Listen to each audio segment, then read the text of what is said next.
Chapter 1. A radiant orb, reminiscent of a shooting star, suddenly plummeted to earth, swiftly traversing through the throngs of people, seemingly driven by a distinct purpose in search of something. At long last. I have found you. The system surged forward, penetrating the mind of the young girl, sure Jinshui, exerting its final ounce of strength to complete the binding with its host. Ding. Successful binding with the multiverse system. Ding. Warning. Warning. Power depleted. The system is entering sleep mode automatically. Sure Jinshui scratched her head, feeling a sudden chill enveloping her mind. Fortunately, this peculiar sensation was fleeting, and she quickly returned to normal. Could it be that what just transpired was merely an illusion? In the Qin dynasty, outside the palace of Xianyang, a man with a stern countenance, as if chiseled from stone, bore sharp brows and piercing eyes, emanating an imposing presence without uttering a word. Clad in a dark robe adorned with the patterns of birds and dragons, he exuded a regal authority, crowned and surrounded by a chilling aura. Yingzheng, the first emperor of Qin, gazed solemnly at the ominous dark veil that had loomed in the sky for over a month. This shroud exhibited no signs of disturbance, and given the Qin state's reverence for black, its arrival did not incite panic. All the common folk beheld this celestial curtain, interpreting it as an auspicious sign bestowed upon Qin by heavenly beings. However, not everyone shared this sentiment. The newly unified Qin, with a standardized script and transportation system, still had its dissenters, some of whom exploited this phenomenon to sow discord.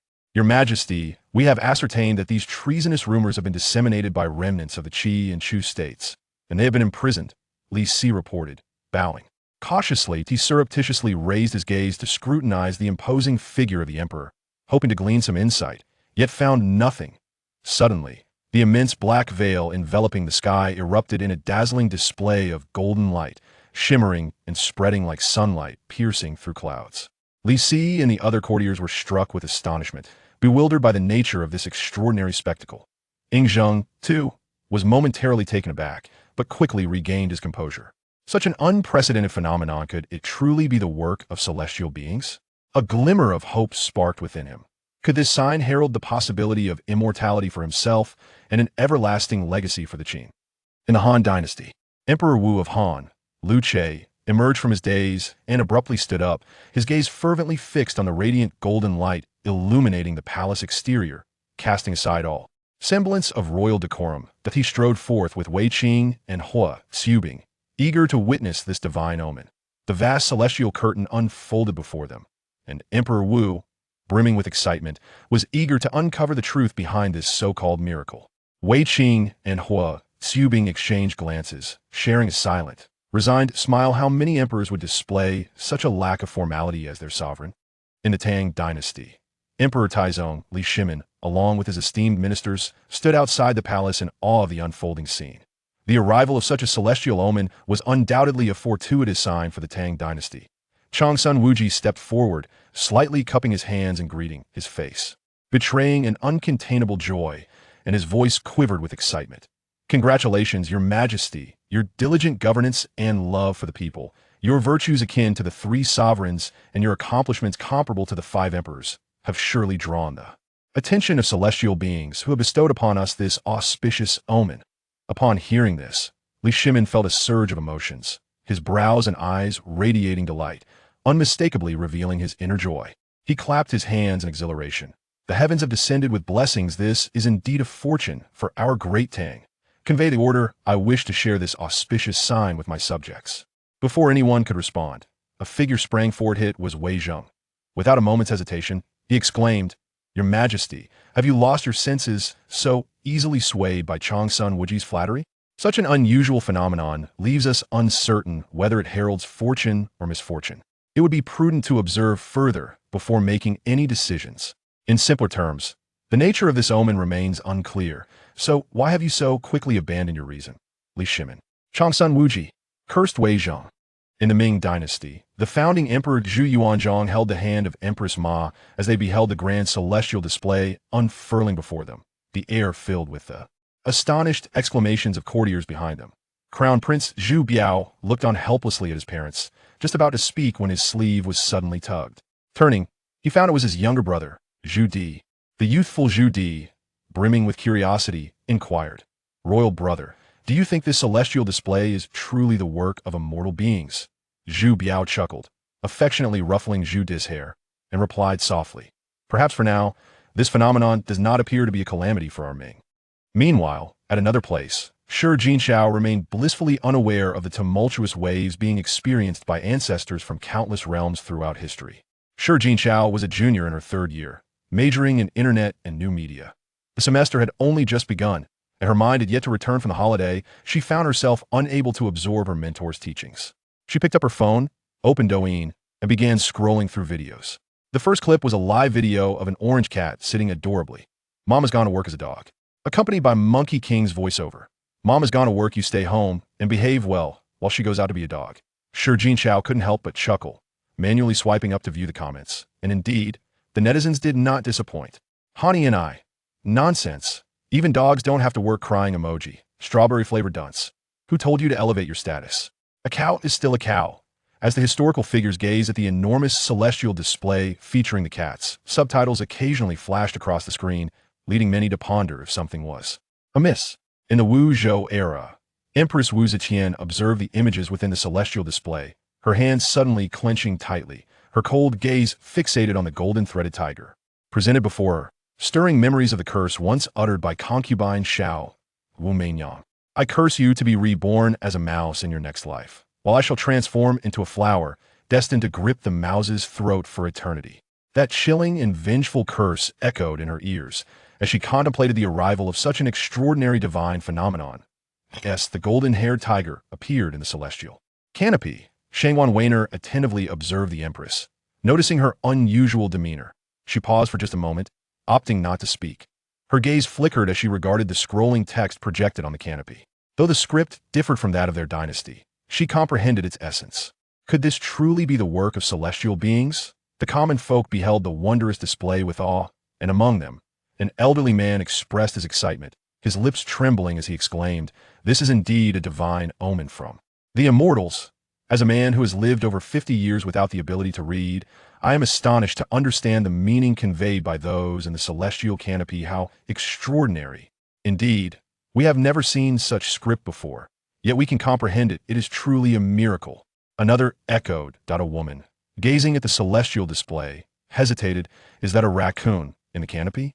"Is indeed a raccoon. Do celestial beings also have rodents in their realm?" Before the ancestors of various dynasties could engage in further debate, the canopy continued to unfurl and transform. The vicissitudes of history materialized before them. Viewing history from this perspective is quite remarkable. Consider the Qin dynasty, which seems so distant over 2,000 years ago since Qin Shi Huang unified China. If a person were to live approximately 70 years, then by connecting the stories of 30 individuals across the ages, one could weave a personal narrative of Chinese history. From this vantage point, the rise and fall over 2 millennia, the succession of dozens of dynasties, could merely be a reflection of the lives of those 30 individuals. Emperor Yingzheng fixated on the celestial display, pondering its implications. 2 millennia of history, the overlap of dozens of dynasties. Is it true that each individual lives to around 70 years? Could it be that this canopy is not the work of immortals? Might the figures within the canopy be descendants from the future, known as China? According to the canopy's message, it was not the divine, but rather a descendant from over 2,000 years hence, bearing the name China. Would that not also mean they are his own descendants from the great Qin? Do not question if asked. The answer is that the entirety of the realm belongs to Qin Shi Huang. Even if they are descendants of future generations, they remain the progeny of the great Qin. Yingzheng was indifferent to whether the canopy was divine or not. He was solely concerned with the revelations it provided for posterity, instructing Zhao Gao to meticulously document the significant information for future generations. Let Prince Fusa join me in listening to the celestial display. Certainly. Han Dynasty. This celestial display is quite intriguing, likening the lives of 30 individuals to over 2 millennia of history. It seems that longevity is quite common in later generations. Emperor Wu of Han gazed intently at the canopy, contemplating that if he could glean the secret to such longevity, would it not bring hope for the annihilation of the Xiongnu? Since the time of Emperor Gaozu Liu Bang, a policy of marriage alliances was enacted, merely a guise for sending tribute to the Xiongnu year after year, attempting to barter women for peace. But does such peace truly exist? The detestable Xiongnu continued to raid the borders of the Han year after year. During the Hongwu period, "Dear sister, behold the celestial canopy, which has been in existence for over 2 millennia since the unification of the Qin dynasty, with numerous dynasties rising and falling. The Ming appears to be rather late in this timeline. I wonder how our dear prince is faring. Empress Ma cast a reproachful glance at Zhu Yuanzhang and, with a radiant smile, replied, "Rest assured, our prince is undoubtedly doing splendidly. Does your majesty doubt the capabilities of the crown prince you have nurtured? Indeed, we have faith in his abilities, yet I cannot shake this lingering unease within my heart," he confessed. "Your majesty may be overthinking. Do you not understand the perils of careless speech?" Ma Xiaoying's gaze shifted to Zhu Chongba, signaling him to refrain from any ill-timed remarks. Old Zhu quickly affirmed, "Absolutely, absolutely. There could not possibly be any issues during the Yongle era." Ming Taizong Zhu Di trembled as he realized that astute emperors throughout history had quickly grasped the implications of the words revealed by the celestial canopy. Tang Dynasty. It seems this canopy is not a celestial being, but rather the descendants of 2 millennia hence. Perhaps we can glean insights about the future from it, Li Shimin pondered, swiftly instructing the grand historian to document the revelations, for they might prove invaluable in the days to come. The sound of a chalk striking the blackboard resonated throughout the celestial expanse, drawing everyone's attention away from their thoughts. At that moment, Shi Jinshu glanced at the clock, realizing class was nearing its end. She silenced her phone and looked up at the lecturer, patiently awaiting the conclusion of the session. Suddenly, the celestial canopy darkened, and the perspective shifted, revealing rows of male and female students seated in a university classroom. Upon closer inspection, it was a woman at the center of the lecture, speaking eloquently. Certain pedantic scholars, upon witnessing the scene unfold on the celestial canopy, turned ashen, their fingers trembling as they pointed at the woman displaying her arms and legs, indignantly exclaiming, "Such a modest attire is utterly unfit for a respectable assembly. How can a girl be so shameless?" One must question the upbringing of her parents. Indeed, and to have men and women seated together. I just witnessed a couple engrossed in one another's company. How brazen to behave so in broad daylight. Unbeknownst to Shi Jinshu, on the other side of the celestial divide, a group of antiquated scholars berated the cleared university students, unaware that she was the most maligned among them. With the new semester came a fresh outlook. Shi Jinshu had trimmed her long hair to shoulder length, a fitting change for both style and spirit. How delightful it was, such an affront to propriety. While the men may don short hair, this woman at the center is the most unfilial. One's hair and skin are gifts from one's parents. How can one so carelessly sever them? This tarnishes our family honor. It is a disgrace. Someone exclaimed in furious indignation, as if the individuals on the canopy had committed the gravest of sins. Very well, I know you won't heed my words now. What I wish to convey today is that next year you will be seniors and you should consider establishing and managing accounts. Weibo, Xiaohongshu, Bilibili, and Douyin are platforms available to you. Your coursework will incorporate assignments utilizing your accounts. During the early Han Dynasty, this moment, the Han Dynasty had just recently achieved unification. Emperor Liu Bang, embracing a lovely maiden, raised his cup to toast with the court officials while admiring the celestial tapestry beyond the palace. To his astonishment, he noticed a striking transformation. The figures depicted were exquisite beauties, their skin as smooth as fine jade, adorned in novel and alluring garments. Indeed, the women portrayed in the celestial tapestry are truly exceptional. And what, pray tell, are Weibo and Xiaohongshu? The emperors and citizens of various dynasties, bound to the celestial tapestry, were left perplexed, their brows furrowed in confusion at the incomprehensible phrases uttered by future generations during the Wuzhou period. Ha ha ha, splendid. It seems that the status of women in my descendants does not pale in comparison to that of men. The astute Shengwan Weiner remarked, Your Majesty, judging by the imagery from the celestial tapestry, it appears that women in the future are permitted to study alongside men. Excellent, exclaimed Wu Ziqian, clapping her hands in delight, for this was precisely her aspiration. As a prominent female emperor, she had elevated the status of women in the Tang dynasty, yet it still fell short of the heights achieved in future times. The disparity in gender roles has not evolved overnight. Only a prosperous, flourishing, and open-minded nation could facilitate such change. During the Tang dynasty, women's attire became considerably more revealing, prompting astute merchants to swiftly recognize emerging business opportunities. Although they could not replicate the celestial tapestry's audacious displays of skin, they could certainly explore and innovate upon various garment styles and patterns. Unbeknownst to Shi Jinshu, in the near future, ancestors from successive dynasties would begin to emulate and adopt the innovative fashions of later generations. In the Qin dynasty, Yingzheng saw no issue with men and women sharing the same space. In fact, the status of women in the Qin was relatively elevated. His attention remained fixed on the thick tome before him. What is that? Li Si, do you suppose the items on the tables of those scholars in the celestial tapestry are books? Indeed, Li Si replied, pausing momentarily, his heart racing with astonishment. He continued, the environment depicted appears to be a classroom from the future, and each scholar possesses a book, presumably their textbooks. Dispatch an edict to summon the moist for observation and research. We must act without delay. Yes. Zhao Gao responded, promptly departing. The first emperor's heart burned with fervor. The delicate, gossamer pages of the books appeared light and portable, filled with densely packed characters that were simple and comprehensible to at present. The Qin utilized bamboo slips inscribed with a stylus, a cumbersome method for both reviewing documents and transporting them.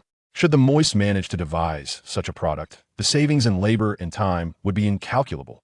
With the Qin having unified, the implementation of the commandery system was underway, and now, Emperor Yingzheng was in dire need of talent. The noble families monopolized literary knowledge, thereby complicating the aspirations of the common folk to learn to read and write. If they could create such light and convenient paper books for record-keeping, it was a notion he could scarcely fathom. Lu Che, coward, I dare to dream. Before this, Yingzheng had not placed significant importance on the Mo school. He had always revered the legalists, as his dynasty governed through law, believing that legalism was the path to a strong nation. However, in light of the incident with Tianmu, it appears that some schools of thought that have survived to this day possess certain utility. Moreover, he is determined to craft exquisite furniture. The same holds true for the Han dynasty, where skilled artisans were held in particularly high regard during this period. The common people across the myriad realms gazed on with envious eyes, their attention consistently fixed on the rosy-cheeked scholars. How delightful! Such a healthy complexion suggests they have never endured hunger or cold, was a sentiment echoed in the hearts of countless citizens. Mumu, cease your argument with him. Tang Xin shifted his body, creating a barrier between the two, gently patting the girl's head. He intended to say more, but was interrupted by the Grand Soul Master, who declared, next. The previously arrogant boy suddenly shrank in fear, as if his legs had rooted to the spot, rendering him motionless.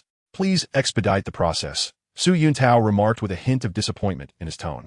At this moment, only 3 children remained within the spirit hall. The 6 who had preceded them possessed no soul power, their martial spirits merely consisting of agricultural implements, such as sickles and hoes. Chapter 5. A glimmer of anticipation. The boy hunched his shoulders, timidly standing at the center of the hexagon, his hands nervously entwined. A soft golden light enveloped him, as numerous golden specks drifted from the obsidian stone into his being. Extend your right hand, Su Yuntao commanded. The boy, eyes vacant, instinctively reached out. The golden specks surged forth, materializing a hoe in his palm. It is a tool. Martial spirit barely qualifies as a weapon. Su Yuntao seemed to have little hope left. Exhaling a gentle sigh, let us ascertain whether you possess any soul power. With that, he presented a crystal orb glowing blue before the boy. The boy hesitantly placed his right hand upon it. There is no soul power, Su Yuntao declared after a moment, shaking his head. You cannot become a soul master. Please step aside. This marked the 7th child. With weariness evident in his eyes, he turned to Tang San. Come forth next. Although it seemed devoid of significance, the ceremony must be concluded. Tang San appeared composed, his dark, luminous eyes betraying no hint of anxiety as he calmly stepped into the hexagonal space. He is destined for greatness, thought Jiang Mumu. She had seen the same expression in a portrait within her master's quarters. Her master had mentioned that it depicted the ancestral figure of the Xuan Nv Sect, who had transcended to immortality. Jiang Mumu widened her eyes, fixated on Tang San, as she witnessed countless golden specks streaming into his body, unable to suppress a gasp of astonishment. The multitude of shimmering points surpassed that of the previous individuals combined. Surely, it must be an exceptionally formidable martial soul. In a fleeting moment, a glimmer of azure hue manifested in the palm of Tang San's right hand. A delicate blue blade of grass swayed gently. Could be blue-silver grass, just like that of the previous girl. Yet the spirit master had declared it to be a worthless martial soul. Jiang Mumu felt a twinge of regret. Perhaps, even with a mere hammer, it could prove useful for him in the future when he forges iron. Blue-silver grass. Tang San's already impoverished family seemed destined for further misfortune. Yet another useless martial soul. Su Yuntao appeared somewhat numbed, his voice flat as he said, All right, step aside. Next. Uncle Tang. Sen opened his mouth. only to hear a little girl beside him sweetly exclaim, "Big brother." Tang San thought, indeed, girls have a way with words. Big brother, you haven't tested Tang San's soul power yet. Jiang Mumu's voice was soft and sweet, but internally she was scoffing. What a so-called grand soul master, utterly irresponsible. For someone like her, whose meridians were blocked and was inherently incapable of cultivation, her master would diligently impart the mental techniques to her, explaining the workings of the meridians time and again. So, why should this grand soul master abandon Tang San simply because his martial soul was blue silvergrass? You call me brother? Su Yuntao gazed at the little girl, standing alone beside him. Clearly, he was unaccustomed to the title, yet he found it oddly pleasing. Yes, big brother. Jiang Mumu obediently nodded, urging him to proceed swiftly. Su Yuntao hesitated momentarily, then said, well, let's begin. With that, he presented the blue crystal orb before Tang San. Tang San nodded slightly at Jiang Mumu and calmly placed his right hand upon it. In an instant, the crystal orb illuminated brilliantly. The dazzling blue light intensified until it filled the entire room. Not only Jiang Mumu and several other children, but even Su Yuntao displayed a look of astonishment. Heavens, it's actually innate full soul power. Uncle, brother, what is innate full soul power? Tang San inquired with confusion. As Su Yuntao was still recovering from the immense shock, he patiently began to explain. Tang San listened attentively, while Jiang Mumu found herself distracted, lost in a haze. Her father had spoken of grand soul masters, soul saints, and titled Douluos, but he had never mentioned innate full soul power. It must be an extraordinarily formidable and rare existence. The Holy Soul Village was about to produce a genius. Grandpa Jack would surely be delighted enough to have a couple more bowls of rice. If Tang San were to become a titled Douluo in the future, should the Holy Soul Village be renamed Douluo Village? In Jiang Mumu's little mind, thoughts were swirling chaotically when she heard someone call out, "That little girl, it's your turn." Oh, she obediently stepped forward, first casting a glance at Tang San. Tang San, like the other children, stood to the side, his expression devoid of joy or disappointment. He remained calm, as if nothing had transpired. Jiang Mumu gently rubbed her fair little hands on the group, then slowly spread her palms open. Although her father, mother, and 3 elder brothers all possessed the scythe as their martial soul, she still held a flicker of hope. What if father had mentioned that martial souls could potentially undergo mutations? The warm embrace of the yellow light shield enveloped her, and Jiang Mumu felt an unprecedented sense of relaxation. She gradually exhaled, vaguely sensing that her body felt somewhat different from usual. It was as if a delicate warmth was coursing through her meridians, soothing and comfortable. This warmth first gathered at her dantian and then swiftly surged towards her palms. Huh? Su Yuntao furrowed his brows in perplexity. Chapter 6.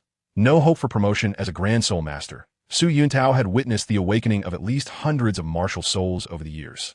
He had encountered countless hoes, scythes, and blue silvergrasses.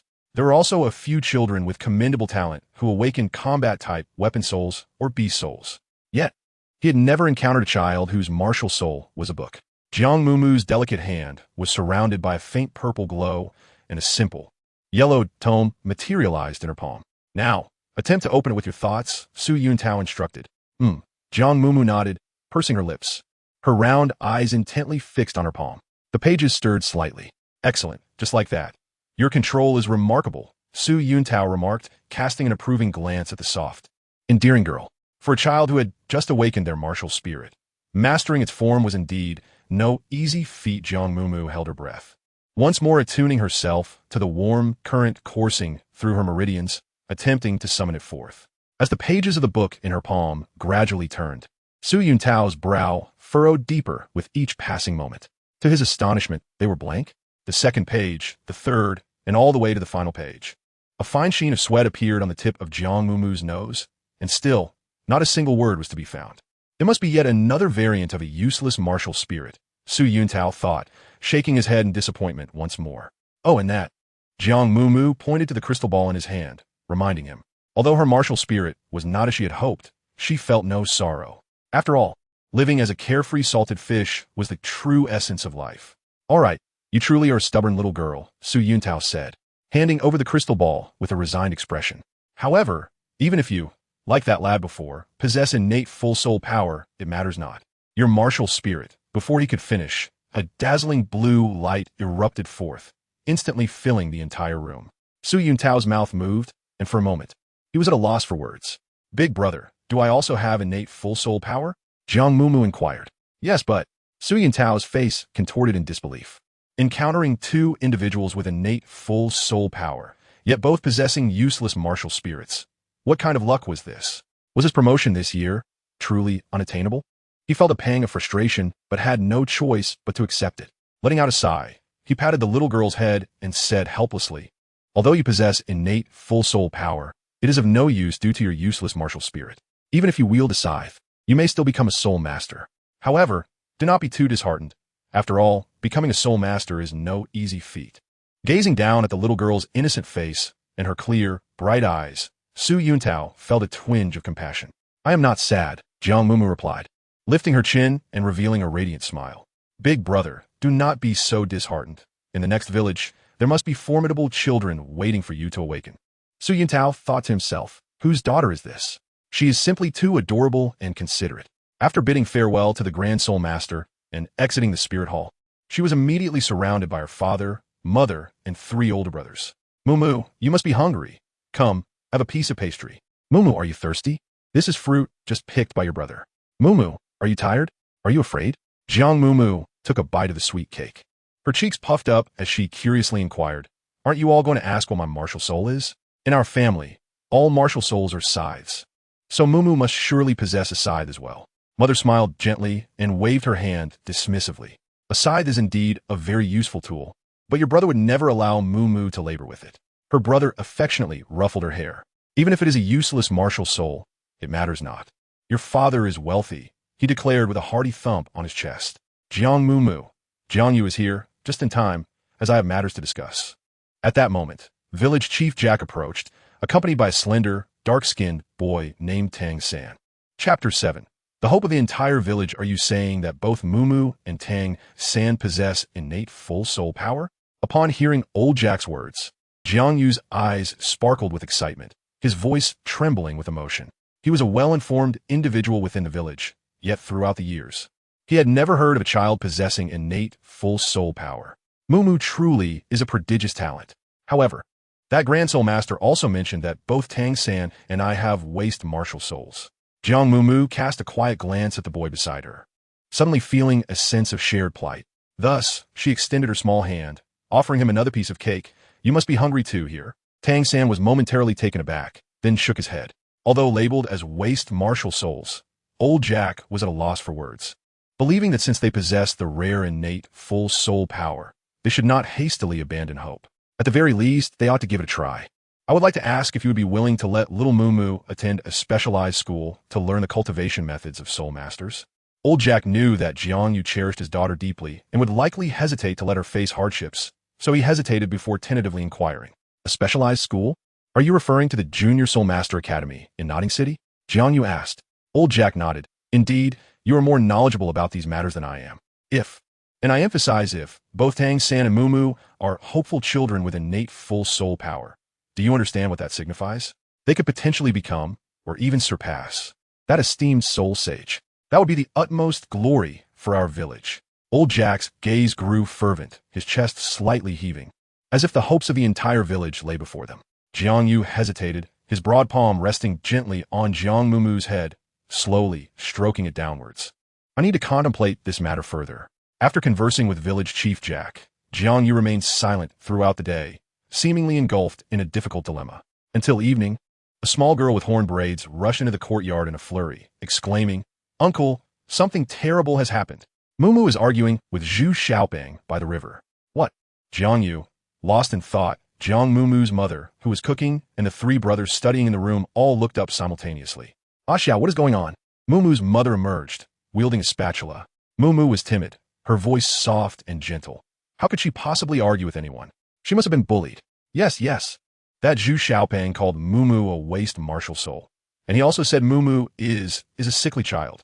Although Xiao was young, she understood that these were not kind words, struggling to articulate her thoughts. Indeed, she had been bullied. The Jiang family, consisting of 5 members, rushed towards the riverbank in unison. How dare anyone insult my daughter as a frail creature? It seems they are itching for trouble. Mumu's mother, with her brows furrowed like a protective hen, radiated fierce determination. It mattered little to her that Mumu possessed a useless martial soul. that was of no concern. Nor did it trouble her that Mumu lacked academic prowess. That too was inconsequential. What weighed heavily on her heart, what she feared most, was her daughter's fragile health. Should anyone dare to mock Mumu regarding such matters, it would be akin to striking at her most vulnerable point. As a mature man, Jiang Yu naturally found it inappropriate to hold grievances against a 6-year-old child. Observing their mother's demeanor, the three brothers felt increasingly redundant. However, upon racing to the riverbank, they soon realized that their family had been overly anxious. Chapter 8. I shall strike you, Xiao. Are you certain that Zhu Xiaopeng is bullying Mumu? The eldest brother inquired, his brow furrowed in confusion. Perhaps I misjudged the situation, the second brother remarked, rubbing his eyes. It must be because she consumed 2 bowls of rice at lunch that Mumu possesses such extraordinary strength, mused the third brother, stroking his chin. Not far from the riverbank, the family came to an abrupt halt in unison. The one who had gone to seek assistance, Xiao, stared wide-eyed in disbelief. Before them, several paces away, a stout and dark boy was being pinned to the ground by Jiang Mumu, who was administering a thorough beating, causing him to wail and weep, his nose and tears flowing freely. You little frail thing, how dare you strike me? Zhu Xiaopeng exclaimed, his face flushed with indignation. With a swift motion, Jiang Mumu brandished a small bamboo stick, delivering a sharp blow to his backside. Her youthful voice fierce as she declared, I am indeed striking you. Dare to call me a frail thing again? Frail thing, frail thing, frail thing. Zhu Xiaopeng bellowed in fury. Jiang Mumu remained composed, effortlessly pinning his right shoulder with one hand while raising the other high. Crack, crack, howl. Jiang Mumu, you wait for me. Wait for what? To hear your wretched cries? Let go of me. If you have the ability, release me. Why should I? If you can, run away on your own. You wretched girl, dare to insult me? A child beyond redemption. Crack. The slender bamboo whip sliced through the air, and with his strike, tears cascaded from Zhu Xiaopeng's eyes as he cried out in heart-wrenching agony. Nearby, a group of children watched in stunned silence. Apologize to me, or I shall make your backside bloom, Jiang Mumu declared in the sweetest, yet most ruthless tone. You wish. Crack. In the blink of an eye, the previously defiant little black chubby boy, after receiving another lash, immediately cried out for mercy. Please stop. Whoa, don't hit me anymore. It hurts so much. Apologize. Whoa, I was wrong. What did you do wrong? Oh, I shouldn't have cursed. Shouldn't have bullied you. Shouldn't have pulled your hairpin, Zhu Xiaopeng sobbed. His face pressed against a large stone, weeping pitifully. One half of his tears stemmed from genuine pain, while the other half was from sheer humiliation. As the tallest and heaviest boy in the village, being subdued and punished by a delicate girl, who also bore a useless martial spirit, was the most disgraceful and infuriating day of his brief 6 years of life. There was no comparison. Jiang Mumu finally loosened her grip slightly and declared, You must promise not to bully anyone again. Otherwise, every time I see you, I shall give you a beating. I promise. I truly will not bully anyone again. The chubby boy replied, struggling to wipe his runny nose with his sleeve. Jiang Mumu huffed softly, discarded the bamboo whip, and upon releasing him, she clapped her hands and then brushed off her skirt. You just wait. Zhu Xiaopeng swiftly scrambled to his feet and disappeared like a gust of wind. It was only then that Mumu's mother regained her composure, covering her mouth as she whispered, Oh dear, in moments like this. Is it appropriate for us adults to be present? Let us head home. Let us head home. Oh dear, the food is still on the stove. It might burn. The eldest brother expressed, I still need to return home to chop firewood. The second brother remarked, It seems there is no water left in the vat. The third brother chimed in, Eldest and second brother are moving a bit too fast. Wait for me. Jiang Yu once again fell into deep contemplation. Indeed, our Mumu is a child endowed with an innate abundance of spiritual energy. Chapter 9. Feast. Jiang Mumu is perhaps the first child from Shenghun Village who, after engaging in a brawl outside, returns home not only unscolded, but greeted with a lavish feast. Father, mother, I apologize, I was in the wrong. Jiang Mumu lowered her gaze, her heart filled with uncertainty. After all, the original owner was timid and gentle, with memories that did not even include quarreling with others, let alone rolling up her sleeves to engage in a fight. Jiang Yu was momentarily taken aback. What was wrong with Mumu? I shouldn't have struck the chubby boy. Jiang Mumu murmured softly.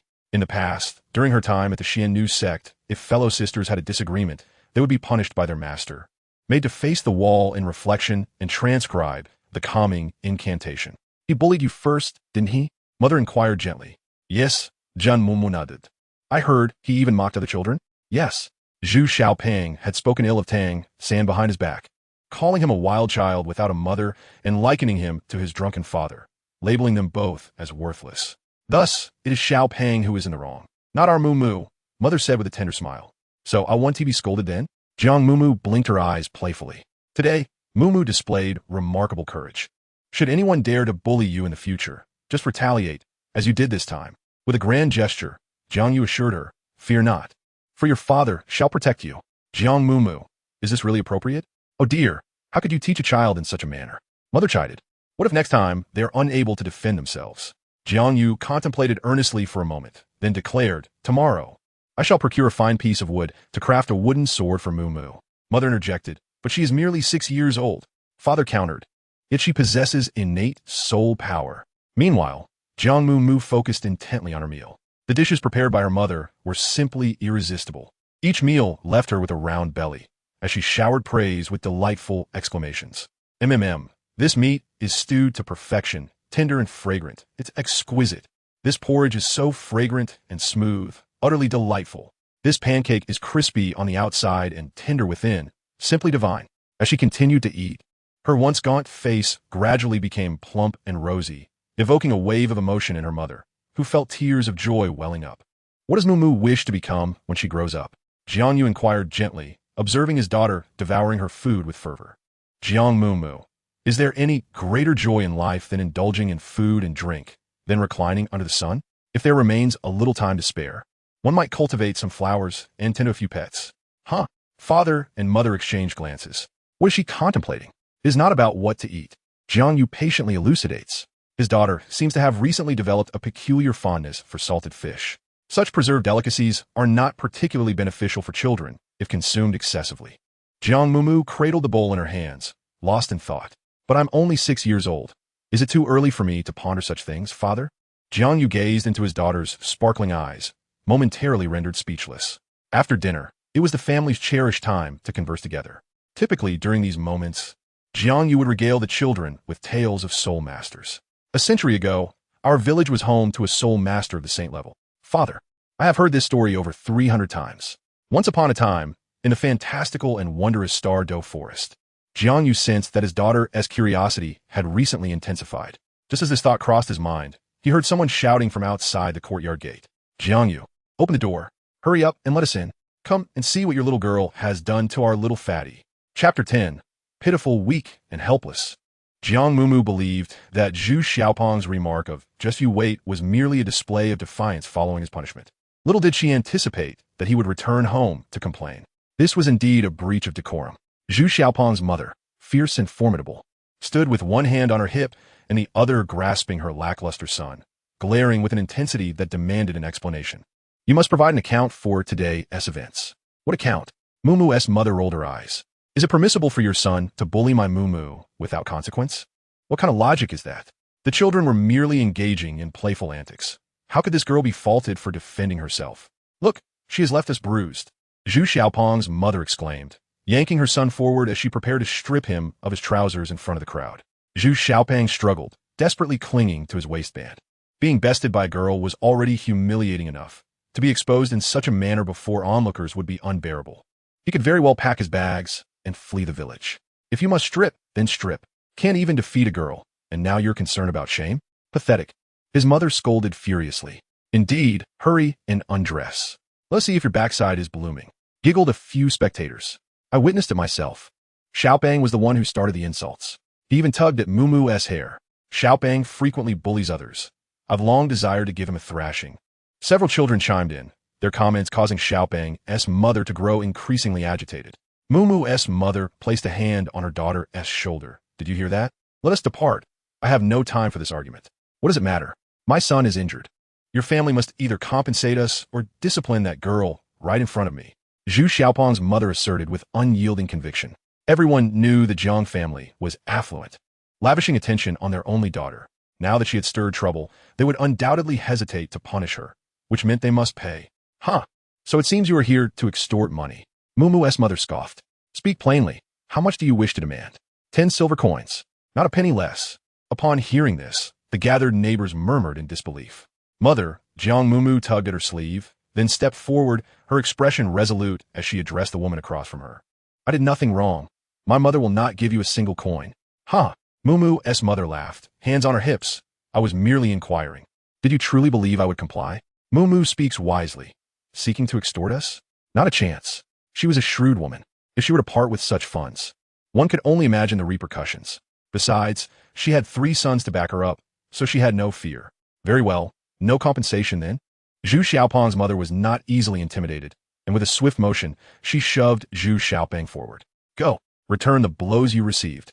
Zhu Xiaopeng puckered his lips, wearing an expression that suggested he wished to weep yet dared not do so, casting a timid glance at Jiang Mumu. His posterior, which had ceased to ache, suddenly felt as if it were ablaze once more. Jiang Mumu gazed at him, her expression devoid of emotion as she inquired, Are you going to strike me? Her master often remarked, Courtesy precedes conflict. Zhu Xiaopeng let out a cry, Mama, I want to go home. What coward! Exclaimed his mother, nearly beside herself with frustration. Her teeth gritted and her feet stomping as she scolded. How did I end up with such a timid child? With tears streaming down his face, Xiaopeng lamented. You have no idea how strong she is. She possesses innate, full soul power. She could easily knock me unconscious with a single punch. At that moment, Zhu Xiaopeng felt utterly pitiable, small, and helpless. Chapter 11. The extraordinary strength of a young girl. Seeing Zhu Xiaopeng trembling in fear, Jiang Mumu found the situation inexplicably perplexing. Puffing out her cheeks, she voiced her grievance. I didn't even hit him that hard. You're lying. My bottom feels like it's on fire. Zhu Xiaopeng retorted, even more aggrieved. Sniffling and crying, my mother doesn't hit me this hard. However, Jiang Mumu hesitated momentarily, glancing down at her own hands. Xiaopeng appeared both frightened and cowardly. And it didn't seem like an act. Could it truly be due to her innate, full soul power? But she was clearly a waste of a martial soul. Wasn't she? Jiang Mumu contemplated for a moment, her brow furrowed in confusion as she grasped the long-handled axe leaning against the courtyard wall. What are you planning to do? Zhu Xiaopeng exclaimed in fright, hastily retreating and seeking refuge behind his mother. Suddenly, a resounding crack echoed through the air as the thick wooden axe handle, as robust as an adult's arm, was effortlessly snapped in two. The onlookers gasped in astonishment. Jiang Mumu's fingers curled in disbelief. How could this be possible? She had just distinctly felt a bizarre force surging from her palm. Amidst the astonished expressions of the crowd, Jiang Mumu, bewildered, bent down to pick up a piece of rubble. Her delicate fingers slowly tightened, seemingly without much effort, and in an instant, the stone shattered into fragments in her grasp. Is this the innate, full soul power? Yet that child possesses a useless martial soul. Nevertheless, it must be far more potent than us ordinary folk, right? Such strength, if employed in farming, would surely surpass even that of an ox. The onlookers were left dumbfounded. Zhu Xiaopeng stood there, utterly stupefied, a stream of drool falling into his mouth, which he foolishly licked. After a moment, Jiang Mumu's mother finally regained her composure, clutching the arm of the man beside her, exclaiming, Did you see that? Our Mumu. Jiang Yu suppressed his inner excitement, nodding steadily. What a peculiar being. Little Fatty's mother twitched at the corners of her mouth, involuntarily stepping back, unable to utter her previous suggestion for Little Fatty to confront Jiang Mumu. Who are you calling a freak? Little Mumu might very well become a soul master in the future. Hush, cease your nonsensical chatter. This time, before Mumu's mother could retort, the villagers expressed their discontent. In the Douluo continent, being a soul master is the most noble profession. It has been nearly a century since such a gifted child has emerged in the village. She is destined to be the hope of the entire community. Just a worthless martial soul. Yet you still dream of becoming a soul master? Dream on. Little Fatty's mother muttered defiantly, dragging her son away in defeat. She only sought to swindle a few soul coins, never anticipating encountering such a peculiar case. Now, not only did she fail to acquire any money, but she also became the subject of ridicule. The more she pondered, the angrier she grew, raising her hand to give Little Fatty a light smack on the head. You fool, how can you still cry? If you lose the next fight, don't come back to complain. I have no son as useless as you. As the crowd dispersed, the Jiang family's courtyard returned to tranquility. Father, I feel as though I have become quite strange. Jiang Mumu looked up, puzzled at Jiang Yu. She was uncertain about the formidable power surging within her. Is it soul power? Or the Ziyu true Qi of the Xuan Sect? Mumu, I wish to witness the full extent of your power, Jiang Yu stated solemnly. Jiang Mumu nodded, grasping the broken-handled axe, and walked towards the gate of the courtyard. At the entrance, there stood a willow tree, its trunk thick enough to be twice the girth of an adult man's waist. She held the remaining half of the axe handle with both hands, pausing momentarily in hesitation. Chapter 12. Endearing yet strange. Father, may I? Jiang Mumu, a petite figure clad in a delicate lavender dress, with softly curled chestnut hair fashioned into adorable twin ponytails, stood wielding an oversized axe nearly as tall as herself, presenting an endearing yet peculiar sight. Indeed, Jiang Yu opened his palms in exasperation. The old tree, come spring, was a veritable nuisance with its drifting catkins. After securing his father's consent, Jiang Mumu pursed her lips, gripped the axe firmly, and swung it with all her might. The impact reverberated through her small hand, causing a tingling pain as bark and wood shavings scattered several feet away. With an unexpected force, the hefty axe cleaved the great willow in two. The branches swayed precariously before crashing to the ground outside the yard. My heavens, Mumu's mother gasped, momentarily speechless. Merely half a month prior, her daughter had been too delicate to lift even half a bucket of water. Her three brothers wore expressions of astonishment. The eldest exclaimed, "Is this truly our timid, fragile sister?" The second brother remarked, "How terrifying." The youngest pondered, "We are utterly oblivious to the nature of true strength. Is this already her full power?" Jiang Yu lowered his gaze, maintaining a calm demeanor. Unbeknownst to them, a small flame flickered within his chest, igniting with the rhythm of his heartbeat. "No, father," Jiang Mumu whispered, discreetly concealing her small hand behind her back. "I simply have yet to master it. It is far too powerful." It surged through her meridians like a tidal wave, causing her slight frame to tremble with a mixture of curiosity and trepidation. She wondered if she would ever experience such fortuitous rebirth again. "These matters, your father cannot assist you with," Jiang Yu replied with a resigned smile, for he too was only acquainted with tales heard secondhand. "Mumu," he said, gently placing his broad hand atop her head, his tone unusually grave. "You must promise me two things. First, do not wield this power recklessly until you have learned to control it. Second, such formidable strength must only be employed against adversaries. You must never use it to oppress the weak. Your weapon must never be directed at family or friends." "Father, I will remember," Jiang Mumu affirmed, raising her small face. Her fists clenched, nodding earnestly. As the night deepened into silence, Jiang Mumu lay upon her bed, staring blankly at the wounds adorning her hands. The skin at the base of both thumbs had split open, and the palms bore lacerations, seeping faint traces of blood. The pain was excruciating. She puffed her cheeks and blew softly a few times, and somehow, as her mind wandered, the principles of the purple jade, true qi, suddenly surfaced in her thoughts. Although Jiang Mumu's physical training had been rendered futile, her theoretical knowledge was as fluent as a well-rehearsed performance, marking her as a diligent yet unremarkable individual. Just a brief attempt, surely nothing will go awry? She turned over, rose, and seated herself in a cross-legged position. After several moments of tranquil breathing and regulated exhalation, she gradually began to adjust her breath.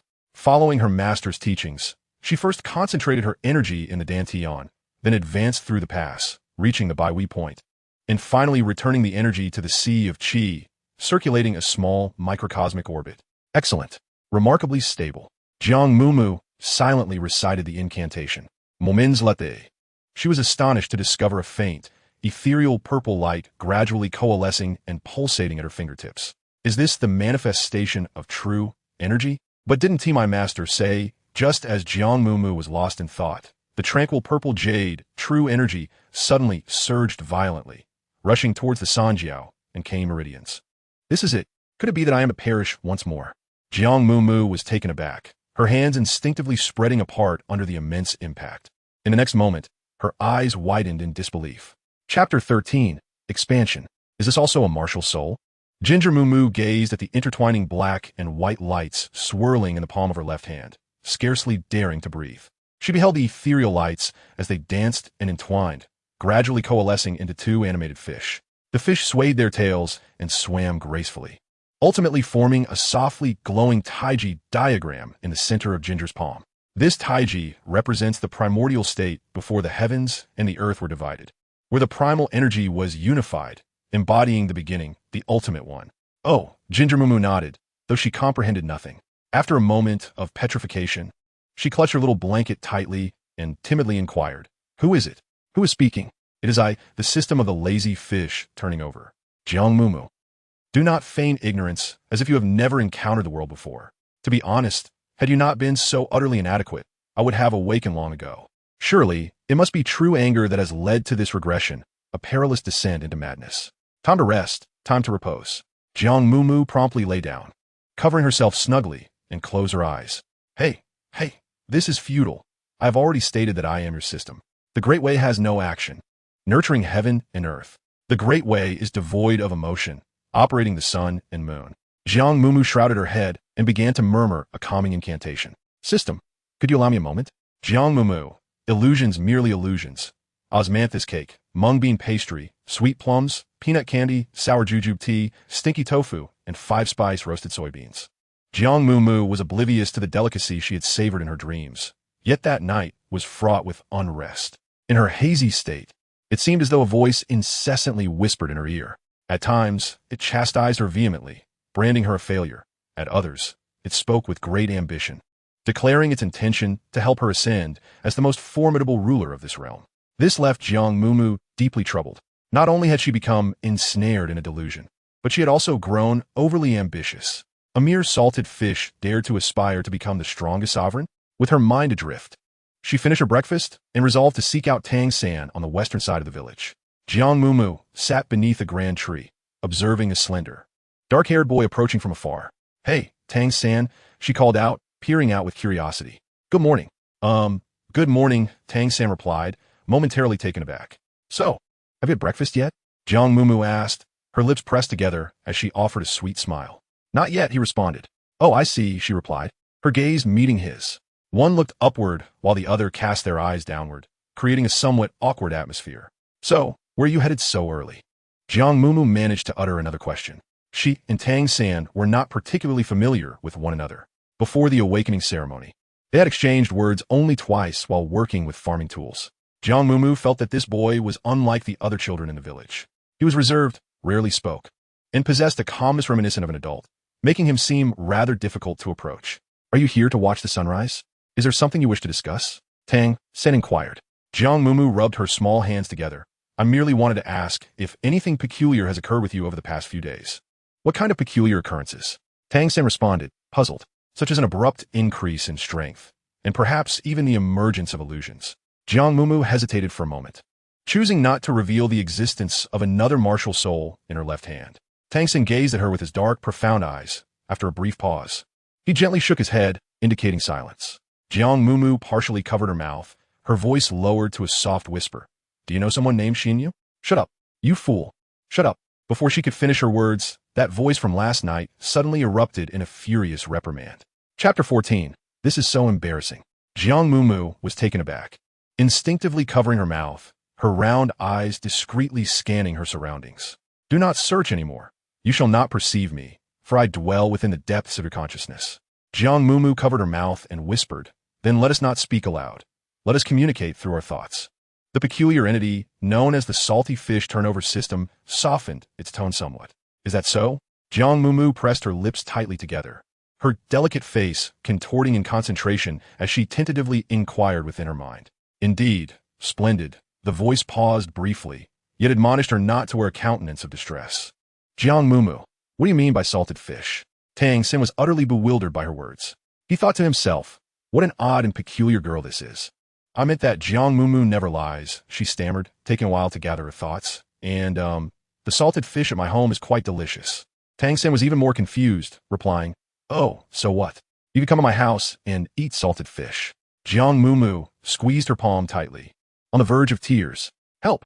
This is too embarrassing. It's fine, as long as you're not embarrassed. The one who feels awkward is him, the system chimed in, relishing the chaos. Tang San. Despite the confusion, he nodded kindly. Well, I'll be going now, goodbye. Jiang Mumu darted away, like a frightened rabbit, leaving Tang San alone, scratching his head and watching her bouncing pigtails, feeling utterly disheveled. You truly are the most foolish host I have ever encountered. So, I'm not losing my mind, am I? No, I've told you many times, I am your system, the system. Oh, what is a system? You may understand it as a cheat. And what is that? Where does it hang? After half an hour, Jiang Mumu finally grasped the concept. It turned out she had not inflated her ego. It was this entity called system, ambitious and whimsical, claiming it would lead her to become the most formidable ruler of Douluo continent. Was there some misunderstanding regarding her capabilities? Terrified, Jiang Mumu quickly shook her head. I can't do it. I can't. Please find someone else. The system replied. You can do it. Be confident. You are the chosen one. Jiang Mumu lamented. However, I only wish to be a salted fish, having no desire to turn over. The system replied, You unambitious one. How can a salted fish not aspire to turn over? Jiang Mumu pursed her lips. The system reassured her, Rest assured. I will not lead you astray. This investment is undoubtedly profitable. Are there any alternatives? She queried. Unless we both self-destruct together. Suddenly, Jiang Mumu jolted upright, realizing in truth, I still possess a degree of potential. They say that a person's luck can be exhausted. Indeed. The days of idly waiting for fate to take its course are drawing to a close. The system responded, Excellent. Please remember, our objective is to expand, strengthen, and amass wealth. Jiang Mumu, very well. System, please draw a novice gift pack.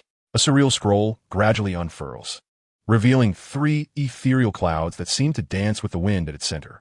This one will suffice, Jiang Mumu declared, extending her finger to trace a circle in the void before casually tapping it. System, congratulations, host, you have drawn the skill charming and adorable. As the clouds dissipated from the scroll, several lines of elegant script emerged. Skill, charming and adorable activation. Increases cutness level by 30. Decreases lazy value by 5 level. Novice defense. 0 attack. 0. Jiang Mumu scratched her head, pondering the promised might of the strongest ruler in Douluo continent. Is this all there is to it? Chapter 15. There is no utmost awkwardness, only greater awkwardness. Jiang Mumu suspected that she had been deceived by the system. It had promised to help her turn her life around and become the mightiest ruler of Douluo continent. But what did help truly mean? Was it not simply a euphemism for her to lie back, exert no effort, and await unearned rewards? A fraud. Her delicate face puffed up in frustration as she wiped the sweat from her forehead. 3 days had passed. Each day she was either chopping wood or fetching water. Without labor, there was no accumulation of lazy fish value. Without this value, she could neither utilize her skills nor level up. Without progression, she could not grow stronger. And if she failed to grow stronger, the obnoxious system threatened to self-destruct. It was a predicament with no resolution. Jiang Mumu felt overwhelmed.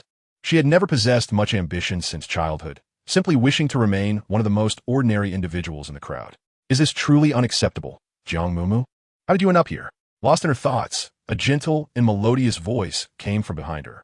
I'm just fetching water, Jiang Mumu replied, turning to find a face radiant with charm and intelligence. Tang San.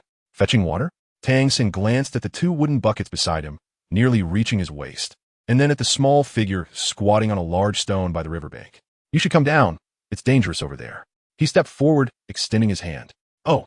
Jiang Mumu then realized that the blue stones beneath her feet were both high and slippery, covered in moss. Be careful. Hold on to me and descend slowly, Tang San said, leaning forward, his calves taut, adopting a protective stance. Jiang Mumu cautiously edged forward, her soft little hand clasping Tang San's fingers, while a small leg tentatively reached out. Yes, just like that. Do not be afraid. It matters not if you tumble. I shall catch you. Tang San tilted his face slightly upward, revealing a bright smile. However, I might be a bit heavy. Jiang Mumu shyly pressed her lips together, her dimples adorably accentuating her cheeks. Not at all, Tang San replied with a gentle curve of his eyes. Mumu is still but a child. She cannot be too heavy. So rest assured. Then I shall come down, Jiang Mumu said as she leaned forward, using both hands to grasp Tang San's arm tightly, slowly sliding down. Thank you, Tang San, she whispered softly while hanging onto his arm. Tang San felt her small head nuzzle against his neck, tickling him, causing him to instinctively step back. However, unexpectedly, his foot slipped on the moss in the shallow water. Mumu, do not let go. Tang San swiftly wrapped his arm around her waist while his other hand shielded the back of her head, his body uncontrollably leaning back. Be careful. Jiang Mumu instinctively clung to his neck. Thud. The 2 tumbled into the shallow water together. Tang San and Jiang Mumu. For a fleeting moment, they exchanged wide-eyed glances in silence. Are you all right? Jiang Mumu hastily propped herself up. And no, I'm fine, Tang San replied, a hesitant smile gracing his lips as his gaze instinctively fell downward. Oh, I'm so sorry. Jiang Mumu quickly withdrew her small hands that had rested on his chest. Are you injured? Tang San inquired. No. Then may I rise? He supported himself on his elbows, tilting his head slightly upward. It was only then that Jiang Mumu realized she was still atop Tang San, and she hurriedly scrambled to her feet, her already sun-kissed cheeks flushing an even deeper shade of red. Why was it that every encounter with Tang San resulted in such awkwardness? In moments like these, what could she possibly say to alleviate the tension in the air? Jiang Mumu fiddled with her fingers, and then Tang San spoke first, apologizing for having gotten her clothes wet. No, no, Jiang Mumu hastily waved her hand.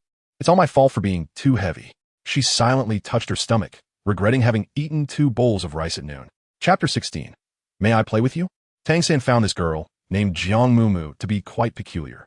Despite her petite stature and round eyes, her childlike voice was incredibly endearing.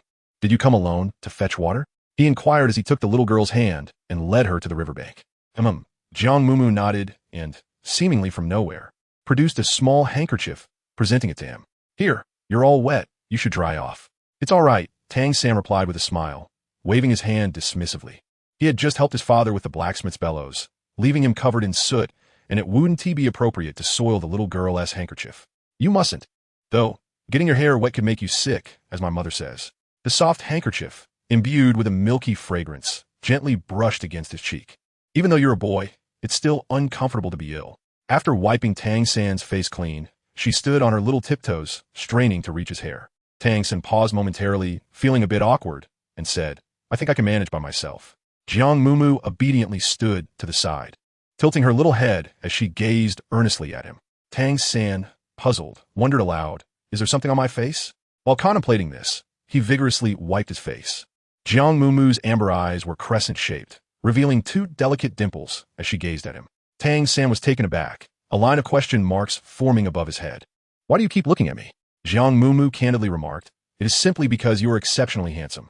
At that moment, the afternoon sun cast a shimmering light upon Tang San's lowered eyelashes, and his deep, dark eyes were imbued with a captivating glow, as if they could draw one in entirely. Tang San found himself at a loss for words. Aren't girls typically reserved and modest? Being so openly complimented on his looks made him feel rather bashful. Indeed, it was the truth. Noticing his silence, Jiang Mumu leaned in closer, her sparkling eyes scrutinizing him intently. You're the most handsome boy I have ever encountered. In a sect composed solely of female disciples. Having grown up within the Xuan Nv Sect until the age of 13, she had scarcely seen any boys. Accompanying her ethereal master, she remained innocent and forthright in nature. Jiang Mumu was entirely oblivious to the fact that at this moment, Tang San's ears had taken on a faint blush. Perhaps I should escort you home, he suggested, turning his head to avoid her gaze, his demeanor somewhat awkward. No, don't let your father worry, she replied dismissively, waving her small hand. I can make it back on my own, and you should hurry home to change your clothes. Are you certain? Tang San raised an eyebrow, gesturing toward the 2 large wooden barrels lying nearby. Shall I assist you? His words trailed off as he observed Jiang Mumu effortlessly lift one of the barrels, water sloshing within as she deliberately shook it to demonstrate. I can manage, truly. I possess great strength. Tang San's mouth fell slightly agape in surprise, recalling her claim from a few days prior about how her martial soul awakening had endowed her with considerable power. Was it truly that impressive? Well then, I shall take my leave. You should return home swiftly, Jiang Mumu exclaimed, cheerfully waving as she hoisted the barrel. Tang San's lips twitched as he replied, until next time. May I visit you again? The young girl paused for a moment, glancing back over her shoulder to inquire further. Tang San nodded in affirmation. With permission granted, Jiang Mumu joyfully dashed away, her form light and sprightly, reminiscent of a jubilant rabbit. Observing her diminutive silhouette, Tang San stroked his chin, lost in contemplation. Chapter 17. Are you polite?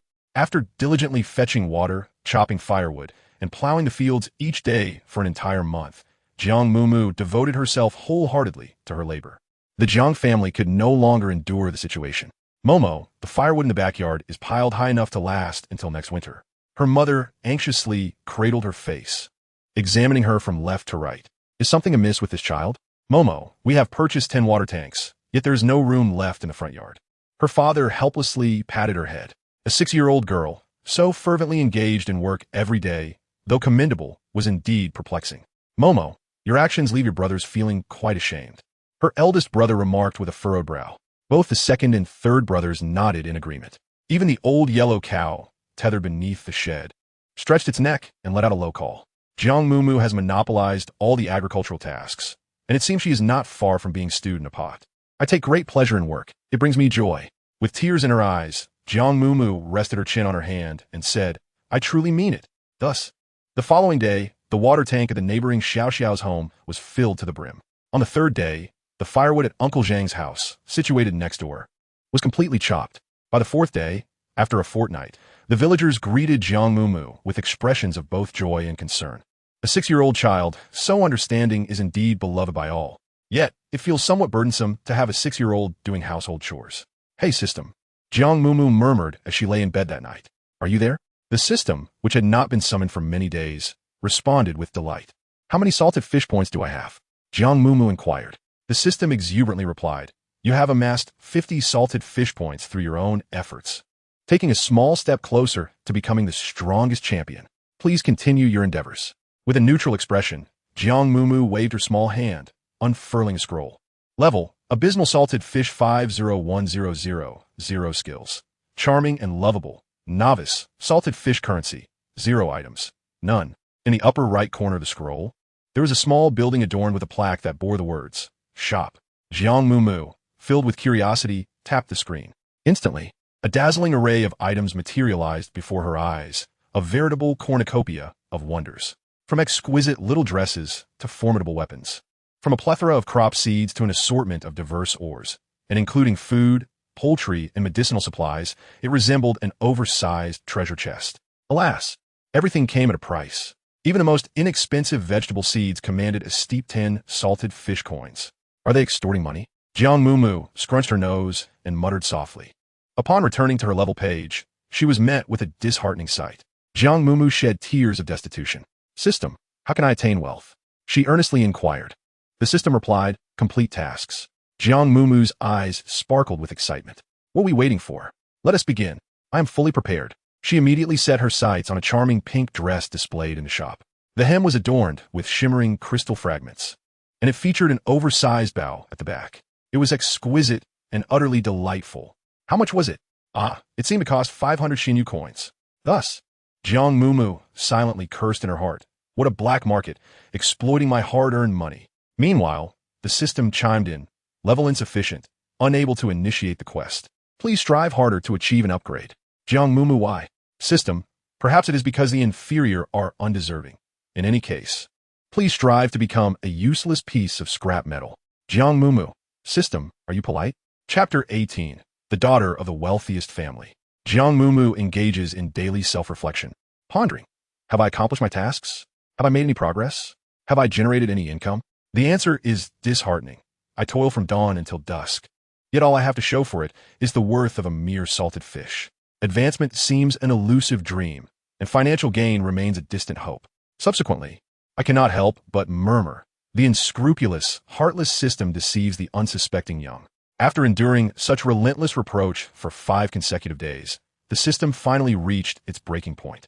The system proclaimed, as Confucius said, when heaven is about to bestow a great responsibility upon an individual, it must first exercise their muscles and bones and starve there. Jiang Mumu, speak plainly. Titi, very well. Those previous experiences were merely a test of your resilience. Jiang Mumu felt her little fist clench, grinding her teeth as she questioned. So what? It has been 2 months. She had completely cleared an entire hill on the eastern side of the village. The system responded, a lazy fish unwilling to turn over is not a good fish. The host must strive for progress. First, set a small goal for oneself, such as the scroll unfurled before her eyes. Venture to the Soul Master Academy in Nodding City and endeavor to become an outstanding Soul Master. Acceptance, 1,000 lazy fish points, 666 lazy fish coins. Refusal, then self-detonate. Jiang Mumu chuckled softly. Do I have any choice? The system, indifferent to humanity, compels even the most delicate and adorable to resort to expletives. Jiang Mumu had never contemplated leaving Holy Soul Village or parting from her parents. To be a soul master in the Douluo continent is regarded as the most noble of professions. Yet, in her eyes, it is fraught with peril, a constant threat to her very life. The mere thought of confronting such dangers at her tender age fills her with anxiety and sorrow. Although Nodding City is not too far from home, venturing forth alone feels like a daunting exile. Wait, who says she is truly alone? After all, there is still Tang-san. Following their previous soul awakening, Grandpa Jack had inquired specifically about their plans to attend the Soul Master Academy. If only Tang-san could accompany her. Jiang Mumu suddenly felt a sense of calm wash over her. The following morning, she hastily consumed 2 bowls of rice before returning to her usual spot to wait. Upon noticing a slender and attractive boy approaching, she peered out from behind a tree and exclaimed, "Good morning, Tang-san." "Good morning," Tang-san replied, pausing in his stride. Since the incident by the water, the two had gradually grown closer.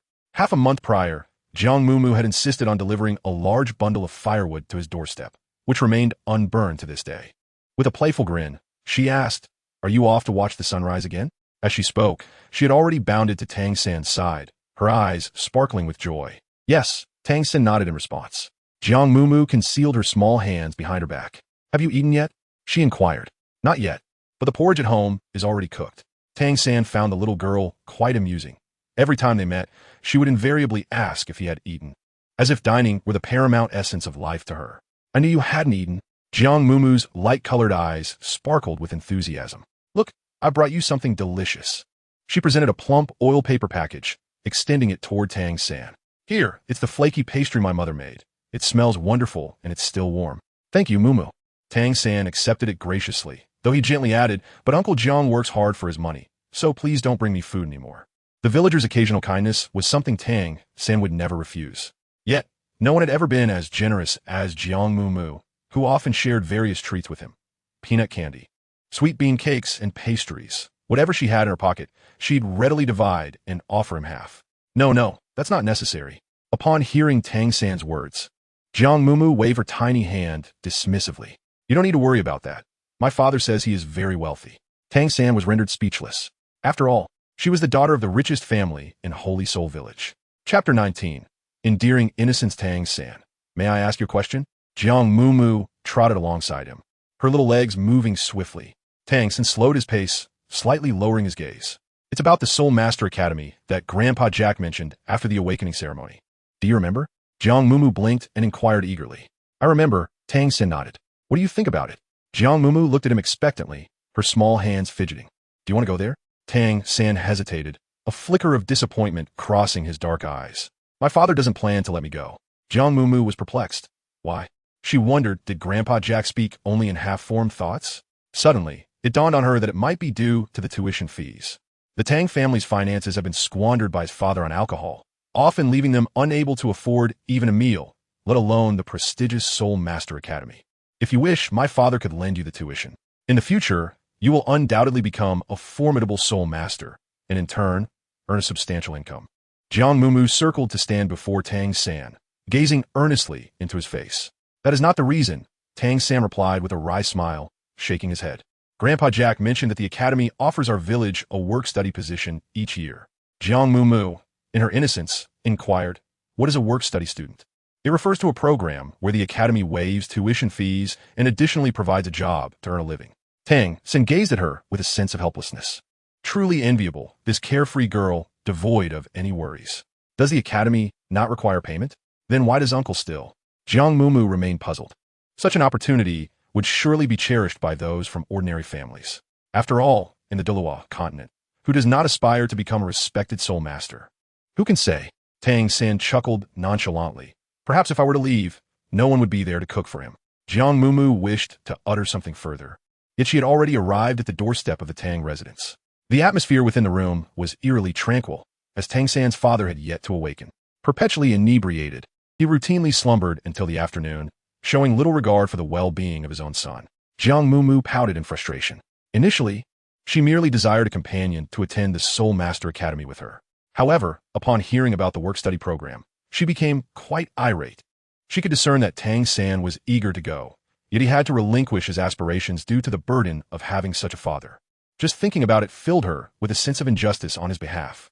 Jiang Mumu clenched her small fist, seething in solitude for a moment, and suddenly stood up. "No way." "What do you mean, no way?" Her elder brother, startled, dropped the sunflower seeds he was holding. Jiang Mumu wore a serious expression, declaring, "I must go with Tang San." "Where to? For what purpose?" her second brother inquired, his face a canvas of confusion as he scratched his head. Without answering, Jiang Mumu turned and retreated to her room, firmly shutting the door behind her. "Tang San?" Her second brother's brow furrowed deeply in contemplation. Inside the room, she addressed the system. "Can I exchange my salted fish points for the skill Charming and Adorable?" The system responded. "The Charming and Adorable skill will consume 5 salted fish points each time it is utilized." "Very well, I shall exchange all of them," Jiang Mumu proclaimed with great enthusiasm. The system confirmed, "Successfully exchanged the Charming and Adorable skill 10 times. Would you like to use it now?" "Wait, I will call for you when the time comes."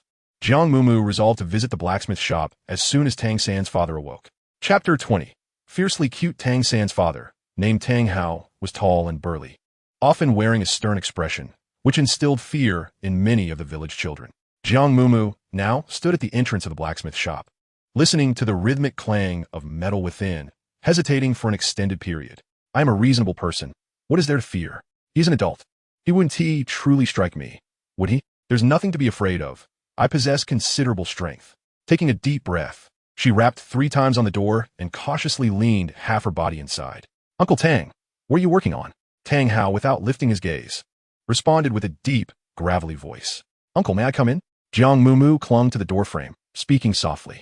Clang, clang, clang. Uncle, you heard me, right? Then I shall enter. After waiting for a moment, noticing that Tang Hao didn't even twitch an eyelid, Jiang Mumu slowly extended one small foot inside. Clang, clang, clang. Tang Hao, with one hand pulling the bellows and the other wielding a hammer, continued his relentless labor. With audacious resolve, Jiang Mumu cautiously stepped forward, bringing her other foot into the room. The petite figure shuffled along the wall until she finally arrived beside Tang Hao. The warmth emanating from the hearth mingled with the robust scent of alcohol, instantly enveloping Jiang Mumu and causing her to wrinkle her brow in discomfort. Hello, unso tang, she greeted. My name is Jiang Mumu, and I reside on the eastern edge of the village. Eager to make a favorable impression on the stern-faced man, she dutifully introduced herself. I'm a friend of Tang San, and I possess innate soul power. I aspire to attend the Soul Master Academy in Nodding City. Jiang Mumu gazed at the swiftly swinging hammer, feeling as though she were conversing with the very air itself. Could it be that she had imbibed too much? Still ensnared in the haze of inebriation, she stepped closer, swallowing hard, and raised her voice in a delicate tone. Uncle Tang, it's not as if I am deaf. At last, Tang Hao lifted his gaze. Beneath his tousled hair lay a rugged, stern visage, his eyes deep and shadowy, resembling a lifeless, desolate well that sent a chill through the observer's core. Uncle Jiang Mumu suddenly found herself so anxious that she forgot her subsequent words. The little girl from the Jiang family? What brings you here? Tang Hao regarded her with a cold glance. This imposing figure possessed muscular arms and a sharp countenance. With merely a fleeting gaze, he instilled within her an overwhelming sense of pressure and awe. In a moment of panic, Jiang Mumu urgently called out her mind. System, please grant me a skill. The system responded. Charming skill activated, with a duration of 15 minutes.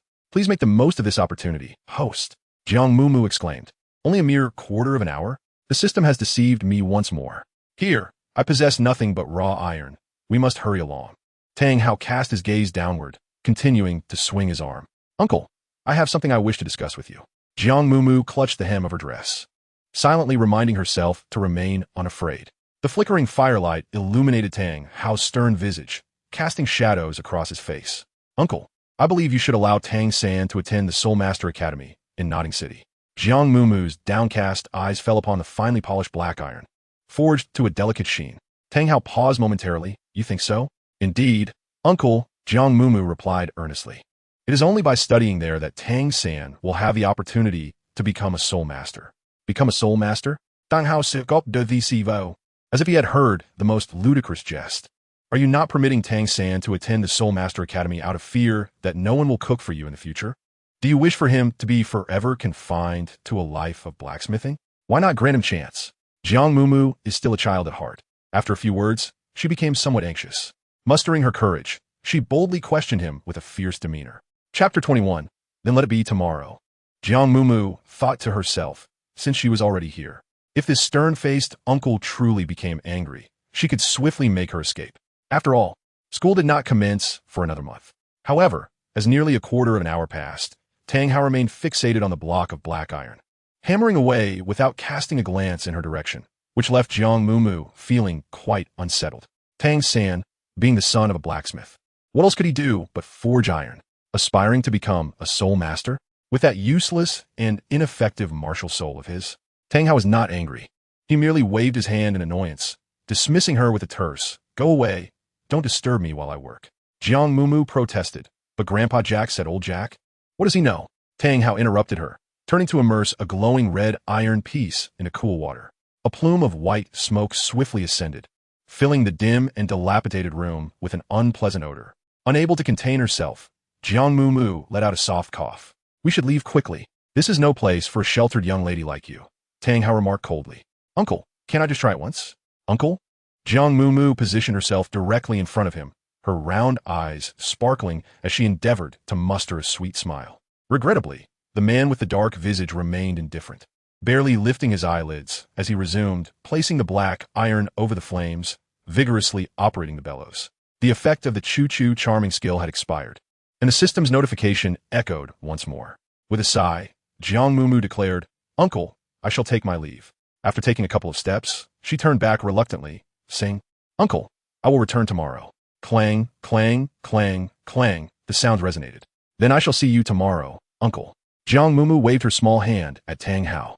Upon exiting the blacksmith's workshop, she spotted Tang Sen standing at the doorway, his deep, luminous eyes filled with a gentle smile. Jiang Mumu bit her lip, uncertain of what to say. Although he smiled, there was undeniably a hint of sadness concealed within that expression. Surely, he must be feeling quite down, yet he was compelled to maintain an air of nonchalance. Thank you, Mumu, Tang Sen said softly. His gaze lowered slightly as he tenderly ruffled her hair in a comforting manner. Jiang Mumu suddenly felt a wave of melancholy, yet her uncle remained unconvinced. It's all right, Tang Sen replied, lowering his head with a gentle smile. My father has already begun teaching me the art of blacksmithing. Becoming a blacksmith is also a commendable path. Upon hearing this, Jiang Mumu's sadness deepened. Tang San, I will undoubtedly attend the Soul Master Academy, she declared, her delicate hand tugging at the boy's garment. His smile radiated warmth as he reassured her. Yes, Mumu will surely become a formidable soul master in the future. But I wish to accompany you to the academy. Jiang Mumu pouted, her nose scrunching adorably. Is that possible? Tang Sen gazed down at her, his dark eyes shimmering with a hint of light. There's still a month left. I will return tomorrow. Just you wait, he added with a playful grin. Jiang Mumu quickly regained her spirits, filled with renewed confidence. Mumu, my father is quite obstinate, she confided. What about you, Tang San? Do you wish to join me at the Soul Master Academy? Tang San was momentarily taken aback. In the gentle hues of Jiang Mumu's bright eyes, sunlight sparkled, filled with anticipation as she gazed at him. After a brief moment of contemplation, Tang San tenderly spoke. Then I shall come again tomorrow, the day after, and the day after that. Surely, one day will suffice. With that, he offered to escort her home. The setting sun elongated their shadows, as Tang San allowed the petite girl to tug at his clothing, a smile deepening in his eyes. Chapter 22. We are only 6 years old. Tang San's agreement to attend the Soul Master Academy together brought immense joy to Jiang Mumu. She skipped along, pulling at his clothing, resembling a jubilant little rabbit. Tang San, have you ever been to Notting City? No, neither have I, but must be far more bustling than our village, right? It should be. Is it dangerous there? Do soul masters enjoy fighting? I cannot say. I'm not very familiar with it. Initially shy, Jiang Mumu found it difficult to engage in conversation, but once comfortable, she transformed into a lively chatterbox, her words flowing incessantly. One was exuberant and candid, while the other remained composed and reticent. One's expressions danced with enthusiasm, while the other wore a gentle smile, creating a harmonious balance between them. All right, let us head home. Tang San halted at the entrance of Zhang's courtyard, affectionately ruffling her hair. Her soft locks felt like those of a furry little creature. Wait a moment. We have yet to make a promise. Jiang Mumu extended her small finger, playfully waving it before him. A promise? Tang San chuckled softly, amused by her childlike innocence. We are but 6 years old. Of course we are children. Jiang Mumu urged. Link your pinky quickly. Indeed, Tang San replied.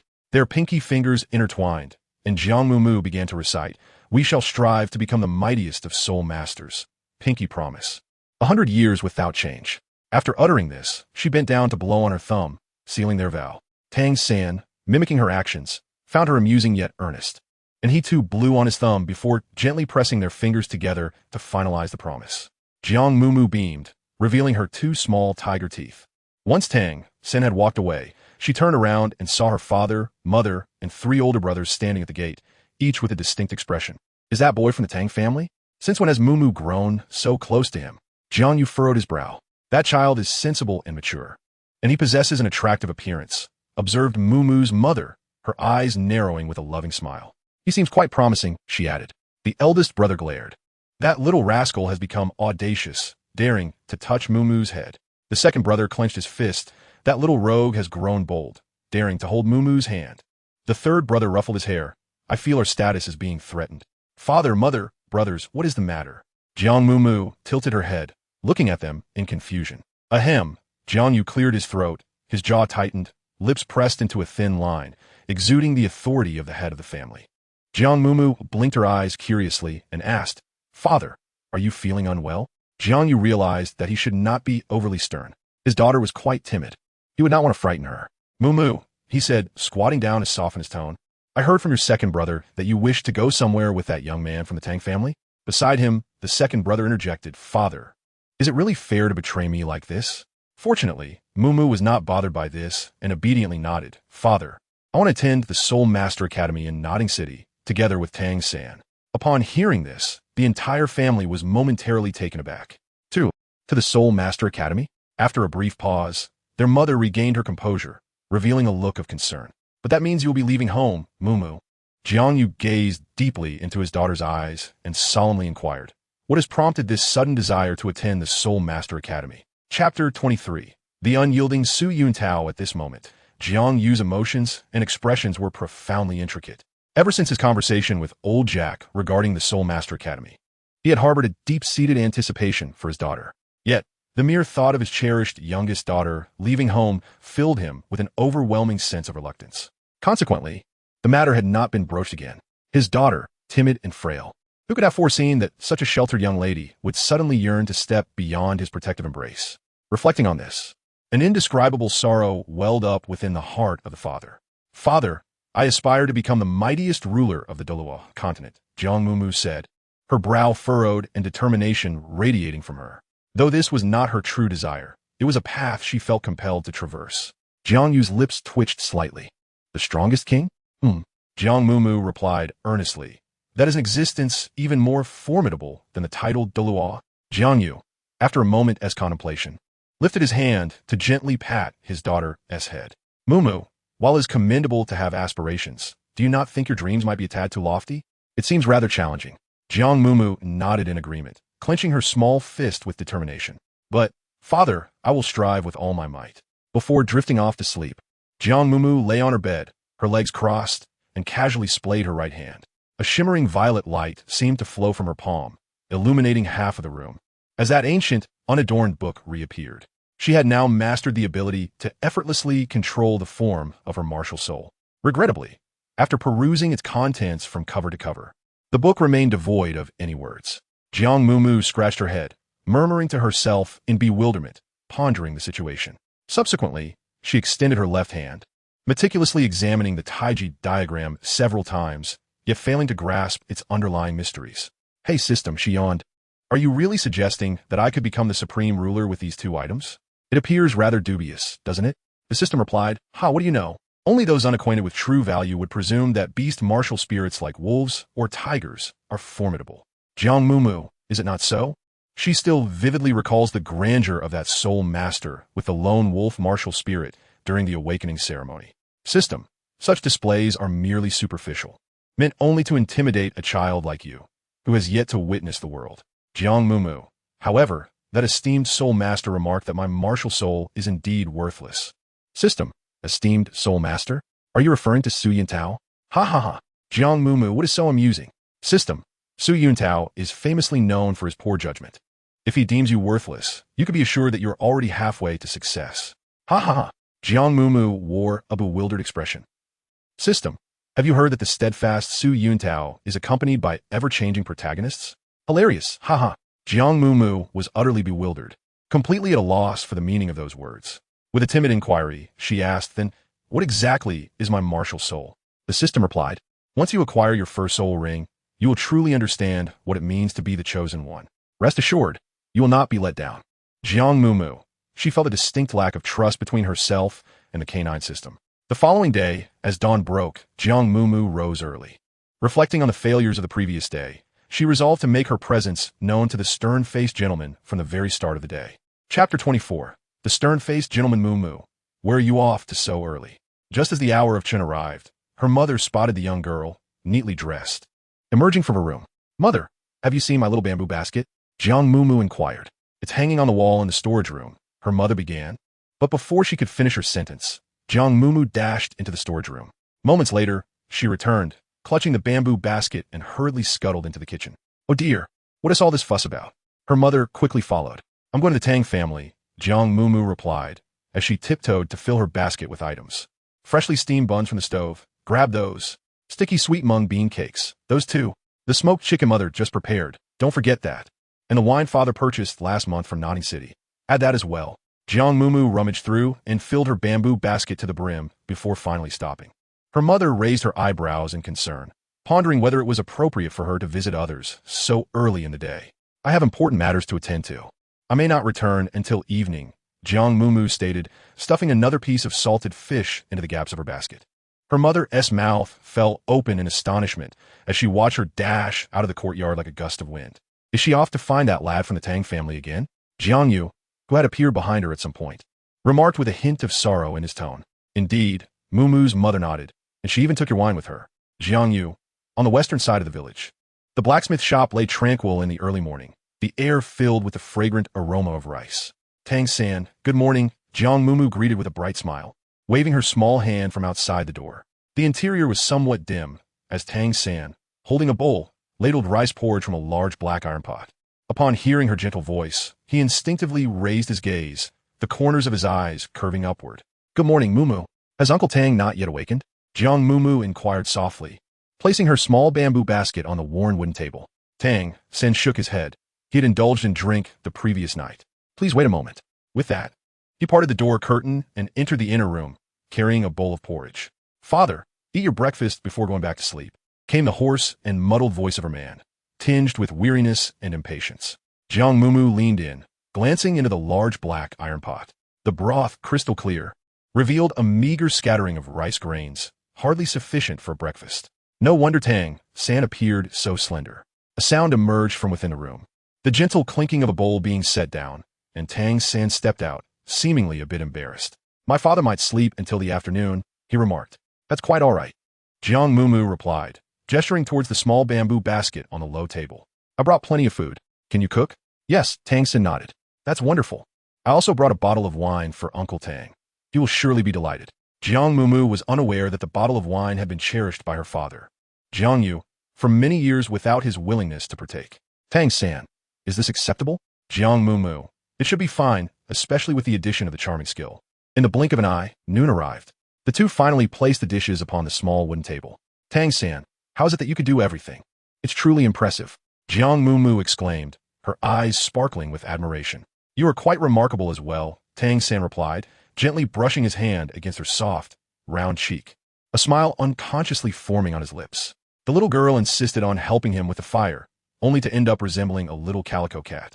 She was simply too adorable. Jiang Mumu's small face puffed up cutely silly. As they shared a laugh, the curtain of the inner room was lifted, and Tang Hao staggered out. Chapter 25. Tang San's confusion. Dad. Uncle, they both exclaimed, looking towards the imposing figure of a man. Tang Hao, with disheveled hair and a weary expression, loomed large in the dimly lit room, akin to a small mountain exuding an overwhelming presence. He lifted his leg, swaying as he stepped over the chair in front of him, and poured himself a bowl of water, gulping it down. Dad, it's time to eat. Tang San called out as he set the chair in place. Tang Hao glanced at the sumptuous spread on the table, said nothing, and sat down, picking up his chopsticks to grab a piece of smoked chicken. Did you make all this? Is it tasty? Jiang Mumu inquired, leaning in with her round, bright eyes. The dark-faced man grunted. You little rascal. I thought you could only cook rice porridge? Tang San pressed his lips together, hesitating to respond. Uncle, that's because you only have rice at home, right? Jiang Mumu blurted out, unfiltered. How could he possibly utter such words when all the money had been spent on drinking? Yet, Tang Hao seemed indifferent, turning away to spit out a chicken bone, muttering that it was salty. Uncle, there's still wine. Jiang Mumu mischievously winked at Tang San. He quickly poured a glass of wine and handed it to Tang Hao. Dad. Tang Hao finally cast a fleeting glance at the two, accepting the wine glass and downing it in one gulp. Afterward, seemingly unsatisfied, he grasped the wine jug and drank directly from it, emptying it in a few swigs. Jiang Mumu was left speechless. They hadn't even begun discussing the important matters. With a thud, Tang Hao placed the empty jug on the table, wiped his mouth, and prepared to rise. Uncle, Jiang Mumu exclaimed, suddenly pouncing on him, her small hands tightly clutching his sleeve. Tang Hao looked down, his rough, dark face devoid of expression as he turned toward Jiang Mumu. The little girl felt her body tense slightly silently urging, "System, activate the skill." After yesterday, she was no longer as fearful of this stern-faced uncle. Gathering her courage, she unleashed her charming skill to act cute and endearing. "Uncle, aren't you going to eat?" Your amber-like pupils glimmered brightly. "Uncle, could you please sit down first?" The delicate round face of the little girl was imbued with a soft pink hue. Tang Hao was momentarily taken aback. His previously indifferent countenance gradually morphed into one of bewilderment. For reasons unknown, he suddenly felt that this little girl seemed to radiate an ethereal glow, exuding an endearing softness and charm. "Uncle, would you like to try this sweet bean cake?" she inquired in a delightful, babyish voice. With her tiny hands cradling a small piece of cake, she gazed at Tang Hao with wide, pleading eyes. Her pitiful expression seemed to implore him, "Uncle, please, just take a bite, won't you?" In an inexplicable moment, Tang Hao raised his hand, cautiously picking up the sweet bean cake. As if he were afraid of startling the little girl, he placed it in his mouth, and the cloyingly sweet flavor blossomed within him, melting like a warm memory. "How wonderful it would be if such a well-behaved little girl were my daughter," Tang Hao mused, his expression softening. "Uncle, is it delicious?" Jiang Mumu asked. In that instant, to Tang Hao, Jiang Mumu resembled a small kitten, her round eyes wide with anticipation, her fluffy tail swaying gently as she looked up at him. "Yes, it's quite delicious," Tang Hao replied with warmth, akin to that of a loving father. After speaking, he extended his broad hand and gently patted the little girl's head. Nearby, Tang San observed, his mouth twitching in disbelief, a myriad of question marks appearing on his forehead. Tang San thought, "Is Dad drunk again?" Chapter 26, The Child's Suffering. Tang San was perplexed. His father, who had always been indifferent to everything, suddenly appeared so amiable and benevolent. He had witnessed his father inebriated countless times, yet he had never shown such kindness towards him. Indeed, even a man as rugged and unyielding as his father could not resist the charms of a soft little bundle. "Uncle, do you know? The Soul Master Academy in Nodding City will be opening in a month," Jiang Mumu cautiously broached. Upon hearing about the Soul Master Academy, Tang Hao's brow furrowed slightly.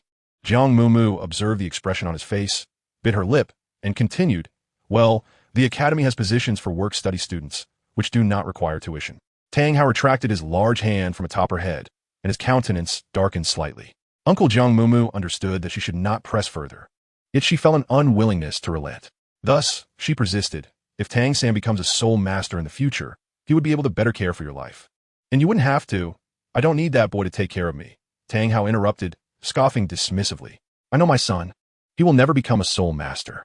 Tang San's father moved his lips, but remained silent, his hands clenched tightly at his sides. "Uncle, you cannot say that about Tang San." Jiang Mumu instinctively glanced at Tang San. She saw him with his head bowed, his lips pressed tightly together, his dark hair falling forward to obscure the disappointment in his eyes. In his tattered clothes, his frail figure stood alone in the dim light. Jiang Mumu felt a pang of sadness in her heart, her throat dry and her chubby cheeks flushed. With each word she uttered, she insisted, "Even if you're Tang San's father, you should not speak like that." The little girl, with her innocent curiosity, was met with a faint sigh from Tang Hao, who shook his head and murmured, "Forget it." Before his words could fully escape his lips, a reminder from the system echoed, announcing the expiration of the charming and lovable skill. "I understand that persuading you will not be an easy task," Jiang Mumu said, mustering a cheerful smile. "But uncle, I will return tomorrow." "Tang San, do not feel disheartened. Perhaps your uncle is simply lonely," she consoled, gently grasping Tang San's sleeve as they walked home. In her own household, she was surrounded by her father, mother, and 3 brothers, creating a lively atmosphere. In contrast, Tang San's home consisted solely of the 2 of them, bound together in their solitude. She pondered how profoundly sad Tang Hao would be if Tang San were to leave. As Jiang Mumu pondered, she found that the scowling uncle was not as irksome as she initially thought. "I'm not sad," she mused, her gaze gentle and clear.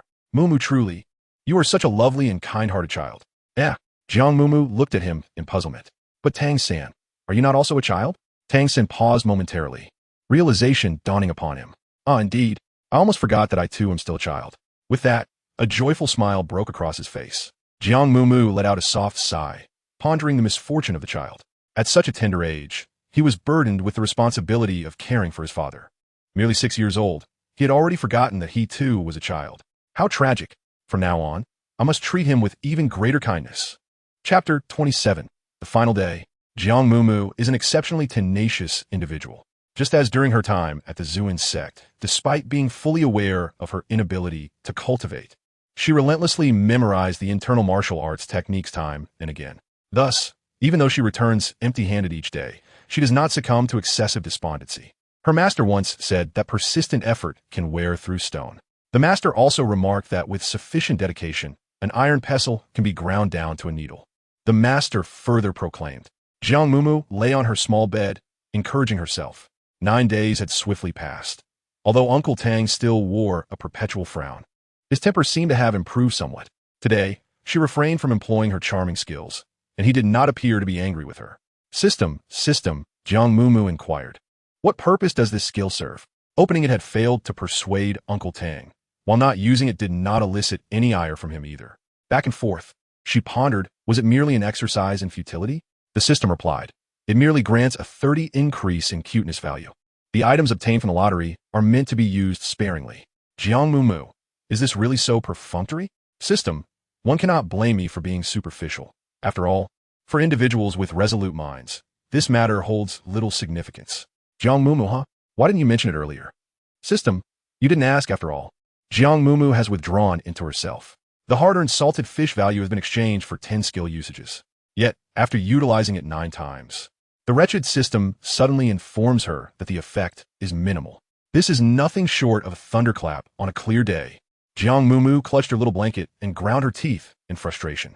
Let us just self-destruct together. Oh, system. The system replied, no, little one. Do not give in so easily to despair. Trust me for the future. Jiang Mumu covered her head and sighed. Forget it. For the following half a month, the dog system remained as quiet as a chicken. Jiang Mumu remained resolute, visiting the blacksmith shop on the western edge of the village every day. Over time, she found that the fierce-looking uncle was no longer intimidating. Though he remained taciturn, he occasionally exhibited paternal instincts, teaching Tang San the art of blacksmithing and instructing him on how to exert the right amount of force to avoid injury. This led Jiang Mumu to believe that Uncle Tang truly cared for Tang San. As the final day before the Soul Master Academy's commencement approached, Jiang Yu wore a furrowed brow, appearing as though he had much to say but struggled to articulate it. Meanwhile, Mumu's mother busied herself, flitting about to tidy clothes, prepare meals, and occasionally staring into space. Are we truly leaving? That means no more home-cooked meals, she sighed. What if someone bullies Mumu at school? The eldest brother fretted. What if the training is too arduous? The second brother lamented. What if the teachers are too harsh? The third brother worried. Their treasured little sister had never endured a moment of hardship at home. Jiang Mumu felt a sense of helplessness as Grandpa Jack remarked that Notting City was merely half a day's journey from their village, not far at all. Despite his words, her mother embraced her tightly, whispering, My dear Mumu, you have never been apart from me. Jiang Mumu, tilting her little head, reassured her, Do not worry, mother. I shall take good care of myself. Will you be going alone? What about that lad from the Tang family? After a prolonged silence, Jiang Yu finally spoke up. In contrast to his wife's sentimental nature, he appeared rather composed, silently tucking numerous silver coins into his daughter's small satchel. Tang San, Jiang Mumu murmured, lowering her gaze to fiddle with her fingers. Chapter 28. Embarking on a new journey. Jiang Mumu has earnestly endeavored to persuade Tang Hao. Yet even until today, he remains reluctant to allow Tang San to accompany her to the Soul Master Academy. Alas, Tang San might not attend after all, leaving Jiang Mumu somewhat disheartened. After more than a month of companionship, her aspirations have transcended mere companionship. She genuinely hopes that Tang San will flourish and evolve into a formidable soul master. It is a pity for that child to be hindered by Tang Hao's disposition. Jiang Yu refrained from elaborating further, letting out a sigh before retreating to the courtyard to ponder in solitude. That night, Jiang Mumu found it difficult to sleep soundly. Previously, during her time at the Xuan Sect, the farthest she had ventured was to the town at the foot of the mountain for supplies.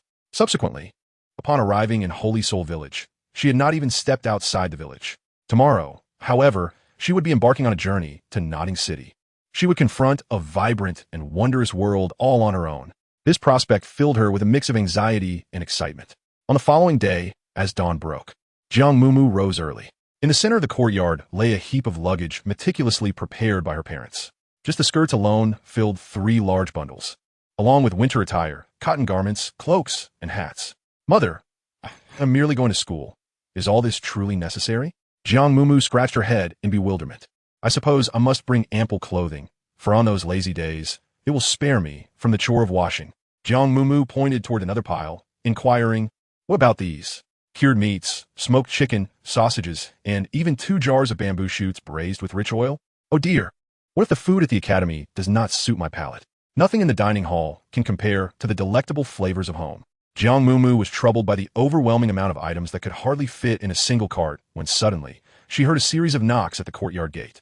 "Jiang Yu, is little Mumu at home?" It was Grandpa Jack. Jiang Mumu rushed to the door as if she had encountered Savior. "Grandpa Jack, please help me." As the courtyard gate swung open, a face, adorned with gentle, crescent-shaped eyes and a bright smile, came into view. Tang-san. Upon noticing the boy holding a modest bundle of belongings, Jiang Mumu joyfully leaped forward and embraced his arm. "Tang-san, are you going to the Soul Master Academy with me?" "Yes. Uncle Tang has given his consent." "Wonderful. I can go to the Soul Master Academy with Tang-san." Jiang Mumu leaped up in excitement, nuzzling against Tang-san's chest. Tang-san, taken aback, stepped back slightly while chuckling and affectionately ruffled her little head. "Are you ready, Mumu?" Old Jack, impeccably attired, appeared quite spirited. "We must set off soon to ensure we arrive before the afternoon registration for school." "I am prepared," Jiang Mumu replied, sticking her tongue out toward the center of the courtyard, though embarking may prove somewhat challenging. Old Jack glanced at Jiang Mumu's luggage, then turned to observe the tattered bundle in Tang San's hands, his irritation bubbling to the surface. That Tang Hao, always drowning in drink, on such an important day. The least he could do is see his son off. Old Jack's mustache twitched as he contemplated further remarks, but Jiang Mumu gently tugged at his sleeve. "Uncle Tang must be worried about my feelings." Old Jack paused, realizing that such words might deepen Tang San's sorrow, and quickly refrained from continuing. His thin hand rested on Jiang Mumu's head, tenderly patting her twice. "What a kind and thoughtful little girl she is. How wonderful it would be if she were my own granddaughter." Chapter 29, Departure. Jiang Yu and his wife have always indulged their only daughter, fulfilling her every wish. However, the decision regarding her enrollment in the Soul Master Academy caused them considerable hesitation. Ultimately, they acquiesced to their daughter's desires. Yet now, to their astonishment, she declares that she prefers to travel to Notting City on her own, accompanied by Old Jack and Tang San. "Mom and Dad, I can manage this.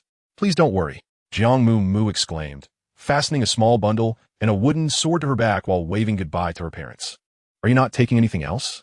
her mother asked, her eyes filled with reluctance as she gazed at her little girl. "This is more than enough," Jiang Mumu reassured her, patting her small bundle. "With these clothes and the money Dad gave me, I'll be fine." "That's an overwhelming amount of luggage. It might require an ox cart to transport," her mother remarked. "Rest assured, I will take good care of little Mumu on the way," Old Jack said, taking Tang San's hand in one and Jiang Mumu's in the other. "She is merely going to school and will return after a while." Despite his words, Jiang Mumu is only 6 years old, her mother thought, her lips trembling as tears welled in her eyes. The thought of such a tiny child venturing alone to the city for school was heart-wrenching. "But Mom, Tang San is also 6, Jiang Mumu responded, tilting her head and winking at Tang San. Tang San quickly patted his chest and assured them, "You can trust me. I know how to take care of everything. I will look after Mumu. Little San, you are a steady and responsible child. I entrust Mumu to your care," her mother said, her voice tinged with emotion. "All right, we will remember that," Jiang Mumu teased, sticking out her tongue playfully. She tugged on Old Jack's hand, urging, "Let us go, let us go. If we don't hurry, we'll be late for registration." If they lingered any longer, she feared she might break down in tears, which would only deepen her parents' sorrow. "Very well, we shall depart," Old Jack said, glancing at the hesitant Jiang Mu's mother and the pensive Jiang Yu. He sighed, Notting City isn't far. If you miss her too much, you can always go visit. "Wait," Jiang Yu raised his hand, hesitating before lowering it again. The man, who had been silent since the previous night, finally spoke, but only managed to utter a single phrase after a long pause. "Mumu, if anything happens, be sure to tell your father. I have money." With that, he turned away. Jiang Mumu clasped Old Jack's hand, lowering her gaze and blinking fervently. They had ventured quite a distance, yet she dared not glance back. If her father were to accompany her, he would surely weep, a sight too embarrassing for him to wish her to witness. Jiang Mumu murmured softly. "All right, my dear," Old Jack said, gazing at her with kindness. "Though it may be difficult, this is indeed the journey of growing up." Jiang Mumu gently brushed her nose and nodded, indicating her understanding. "Grandfather." The journey from Shenghun Village to Notting City takes approximately half a day. Along the way, Old Jack incessantly advised the two children. Tang Sen occasionally inquired about soul masters and soul rings, while Jiang Mumu attentively listened beside him. Regrettably, Grandfather Jack's knowledge was rather limited, and they would have to explore everything further once they arrived at the academy. At noon, the three of them sat beneath a grand tree, enjoying their provisions. Jiang Mumu had just handed a chicken leg to Tang San when she suddenly heard a rustling sound. Following the noise, she noticed a patch of grass swaying despite the absence of wind. It seemed as if something was lurking there. Intrigued, Jiang Mumu rose to her feet. "Be cautious, Mumu," Tang San cautioned. "Do not worry. It is likely just a small creature," she replied, tiptoeing closer. In her past, at the Xuan Nv Sect, she had cared for numerous animals. Although her cultivation had faltered, the chicks, rabbits, and foals she had raised were all exuberantly lively. "Beware, it could be a snake." "That is unlikely. I have raised snakes before as well." Jiang Mumu, with a crouched posture, slowly parted the dense thicket, her eyes suddenly sparkling with delight. "Wow, Tang San, come quickly, there's a little pig." Carefully, she cradled the tiny creature in her arms, gently supporting it with her small hands. "It seems to be a wild boar," Tang San remarked, inching closer. "A little wild boar? How adorable." Jiang Mumu lifted it closer to her eyes. The little one boasted a coat of gray and white, soft and smooth to the touch, with large ears whose tips were a delicate pink, a plump body adorned with wing-like patterns on either side, and two small black, bean-like eyes that stared vacantly at Jiang Mumu for a moment before it let out a couple of snorts. Old Jack furrowed his brow. "Adorable? That is a wild boar, and it can be dangerous." "Grandpa Jack, it seems to be injured," Jiang Mumu said, gently parting the fur on its hind leg. The little wild boar immediately flinched, emitting a few whimpering sounds. "Please stay still. Let me see." "I'll be gentle. It won't hurt," Jiang Mumu quickly reassured, stroking its fur and scratching its neck. The little wild boar seemed to comprehend, its ears twitching as it lay still in her hand. "It may have been hurt by a trap. It looks quite serious," Tang San observed. "It's bleeding," Jiang Mumu said, cradling the curled-up wild boar and looking imploringly at old Jack. "This creature is a beast. When it grows up, it won't remain in this state. It can weigh 300 to 400 pounds and will consume more than a person. Most importantly, it is not known for its gentle temperament." Old Jack shook his head. Unexpectedly, the little wild boar nudged Jiang Mumu affectionately, wiggling its rear as if to prove its docility and charm. "Grandpa Jack," Jiang Mumu's heart melted instantly, her soft voice pleading, "It's still so small and pitiful. Perhaps in 3 to 5 months, it will become fierce and irritable." Old Jack's tone softened slightly. Jiang Mumu hastily exclaimed, "If that's the case, I shall return it to the mountains. I promise it will not harm anyone. Is that all right, Grandpa?" Old Jack found himself in a predicament. "Grandpa, let Mumu adopt it for now. I will watch over it alongside her." Tang San stood by Jiang Mumu, advocating for her. Old Jack hesitated for a moment, but ultimately sighed, "Very well, though I cannot say whether the Academy will approve." Before he could finish his sentence, Jiang Mumu joyfully embraced the little wild boar and spun around in delight. "This is wonderful. Thank you, Grandpa Jack. You are truly the kindest and most benevolent grandfather in the world." Flattered by the soft-spoken praise from the sweet girl, old Jack's beard proudly bristled, as if to say, "Of course, who could doubt it?" Jiang Mumu skillfully bandaged the injured leg of the little wild boar with a satin ribbon tied in her hair, and then fed it some dry food and water. The trio and the pig continued their journey under the warm sunlight towards Nodding City. Chapter 31. No-hitting grandfather. The Nodding City Junior Soul Master Academy is situated in the western part of the city. Old Jack inquired several passers-by for directions and finally led Jiang Mumu and Tang San to their destination. From a distance, they beheld a grand, arched gate, 20 meters wide and towering over 10 meters, constructed from sturdy rock, exuding an impressive aura. "Wow, Grandpa Jack, that must be the Soul Master Academy. It's enormous." Jiang Mumu had never set foot in the city, her excitement and curiosity piqued by every sight. This grand entrance rivaled even that of the Xuan Nv Sect. It is worth noting that the Xuan Nv Sect has been a prestigious institution for centuries. This Soul Master Academy must be truly formidable. "Hey, what are you doing here? Is this a place for country folk like you?" Old Jack, accompanied by 2 children, was halted at the gate by a young guard. The guard surveyed the trio with disdain. The 2 children, clad in shabby attire, epitomized the appearance of rural peasants, though the little girl appeared somewhat presentable.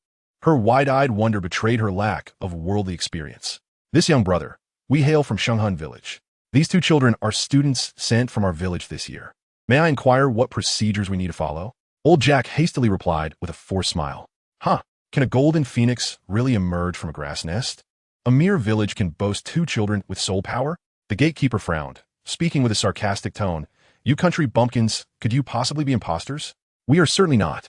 Jiang Mumu clutched her small bundle tightly, her little face puffed up, ready to argue, but was gently restrained by old Jack's hand on her shoulder. A flicker of anger crossed old Jack's eyes, yet he suppressed his irritation and presented the proof issued by the esteemed servant Su Yuntao from the Wuhan Hall. Oh, how peculiar. One possesses the blue silver grass as a martial soul, and the other has an unknown, worthless book. 2 useless martial souls, yet both supposedly endowed with innate soul power? The gatekeeper took the document, glanced at it, and scoffed. You country folk can't even manage to forge a document properly. It's utterly laughable. You are clearly trying to make things difficult for us. Even old Jack, with his usually placid demeanor, could no longer contain his frustration. Just wait. I will fetch the esteemed servant, he declared. Xuan Mumu, let us go. With that, old Jack took the hands of the 2 children and turned to walk back into the city. Behind them, the gatekeeper's mocking laughter echoed. Oh, Shenghun Village. More like Beggar Village. What did you say? Old Jack spun around, his eyes blazing with fury, fixated on the guard. Shenghun Village had earned its name from a revered soul sage a century ago, a source of immense pride for him. The gatekeeper's words had undoubtedly struck a nerve. That man is insufferable, Jiang Mumu whispered, holding her little wild boar concealed within her bundle. He is even more odious than the vendor from the town below, Xuan Nv Sect, who cheated me out of 2 taels of silver. Tang San remained silent, his head slightly bowed, his dark eyes locked onto the gatekeeper, one hand subtly shielding Jiang Mumu behind him. What is the matter? Are you dissatisfied? Look at your pitiful appearance. Does it not seem fitting to say you hail from a beggar village? Don't even think of begging here. Scram, just get lost. An elderly man, accompanied by 2 young children, showed no fear towards the door, cursing as he raised his hand to push against old Jack's chest. You shall not harm Grandpa Jack. Just as old Jack's anger boiled over, a fierce yet innocent voice shouted. Chapter 32. It is the master. Jiang Mumu's petite voice evidently lacked any intimidating power. Just as she attempted to dash forward with her little legs, a slender yet strong hand firmly restrained her. Mumu, stay still, Tang San said, his lips pressed together, a lock of hair falling over his forehead obscuring his eyes. He moved with the swiftness of the wind. Jiang Mumu merely blinked, and in an instant, the slender figure had already separated the 2. With another blink, she was bewildered to see how Tang San effortlessly pushed the door guard aside, causing him to crash to the ground with a resounding thud. How impressive! Jiang Mumu was left in a daze. She had previously heard her master say that some martial arts, when mastered, could wield the strength of 4 ounces to move 1,000 pounds. Unfortunately, her innate talent was lacking, and she had never been able to learn such skills. Old Jack stood there, dumbfounded, exclaiming, Little San, you reckless child, are you courting death? The door guard, infuriated that a mere child had so easily knocked him down, scrambled to his feet, ready to charge at Tang San. Be careful, Tang San. Jiang Mumu unsheathed the wooden sword strapped to her back. Just then, a slightly hoarse voice echoed, Enough, stand down. The door guard froze at the sound, and in an instant his anger transformed into sycophancy as he bowed and saluted. Master, you have returned. Jiang Mumu turned around. A man in his 40s or 50s, of unremarkable appearance, had unexpectedly taken his stand behind her. Young lady, perhaps you should sheathe your sword, he suggested. The master, disregarding the doorman, approached Jiang Mumu, forcing a stiff smile. Jiang Mumu eyed him warily, gripping her sword even tighter. The man's thick lips twisted into an unappealing and peculiar grin, casting doubt on his intentions. Yet the master seemed unfazed. Raising his hand slightly as if to pat her head, Jiang Mumu turned her head away in outright refusal, puffing her cheeks in a display of irritation. The master chuckled awkwardly before striding over to the elderly Mr. Jack. Could you kindly show me the proof from the spear hall? He inquired. Mr. Jack promptly nodded, handing over 2 sheets of paper. The master cast a fleeting glance at them, his brow furrowing in contemplation. After a brief moment, he shifted his gaze to Tang San, scrutinizing him for a moment before looking back at Jiang Mumu. Instinctively, Jiang Mumu tightened her grip on her small bundle, quietly patting it twice with her little hand. The documentation is indeed correct, sir. On behalf of the Academy, I apologize for the earlier incident. I will take responsibility for these 2 children, the master said amiably. Mr. Jack waved his hands dismissively, saying, No need for apologies. We are in no position to demand them. Master, then these 2 shall be entrusted to you. Turning back to the pair, he earnestly advised, Little San, you are 2 months older than Mumu, so you must take good care of her. Mumu, life at the academy will be different from home, so you must be obedient. You both must strive to do well, and by the end of the term, your grandfather will come to fetch you. Now, go along with the master. After watching Mr. Jack depart, Jiang Mumu followed the master into Nodding Academy. Thank you, sir. Tang San said politely. Sir, I'm not a teacher at the academy. Then you must be the principal or a leader, I presume? Jiang Mumu deliberately lagged a few steps behind, half listening to the conversation between the two. Don't move. If you get discovered, we'll be left without a home, she whispered, pressing down on the little wild boar that was restlessly nudging about. Chapter 33, Is It Permissible? This rudimentary Soul Master Academy did not possess the grandeur it appeared to have from the outside. Entering through a straight path, flanked by trees, one arrived at the expansive playground. A group of children, all clad in identical white attire and around the age of 10, were engaged in a lively game of chase at the edge of the playground. Oomph! The little wild boar in her arms finally poked its head out, its beady black eyes darting about inquisitively. Jiang Mumu promptly pressed it back down, whispering, Please behave, or we shall both be expelled. She had named the little creature Xiaohua, though it seemed to disapprove of the name, letting out a few reluctant grunts. Jiang Mumu gently patted it, soothingly coaxing, There are sweet bean cakes and peanut candy in the bag. I'll give them to you shortly, all right? Only then did Xiaohua quiet down, obediently lying still. Good girl. Jiang Mumu sighed in relief, looking up to find she had fallen quite behind, and hurriedly jogged to catch up with Tang San and the master. Is this the little girl with a mutated martial soul? This year, the Academy has welcomed 2 innate, full soul power children. Such a rarity, the master remarked, his lips curving into a stiff smile. That expression seemed to stretch the flesh tightly, causing the corners of his eyes to crease with a layer of wrinkles. Even more unappealing than tears, Jiang Mumu abruptly came to a halt. Hello, I am Jiang Mumu, hailing from the Holy Soul Village, much like Tang San. The charming and tender young girl possessed an allure that would soften anyone's demeanor upon meeting her. Tang San had already taken me as his disciple. The master, with fervent light gleaming in his eyes, inquired gently, And you, little girl, have you also taken a master? Jiang Mumu paused momentarily, casting a glance at Tang San, who nodded in affirmation. Jiang Mumu appeared utterly perplexed and hesitated, saying, But doesn't the academy have teachers? She cast her eyes downwards, nervously fiddling with her fingers. Within the sect, it is emphasized that one should not serve 2 masters. Moreover, she had been raised solely by her master since childhood, and the position her master held in her heart was irreplaceable by anyone else. Though everything had changed now still, Jiang Mumu pursed her lips and shook her head, her heart fluttering with anxiety as she pondered what would happen if the academy chose not to accept her because of this.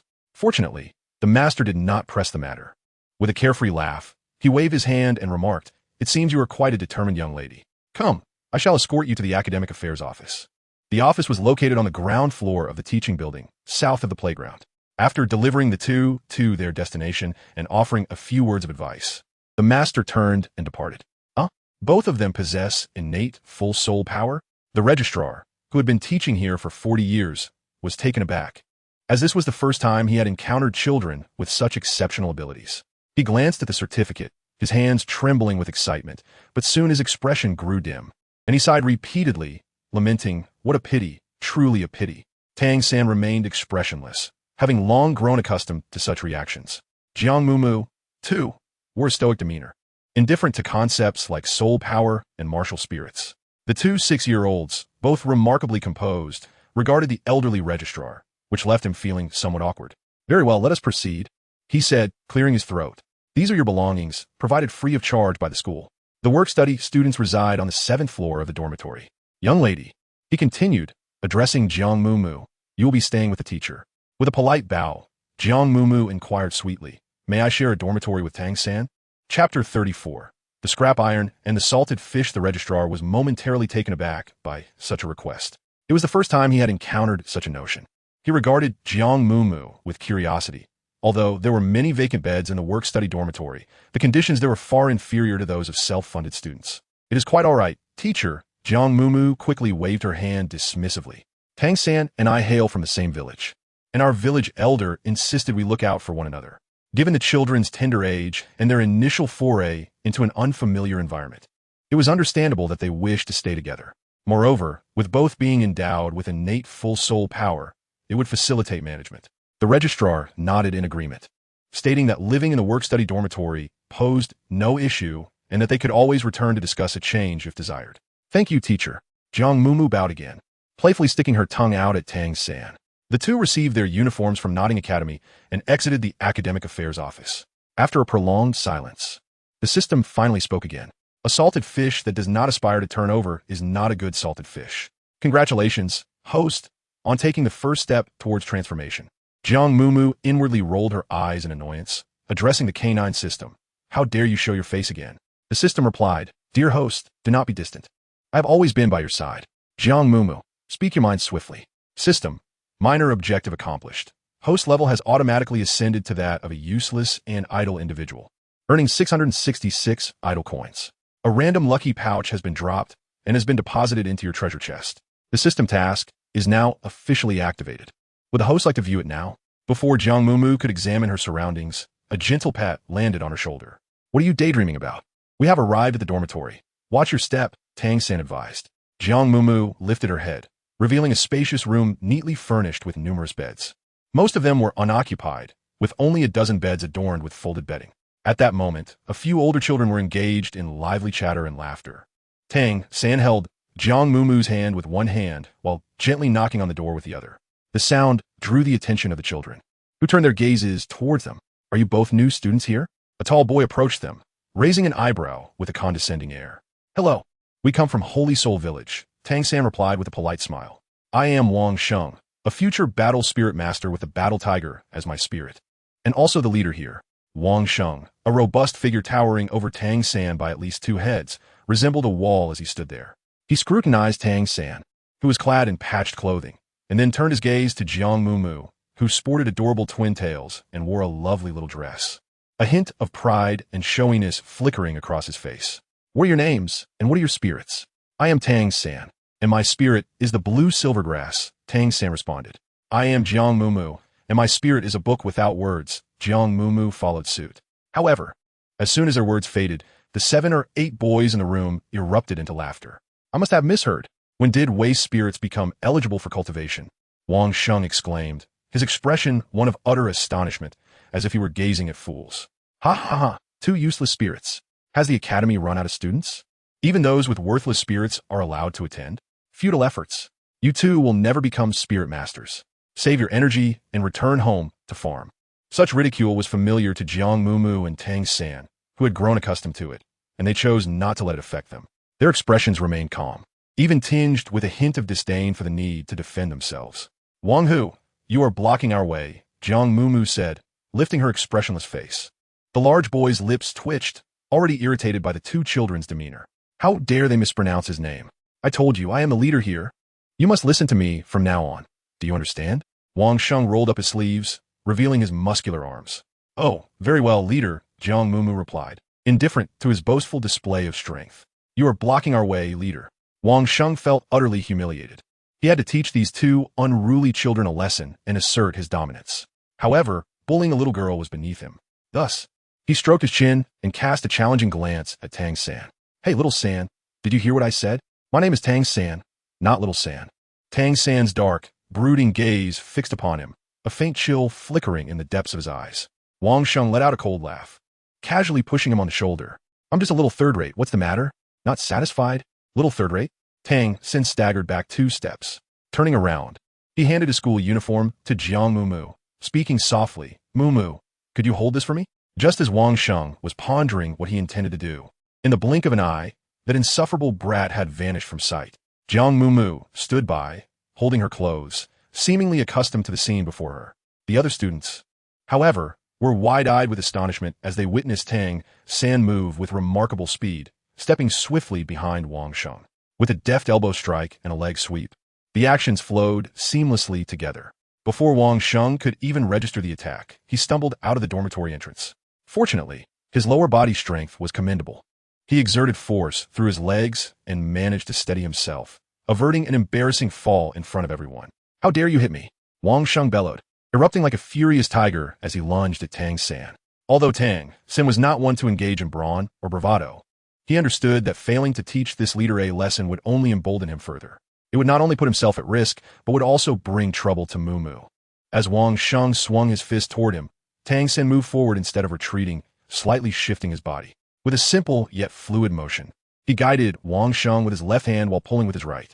The robust Wang Sheng, in an instant, seemed to lose all his strength, his towering frame tipping forward uncontrollably.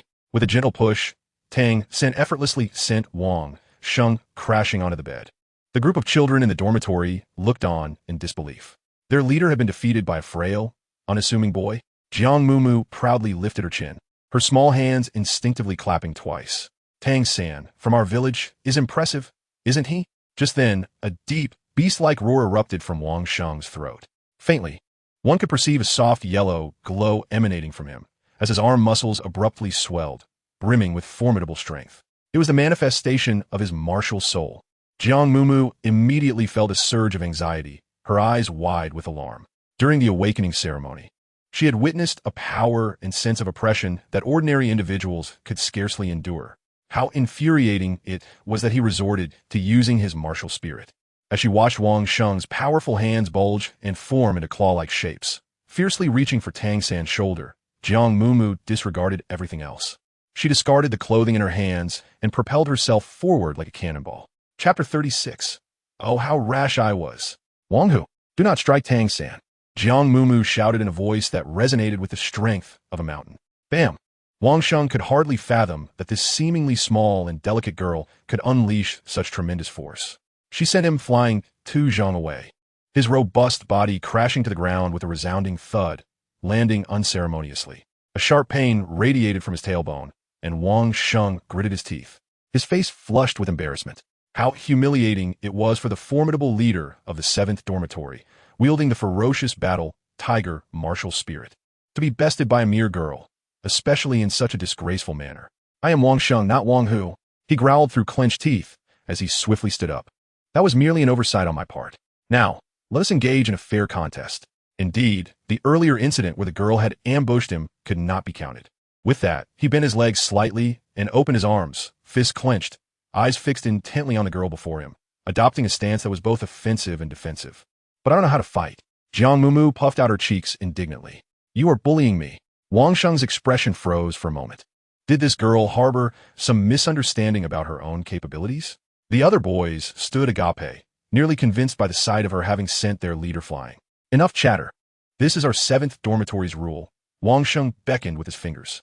Come on, you and that little third-rate fellow who will step up. He had to restore his lost dignity. One of these little brats had to be taken down.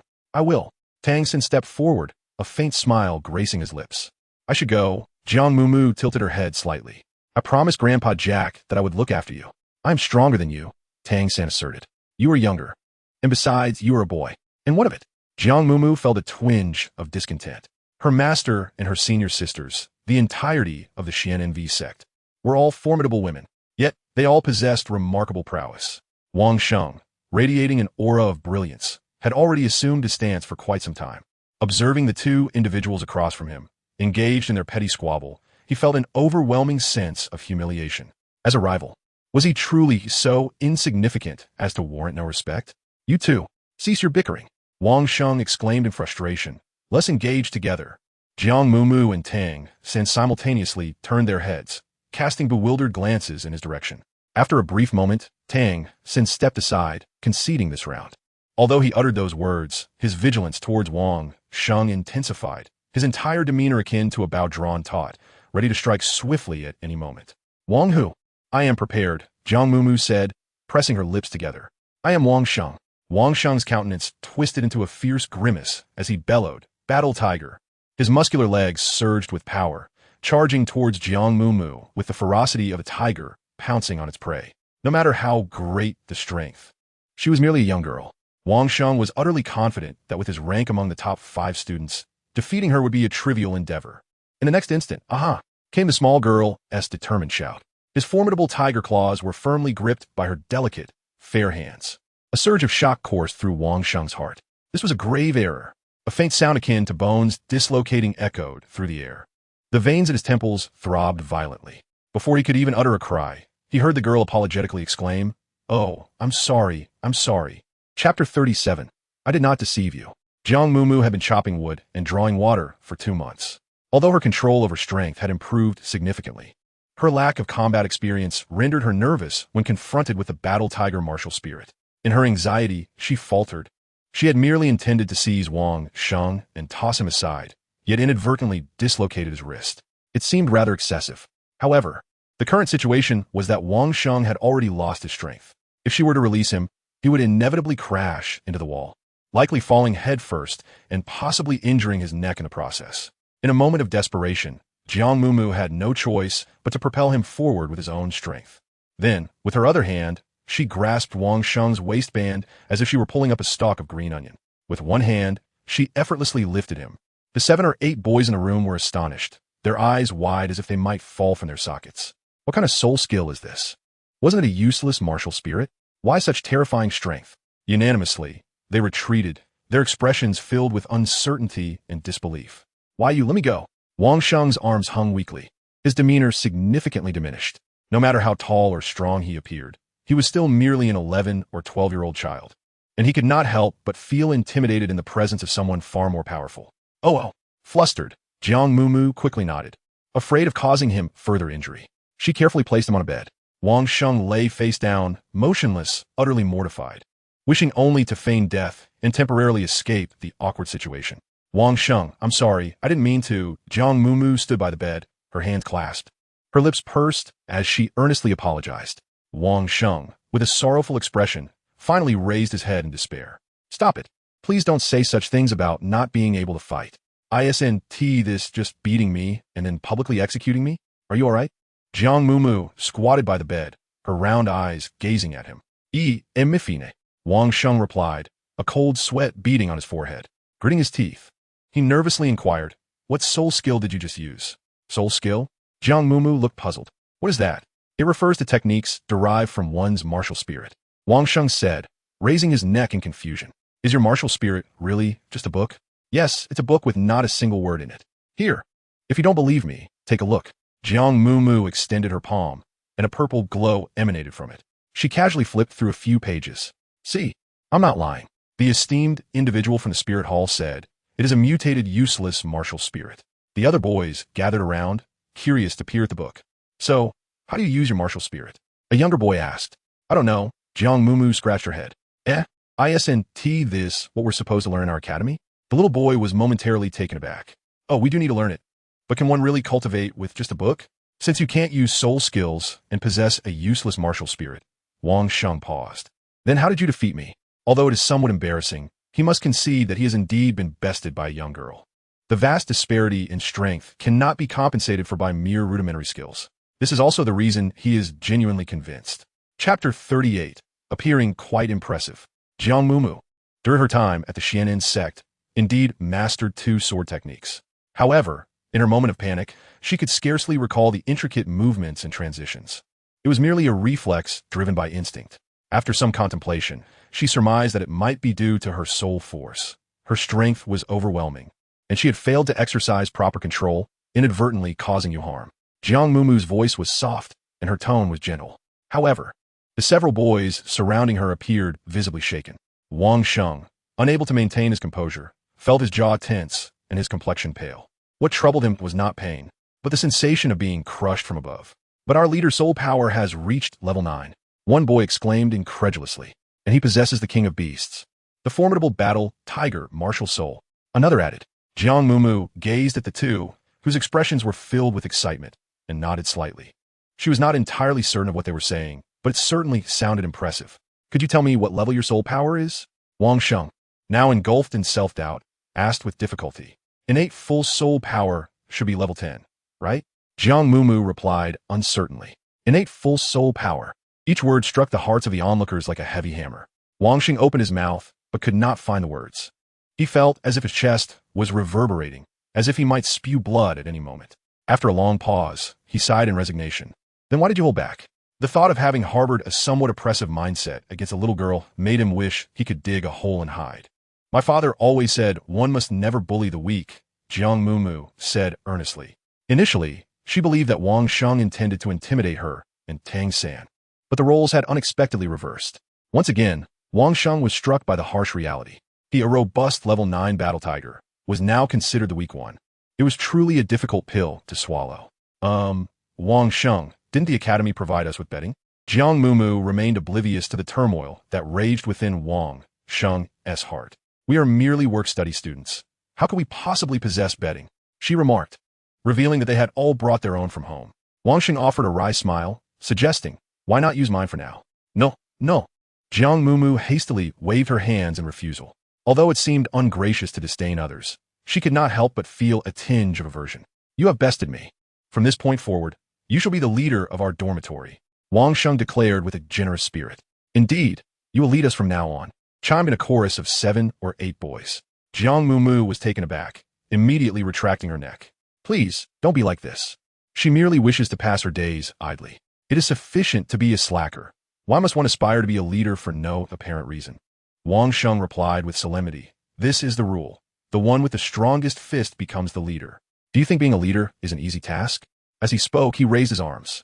Look, Jiang Mumu then noticed that there were numerous bruises, both deep and shallow, scattered across his arms. Wang Sheng smiled wryly, explaining that these were the result of the past few days since arriving at school. As work-study students from humble backgrounds, they often face disdain and bullying from other students. As the leader, he felt it was his duty to protect his brothers. Upon hearing this, the brothers from Dormitory 7 cast their fervent gazes upon Jiang Mumu. Jiang Mumu swallowed nervously, huh? Chapter 39. It's Xiao Wu. Does being the leader also require leading the charge in battle? Jiang Mumu appeared increasingly timid, shaking her head and waving her hands, exclaiming no, no. She felt so fragile, certain that she would be met with dire consequences. Jiang Mumu, you are the strongest among us in Dorm 7. You are our leader. Wang Sheng, believing the young girl was merely shy due to her age and recent arrival, encouraged her, saying, Leader, we are wholeheartedly convinced. Yes, leader, we are wholeheartedly convinced, echoed the other children, their faces reflecting eager anticipation. Having a stronger protector was indeed a fortuitous circumstance for them, as it would lessen the humiliation they endured from the wealthy and powerful students. Please, don't look at me like that, Jiang Mumu pleaded, retreating to the corner, overwhelmed by the intensity of their gazes. Is this really a school? It's so terrifying. Tang-san, help! She pouted, casting a pitiful glance toward Tang-san.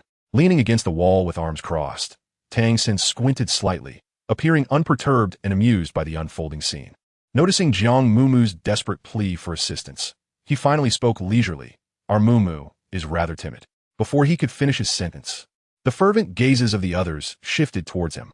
Tang-san felt a twitch at his eyelid. Just then, a melodious voice echoed from outside. Is this Dorm 7? The group turned to see a charming girl standing at the entrance, seemingly of similar age to Jiang Mumu, but slightly taller.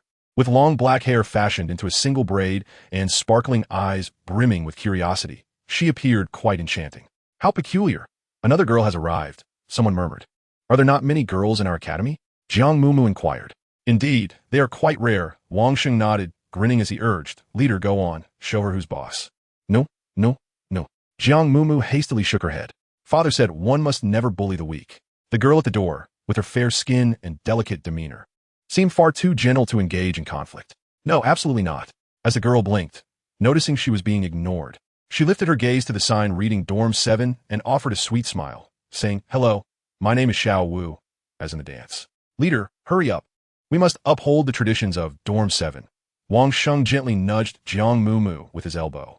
Jiang Mumu immediately lowered her head and concealed herself behind Tang-san. What are you all doing?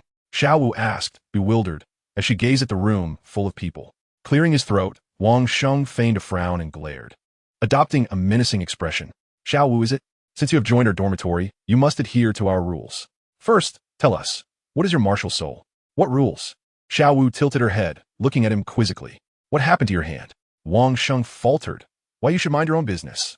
The rule here is that newcomers must demonstrate their strength by challenging the leader. Oh, Xiao Wu replied. Wang Sheng gritted his teeth and warned, if you lose, don't you dare cry about it. Do you hear me, little girl? What? Xiao Wu thought, perceiving that this hulking figure seemed somewhat dim-witted. She neatly set aside her school uniform and luggage, tilting her head with a hint of excitement. All right then, bring it on. Before Wang Sheng could react, her right leg bent, and in an instant she launched a kick. Wait. Chapter 40, please, please. The girl named Xiao Wu was not particularly strong, but her speed was astonishing. Wang Sheng had no time to react before he was sent crashing onto the bed by a powerful kick followed by a knee strike. Good. Very good. he thought despairingly as the back of his head hit the soft pillow. In mere moments, he had been subdued by two young girls. How about it? Do you yield? Xiao Wu raised her chin, smiling sweetly. Wang Sheng sighed, but as he opened his mouth, a chill ran through him. It felt as though his jaw had dislocated. Not yielding? Xiao Wu stepped closer, observing his odd expression, and raised an eyebrow. You're quite stubborn. All right, let's go again. Wang Sheng, dazed and tongue-tied, appeared utterly defeated. Xiao Wu quipped, did your accent change after a fall? It was a boy named Zhang Dali who first noticed something was amiss. Look, Sheng Ji's mouth seems crooked, he shouted. Instantly, a group gathered around, eyes wide with astonishment. Wow, it really is crooked. Sheng Ge is drooling. Feng Ye, Feng Ye. Wang Sheng's mind was in turmoil, a cacophony of thoughts raging within him. Forget it. Just let me die. Huh? Are you injured? Xiao Wu leaned in, blinking in confusion. Sorry, I thought you looked so strong and could take a hit. Sheng Ge was already injured. Zhang Dali protested. Sheng Ge is no longer the leader of the dormitory, another boy chimed in. You hit the wrong person. Xiao Wu was taken aback. Huh? Wasn't he supposed to be like this? He clearly seemed the tallest, largest, and fiercest one among you all. She should be our new leader. Someone pointed to the corner. Xiao Wu followed the direction and beheld a petite girl with large, innocent eyes gazing up at her. A question mark slowly emerged above Xiao Wu's head. I have not. They insist I become the leader. Jiang Mumu frantically shook her head. I truly do not wish for that. Are you their leader? Xiao Wu inquired curiously, observing the little girl before her. Dressed in a charming little dress with twin ponytails. The girl spoke in a soft, childlike voice. How utterly adorable. Pray tell, what is your name? Xiao Wu could no longer contain her curiosity. One hand, seemingly beyond her control, reached out to Jiang Mumu's chubby cheek. Before Jiang Mumu could comprehend the situation, her face was pinched. The person, while squeezing, excitedly exclaimed, wow, human infants are so delightful. This face is simply too squeezable. Jiang Mumu. The crowd? After a considerable pause, Wang Sheng shouted with a slurred tongue, Li Ming, do not disrupt the rules. Zhang Dali, standing nearby, translated, Brother Sheng says, do not break the regulations. The two young ladies exchanged glances, each silently assessing the other. Xiao Wu, with a hint of exasperation, pursed her lips and remarked, ah, you boys are truly bothersome, perhaps feeling a twinge of guilt for unintentionally offending Wang Sheng. She winked at Jiang Mumu and proposed, how about we engage in a friendly spar? Jiang Mumu cast a glance at the woeful Wang Sheng, contemplated for a moment, and then nodded. Very well then. Xiao Wu patted her head and stepped back a few paces, creating a distance of approximately 10 feet between them. Before any action could be taken, Jiang Mumu earnestly declared, I am not proficient in fighting.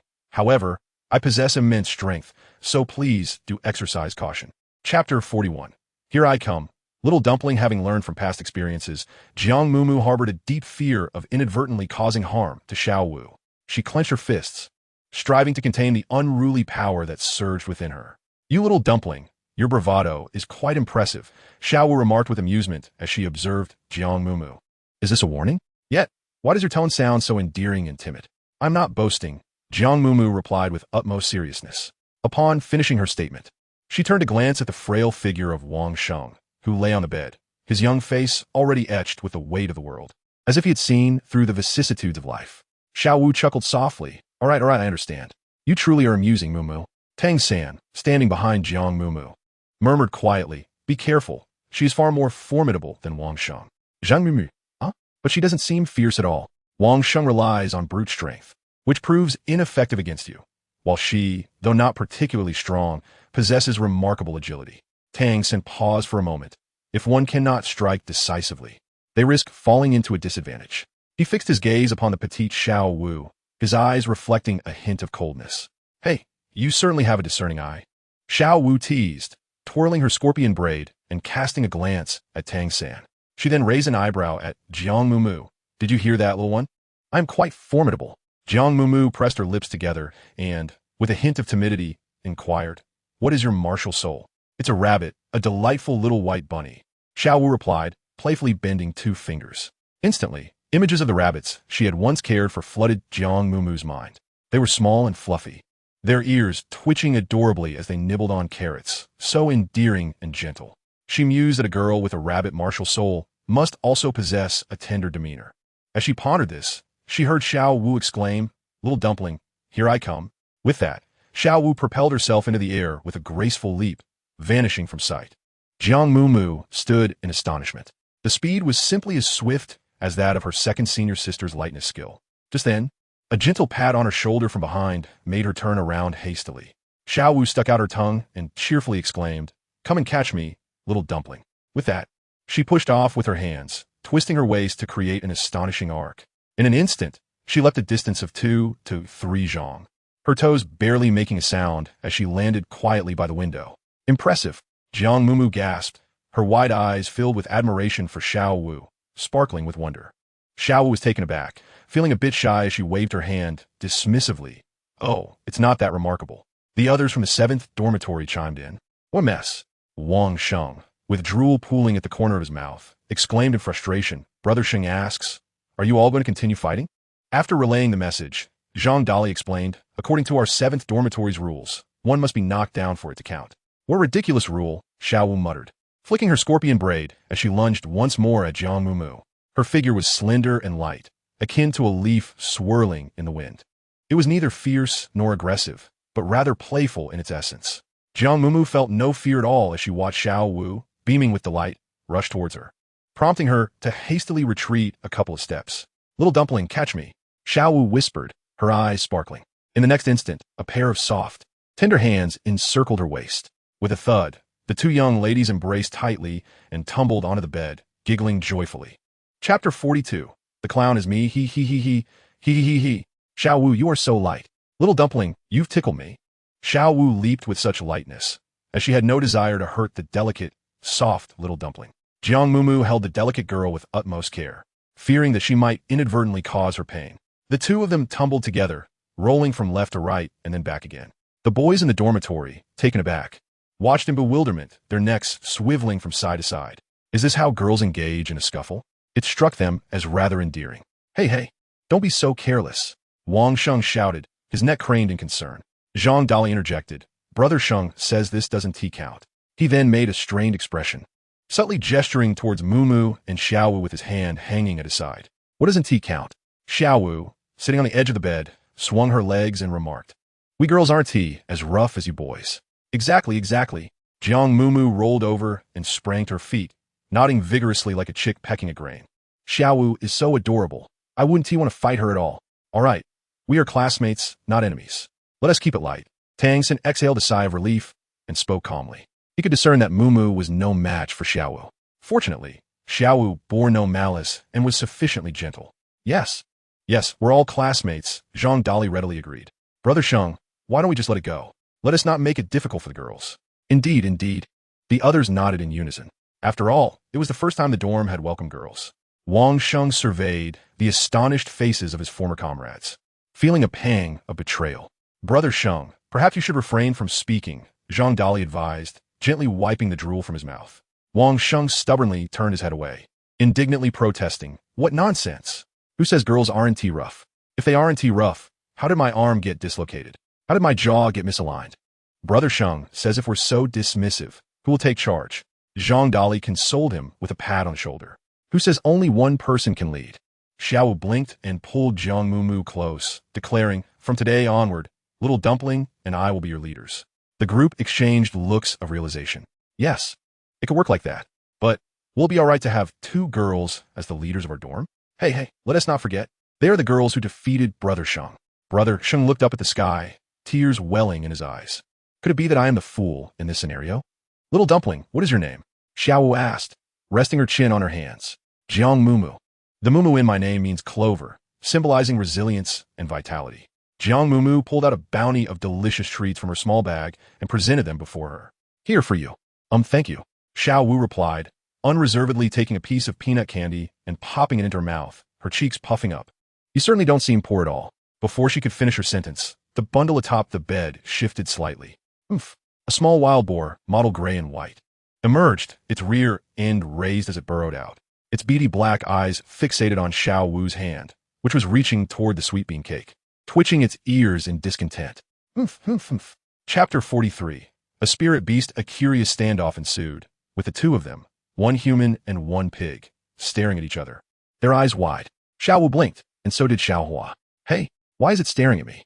Xiao Wu, with a piece of candy in her mouth, pointed at the little wild boar. Mumu promptly picked up Xiao Hua, scratching its neck. You mustn't be so stingy. Xiao Wu is our friend. The boar nudged her arm with its snout. I know, Xiao Wu replied.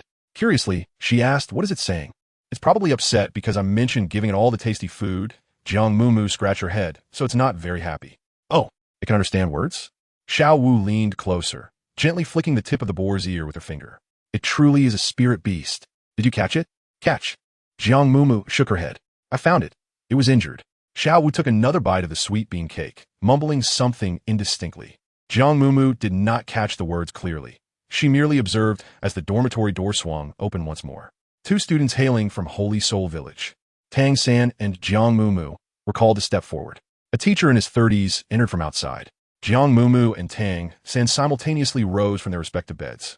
The teacher, possessing an unremarkable appearance held 2 sets of new bedding in his arms, and with an expression devoid of emotion, introduced himself. I am Mo Hen, but you may call me Teacher Mo. As he spoke, he handed one of the blue and white sets to Jiang Mumu, stating, this is provided by the school for self-financed students. He then offered the simpler set to Tang San, adding, this one is for you from the master. Thank you, Tang San replied as he accepted the pristine bedding and pillow, gently caressing them. The newly arrived work-study students are tasked with cleaning the garden located at the southern side of the playground, earning 10 copper soul coins each day. It is imperative to keep the area tidy, otherwise your wages will be deducted. As Mo Hen provided these brief instructions, his gaze subtly drifted toward the little flower. Just as the little flower was happily nibbling away, it suddenly lifted its head, meeting his eyes in a moment of mutual recognition. The little creature's ears twitched playfully. Jiang Mumu hurriedly explained, Teacher, it is something I found on my way. It was injured, and if I drive it away now, it will be pitiful. I remained silent. Mo Hen furrowed his brows and turned to Wang Sheng, saying, you are the most authoritative here. Before he could finish his sentence, his frown deepened. At the very least, it could squash a mosquito. Wang Sheng, with his hands hanging down and chin tilted, conceded all right. The imposing image of one of the top 5 in the grade was utterly shattered. After a moment, Mo Hen let out a slow sigh. In any case, please do not cause me any trouble, all right? Let's take a break. A mournful roar of frustration echoed from the 7th dormitory. Zhang Dali sat beside the bed, expressing sympathy. Brother Sheng, don't take it to heart. It's just being hit by a girl. It's only the first time, after all. Meanwhile, Xiao Wu stared blankly at the bedding in Jiang Mumu's hands, murmuring, this seems to be a problem. Xiao Wu, you can use mine. A short boy said shyly as he approached her. Xiao Wu glanced at the bedding he was holding, her face awkwardly contorting. Maybe that's not necessary. No, it's fine. The boy's face turned crimson as he struggled to find the words. Seeing his effort, Xiao Wu's expression mimicked his discomfort. Feeling a tightness in her chest, unsure how to refuse again, a sudden idea struck her, and she suggested, how about you introduce yourselves first? Chapter 44. The peculiar roommates, the newly appointed leaders, as members of the same dormitory, should be more enthusiastic and proactive. Wang Sheng's top follower spoke first. My name is Zhang Dali, soul power level 6. My martial spirit is a kettle. I am Sun Arai, soul power level 5. My martial spirit is a large turtle. Said a tall, slender boy. I am Zhao Taizan, a dark, robust, bald boy rubbed his shiny head and chuckled. I was born without hair, soul power level 5. My martial spirit is a large goose. Xiao Wu raised an eyebrow, her expression difficult to decipher. Jiang Mumu widened her eyes in confusion, only to soon display a look of sudden realization. So, it turns out that everyone's martial spirits are so unique. She had thought she was the only one with something peculiar. I am Long Tianwei, a repeat student with a soul power of merely level 2. The weakest in the entire dormitory. My martial spirit is a cricket, said the boy with a small parting, slightly embarrassed.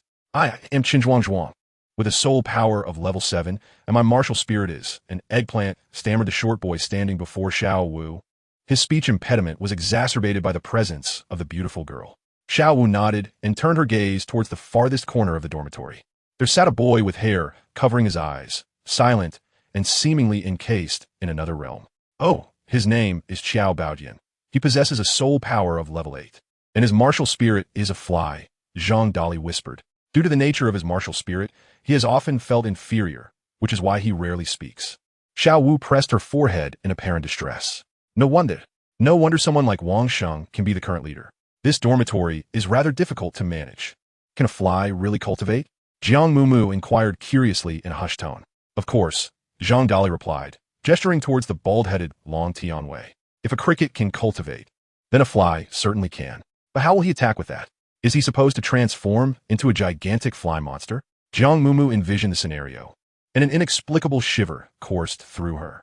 Are you referring to soul techniques? Zhang Dali inquired, rubbing his hands together. At present, his vision was merely sharper than the average person's, yet he could still emit that irksome buzzing sound. Jiang Mumu sighed, realizing she was not the most peculiar one after all. Xiao Wu, observing the diverse array of boys of varying heights and builds in the room, gently patted Jiang Mumu's head and remarked, "Do you not feel an overwhelming sense of pressure, my little dumpling?" Jiang Mumu, perplexed, shook her head in confusion. She found the scene rather amusing. This dormitory was reminiscent of the bustling market back in the town below the mountain, filled with large eggplants, hefty geese, crickets, turtles, and even flies. It felt oddly familiar and comforting. "Well, you are merely a young human," Xiao Wu retorted, gazing skyward in exasperation. That Xiao Wu, the boss, is still standing there, persistently insisting on sharing his bedding with you. Little dumpling, may I propose something?" Xiao Wu quickly wrapped her arms around Jiang Mumu's neck. "Would you mind sharing half of your bedding with me? We could snuggle up together tonight and whisper secrets. How about a bedtime story, my little dumpling?" "Wait, we ought to head to the dining hall soon, boss. Let us tidy up the beds first," Zhang Dali said, waving his hand. Several brothers immediately sprang into action, swiftly making Tang San's bed with remarkable efficiency. Tang San remarked, Chapter 45, "This is quite unfortunate." His brothers were remarkably quick, before he could even voice a refusal. They had already prepared his bed. "Thank you, but I would prefer to handle these matters myself in the future," Tang San said, feeling somewhat out of place. "Three brother. There's no need to be courteous with us from now on," Sun Arai said, while fluffing a pillow. "You are Mumu's older brother. Henceforth, you are our leader." Tang San scratched his head. "Just call me Tang San.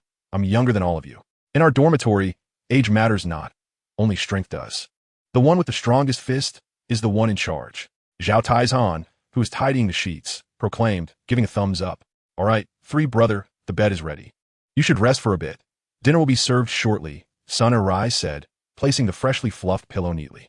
After a long day of travel, Tang San felt fatigued and comfortably leaned against the edge of the bed, closing his eyes to rest. Jiang Mumu settled Xiao Hua in a cozy corner by the window, crafting a makeshift nest from soft hay. Unperturbed, the little creature feasted to its heart's content, emitting a few contented sounds before rolling over to reveal its plump belly, drifting into a deep slumber. Beside it, Xiao Wu appeared to be asleep as well, breathing slowly and evenly, with its mouth slightly ajar, exuding an air of utter bliss. Jiang Mumu gently tugged the corner of the blanket over her abdomen. Then, resting her hands behind her head, she yawned sleepily and closed her eyes. The system's incessant reminders echoed in her mind, urging her to check the new tasks awaiting her attention. How utterly bothersome. Jiang Mumu furrowed her brows, and in a huff, turned over to check once more. Is there truly no respite for anyone? System, the salted fish turns over. The road ahead is arduous and long. Please do not slack off, dear host, and continue to strive diligently. Jiang Mumu inwardly rolled her eyes dramatically. In her mind, an ethereal scroll unfurled, revealing a few elegantly pinned lines at its center. Host, Jiang Mumu level, wretched and worthless skills, endearingly charming salty fish points, 010000, salty fish coins, 666. What? Why is my salty fish points gone? Jiang Mumu gasped, nearly leaping from her bed. The system replied with a tone of disdain. The system has automatically elevated your level. There is no need for such astonishment. Jiang Mumu patted her chest and glanced again. Her salty fish coins remained intact, allowing her to breathe a sigh of relief. But what does that 10,000 signify? The system responded, upon reaching 10,000 salty fish points, your level will ascend to bronze salty fish. Jiang Mumu calmly acknowledged with a soft "oh," conceding to first examine the new task. Regardless of the circumstances, she was destined to accept it. After having been deceived several times, her mindset had become remarkably unperturbed. The scroll appeared to flutter gently with the breeze, conveying the message. Dear host, please strive for self-sufficiency and endeavor to be a diligent and aspiring salted fish. Acceptance, salted fish points 1,000, salted fish coins 666 rejection. Then self-detonation it shall be. As Jiang Mumu felt a twitch in her eyelid, an unsettling premonition surged from the depths of her heart. What does self-sufficiency truly mean? The system responded. It signifies the ability to earn one's own living. Jiang Mumu was rendered speechless. With her father possessing such wealth, was she to never again indulge in it? But she was merely 6 years old. To be expected to sustain herself at such a tender age seemed excessively harsh. With her small hand pressed against her chest, she took a moment to recover, only to notice a small pouch had appeared in the lower right corner of the scroll. What could this be? The system explained. It is a lucky pouch that randomly drops upon leveling up. As Jiang Mumu focused her thoughts, a yellow paper floated out from the pouch, a symbol of continuous misfortune. Chapter 46. All are great figures after a brief respite of about 15 minutes. Voices and footsteps began to echo down the corridor. Sister Mumu, Sister Xiaowu, Brother San, it's time to eat. Let us go together, Zhang Dali called out softly. Oh, what delicious food awaits. Upon hearing the prospect of a meal, Xiaowu immediately opened her eyes. With one hand propping herself up on the bed, she sprang up with the agility of a rabbit, her eyes sparkling with anticipation as she gazed at Zhang Dali.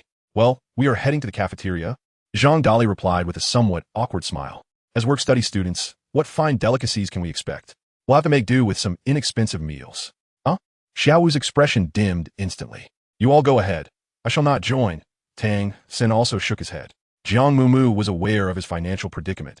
Hence, she promptly declared, I shan't go either. I have yet to finish the provisions I brought. With that, she gathered her small bundle and obediently settled beside Tang San. May I inquire if one must exchange money for meals, such as soul coins or the like? Xiaowu timidly asked. The work-study students exchanged bemused glances. Was this even a question? Had Xiaowu emerged from some remote wilderness? Ahem. Wang Sheng rose to his feet. His dislocated wrists and jaw had been set, and although his skin was tough and resilient, he felt only a slight discomfort in his speech. Third brother, let's go together. For the next couple of days, I shall cover your and Xiao Wu's meal expenses. Wang Sheng patted his sturdy chest, asserting, we are brothers, so do not hesitate to accept my generosity. He discerned that among the three prominent figures, aside from the evidently self-funded Jiang Mumu, the other two were rather financially constrained. Hee, Xiao Sheng, you are quite magnanimous. Xiao Wu immediately responded with a beaming smile, her eyes playfully fluttering at him. Having had little interaction with girls, Wang Sheng's face flushed crimson. Yet, recalling Xiao Wu's swift kick and deft knee lift, he felt a sudden pang in his jaw and instinctively stepped back a few paces. Come on, third brother. Brothers ought to support one another. At worst, when you come into money later, you can repay Shanggu, Zhang Dali remarked. With the matter laid bare, Tang San ceased to decline, gently patting Jiang Mumu's head and softly saying, let us go, Mumu. Under Wang Sheng's guidance, the group from Dormitory 7 traversed the playground towards the dining hall. The cafeteria at Notting Academy was quite expansive, spanning 2 levels, and, at that moment, a long queue had already formed in front of the ground floor windows. What is that? It looks delicious. Do they sell carrots? How do we purchase this meal? Xiao Wu exclaimed, leading the way with her curiosity piqued. Tang San and Jiang Mumu each placed a hand on their small bags, hesitating. Actually, when I left Holy Soul Village, my father gave me quite a sum of money, she confessed. Having been pampered since childhood, she lacked a concrete understanding of finances. However, her father had advised her to indulge in what she desired, to not skimp on herself, and to look after Tang San, ensuring he did not lead an overly austere life. Yet, Jiang Mumu understood that Tang San, with his indomitable spirit, would undoubtedly refuse her assistance. As expected, he merely lowered his gaze and offered a gentle smile. Mumu, do not worry about me. If you need to purchase anything, I shall accompany you later this evening. Jiang Mumu pressed her lips together, about to speak, when a group of upperclassmen approached, their faces adorned with malicious expressions. Chapter 47. A little gentleness, please. Isn't this the bunch of paupers from Wang Sheng's group? One of the boys, around 11 or 12 years old, stood tall and handsome, yet his eyes radiated disdain. The paupers from 7 dormitory are quite gathered today. Another boy laughed heartily. To call them paupers is to flatter them. They are clearly the weaklings of 7 dormitory. I believe wasteful 7 dormitory suits them far better. Laughter erupted from the group, filled with contempt, drawing the attention of many bystanders. You impoverished and useless lot will likely never ascend to the 2nd floor for a meal. The leader of the boys pointed at Wang Sheng, provocatively boasting. Hey, who do you think you are? What's so great about the 2nd floor? Xiao Wu, who had been walking ahead, immediately turned back upon hearing the provocation, glaring fiercely at them. As the leader, it was her duty to stand up for her brothers. The 2nd floor is where one orders meals, and they are quite expensive. We truly cannot afford it, Zhang Dali whispered in her ear. Xiao Wu's mouth twitched. Upon seeing Xiao Wu, the male student's eyes lit up, and he raised an eyebrow, revealing an ambiguous smile. This little girl is rather pretty. Too bad she's just a work-study student. I'm off to have a meal now. so I'll let you off this time. With that, he deliberately bumped into Wang Sheng's shoulder and swaggered away with his group towards the second floor. How infuriating. Xiao was about to chase after them, but was held back by a strong hand on her shoulder. Let it go. We came here to eat, Tang San said calmly. Xiao Wu turned back and shot him a disdainful glance. It's a shame they still call you third brother. Are you really that afraid of trouble? Tang San, uninterested in explaining, took Jiang Mumu's hand and continued walking towards the cafeteria. Wang Sheng and Zhang Dali naturally followed closely behind Xiao Wu. Tang San, could you not be so fierce? Jiang Mumu whispered. Tang San was taken aback. Am I being fierce? Jiang Mumu lifted her gaze, her bright, light-colored eyes fixed upon him. Very well, Tang San's previously indifferent expression softened, as if he let out a subtle sigh. I am but a little dumpling. What would you like to eat? At that moment, Xiao Wu suddenly leaned in, wrapping her arms around Jiang Mumu's neck and casting a playful glance at Tang San. Tang San, maintaining a stoic demeanor, turned his face away. Jiang Mumu gently patted her heavy little bag and suggested, how about we head to the second floor together? A single silver coin suffices for 2 farming tools. Surely this amount is adequate? The second floor? It is exceedingly expensive. Xiao Wu immediately interjected, her expression one of incredulity. Although she could not ascertain just how exorbitant Zhang Dali's definition of expensive truly was. Huh? Jiang Mumu was taken aback and quickly opened her bag, hesitantly inquiring, do you think this amount is sufficient? A bag brimming with silver coins was cradled in the little girl's hands, causing the group from room 7 to stare in astonishment. After a moment, Wang Sheng swallowed audibly and confirmed, yes, it is indeed sufficient, but is it really enough? Then let us go. Jiang Mumu exclaimed joyfully, waving her hand. Perhaps we should reconsider. This might not be appropriate. Wang Sheng replied, shaking his head. The brothers, who had initially been raring to dash up to the second floor, hesitated upon witnessing his reluctance. Jiang Mumu blinked in confusion as Wang Sheng remarked, isn't this your entire living allowance for the semester? You're not a work-study student. How could you spend it all so quickly? What will you do afterward? Chapter 48. Unprecedented Audacity. Wang Sheng, being the eldest in room 7, naturally approached matters with greater consideration. Hearing his words, the other brothers quickly nodded in agreement. Honestly, there is not much worth having on the second floor. Those people simply enjoy showing off. Indeed, the boys chimed in, their faces adorned with silly grins as they instinctively gathered their utensils and formed a queue. Boss Mumu, we appreciate your kindness, Wang Sheng scratched his head, but we cannot allow a young lady like you to treat us. Jiang Mumu understood his implication and nodded silently in acknowledgement. All right, Mumu, let's go eat, Tang San said, adjusting the drawstring of her little bag and taking her hand. Did I do something wrong just now? Jiang Mumu quietly asked, glancing back at Wang Sheng, who stood at the end of the long line. No, Tang San turned his head, his gaze warm with kindness. Mumu simply wishes to ensure that no one is bullied. It seemed as though he understood her thoughts perfectly. However, the dynamics of camaraderie among boys may differ significantly from that of girls. Jiang Mumu gazed at Tang San with a hint of confusion. During her time at the Xuan Sect, she had never encountered a single man, let alone engaged with one. Tang San, feeling somewhat troubled, furrowed his brow, uncertain of how to articulate his thoughts. In time, you shall come to understand, he mused, though it all seemed rather intricate. Nevertheless, it mattered little if she did not grasp it entirely. Thus, he deftly shifted the conversation, inquiring what she wished to eat. The young girl, so endearingly charming, need not delve into such complexities. I am not picky. Anything will do, she responded. When it came to food, Jiang Mumu excelled. She could devour 2 bowls in a single sitting, relishing every morsel. Very well, then find us a seat, Tang San encouraged, observing her suddenly vibrant demeanor. A smile unconsciously tugging at his lips. Little dumpling, what did you buy? Shall we share? Xiao Wu approached with her tray in hand, eager to join in the meal. Jiang Mumu peeked into the dish, which contained a total of 3 varieties of carrots, stir-fried shredded carrots, diced carrots, and sliced carrots. Jiang Mumu, come.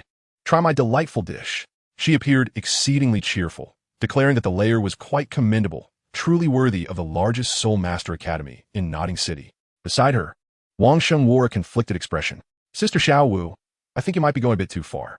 Xiao Wu, with her cheeks puffed as she chewed on a carrot, retorted, what do you mean by too far? You insisted that they remove all the carrots from the stir-fried dishes and the stir-fried yam. Isn't that excessive? Wang Sheng replied, gesturing towards the serving window. Look, you've really upset the chef. Behind the counter, a short, stout, middle-aged man glared at them, his beard bristling in indignation. I've paid for this, Xiao Wu asserted defiantly. Turning to glare back at him, Wang Sheng, alarmed, quickly intervened, saying, Sister Xiao Wu, please let us just eat. He lamented, in 6 years at the academy, I've never seen a work-study student behave so brazenly. Mumu, let us eat, Tang Sen said as he approached, placing a tray in front of Jiang Mumu. It contained 3 simple dishes, a balance of meat and vegetables. Thank you, Jiang Mumu smiled faintly, picking up her chopsticks. Suddenly, she seemed to recall something and discreetly glanced across the table. In Tang San's tray, there was merely a vegetable dish and a pancake. She slowly lowered her gaze, a sense of disillusionment washing over her as she realized her own meal now seemed far less appetizing. Chapter 49. Why Fear and the boys seated together, delighted in discussing topics of martial souls and soul power, debating strengths and weaknesses. The 3 newcomers listened intently while enjoying their meal. It was at that moment that Jiang Mumu realized the stark differences between the Soul Master Academy and the sect she had previously belonged to. In the Xuan Nv Sect, it was strictly forbidden for sisters to compete against one another. However, here, it was commonplace for the children of nobility or affluent families to bully work-study students, a fact that the academy seemed to tacitly endorse. The upperclassman, Huang Daxiang, who had just spoken, was a lackey of the notorious Xiao Laoda. This individual is particularly loathsome. It would be wise for you to keep your distance from him in the future, Wang Sheng advised, casting a glance at Xiao Wu and Jiang Mumu. Why? Is he exceptionally strong? Xiao Wu inquired. Not necessarily, came the reply. Jiang Mumu, perplexed, inquired why they should fear him. It was indeed this person, Wang Sheng, who spoke in hesitant whispers, unsure of how to address the 2 young ladies. The more he faltered, the more intrigued Jiang Mumu became, her eyes wide with curiosity as she gazed at him, wondering what was the matter. In contrast, Xiao Wu, possessing a rather impatient temperament, expressed her thoughts directly. Finding his stammering quite irksome, Huang Daxiang, though lacking in strength, had a particular penchant for bullying girls. Zhang Dali scoffed in disdain, pausing momentarily to add that he especially targeted those with charming appearances. At that moment, Tang San, who had been quietly eating, slightly paused. Xiao Wu, with a look of contempt, rolled her eyes and exclaimed, Such people are utterly repugnant. If he dares to provoke me, he shall see what it means to be punished. Jiang Mumu puffed her cheeks and nodded repeatedly. Although she was somewhat bewildered, she could vaguely discern the implication of bullying from Zhang Dali and Xiao Wu's expressions of disdain. It was indeed abhorrent for one so young to harbor such malicious intentions. What level of soul power does he possess? What is his martial spirit? Tang Sen inquired, his gaze unflinching. Why ask such questions? Aren't you usually timid and averse to trouble? Xiao Wu scoffed, clearly still brooding over the earlier incident. Third brother, let us not bicker amongst ourselves. Wang Sheng quickly intervened to smooth things over. Huang Daxiang had the soul power of level 7, and his martial spirit is a hyena, although not particularly strong. Tang Sen raised an eyebrow, his dark eyes fixing on him. Wang Sheng hastily added, Huang Daxiang is a follower of Boss Xiao, who is the most formidable figure in the entire Nodding Academy, someone we working students cannot afford to provoke. That is only because they haven't crossed paths with me, Xiao Wu retorted, raising her chin defiantly. Boss Xiao's martial spirit is a wolf, and he already possesses a soul ring, making him far superior to us, Zhang Dali lamented. Tang San, who had maintained a cold demeanor, slightly furrowed his brow. The master has stated that even if soul powers are equivalent, the presence of a soul ring creates a significant disparity in strength. Thus, Xiao San, a deep voice interrupted his thoughts. Teacher, you have come to dine as well. Tang Sen stood upon seeing the newcomer. The master nodded. Have you gathered everything? Yes, thank you for the bedding, teacher, Tang San replied respectfully. Wait for me at the cafeteria entrance after your meal. The master patted his shoulder, glancing at his plate before turning to ascend the stairs. Third brother, do you know the master? Wang Sheng leaned closer, whispering. He is my teacher, Tang San stated, causing the expressions of the few students from Dormitory 7 to shift into a peculiar mix of surprise.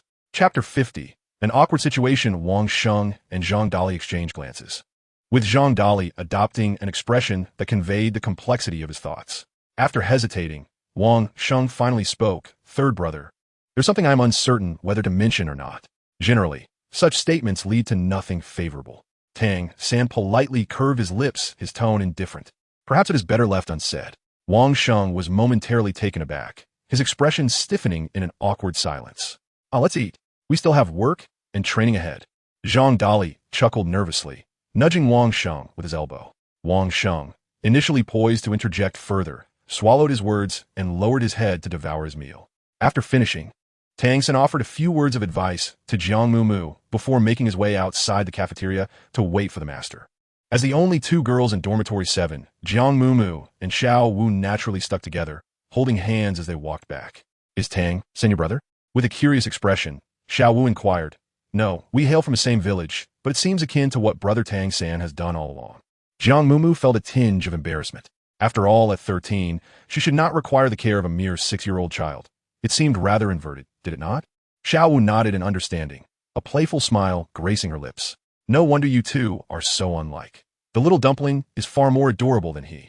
As she spoke, her hand, almost uncontrollably, reached out to pinch Jiang Mumu's soft cheek.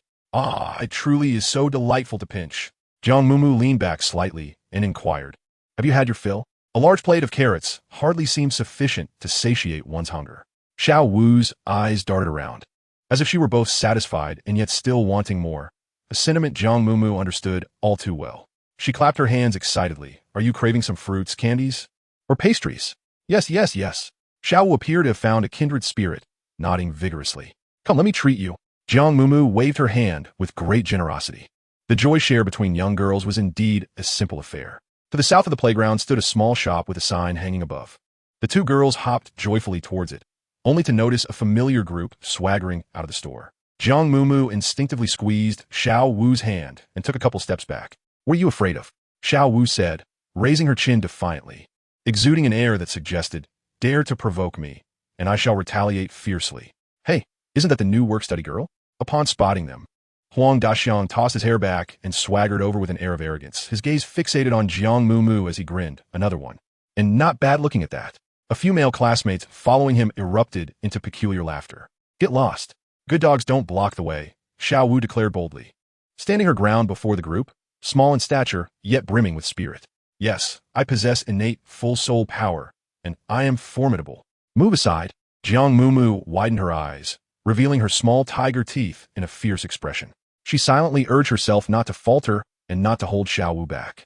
After all, she had faced even a level 9 battle tiger without fear. Why should she be intimidated by this mutt?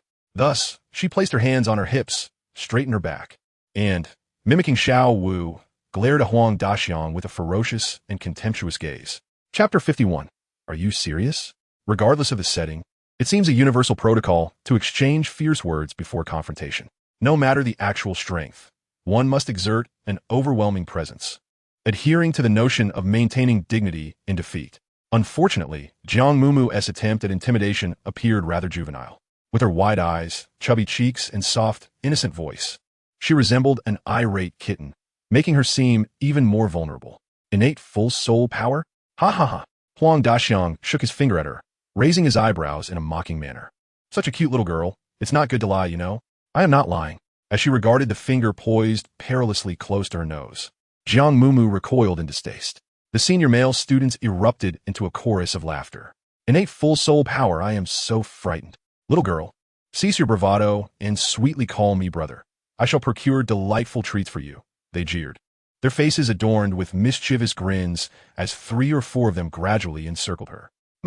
You ought to consider your own worth, Xiao Wu remarked, slightly bending one leg in disdain. A mere level 7 hyena dares to act so recklessly? Well, the audacity of this little brat, Huang Daxiang retorted, unfazed, his expression one of playful mockery as he raised an eyebrow. Just wait and see how your brother handles you. Xiao Wu shuddered in distaste, her impatience evident. Are we going to fight or not? Enough with the pointless chatter. Could it be that you're afraid? Afraid of you? Huang Daxiang scoffed, as if he had heard a great jest, his eyebrows arching dramatically. It is well known that the Daxiang gang never bullies girls, especially those as charming as you. Jiang Mumu couldn't help but grimace. Daxiangbang, what a ridiculous name. It sounds utterly repugnant. She declared, I shall allow you 3 strikes. If you can knock me down within those 3 attempts, I shall let you go.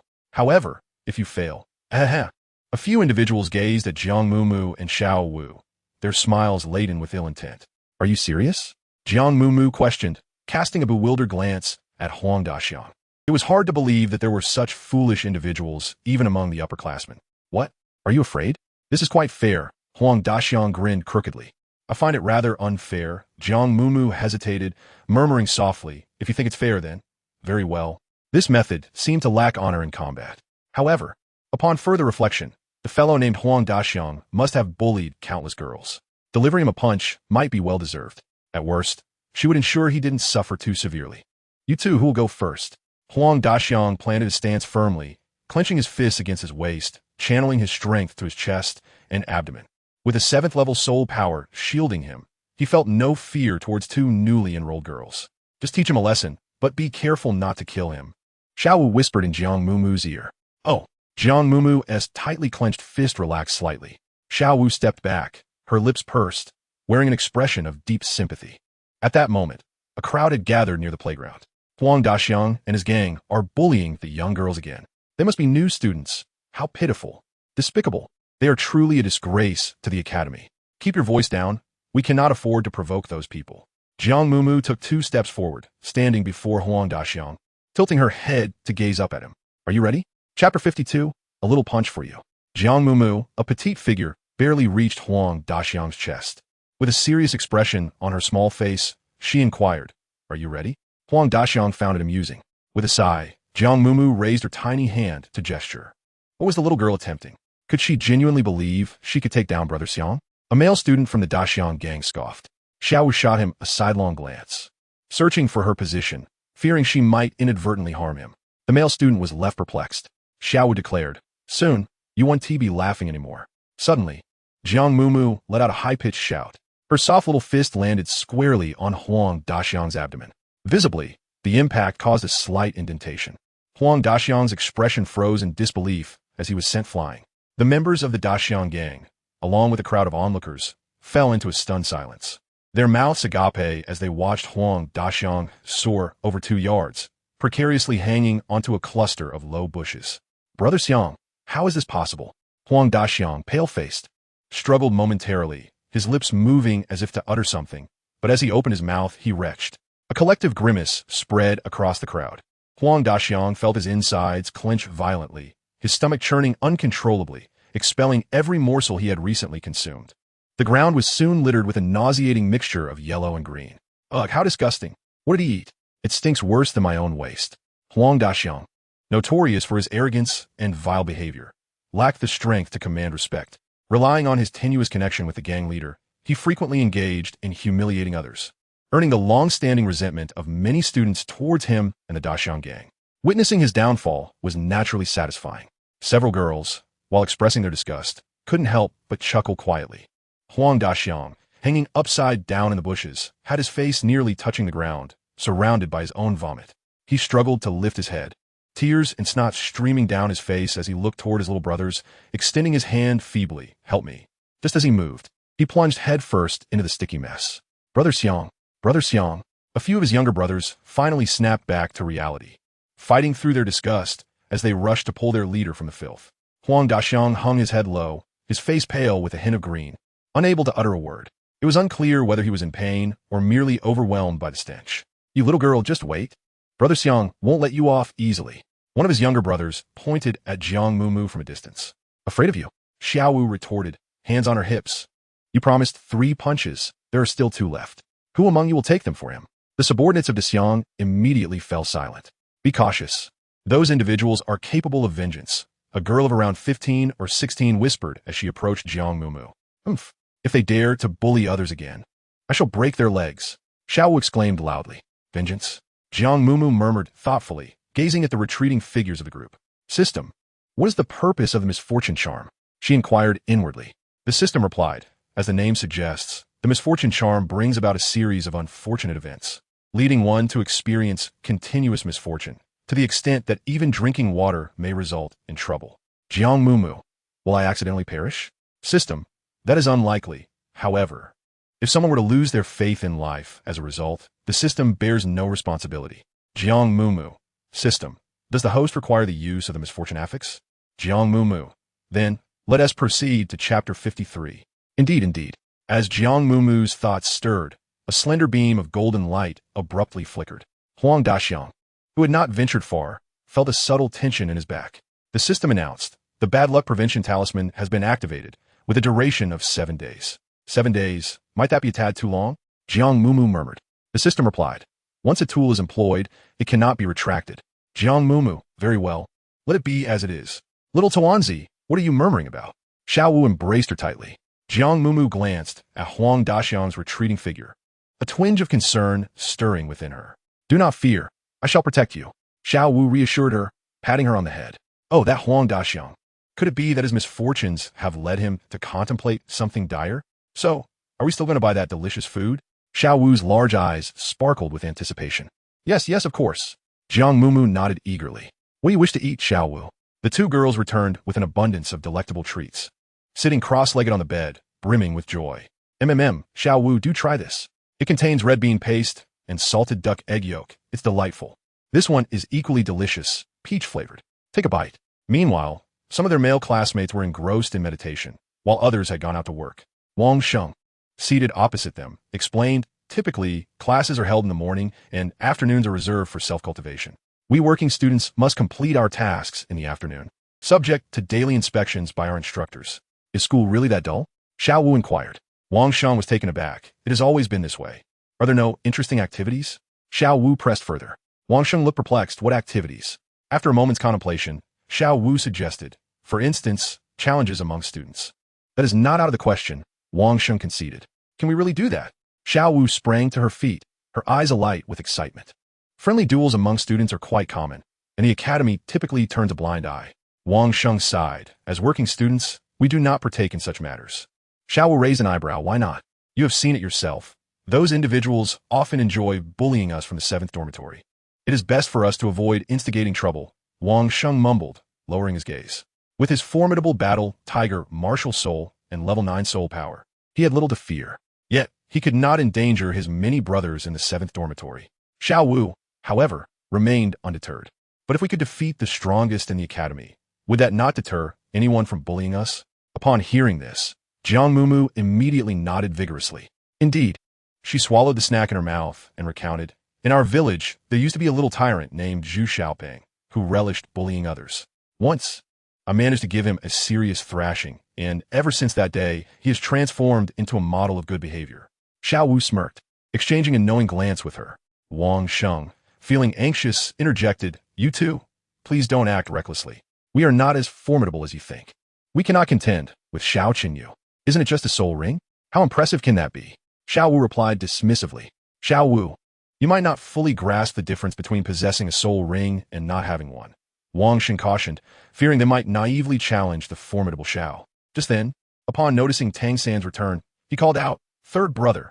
Tang San, evidently already informed of the earlier events by the playground, approached Jiang Mumu. He gently placed his hand atop her head and inquired, Did they bully you? His gaze was lowered, long lashes casting shadows over his dark eyes. And although his tone remained gentle as always, an air of chill seemed to envelop him. Jiang Mumu quickly shook her head. No. It was I who made Huang Daxiang vomit. What? Wang Shengting abruptly rose to his feet in shock. Xiao Wu, munching on snacks, cast him a sidelong glance. You all beat Huang Daxiang? Zhang Dali, who had been lost in thought, also opened his eyes and murmured, This is terrible. When that group comes to provoke us, we should have broken his leg instead. That would have been too lenient. Xiao Wu scoffed dismissively. Wang Sheng, observing her reckless bravado, felt a twitch in his eyelids. Sister Xiao Wu, do you even realize? It's just because of some big brother Xiao behind them. Xiao Wu impatiently interrupted. If that surname Xiao wants to make a name for himself, let him come at me. Wang Sheng's face flushed with frustration, and he ultimately let out a resigned sigh. Xiao Wu and Mumu were not only the leaders of the 7th dormitory, but also two formidable young women. If Xiao Qinyu truly sought trouble, how could the brothers stand idly by? Zhang Dali clenched his teeth. Brother Sheng, it's fine. We could just fight them. Yes, let's fight them. Shun Zhuang raised his fist. I may not be as strong as you all, but I can take a beating, said Long Tianwei, the weakest in the dormitory. Wang Sheng leaned against the bed, silent. Jiang Mumu glanced at this, and then that, feeling as though she had inadvertently landed herself in trouble. In a flurry, she set aside her snacks and gently tugged at Tang San's sleeve. As for Huang Daxiang, I was the one who struck him. If he seeks vengeance, let him come after me. I fear him not. Though she spoke with bravado, a sense of trepidation lingered in her heart. The formidable figure they referred to as Xiao Laoda, along with the mention of spirit rings, seemed quite daunting. What to do? On her very first day at the academy, she had already stirred up trouble. Indeed, spirit masters were truly fearsome. Jiang Mumu's small mouth involuntarily pursed before she quickly pressed it tightly shut. Upon meeting the girl's glistening eyes, Tang San softened his tense expression and reassured her. Mumu, you have done nothing wrong, and there is no need for you to be afraid. Jiang Mumu possesses a timid nature, coupled with an endearing charm. She has never instigated trouble. Even if she finds herself in a scuffle, it is invariably due to Huang Daxiang's own provocation. Xiao Wu, observing this, cannot help but roll her eyes, exclaiming, Tang San, you are rather protective, aren't you? During our time in the cafeteria, when I intended to teach Daxiang a lesson, you clearly disapproved. Yet, when a little one delivers a well-deserved thrashing, it is suddenly deemed acceptable. I shall handle Mumu's affairs, Tang San replied, casting a measured glance at Xiao Wu. Such a bold statement, Xiao Wu retorted with a playful eye roll. Nonetheless, I have already declared that I will shield the little one. In the midst of their banter, Wang Sheng found himself caught between the two, feeling an acute sense of exasperation. What kind of formidable personalities have graced the 7th dormitory? Each one seems more audacious than the last. Surely, they do not genuinely believe they can contend with Xiao Chenyu? It is evident they have yet to experience the harsh realities of life. Tang San chose not to engage in further arguments with Xiao Wu, simply stating, Mumu, tomorrow morning. The teacher will take us out for an excursion. Jiang Mumu, where shall we go? Lead us to seek a suitable soul ring, Tang San remarked. Jiang Mumu was taken aback. Was it so soon? The teacher stated that our soul power had reached its peak, and we should swiftly acquire our first soul ring to continue our cultivation. Jiang Mumu, seemingly half understanding, nodded and gracefully leapt down from the bed, diligently gathering her belongings. Third brother, are you also endowed with innate, full soul power? Zhang Dali inquired, his lips twitching in disbelief. Chapter 55. Could it be? Could it be? Two individuals possessing such extraordinary innate, full soul power have appeared all at once. The entire 7th dormitory was left in a state of bewilderment. Their gazes toward Jiang Mumu and Tang San laced with envy and a hint of peculiarity. Were these two truly just ordinary children from a humble village? Under the intense scrutiny of their peers, Tang San merely nodded faintly, affirming his status. Then, you are about to become soul masters, Wang Sheng murmured.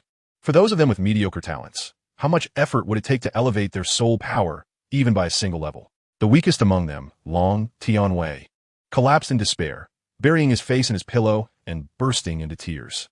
Wah, I've been at the academy for 4 years, and my soul power remains at level 2. I, too, wish to become a soul master, so I would no longer be looked down upon. If my soul power cannot improve, I will have no choice but to return home to farm. His dorm mates quickly gathered around his bed to comfort him. Meanwhile, no one noticed as Tang San quietly exited the dormitory, striding purposefully down the corridor. The following day, before dawn, Jiang Mumu rose early. With gentle movements, she placed a few cakes near Xiao Hua's nest and discreetly retrieved some silver soul coins from her bag, slipping them beneath Xiao Wu's clothing. Is it truly necessary to hunt soul beasts? Are soul rings really that vital? In the stillness of the dark, Xiao Wu seemed to let out a soft sigh. Jiang Mumu paused, fearing she had awakened her friend. After a moment, upon seeing Xiao Wu roll over with one leg draped over the blanket, remaining still, she realized Xiao Wu was merely talking in her sleep. Let us go, Mumu, Tang San whispered, gently patting her. Shoo. Jiang Mumu carefully cradled her small bundle. The door of the 7th dormitory creaked open and then shut softly. The master stood at the base of the dormitory building, hands clasped behind his back. Upon spotting Tang San and Jiang Mumu, he forced a stiff smile. Good morning, teacher, Tang San greeted as he approached. Jiang Mumu politely and charmingly greeted, Master, good morning. The corners of the master's eyes drooped, and deep creases formed beneath them, rendering him even more peculiar in appearance. Master, where are you taking us? Jiang Mumu inquired, unable to resist stealing a few more glances at his face. We are heading to the soul-hunting forest, located 400 miles northeast of Notting City, where the imperial domain raises soul beasts, the master replied. Raised? Can soul beasts truly be domesticated? Tang San asked, intrigued. Certainly, the master nodded. The domesticated soul beasts are meant to be hunted by soul masters. Hunted? Jiang Mumu involuntarily shrank her neck. Isn't that dangerous? I have never even seen a soul beast before. They must be quite ferocious, right? They would just stand there like Huang Daxiang, allowing us to strike. The soul beasts in the soul-hunting forest are mostly 10 and 100 years old, with very few thousand-year-old ones appearing. Thus, they are not overly fearsome, the master assured, his calm tone and composed demeanor providing Jiang Mumu with a sense of reassurance. since he was referred to as master. He must indeed be an extraordinarily capable individual. Following him, one simply needed to avoid wandering off. There was little to fear. Jiang Mumu tightly grasped Tang San's hand, continuously engaging in mental fortification. Mumu, do not be afraid. Since the teacher is able to take us there, that place must undoubtedly be safe. Tang San turned his head to glance at her. Noticing her pursed lips and furrowed brow, the dimples on her cheeks becoming prominent, presenting a visage of great apprehension, which elicited a faint smile from him. Chapter 56. Strive to excel long ago. Jiang Mumu is renowned in the village as a delicate flower. Her frail constitution renders her susceptible to the slightest breeze. And her courage is even less than that of a green bean. A mere drizzle could leave her ailing for nearly half a month. In the 6 years spent in Shenghun Village, Tang San has scarcely encountered her more than a few times. Yet, who would have imagined that this gentle and fragile young lady would now embark on a journey with him to the soul-hunting forest, aspiring to become a soul master alongside him? Although her timidity remains, it matters not. He is resolute in his determination to protect her with every ounce of his strength. As Tang San gazes at the young girl whose hand he holds, his tone inadvertently softens. If peril were to arise, he hopes she would find solace behind him. Jiang Mumu gazed at him with her light-colored eyes, which flickered momentarily before she lowered her head. After a considerable pause, she muttered, "I would never do that." Tang San was perplexed. Even if faced with danger, even with a ferocious soul beast, I would not shy away. Jiang Mumu seemed to muster significant courage, declaring, "I will fight alongside you, and I certainly will not flee alone." Tang San was momentarily taken aback. As he looked at the top of Jiang Mumu's head, he found himself at a loss for words. Meanwhile, the master, walking ahead, managed to produce a stiff yet reassuring smile. The trio did not rush out of the city, but instead made their way inward.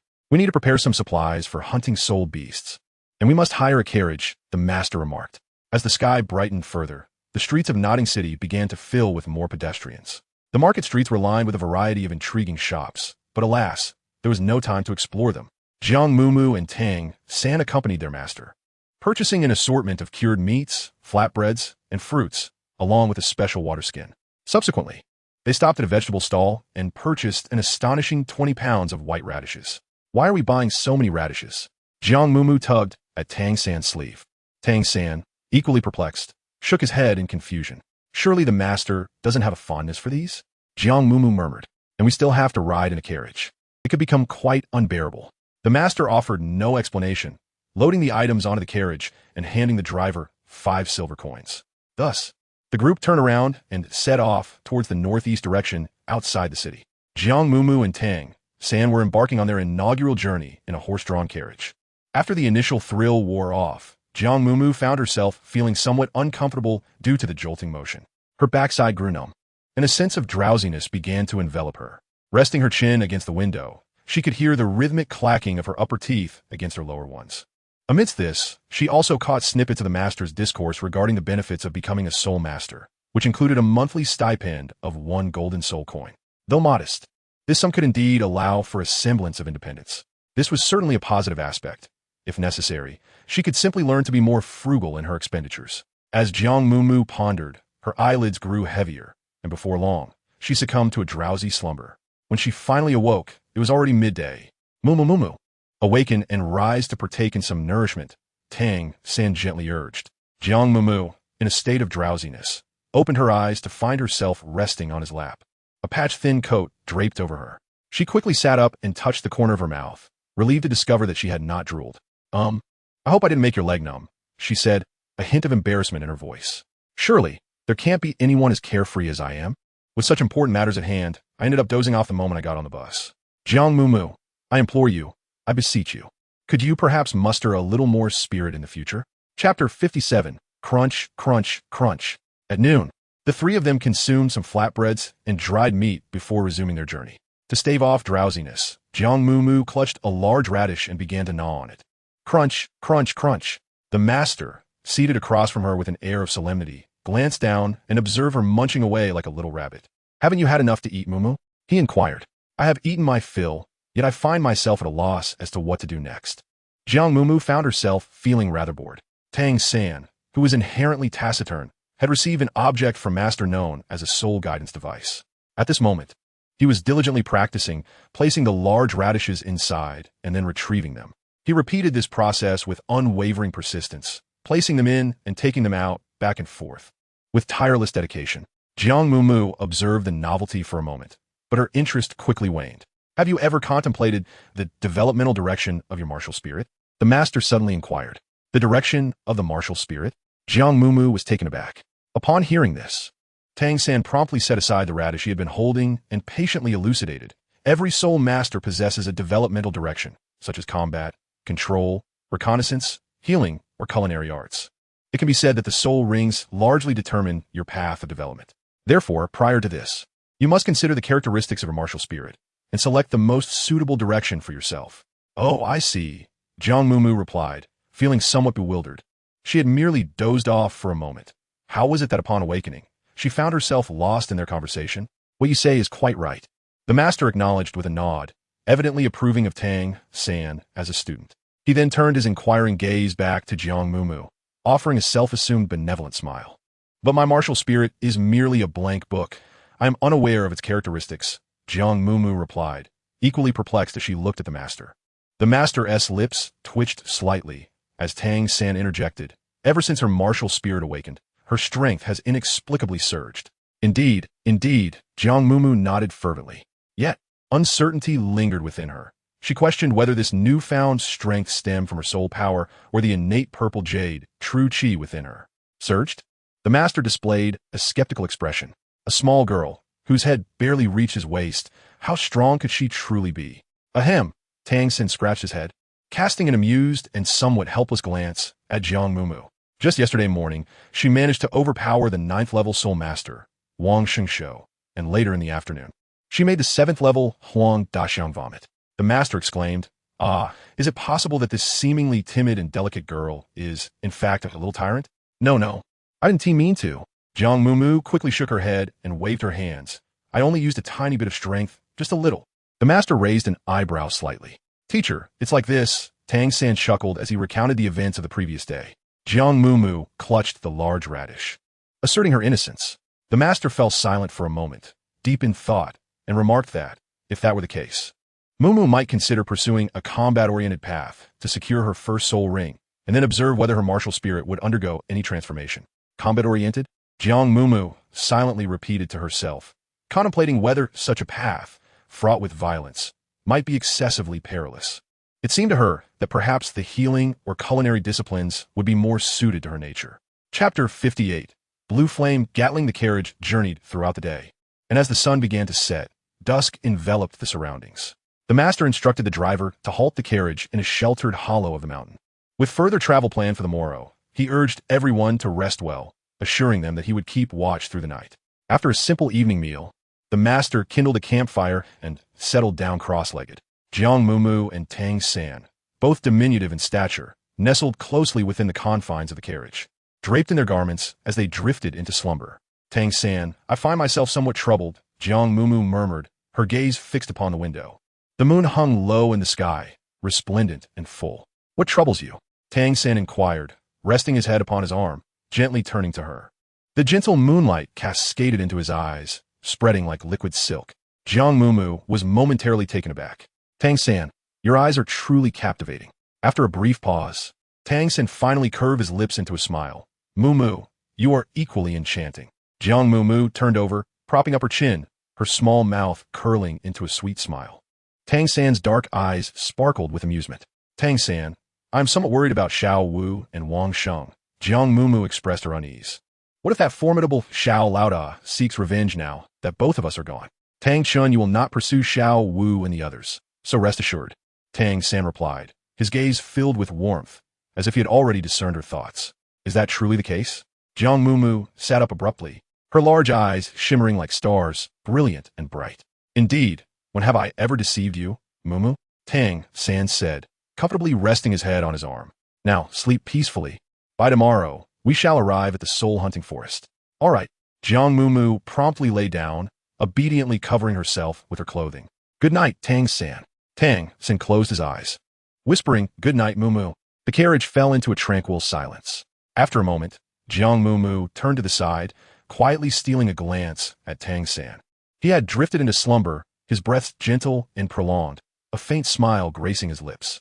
His head was slightly tilted, the moonlight illuminating only half of his face, casting shadows that deepened the contours of his features. What a handsome young man he is. Jiang Mumu sighed inwardly and withdrew her gaze, calling out, "System, come forth." Tomorrow, she would venture into the soul-hunting forest, and her intuition urged her to be adequately prepared. The system replied, "I knew you would seek me out." Jiang Mumu, how did you know? System, it's time to acquire soul rings. One must prepare 2 suitable weapons. I simply didn't expect it to happen so soon. Jiang Mumu. So, is there anything both formidable and practical? System, that depends on your area of expertise. Are you skilled with knives, swords, bows, crossbows, or perhaps the tiger tail whip? All products provided by this system are undoubtedly of superior quality. Jiang Mumu. What if I have no particular talents?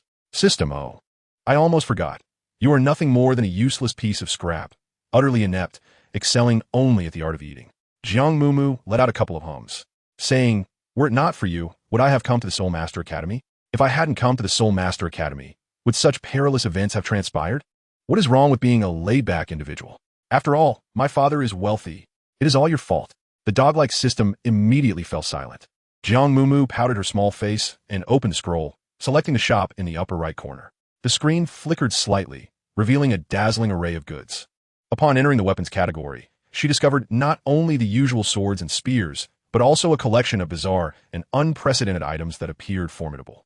Among them was a weapon entirely cloaked in black, adorned with a large cylindrical attachment, bearing the peculiar name of Blue Fire Gatling.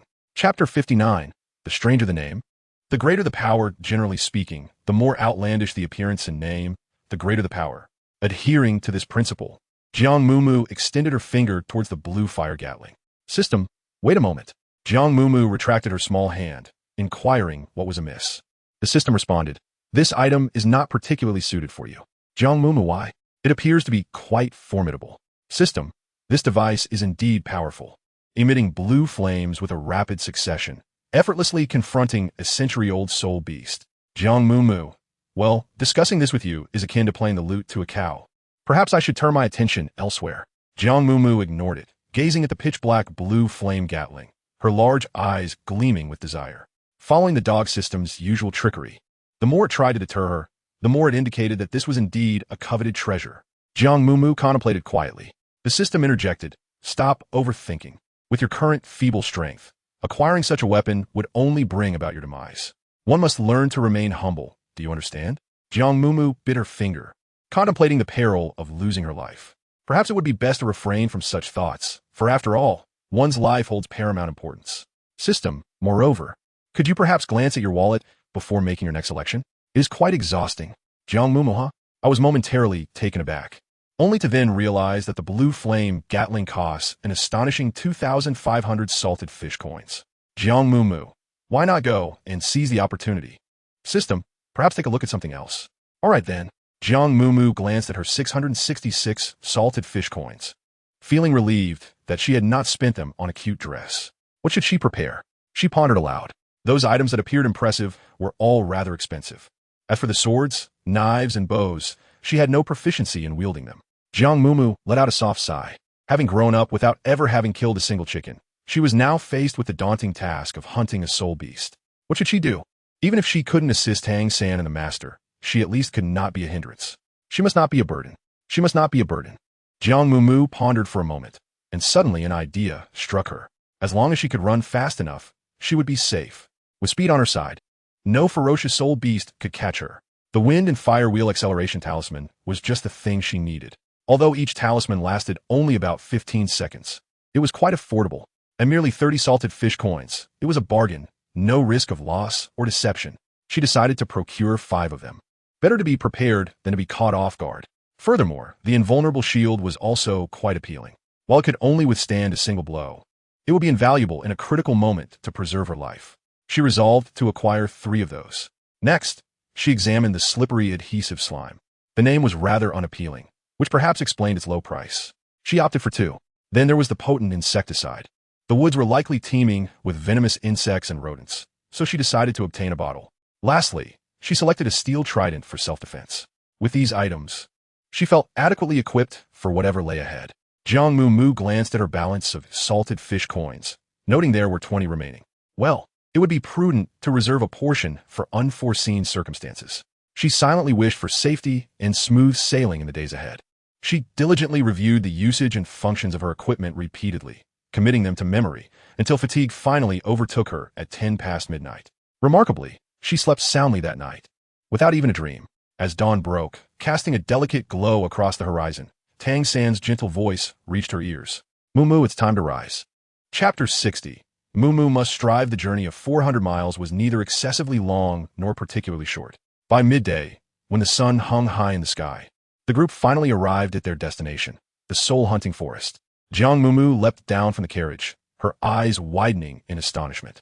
Oh, this place is rather different from what I had imagined. It does not resemble a forest. Instead, it resembles a bustling marketplace.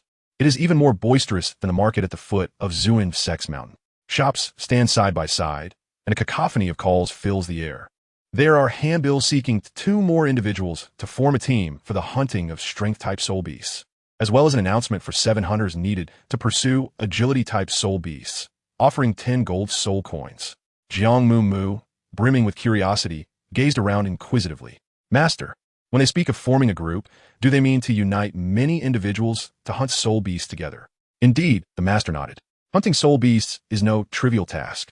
Some possess innate strength, and even those with limited training can exhibit formidable offensive capabilities. This notion of a group entails multiple individuals collaborating to hunt the soul beasts they require. Upon hearing this, Jiang Mumu's heart skipped a beat. If even the master deemed them strong, it must indeed be perilous. Then, Master, should we also form a group? She whispered, casting a discreet glance at those who were calling out. The 7-member team appeared quite formidable, each member tall and robust, equipped with weapons that exuded professionalism. However, forming a group is not a simple endeavor. Following Jiang Mumu's gaze, the master's lips twitched slightly. An exceptional soul-hunting team must not only possess individual strengths, but also require harmonious coordination among its members, which cannot be achieved in just a day or two. Most importantly, trust is paramount. After finishing his thoughts, the master cast an assessing glance at Tang San. Tang San responded with an understanding smile. For it is only with absolute trust that one can advance and retreat together in the face of danger and rely on each other during battle. Xiao San is absolutely right. As your teacher, I hope that one day you will be fortunate enough to join such an exemplary team. The master felt increasingly satisfied with his student. A 6-year-old child exhibiting such composure and meticulous thought is indeed remarkable, especially when coupled with exceptional talent. He gazed at Tang San, a hint of barely contained excitement shining in his eyes. Entrusting one S back to another, Jiang Mumu murmured, instinctively touching the small bundle hanging from her chest, which contained a sharp steel trident. Though still young, she would come to understand in time. Tang San, mistaking her nervousness, gently ruffled her hair, reassuring her that, no matter what, she could always place her trust in him. His hands were slender and not particularly strong, yet they carried a gentle, steady strength that inexplicably instilled a sense of peace. Jiang Mumu turned her head, gazing into his deep, dark eyes that sparkled with amusement. She silently clenched her fingers, whispering to herself, Jiang Mumu, you must strive diligently. Endeavor to become someone to whom Tang San can confidently entrust his back. Now, ahead lies the soul-hunting forest. Little ones, are you prepared? The master's voice radiated excitement, his face adorned with that peculiar, rigid smile once more. Chapter 61. Soul beasts are capable of consuming humans. Navigating through the bustling and chaotic marketplace, we finally beheld the true visage of the soul-hunting forest. Towering and lush trees, each at least a century old, cast a shadow that obscured the sun. Encircling the forest perimeter was a colossal, spiked iron fence. Beyond the barrier, a regiment of 100 soldiers marched in perfect unison, clad in formidable iron armor and wielding long spears, their expressions devoid of emotion, exuding an aura of grim determination. Jiang Mumu was witnessing such a breathtaking spectacle for the first time, unable to refrain from gaping in astonishment. What on earth is this little sprite doing in the soul-hunting forest? A youthful voice, laced with mirth, echoed from above. Jiang Mumu lifted her head, revealing the visage of a woman. Her elongated eyes and elegantly tied-back gray hair framed a figure clad in a low-cut, form-fitting ensemble that accentuated her slender waist and long legs. Despite the scar adorning the left side of her face, it only added a touch of fierceness to her allure. This place is teeming with ferocious soul beasts that can devour humans. the woman warned, bending slightly and narrowing her eyes in a tone designed to instill fear in Jiang Mumu. Jiang Mumu took a step back, not out of fright, but rather due to the woman's pronounced D-cleavage being directly in her line of sight. Sister, someone from a prestigious lineage like me has never encountered such a thing, she thought, her cheeks flushing instantly. Stealing a glance at the master beside her, whose expression was one of solemnity and apparent indifference, she stammered, Sister, you are so beautiful. The gray-haired woman paused, then covered her mouth, breaking into a playful laugh. Oh, you little darling, what did you call me? Jiang Mumu obediently echoed. Sister. The woman appeared to be merely in her late 20s, so the term was indeed fitting. Oh my, what an adorable little darling you are, she exclaimed, her demeanor lively. A man following her urged gruffly, Come on, let's go. I do not wish for those fine soul beasts to be snatched away by others.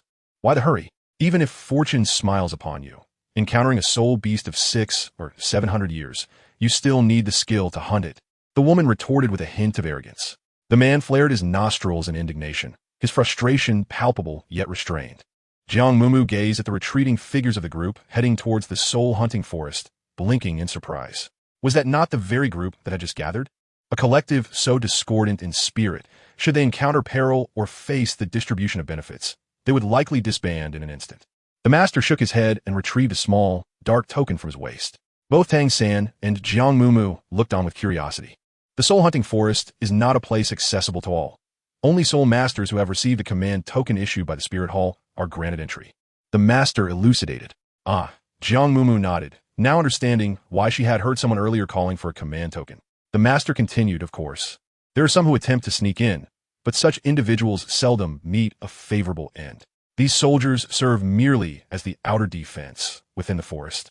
There exists a dedicated enforcement team from the Spirit Hall that regularly checks for command tokens, and they are utterly devoid of mercy. Master, does the soul-hunting forest belong to the nation or to the Spirit Hall? Tang San inquired. Upon hearing this, the master furrowed his brow, gestured for silence, and lowered his voice, advising them not to pose similar questions outside. The relationship between the Spirit Hall and the nation seemed to be a taboo topic. He paused, saying he would disclose that information later. Chapter 62. How I longed to smooth its fur at the entrance of the soul-hunting forest stood vigilant guards. The armored soldiers bore expressions of solemnity, resembling emotionless automatons. Yet, when the master presented his dark token to the commanding officer responsible for inspections, the officer immediately lowered his head, revealing an expression of respect. With his hands clasped behind him, the master instructed, Let us proceed, children. The officer and his nearly 100 guards swiftly parted to create a passageway. Jiang Mumu once again affirmed that the master must be an exceptionally powerful soul master. Otherwise, how could even the army hold him in such high regard? She silently reminded herself not to be overly anxious. Following someone so formidable should indeed ensure her safety. The temperature in the forest was noticeably cooler than outside, as the lush trees shielded the sunlight, and the fresh air instantly invigorated both body and spirit. Jiang Mumu closely followed Tang San, and with every few steps, she encountered an array of peculiar and previously unseen flora. Some flowers appeared delicate and harmless, yet concealed within them was a potent toxicity. Thus, one must refrain from touching them, the master cautioned. Indeed, Jiang Mumu promptly nodded in compliance. From a distance, she spotted a butterfly adorned with patterned black wings fluttering towards her, and she instantly grasped Tang San's arm, shrinking back in trepidation. There is no need to be so anxious, Mumu. Tang San chuckled at her reaction. The little girl possessed an abundance of caution, as even a butterfly the size of a palm could send her into a state of alarm. Yet, despite her desire to flee and hide, she clung tightly to her own arms, demonstrating a resolute need for protection. Jiang Mumu's face tightened with caution as she pondered. What if it is poisonous? What if it attacks us with its tentacles? What if it has mutated? Tang San found himself at a loss for words. Her imagination was indeed quite vivid. This butterfly is known as the Black Queen, and it is indeed a type of soul beast. The powder on its wings possesses hallucinogenic properties, capable of ensnaring humans or other creatures in a dreamlike state for a brief period, the master explained. A hallucination. Jiang Mumu's eyes widened in astonishment. That is truly remarkable. The master nodded in affirmation, noting that while the Black Queen does not attack proactively, it is still a high-grade soul beast, albeit this particular specimen is rather small. No more than 20 years old. Truly a master, so knowledgeable. Jiang Mumu gazed at him with adoring eyes. However, the master appeared somewhat helpless. offering a stiff smile before stating, "All right, from this moment on, you two little ones must not stray a single step from my side." Upon finishing his words, his previously dim pupils suddenly sparkled with brightness. He clasped his hands together before swiftly parting them, calling out, "Come forth, Luo Sanpao." A gentle lavender light surged from the master's palms, and with the fluctuation of soul power, a peculiar creature materialized before them. Jiang Mumu astonishingly blinked her eyes. What is this? To describe its appearance as resembling a dog would be misleading, for its round, plump form bears a closer resemblance to that of a pig. Its coat, a delicate shade of lavender, appears both smooth and soft, while its tiny ears droop adorably. The large, deep blue eyes twinkle with a gentle expression. With 4 short legs, its rear sways playfully, and atop its oddly shaped head sits a prominent bump. Though peculiar, it possesses an inexplicable charm. Jiang Mumu and it gazed at each other with wide eyes. Luo shook its ears and called out to Jiang Mumu twice. "Oh, how adorable!" Its voice was equally delightful. Jiang Mumu has always been irresistibly drawn to these fluffy, plump creatures. She longs to embrace it and gently stroke its fur. Chapter 63. May I touch it? Jiang Mumu rubbed her small hands, her eyes brimming with curiosity as she gazed at the plump, rotund creature before her. "Master, may I touch it?" No sooner had she spoken than the creature chirped joyfully, raising its large head and affectionately nudging Jiang Mumu's hand. "Luo Sanpao." The master appeared slightly embarrassed. "Its name is Luo Sanpao. You may simply refer to it as Sanpao. It is indeed a martial spirit." Tang San's eyes flickered with surprise as he regarded Luo Sanpao, frolicking around Jiang Mumu. Then why? Sanpao seemed to take offense at his inquiry, perking up its ears, widening its eyes, and emitting a series of snorts. The master, with a bitter smile, remarked, "Do you remember when I mentioned the mutated martial spirits? Sanpao is one such spirit, albeit its mutation has taken a rather unfortunate turn. When it first awakened, my soul power was only at half a level. Even now, despite my relentless training, I cannot surpass level 30. It appears that I can only study martial spirits theoretically for the rest of my life. Becoming powerful is not an option." He sighed heavily, filled with despondency. "I'm sorry, Master," Tang Sin said, lowering his gaze in apology. "It's nothing. I have long grown accustomed to it," the master replied, shaking his head in self-deprecation. "Now, let me introduce you to Sanpao. It is named for its call, Luo, and its attacks can only be unleashed 3 times. Sanpao, lead the way." Sanpao shook its ears and ambled forward, swaying its head.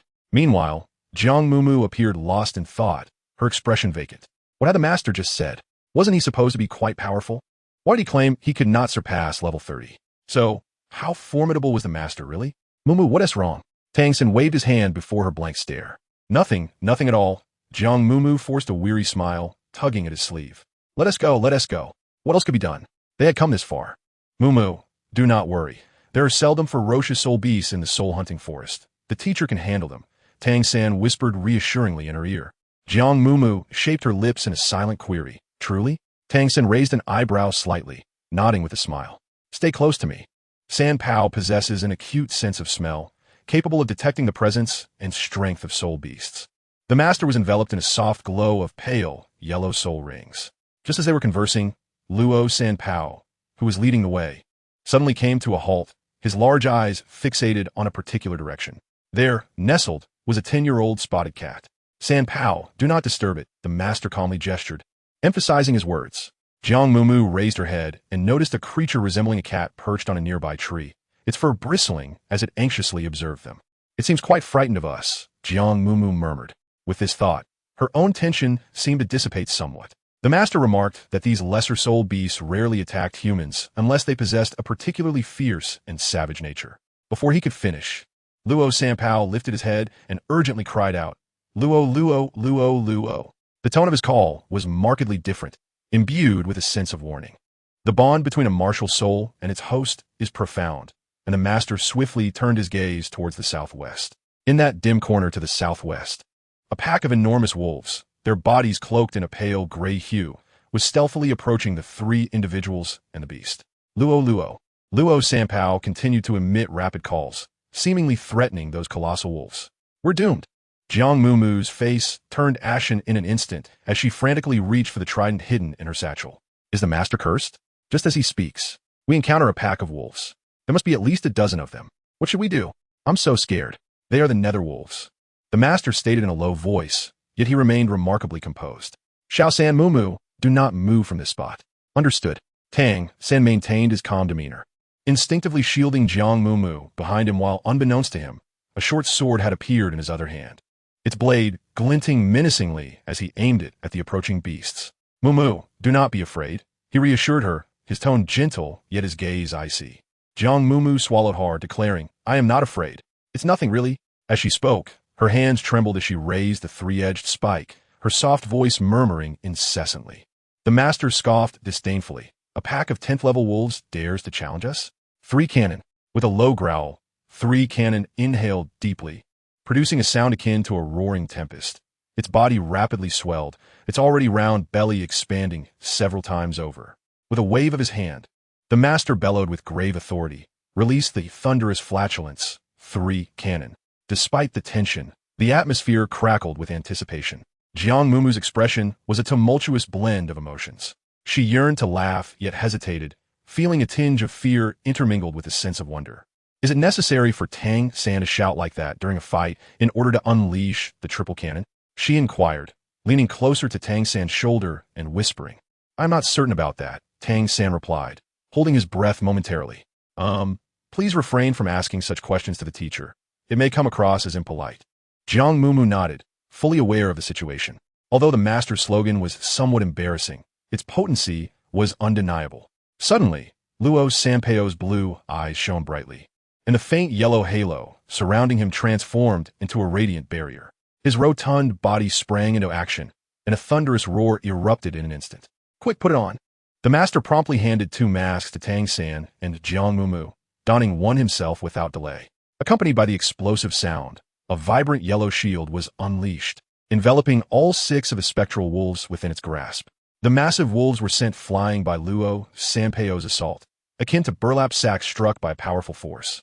Tumbling several yards away, blood gushing from their mouths and noses as they emitted mournful cries. Upon witnessing this, the remaining wolves tucked their tails and fled into the depths of the forest without a backward glance. How impressive! Jiang Mumu exclaimed, covering her nose with one hand, her eyes wide with astonishment.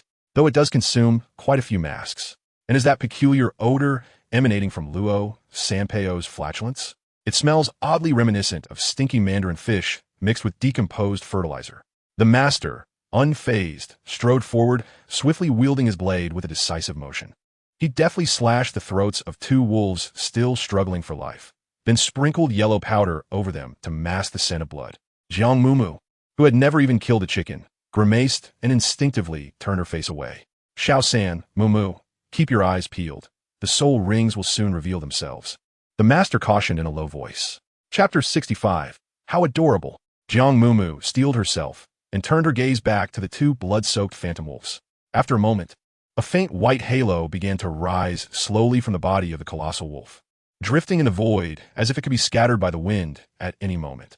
This was a soul ring, a manifestation of the phantom wolves I had slain. If my soul power were to meet the requisite conditions for advancement, I could absorb them now.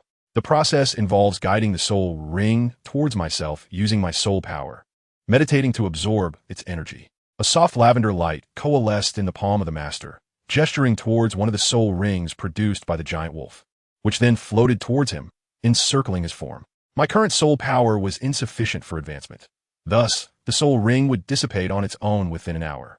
Jiang Mumu and Tang San nodded in understanding. This time, she was genuinely attentive and comprehended the explanation. Xuan, bring me 2 radishes, the master extended his hand. Upon hearing the word radish, Luo Sanpao became instantly animated, lifting his head high and eagerly awaiting his treat. Sanpao could reduce my soul power consumption by consuming food, and with only 3 units of attack power, he needed immediate replenishment after each use. The master casually tossed a large white radish. Remarkably, Sanpao leapt up with a dog-like agility, catching the food mid-air and quickly devouring it. Master, may I feed him? Jiang Mumu asked, her hands rubbing together in anticipation. Sanpao, typically wary, dashed towards Jiang Mumu, joyfully circling around the young girl. Master, Sanpao is just too adorable, Jiang Mumu said, reaching out to pat the bump on his head, her fingers gliding through the soft, smooth fur on his neck. He does not usually behave this way, the master remarked, somewhat embarrassed, as he handed the remaining 2 radishes to Jiang Mumu. Take your time eating, there's plenty more. Luo, Luo, Luo, Luo, the creature chirped. Tang Xin stood beside her, a slight smile gracing his lips. Our Mumu has always been fond of animals. Who could resist such a sweet and endearing girl? After satiating Luo Sanpao, the trio continued deeper into the soul-hunting forest. Master, does Sanpao only eat white radishes? Curious, Jiang Mumu inquired. The master, with a hint of exasperation, chuckled softly. As you have observed, Sanpao's method of attack is rather unconventional. He relies on flatulence. In terms of inducing such emissions, few foods can rival the white radish. The leading Luo Sanpao turned back, casting a pitiful glance at Jiang Mumu. I don't wish to consume large white radishes every day either. They are quite unpalatable. Within the soul-hunting forest, soul beasts that have existed for around a decade are abundant, yet those over 200 or 300 years are exceedingly rare.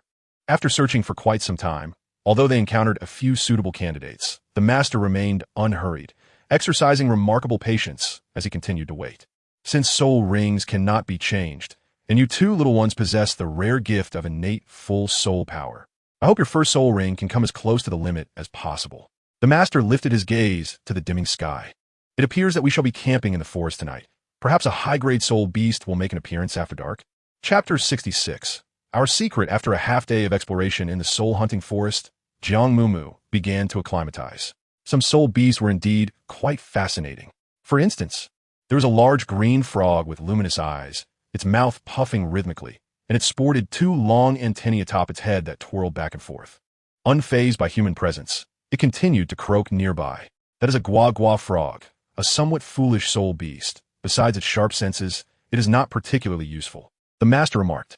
The frog blinked its bright, lamp-like eyes and called out in its silly manner, gua-gua. The master's chosen camping site was a depression surrounded by numerous colossal stones and ancient trees. Sprinkle this substance around.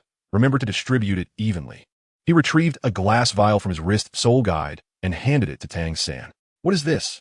Jiang Mumu leaned closer, gently inhaling the contents. A pungent odor assaulted her senses, nearly bringing tears to her eyes. It should be a powder that repels snakes, insects, and rodents while masking our own scent. Tang San patiently explained as he meticulously spread the powder around. Tang San, how do you know so much? Jiang Mumu followed closely by his side, her voice soft and filled with admiration. Tang San paused for a moment. I'm just guessing.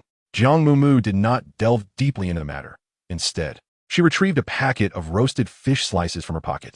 Here, I bought this at the market during lunch. It's truly delightful. Mumu, do try it. I'm not hungry yet. Tang San shook his head. Observing his fingers dusted with yellow powder, Jiang Mumu promptly tore off a piece and held it to his lips.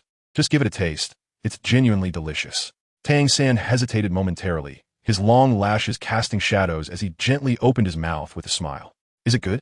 When we go out, let us buy a few more packets for Xiao Wu and Wang Sheng to try as well. As dusk fell, the sky turned dark in an instant.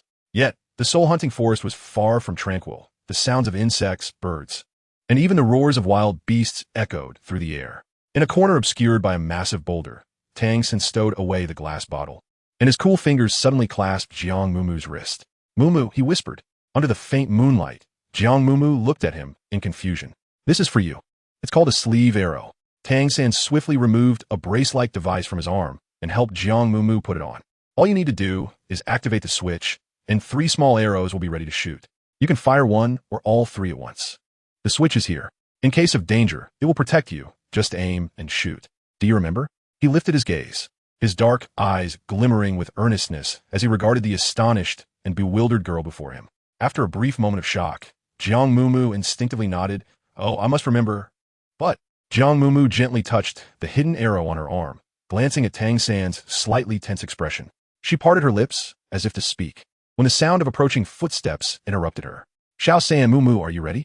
Teacher, we're all set, Tang San replied calmly, swiftly lowering Jiang Mumu's sleeve and placing a reassuring hand on her shoulder. Jiang Mumu turned her face, encountering a pair of exceedingly calm and composed black eyes. In that instant, she comprehended Tang San's intent. This was their secret, one that must not be divulged to anyone. Chapter 67. Squeezed together and sleep, 2 diminutive figures emerged from behind the shadowy boulders. Teacher, as per your instructions, everything has been prepared, Tang San stated, casually brushing off the powder from his hands before returning the vial to the master. Yes, it is all ready. Jiang Mumu followed closely beside him, her hand instinctively clasped behind her back. Fortunately, the darkness had fully descended, concealing her anxious expression. Mumu, do not be afraid, Tang San said, subtly taking her hand that she had hidden away and speaking softly. With Sanpao around, ferocious beasts typically do not dare to approach. The soul-hunting forest after sunset was somewhat damp and chilly. His fingertips bore a slight coolness as they gently tapped twice on the soft back of the young girl's hand.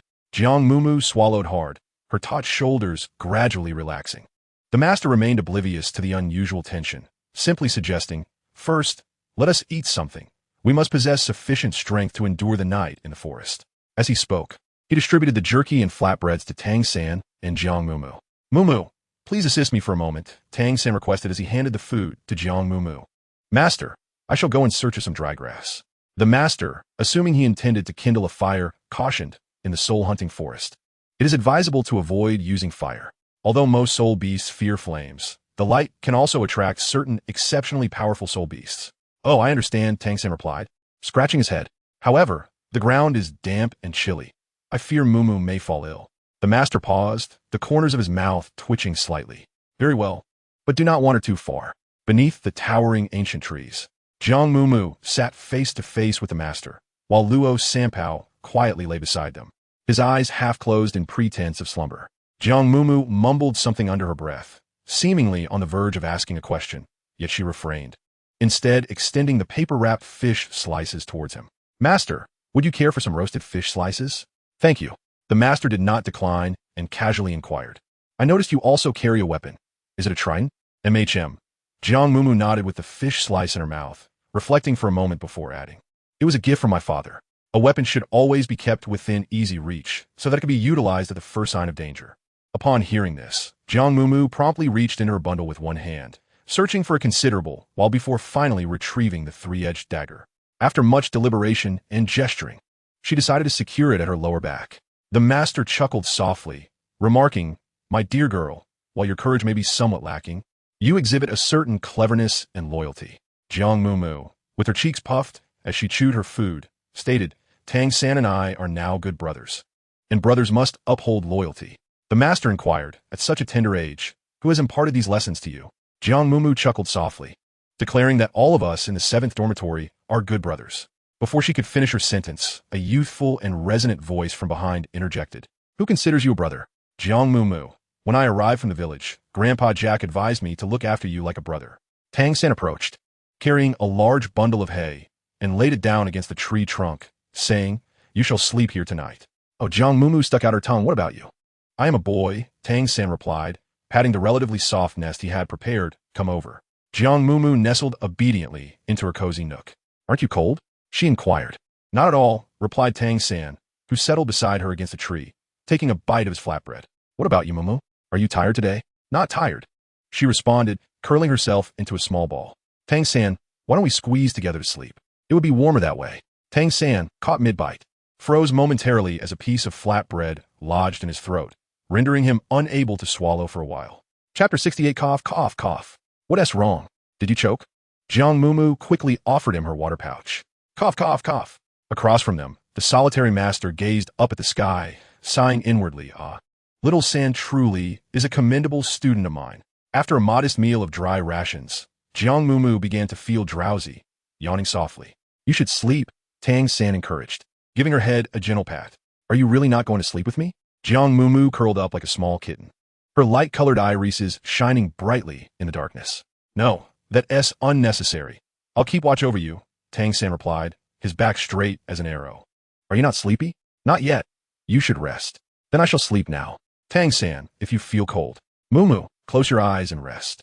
Jiang Mumu's eyelids grew increasingly heavy. Within her gaze, Tang San's face appeared more and more ethereal, just as she was on the verge of slumber. An urgent cry suddenly pierced the air. The nearby Guga frog's antennae whirled rapidly, plunging headfirst into the underbrush, disappearing from sight. Lolo, who had been feigning sleep, abruptly kicked out with his short legs, his eyes warily fixed on a particular corner. "There's poison." Tang San sprang to his feet, his hand instinctively reaching for his waist, a cold glimmer flashing in his dark eyes. In the shadows, something seemed to be drawing near. The unknown sound sent a shiver down his spine. Jiang Mumu was momentarily taken aback, but her drowsiness evaporated instantly, and she swiftly sprang to her feet. Her voice trembled as she inquired, "What is it?" Uncertain, she instinctively took a step back. Suddenly, recalling something, she halted and reached toward her lower back. "I want to shy away. I'm not afraid. I possess great strength." It seemed she was trying to bolster her courage, murmuring to herself while drawing out a three-edged dagger. Tang San, noticing the tension on the young girl's face and the tremor in her hands, furrowed his brow and softly urged, "Mumu, be obedient." Jiang Mumu stubbornly clenched her teeth. To the southeast, there is a snake. Tang San, feeling helpless, shielded her behind him. "Snakes? I'm not afraid." Jiang Mumu's gaze was fixed intently on the dark corner of the southeast. It was pitch black, obscuring her view. This night was unexpectedly tumultuous. The master waved his left hand, enveloping Luo Sanpao in 2 soul rings. With a swift twist of his right wrist, he quickly retrieved a firecracker from his soul guide and hurled it forcefully. The firecracker ignited in the wind, illuminating the area as it rolled. This time, both the master and Jiang Mumu beheld the sight. A dark green triangular snake head, flicking its long tongue, with a pair of bright crimson eyes, was silently watching them. "It's a mandrake snake," the master gasped, astonished at the appearance of such a ferocious creature on the outskirts of the soul-hunting forest. Tang San's throat moved as he spoke in a low voice. "The mandrake snake? Its venom is extremely potent, and its body is remarkably resilient. Only its mouth and eyes are vulnerable, and its speed is astonishing." The master's voice grew hoarse. "Most terrifying of all is its aggressiveness. It almost always attacks upon encountering humans. Didn't we just scatter the snake-repelling powder?" Jiang Mumu clutched her dagger tightly and asked timidly. "The repellent powder may not hold it back for long. It is merely waiting for an opportunity. For now, we can only pray that this is merely a 10-year-old mandrake snake." The master was already drenched in cold sweat, yet as an adult, he endeavored to maintain his composure. Chapter 69. A collective retreat? What if it is not a 10-year-old? Jiang Mumu's palms began to sweat. The master responded, "There is a saying, with many rings, there are many bones. With a fierce struggle, there are many rings, few bones. It is best to flee." Jiang Mumu, "Master, given the current circumstances, could you not speak so elaborately? To put it simply, if this mandala serpent is a 10-year spirit beast, we might still have a chance to fight. However, if it is a century-old one, we should flee immediately." The master replied with a grave demeanor. Jiang Mumu remarked, "The snake possesses a pair of glimmering eyes, larger than walnuts. It certainly does not appear to be merely 10 years old. Is it preparing for a collective escape?" Hissing, as if to validate her thoughts, the mandala snake raised its head and emitted a menacing sound. Jiang Mumu licked her parched lips. "Tang San, shall we flee?" A hint of chill permeated Tang San's otherwise calm demeanor. Simply running would not ensure survival. Often, it would expose them to even greater peril.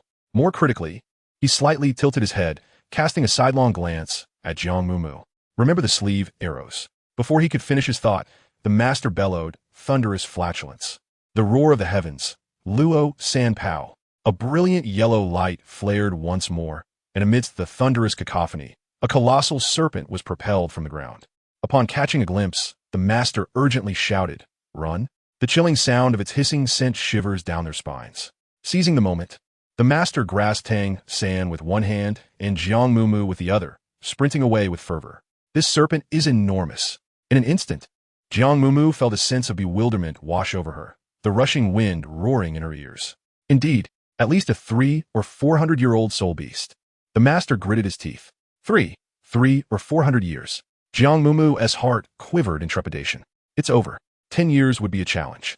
300 or 400 years, surely, it spells doom. The terrifying hissing echoed ominously behind them. It was gaining on them. Jiang Mumu felt the hair on her back stand on end, an instinctive urge to turn around overwhelming her. "Mumu, do not look back." Tang San's voice, icy yet reassuring, was almost carried away by the wind. Jiang Mumu took a deep breath and ran with all her might. Although Luo Sanpao was stout and short of leg, he was not slow in the slightest, closely following the master. His large eyes were filled with a look of panic. "Release the gas like a fog. Hypnotize the slumbering Luo Sanpao," the master commanded sternly. Suddenly, Luo Sanpao sprang up, swirling in the air.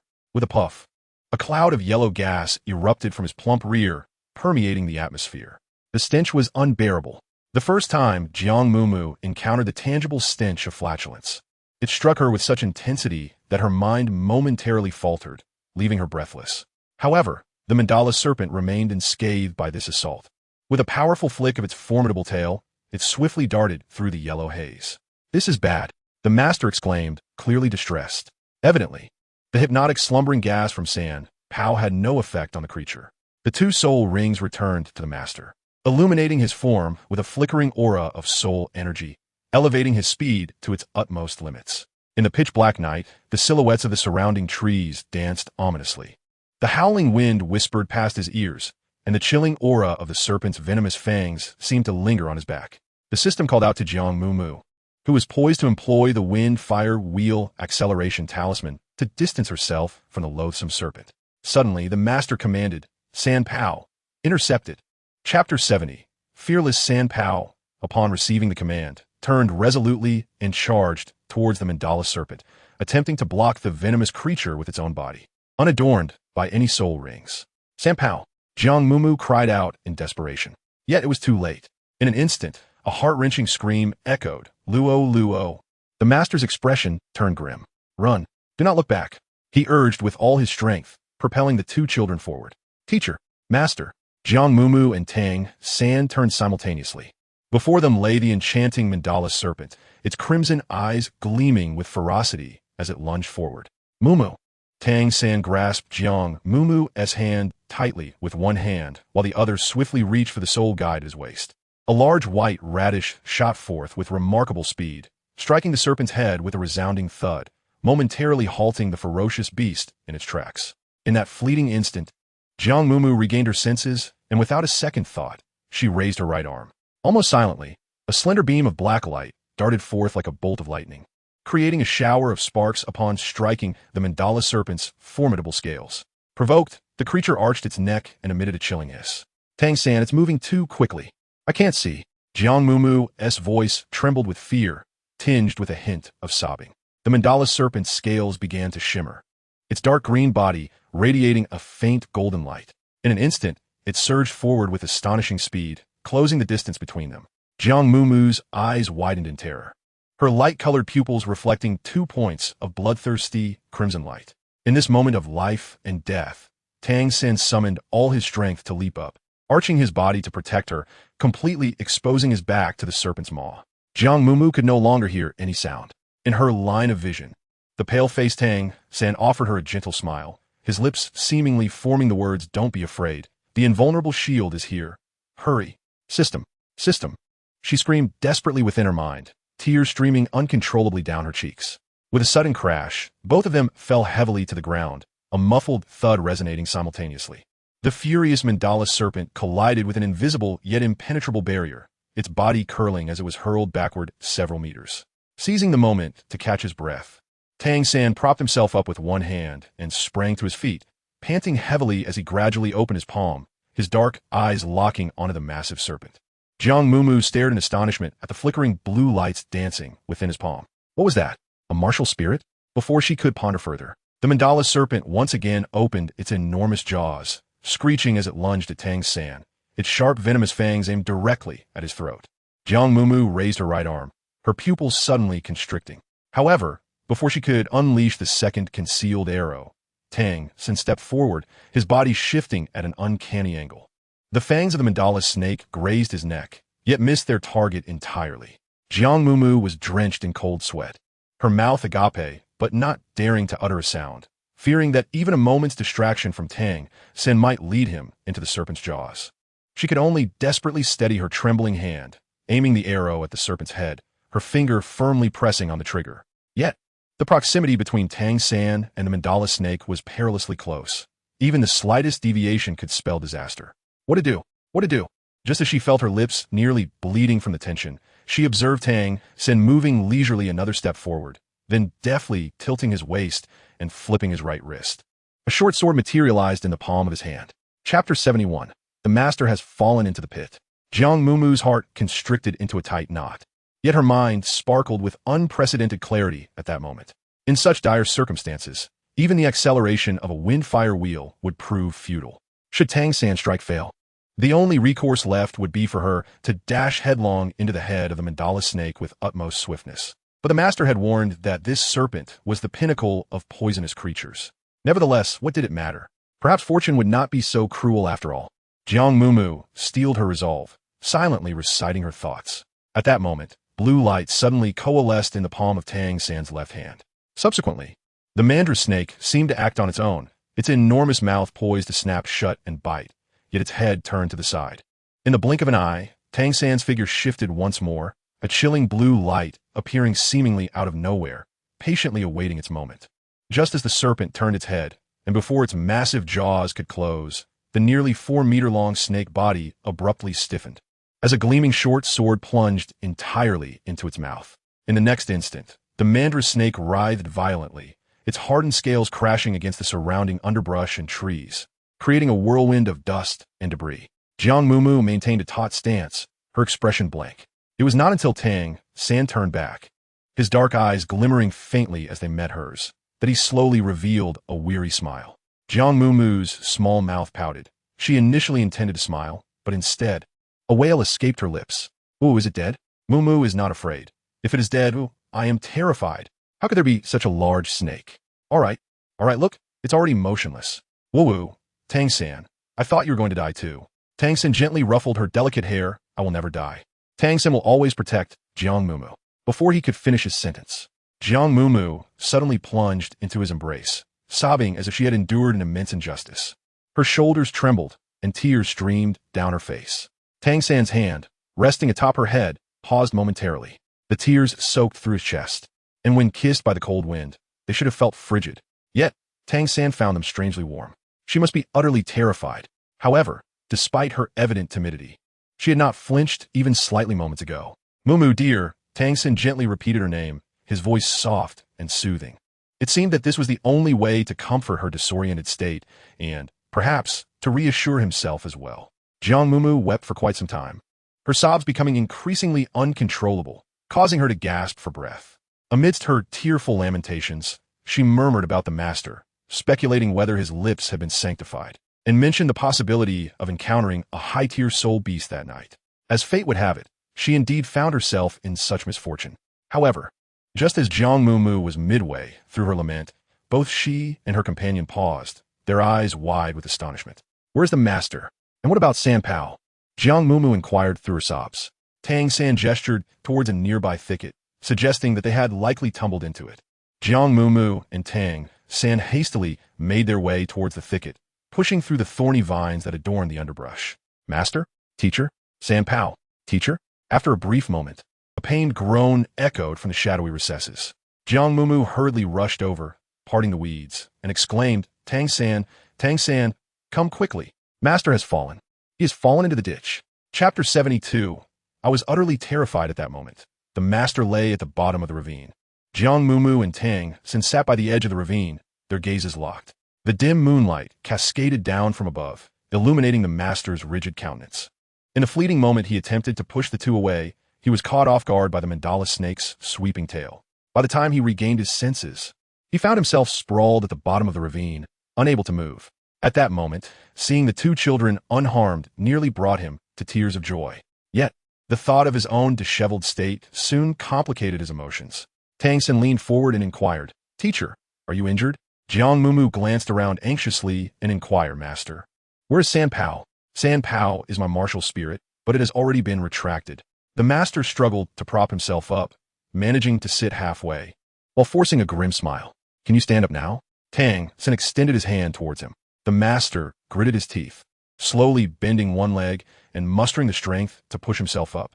With a thud, his back collided forcefully against the earthen wall.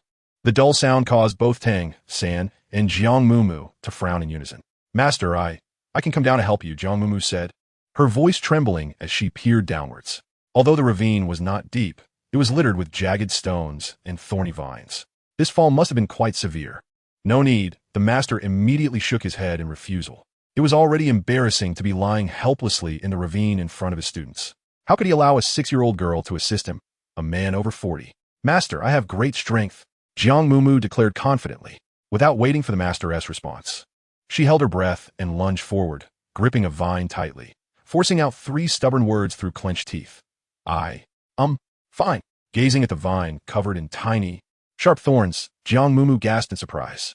Tang San face-palmed and whispered, "Mumu, please be careful. Be gentle," he quickly reminded her. Jiang Mumu nodded slightly. her delicate hand grasping the master's sleeve, as if she were pulling a giant scallion from the earth, effortlessly drawing him forth.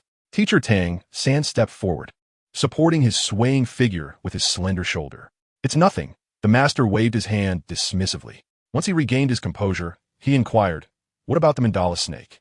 Jiang Mumu and Tang San exchanged a silent glance, neither uttering a word. Have you been cast aside? The master inquired, a look of skepticism crossing his face. That shouldn't be the case. Once ensnared by the ruthless mandala serpent, escaping its grasp is nearly impossible unless it perishes. Tang San spoke with a calm demeanor. The air seemed to freeze for a moment. Perishes? The master shuddered slightly, casting uncertain glances between Tang San and Jiang Mumu. Who was responsible for its demise? It was I, master, Tang San replied with an air of nonchalance, his tone as if stating an undeniable truth. It pursued Mumu and me, and as it lunged to strike in my panic, I drew the short sword you bestowed upon me. Somehow, the mandala serpent bit down upon the blade. I was too frightened to look directly at it, and then it died. Tang San's expression was earnest and sincere, his dark eyes reflecting a hint of confusion as he turned to the master. Master, is it truly 300 or 400 years old? It seems rather formidable only in size. Chapter 73. Almost believed that the corners of the master's mouth twitched, momentarily at a loss for how to respond. Jiang Mumu pursed her lips, casting a silent glance at Tang San. Had she not witnessed the azure light emanating from his palm and his peculiar agility, she might have been persuaded otherwise. We were unscathed. It was merely Mumu who was frightened. Tang San turned his face slightly, raising an eyebrow. Jiang Mumu quickly nodded, her tear-streaked eyes blinking up at the master. It was terrifying. I nearly became a meal for that giant snake. After finishing her words, she sniffled, relieved. Fortunately, you all are safe. After a moment of astonishment, the master regained his composure. Come, let us first examine that mandala snake. The colossal serpent lay lifeless. In the night, its hardened scales glimmered with a faint green light, and its crimson eyes remained open, presenting a fearsome visage. A short sword, approximately 2 feet in length, was embedded in its mouth, piercing through its brain, while a pale yellow light began to gather slowly above its body. The master fixed his gaze upon it, his astonishment gradually transforming into exhilaration. This is wonderful, truly splendid. Little San, your soul ring is within reach. You mean this one? Indeed, the master affirmed earnestly. The mandala snake, before reaching a millennium in cultivation, grows 1 centimeter for each year it survives. This serpent, measuring approximately 4 meters in length, possesses nearly 400 years of cultivation, right at the threshold for a first soul ring. Little San, with your innate full soul power, absorbing it will pose no challenge. This is splendid, truly fortuitous. The master's eyes sparkled with fervor. Little San, do you recall the ideal soul ring we sought? I do. Tang San's lips curled into a slow smile, preferably one that adds resilience and possesses toxic qualities. Indeed, the mandala snake embodies both these traits. A 400-year soul ring? Remarkable. Jiang Mumu exclaimed, her eyes wide with astonishment. Let's begin, Little San. The master smiled reassuringly, sitting cross-legged to focus on his martial spirit. Mumu turned to Tang San, glancing at the young girl beside him, her brow furrowing slightly, as if harboring some concern. The lengthy night had only just passed its midpoint. What if? Jiang Mumu blinked her eyes and said, surely, we cannot be this unfortunate, can we? However, we are in the soul-hunting forest. Tang San reassured her, do not worry. I shall protect you with my very life. The master, with a grave expression, solemnly declared, let us commence. If the soul ring remains unabsorbed, it shall dissipate within an hour.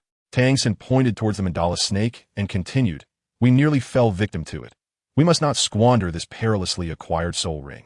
Rest assured, I shall not wander off. I will remain right here, watching over you. Hurry now. Jiang Mumu gracefully settled herself in a cross-legged position upon a smooth, flat stone, offering him a gentle nod of acknowledgement. It was only then that Tang San withdrew his somewhat melancholic gaze, following the master's counsel. He too assumed a lotus position, directing his focus upon the sole of his right hand. Jiang Mumu propped her chin, gazing intently at him. Under the gentle pull of the pale blue light, the century-old soul ring of the mandala serpent soared towards Tang San, coalescing above his head. In an instant, it suddenly constricted, transforming into a golden ring the size of a bracelet, swiftly enveloping the blue-silver grass spirit in the palm of his hand. Tang San clenched his teeth tightly, a frown creasing his brow as his body trembled violently. Chapter 74. A plea, what is happening to him? Jiang Mumu asked, her small voice barely audible as she fidgeted with her fingers. He is fine. The master, leaning against a sturdy tree trunk, his face taut, spoke in a low voice. Xiaosan, regardless of how the power of the soul ring impacts your body, you must remain conscious. Tang Xin pressed his lips down, nodding with great difficulty. After a while, noticing that his tightly furrowed brow gradually relaxed and his rigid body slowly loosened, Jiang Mumu let out a sigh of relief. She kicked her little legs and, disregarding the cold, hard stone beneath her, lay down flat. She was utterly exhausted. It was not merely a depletion of physical strength, but also a profound fatigue following a peak of mental tension. At that moment, she wished for nothing more than to lie there, waiting for dawn to break. The master called her name softly, his voice tinged with a hint of pain. Master? What is wrong? Jiang Mumu nearly leapt up in alarm, jumping down from the large stone. The master's speech had slowed. Xiaosan, you should have lost all perception of the outside world while absorbing the soul ring. This process is crucial. We cannot afford to let our guard down for even a moment. The latter half of the night has only just begun. It is possible that other ferocious soul beasts may appear. In an instant, a nerve within Jiang Mumu tightened, and her small heart fluttered anxiously. She interrupted him in a panic. Master, please, I beg you, do not continue. Tears were nearly welling in her eyes. Your words carry a weight of significance. What have I, merely 6 years of age, done wrong? The master gazed at her in confusion, unable to comprehend why the little girl felt such profound distress. After a brief moment of contemplation, he deemed it necessary to offer a reminder, continuing, even the mandala serpent, which has existed for 4 centuries, has encountered challenges. It is difficult to say what else may arise. If not for the fear of appearing discourteous, Jiang Mumu would have gladly delivered a punch to render him unconscious.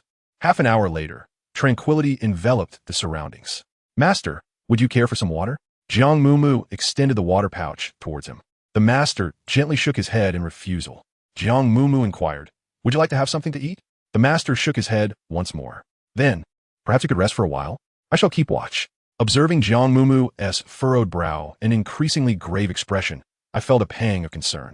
I am not a hindrance, the master remarked, casting a glance into the dark depths of the forest, hoping for a tranquil night. Before he could finish his sentence, a shadow flickered ahead, darting into the underbrush. As Jiang Mumu raised her head, she once again heard that familiar sound, rustling, rustling. Instantly alert, she sprang to her feet, drawing a trident from her lower back. Master, could it be that the family of that serpent has come to exact vengeance? Jiang Mumu had heard since childhood that snakes are fierce and hold grudges. That mandragora snake is so enormous. Its family must be equally grand. The master, struggling to support himself against the trunk, rose with great difficulty, causing quite a commotion. Jiang Mumu's face was a mask of sorrow, realizing that surely the entire family had arrived. Do not be afraid, the master said, deftly twirling his wrist to draw a dagger from the soul guiding device. In a hushed tone, he instructed if it is a high-grade soul beast.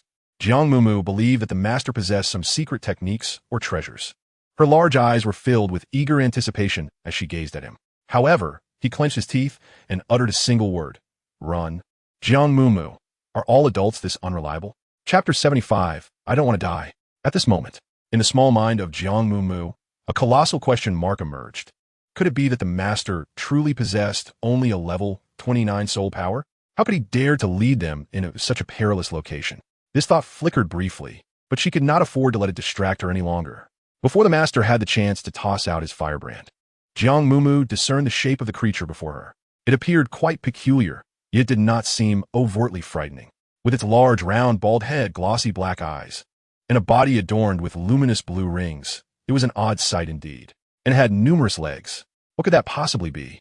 Jiang Mumu gripped the trident in her right hand, while her left arm discreetly aimed a hidden dart at the creature. The expression on the blue demon octopus master's face was one of panic and confusion. Why had this entity appeared in the soul-hunting forest?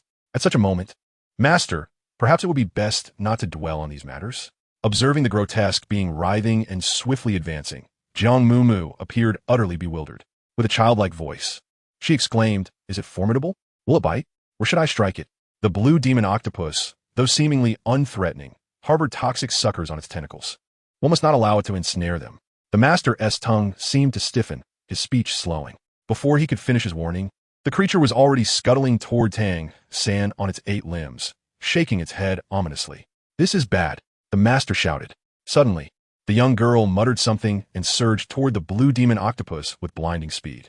With a sharp thrust, the trident pierced one of its tentacles and, leveraging the force of the impact, pinned it viciously to the ground. In an instant, the remaining 7 tentacles thrashed wildly, rapidly attempting to ensnare Jiang Mumu from various angles.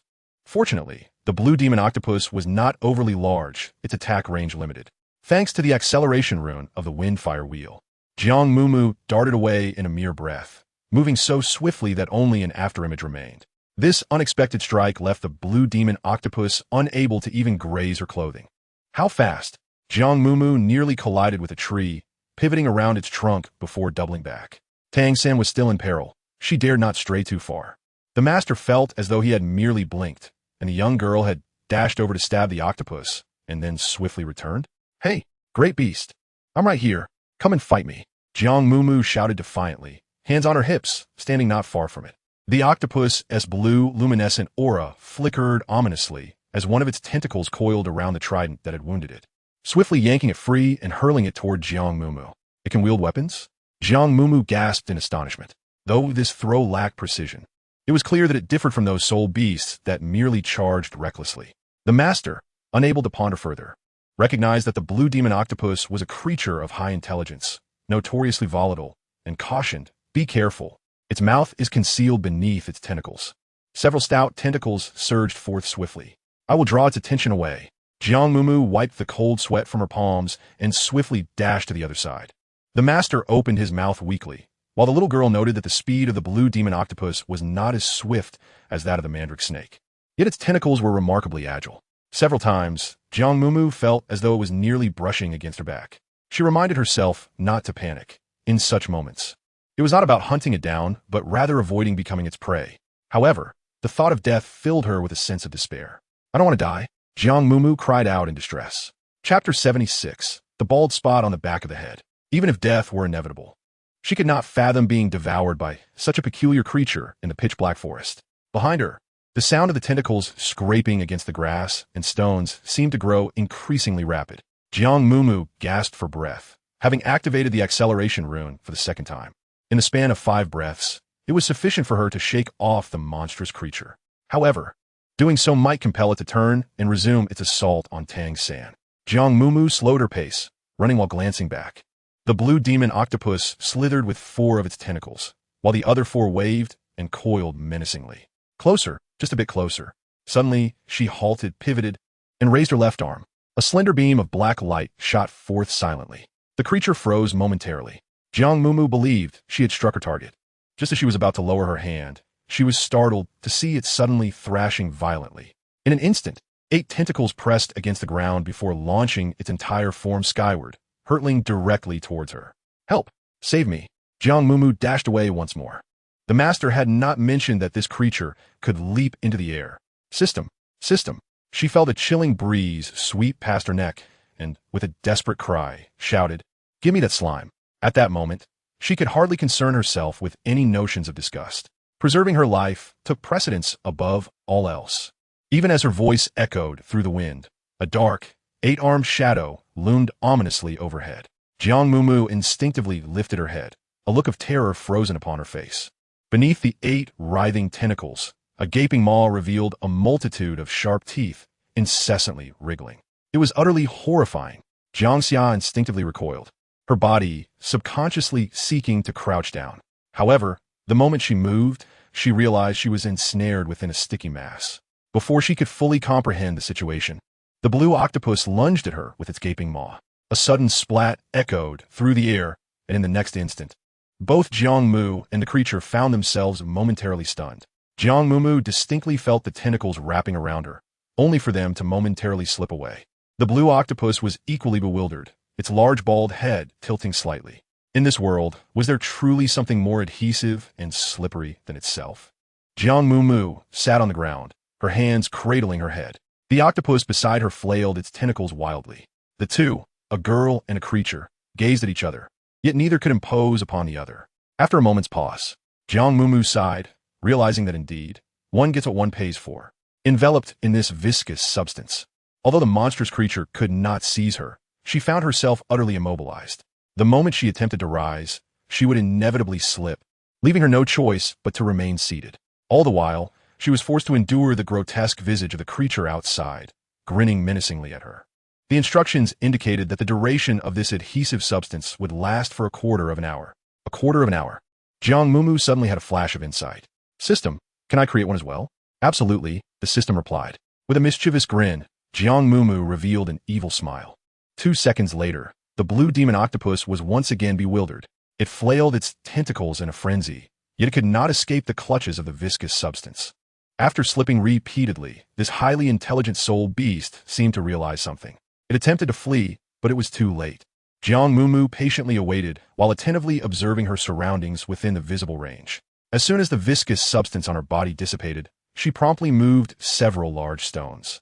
With the stones as her foothold, she ascended to the sturdy branches of a robust tree. Beneath her, the blue octopus was still writhing in its struggle. Jiang Mumu positioned herself carefully, closing one eye as her left arm aimed at the bare back of its head. Chapter 77. Take a mighty pill. This was the last shot, she murmured to herself, determined to hit it.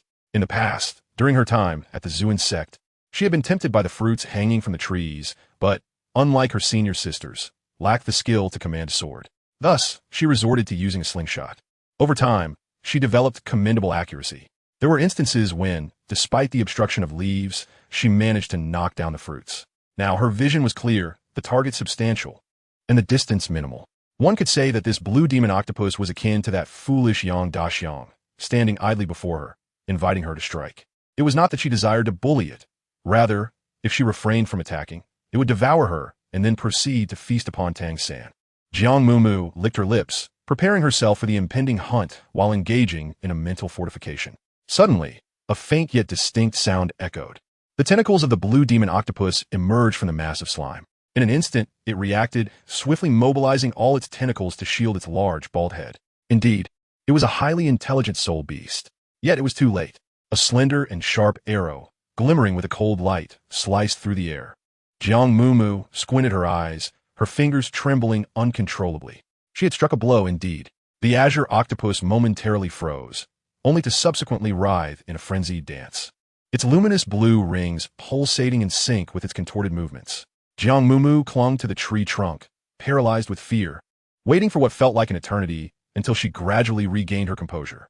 However, her mouth remained agape, revealing a terrifying array of densely packed teeth that made onlookers feel utterly uneasy. Once she was certain that the creature was lifeless, Jiang Mumu hastily made her way back. She couldn't help but wonder about Tang San's situation and whether he was safe. No. The moment such troubling thoughts crossed her mind, she vigorously shook her head, reminding herself to avoid becoming like a master whose mouth had been opened in a trance. Guided by the dim light of the moon, Jiang Mumu fumbled through the forest for quite some time until she finally discovered the path back. Fortunately, both Tang San and the master were unharmed. Master. Jiang Mumu called softly as she approached the tree. The master lay with his eyes tightly shut, his complexion somewhat ashen. Master, what's wrong? Wake up, Jiang Mumu urged, gently pushing on his shoulder. The master furrowed his brow, struggling to lift his eyelids. Upon seeing the young girl's grimy face, his lips quivered involuntarily. Mumu, I'm fine, master. What about you? Do you need some water? No, the blue demon, the octopus. The master's voice was faint and weakened. Jiang Mumu exclaimed, that hideous creature has perished. The soul ring, it can be transformed into a soul ring. Hurry. The master suddenly raised his hand. Jiang Mumu, having uttered this phrase, the master tilted his head back and once again succumbed to unconsciousness. Jiang Mumu, feeling despondent, propped her chin on her hand. After a moment of contemplation, realizing she had no other viable options, she decided to expend her remaining 20 salted fish coins to exchange for a strength-enhancing pill from a system. She pried open the master's mouth and administered the pill, then allowed him to recline once more. Lastly, she circled the area with potent insecticide. Once she completed these tasks, Jiang Mumu clapped her hands and turned back to drag the corpse of the blue demon octopus. Above the body, a yellow light began to coalesce. It was likely another century-old soul ring. Jiang Mumu sat cross-legged beside it, tilting her head as she observed for a while. It was exceedingly unattractive. Truly, it was quite hideous. However, dismissing it would seem wasteful. Who could predict what dreadful soul beast she might encounter next time? Oh well, since she was already here, she might as well settle for this one. Jiang Mumu sighed softly, extending her right palm as instructed by the master, focusing her spirit on her martial soul. Chapter 78, Tang San, you have changed. Initially, Jiang Mumu was apprehensive, fearing that absorbing the soul ring would be a painful ordeal. Akin to the previous experience of her vital energy flowing against the currents, breaking through the extraordinary meridians. However, as she truly concentrated her thoughts, she was enveloped by a sensation of warmth, akin to a gentle stream coursing through her entire body as meridians. Gradually, this delicate flow coalesced into a soothing spring, and with her eyes closed, Jiang Mumu lay quietly within it, swaying gently with the currents. The surroundings were enveloped in tranquility, as if time itself had come to a standstill. It was uncertain how long she remained in this state, but when Jiang Mumu finally opened her eyes, the sky was ablaze with light, as if she had awakened from a long and serene slumber. Upon awakening, she felt somewhat disoriented, unsure whether she was in the Xuan Nv Sect or the fantastical Douluo continent. It was only when she heard that clear, gentle voice calling her name, Mumu, Mumu, that she regained her bearings. As Jiang Mumu gradually regained her consciousness, her amber eyes flickered slightly. The boy before Tang San seemed to have undergone a subtle transformation. What is the matter? Tang San raised an eyebrow in curiosity. It's nothing, it's just that you suddenly look more handsome. Jiang Mumu leaned in closer, her long eyelashes fluttering. Upon closer inspection, it appeared that his eyebrows, eyes, and lips had not changed much at all. Feeling the girl's intense gaze from such proximity, Tang San felt a tinge of shyness, gently tilting his neck back. Ahem, Mumu, how do you feel? I feel that you have become fairer, Jiang Mumu replied earnestly. Tang San swallowed. I meant, after absorbing the soul ring, how do you feel? Jiang Mumu was momentarily taken aback. What is this? Tang San replied. I truly cannot fathom what thoughts occupy that little head of yours. Jiang Mumu pointed to the grotesque creature beside them, a blue demon octopus. I initially had no intention of keeping it, but the master said. Suddenly, she halted mid-sentence. Where's the master? He has been poisoned, Tang San stated, as he picked up a water pouch and made his way toward a nearby tree. The master lay on his back beneath the tree, his complexion ashen, with a bloodied arm exposed. Nearby, a large pool of dark purple blood stained the earth. How could this happen? Jiang Mumu crouched down, cautiously extending her hand to feel for any signs of life.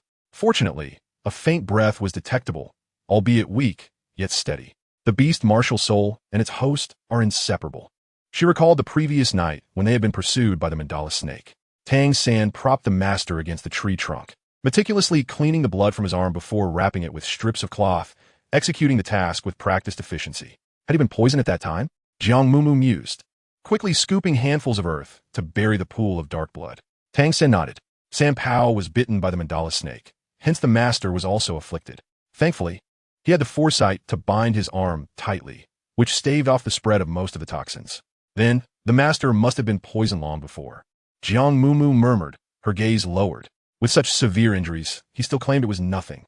He nearly sacrificed his life to ensure we could absorb the soul rings in peace. By the way, she recalled, I had given him a strength pill while he was unconscious. I wonder if it will have any effect. Jiang Mumu anxiously fidgeted with her fingers. Tang San. Is master all right? He won't suffer any after effects, will he? Is there any medication he can take, perhaps something like a strength-enhancing pill? Tang San, equally perplexed, responded. A strength-enhancing pill? What is that? Chapter 79. Your father entrusted you to me, Jiang Mumu. Is there truly not even a mighty pill in this world? You know, the kind that is dark and mysterious, reputed to enhance one's physique, the sort that enables one to shatter stones upon consuming it. Observing Tang San's perplexed expression, she licked her lips, referring to that kind of tonic, that tonic. Tang San's demeanor grew even more intricate. The teacher has been afflicted by snake venom. What purpose would such a tonic serve? What chaotic thoughts occupy the mind of Jiang Mumu? What is the matter? Is she unable to partake in a meal? Jiang Mumu, feeling a twinge of guilt, stammered her inquiry. Then suddenly, Tang San's tone darkened, a hint of melancholy flickering in his obsidian eyes. Jiang Mumu instinctively took a step back. The displeasure in Tang San's gaze vanished as quickly as it had appeared. After a brief moment, he seemed to let out a resigned sigh. Be obedient, he instructed. Jiang Mumu nodded fervently, silently vowing never to recklessly consume medicine again. Tang San added, upon returning to the academy, focus on your cultivation and refrain from unnecessary pondering. Jiang Mumu continued to nod. Indeed. The master has painstakingly led us to acquire the soul rings. I shall cherish this opportunity and study earnestly, Tang San remarked, Your father entrusted you to me. Jiang Mumu hesitated for a moment. What father meant was for us to look after one another, correct? Tang Xin raised an eyebrow slowly. You seem to have misunderstood. The young girl parted her lips, as if to say more, but was interrupted by a faint voice calling out, Little San. The master struggled to lift his eyelids, his gaze unfocused and wandering. What has happened to me? Teacher, you are awake. Tang San appeared somewhat astonished, placing a hand in a supportive gesture against the master's back. Am I still alive? The master felt the world spinning around him, lacking even the strength to raise his hand. His consciousness was somewhat muddled, and it took a while for him to recall that he had been poisoned by the mandala snake. Of course, you are alive, and quite well. Jiang Mumu joyfully leaned closer, examining him from left to right, her small hand resting on his forehead to check his temperature. Mumu, do not cause a disturbance. Tang Xin gently removed her hand. Teacher, do you feel any better? The master had awakened sooner than he anticipated. This meant that in the afternoon, he could take Mumu out of the soul-hunting forest. I am fine. The master's pupils gradually regained some luster, and the dizziness in his head lessened. Only then did Tang Xin lower his hand from the master's back, exhaling softly. You have lost a great deal of blood. It seems you will need to rest for quite some time. Little San, it was you who saved me, wasn't it? The master tilted his head with difficulty, glancing at his right arm. My father taught me some basic methods for treating poison when I was young, but I cannot be certain of their effectiveness. Tang Xin scratched his head, his smile bright yet tinged with uncertainty. There was no other option, so I could only give it a try. Jiang Mumu nodded vigorously beside him, affirming Tang San's remarkable abilities. He seemed to possess boundless skills. The young girl sighed with relief, grateful that the master was unharmed. He appeared to bear no lingering effects from his ordeal. She resolutely vowed never to give him any more strength-enhancing pills. Never. You two are such good children. The master uttered, his lips stretching into a stiff grin. His smile, already unappealing, combined with his pallid complexion, evoked a profound sense of unease in those who beheld him. Jiang Mumu, unable to bear the sight, inquired gently, Master, are you feeling hungry? Allow me to fetch you something to eat. Just as she turned to leave, the master interjected, No need to rush. Let me first observe your martial spirits. Chapter 80, Truly Remarkable. Upon the mention of martial spirits, the master's spirit visibly lifted, and a peculiar light sparkled in his eyes. Tang San and Jiang Mumu exchanged glances simultaneously. Allow me to go first, Tang San asserted, stepping back a pace and raising his right hand. A soft white light materialized, subsequently followed by the emergence of deep blue-silver grass surging forth from his palm. A distinct yellow halo ascended from beneath his feet, swirling gracefully around his form. Jiang Mumu's eyes widened in astonishment. It appeared to her that Tang San had undergone some transformation. He seemed to have grown taller, his shoulders broader than before. His skin glimmered with a lustrous sheen, and there was a newfound sharpness in his gaze. While his facial features remained unchanged, the aura surrounding him was entirely different. Could these alterations be attributed to the soul rings? How extraordinary! Jiang Mumu could not help but sigh. However, it seemed that the master had not noticed these changes. He was fixated on the blue-silver grass in Tang San's palm, eagerly inquiring about its resilience. Tang San smiled faintly. In an instant, dozens of blue-silver grass with peculiar patterns swiftly spread outwards. The tips of the grass blades lifted, resembling a mandala snake searching for prey. Master, do you smell that? Jiang Mumu wrinkled her nose and sniffed carefully. A faint aroma of tea wafted through the air, delicate and pleasant. The master nodded, expressing satisfaction. That is the scent of the mandala snake's venom. It is truly wonderful. Jiang Mumu quickly closed her mouth and held her breath. Such a delightful fragrance was indeed snake venom. You need not be afraid, Tang San said gently. The blue-silver grass has inherited some of the mandala snake's toxicity, but it lacks any lethal potency. Instead, it possesses a paralyzing effect.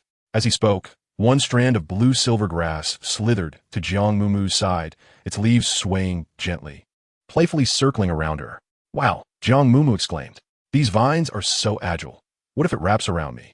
Just then, over a dozen deep blue strands erupted simultaneously from the underbrush, quickly entwining around a sturdy tree. The additional toxicity of the blue-silver grass is only effective upon direct contact, yet its constraining effect was evident. Tang Xin moved his finger slightly. The grass blades instantly launched in a spiraling motion, covering an area of nearly 10 square paces. The ensnared branches of the tree bent down, while the blue-silver grass, though taut, showed no signs of breaking. Excellent. Truly magnificent. The master exclaimed, clenching his fists in excitement. It seems my judgment was entirely correct. After infusing the blue silvergrass with the mandala snake's soul ring, it has not only become resilient, but also carries toxicity, embodying the characteristics of control-type soul master. Little San, we have succeeded.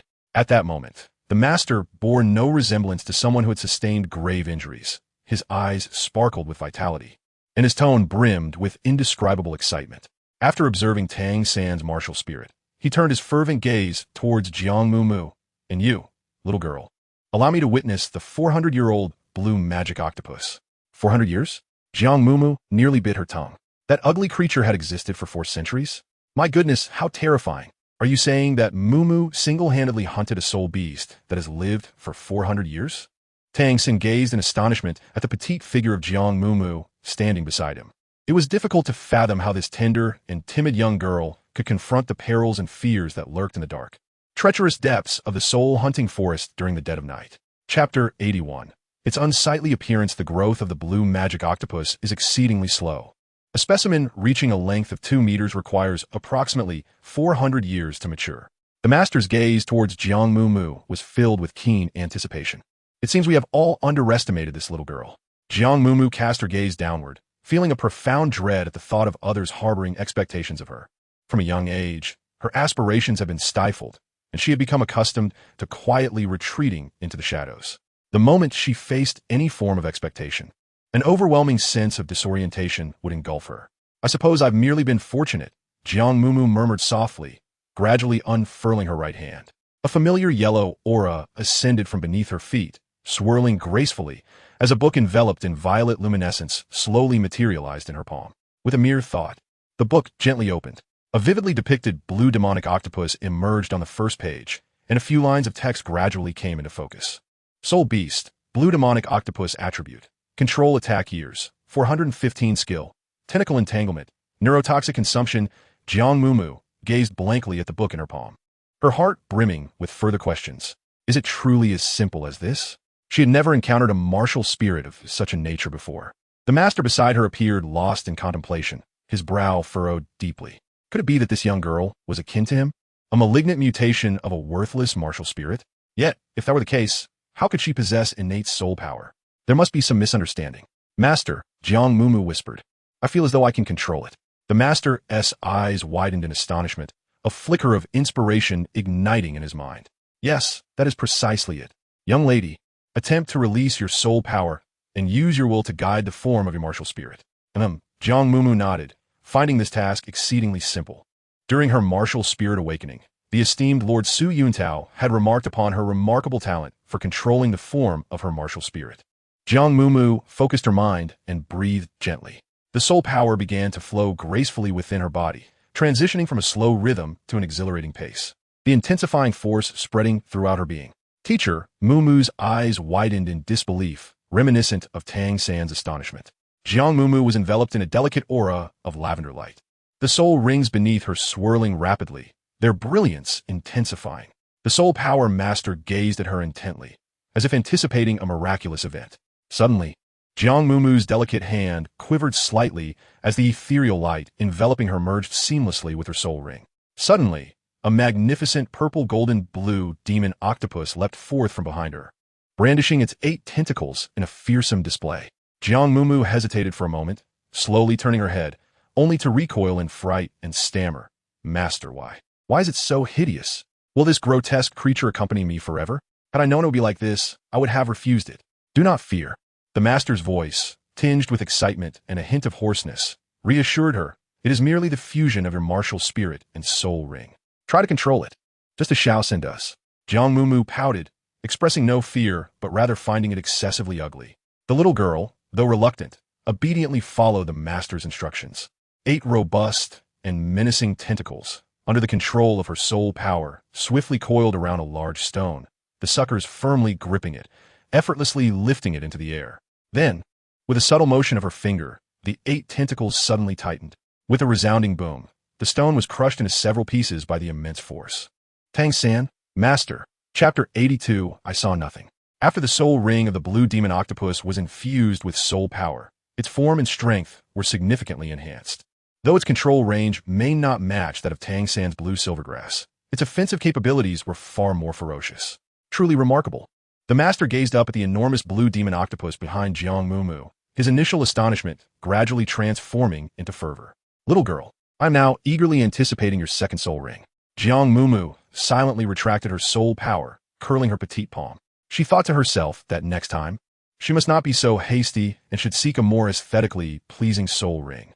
The atmosphere in the soul-hunting forest was damp, which was quite detrimental to the healing of wounds.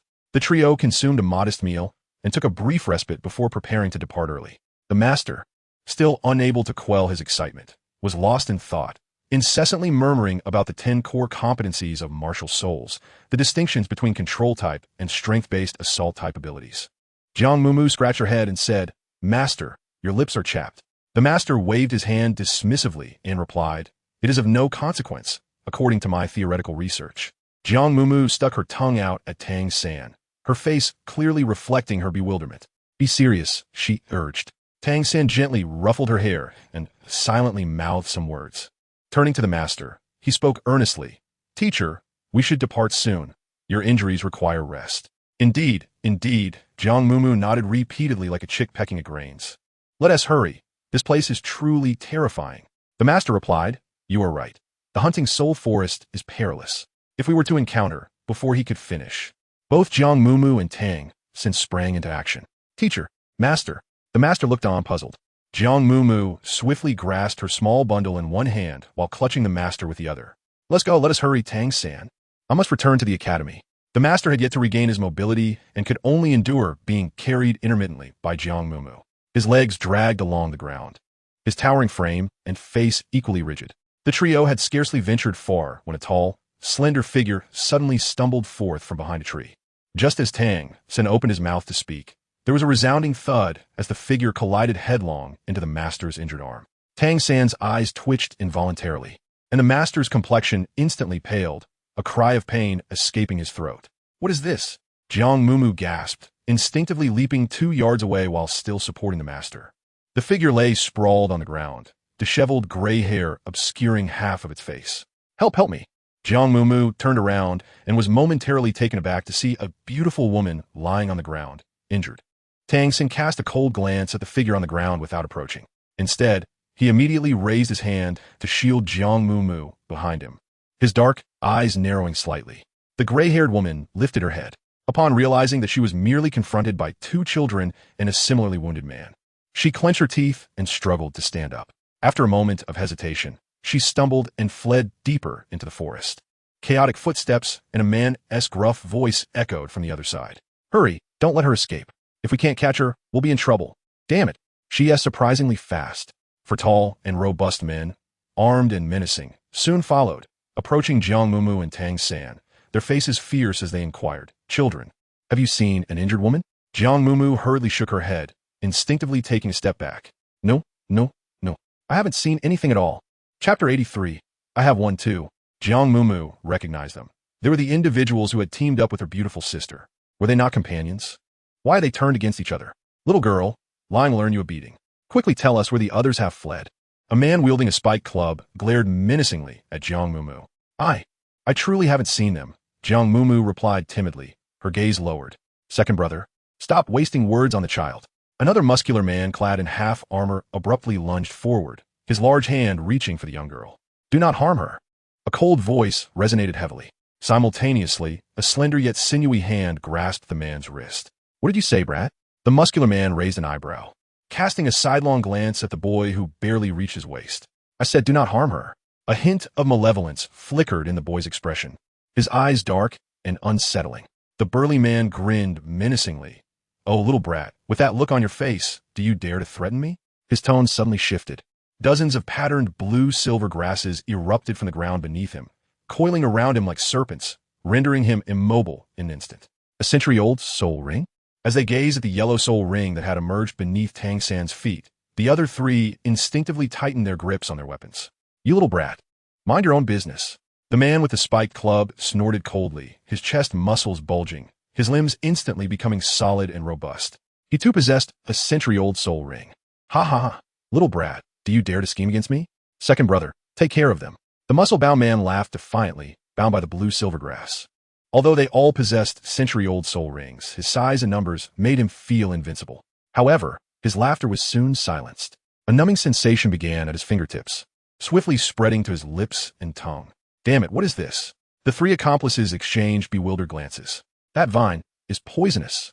The muscular man was the first to react, his arm gathering strength as the spiked club hummed in response to the infusion of soul power. Second brother, let's attack together.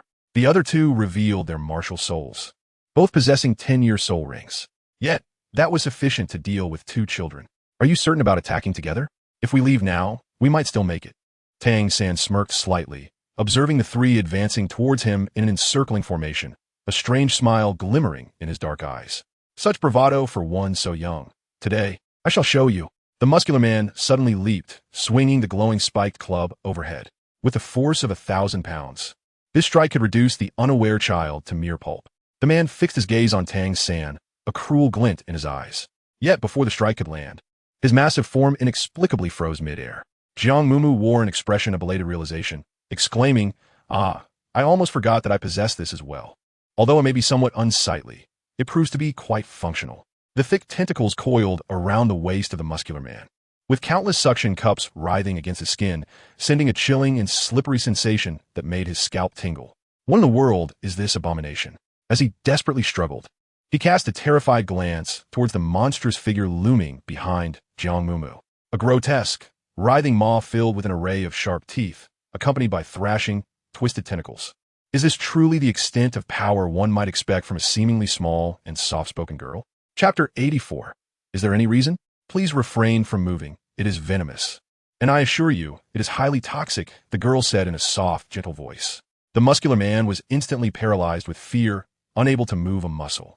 After a long pause, he timidly inquired, What do you intend to do? Jiang Mumu, is there no sense of reason? We merely wish to escape this dreadful place. Was it not you who approached us first to bully us? Little girl, we hold no enmity towards each other. There is no need for such hostility. Please release me.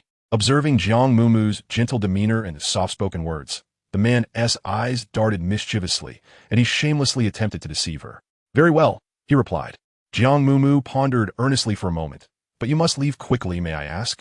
The muscular man was taken aback. He anticipated that the young girl would be so easily placated, and he promptly nodded in agreement. Yes, you may let go. We shall depart at once. You are not deceiving me, are you? Jiang Mumu raised her delicate chin, casting a doubtful glance in his direction. The man, with his bulging physique and thick chest hair, bore an appearance reminiscent of a villain. I would not deceive you. Little girl, you are mistaken. I am not the bad person here. It is that woman who stole our belongings. The muscular man glanced down at the writhing tentacles entangled around him, with suckers that opened and closed along their length, and he felt an overwhelming shiver coursing through his body. Jiang Mumu blinked, her light-colored pupils brimming with skepticism. In a gentle, childlike tone, she threatened, if you deceive me, it will eat you. Behind her, the blue demon octopus opened its massive maw, its numerous sharp teeth glistening with slime, while its bulbous purple eyes fixated upon him. The muscular man's face turned ashen. What manner of beast was this? It was utterly terrifying. Jiang Mumu gradually released the individual, yet did not withdraw her soul power. The colossal creature loomed behind the young girl, its grotesque tentacles twisting and writhing in a terrifying and bizarre manner. Are you not leaving? Tang San inquired. The two other spirit masters swiftly lifted the muscular man, who was paralyzed and rolling his eyes due to the poison of the blue silver grass, and fled with great haste. Indeed, well done, my young friends, the master remarked with a satisfied smile, resting against a tree. To master soul skills so proficiently in such a short time, you truly are children of innate full soul power. Jiang Mumu trotted over, and upon seeing the master's arm, her small face scrunched up in concern. Your wound is bleeding again. Does it hurt? The master, seemingly unfazed, shook his head dismissively and expressed a hint of regret, saying, Alas, I have yet to ascertain the potency of the venom from this blue magic octopus. Jiang Mumu pressed her lips together, fearing that she might inadvertently poison that individual. At that moment, Tang San suddenly turned his gaze towards the forest and called out, Come out. Jiang Mumu followed his line of sight, seeing nothing but a squirrel foolishly clutching a pine cone. After a brief pause, a patch of grass stirred. A woman with gray hair emerged, her head slightly bowed.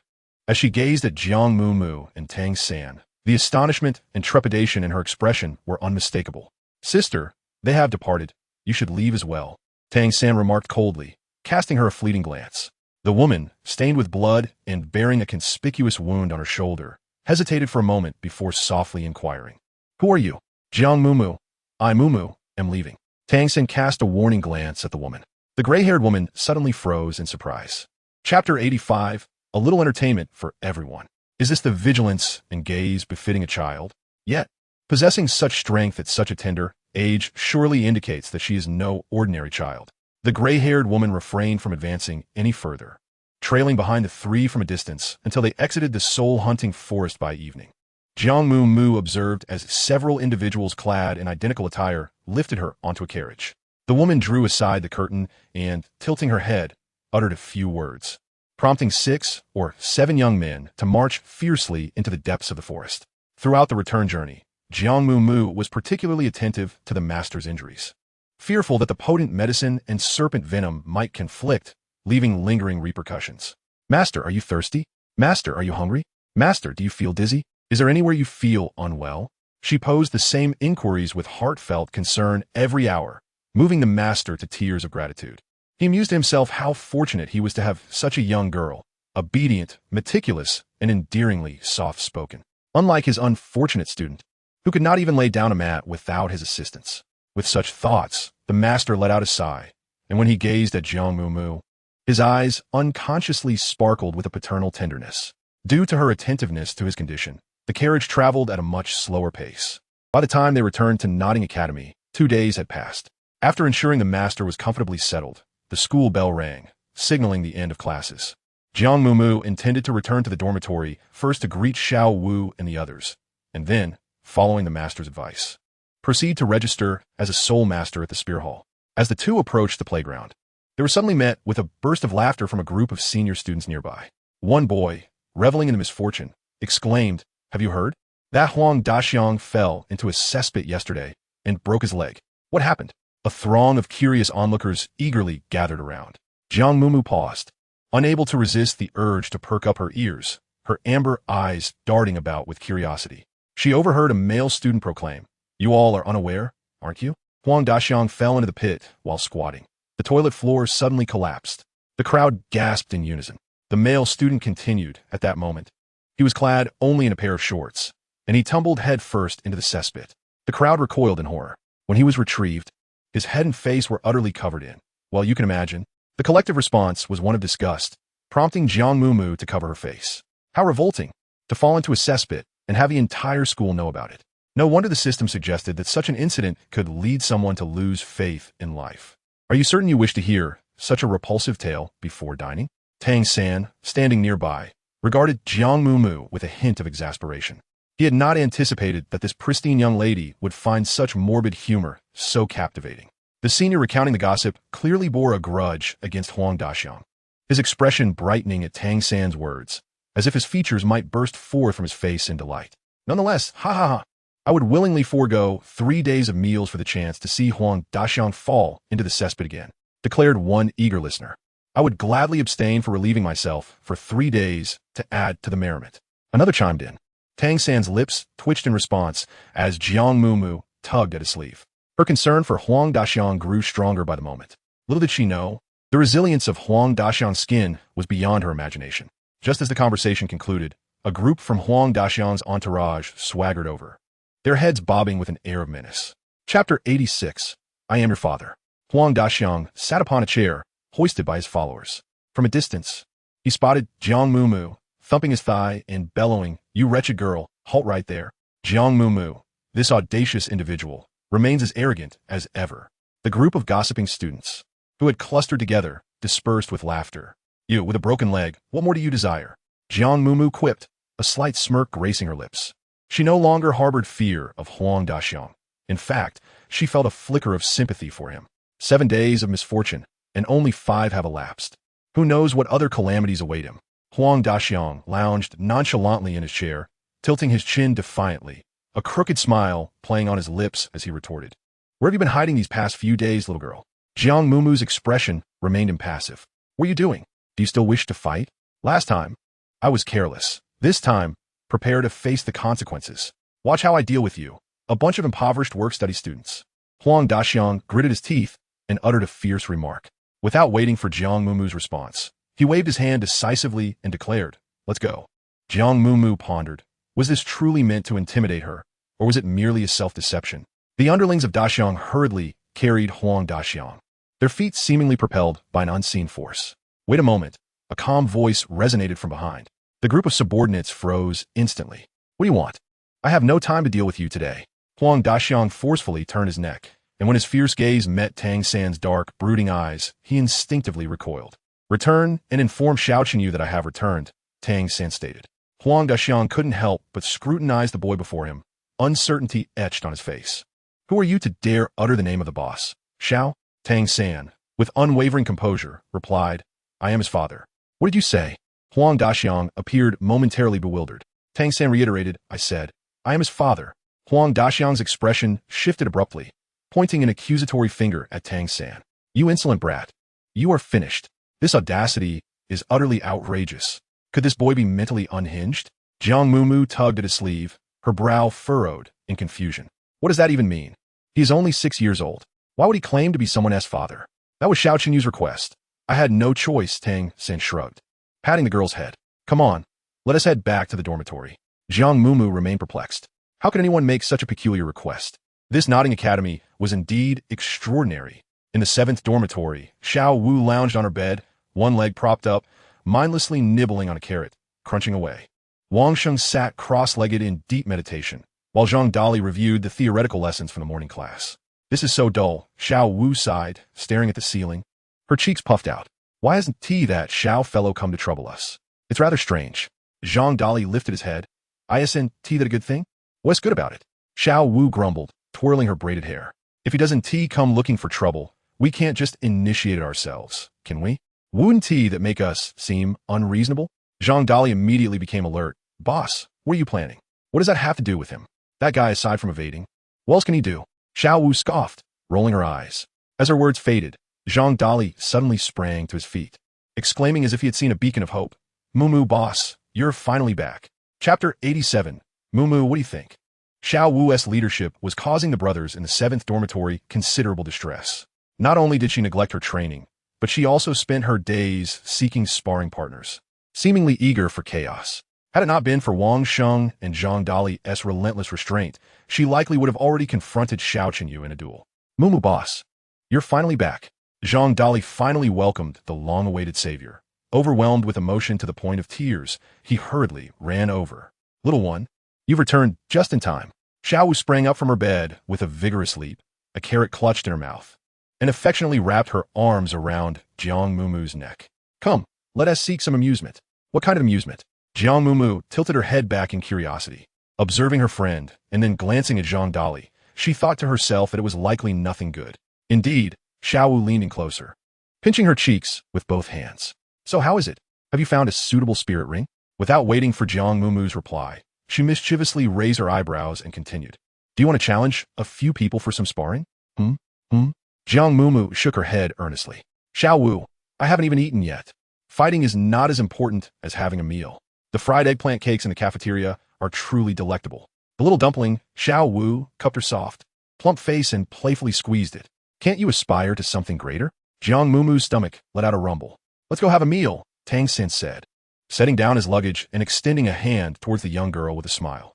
Jiang Mumu promptly and joyfully grasped his fingers, exclaiming, Let us go.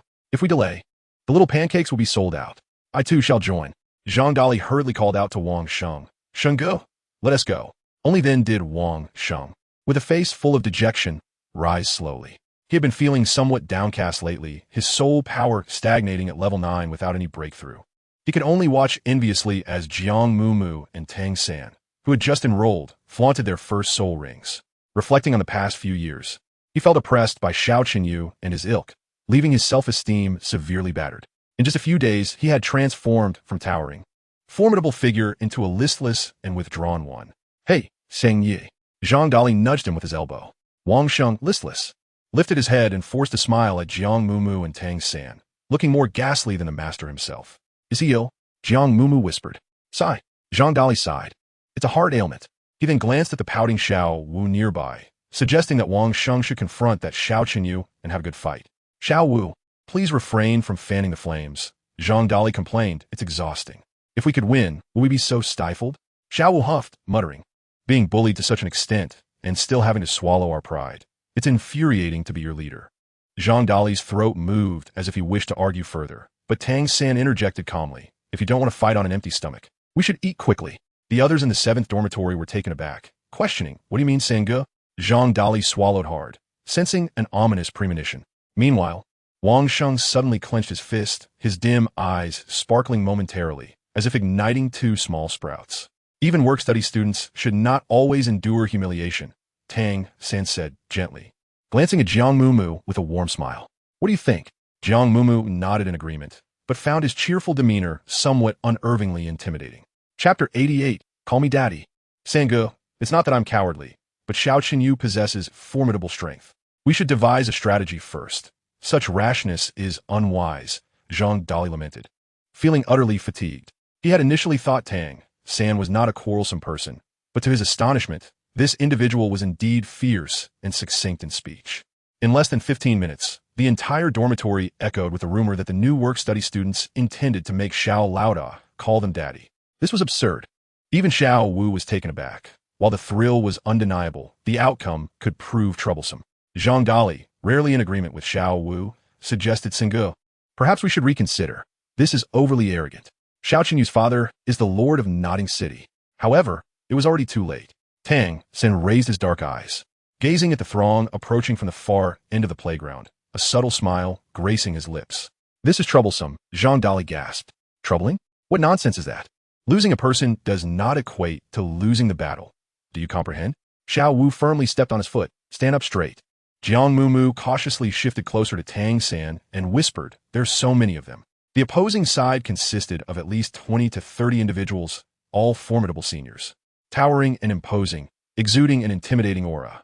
"Xiao Laoda, that brat over there is him." From a distance, Huang Daxiang was animatedly pointing at Tang San, wearing a smug expression of triumph, as if he had a deep-seated grudge. "I know, just shut your mouth," Xiao Qinyu replied impatiently, furrowing his brow. "Xiao Laoda, quiet down," Huang Daxiang said sheepishly, his voice faltering. He couldn't fathom why Xiao Laoda had become so indifferent toward him since the incident in the latrine. At this moment, it was lunchtime, and the standoff on the playground quickly attracted a crowd of onlookers. "Tang San, if you regret coming here, it's not too late. Kneel and call me daddy, and I will spare your impoverished group in Dormitory 7, Xiao Qinyu declared arrogantly, tilting his chin upward and gesturing dismissively with his foot. His stature was tall and robust, already resembling that of an adult, and he looked at the work-study students with unabashed disdain and contempt. Tang San retorted, "You talk too much." Jiang Mumu, perplexed, inquired why boys often enjoy assuming the role of a father figure. Xiao Wu, with a playful pout, relished in the unfolding drama. Exclaiming, "Ah, another clumsy oaf." Wang Sheng, bewildered, merely raised an eyebrow. Xiao Qinyu's lips twitched in annoyance. Wasn't it customary to exchange threats before a brawl? What were these impoverished souls up to? Ignoring him? How dare they disregard him? "You insolent brat, you squander an opportunity. Very well, I shall ensure that you all weep and beg for forgiveness." The notorious Xiao, provoked beyond measure, was incensed. Tang San, maintaining an indifferent demeanor, interjected by the way, "Xiao Qinyu, does our wager from 5 days ago still stand?" 5 days ago, Jiang Mumu blinked, realizing that this was the night before their departure to the soul-hunting forest. So that was the case. No wonder Tang San confidently asserted that nothing would happen to Qisha while they were on the carriage. A wager? What wager? Xiao Wu rubbed her hands together eagerly, intrigued by the prospect and wondering if she could join in the fun. With a raised eyebrow, the imposing Xiao Qinyu let out a cold chuckle, declaring, "Of course it counts. I, Xiao Qinyu, I'm a man of my word. You all listen closely." He straightened his back and surveyed the crowd with unwavering confidence, his mocking gaze ultimately landing on Tang San. "This little brat will face me in a duel today, and whoever loses must publicly address the other as father." Chapter 89. Are you out of your mind? The wager was proposed by Xiao Qinyu, initially intended to mock the work-study students for amusement. To his surprise, the audacious little brat actually accepted the challenge. What a self-inflicted humiliation. As soon as Xiao Qinyu finished speaking, the playground erupted with excitement. The onlookers were not limited to Xiao Wu alone. The scene was abuzz with enthusiasm. "Father-son duel? How amusing!" exclaimed one student, gleefully carrying a tray of food. "These new work-study students seem quite arrogant. I wonder what their background is?" remarked another upperclassman, slurping his noodles while sizing up Tang San. Work-study students? They have no background. They're merely kids who have faced their share of beatings. They're in for a rough time, commented a sympathetic senior girl who was munching on a pancake. Almost all the students of Notting Academy had gathered on the playground. In no time, the area was bustling with activity and filled with the aroma of food. Some even began organizing bets. 5 silver soul coins on Xiao Qinyu to win. 10 silver soul coins on Xiao Qinyu as well. The outcome seemed obvious. Everyone was betting on Xiao Qinyu. Jiang Mumu tugged at Zhang Dali, inquiring about the meaning of their betting on who would win. It signifies wagering on a victor. Indicating support for that contender, Zhang Dali whispered. This has long been a traditional aspect of their confrontations. However, given the current vast disparity in strength, it appears rather tedious. Oh, I see. Jiang Mumu nodded, half comprehending. She glanced over at the supporters of Xiao Qinyu, whose side was overflowing with silver coins, while the side backing the work-study students was starkly empty. A hint of discontent crept into the young girl's heart. Does anyone have some money to lend me for a moment? Jiang Mumu turned to her brothers from the 7th dormitory. The crowd momentarily paused, though uncertain of her intentions. They complied since their leader had spoken. One by one, they reached into their meager pockets. With her own contribution, Jiang Mumu managed to gather a total of 25 silver coins. I'm betting on the 7th dormitory to win, she proclaimed boldly, slapping her money down. The senior organizing the bets lifted his gaze. Upon realizing it was a work-study student, and a young girl at that, his heart swelled with pity. Perhaps it's best not to, he advised gently. What money could you possibly have? Your situation is already quite dire. Before he could finish, the girl firmly placed her hands on her hips and declared emphatically, I have money. The senior, resigned, raised his hands in surrender. Very well, but I must warn you. Should you lose, that money will be irretrievable. The 7th dormitory will not lose, Jiang Mumu retorted, her chubby cheeks puffing up as she turned back towards the work-study students. Across the way, a senior with a sharp face leaned close to Xiao Qinyu, whispering something inaudible. Xiao Qinyu raised an eyebrow, then broke into a mischievous grin. Hey, he said, crossing his arms and tilting his chin, since everyone is so eager, why not indulge in something even more thrilling? What do you say? The junior, excited, nodded vigorously. Not playing, Tang San decisively rejected, a hint of impatience creasing his brow. Xiao Qinyu sneered, what? Are you all a bunch of impoverished cowards? If you're scared, just call me daddy. Ha ha ha. Xiao Qinyu, could you please stop rambling? Tang San said, his frustration evident. The fried eggplant cakes in the cafeteria are almost sold out. Xiao Qinyu was momentarily taken aback, a question mark hovering above his head. Fried eggplant cakes? What on earth are those? Do these work-study students have something amiss in their heads? Chapter 90, not only Xiao Qinyu, but also the onlookers were bewildered. Here they were, on the verge of being subdued and calling out for mercy. Yet there was still concern for fried eggplant cakes? How absurd. I say, can we show a modicum of respect for that towering fool across from us? The junior girl protested, her frustration palpable. She had been so idle these past few days that she felt as though she might sprout mushrooms. Such a delightful spectacle was taking place, and yet she was not included? That simply would not do. At that moment, a resounding voice echoed through the crowd, inquiring, who desires to partake in my fried eggplant cakes? The crowd turned to locate the source of the voice. It was the corpulent chef, brandishing a plate in one hand, who sternly remarked, I wonder why the cafeteria was so deserted. You rascals, if you wish to brawl, do so at a more appropriate time. Do you hear? To everyone's astonishment, including the rowdy upperclassmen trailing behind Xiao Qinyu, they all nodded in unison and exclaimed, who, indeed, craves the eggplant cakes? The chef's gaze, penetrating and sharp, swept across the throng. It was I, Jiang Mumu, who timidly raised my hand. The imposing figure of the chef approached, causing the young girl to freeze in trepidation. You possess exquisite taste, the chef remarked, stroking his beard. Jiang Mumu, The plump chef glanced at the plate in his hand. Is it really possible? Jiang Mumu pressed her lips together. The chef's thick, dark eyebrows furrowed in thought. Jiang Mumu immediately seized a small egg pancake, lowering her head to take a hearty bite, while discreetly glancing sideways. It was indeed delectable, albeit accompanied by a hint of pressure. Xiao Wu turned her head, casting a curious glance at the hefty chef, only to break into a grin, flicking her scorpion tail braid triumphantly. Now it's time for me to play, right? Suit yourself, Tang San replied with a nonchalant expression, for there was little else to occupy his time. With a joyful bounce, Xiao Wu exclaimed, mimicking the bravado, and pointed arrogantly at Xiao Qinyu. Enough chatter. You tell us how to fight. Seeing the working student fall for a bait, Xiao Qinyu smirked. Rest assured, I 1T bully you. How about a wheeled battle? 10 of you can come out one after another. If you win, you can continue to face the next opponent until one side is utterly defeated. He raised an eyebrow provocatively at Xiao Wu. Weren't these working students a bit too arrogant? Today, he aimed to make them weep for mercy in front of everyone. Now, that would be entertaining. Is that all? Xiao Wu disdainfully twirled her braid. Come on, who has first? Step forward. Don't rush. Xiao Qinyu casually scratched his ear. If you lose, everyone will have to call me daddy from now on. Xiao Wu rolled her eyes. And if you lose? Without a moment's hesitation, Xiao Qinyu replied, then I'll call all of you daddy. What a ridiculous notion. How could he possibly lose? After all, he had been the top of Notting Academy for years. These inept working students had not only feeble martial souls, but also lackluster intellects. All right, Xiao Wu, as if fearing he might retract his words, urged impatiently, who will you send up? Hurry, hurry, don't dawdle. Ah, the little girl is eager to recognize her father. Xiao Qinyu mocked with a chuckle, casually curling his fingers behind his back. The onlooking students erupted in excitement, whistles echoing in a cacophony. The battle between the working students and the privileged ones had yet to commence, yet everyone was already ablaze with fervor. In Chapter 91, could they be any denser? The first challenger sent forth by Xiao Qinyu was named Lu Long, a robust figure with notably large nostrils. His martial soul was a long staff. Upon seeing him, Wang Sheng's eyes ignited with a spark of battle. Third brother, Boss Xiao Wu, let me take this one.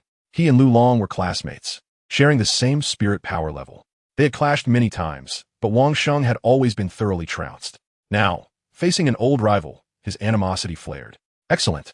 Xiao Wu appeared to regard her opponent with utter disdain, patting Wang Sheng on the shoulder with a cheerful smile. Go on, have fun. MMM. Jiang Mumu waved her greasy little hand, shouting in her sweet voice, Wang Sheng is the best. 7th dormitory is the best. Meanwhile, Lu Long merely dug at his nose, expressing derision with a scoff. Can these working students be any more foolish? Come forth, Lu Long. Wang Sheng clenched his fist tightly and approached the front lines. A brilliant yellow light erupted from Lu Long's hand, and a staff over 2 meters in length materialized in his palm. You shall be vanquished. If I do not see you begging for mercy today, I shall not bear the name Lu. Lu Long bared his teeth, his expression fierce. Before Wang Sheng could retort, a girl's melodic laughter rang out from behind. Not bearing the name Lu? Then let it be Wang instead. Let's call you Wang Long. And you can address Wang Sheng as daddy. Little Wu chuckled mischievously. Humph. Lu Long's expression darkened, and without further ado, he stepped forward swiftly. The staff swung downward, aimed directly at Wang Sheng. A low growl escaped Wang Sheng's throat, and his body radiated with the light of soul power. He did not flinch or evade, instead crossing his arms to meet the attack head-on. A resounding thud echoed. Wang Sheng grunted, staggering back 2 steps, a crimson mark appearing on his arm from the impact. Gritting his teeth, he suddenly coiled his arms, grasping for the staff. Fool, you clearly lack memory. This is my martial spirit. Lu Long sneered. In a flash of light, the end of the staff that Wang Sheng grasped abruptly vanished. Instantly, the staff surged through his arm, striking forcefully against his chest. Wang Sheng's expression hardened as his robust frame was hurled backward several meters. Jiang Mumu, mouth agape, wondered aloud. Wasn't it said that the battle tiger is a formidable martial spirit? Is this how it ends? As an assault-type spirit, the battle tiger indeed possesses great strength, but alas, this lad lacks a soul ring and cannot manifest his martial spirit. Beside her, a gruff voice interjected. Then how about Wang Sheng? Jiang Mumu glanced up suddenly, catching sight of the chubby chef's fierce countenance, her voice diminishing. This lad, though clearly stronger than his opponent, lacks agility. The chubby chef stroked his beard, remarking that a longer reach lends strength. Without the ability to engage in close combat, one can only be at the mercy of another. Jiang Mumu blinked and pondered seriously. The chubby chef crossed his arms in dissatisfaction, exclaiming, What do you mean by, oh? You unruly little rascals, all you ever do is, before he could finish his sentence. The young girl cupped her hands to form a megaphone and shouted loudly, Wang Sheng, getting close. Only in close combat can you defeat him. An inch longer, an inch stronger. Do you understand? Wang Sheng, rise. Do not fear him. You are a battle tiger, the mightiest of all tigers. The chubby chef and the others looked on. Xiao Qinyu raised an eyebrow and turned to the person beside him, inquiring, Who is this foolish yet somewhat endearing little girl? Chapter 92. A bit silly yet charming, Xiao Qinyu looked at Jiang Mumu with raised brows. She was rather foolishly charming. Perhaps, once she calmed down, she could serve as a little sidekick or pet. Not a bad idea at all. Hearing this, Huang Daxiang quickly chimed in. Boss Xiao, it's her who hit me. This little girl is too arrogant. We must teach her a good lesson this time. You useless fool. Xiao Qinyu cast a disdainful glance at Huang Daxiang. Scram, and keep your distance from me. Huang Daxiang's flattering expression slowly froze, his lips pouting in grievance. It was just a fall into a pit. I've cleaned up already. Wang Sheng, who had been holding back his breath, leaped up at Jiang Mumu's call, roaring as he charged at Lu Long once more. Seeking death, Lu Long gripped his stick tightly, intercepting with another strike. Bang!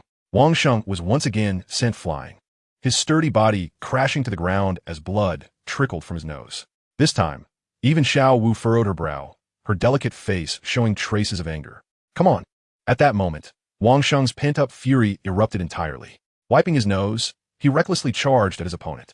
Lu Long quickly retreated, creating distance while provocatively grinning. Is that all you got, trash? Huh, you're just perfect for a beating. As he spoke, he delivered a harsh blow to Wang Sheng's shoulder. Wang Sheng clenched his teeth, stubbornly refusing to back down. Jiang Mumu's small face scrunched up in distress, the little pastry in her hands crumbling into bits. Just hearing the sound of the blows made her feel pain. The chubby chef shook his head, remarking, this foolish boy, so easily provoked by a few taunts. His openings are growing. He is too impulsive. Dad, you are amazing, Jiang Mumu exclaimed, suddenly enlightened. She turned and, with her sweet voice, jumped up to shout, Wang Sheng, he is trying to provoke you on purpose. Don't be impulsive. Stay calm.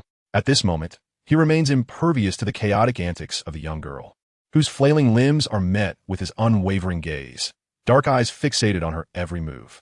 Indeed, Wang Sheng has succumbed to a furious rage, his exposed arms marred by dark bruises, as his soul power wanes amidst the relentless roars. In stark contrast, Lu Long remains unscathed, embodying the playful demeanor of a cat toying with a mouse. Xiao Wu, let Brother Sheng return. Zhang Dali clenches his fists, declaring, I will take my turn.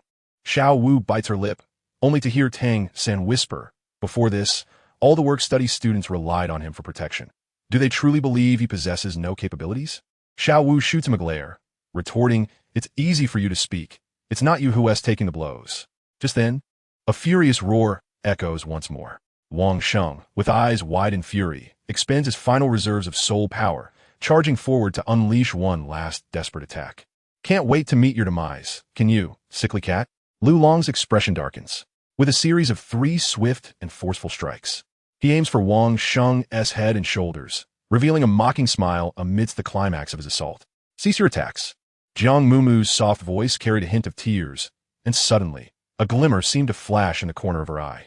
In the next moment, Lu Long's grip on his staff faltered, his attack's speed slowed. This fleeting moment of vulnerability allowed Wang Sheng, exerting every ounce of his strength, to seize the opportunity and lunged forward. The onlookers fell silent, their eyes wide with anticipation. Chapter 93.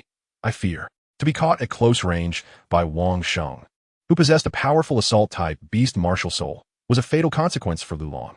As he beheld Wang Sheng barreling towards him, his pupils contracted sharply. There was no time to react before a fierce claw strike landed upon his head. Bang! Lu Long's terrified expression lingered on his face as he was sent flying, eyes rolling back in his head. Give it to me, Wang Sheng roared, pivoting and delivering a vicious kick to Lu Long's back, exclaiming, Dad! Dad! Clang! Lu Long crashed face first onto the ground, his legs spasming briefly before he succumbed to unconsciousness. I have won! I have won! Wang Sheng's eyes brimmed with fervor, seemingly ready to unleash all his pent-up frustration and humiliation. In an instant, the students on the labor study side erupted into ecstatic cheers. This triumphant strike had decisively quelled the arrogance of the privileged students. Truly affable opponent. Xiao Wu flicked her braid, glancing at the prostrate Lu Long. Hey, are you pretending to be dead after losing? Lu Long, disheveled and covered in dirt, lay motionless. Xiao Qinyu, is your companion truly this incapable of handling defeat? Xiao Wu raised her chin with pride. Xiao Laoda had been leisurely observing Lu Long toy with Wang Sheng, but in the blink of an eye, the tide had turned unexpectedly. He was taken aback, though his expression remained unaffected. You arrogant little girl, do not celebrate too soon. This is merely a wheel battle. With that, he raised a finger and gestured to someone behind him, signaling you go next. A slender, monkey-faced student stepped forward. His name was Ling Feng, with a crow martial soul and a soul power level of 9. Zhang Dali whispered, an agile assault-type beast martial soul?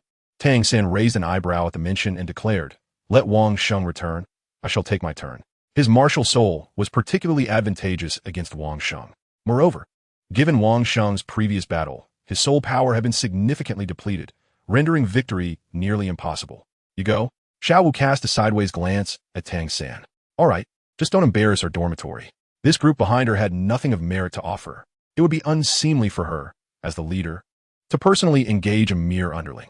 With this thought, Xiao Wu waved her hand, commanding, Wang Sheng, return, let Tang San take the lead. Third brother, teach them a lesson. Make them accept their defeat wholeheartedly. The morale of the labor study students surged, each one eagerly shouting in excitement. Jiang Mumu was well aware of Tang San's prowess, which allowed her to indulge in her little egg pancakes with a sense of tranquility. Is this lad named Tang San? The plump chef inquired, crossing his arms. Indeed, Jiang Mumu replied, her head nodding with pride. We hail from the same village. If Grandpa Jia were to witness Tang San's remarkable abilities, his beard would surely rise to the heavens in delight. The chef smirked, a cryptic smile playing on his lips. This lad from your village possesses quite the skills. Jiang Mumu felt a jolt of unease at his words and cautiously glanced up at him, her heart racing. The chef's expression turned serious. Sadly, my age has dimmed my vision. I've seen nothing. Jiang Mumu's anxiety deepened, and she subtly shifted to the side. Little dumpling, come here, Xiao Wu said, draping an arm around her shoulder and gesturing toward the opposite side. How about you take the stage next? Jiang Mumu, I am afraid. Afraid of what? Those fellows are not capable of putting up a fight. Sister Xiao Wu has your back. Xiao Wu patted her chest confidently. Well then, Jiang Mumu fidgeted with her hands and muttered softly, I fear I might frighten others. Chapter 94. The Might of Third Brother. In the center of the playground, the diminutive figure known as Ling Feng was quite cunning. With his hands behind his back, he lazily scrutinized Tang San, a nonchalant smile gracing his lips. You must be a first-year freshman, right? Ah, it feels somewhat unfair to bully the weak, he remarked, feigning helplessness with a shake of his head.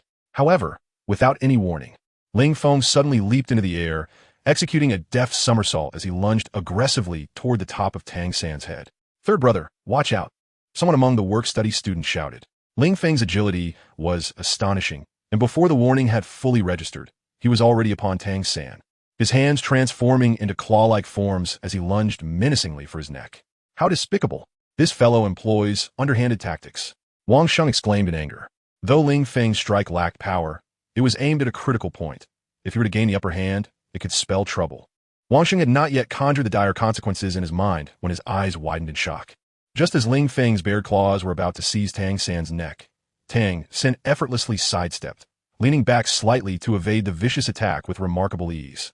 Ling Feng, having missed his mark, twisted his torso to shift his approach, but at that very moment, a pair of hands as unyielding as iron clamped down on his wrists.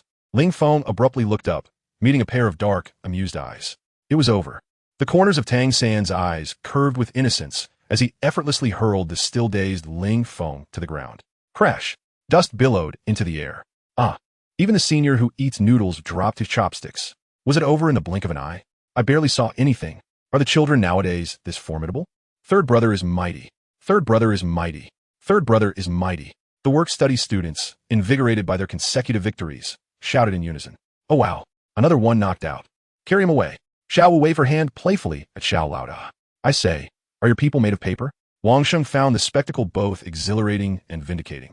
Laughing heartily as he addressed Xiao Laoda. So what do you think? Are you convinced?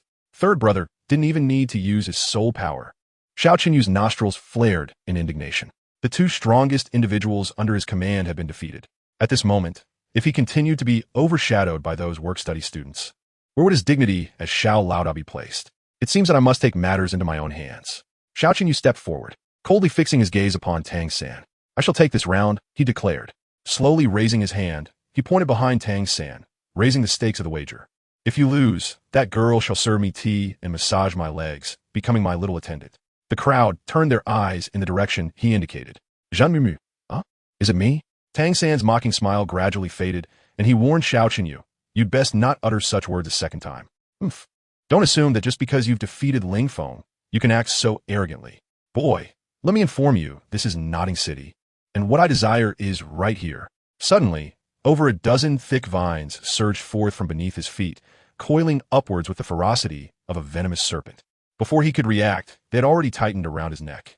Repeat that? Tang San inquired, his tone indifferent, yet his gaze was chillingly menacing. What is this? Xiao Qinyu exclaimed in horror, staring at the yellow halo rising from Tang San's feet, his lips quivering. 100-year soul ring. Chapter 95. Accepting defeat with grace. As the 100-year soul ring emerged, the previously boisterous playground fell into an utter silence. This was impossible. Xiao Qinyu struggled, extending his neck as a layer of azure light emanated from his body. Martial sous manifestation. His eyes transformed to a pale green, and with muscles bulging, he lunged at the serpent like vines. Futile, Tang Xin remarked coldly, watching him, with a mere flick of his finger. The blue-silver grass entangling Xiao Qinyu's neck suddenly shot up from the ground, leaving him suspended in midair. Now, repeat what you just said. Tang Xin slowly raised his hand. Xiao Qinyu's breath hitched, the veins on his neck bulging from exertion. His gaze towards Tang San was filled with terror, as if any further misstep in his words would result in those vines mercilessly snapping his neck. Xiao Qinyu opened his mouth, trembling. I was wrong. Tang San retracted his finger, and with a thud, Xiao Qinyu fell to the ground like a rag doll, curling up and coughing violently. The group of students behind him stood rooted to the spot, none daring to step forward to assist. After a moment, a collective gasp erupted from the onlookers. Xiao Laoda lost. The student who could walk through Nodding Academy with an air of authority, even commanding respect from the teachers, had been so thoroughly bested by a mere work-study student? Was that defeat not evident enough? Little Wu was clearly taken aback. The blue-silver grass is actually that powerful? What? Is that really blue-silver grass? How can it be? ISNT that's supposed to be a useless martial soul? Is this child truly a first-year student? All the astonished, curious, and wary gazes converged upon Tang San. At that moment, a playful voice chimed in. Hey, Xiao Qinyu, don't play dead. A wager is a wager. Now call him daddy. Lying on the ground, Xiao Laoda seethed with indignation, grinding his teeth in frustration. To call would mean becoming the laughingstock of Nodding Academy. To remain silent would be to contradict himself and show he could not bear to lose. Feigning outright? This tactic has already been employed by those two earlier. Under the gaze of the public, what can be done? Xiao Qinyu's mind raced with thoughts. Yet, it seemed that the more dire the situation, the more the crowd grew raucous. Over at the 7th dormitory, Wang Sheng led the charge, bellowing, "Call me daddy." Subsequently, all the work-study students were ignited with fervor, their voices rising in unison. Call me daddy. Call me daddy. This exuberant emotion appeared contagious, and soon, the onlooking students joined in. The entire Nodding Academy erupted with excitement. The playground echoed with increasingly louder shouts. Call me daddy. Call me daddy. Call me daddy. A bead of cold sweat trickled down Xiao Qinyu's forehead, and a mournful sound escaped his throat. It was overwhelming. This was undoubtedly the most brutal humiliation he had ever endured. Just as he prepared to unleash a punch upon himself in despair, suddenly, if you can't match their skills, just lie down and take it. You little rascal, get up. A hand seized his hair, violently forcing him to raise his head. Xiao Qinyu, looking utterly dejected, nearly wept upon seeing the newcomer, stammering, Auntie, shut up. I have no such scoundrel for a nephew. The woman shot him a fierce glare. You little brat. Had I not come today, I would never have known how much trouble you stir in the academy. Chapter 96. The fiery ant is here to deliver a slap, Annie. It's not like that. Xiao Qinyu shrank his neck, resembling a frightened quail beneath her hand. Not like that. The woman delivered a resounding slap to the back of his head. Do you know what it means to be a drowning rat? You are that drowning rat. Scoundrel. Xiao Qinyu, already psychologically and physically battered, was left dizzy and dazed, his mind blank.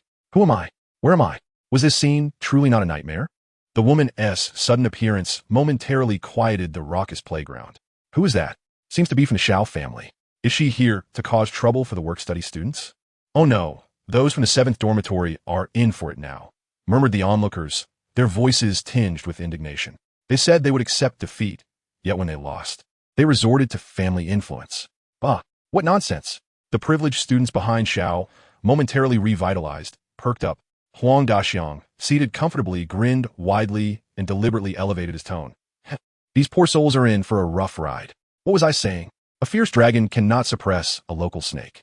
Our esteemed leader Zhao's father, well, before the words could escape, a dark figure flashed before us. With a sharp crack, Huang Daxiang barely had time to discern the face of the newcomer before a resounding slap sent blood gushing from his nose, causing him to tumble from his chair and land several meters away. A collective gasp echoed through the crowd, momentarily bewildered as to which faction this tempestuous woman belonged. Get up, you little scoundrel. After delivering a blow to Huang Daxiang, the woman turned on her heel and, raising her foot-clad and pointed leather boots, delivered a kick to Xiao Qinyu's rear. The notorious troublemaker from Nodding Academy yelped, clutching his behind and leaping up in distress. The woman, hands on her hips, tilted her head in indignation. Jiang Mumu, tugging at Tang San's sleeve, inquired about the woman. Who is she? Well, not exactly an acquaintance, Jiang Mumu replied, scratching her head. Hey, Xiao, is it so difficult to call her father? Spit out already. With a challenging lift of her chin, Xiao Wu glared at the woman. How infuriating. Xiao Chenyu clenched his fists, a green aura emanating from him once more. This time, it mattered not if Tang San possessed a century-old spirit ring. Since his aunt had arrived, she would not idly watch him suffer. Her fury stemmed from a sense of responsibility for the Xiao family's honor. Aunt, this time Xiao Chenyu, will focus on Tang San. He narrowed his green eyes. Enough. Withdraw your martial spirit, the woman commanded sharply. Aunt, you fool, withdraw it. Xiao Chenyu exclaimed. Do you truly believe they are just ordinary students? Taken aback, he stammered, no, they are all work-study students.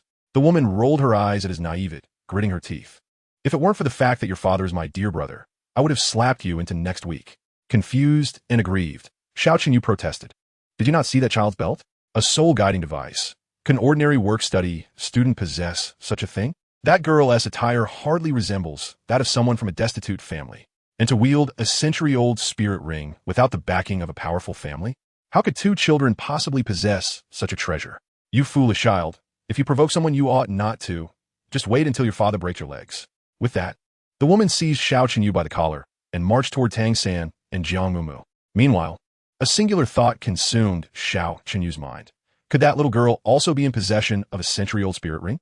Chapter 97.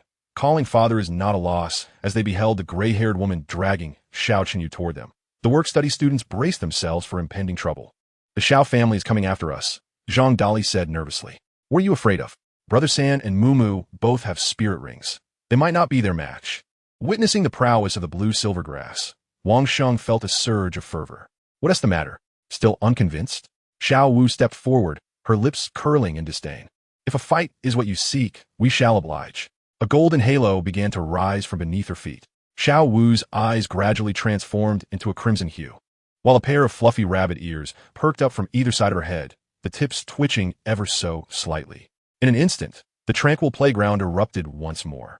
Another one? Xiao Chenyu gazed vacantly, his mouth opening and closing, yet no words escaped. The gray-haired woman halted, astonished as she turned her gaze toward Xiao Wu. How can there be yet another? What are these children being nourished with? At such a tender age, each one surpasses the last in ferocity. Little girl, don't misunderstand. This rascal is here to apologize. The woman waved her hand, her demeanor transforming instantly into one of warmth and approachability. Xiao was taken aback. Xiao Chenyu. The woman tilted her head, narrowing her eyes as she cast a glance his way. At that moment, Xiao Chenyu felt a chill run down his spine, swallowing hard. I concede, from now on, Tang San shall be the leader of Nodding Academy. Tang San? Xiao Wu frowned in discontent. I'm not even the leader of the 7th dormitory. How could I possibly be the leader of the academy? Tang San bears an innocent visage. Xiao Chenyu's eyelids flickered, inadvertently locking eyes with his crystalline gaze, causing him to shudder involuntarily. In his heart, a lament echoed. It's all an act. That terrifying look he wore moments ago clearly intended to eliminate him. Our 7th dormitory's leader is Xiao Wu and Mumu, Wang Sheng proclaimed with great confidence. Xiao Wu also possesses a century-old spirit ring, and moreover, a beast martial soul. Now, not a soul in Nodding Academy would dare bully the work-study students. Xiao Chenyu, do you remember what you said? Xiao Wu stepped closer, gently tapping his shoulder. Do you need me to remind you? Xiao Chenyu hung his head in silence. Who was it that proclaimed, upon losing, we must call all of the 7th dormitory members daddy? Xiao Wu feigned confusion, her eyes blinking innocently. That was merely a momentary impulse. Xiao Chenyu glanced at the gray-haired woman. Apologizing and yielding is one thing. Surely. My dear, Aunt wouldn't truly make me call someone else daddy? What are you looking at me for? The gray-haired woman crossed her arms, gazing skyward. Aunt? The woman rolled her eyes. You may call me Aunt, but that little girl over there should call me sister. She pointed at Jiang Mumu. And as for Tang San, he is her brother. The woman stroked her chin, considering the hierarchy, addressing Tang San as Uncle wouldn't he be a loss for you? An uncle and a father are quite comparable, aren't they? Xiao Chenyu's expression shifted from bewilderment to astonishment. Is it truly possible? Is this woman genuinely his aunt? Tang San wore a similarly perplexed expression. How did it come to this? Jiang Mumu was utterly perplexed. Although there were nuances, it seemed that this father and that father did not convey the same meaning. Xiao Wu cheerfully beckoned the brothers from the 7th dormitory, urging them to line up. As Big Brother Xiao was about to acknowledge his father, the interns erupted in excited cheers, rushing forward in a flurry. Each wore a benevolent smile reminiscent of a paternal figure, gazing at Xiao Qinyu. Chapter 98. The mightiest at Nodding Academy. Is this for real? This seems a bit excessive, doesn't it? Accepting defeat is part of the game. What's excessive about that?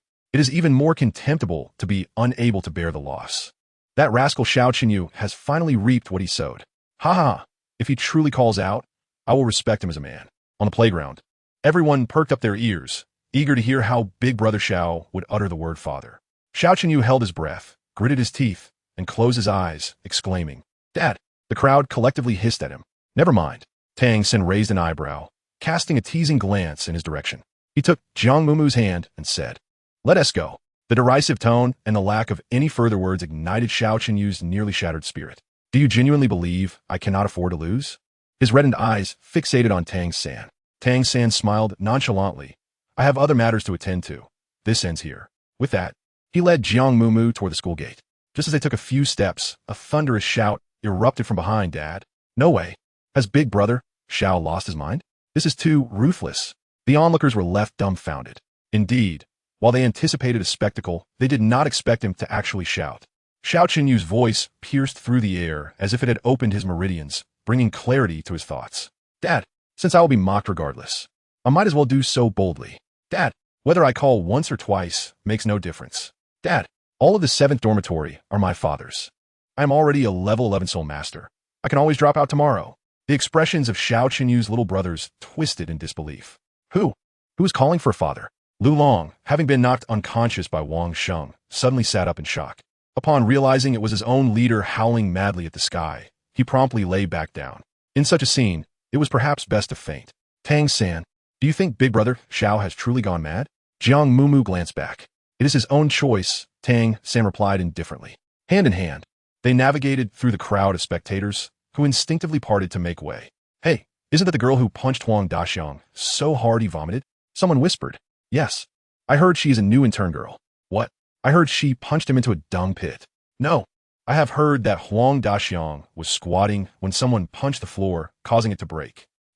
She appears to be merely 6 or 7 years old. Is she truly that formidable?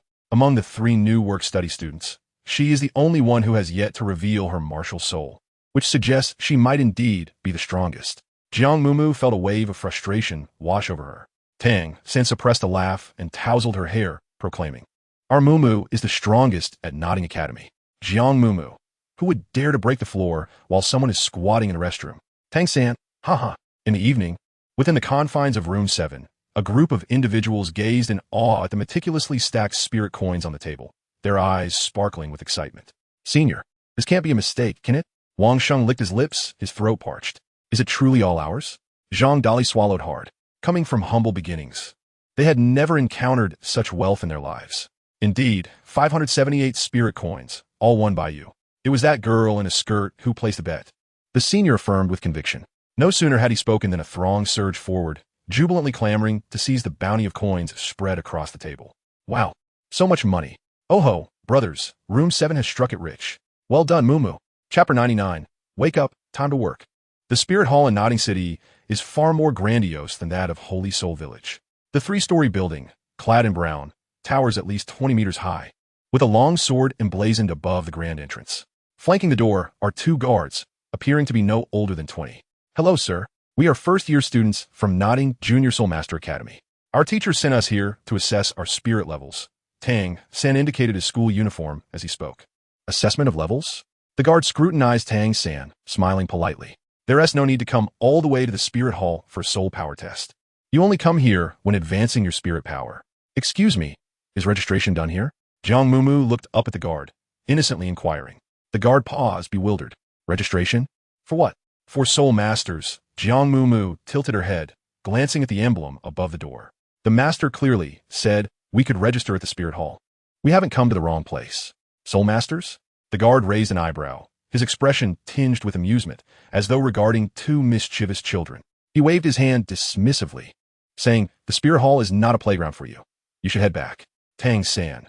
Jiang Mumu and Tang San gazed at him with impassive expressions. Let's go. Let us go. Others do not possess my level of patience. The guard, who had been shaking his head in resignation just a moment ago, now stood agape, his eyes wide as saucers, truly astonished. Golden halos slowly rose from beneath the feet of the two, spiraling upwards. Meanwhile, another guard stood in stunned silence, bewildered by the sight of a century-old soul ring. Tang San retracted his soul power and inquired, "Brother, may we enter?" The guard snapped back to reality, his eyes filled with astonishment and envy. "Yes, you may proceed to the reception hall on the first floor to find Master Matthew." "Thank you, brother." Jiang Mumu politely expressed her gratitude. Until the small figures of the two children vanished from sight, the incredulous expressions remained etched on the faces of the guards. "Surely, I am not imagining things?" One muttered. "Could it be that I also witnessed this? Are they truly children of 6 or 7 years? Perhaps they belong to a prestigious sect. If only I could. Hey, wake up. Stay alert and watch the entrance." The interior of the spirit hall exuded grandeur. The lofty dome was adorned with murals, while enormous crystal windows surrounded the space. Sunlight, refracted through the glass, cast a mesmerizing glow upon the artwork. "This place is immense," Jiang Mumu remarked, shielding her eyes from the blinding radiance, squinting slightly. "What's wrong?" Tang San, who was scanning the area for the reception hall, turned back. "That person seems to be the brother who helped us awaken our spirits in the village." Jiang Mumu pointed towards the spiral staircase in the distance. Tang San followed her gaze and recognized Master Su Yuntao. "Big brother," Jiang Mumu exclaimed joyfully, waving her small hand upon seeing a familiar face. Master Su Yuntao, engaged in light banter with a beautiful female soul master, lifted his gaze and immediately recognized Tang San and Jiang Mumu. After all, it was a rare occurrence in his career to witness two innate, full soul power awaken in the same village, both possessing useless martial spirits. These two children had initially filled him with surprise and excitement, only for his hopes to be dashed moments later. Such extreme emotional highs and lows were truly unforgettable. Though it pained him, Master Su Yuntao still managed a gentle smile. "What brings you two little ones here?" Chapter 100. "I'm going on a date." How come there are such small children in our spirit hall? The female soul master beside Su Yuntao noticed the two, first with a puzzled expression, followed by a brightening of her eyes. "Which noble family's young master or miss has come for spirit awakening?" Her gaze fell upon Tang San's belt, and her smile grew increasingly warm and inviting. "They are." Before Master Su Yuntao could introduce them, Jiang Mumu had already taken Tang San's hand and cheerfully approached. "Big brother, we are here to register as soul masters." The little girl's smile revealed two dimples, exuding the same charming and obedient aura as before. "You have already obtained your first soul ring? So soon?" Su Yuntao exclaimed in surprise. "Yuntao, these two children are spirit masters." The young female spirit master leaned down slightly, her face adorned with a radiant smile as she winked playfully at Jiang Mumu. "What a lovely young lady." Her exaggerated tone and expression prompted Jiang Mumu to retreat a step in silence. "Cici, this is the pair I mentioned to you. The two children from Saint Spirit Village who possess innate full soul power. Unfortunately, their martial spirits are rather weak. Otherwise, their future would be boundless. Please wait a moment while I escort them to Master Matthew." As Su Yuntao conversed with the female spirit master, his eyes sparkled like tiny stars, and his tone carried a hint of flattery. However, when Cici heard him mention that they were from Saint Spirit Village, her gentle smile momentarily faltered. Upon hearing him remark on their weak martial spirits, her expression completely soured, and she merely nodded dismissively, saying, "Very well, you may go." "Big brother, thank you." Jiang Mumu and Tang San followed Su Yuntao as they ascended the spiral staircase to the second floor. Peering down from the corridor on the second floor, they could glimpse the office of the spirit hall. No need for formality. "I must say, I never anticipated that you two little ones would advance so swiftly," Su Yuntao exclaimed, hurrying along. "Big brother, are you going to accompany that sister?" Jiang Mumu had to quicken her pace to keep up with him. Su Yuntao scratched his head, a goofy smile spreading across his face before he quickly adopted a serious demeanor. "Children, do not speak recklessly. Now let us enter." With that, he pushed open the wooden door beside him. "Who is it?" A somewhat aged voice, tinged with impatience, emerged from within the room. The office was bright, and behind a large desk sat an elderly man dressed in spirit master attire, his demeanor kind yet stern. Upon seeing the newcomers, he frowned slightly. "You young lad, why are you still so reckless?" The cultivation of a spirit master requires utmost concentration. "Old man, spare us the lecture. These children are here for their advancement assessment. I would appreciate your assistance." Su Yuntao waved his hand dismissively, turning to leave before even stepping inside. Wait. Matthew Nua's gaze fell upon Jiang Mumu and Tang San, momentarily stunned, questioning whether his age was impairing his hearing. What's going on? Huh? Are you referring to the awakening of your spirits? I am speaking of advancement. What awakening of spirits? Surely, you haven't aged so much that you can't hear properly? Su Yuntao continued. I mentioned the two children from Holy Soul Village with innate full spirit power. CC is still waiting for me. I must be off. With a large hand, Su Yuntao ruffled Jiang Mumu's hair and patted Tang San on the shoulder before dashing away, listening to the hurried footsteps echoing down the hall. Matthew Nua shook his head helplessly.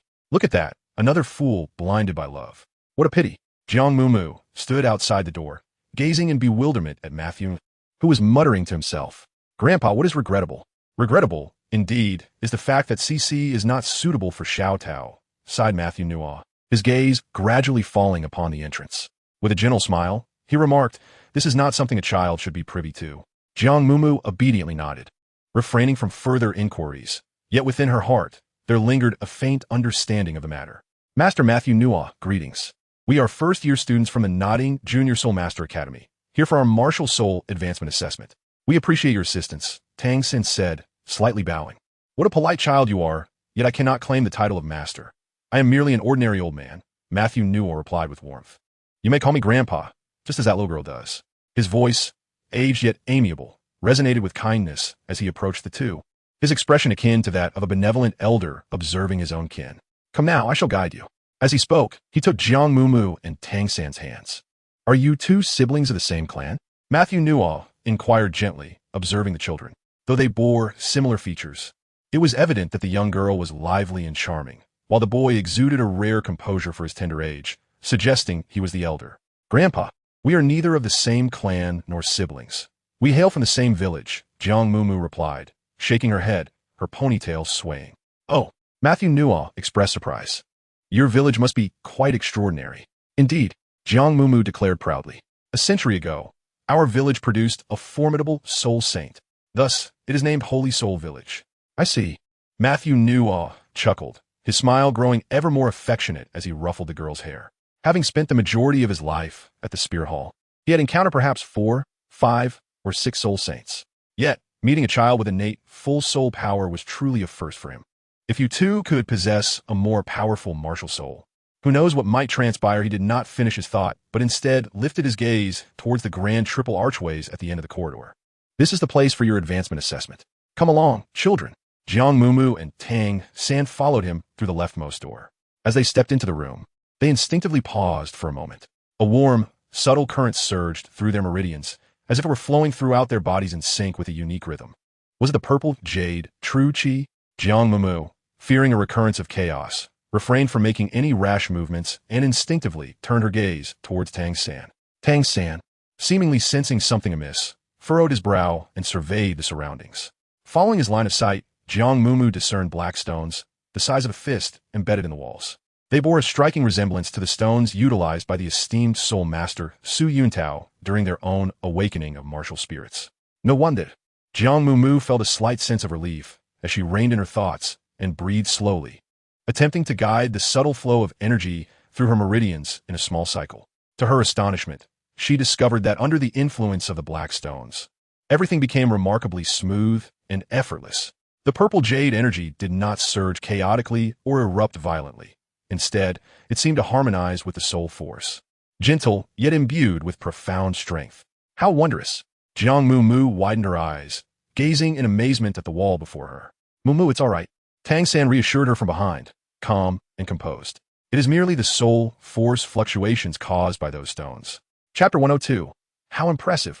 Can you both sense the fluctuations of soul force? Matthew asked, astonished as he looked towards them. Generally speaking, the higher one's soul power level, the more acute their sensitivity to such fluctuations. For someone like him, who could never surpass the 30th level in his lifetime, he had to concentrate his mental energy just to perceive the faintest hint of it. Jiang Mumu and Tang San nodded simultaneously. A powerful wave surged. It was not unpleasant. Indeed, such strength is befitting of a child with innate full soul power, Matthew remarked once more, reflecting on the potential of these young ones. If you were to possess even more formidable martial souls, perhaps one day, you might tread the halls of the papal palace. For a fleeting moment, A fervent light flickered in Matthew's aged eyes, only to dim almost instantly. He then donned a kind and gentle smile. "Children, you are already exceptional. Now, let us begin. I am eager to witness your innate full soul power." Tang Xin patted Jiang Mumu on the shoulder and stepped into the center of the room. As he opened his palm, robust blue-silver grass surged forth, dozens of tendrils resembling venomous serpents poised for attack, swiftly spreading outward. A brilliant yellow soul ring ascended from beneath his feet, encircling him in a graceful dance. "Is this blue-silver grass?" Matthew exclaimed in astonishment. "Indeed, Grandpa," Tang San replied, a faint blue light glimmering in his eyes. "A century-old soul ring." No wonder Matthew's gaze shifted in shock to the soul rings adorning Tang San. "Can you reveal to me, my child, from which soul beast this was acquired?" "It is the mantis snake," Tang San disclosed without reservation. "The mantis snake? That is quite a troublesome creature." Matthew furrowed his brow in confusion. "But wait, you are clearly a plant-type martial soul. How can you harness an animal-type soul ring?" "I'm not entirely sure how to explain. It's rather complex. It's known as the theory of martial soul mimicry." Tang San scratched his head, a hint of uncertainty in his demeanor. Theory of martial soul mimicry? Matthew was perplexed, realizing that perhaps he had aged too much to keep pace with the evolution of knowledge. Not only had his soul power stagnated, but his theoretical understanding had also fallen behind. Jiang Mumu appeared equally bewildered. "Huh? Plant martial souls cannot utilize animal soul rings? Why have I never heard of this? What is the theory of martial soul mimicry? How does Tang Xin know so much?" "Child, come here," Matthew beckoned, retrieving a yellow crystal ore from the table. "Channel your soul power into this, and let me ascertain your level." Before he could utter another word, the orb began to glow. The yellow light, while not overwhelmingly brilliant, radiated a clear and gentle luminescence. Matthew paused, incredulous, rubbing his eyes in disbelief. "Grandpa, is something amiss?" Tang San inquired. Jiang Mumu hastily approached, wondering if it was due to a lack of soul power advancement. Without such advancement, one could not register as a soul master. Without becoming a soul master, one would be unable to receive the monthly stipend of a gold soul coin. Just when a month amounts to 12 in a year. The thought of losing money troubled Jiang Mumu a little. However, just then, she heard Matthew New exclaim, "This is a 13th rank." Tang Xin withdrew his hand, asking, "Is there something wrong, Grandpa?" "Of course there is," Matthew New replied, his eyes twitching as he regarded him like a peculiar creature. "Ordinary individuals must exert immense effort to advance even a single rank. Yet you have leapt 2 ranks in one go. How is that possible?" Matthew New was at a loss for words to describe his feelings at that moment. After all, he had spent 60 years in the Spirit Hall assessing talents, and had never encountered such prowess. Chapter 103. Grandpa is growing old. Matthew New took a moment to collect himself before calming his emotions. He observed Tang San, who seemed hesitant to speak, and after a brief pause, directed his somewhat complex gaze towards Jiang Mumu. "Well then, child, it is your turn." Jiang Mumu stepped into the center of the room, raising her right hand, yet hesitating momentarily. "Grandfather, I fear this may appear somewhat unattractive." Grandfather Madayuono, having aged considerably, might be startled by such an abrupt revelation. "Do not worry, my child. I have worked here for 60 years and have encountered a myriad of martial spirits," Madayuono replied with a kind smile. However, he evidently misinterpreted her concern, believing the young girl felt embarrassed about the peculiar transformation her martial spirit might undergo. After all, she was a girl. Perhaps it would be prudent for you to stand back a little," Tang San interjected from the side. Madayuono, puzzled, nonetheless took a few steps back. Jiang Mumu slowly unfurled her palm. Under the influence of those dark stones, her soul power and the essence of the purple jade qi merged into one, surging and coalescing within the meridians. Almost effortlessly, the force erupted from her palm in a dazzling display. A delicate lavender glow enveloped her entire being, while a yellow halo swirled rapidly beneath her feet. Indeed, another century-old soul ring. Matthew sighed. Although he had anticipated this, he could not help but express his astonishment. Yet, why did the young girl's soul ring radiate with such increasing brilliance? Could it be due to her innate full soul power? Pondering this, Matthew stroked his beard in confusion. Suddenly, a flash of golden light caught his attention.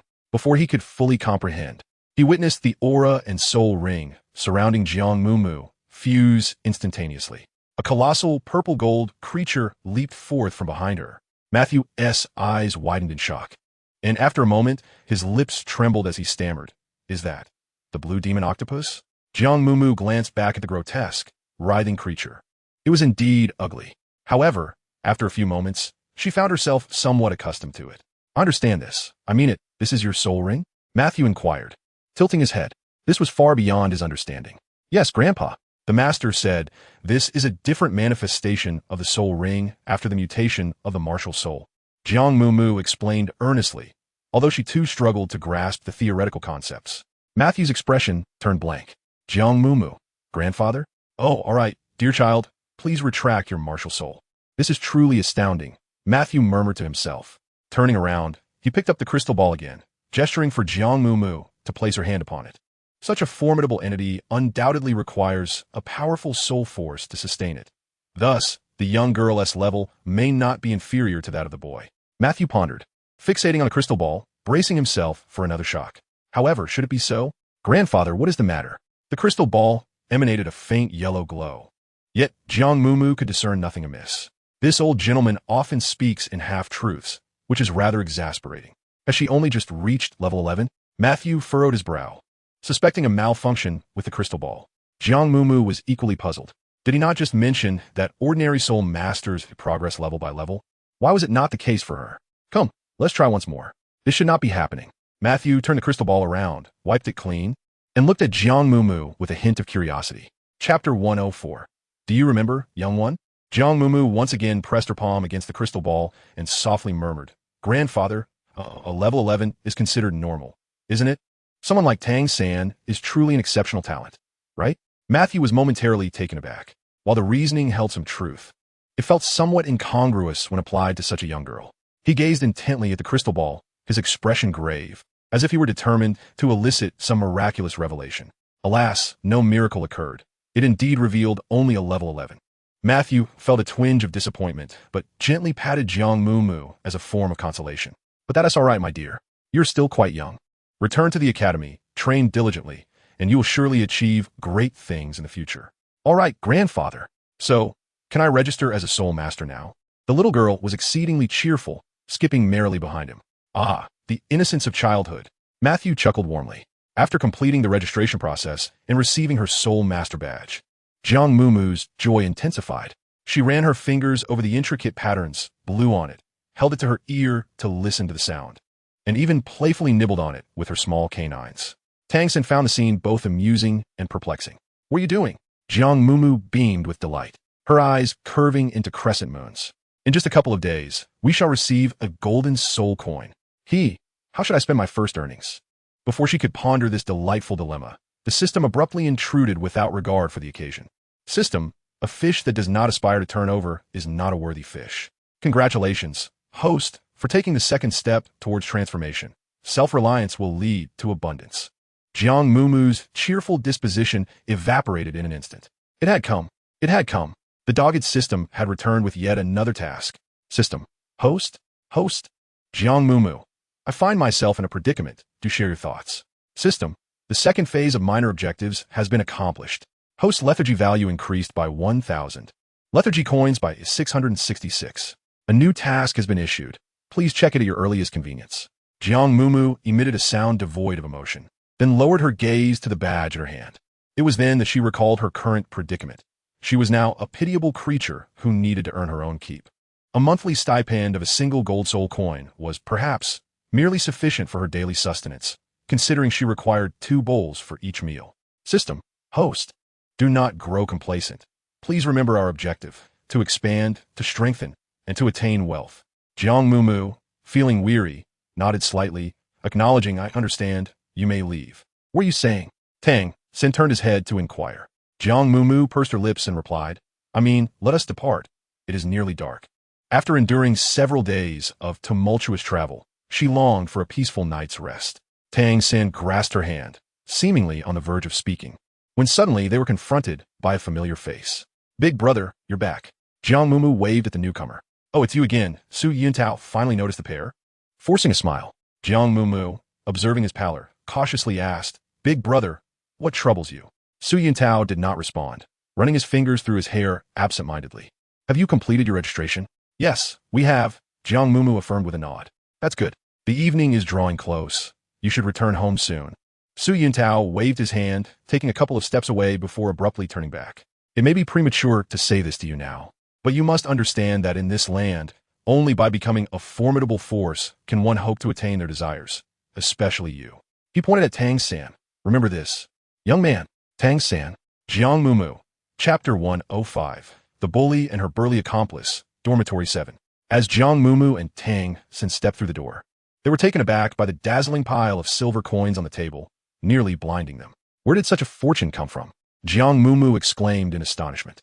With a puzzled glance, she surveyed Xiao Wu and then Wang Sheng, questioning, "You two Wu and Ti have taken advantage of Xiao Qinyu.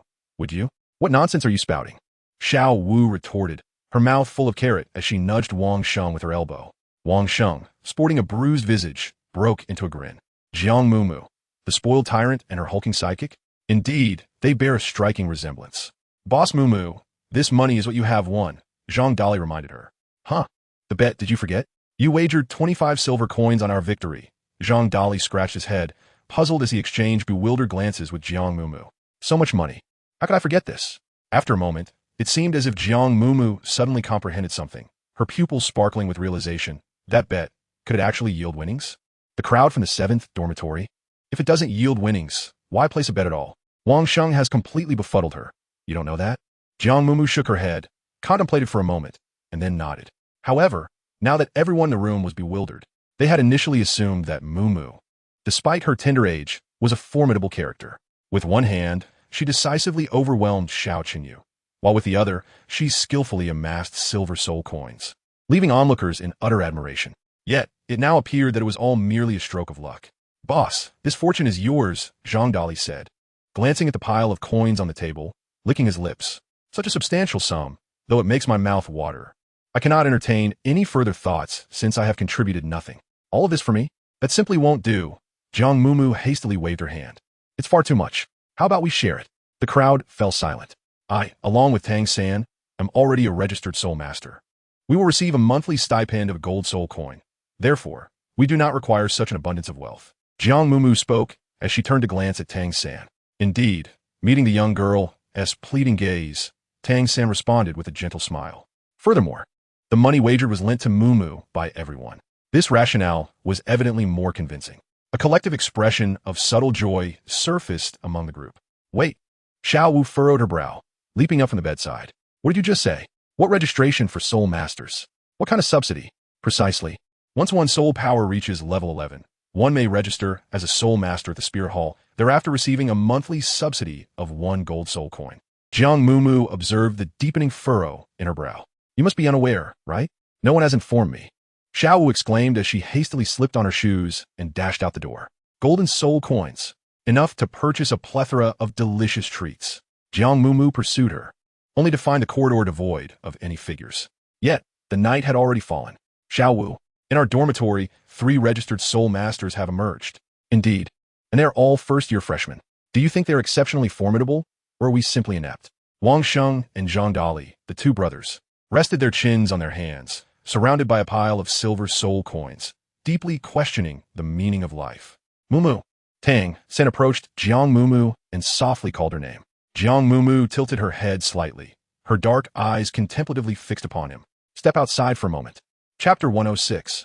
Are you truly only 6 years old? Beneath the dormitory, a flower bed lay before them. 2 small figures sat side by side at the edge of the flower bed, while a crescent moon hung low upon the treetops behind them. Mumu, is there nothing you wish to inquire about? Tang San spoke first, his tone imbued with the same warmth and gentle mirth as always. Jiang Mumu fidgeted with her fingers, and, you must have some questions as well? In the soul-hunting forest, she had employed an invulnerable shield to deflect an attack from the mandrake snake. Tang San had been right beside her at that moment. It was impossible for him to have been unaware. Yet, on their return journey, with the master present, they had tacitly agreed to remain silent about it. The hidden darts were crafted by me, Tang San declared as he rose, his long lashes casting shadows upon his countenance as he stood before her. Jiang Mumu tilted her head back, slowly narrowing her eyes. Her porcelain white face bore no expression of surprise. Did you guess it? Beneath the clear moonlight, Tang San raised an eyebrow, the corners of his mouth faintly curving upward. They locked gazes for a moment. Jiang Mumu nodded, remarking that he had no money to afford even an education, let alone the luxury of exquisite weapons. It was no wonder he had spent a considerable time cooped up at home, hammering away at iron with a relentless clang. Yet, Jiang Mumu's gaze remained fixed on him, her feigned composure faltering as if she were searching for any sign of weakness on that handsome, bright-eyed face. Tang-san, are you truly only 6 years old? What if I am? Tang-san suddenly leaned closer, his eyes sparkling with mirth at such proximity. Jiang Mumu instinctively extended her hand and poked his cheek. She murmured, could it be that he has transformed into some ancient creature? Ancient creature? Tang-san, lost in thought, slightly furrowed his brow. He then stroked his chin, pondering, is it truly that peculiar? Jiang Mumu propped her face on her hand, embodying an ordinary 6-year-old child, quite like Zhu Xiaoping, who would dash around the village, causing mischief and playing in the mud. That would be the norm, wouldn't it? Tang-san nodded in agreement, his dark, deep eyes holding the moonlight, gazing at her with an expression that was both playful and enigmatic. Jiang Mumu, why are you looking at me? I am not a 6-year-old child. After a moment, seemingly at a loss for words, she pursed her lips. Why don't you ask me instead? What is it that you would like to know? Tang-san playfully flicked the fluffy little head with his hand. Jiang Mumu's delicate face scrunched up as she said, well, aside from your martial spirit, your powers are somewhat extraordinary. Unless absolutely necessary, do refrain from using them. Tang-san chuckled and gently ruffled her hair, asking, do you remember? Jiang Mumu grimaced, it hurts. If it didn't hurt, I fear you might forget, Tang-san said, placing a finger gently on her forehead. Jiang Mumu, have you remembered? I know. The little girl replied, sticking out her tongue. Tang-san, you're only 6. Please don't act like my father. Do you wish to call me father then? Tang-san teased. I'll give you a smack. Jiang Mumu elegantly leaped onto the flower bed, supporting herself with both hands, and from her elevated position, she playfully waved her fist at Tang-san. Oh, this time, it seems I'm somewhat surprised. Has Mumu made progress? It was evident that Jiang Mumu had become considerably more agile. Was it the trait of the blue demon octopus? With a mischievous smile, the young girl pondered aloud. Shall we give it a try? In an instant, she dove toward him. Tang-san deftly sidestepped, capturing her wrist with a swift motion, leveraging his shoulder to generate force as he executed a flawless shoulder throw. He was prepared to retrieve her before they landed. To his astonishment, Jiang Mumu entwined one arm around his neck while wrapping her legs around his waist, clinging tightly to him. Tang-san, Chapter 107. Bound together, how about that? Impressive, isn't it? Jiang Mumu, resembling an octopus, clung to Tang-san, a petite, soft, and fragrant bundle. What? What is this? Tang-san suddenly froze, unsure where to place his hands. Was this a soul skill? Jiang Mumu's small face was pressed against one side of his neck, her breath tickling his earlobe. There's something even more powerful. Don't, Tang-san warned. Try to see if you can break free. At that moment, Jiang Mumu tightened her grip around his waist with her legs, causing Tang-san's face to flush. He dared not move, let alone attempt to escape. I only used a little bit of strength, she remarked, completely oblivious to his discomfort, continuing to whisper near his ear. If it were someone else, haha. Tang-san gritted his teeth. You first, let me down. Is this an admission of defeat? Jiang Mumu, still wrapped around him, remained motionless, huffing. Are you looking down on me? Tang-san hesitated for a moment and grasped her ankles. What are you two doing? Xiao Wu stood half a meter away, squinting her eyes and regarding Tang-san's hands with a peculiar gaze. Just practicing soul skills, Tang-san replied, his expression darkening. He was caught in a dilemma, unsure whether to release her or continue holding on. Really? Xiao Wu grimaced in disdain. Tang-san, weary of explanations, simply wrapped his arms behind his back and declared, I'm leaving. It's time for bed. Jiang Mumu exclaimed, Are you not going to stop? Then please set me down. If you dare, then descend on your own. Tang-san retorted. With a deft twist of his wrist, the resilient blue-silver grass vines coiled up Jiang Mumu's slender calves, cool and slippery, reminiscent of a venomous serpent. Jiang Mumu shivered as Tang-san leisurely descended the steps. Don't move. It's poisonous, he warned. The brothers, who were just preparing to wash up, watched in disbelief as Tang-san bound Jiang Mumu and tossed her onto the bed, her expression one of indignation. You're cheating, she protested, struggling to get free. You're the one with countless flaws, Tang-san retorted, retracting the vines with a swift motion. That's called taking advantage of the unexpected. It's ineffective against someone with a higher soul power level than yours. He then pulled the blanket over her head. Then let us see you try. Jiang Mumu shouted defiantly. Meanwhile, Wang Sheng, sitting cross-legged on the edge of the bed, couldn't contain his curiosity. Is that a soul skill? Can I spar with you? Before he could finish, Tang-san shot him a cold glance. Her soul ring is that of the blue magic octopus, 400 years old and poisonous. Do you wish to test it? Wang Sheng immediately closed his eyes, murmuring, Oh, perhaps not. while sparring with a strong opponent could be beneficial for improvement. This was far too reckless. Late into the night, Xiao Wu beside him turned over, her breathing soft and even. Under the incessant murmurs of the system, Jiang Mumu reluctantly activated a new task. Host, Jiang Mumu level. Rusty scrap, fish value. 100,010,000 fish coins. 666 as her thoughts stirred. Several lines of text appeared. Please strive to become an exemplary student at Notting Academy and endeavor to be an industrious fish. Accept. Fish value 1,000 fish coins, 666 decline. Then prepare for self-destruction. If you have a capability, go ahead and explode. Jiang Mumu scoffed. With a heart devoid of turmoil, she chose to accept the challenge, quietly tucking herself under her covers. To transform from a wasted existence into an outstanding student, she sighed deeply indeed. Though there is a path to heaven, I shall not tread it. Though the sea of learning is boundless, I shall endure the toil. Chapter 108. What was it that was said? Following the clash between the work-study students and the privileged elite, a profound change swept across Notting Academy overnight. Firstly, with the protection of 3-century-old soul ring masters, no one dared to bully the 7th dormitory any longer. The work-study students held their heads high. Lu Long and Huang Daxiang's group now addressed Wang Sheng with deference, calling him Brother Sheng. Soon, whispers circulated throughout the academy. Have you heard? Those 3 from the 7th dormitory are not merely children of humble origins. They are purportedly direct descendants of prominent clans. What? That's impossible. Without the support of clan, how could they possibly possess century-old soul rings at such a young age? Then why do they choose to be work-study students? Now it makes sense. This is called training. It is a means by which clans cultivate their future heirs. The crowd suddenly understood. Jiang Mumu, holding a tray, walked past a male student who was animatedly speaking, his words flowing like a torrent and spittle flying. Unable to resist, she leaned in and said, "Senior, it is not as you perceive. Do you understand, or do I?" The male student, slurping his noodles, suddenly turned around, splattering Jiang Mumu's face with broth. "Jiang Mumu, all right. You understand. If we delay any longer, the fried eggplant cakes will be sold out." Tang San, with a stoic expression, held the dishes in one hand while grasping her collar with the other, leaving a group of 7 or 8 bewildered diners in his wake. "Did I just scold her?" the senior inquired, his demeanor somewhat dazed. "Yes, and you even splattered her with soup," the junior observed, seated opposite him, fully aware of the scene. The senior's hand trembled slightly as he recalled the image of Xiao Chenyu being ensnared by vines and suspended. Surely, her brother wasn't angry, was he? It was well known that on that particular day, Xiao Chenyu had merely spoken provocatively, offending the young lady, and had nearly faced dire consequences from her brother. Truly, what a peculiar situation. He probably, maybe, isn't angry. The junior uncertainly gestured ahead.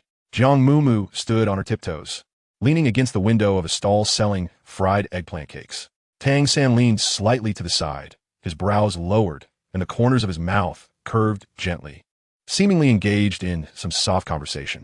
From head to toe, he embodied the essence of a refined youth. The senior momentarily paused, wiped his mouth, and swiftly departed. "I have mentioned this numerous times. Why does no one believe me?"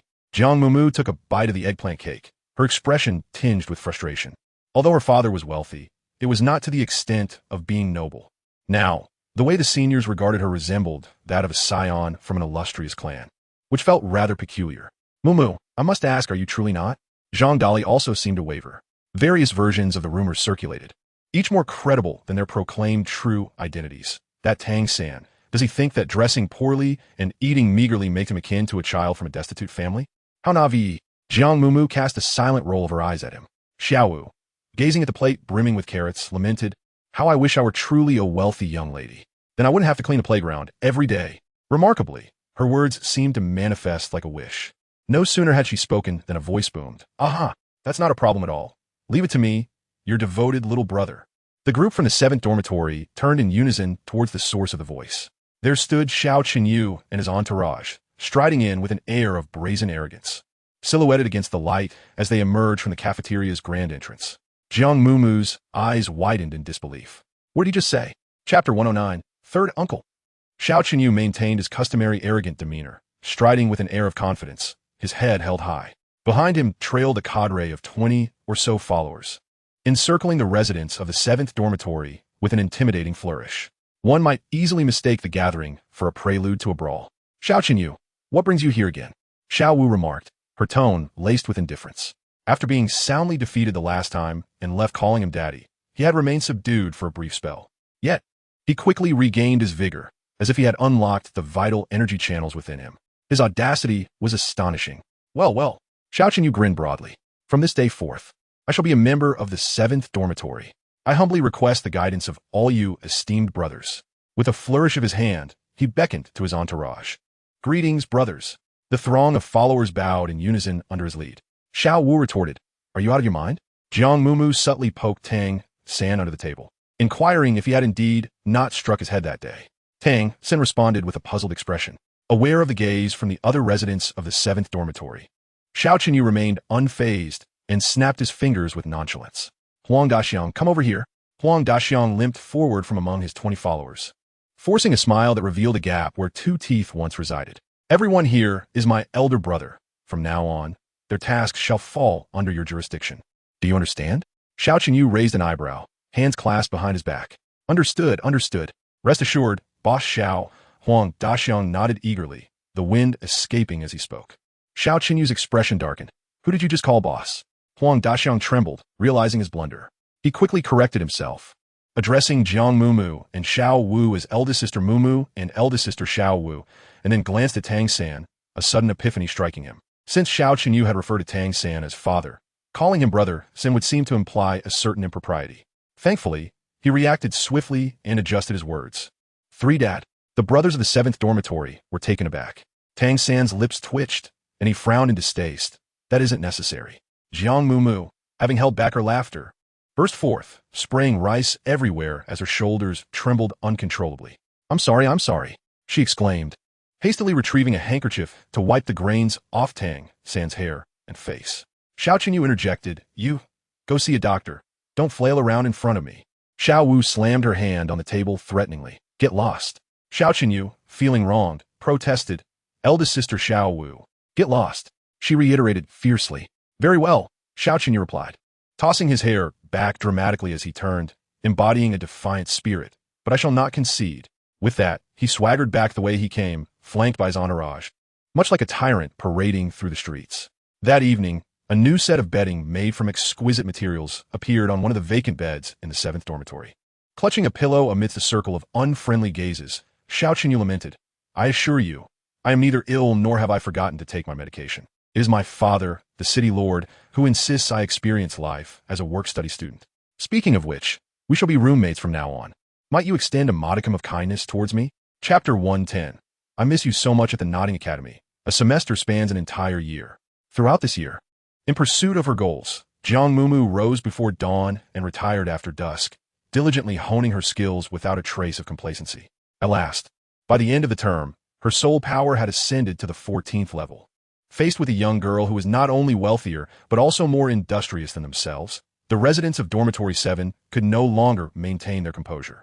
They devoted themselves to relentless study, training, and sparring with soul techniques. Astonishingly, they experienced a remarkable turnaround, securing a position among the top 3 dormitories in terms of overall strength.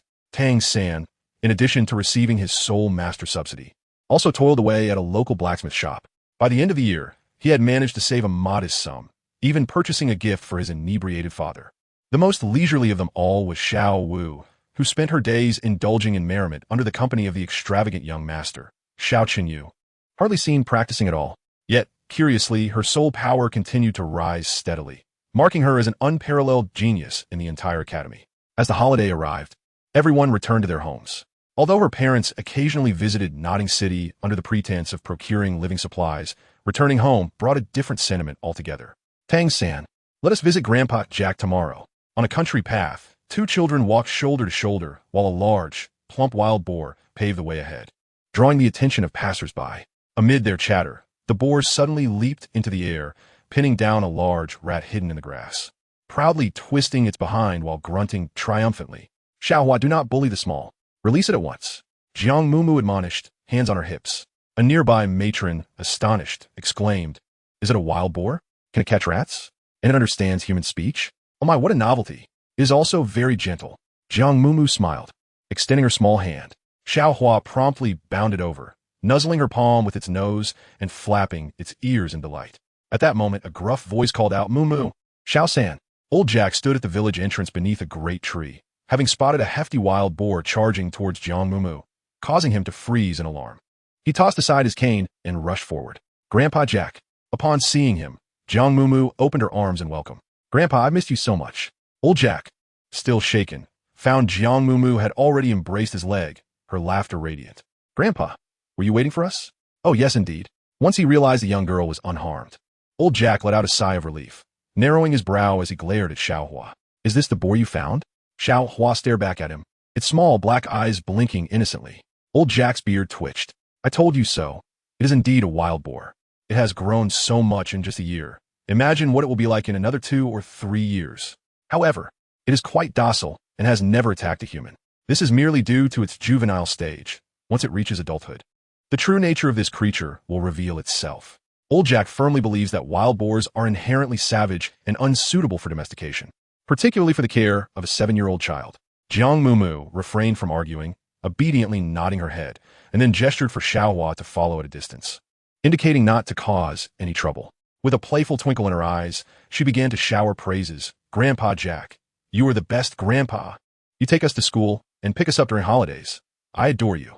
In the past, upon hearing such words, Old Jack would have beamed with joy, but today, he seemed preoccupied, gently patting Jiang Mumu's head while casting a complex gaze toward Tang San. Chapter 111. Daddy whimpering Tang San had never been one to express his emotions as directly as Jiang Mumu. He merely stood by, observing the little girl as she indulged in her whims, a faint smile gracing his features. When met with Old Jack's intricate gaze, he suddenly felt an inexplicable tension. Grandpa, is something the matter? He inquired. Clearing his throat, Old Jack forced a light-hearted chuckle. It's nothing serious. It's just your father. Well, you can see for yourself. As he spoke, he retrieved a folded piece of paper from his pocket and handed it over. Tang San lowered his gaze, unfolding the paper. His lips tightened as a nervous expression gradually morphed into one of despondency. What happened to Uncle Tang? Jiang Mumu hesitated before asking with concern. He has left. Tang San folded the letter back up, swiftly suppressing his emotions, as if the momentary flicker of disappointment had never graced his visage. Jiang Mumu, what does it matter? Whether he is at home or not, it makes no difference. Tang San smiled nonchalantly and tucked the letter into his bosom. Yet, Jiang Mumu discerned that he was undoubtedly saddened. He had used the money earned from his labor to purchase a new forging hammer and several fine jars of wine for Uncle Tang.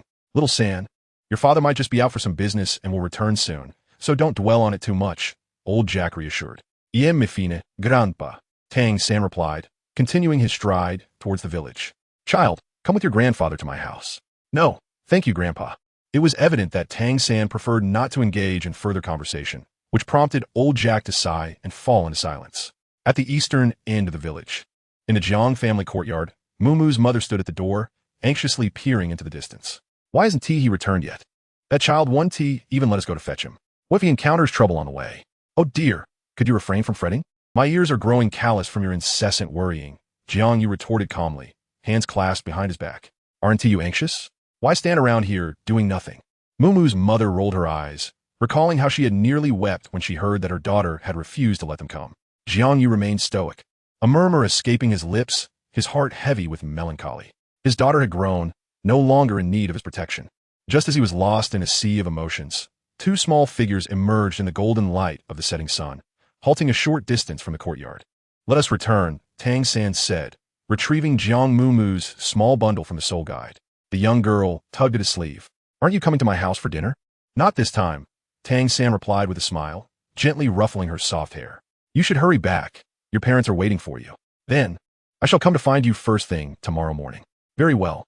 Jiang Mumu walked home, glancing back 3 times, while Tang San stood in place, gazing at her with a gentle warmth. The affection between these 2 children stirred a tender light in Mumu's motherless eyes. Old Father Jiang clenched his fist, exclaiming, Look, our daughter is unhappy. Surely, she has been wronged by that scoundrel from the Tang family. Where's my blade? Mumu's mother calmly restrained him, saying, I have heard that the boy possesses a soul power of level 17. You would not stand a chance against him. Jiang Yu, Father, Mother, what are you doing? Jiang Mumu looked up at the 2 of them from outside the door. Mumu's mother quickly released her grip and stepped forward to embrace her precious daughter. Mumu, why do you seem so unhappy? Mumu wrinkled her nose and replied, Uncle Tang has left. The Jiang couple's mouths fell open in astonishment. He is gone? This is too sudden. A person in the prime of life, how can he just leave? Chapter 112. Just tell me, is he handsome or not? Mumu's mother, a sentimental soul, felt her eyes welling up upon hearing that Tang Hao had left. Oh dear, that child, Tang San, is truly unfortunate. At such a tender age, both his parents are gone. Perhaps we should invite him to stay with us from now on. Jiang Mumu finally detected something amiss. Mother, what are you saying? Uncle Tang has merely left the village temporarily. Mumu's mother replied. He has left, indeed, but not in that sense. Jiang Mumu puffed out her cheeks, feeling that this was far too ominous. Mumu's mother patted her chest, exclaiming, Oh dear, you startled me. Such talk is most inappropriate. You truly mustn't say such things. My child, Jiang Mumu, am I to blame? That Tang Hao, truly, only knows how to procreate without taking responsibility for nurturing. What kind of father is that? Mumu's mother, her expression shifting, began to scold him with irritation. Jiang Mumu was left speechless, scratching her head. The blacksmith shop, devoid of Tang Hao, had become even more pristine and orderly. Jiang Mumu and Tang San remained unwavering during the holiday, adhering to a disciplined routine. In the mornings, they engaged in meditation and cultivated their soul power. The afternoons were dedicated to sparring, enhancing their soul skills.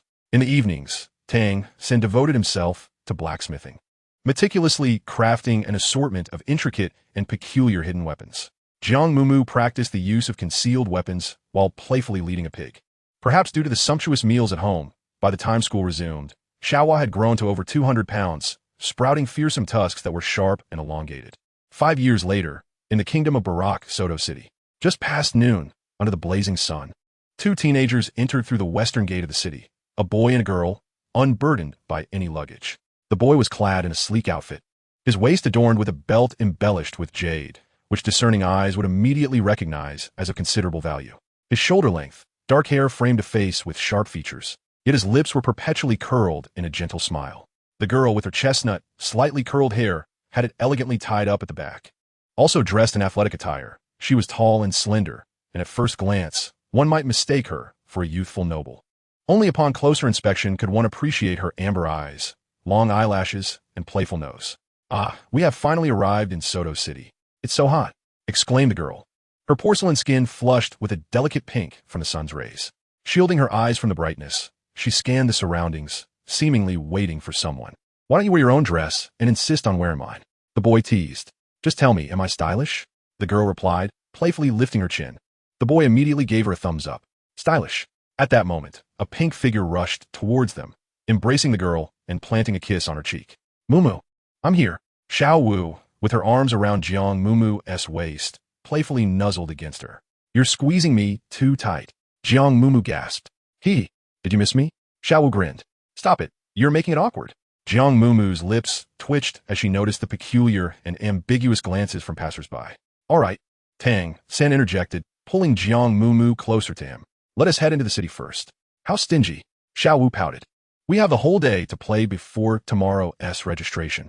Soto City was significantly larger and more vibrant than Notting City, bustling with patrolling soldiers and an array of enticing shops. Mumu, look over there. It's so beautiful, Xiao Wu exclaimed, pointing at a grand building shaped like a massive rose, her eyes wide with wonder. Chapter 113, we want the big suite. At the Rose Hotel, Jiang Mumu tilted her head to glance up. It looks quite expensive. Xiao Wu rolled her eyes in exasperation. Come on, you siblings shouldn't act like such miserly hoarders. After much anticipation, we finally arrived in the bustling metropolis. Let us share a room, splitting the cost. It cannot be excessively expensive. With a carefree spirit, Xiao Wu eagerly dragged Jiang Mumu towards the hotel. Tang San followed nonchalantly behind. Yet as soon as they stepped through the entrance, an unsettling feeling washed over him. Why were all the guests in the lobby couples, either entwined arm in arm or leaning closely together? What was with those ambiguous yet lewd expressions? Could it be? Suddenly, Tang San's brow furrowed, and he swiftly grasped Jiang Mumu's wrist, but before he could utter a word, Xiao Wu had already dashed to the front desk. Excuse me, could we have a room, please? Her eyes sparkled with excitement at the prospect of staying in such a uniquely charming hotel. And we would prefer a larger bed. Tang San's brows twitched. We need 2 rooms. Jiang Mumu distinctly felt the tightening grip of fingers around her wrist. Why do we need 2 rooms? Haven't we always lived together? Xiao Wu reluctantly fiddled with her pocket. With one less person to share the expenses, she would have to pay more. Unlike the other 2, she did not possess any peculiar saving habits. We must have 2 rooms, Tang San asserted firmly, showing no sign of yielding. Then I shall sleep with Xiao Tuanzi. Xiao Wu huffed, wrapping her arms around Jiang Mumu's other arm, as if fearing she might flee. The front desk attendant stared in bewilderment. What was this situation? Had the 3 of them previously shared a bed? Now, a man and a woman were vying for the company of the delicate young man in the middle. The information was overwhelming and perplexing. Clearing his throat, the attendant coughed lightly, casting a peculiar yet confused glance at Tang San. Tang San responded, "Excuse me, but there is only 1 room left for the 3 of you tonight." The attendant grinned lewdly, shifting his gaze to Jiang Mumu, who was a striking figure with her red lips and white teeth, standing tall and elegant. Now it made sense. I believe this room rightfully belongs to me. An abrupt voice came from behind. The 3 turned simultaneously to find another trio approaching the front desk. The central youth appeared to be around 16 or 17, tall and handsome, with flowing golden hair and an air of undeniable nobility about him. Flanking him were 2 girls, slightly more mature, adorned in flamboyant attire. They were identical twins, sharing the same features and demeanor. "Are you new here? Unaware that my room is here?"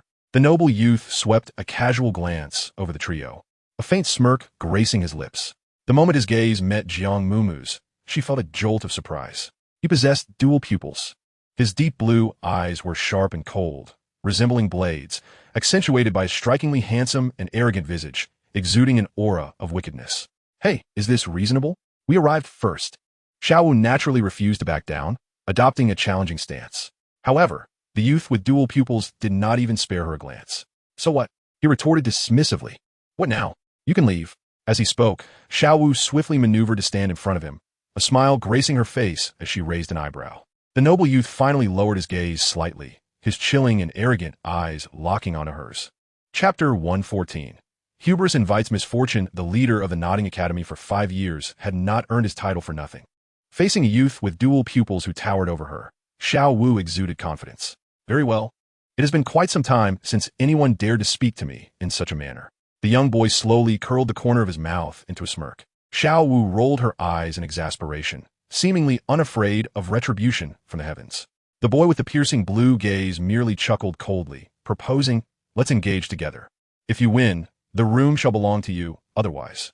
His mischievous azure eyes narrowed slightly. "You 3 will perform a little act of rolling for my amusement." Upon hearing these words, the pair of twin sisters obediently stepped aside, not in the least bit concerned, but rather grinning as they warned Xiao Wu, "Little sister, do be cautious. Dai Xiao is quite formidable. Do try not to cry." Enough with the chatter. Xiao Wu clenched her fists, declaring, 3 against 1 is merely bullying. "I alone could defeat you so thoroughly your own mother would recognize you." As she spoke, a gentle crimson light enveloped her, and her eyes transformed to a vibrant red. "Wait a moment." Sensing that the situation was spiraling out of control, Tang San released his hold on Jiang Mumu and stepped forward, shielding the 2 girls behind him. "Allow me to handle this." "Why are you meddling?" Xiao Wu retorted, her fiery temper igniting as she prepared to strike. Upon witnessing the scene, Jiang Mumu found herself ensnared by an octopus embracing her tightly. "Xiao Wu, do not be hasty. Let Tang San handle it first," she urged. "Little dumpling, release me. It has been ages since I encountered someone so audacious. Watch as I obliterate him." "Calm down. You are the leader. Allow your subordinate to take the lead." The boy with dual pupils then noticed that the fair-skinned youth clad in sleek attire was, in fact, a girl, prompting him to raise an eyebrow in amusement. "Seeking to display heroism? You may have mistaken your opponent." "You are overthinking it," Tang San replied nonchalantly, merely wishing to avoid being thrown out. "Coincidentally, I harbor no intention of bullying a young lady." A wicked glint flickered in the dual-pupiled boy's eyes as his right fist abruptly ascended, forcefully aimed at Tang San's chest. Meanwhile, on the sofa in the hall, 4 girls sat side by side. Xiao Wu fumed. "Tang San has thwarted my good intentions." Jiang Mumu felt a throbbing pain in her head, exasperated by her constant encounters with brawls. Her twin sister nonchalantly propped up her leg, remarking, "Ah, men will be men. Let them fight it out." The other twin sighed, expressing her disappointment. "Oh, how disheartening." The 4 of them turned their attention to the scene before them. A cacophony of sounds erupted, accompanied by fleeting shadows. Tang San and Dai Xiao had not summoned their martial souls. Instead, they engaged in a raw exchange of blows. With a dull thud, Dai Xiao's forward momentum abruptly ceased, while Tang San staggered back 2 steps before regaining his balance. Both fighters exchanged looks of surprise. "Good, you can withstand my punch," You are worthy to be my opponent, Dai Xiao declared, springing into action as he leapt into the air. A flicker of purple light danced in Tang San's eyes, his expression turning grave. Here it comes. Dai Xiao's signature move. The twin sisters transformed into enamored spectators, their eyes wide with admiration. Xiao Wu fell silent, her brow furrowed in concern. She was acutely aware of Tang San's prowess. The punch he just delivered would undoubtedly be difficult for her to counter. This realization only fueled her irritation as she muttered. Who on earth is this person? I don't know, but one thing is certain. He is incredibly powerful and wealthy, one of the twins remarked. The other added, he must belong to a prestigious family. Upon hearing this, Jiang Mumu's forehead was adorned with a question mark. Aren't you friends? Chapter 115. The little sister is quite insightful. At her age, Jiang Mumu possesses a modicum of understanding regarding the affections between men and women, yet her grasp is still somewhat limited. In her perception, mutual admiration leading to a union is a fundamental truth.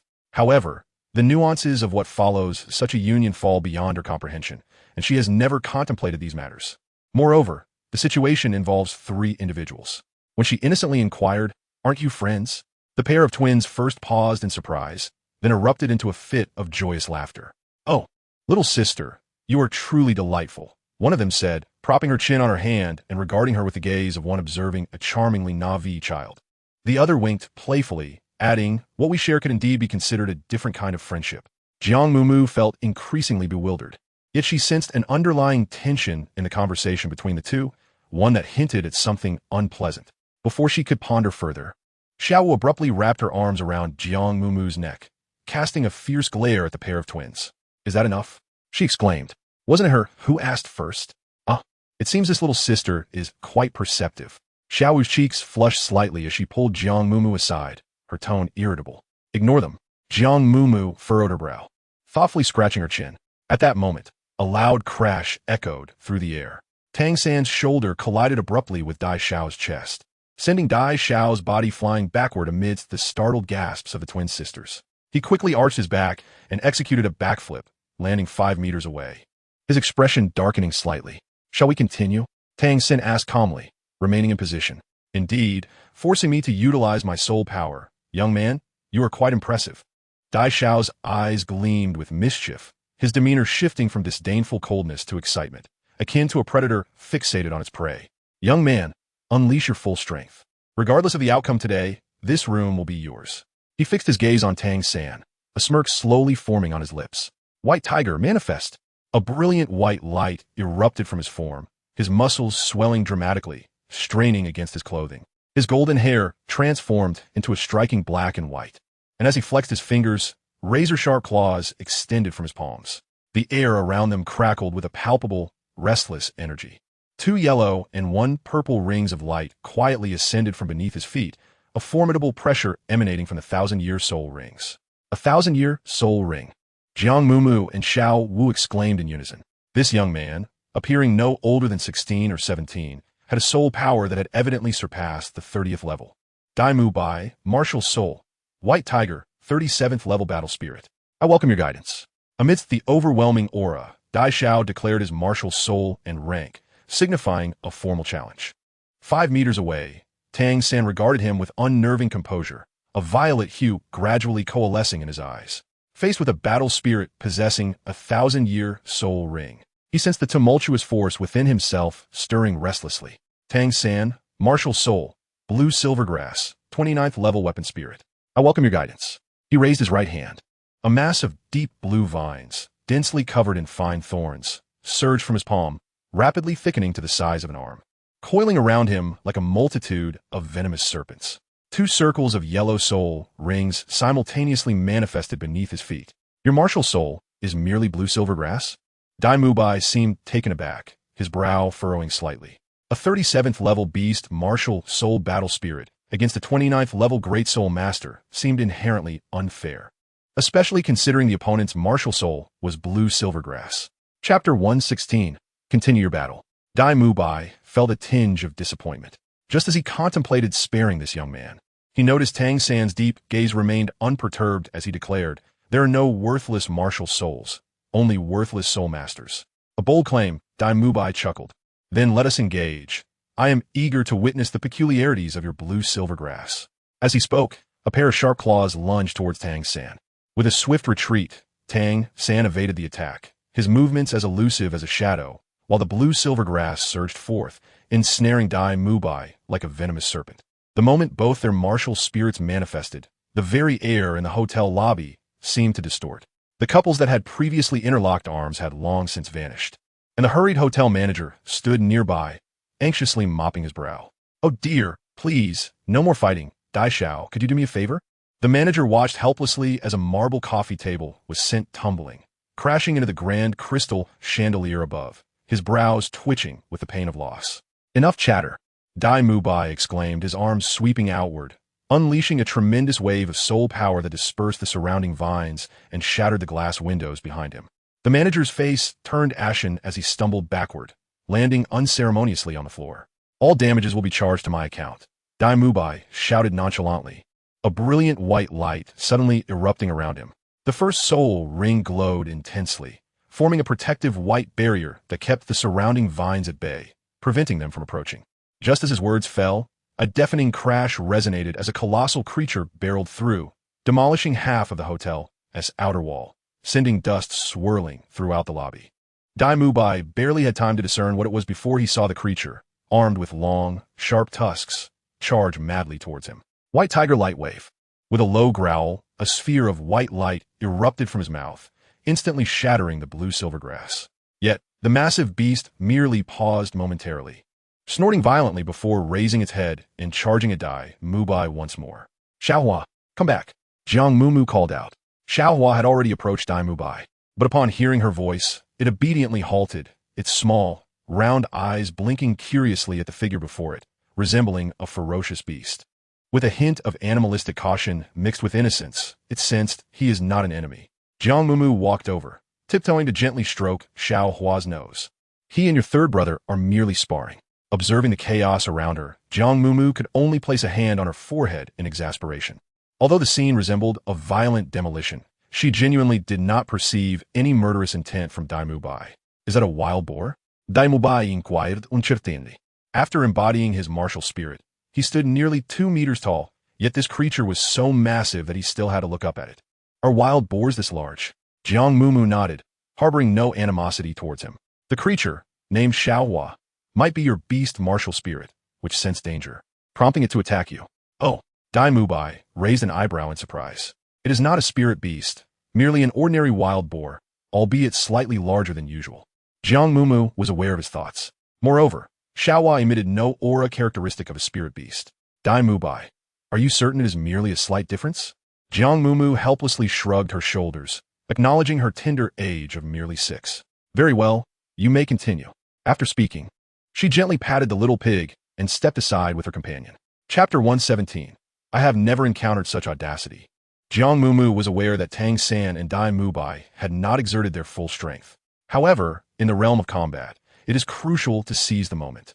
Tang San had retracted his blue-silver grass. The purple gleam in his eyes faded entirely, and with one hand resting behind him, he regarded Dai Mubai with an inscrutable expression. Dai Mubai, too, had withdrawn his martial spirit. His golden hair remained handsome, yet his appearance was somewhat amusing. His upper garment had completely burst apart, and his trousers were tattered, revealing a physique defined by well-toned muscles, which he bore with remarkable nonchalance. With a grand gesture, he declared the end of the skirmish. The sudden assault by the wild boar had provided opportunities for the swift and agile youth to strike.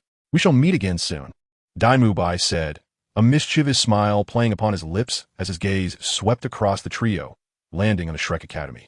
"If anyone gives you trouble, just invoke the name of Dai Mubai, the evil-eyed white tiger." With that, he made no effort to find a more presentable garment and turned to stride out of the hotel. "Dai Xiao, wait for us," the twin sisters called out in haste. Chasing after him, as they passed by Tang San, they shot him a fierce glare, their expressions radiating the sentiment of "you troublemaker, ruining our affairs." "Hey, how did you know we were headed to Shrek Academy?" Xiao Wu stood up, calling after his retreating figure. "You're only about 12 years old, aren't you?" Dai Mubai paused, considering. At such an age, possessing soul power exceeding level 20, especially at this time, could only mean one thing: enrollment at Shrek Academy. 12? Ha ha ha. With the laughter fading, Dai Mubai had exited the hotel. How perplexing. Xiao Wu huffed at his back, feeling indignant. That guy clearly isn't a good person. True. He is a bit peculiar, but he seems to harbor no ill will towards us, Jiang Mumu remarked, patting Xiaohua, her gaze drifting through the wall that had been knocked down. Beyond it lay a bustling thoroughfare. Dai Mubai strode forth with unabashed confidence, even clad in nothing but a pair of tattered trousers that barely concealed his modesty, exuding an aura of sovereignty. On the roadside, several elegantly dressed young women glanced at him, only to hastily avert their eyes in shyness. Jiang Mumu's lips twitched in disbelief. I have never encountered someone with such audacity. What is so appealing? Suddenly, her view was obstructed as Tang San raised an arm, gently turning her around. Nothing, just a feeling that something is amiss. At that moment, the hotel manager, looking rather pale, approached them. As Jiang Mumu felt a sudden twitch in her eyelid. It was akin to a bucket of cold water being poured over her head. Uncle, what that person just said, all the losses are to be attributed to him. It has nothing to do with us. Jiang Mumu hastily waved her hands. No wonder she felt something was amiss. That fellow had left without bearing any losses. No, young lady, you have misunderstood. This truly does not concern you all. The manager shook his head, offering a wry smile. Naturally, Dai Xiao's words held weight. All losses could simply be charged. I see. Jiang Mumu finally felt a sense of relief, then pointed to the wall that had been partially collapsed by Xiaohua. And what about this? That is also accounted to Dai Xiao. Truly, he was quite affluent. I sincerely apologize for the inconvenience caused to you three. I shall escort you to your room, the manager said, bowing respectfully with a smile as he retrieved a golden key from the front desk. Esteemed guests, your room is on the top floor in the Red Ocean. Please follow me. Chapter 118. The unspeakable Tang San had initially intended to change hotels, but it was evidently too late for that now. The Red Ocean was situated at the innermost part. The manager wished them a pleasant night. Upon reaching the top floor, he refrained from venturing further inside, smiling as he handed the key to Tang San. Thank you. Tang San's expression remained as rigid as an ancient glacier. Jiang Mumu, carefree and untroubled, grasped his hand and strode forward, her curious gaze flitting about, her lips murmuring the names of the rooms: Blue Demon, Pink Tenderness, White Innocence, each title rather unique in its charm. Yet, with each utterance, Tang San's brow furrowed ever deeper. It seemed that Xiao Wu also sensed something amiss. Her cheeks tinged with a hint of crimson, hesitating to voice her thoughts.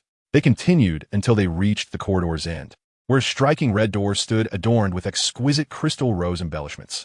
Beside the adornment, a line of small characters awaited their attention. Jiang Mumu leaned closer and recited, "The Red Ocean, the Ocean of Love." Upon finishing, she paused momentarily, feeling a hint of discomfort. Turning to gaze at Tang San and Xiao Wu, one wore a dark expression while the other appeared awkward. Suddenly, a thunderbolt of realization struck her mind. This could not possibly be one of those infamous rendezvous spots for couples. Could it? Reflecting upon Dai Mubai and the pair of twins, Jiang Mumu, in a moment of clarity, grasped the truth. That Dai Xiao, they too were a couple? Was this somehow connected to you? Tang San opened the door and strode in directly, remarking, "Children, where do you hear such nonsensical things?" Xiao Wu chuckled. "I told you. They must not be good people, right? Hee, just look at this room. It's clearly not a proper one." The air was thick with an intoxicating fragrance, and the floor was covered with soft carpet. In the center of the room stood a massive heart constructed of roses. 1001. You are my only one? Jiang Mumu pointed to the words hanging from the red heart, perplexed. How should those three go on a date? Hence, that only one seems rather inappropriate. Well, Xiao Wu said mysteriously, winking at Jiang Mumu and beckoning her closer. Suddenly, a chill ran from her back to her neck. She stiffened momentarily and slowly turned around, only to find Tang San seated on the sofa, his expression menacing, exuding an aura of icy disdain. Clearing her throat, Xiao Wu twirled her braid and grinned, of course. The three of them are simply playing cards together in this room. Jiang Mumu. Ha, you must be joking. Xiao Wu dashed into the bedroom with a swiftness surpassing that of a rabbit, her excited exclamations echoing from within. Wow, Mumu, hurry in here. This bed is so large and soft. The sounds of the two girls frolicking filled the entire room. Tang San reclined on the sofa, pressing his fingers against his forehead with a weary expression. After a moment, he suddenly heard Jiang Mumu exclaim with an epiphany, "Xiao Wu, I understand now." Understand what? That Dai Xiao is indeed not a good person. They intend for us to sleep on the same bed, just like we do. Oof, beasts. Tang San raised his eyebrows slightly, unable to suppress a chuckle after a pause. The little girl has finally grown up. He slowly closed his eyes, envisioning the soft, sweet little dumpling merging with the image of a tall girl with bright eyes and pearly teeth. The following morning, the three checked out of the hotel, planning to procure some essentials in the city before reporting to Shrek Academy. As they walked down the street, Jiang Mumu suddenly seemed to recall something, chuckling slyly a few times before leaning close to Tang San, one hand partially covering her mouth. Tang San, I figure out how 3 people can date. Chapter 119, Sharing New Positions. Tang San looked at Jiang Mumu in shock, his forehead emblazoned with the words, I do not wish to know. What on earth was this little girl pondering? Is this something she needed to share with him?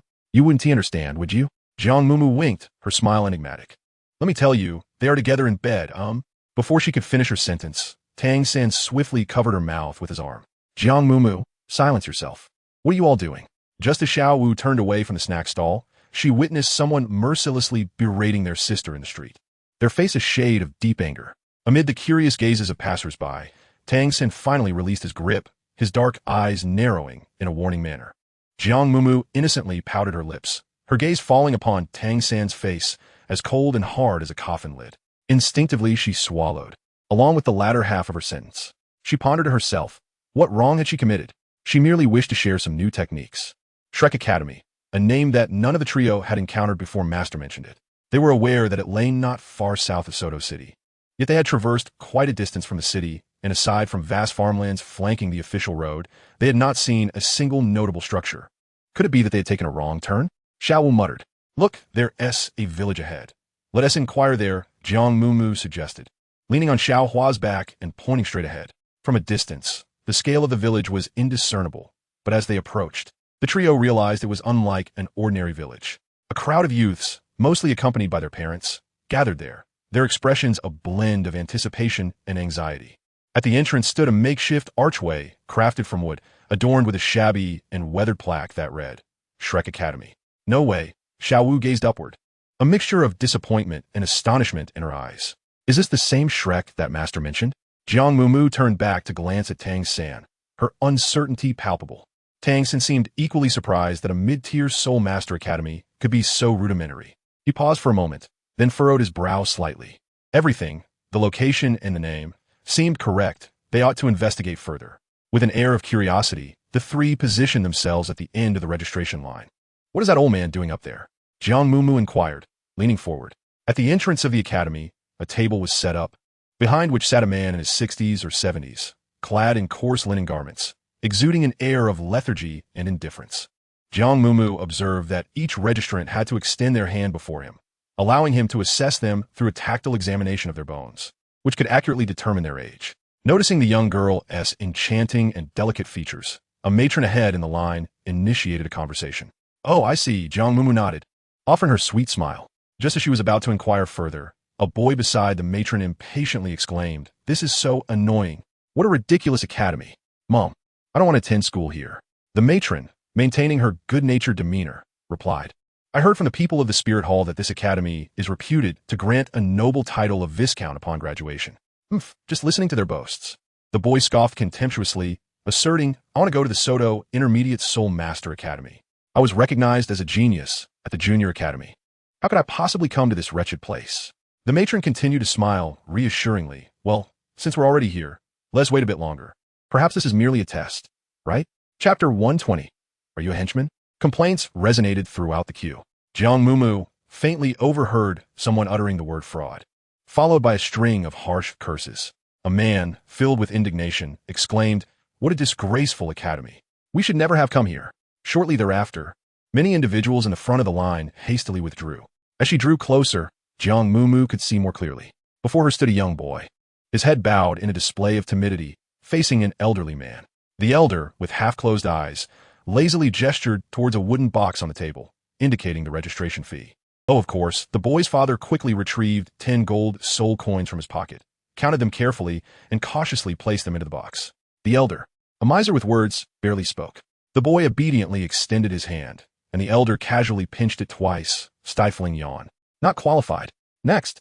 Sir, my son has just celebrated his 13th birthday. I kindly ask for your leniency. He is indeed a child of great talent. The boy's father implored with a forced smile. Rules are rules. Do not disturb those behind you, the elder retorted, displaying a temperament that was far from pleasant, his impatience evident with each additional word. But what about our registration fee? The father protested, unwilling to accept the situation. The elder, unfazed, replied, once registered, fees are non-refundable. You are scamming us. It's merely a test of skill, yet you demand 10 gold soul coins.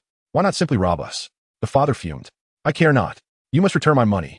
He continued, seething with anger.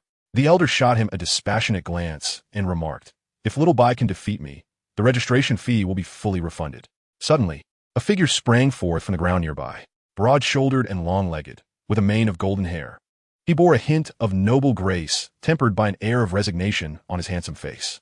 Dai Mubai wasted no time in idle chatter. He summoned his soul power, revealing 200-year soul rings and 1,000-year soul ring. Under the overwhelming pressure of his formidable presence, his piercing, sinister gaze fell upon the father and son. Consider us unlucky. The father's expression changed dramatically as he seized his son, hastily retreating without a backward glance.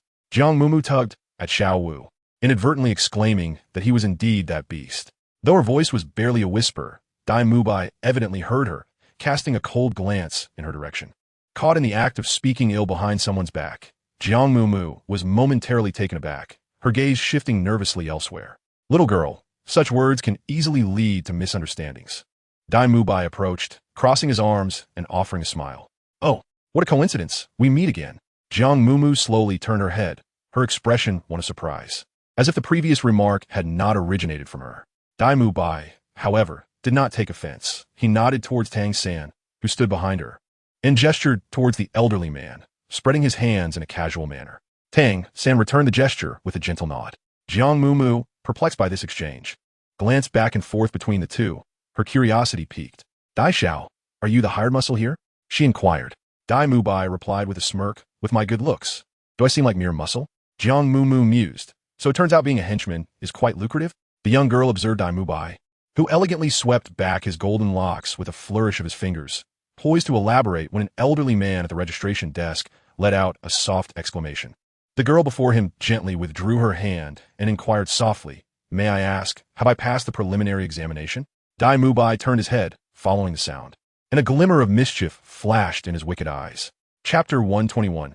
A tremor of the heart with that piercing gaze, Jiang Mumu inwardly muttered, beast. Turning her gaze, she indeed beheld a strikingly beautiful girl, clad in a simple, unadorned white gown. Her short hair framed her delicate face with a gentle yet tidy charm. Her skin was as luminous as jade, and her petite figure resembled that of a pampered little princess. The astonishment on the old man's face gradually subsided as he furrowed his brow and asked, are your family members aware that you are here? It is said that education knows no boundaries. As long as I meet the admission criteria, you have no reason to deny me, do you? The girl tilted her head, her voice soft and playful, melodious to the ear. The elder hesitated briefly before gesturing to Dai Mubai. Xiao Bai, take her inside. In an instant, Dai Mubai reverted to his aloof and proud demeanor, striding toward the young girl. Xiao Wu rolled her eyes in disdain. Tisich, such a good actor. Among the candidates ahead, perhaps only half had successfully passed the first round of assessments. After the burning of 2 incense sticks, it was finally nearing the turn of the last 3. Dai Mubai stood neither too close nor too far beneath a canopy of shade, his wicked eyes slightly narrowed, exuding a formidable presence. Suddenly, his gaze flickered, fixating intently on the end of the line, as if he had witnessed something extraordinary. Such an overt and intense stare was bound to stir ripples of intrigue. Naturally, Jiang Mumu, Tang San, and Xiao Wu turned to glance back. That moment of curiosity left Jiang Mumu momentarily stunned, unable to look away. At the rear of the line stood a girl, silent and still. Her lustrous, slightly curled black hair cascaded down to her waist, despite her youthful visage. She possessed an extraordinarily captivating figure, slim waist, long legs, and more. Jiang Mumu licked her lips, unable to suppress a sigh, as the tumultuous waves surged forth. Xiao Wu's eyes widened in astonishment, overwhelmed by the intensity. Are you two playing a game of word association? Tang San redirected his gaze, pressing them back down with one hand each. Suddenly, the young girl lifted her head, her icy eyes locking onto Dai Mubai's gaze with precision. Those were eyes devoid of life, resembling an endless abyss, sending a shiver through Dai Mubai's heart. You lot, if you aren't going to sign up, don't linger here. The elderly man impatiently rapped on the table. Jiang Mumu and Xiao Wu turned their heads back, their faces filled with astonishment. Let's sign up together. Tang San awkwardly tugged at the corner of his mouth and swiftly placed the 30 gold soul coins he had prepared into the wooden box. He cast a sidelong glance at the two embarrassing individuals, who obediently extended their hands. Age is appropriate. The elder squinted his eyes, nonchalantly pinching Jiang Mumu and Xiao Wu's hands, then raised his chin, signaling Tang San. Thank you for your trouble. Tang San extended his hand. The elder grasped his wrist, a brow slightly twitching as he sat up a bit straighter and pinched a few times at his palm. Subsequently, his expression turned peculiar and astonished as he raised his eyelids to look at Tang San. Boy, have you practiced any soul skills? Indeed, Tang San replied. The elder furrowed his brow. Lift your calf. Tang San complied, raising his calf onto the table. The elder pinched 2 or 3 times through his trousers, nodding slightly. Bone age is suitable. All right, release your martial soul. The 3 stood in a row, simultaneously channeling their soul power as purple, blue, and red lights surged forth together. In the next moment, everyone at the registration desk widened their eyes in disbelief. It was not because these 3 children, despite their tender age, possessed 200 soul rings each. After all, that was not particularly rare at Shrek Academy. What is this? The elder looked up, gazing at the 2 colossal entities behind the young girl, slowly rising to his feet, his lips unconsciously trembling. They're the blue demon octopus and the illusion mushroom, Jiang Mumu clarified. 6 years ago, at the Martial Soul Hall in Notting City, the esteemed Master Matthew had expressed regret that her soul power had only just reached the 11th level. However, as Jiang Mumu discovered, with the enhancement of her soul power, her soul rings continued to evolve. Their appearance became increasingly gigantic, their attack range expanded, their defensive capability strengthened, and their speed quickened. Of course, their looks became more unsightly. Little girl, do you think I don't recognize an octopus? Or a mushroom? The elder sat back down, rolling his eyes in a rather haughty manner. To avoid appearing unknowledgeable, he maintained a serious demeanor and refrained from asking further questions. Apologies, Grandpa. I didn't explain clearly. Jiang Mumu politely bowed and reintroduced, they're my soul rings, representing a different manifestation of my mutated martial soul. The blue demon octopus is a 415-year-old soul beast, and the illusion mushroom is a 600-year-old plant-type soul beast. Jiang Mumu raised her small hand and gently waved, prompting everyone to greet. The elderly man's brow furrowed. He was still trying to discern to whom her words were directed when he observed the 2 colossal beings behind her begin to twist in peculiar manners. The blue demon octopus swayed its head, its 8 tentacles moving in a rather uncoordinated manner, while its gaping abyssal mouth took on an O shape, clearly attempting to appear as endearing as possible. The illusion mushroom, adorned with a black base and red spots, clumsily spun in place, its large cap resembling a great umbrella. The elderly man's composed demeanor faltered. They still retained the intellect of spirit beasts? Indeed, they had become even more astute. Jiang Mumu was exceedingly pleased with their display. Previously, Xiao Wu had criticized her for teaching them such seemingly trivial skills, suggesting that it would be more beneficial to focus on combat training. Who claimed it was of no use. Look, it has proven advantageous now, such polite spirit beasts. The elderly man's profound, enigmatic gaze shifted between the blue demon octopus and the illusion mushroom before settling on the book in Jiang Mumu's hands. He refrained from further inquiries, merely muttering, indeed, a little monster, before waving his hand. Xiao Bai, came the prompt reply. Dai Mubai stepped forward, offering a perfunctory smile to the trio while his gaze lingered on the icy girl at the back of the group. Hey, in broad daylight. Can't you tone it down a bit? Xiao Wu remarked with irritation. Dai Xiao, your demeanor hardly portrays you as a good person, Jiang Mumu kindly cautioned. What do you all know? Dai Mubai's eyes narrowed mischievously, showing no sign of restraint, instead becoming more audacious. That girl, her aura closely resembles mine, and there exists a complementary sensation. You are aware of the martial soul fusion technique, correct?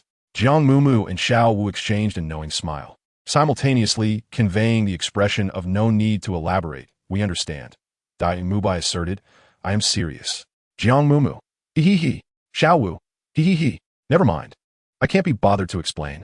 Dai Mubai led the 3 of them to an open area, pointing to the candidates who had passed the preliminary test, stating that this was the venue for the second test, where the instructors would inform them of the procedures.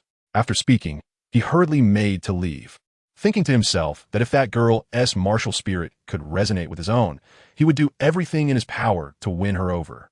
Chapter 123.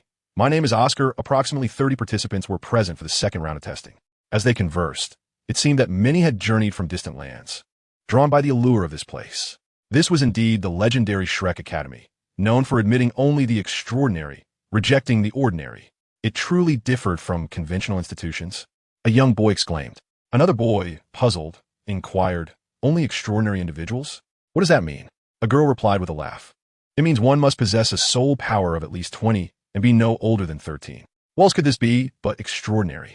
Xiao Wu nudged Jiang Mumu with her elbow. Little dumpling, did you hear that? Only extraordinary individuals. Goodness, who established such a rule? It's simply too cool.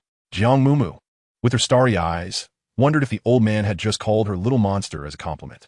Having merely passed the first round of tests, she reminded herself not to celebrate prematurely. The boy ahead glanced back at her, cautioning that there were still 3 rounds remaining. Were those remaining rounds? Jiang Mumu asked with a playful smile that curved her eyes. The boy, momentarily taken aback, blushed and stammered, This round is the soul power test. And beyond that, I'm not quite sure. At that moment, a vendor's voice rang out from a distance. Sausages for sale. Come and have a look. Don't miss out on Oscar S sausages, fresh and delicious. Affordable too. Just 5 copper coins each, and you can't go wrong. Eating Oscar S sausages guarantees your success in the next rounds. The trio turned their heads to see a burly man under the shade of a tree, energetically promoting his food cart. The enticing aroma of meat wafted through the air, and several students had already lined up to purchase. Are you hungry? Tang San inquired, noticing Jiang Mumu licking her lips at the enticing scent. Both girls eagerly nodded. After traveling such a distance, it was well past noon, and they had yet to have lunch. I'll go buy some. You all can wait in line here, Tang San offered. I'll go too, Jiang Mumu exclaimed, her laughter ringing out as she darted toward Oscar's food cart. Behind the cart stood a scruffy man dressed in gray, appearing somewhat disheveled, but possessing a pair of charming peach blossom eyes. As he spotted a customer approaching, he immediately greeted her warmly. Hello, little sister. Would you like a sausage? Oscar's sausages are fair and square. Little sister? Jiang Mumu hesitated for a moment before glancing around, noticing there were no other girls nearby. Unsure, she asked, Are you referring to me, sir? Oscar's expression suddenly froze, his cheerful demeanor abruptly shifting. Sir? You're calling me sir? Jiang Mumu furrowed her brows in disbelief. Is it not so? Could he be an elderly gentleman with a youthful appearance? She squinted slightly, her gaze fixed on Oscar's rugged face, which bore the marks of time and a hint of fatigue, her uncertainty palpable. Oscar, appearing quite aggrieved, protested, But I am merely 14 years old. How could you possibly refer to me as uncle? 14 years old. Jiang Mumu was taken aback, her expression one of disbelief, as if to say, I have never encountered such a sight. Do not deceive me. Is it truly possible for someone of 14 to appear thus? His facial hair is more pronounced than that of her father. Why do you regard me with such scrutiny? I assure you, I am not deceiving you. I too am a student here, a novice at Shrek Academy. My name is Oscar. Jiang Mumu. Well, it is not surprising that Shrek, renowned for its motto of only accepting monsters, not ordinary people, lives up to its reputation. Chapter 124 is truly splendid. I would like 3 sausages, please. Jiang Mumu handed 2 silver coins to Oscar. Do you sell anything else here? My dear brother, alas, I'm only adept at making sausages. Oscar ruffled his tousled short hair, then skillfully picked up a bamboo skewer and deftly threaded 3 sausages onto it. The sausages had been sizzling over the charcoal fire, their skins golden and crisp, exuding an irresistible aroma of meat. Thank you. As Jiang Mumu reached out to take it, a voice coldly called out, Oscar. Dai Mubai approached with the icy girl he had been scrutinizing for quite some time. Upon seeing him, Oscar immediately grinned mischievously. Boss Dai, would you like a big sausage? Get lost. Dai Mubai glared at him fiercely. Little Oscar, I have warned you numerous times not to sell sausages in the academy. Boss, don't be like that. I just want to earn a little pocket money, Oscar said with a pitiful smile. Dai Mubai, uninterested, frowned at the sausage in Jiang Mumu's hand, his expression full of disdain. Little girl, you cannot eat this. Why not? Jiang Mumu leaned closer, sniffing it carefully. There was no strange odor. In fact, it smelled even more delicious than what she had purchased at the snack stalls in Soto City. Dai Mubai's expression suddenly became somewhat peculiar, as if he were at a loss for words. After a pause, he said, Oscar, get a new sausage. Is that really necessary? Oscar's expression faltered. Dai Mubai narrowed his eyes, delivering a chilling glare. Hurry up. Clearly intimidated by Dai Mubai, Oscar helplessly rubbed his hands together and flashed a sheepish grin at Jiang Mumu. Jiang Mumu inquired, What is the sudden lewd expression all about? I possess a grand sausage. With an odd exclamation, 2 yellow soul rings gradually emerged beneath Oscar's feet, and an identical sausage materialized in his palm. Wow, you are actually a food-type soul master. I have heard that the food type is exceedingly difficult to cultivate. Jiang Mumu exclaimed, her eyes wide with wonder. And to think it is a rare carnivorous type. Furthermore, you possess 2 soul rings of a century's age. You are truly a genius. Noting the girl's curiosity tinged with a hint of admiration, Oscar's cheeks flushed as he modestly replied, oh, it's not so difficult. And what is the function of your grand sausage? Jiang Mumu asked innocently. Clearing his throat, Oscar stroked his chin and explained it can restore soul power and heal injuries. Jiang Mumu was astounded. Such an impressive sausage was being sold for merely 5 copper coins. Moreover, its substantial length exceeded 10 centimeters. A true delight at an exceptional price. A conscientious sausage indeed. Oscar, is the girl really not going to hurl the sausage at him after hearing that incantation? Dai Mu Bai. Is that the crux of the matter? Just as he pondered how to articulate his thoughts, he noticed Tang San approaching from a distance. Stifling a laugh, he sighed, Tang San, come and manage your foolish child. What is the matter? Tang San inquired, scanning the faces of those present. Dai Mu Bai stepped closer, placing a hand on his shoulder, and whispered a few words. Unable to contain his laughter before finishing his sentence. Boring. The icy girl, standing nearby, turned her face away, yet a flicker of amusement danced in her eyes. Tang San's expression shifted dramatically as he cast a disdainful glance at the sausage in Jiang Mumu's hand. Just as he was about to speak, she took a large bite. Tang San. Delicious. The young girl nodded in satisfaction, genuinely praising, Oscar, your sausage is truly remarkable. Chapter 125. There must be a trick. Tang San's face darkened instantly. Dai Mu Bai burst into laughter, nearly losing his head over it, his proud demeanor shattered. The long-haired, aloof girl silently covered her face. What are you laughing at? Jiang Mumu regarded Dai Mu Bai as if he were a fool, offering the sausage to Tang San. Dai Mu Bai, enjoy your meal. I shall take my leave. How perplexing, Jiang Mumu murmured. Tang San held the sausage, uncertain whether to eat or refrain. Jiang Mumu puffed her cheeks as she introduced, this is Oscar. He is a rare carnivorous soul master. This sausage was crafted by his soul power. A nervous chuckle escaped Oscar. All right, let us return, Tang San said, furrowing his brow as he focused on her bulging cheeks, swallowing his words once more. Jiang Mumu, having finished the last bite of her sausage, cheerfully waved at Oscar and inquired, Senior, do you sell sausages here every day? Oscar was momentarily taken aback. Before he could respond, he witnessed the pretty young girl being roughly seized by the neck by a boy accompanying her, lifted away like a small cat.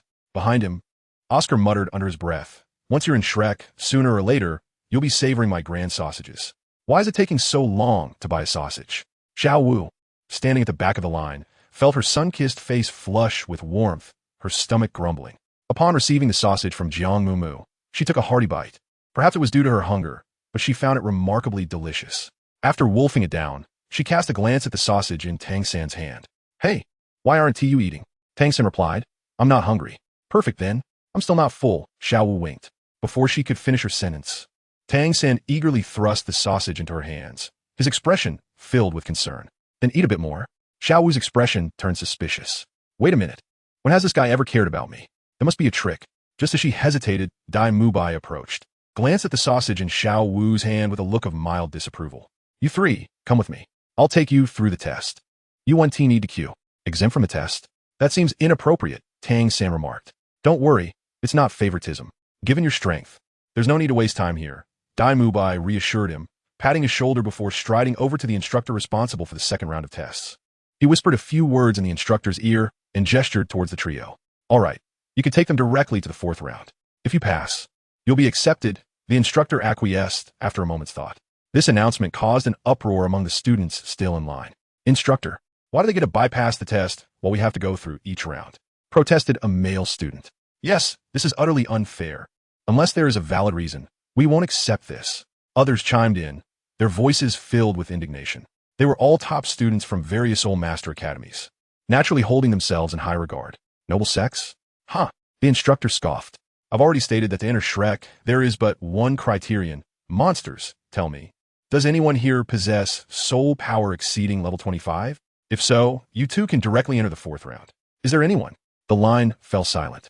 Each individual wore an expression of disbelief, their eyes filled with skepticism and even hostility directed at the trio. Chapter 126, the 4th round impossible. One student protested vehemently. We are only 12 years old. How can we possibly possess soul power above level 25? Just because you cannot, Does that mean others cannot either? Upon my arrival at Shrek, my soul power was at a mere 25 levels. Dai Mubai let out a mocking chuckle, casually tossing a white crystal from the table to Tang San.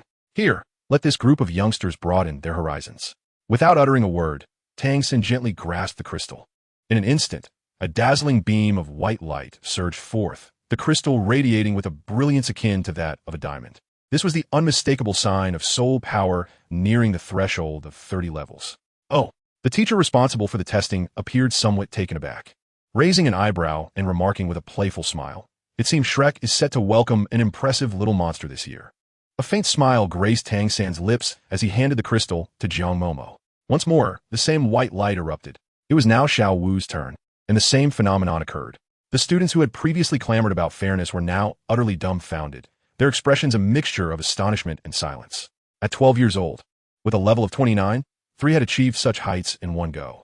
The so-called genius youths watched in disbelief as their worldview slowly crumbled. "Teacher, I believe I too can be exempted from the second and third tests." Amidst the silence, a sweet voice emerged from the ranks, as a delicately featured girl with short hair stepped forward, offering a gentle smile to Xiao Wu. Instinctively, Xiao Wu handed her the crystal. Once again, a brilliant white light blossomed forth. Though not as intense as before, it surpassed 25 levels, estimating around 26 to 27 levels. "In that case, I can too." The cold girl who had followed Dai Mubai arrived almost soundlessly, seamlessly appearing beside the group. With a slender wrist raised, her 5 fingers languidly rested upon the crystal. 27 levels. A wave of astonishment rippled through the crowd. What a remarkable assembly of little monsters. The testing teacher's eyes sparkled with a glimmer of monetary gain. How splendid. It seems I might expect a raise this year. "Shall Bai, take these 5 to the 4th test." "Understood," Dai Mubai replied, his piercing gaze once more fixating on the icy girl, the corners of his eyes narrowing imperceptibly. The 5, under Dai Mubai's guidance, ventured deeper into the academy. "What does the 3rd test entail, Dai Xiao?" Jiang Mumu inquired with curiosity. "It assesses the control and application of one's martial soul. The higher the soul power, the more challenging it becomes to control the martial soul. Only diligent soul masters can proficiently wield their soul skills and manage their martial souls," Dai Mubai elucidated, pausing before adding, "Among the students at Shrek, I am the eldest. No need for formality, just call me Dai Lauda." "Dai Lauda," Jiang Mumu obediently echoed. "By the way, how many students are there at Shrek currently?" Dai Mubai tugged at the corner of his mouth. "Due to the stringent admission criteria, we haven't recruited new students for the past 2 years. So, including myself, there are only 3 of us." "3? If you 5 can successfully pass this round of testing, then there will be 8 of us," Dai Mubai remarked, still gazing at the cold young girl. "What is the 4th round?"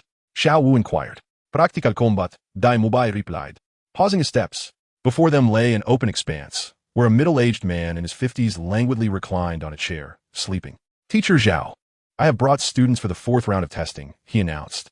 Chapter 127. What nonsense? The drowsy middle-aged man slowly opened one eye, his relaxed gaze sweeping over the 5 individuals. "Oh, we have participants for the 4th round this year?" "Indeed, and they are exempt from the 2nd and 3rd rounds," Dai Mubai affirmed. "Interesting. This group of little monsters is quite remarkable." Teacher Zhao's eyes sparkled with intrigue as he rose from his seat. Although he was not tall, he was impressively robust, with broad shoulders and bulging muscles. His amiable expression, however, exuded an unspoken sense of authority. Judging by his appearance, Jiang Mumu speculated that he was a formidable assault-type soul master, his strength not to be underestimated. "All 5 of you have surpassed level 25? Quite commendable," Teacher Zhao mused, stroking his chin. His excited gaze flitted among the group. "Little ones, as long as you pass my test, you will officially become members of Shrek. Are you looking forward to it?" The 5 remained silent, each contemplating the final instructor before them. "My name is Zhao Wujin. Since you are so eager, I shall personally accompany you for this." Zhao Wujin offered a gentle smile. "Personally?" Dai Mubai hesitated. "Isn't that a bit inappropriate?" "What is inappropriate about it?" "Fred is not here, and I am in charge." Zhao Wujin shot him a glare. "You little rascal, stop talking nonsense." He turned back, restoring his benevolent smile as he addressed the 5. "Do not be afraid. The rules of this round are quite simple. I will give you an incense stick's worth of time to familiarize yourselves with one another and discuss strategy. After that, the test will officially commence. You 5 will work together to withstand my attacks. As long as one of you can endure for the duration of the incense stick, you will be victorious." With that, he produced an incense stick from seemingly nowhere, flicked his finger, and ignited it. Let the test begin. The five held no objections regarding the test content. However, Dai Mubai's expression grew somewhat grave as he waved them over. They naturally gathered around him. In a serious tone, he warned, "This time I cannot assist you." I did not expect the teacher to take action personally. Is he very formidable? Xiao Wu inquired.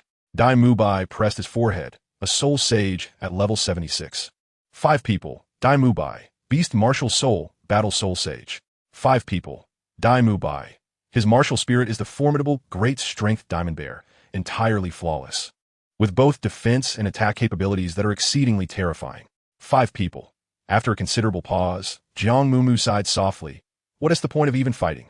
With such a potent combination of defense and offense, and no apparent weaknesses, the disparity in soul power is immense. Isn't this akin to delivering oneself to be easily defeated? Originally, your opponent should have been me. Dai Mubai helplessly spread his hands, uncertain of what scheme he was concocting. Alas, are we doomed then? The short-haired girl said with a pitiful pout. I hope Teacher Zhao is merely indulging in a moment of whimsy for your amusement. Otherwise, Dai Mubai hesitated. You truly stand no chance whatsoever. Following a brief silence, Jiang Mumu weakly inquired, Big Brother Dai, didn't you say yesterday that you would protect us? Upon hearing her mention the events at the Rose Hotel the previous night, Dai Mubai suddenly found himself at a loss for words, casting furtive glances. The cold girl clad in black shot a teasing glance, a hint of amusement dancing in her eyes. Dai Mubai cleared his throat and stated solemnly, among Teacher Zhao's 7 soul rings, 2 are a century old, 2 are a millennium old, and 3 are 10 millennia old. Even with my assistance, defeating him is virtually impossible. For now, you must rely on cooperation and hold out as long as you can. Do not let yourselves be humiliated. The short-haired girl scoffed lightly, clearly implying that he did not wish for them to succeed in their admission. Nobody responded to her remark. After a brief pause, Tang Xin spoke, Big Brother Dai is right. Regardless of the circumstances, we must exert our full strength. Let's introduce ourselves. I am Tang San, a control system soul master with a blue-silver grass martial spirit at level 29. I am Xiao Wu, a power attack system soul master with a rabbit martial spirit. Also at level 29, she added. The short-haired girl hesitated before saying, I am Ning Rongrong, a support system soul master with a 7-treasure glazed tile martial spirit at level 26. As soon as she uttered the name 7-treasure glazed tile, several gazes fell upon her. Are you from the 7-treasure glazed tile sect?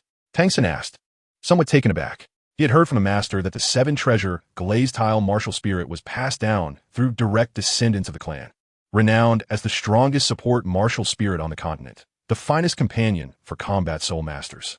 He never expected to encounter one here. Please don't look at me like that, Ning Rongrong said, sticking out her tongue. I snuck out from home and certainly do not wish to return in disgrace. So, let us get through this challenge first. The others nodded in agreement. Then, the cold girl in black spoke indifferently. I am Zhu Zhuqing, a speed attack system soul master with a nethercat martial spirit at level 27. After all 4 had introduced themselves, Jiang Mumu was the last to speak. I am Jiang Mumu, with a soul power level of 29. My martial spirit is a book, which I call the Book of Contracts. Due to the mutations in both my martial spirit and soul rings, it is somewhat unique. My 2 soul rings are the blue demon octopus and the illusory mushroom, qualifying me as a power attack system soul master. After a brief mutual understanding, the 5 swiftly devised a battle plan. Jiang Mumu and Xiao Wu took the initiative in a frontal assault, while Tang San provided control and support, and Zhu Zhuqing launched a flanking attack. Additionally, we must remain vigilant. Tang San cast a glance towards Ning Rongrong, the most formidable support, warning her that she might become the primary target. I understand. I will do my utmost to evade the line of fire, Ning Rongrong acknowledged with a nod. As the incense stick burned down completely, Zhao Wujia, with a benevolent smile, inquired, have the little monsters reached a consensus? His eyes sparkled with eager anticipation for the impending challenge. The 5 of them simultaneously lifted their heads, swiftly arranging themselves into an offensive and defensive formation. Jiang Mumu, with Xiao Wu standing at the forefront and Tang San and Zhu Zhuqing flanking her on either side, while Ning Rongrong occupied the rear, her petite figure perfectly concealed by the 4. Ah, quite impressive. You have formulated a strategy in merely the span of a fragrant incense stick? Zhao Wujia raised a wild eyebrow, challenging, let me put it to the test. As he spoke, another incense stick ignited, slicing through the air and embedding itself firmly in the ground. Let the battle commence, little monsters. unleash your signature skills. Despite his amiable demeanor at that moment, an invisible pressure enveloped the five, an overwhelming sensation descending upon them. Is this the true power of a 76th level soul sage? Jiang Mumu's delicate face tightened as she suddenly heard a gentle voice behind her. Qibao turned, revealing a shimmering figure, known as Li. Chapter 129, The Ordinary Yet Extraordinary Creature. As Ning Rongrong's voice resonated, a wave of warm energy surged through her entire being. Jiang Mumu was taken aback. The purple jade, true energy and soul power within her surged forth like a boiling torrent, rushing through her meridians with an exhilarating force, causing the violet glow enveloping her palm to shine even more brilliantly. The Seven Treasures glazed tile school? Good heavens! That old ghost Flander must have hit the jackpot this time. Zhao Wujia gazed at Ning Rongrong with eyes gleaming with excitement, as if he had stumbled upon an unparalleled treasure. The Seven Treasures are renowned, and the second principle is speed. A gentle voice resonated once more. In that instant, Jiang Mumu's body became incredibly light, as though she had shed all weight, a most peculiar sensation. Indeed, it was the strongest support in the Douluo continent. She sighed inwardly, simultaneously channeling her soul power, which radiated a shimmering purple light around her. Beneath her feet, 2-century-old soul rings spun rapidly. Zhao Wujia cast a glance at the five individuals with their martial spirits fully unleashed and felt relatively satisfied. Aside from that blue-silver grass boy, who seemed somewhat lacking, the others were quite impressive and exhibited considerable potential for cultivation. His gaze fell upon the peculiar object in Jiang Mumu's hand, and he furrowed his brow in confusion. What was that? A book? Was that little creature intending to strike him with a book? Jiang Mumu blinked her innocuous, doe-like eyes, presenting a figure of pitiful fragility and helplessness, akin to an unremarkable book, Zhao teacher. For now, she refrained from unleashing the two formidable entities, waiting for the opportune moment to catch Zhao Wujing off guard. Even if a heavy blow could not be delivered, she aimed to startle him nonetheless. This mischievous scheme was her own suggestion and had garnered unanimous agreement from the others. Unremarkable, you say? Huh, little monster. Zhao Wujing chuckled. If he could not discern the intentions of a few mere children, then his role as a teacher in this monster academy would be utterly absurd. His genial smile remained intact, yet his body was already in motion. He crouched slightly, both fists crashing down toward the ground simultaneously.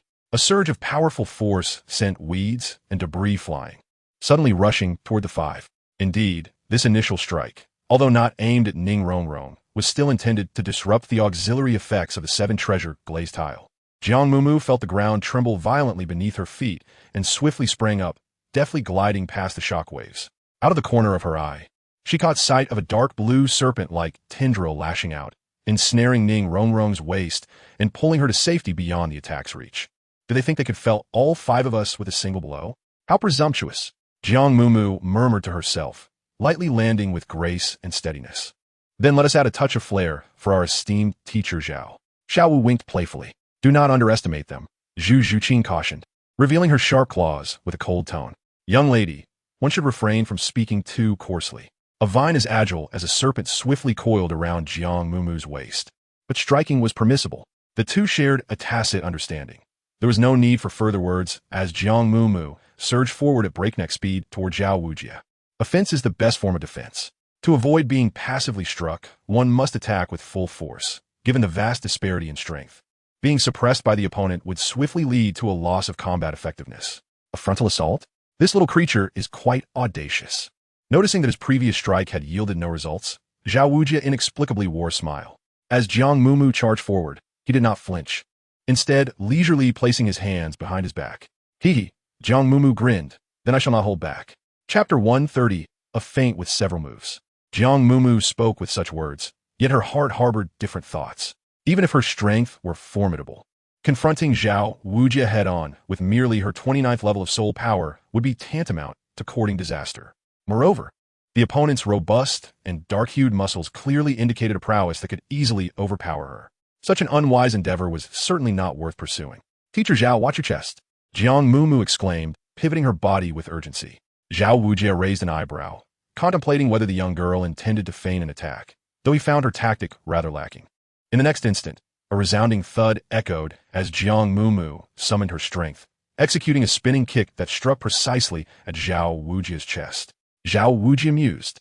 Could this girl genuinely be a bit foolish? Regrettably, her strike lacked the necessary force, merely causing a slight tremor and a tingling sensation across his chest. What is the matter? Has this little one gone 3 days without a proper meal? Zhao Wujie remained as steadfast as a mountain, his tone betraying a hint of disappointment. Just then, a slender figure descended from above. Xiao Wu landed gracefully upon Zhao Wujie's shoulders, swiftly twisting her body, while several blue-black vines erupted from the ground beneath him. Jiang Mumu smiled mischievously. Xiao Wu, ensnare him with your scissor legs. Zhao Wujie felt an abrupt tension throughout his body as the spiky blue-silver grass ensnared him tightly. Vines surged from the ground, propelling him upward. With no solid footing beneath him, he struggled to maintain his balance. In that fleeting moment, Xiao Wu tightened her legs, exerted her strength, and rapidly spun in midair, forcibly dragging Zhao Wujie along with her before executing a swift backward flip. A resounding thud echoed, though it was notably more profound than before. This impact was a result of Xiao Wu channeling all her might, ensuring that Zhao Wujie's head struck the ground, sending dust swirling around them. Well, waiting for me here.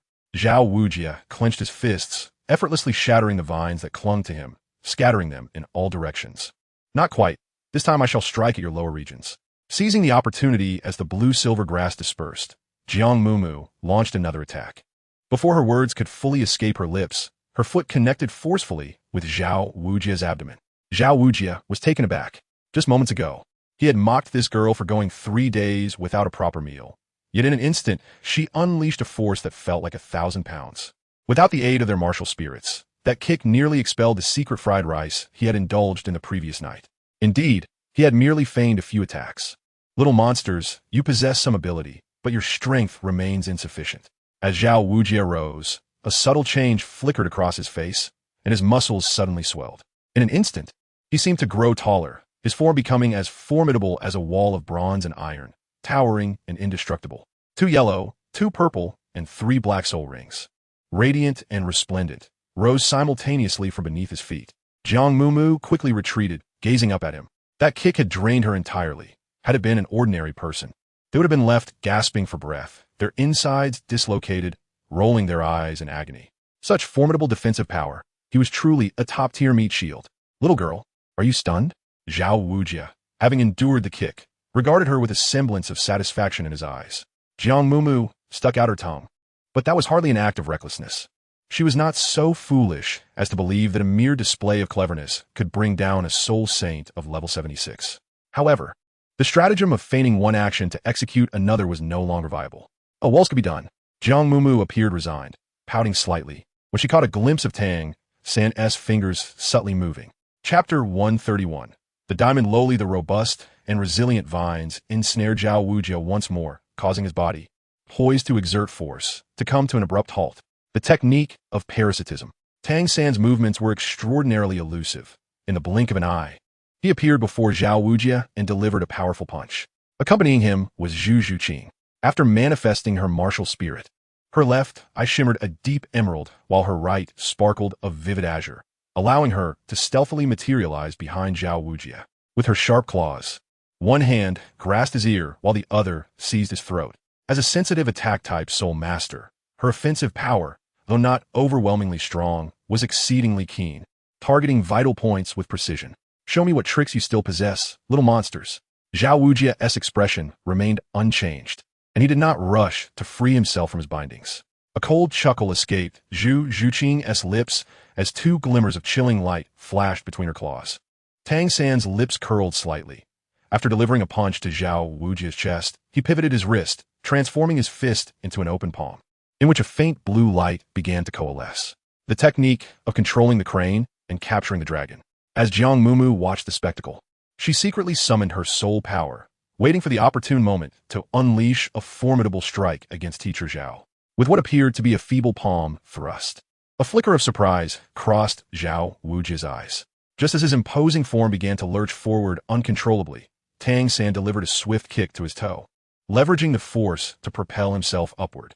Remarkably, he lifted Zhao Wujie off the ground. In that fleeting moment of Zhao Wujie's feet leaving the earth, Jiang Mumu and Xiao Wu simultaneously launched their second assault. Xiao Wu's long legs ensnared his waist once more, while her hands gripped his neck, spinning him rapidly in midair. causing his head to plunge downward with a heavy impact against the ground. Xiao Wu, retreat, Jiang Mumu commanded, her body shimmering with a violet glow as the two soul rings at her feet blazed with brilliance. Before the command fully resonated, Xiao had already leapt several paces away, inadvertently pulling Zhu Zhuqing out of the attack's range. I shall kick you, right on your behind, Jiang Mumu bellowed with fervor, concentrating her soul power into her right foot. In an instant, her foot transformed into a resplendent shade of purple gold, leaving behind a dazzling trail of light. With Zhao Wujia's head still embedded in the ground, his posterior visibly dented, he resembled a giant radish, propelled away with a plume of dirt. Watching from the sidelines, Dai Mubai was rendered speechless. What kind of formidable little girl dares to kick teacher Zhao's backside? This is intriguing. As Zhao Wujia's body spun in midair, his hands swelled to a colossal size, bearing down on Jiang Mumu. Upon manifesting his martial spirit, a thick layer of brown fur enveloped him, his muscles bulging grotesquely, and his amber eyes emanating an intimidating aura. A vine ensnared Jiang Mumu's waist, but with a nimble push from her toes, she gracefully retreated. Ha! Little monsters. Unleash all your tricks. Zhao Wujia had underestimated the trio of children, all under level 30 in soul power, but this moment of complacency would cost him dearly. Being kicked by a little girl would surely elicit laughter from Fred, and he vowed to teach these youngsters a lesson.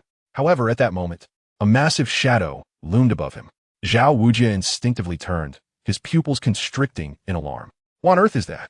The purple-gold-blue magic octopus, with its 8 tentacles unfurled, grew even larger and swifter under the enchantment of the 7 treasures glazed pagoda.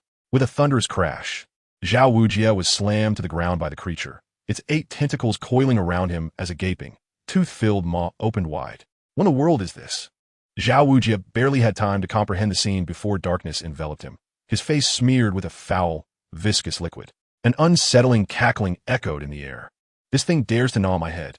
Fortunately, after his martial soul manifested, he possessed a body as tough as bronze and iron. Had it been an ordinary person, those numerous sharp fangs would surely have crushed the skull with a single bite. With a low growl, Zhao Wujia clenched his fists tightly, and among the 7 spirit rings surrounding him, the first yellow spirit ring illuminated with brilliance. A fierce golden light erupted forth. His muscular arms surged with power as he forcefully pushed, instantly repelling the 4 tentacles of the blue demon octopus, 2 of which were directly shattered by the immense soul force. Jiang Mumu furrowed her brow, a fine sheen of sweat beading upon the tip of her nose.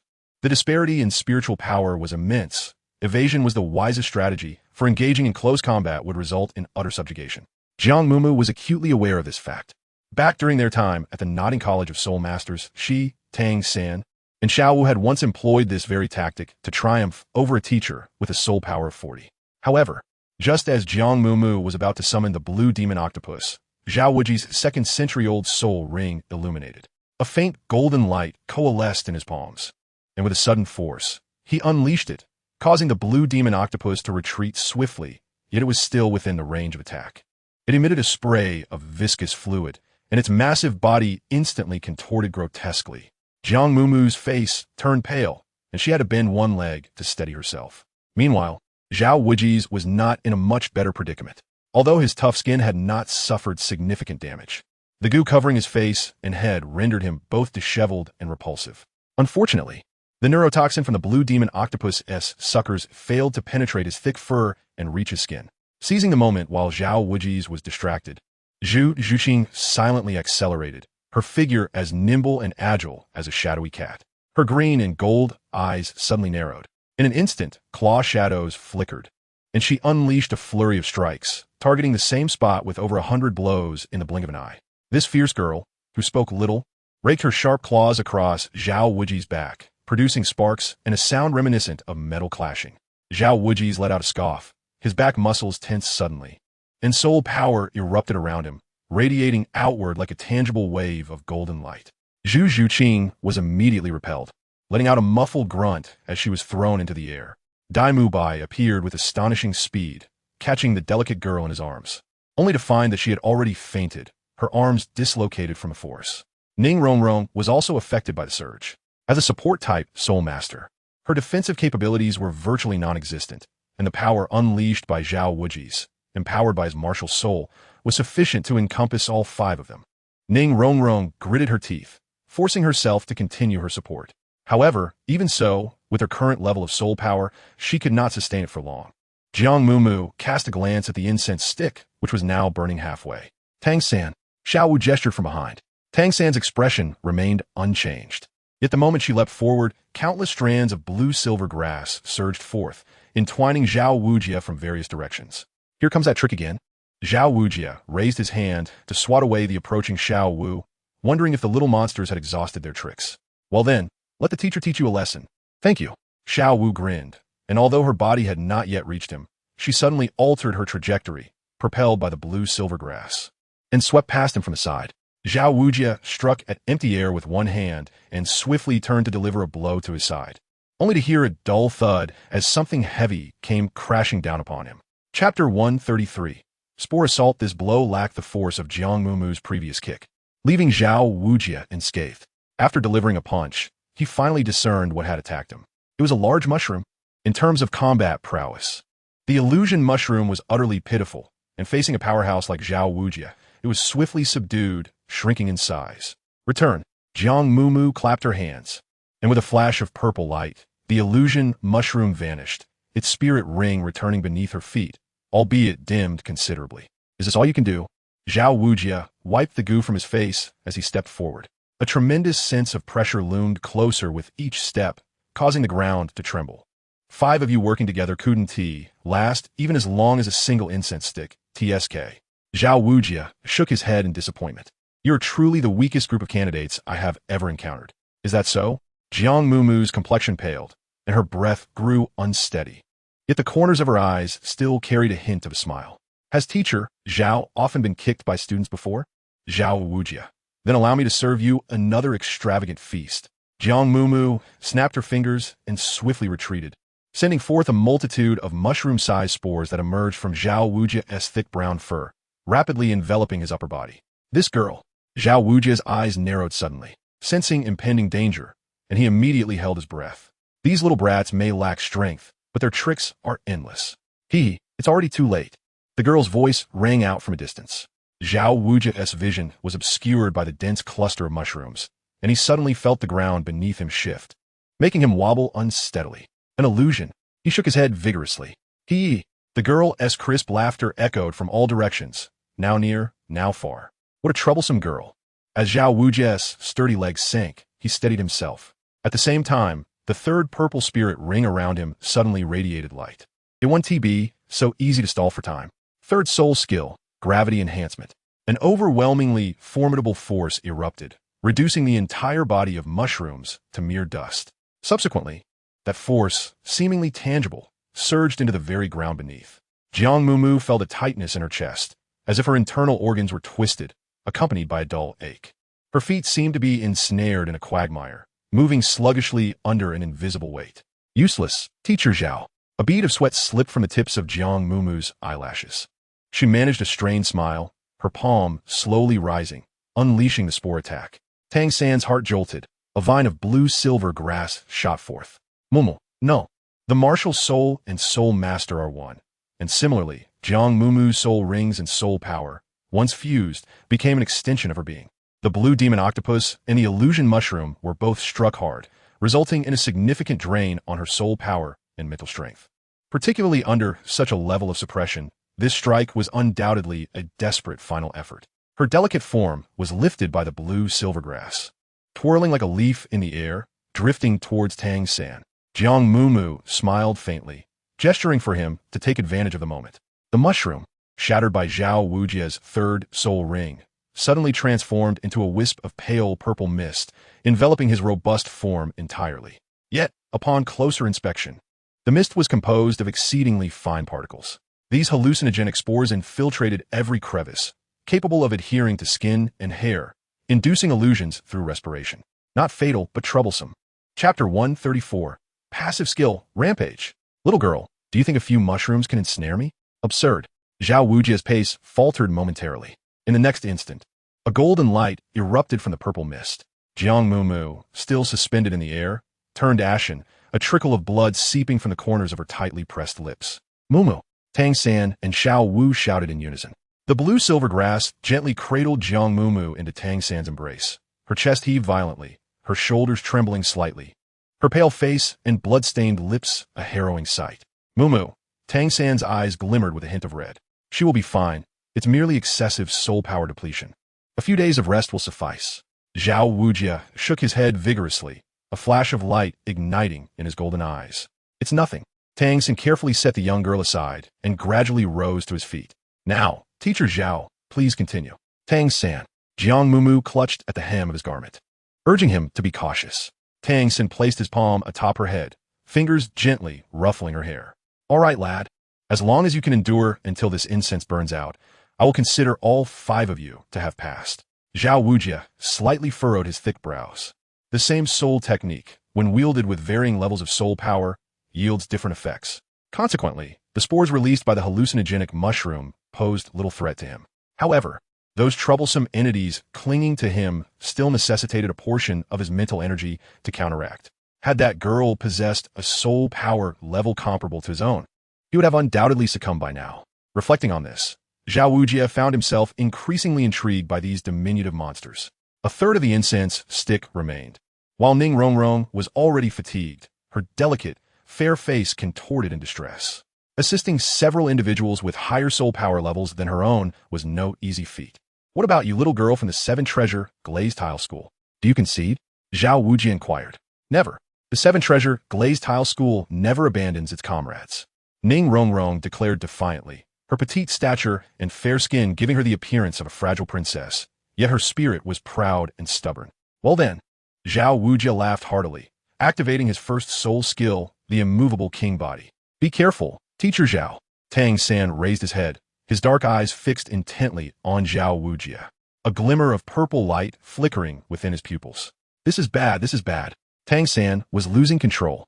Xiao Wu keenly sensed a hint of danger. Without a second thought, she swiftly leapt out of the combat zone and positioned herself beside Ning Rongrong. What is the matter? Ning Rongrong glanced at her, puzzled.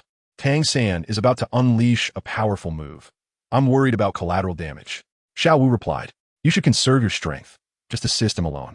Ning Rongrong had yet to grasp the meaning of unleashing a powerful move when a glint of cold light shot forth from Tang San's fingers, targeting vital points on Zhao Wujie's body, his eyes, shoulders, throat, heart, and lower abdomen.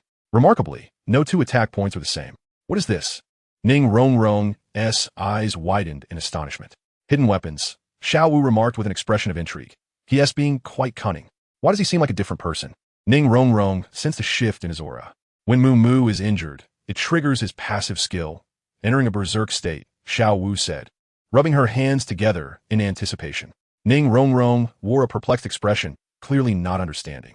In the past, a saying circulated in our nodding academy. As long as Mumu strikes true, even a titled Douluo can be defeated. Chapter 135. Enviable speed. Ning Rongrong was taken aback by the notion that even a titled Douluo could be defeated so easily. Is he really that volatile? Volatile? He is downright monstrous. Xiao Wu replied. The cold light sliced through the air with a piercing buzz. Confronted by the sudden and precise assault, Zhao Wujie raised his palms, one above and one below, to shield his eyes and lower abdomen. Immovable king body. With a low roar, his entire being erupted with soul power. Amidst the overwhelming golden light, a series of resonant explosions echoed as the icy beams were deflected. Bone-piercing nails. Tiao Wu encirklet Ning Rongrong sveist, spinning krakeshuli. A chilling glimmer rebounded, narrowly grazing the tips of her hair. Ning Rongrong's complexion paled. Before she could regain her composure, she witnessed Tang San retreating swiftly with an uncanny footwork, then pivoting, his hands leaving behind after images. Projectiles that were bullet-like, willow leaf-shaped, arrow-like, and spike-like flew forth from his palms, striking directly towards Zhao Wujie's vital points with astonishing precision. Ning Rongrong inhaled sharply, wondering if this fellow had transformed into a hedgehog spirit after 100,000 years. Dai Mu Bai, crouching nearby, was dumbfounded, marveling at the enviable speed. Even Jiang Mumu was astonished. What kind of labor had this fellow engaged in over the past 6 years to hone such skills? Such a cunning technique. Zhao Wujie distinctly felt the formidable penetrating power of these hidden weapons. His first soul skill, the unmoving king body, had to be fully activated to withstand their assault. Another cacophony of metallic clashes erupted. Tang San's figure shifted continuously. No matter the angle from which the projectiles were launched, they invariably struck Zhao Wujie's vital points. As if they possessed eyes, and uncanny precision. "Well done, lad. Finally showcasing some skill," Zhao Wujie exclaimed, his body radiating golden light as he charged toward Tang San, unleashing a powerful golden palm. As Tang San deftly evaded, leaning back just in time, he narrowly escaped the attack. At the same moment, a blue-silver vine slithered forth, ensnaring Zhao Wujie's legs. "Humph," Zhao Wujie chuckled, lifting his leg to snap the vine, then delivering another palm strike, creating a tremendous explosion that sent dust and debris soaring, leaving a massive crater in the ground where Tang San had just been, yet he was nowhere to be seen. Had he evaded again? After 2 consecutive strikes that met only air, and with that bothersome blue-silver grass constantly tripping him, Zhao Wujie felt a flicker of irritation. Quite a troublesome opponent. He muttered, "Boom, boom, boom." He unleashed several more strikes, turning the area into chaos. Yet that boy named Tang San was exceedingly elusive. Despite not moving swiftly, he always managed to evade Zhao Wujie's attacks. It seemed perilous, yet he navigated it with ease. "A slippery little eel. Have you exhausted all your tricks?" Zhao Wujie glanced at the incense, deciding not to pursue further. The incense was nearly burnt out. If he did not take a moment to teach this little monster a lesson, the children might find it increasingly difficult to rein him in. Well, this round of testing must conclude. For soul skill, tracking and pursuit. Zhao Waoqi smiled wryly, though his grin carried a hint of helplessness. A mere 12-year-old child had compelled him to unleash his 4th soul skill. If word of this were spread, it would undoubtedly become a source of ridicule. A radiant violet light flickered as the 4th soul ring encircling him spun rapidly and, in an instant, enveloped Tang San. A chill ran through Tang San's heart. What was this? Jiang Mumu. Ring toss? Chapter 136, Only a Little Remains. Tang San furrowed his brow, swiftly leaping to change his position, only to discover that no matter how he maneuvered, Zhao Wujie remained in close pursuit.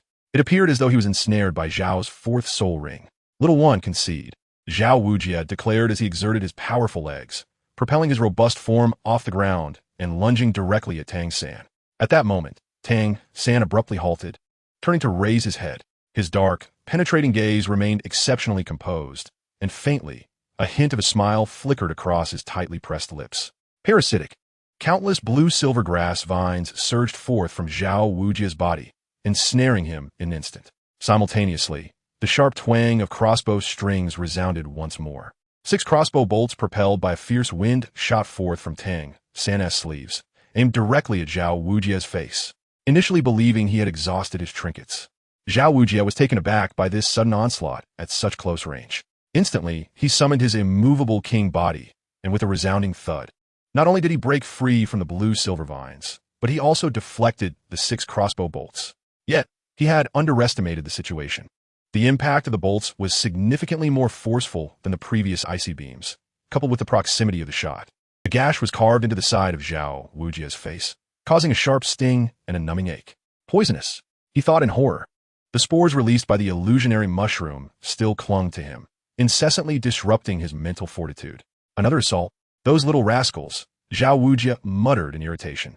How can one confront you without some potent additions? It seemed as if Tang San had meticulously orchestrated this strategy, leveraging the force of the immovable king. He crouched and leaped backward, once again evading a palm strike in an instant. He drew his arms inward, channeling power into his chest. A faint humming resonated. A dense cloud of fog, entwined with countless steel needles, erupted from his chest. The fragrant mist wafted through the air, momentarily clouding Zhao Wujie's mind, causing a sudden drop in his mental and defensive capabilities. In that fleeting moment, a sharp pain coursed through him. Startled, he looked down to find himself pricked like a cactus, his chest covered in a mass of steel needles.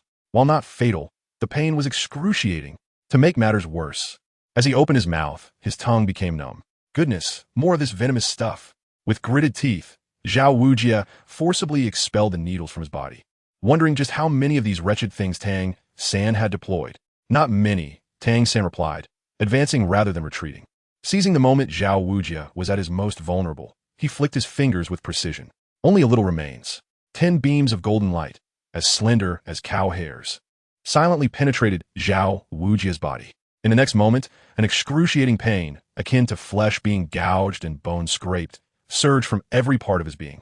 No matter how formidable his mental fortitude and physical resistance, Zhao Wujie could not suppress a sharp intake of breath, his body convulsing violently. The young rascal, his face twisted in fury, his lips trembling, he thought to himself, for heaven's sake. How could a soul sage of level 76 find himself in such an embarrassing predicament while sparring with a mere child of 29? If he were to unleash his fifth soul skill, well, there was no saving face now. With a roar filled with rage, he summoned gravity's might. The soul ring, gleaming with dark light, suddenly flared to life. The pressure from all directions intensified instantaneously, warping the very fabric of space. Ning Rongrong's support was instantly disrupted. Dai Mubai swiftly embraced Zhu Zhuqing, exclaiming loudly, "Teacher Zhao, have you lost your mind?" Chapter 137. A bunch of unfortunate souls. Zhao Wujia's fifth soul ring was a millennium soul ring. Under the immense pressure of soul power, Tang Xin felt as though his body might be crushed, uncontrollably hurtling towards his opponent. This was clearly a force beyond his capacity to withstand. "So boy, do you concede?" The agonizing pain fueled Zhao Wujia's ire. Yet he could not truly strike down the lad with a single blow, which was infuriating. "I never believed I could win." Yet Tang San's calves tensed as he planted his feet firmly. A faint click resonated as a 7-inch crossbow bolt shot forth from his back, propelled with great force straight towards Zhao Wujia's gaping mouth. "You ought to experience the taste of pain as well." In the midst of his words, Tang San pivoted, harnessing the oppressive force to launch himself at Zhao Wujia. One foot aimed directly at his throat, while the other delivered a fierce kick towards his vital points. In a flash, 2 3-inch-long blades sprang forth from the tips of his toes. Zhao Wujia's pupils constricted in an instant. The crossbow bolt, propelled with great might and speed, left him no time to raise his hands in defense, shattering his guard. In the face of peril, Zhao Wujia leaned back, clenching his teeth tightly to catch the bolt in his mouth. The crossbow quivered violently. His teeth were rattled, the taste of blood mingling with the familiar aroma of tea flooding his senses. "And it's poisonous too," he spat, filled with indignation. Zhao Wujia's eyes blazed with fury as he spat out the crossbow bolt, his palm striking to block Tang San's leg attack with a resounding force. He cursed vehemently, "You little brat, always resorting to underhanded tricks." Before he could finish his tirade, he saw Tang San deftly produce a small, dark hammer with his left hand, and without a moment's hesitation, he swung it directly at Zhao's face. A surge of rage erupted within Zhao Wujia, and a fierce glint flashed in his eyes as he retaliated with an open palm aimed at Tang San's chest. The simultaneous sounds of 3 dull thuds echoed through the air. Tang San coughed up a mouthful of blood and was sent flying, while Zhao Wujia nearly suffered a severe injury. In that moment, he had managed to regain most of his soul power just in time to mitigate the impact, but it left him vulnerable. Unexpectedly, not only did the little brat's hammer strike with tremendous force, but another assailant appeared from behind, delivering a brick to the back of his head, catching him in a pincer movement. As blood began to flow from Zhao Wujia's head, Jiang Mumu was momentarily stunned. Wasn't he, it said, that teacher Zhao had impenetrable defenses? Dazed from the venom coursing through his system, Zhao Wujia felt a buzzing in his brain, and his swollen, numb lips quivered as he spat. "Damn it, what have I done to deserve this?" "Teacher Zhao, the incense has burned out. Time is up."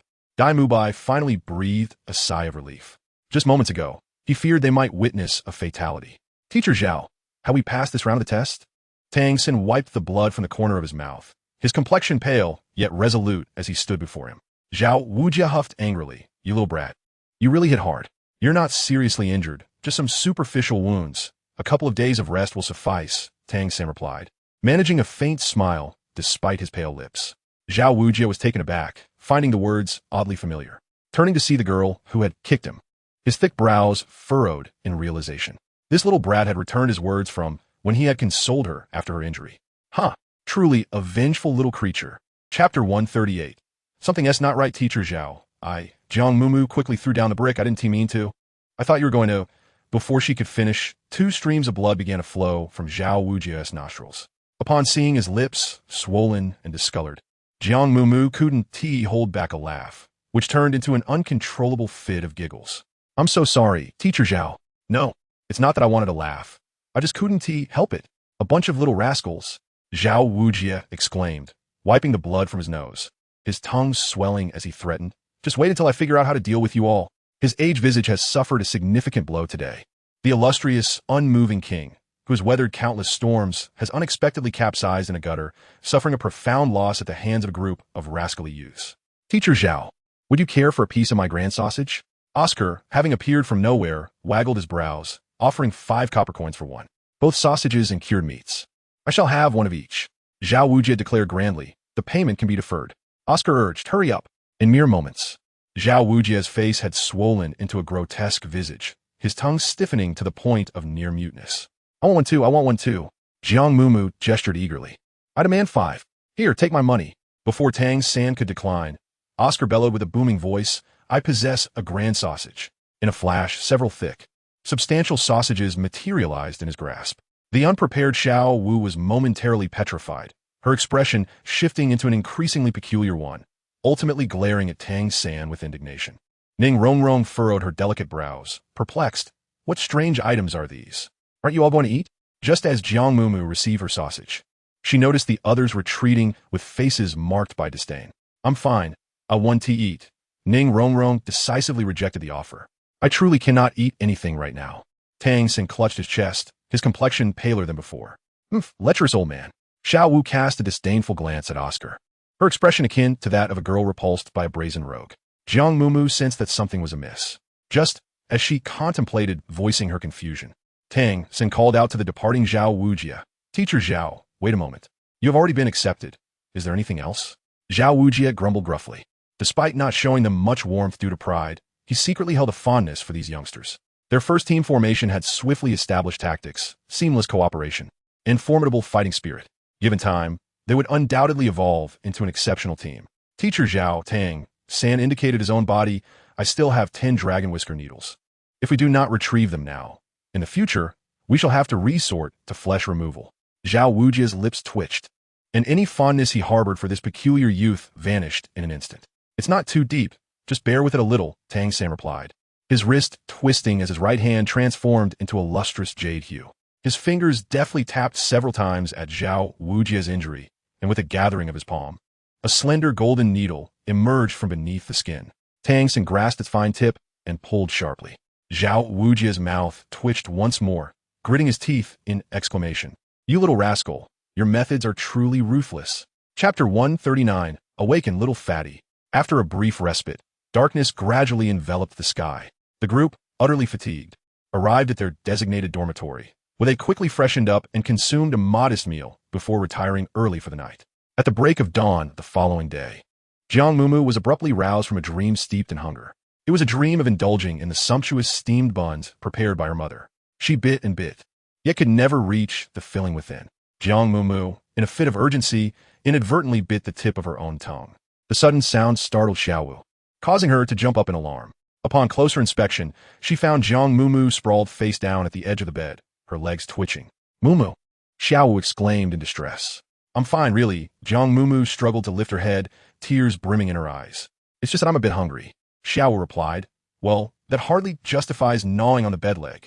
Jiang Mumu observed as dawn broke, and outside her window, a rooster from an unknown household crowed with fervor. The two decided to venture to the village to procure some nourishment. Xiao Wu, why does no one partake in Oscar's grand sausages? Upon noticing the distant wisps of smoke rising, Jiang Mumu was reminded of the inquiry from the previous day. That sausage, uncle? Xiao Wu remarked with a disdainful curl of her lips. Do you not find his incantation rather questionable? Jiang Mumu pondered earnestly for a moment, and mused, indeed, constantly proclaiming I am the one does come across as somewhat arrogant. Xiao Wu, Jiang Mumu remarked. However, a soul curse must exude a certain arrogance to truly embody its power. Xiao Wu wore an expression that seemed to say, whose foolish child is this? In truth, that oversized sausage was anything but ordinary. Jiang Mumu pondered just how that Oscar sausage could be deemed improper. Ahead, along the narrow path, a rather unseemly rotund figure appeared. Suehua, have I not treated you well? Why then must you break up with me? This plump individual, though not yet of age, spoke with a disconcerting air of maturity, cornering a slender girl. You have been kind, but I simply cannot endure you. Please seek someone else. The girl mumbled, her gaze cast downward, her voice trembling. Endure what? What is it that you cannot stand? You women are just a nuisance. If breaking up is what you desire, then let us have one more go, the chubby boy declared, reaching out to grasp the girl's waist. The girl shivered in fear, pleading, please, let go of me. Are you even human? Jiang Mumu and Xiao Wu were both astonished. This chubby boy, seemingly of similar age to them, dared to act lewdly in broad daylight. They exchanged glances, silently agreeing. Let us teach him a lesson. Hey, you little fatso. Stop right there. Xiao Wu shouted, lifting her chin defiantly. What kind of skill is it to bully girls? If you have guts, come at us. Jiang Mumu placed one hand on her hip and stepped onto a large stone, resembling a village bully preparing to intimidate the village fool. The boy paused, taken aback. Aren't you two girls as well? And, dare I say, even more beautiful. Two lovely girls have just presented themselves. His eyes sparkled with mischief as he leered. So, do you two want to be my girlfriends? Not that it's impossible, but... He grinned, raising his hand to lift Jiang Mumu's chin. Girlfriends? Two of them. Jiang Mumu jumped up and delivered a sharp knock on his head. Wake up, you little fatso. What kind of daydream are you having? The rooster has crowed. Chapter 140. Can you fly? The moment Ma Hongjun laid eyes on Jiang Mumu and Xiao Wu, he was captivated. Who would have thought such beautiful girls would be so fierce? Without a word, Jiang Mumu delivered a sharp knock that left him seeing stars. Nonetheless, what's your name? Beautiful? Considering your looks, I won't hold it against you. Ma Hongjun rubbed his head playfully, his gaze lingering inappropriately on Jiang Mumu and Xiao Wu, roaming over their faces, chests, and legs. What are you staring at? You little rogue? Keep looking, and I'll gouge your eyes out. Xiao Wu retorted, shivering with disgust. The chubby boy's gaze was as slimy as a slug, clearly lost in lewd thoughts. Such a beautiful girl, but too fierce, he mused. He leaned closer to Xiao Wu, a smirk creeping across his face. Come on, come on. Slap. Xiao Wu swiftly delivered a resounding slap. The sparrows perched in the treetops scattered in fright. You cheeky girl. How dare you hit me? Ma Hongjun's expression darkened, and he raised his hand to grab at her chest. I'm aiming to hit you, you little rogue. Xiao Wu nimbly leapt up, executing a spinning kick aimed at his shoulder. This kick, delivered with only a fraction of her strength, would likely only send him tumbling onto his rear, causing him discomfort for a day or two without serious injury. To her surprise, Ma Hongjun not only did not dodge, but instead charged forward without hesitation. Clenching his fist and crossing his arms, he blocked her incoming kick. A faint purple glow emanated from him. Soul power fluctuation. Xiao Wu swiftly retracted her leg, twisting her supple waist, and kicked toward his abdomen with both legs. Such speed, the stout fellow was taken aback, raising his fist to strike downwards. With a resounding thud, both individuals recoiled a few steps. No wonder he dared to meddle. It turns out he is also a soul master. I shall demonstrate to you, young lady, what true power is and what an exceptional martial soul entails. The chubby boy smirked with pride, uttering a low command. Phoenix, manifest. Upon hearing the word Phoenix, Jiang Mumu and Xiao Wu instinctively furrowed their brows. According to Master, the Phoenix martial soul is not only capable of combat, but also possesses the ability to fly and breathe fire, showcasing formidable fighting prowess. Such a powerful and rare martial soul was something they had never encountered before. Jiang Mumu could not help but widen her eyes. As the crimson light surged forth from the chubby boy, a wave of heat enveloped her. 2 rings of yellow spirit energy rose from beneath his feet, and a cluster of feathers unfurled from his exposed arms. Jiang Mumu's expression of anticipation gradually transformed into confusion. Is that all? Where are your wings? Xiao Wu burst into laughter, rolling on the ground in amusement. Is this a phoenix? Are you mocking us for being unworldly? This is clearly just a plump turkey. You little brat, who are you calling a plump turkey? Ma Hongjun exclaimed furiously, his arms rising dramatically as the brilliance of his first soul ring shone brightly. Xiao Wu teased. Oh dear, the plump turkey is angry now. Jiang Mumu, ahem, can you fly? The aura surrounding Ma Hongjun grew increasingly intense, his face and neck flushed with heat. Fat turkey, can it fly? Each word struck like a dagger to the heart. Phoenix fireline. Ma Hongjun roared, suddenly opening his mouth wide. A slender, purplish-red flame surged forth towards Jiang Mumu and Xiao Wu. Although the fire was not fierce, its temperature distorted the very air around them. Be careful. The two swiftly evaded, darting to the sides. Jiang Mumu blinked in astonishment. Wow, it really breathes fire. Xiao Wu chuckled. What a pity. It's so short and slender. Chapter 141. The smile gradually fades. So short, so slender. The 4 words ignited Ma Hongjun's fury, causing veins to bulge on his forehead, his hair standing on end. You little brat, let me show you my might. His expression twisted in rage. Another surge of purplish-red flames lunged towards Xiao Wu, resembling a burning weapon. With a delicate leap, Xiao Wu swiftly darted backwards. Hey, you fiery chicken. Is your attack range really only 3 meters? 5 meters. My flames extend 5 meters. Ma Hongjun bellowed in fury. Oh, so it's 5 meters. Xiao Wu quirked an eyebrow in realization. Ma Hongjun, now aware he had fallen into a trap, found Xiao Wu charging towards him in the blink of an eye. First soul skill, bow of the waist. Amidst her agile advance, a pair of fluffy rabbit ears perked up. So, You're just a rabbit. Since you've come to me, I want to hold back. Ma Hongjun unleashed a stream of flames, tracing a circular path in the air, sealing off all her escape routes. Do you think this small flame can trap me? Xiao Wu's body arched gracefully as she twisted her waist at an incredible angle. Light as a feather, she slipped through the gaps in the flames. Just as she lunged towards him, enveloped in a radiant red glow, Ma Hongjun had no hesitation in activating his second soul skill. Phoenix of the blazing fire. He roared, the second-century-old soul ring glowing brightly. However, before the skill could fully manifest, Xiao Wu had clamped her legs around his neck and flung him away with a powerful waist maneuver. Go on, you little chubby. Ma Hongjun exclaimed in shock. Such strength in her waist. This girl, with a waist thinner than my thigh, can actually throw me. At that moment, another crisp, somewhat childish voice chimed in. Come on, you little chubby. Instinctively, Ma Hongjun lifted his head. The next second, with a loud thud, his face collided with something peculiar. It was bouncy and hurt not at all. He quickly scrambled to grasp the object and looked up. Where did such a large mushroom come from? Are you hurt, little chubby? Jiang Mumu sat atop the mushroom cap, her eyes crinkling with laughter as she waved at him. I'm not hurt, just a bit confused, Ma Hongjun replied, his expression blank, a series of question marks floating above his head. Mumu, Xiao Wu, and the chubby one, what are you all doing? Dai Mubai and Zhu Zhuqing approached from the direction of the academy and paused in unison upon seeing the illusionary mushroom. This little chubby is bullying girls in broad daylight. Let us teach him a lesson. Xiao Wu retracted her martial spirit. She merely intended to teach him a lesson, not truly harm him. Jiang Mumu leapt down from the mushroom, nervously fiddling with her fingers. Yesterday, Big Dai had just advised them to avoid conflicts with the villagers. Little did she expect to be caught red-handed today. It was uncertain whether this could be deemed a violation of school rules. You may have misunderstood, Dai Mubai remarked, his expression shifting as he grasped the situation. He rubbed his nose, unable to suppress a chuckle. Do you recall that I mentioned there are 3 students in total, including myself? I wonder if the third one is this little rogue. Xiao Wu immediately grasped the implication and rolled her eyes in annoyance. Although the hefty fellow coughed, Dai Mubai cast a glance at Zhu Zhuqing beside him, his demeanor becoming markedly serious. This cannot be entirely blamed on him, if blame must be assigned. Before he could complete his thought, Ma Hongjun came barreling toward them with arms wide open, his grin growing increasingly lecherous. Hey, beautiful ladies, allow me to steal a kiss. Ma Hongjun's face was a picture of foolish delight, drool escaping from the corner of his mouth as he lunged toward Dai Mubai. Get lost, you fatso! Dai Mubai exclaimed, pushing that chubby face away with force. Ouch, those little ladies are quite fierce. Ma Hongjun stumbled and fell to the ground, only to quickly bounce back up, brushing off his backside and reaching for Dai Mubai's chest. Let me show you the wondrous 18 touches.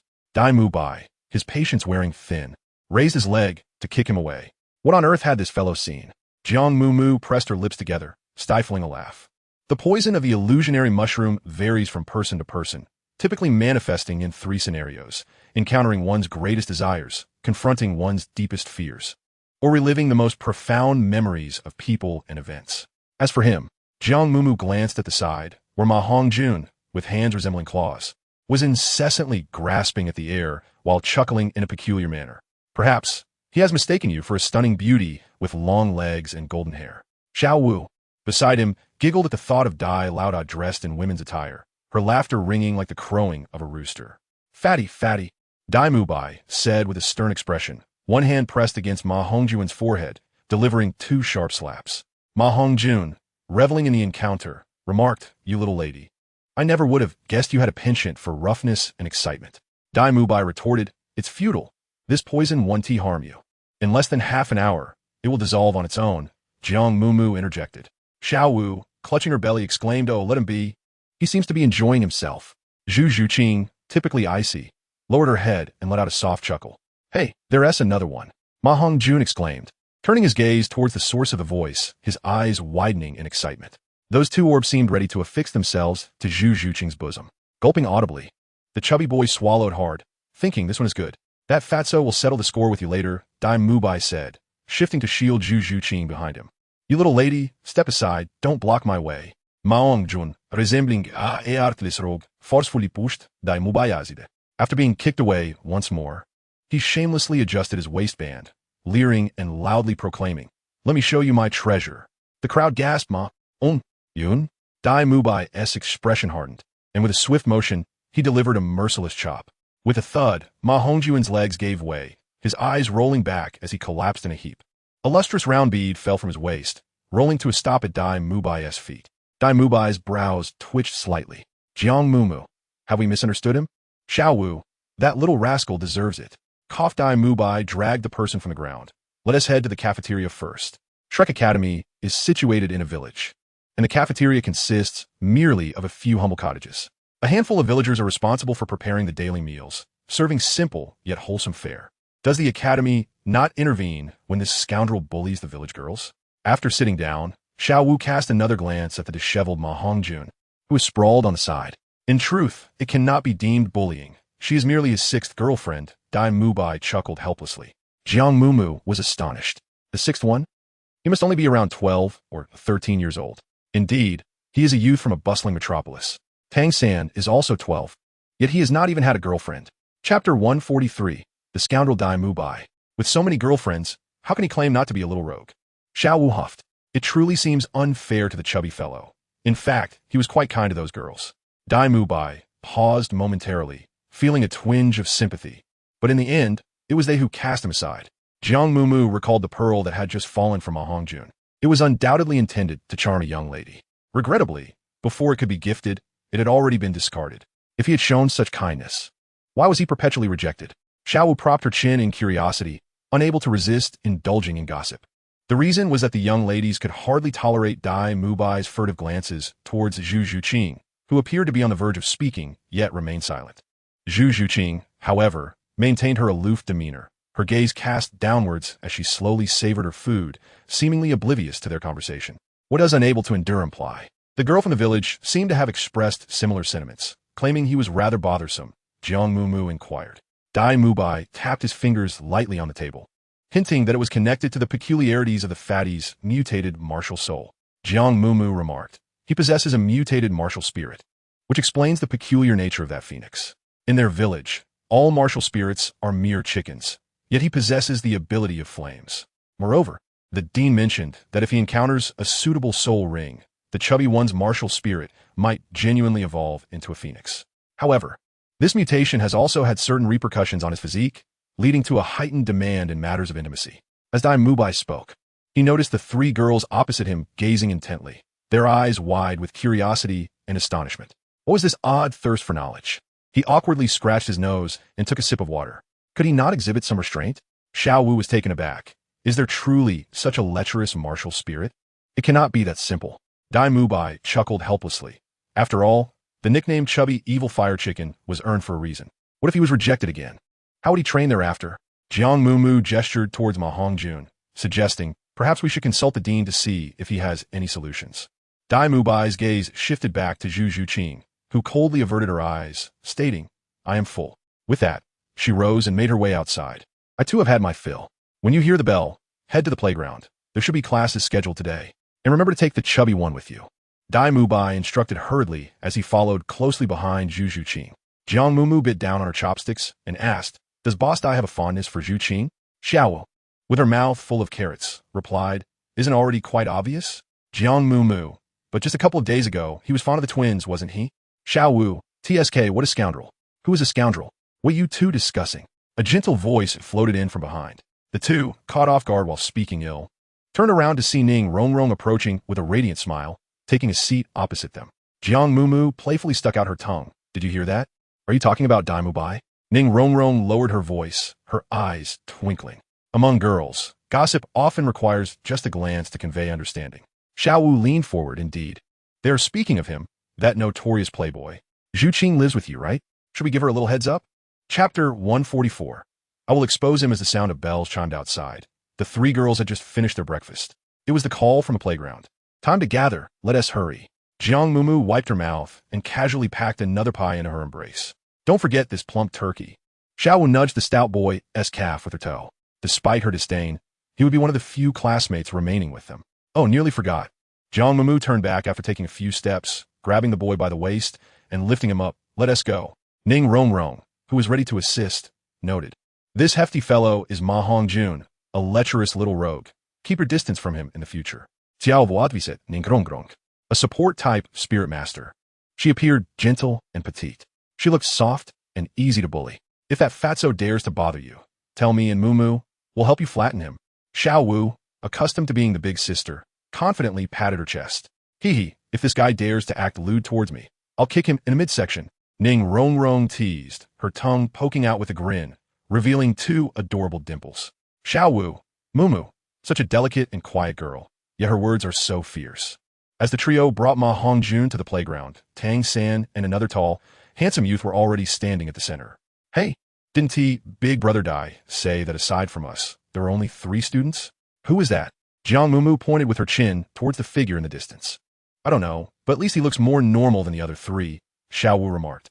Ning Rong squinted. He appears quite handsome, though munching on that sausage gives him a rather lewd demeanor. At that moment, the young man noticed the trio of charming girls approaching, along with Ma Hongjun, whose head was drooping as he was dragged along. Fatty? The youth swiftly swallowed the sausage, took Ma Hongjun from Jiang Mumu, and shook him vigorously. Is he about to burst from overheating? He looked down at the boy's trousers. If he really did explode, it would spare him from causing further trouble for the girls. Xiao Wu muttered, eyeing the young man curiously. Jiang Mumu stared at his face, feeling a strange familiarity with his voice, as if she had recently heard it somewhere. Tang San waved his hand in front of her eyes. Hey, stop staring, that ass, Oscar. The 3 girls were momentarily taken aback, and then, in a swift motion, encircled Oscar. Are you really the sausage uncle? It can't be true. You must be a fraud. Where's your mustache? Without a mustache, I cannot believe you. For Oscar, who had reached this age, being the center of attention from beautiful girls for the first time, especially with their unwavering gaze fixed on his face, left him feeling somewhat bashful and uneasy. You may call me little Oscar, he said, his captivating peach blossom eyes narrowing slightly. Then, in a hushed tone, he recited an incantation, and a gleam of light emanated from his palm, revealing a sausage. Observing his deep-set eyes and prominent nose, reminiscent of a charming nobleman, and hearing his claim of possessing a large sausage, Ning Rong immediately lost interest and diverted her gaze.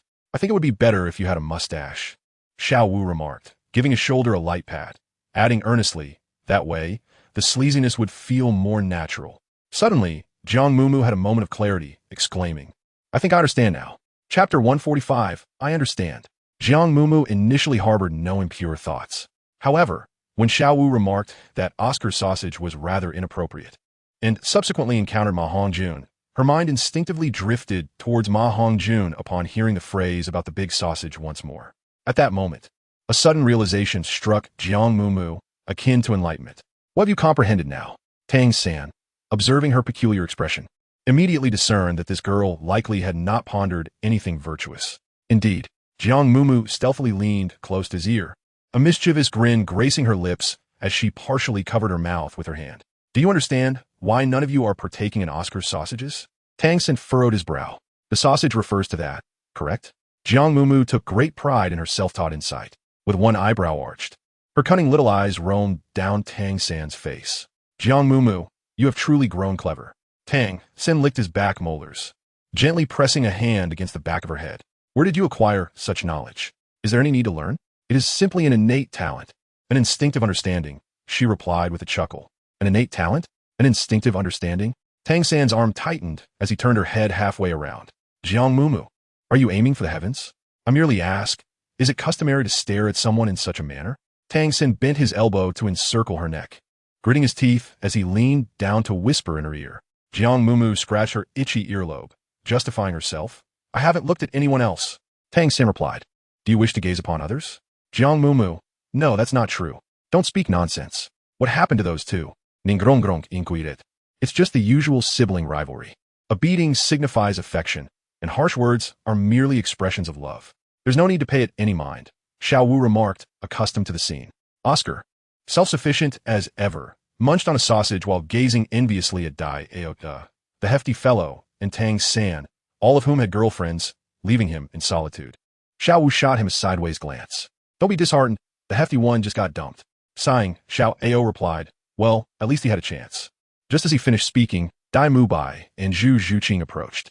Zhu Zhuqing led the way, her eyes cast downward, her expression as cold and emotionless as ever, with Dai Mubai following closely behind, his countenance less than pleasant. Hey, it seems even the ladiesman Dai Ao has faced a setback this time, Xiao Ao thought, feeling a slight sense of balance restored to his disheartened heart, and he grinned mischievously at Dai Mubai. Principal Flinder has arrived, Dai Mubai stated seriously, taking his place beside Zhu Zhuqing. A robust middle-aged man, around 50, strode over from the other side of the playground. He was stoutly built, donned black-framed crystal glasses, had a slightly protruding chin, and with an aquiline nose and piercing gaze, he exuded a shrewd demeanor. The 7 of them quickly formed a line. Saint-Dieted, Arangedayalda. Is this principal possibly a titled Douluo? Xiao Wu suddenly felt a twinge of anxiety and quietly asked her companion. Oscar, standing beside her, replied, Do you think titled Douluos are as common as cabbages and carrots? There are only about 10 across the 2 great empires of Tiando and Xinghua combined. Oh, I see. Xiao Wu exhaled a sigh of relief. Unaware of her unease, Oscar continued his introduction. Principal Flinder's martial spirit is an owl. He is a soul sage at level 78. Even more formidable than Teacher Zhao. His greatest strength lies in his protectiveness, but his greatest flaw, he is exceedingly stingy. Chapter 146. A good fight. Oscar had long harbored grievances regarding Flinder's frugality and was about to complain about the old fellow, even charging for sausages, when suddenly, the hawk-like piercing gaze landed squarely on him. Oscar immediately wilted, thinking, oh no, he heard that. Flinder halted before the 7 students standing in a line, his gaze sweeping over Ma Hongjun, who lay nearby, soundly asleep. It's merely a misunderstanding. The hefty one just fainted, Dai Mubai clarified. Flinder did not pry further. His gaze, magnified by his crystal lenses, scanned the faces of the 5 new students, narrowing slightly as he smiled. This year is promising. We have 5 little prodigies joining us all at once. I am Flinder, the principal of Shrek Academy, and I extend a warm welcome to your arrival. Shortly, you will proceed to meet Teacher Li, who oversees finances. Each of you will need to pay a tuition fee of 100 gold coins to complete your enrollment. Principal, Dai Mubai interjected, stepping forward. Wait a moment. Inform them of the Academy's rules, and then let everyone return to rest. Prepare yourselves to be in optimal condition, as the first class will commence tonight.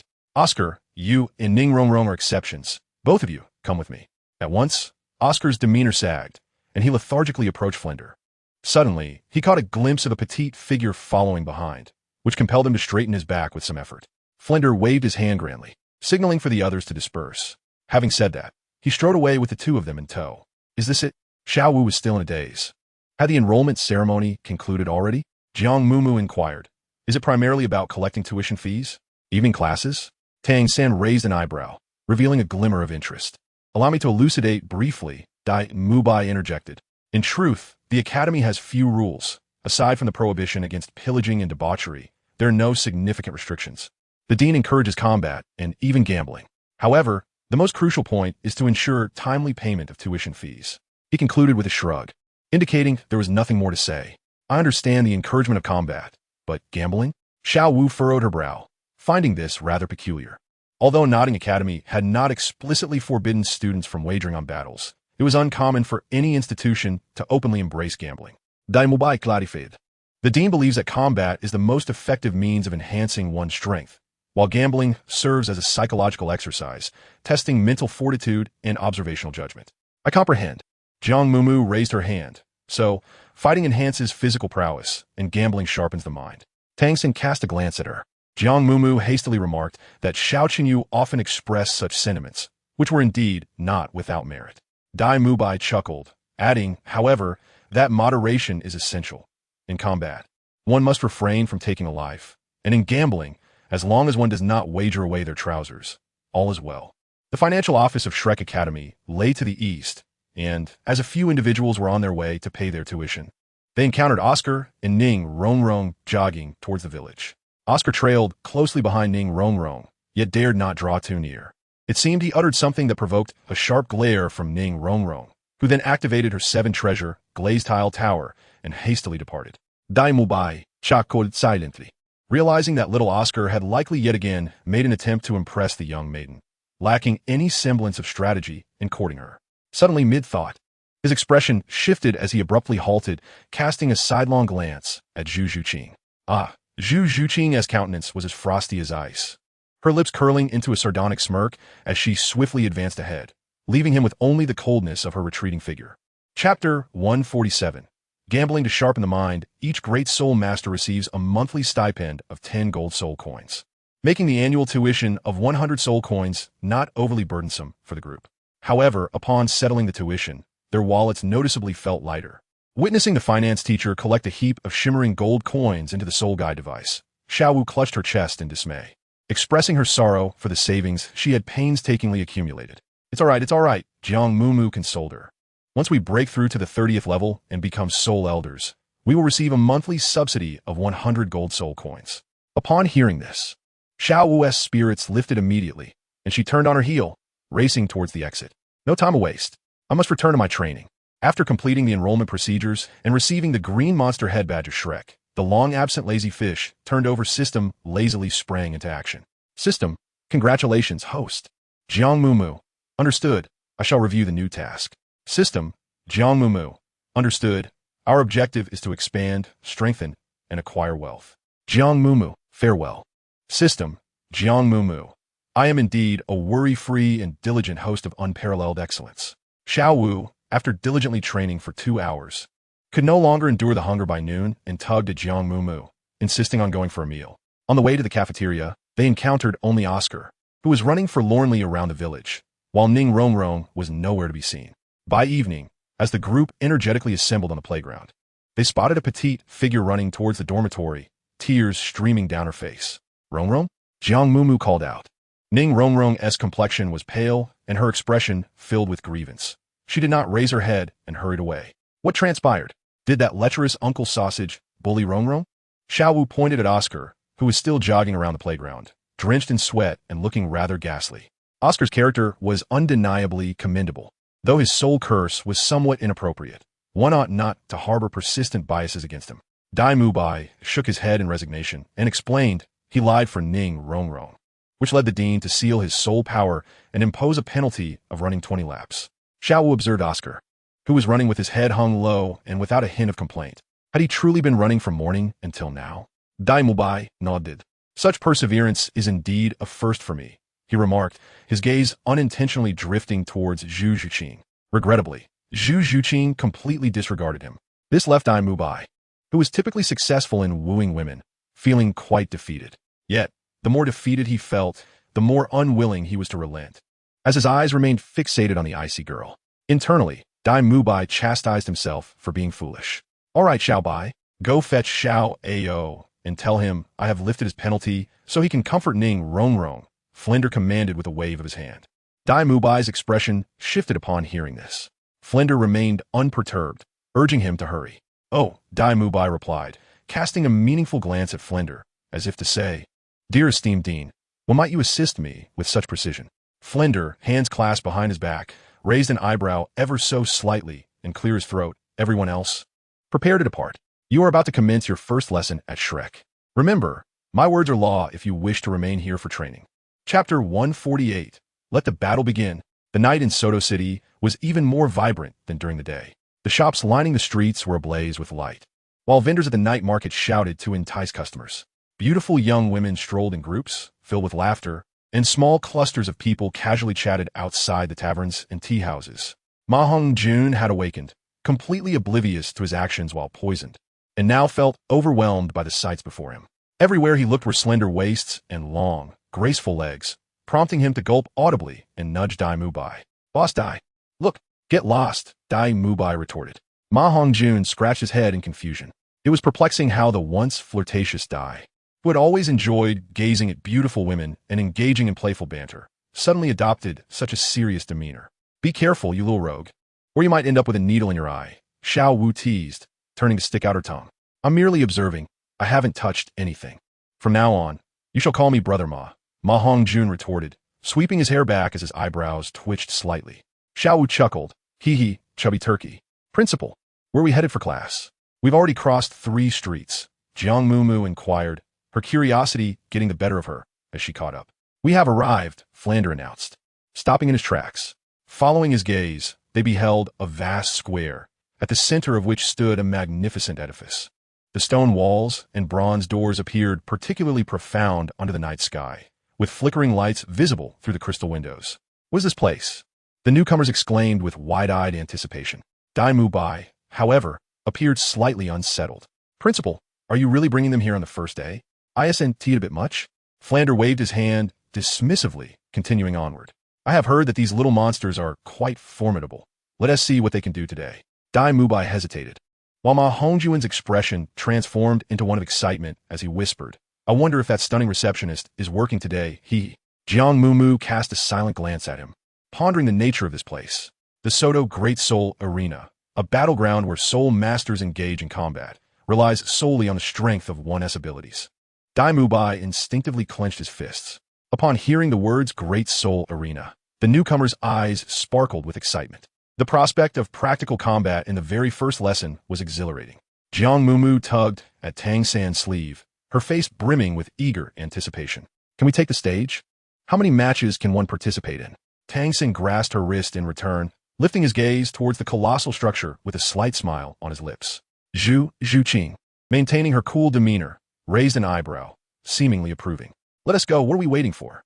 Xiao Wu urged impatiently. In the lead, Flinder adjusted his glasses, observing the group of small monsters before him. The Soto Great Soul Arena, an oval edifice, towers at a height of 120 meters, comprising a main arena and 24 subsidiary arenas. Just before entering the hall, Flinder abruptly turned, his sharp gaze sweeping over each face. Here, you will encounter experiences that the Academy cannot impart. Practical combat experience, which is paramount for a soul master, alongside innate talent and soul abilities. At the same level of power, the extent of your practical experience will dictate the outcome of battles. Thus, this shall be your classroom. My expectation is that before graduation, each of you must secure at least a silver soul badge. Now, little monsters, commence your battles. Chapter 149, The Newcomer's Soul Desire for Wealth under Dai Mubai's guidance. Several individuals entered the Great Soul Arena and approached the registration desk. The registration fee amounted to 10 gold soul coins. The attendant, with a professional demeanor, handed over a form, instructing them to first test their soul power before filling it out. The group, in unison, turned their gaze towards Flinder. I'll head to the observation area. You're in charge of them, Xiao Bai, Flinder declared, choosing to disregard them, waving his hand dismissively as he turned away. Indeed, Uncle Sausage was entirely correct, Xiao Wu commented with a hint of sarcasm. Although each battle required a payment of 10 gold soul coins, victors would receive a reward of an equivalent amount. As Dai Mubai explained the rules of the arena to the newcomers, he handed the completed forms to the attendant without diverting his gaze. What happens if one loses? Xiao Wu inquired. Lose? If you lose, naturally, you gain nothing. Jiang Mumu cradled her face in her hands, leaning against the front desk. If she were to lose, not only would she have to endure a beating from her opponent, but she would also have to pay a fee to the dual spirit arena. Was this merely paying for a thrashing? It hardly seemed worthwhile. Dai Mubai remarked. Is it truly permissible to calculate it this way? Jiang Mumu continued with a profound tone, stating that if they emerged victorious, the 10 golden soul coins they earned would merely be a return of the 10 they had initially wagered. Xiao Wu interjected, lamenting how vast sums of wealth had been spirited away by the soul arena. Dai Mubai remarked, You are here for practical experience, yet your minds dwell on profit? At that moment, a booming voice resonated nearby. 50 golden soul coins. I shall purchase the Blood Wolf team for the group battle. Jiang Mumu and Xiao Wu exchanged a knowing glance, simultaneously turning their gaze towards the betting area. Little Tuanzi and Xiao Wu perceived the same shimmering desire in each other's eyes, a radiance that spoke of the sanctity of wealth. Sister, we shall invest in the Master Soul Arena's betting zone. Jiang Mumu, Xiao Wu, and Tang San. Jiang Mumu swallowed hard and nudged Tang San with her elbow, saying, Let's get the money. Are you so certain of our victory? What if we end up losing everything? Tang San expressed his resignation, yet his hands exhibited no hesitation as he promptly extracted all the funds from the soul-guiding device. Jiang Mumu's eyes sparkled with excitement. Isn't Dean Flanders encouraging us to take risks? She whispered conspiratorially to Tang San, her eyes twinkling. I just reviewed the rules. This gamble is organized by the number of soul rings. We 3 are the most formidable soul masters among those with 2 soul rings, and since we are newcomers, we are certainly not in high demand. It's a case of small investments leading to great returns, understand? With a mischievous arch of her brow, Tang San, fully supportive, gave her a thumbs up. Indeed, Mumu is quite impressive. After completing the registration and receiving the Iron Fight Soul badge, Dai Mubai waved them over. Come on, fatty. Ma Hongjun reluctantly departed from the front desk, lamenting, I didn't even get to ask that sister's name. His tone was laced with disappointment and reluctance. Dai Mubai ignored him and led several newcomers to the resting area. They were all assigned to the 14th arena of the gambling zone, where they would prepare for battle until their names were called. Inside the resting area, the newcomers immediately attracted a flurry of curious glances. Little ones, how old are you? This is not a place for children, cautioned a bulky man, his muscles intimidating, yet his expression surprisingly gentle. Although this isn't a life-or-death combat scenario. It's not a game either. Injuries can happen. Chapter 150. Iron honest, this man possessed a chest larger than his head, his skin dark and gleaming.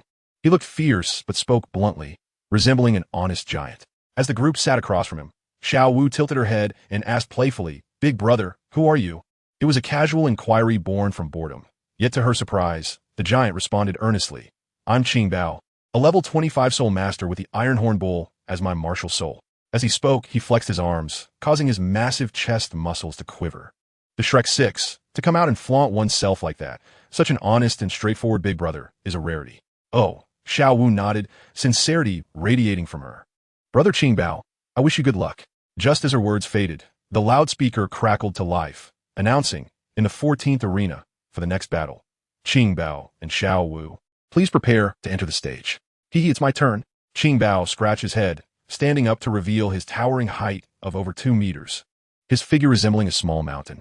A shadow loomed over the heads of the newcomers. Xiao Wu also rose, flashing a grin at him. "Big brother, what a fateful encounter." Qing Bao was momentarily taken aback. Xiao Wu waved at Jiang Mumu and Zhu Zhuqing before excitedly rushing toward the soul fighting platform. At the center of the platform, a middle-aged man in a tailcoat boomed with authority, announcing that the upcoming duel would feature 2 formidable soul masters. One was the battle soul master, Xiao Wu, wielding the beast martial soul, the Jade Rabbit, while her opponent, Qing Bao, possessed the beast martial soul, the Iron Horn Bull. This one-on-one contest, marked by the Iron Battle Soul badge, was deemed the least thrilling of all soul battles, hence the tickets were the most affordable. The stands were sparsely populated, giving off an atmosphere of desolation. Xiao Wu, victory is assured." On the opposite side, Jiang Mumu waved her hands energetically, cheering fervently. "What's going on? How old is this little girl? Is she truly a soul master? Even the cheap tickets shouldn't be this misleading. Little girl, do your guardians know you are here? Stop your nonsense and concede to go home. That burly fellow isn't to be trifled with." The audience, initially disinterested, found their attention drawn to the delicate and rosy-cheeked girl. Xiao Wu blinked her large, innocent eyes and playfully stuck out her tongue. "Sis, you should really step down." Qing Bao rubbed his large hands together in a dilemma. "Look, you're so delicate. I can't bring myself to strike you." With a chuckle, Xiao Wu responded, "Come on, big brother, are you going to fight or not? Hurry, unleash your martial soul." Qing Bao, still wearing a silly grin, replied, "Well, I'll let you strike a few blows first." The burly man thought to himself that the little girl was naive and likely sneaked away from home to play. After all, he could take a beating, so he decided to let her have a few hits before she would tire and retreat on her own. Xiao Wu cast him a complex glance, pouting slightly. "All right then, don't say I didn't warn you." With that, she dashed toward him in a flash. Qing Bao chuckled. "Hee." In the stands, Jiang Mumu cupped her face with her hands, showing sympathy as she murmured, "May good fortune accompany good people." Xiao Wu moved with astonishing speed, covering the distance of several meters in an instant. As her toes wrapped around Qing Bao's neck, Ma Hongjun, who was watching, instinctively tightened his lips and took a step back. Chapter 151. The Chunibi used Xiao Wu's first soul skill, the waist bow, was something Ma Hongjun had experienced firsthand. Despite her leg being thinner than his arms, the sensation of being tossed aside by her was undeniably exhilarating. "Big brother, may we meet again by chance?" A burst of red light emanated from Xiao Wu as a pair of fluffy rabbit ears twitched gently. In the blink of an eye, Qing Bao thought, "So cute." But the next moment, he exclaimed, "What the?" He felt a powerful force strike his chest and neck simultaneously, and then everything spun around him. "Oh!" The audience erupted in gasps of astonishment. The sight of the 2-meter-tall giant being tossed through the air by a beautiful little girl was simply electrifying. The story does not conclude here. Just as Qing Bao was soaring through the air, Xiao Wu deftly sprang up on her toes, her legs clasping around his waist once more. Her slender figure twirled gracefully in midair before executing a powerful throw. Qing Bao's body, in its descent, was sent careening sideways, crashing into the protective ropes surrounding the battle arena before finally landing on the ground below with a resounding thud. The floor of the spectator stands trembled in response. In that moment, the entire 14th soul arena fell into a hushed silence, which was soon shattered by an eruption of excited cheers and whistles. Xiao Wu retracted her martial spirit, beaming as she waved cheerfully at the audience below. "You were truly impressive. I concede defeat," Qing Bao said. unsteadily rising from the ground to lean against the edge of the arena, flashing a wide grin that revealed a row of pristine white teeth. Xiao Wu wrinkled her nose, thinking to herself, such a simpleton. Yet, deep down, Qing Bao understood that the girl's second attack had been executed with the intention of preventing him from getting hurt. Otherwise, he would have landed head first, falling awkwardly. Xiao Wu, the master of battle spirits, claims victory in this match, with a record of 1 win and 0 losses. The host announced amidst a chorus of applause. Since they had registered as a group, the order of appearance for several participants was nearly consecutive. The second to step onto the arena was Ma Hongjun, whose opponent was a dashing young man, a level 23 weapon spirit master. Ma Hongjun, without hesitation, showed no mercy, quickly igniting the boy's rear end. As the fair-skinned youth rolled around in distress, the plump boy laughed heartily, his body jiggling with mirth. Next to compete were the formidable bloodthirsty king, a master of battle spirits wielding a beast martial spirit in the form of a wolf, and Jiang Mumu, a master of battle spirits possessing the contract book weapon spirit. Upon the host mentioning contract book, he paused slightly, furrowing his brow in confusion. Contract book? A book?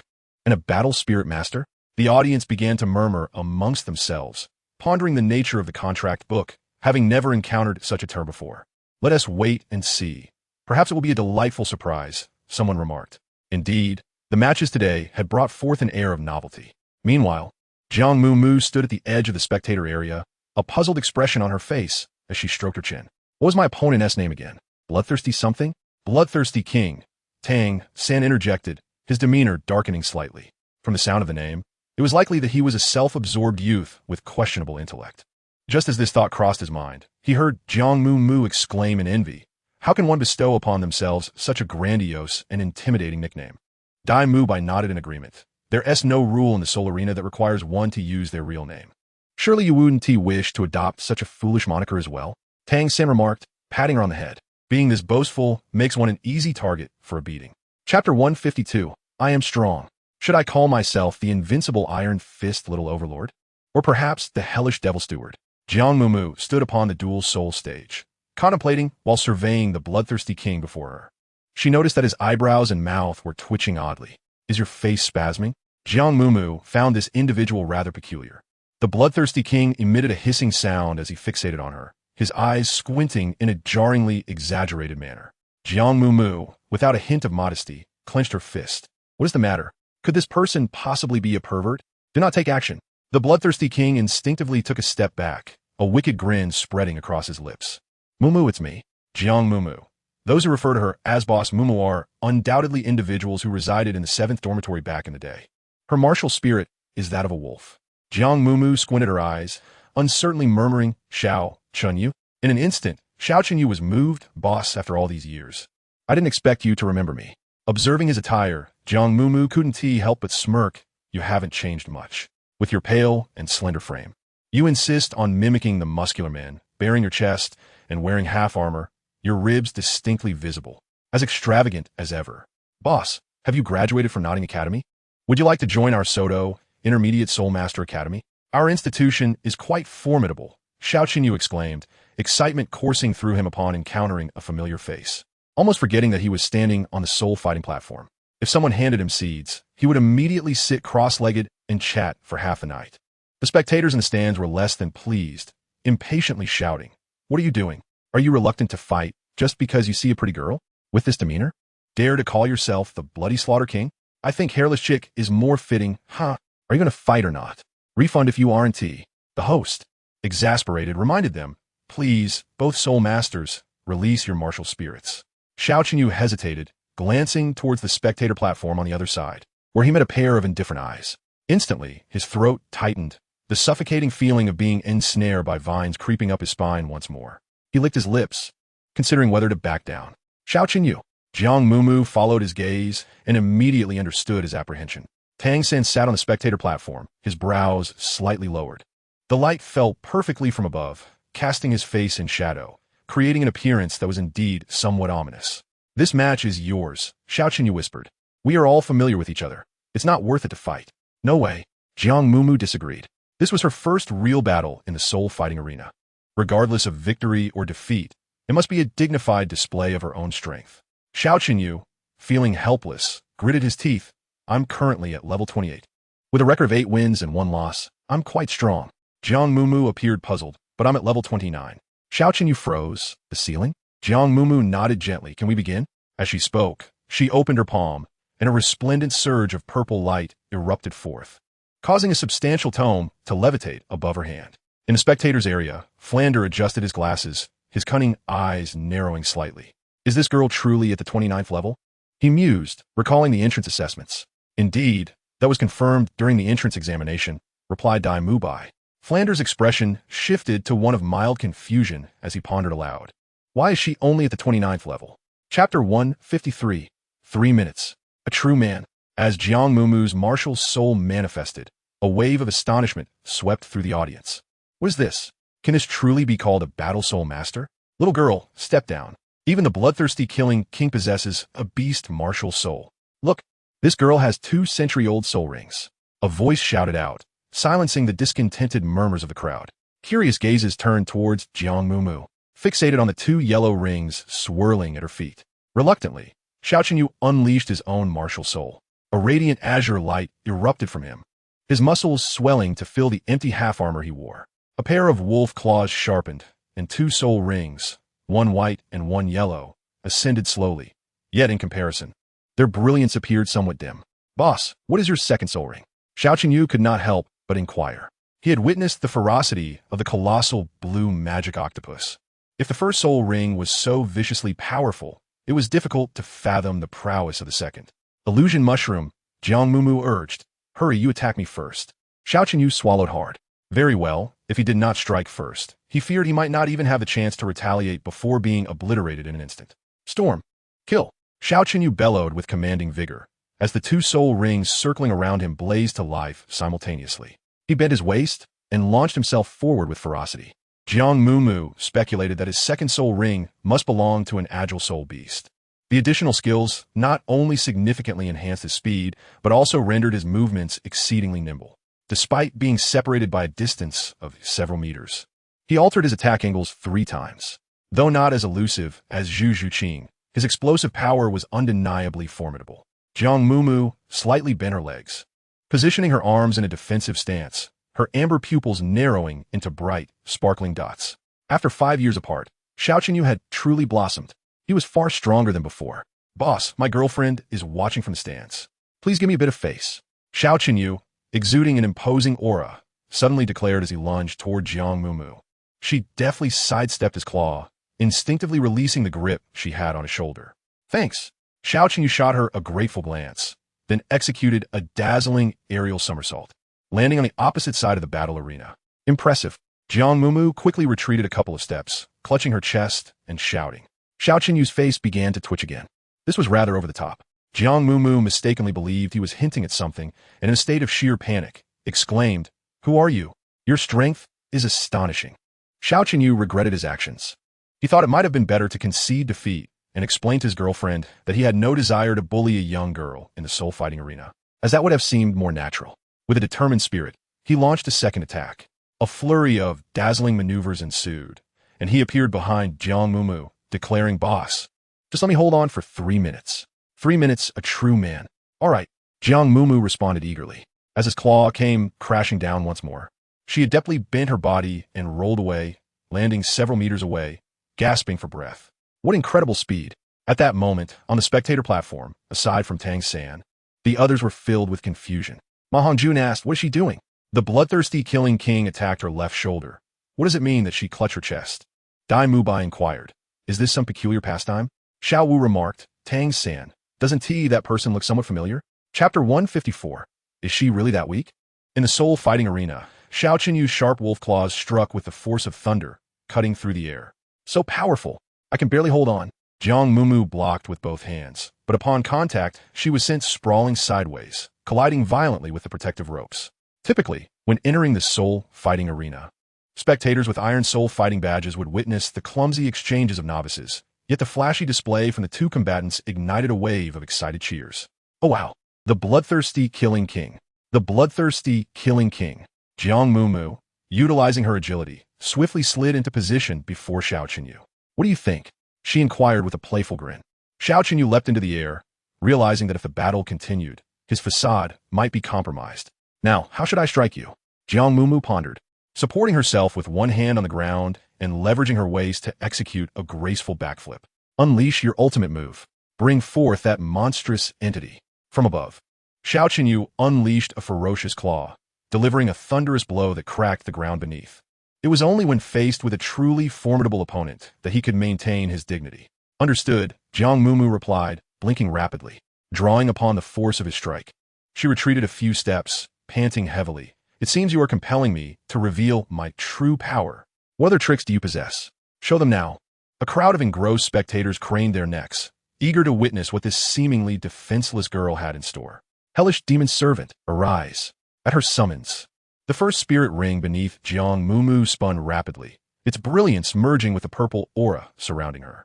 In an instant, a grotesque and formidable creature materialized behind her, with twisted, flailing tentacles and a gaping abyssal maw, each tentacle adorned with suction cups that opened and closed menacingly.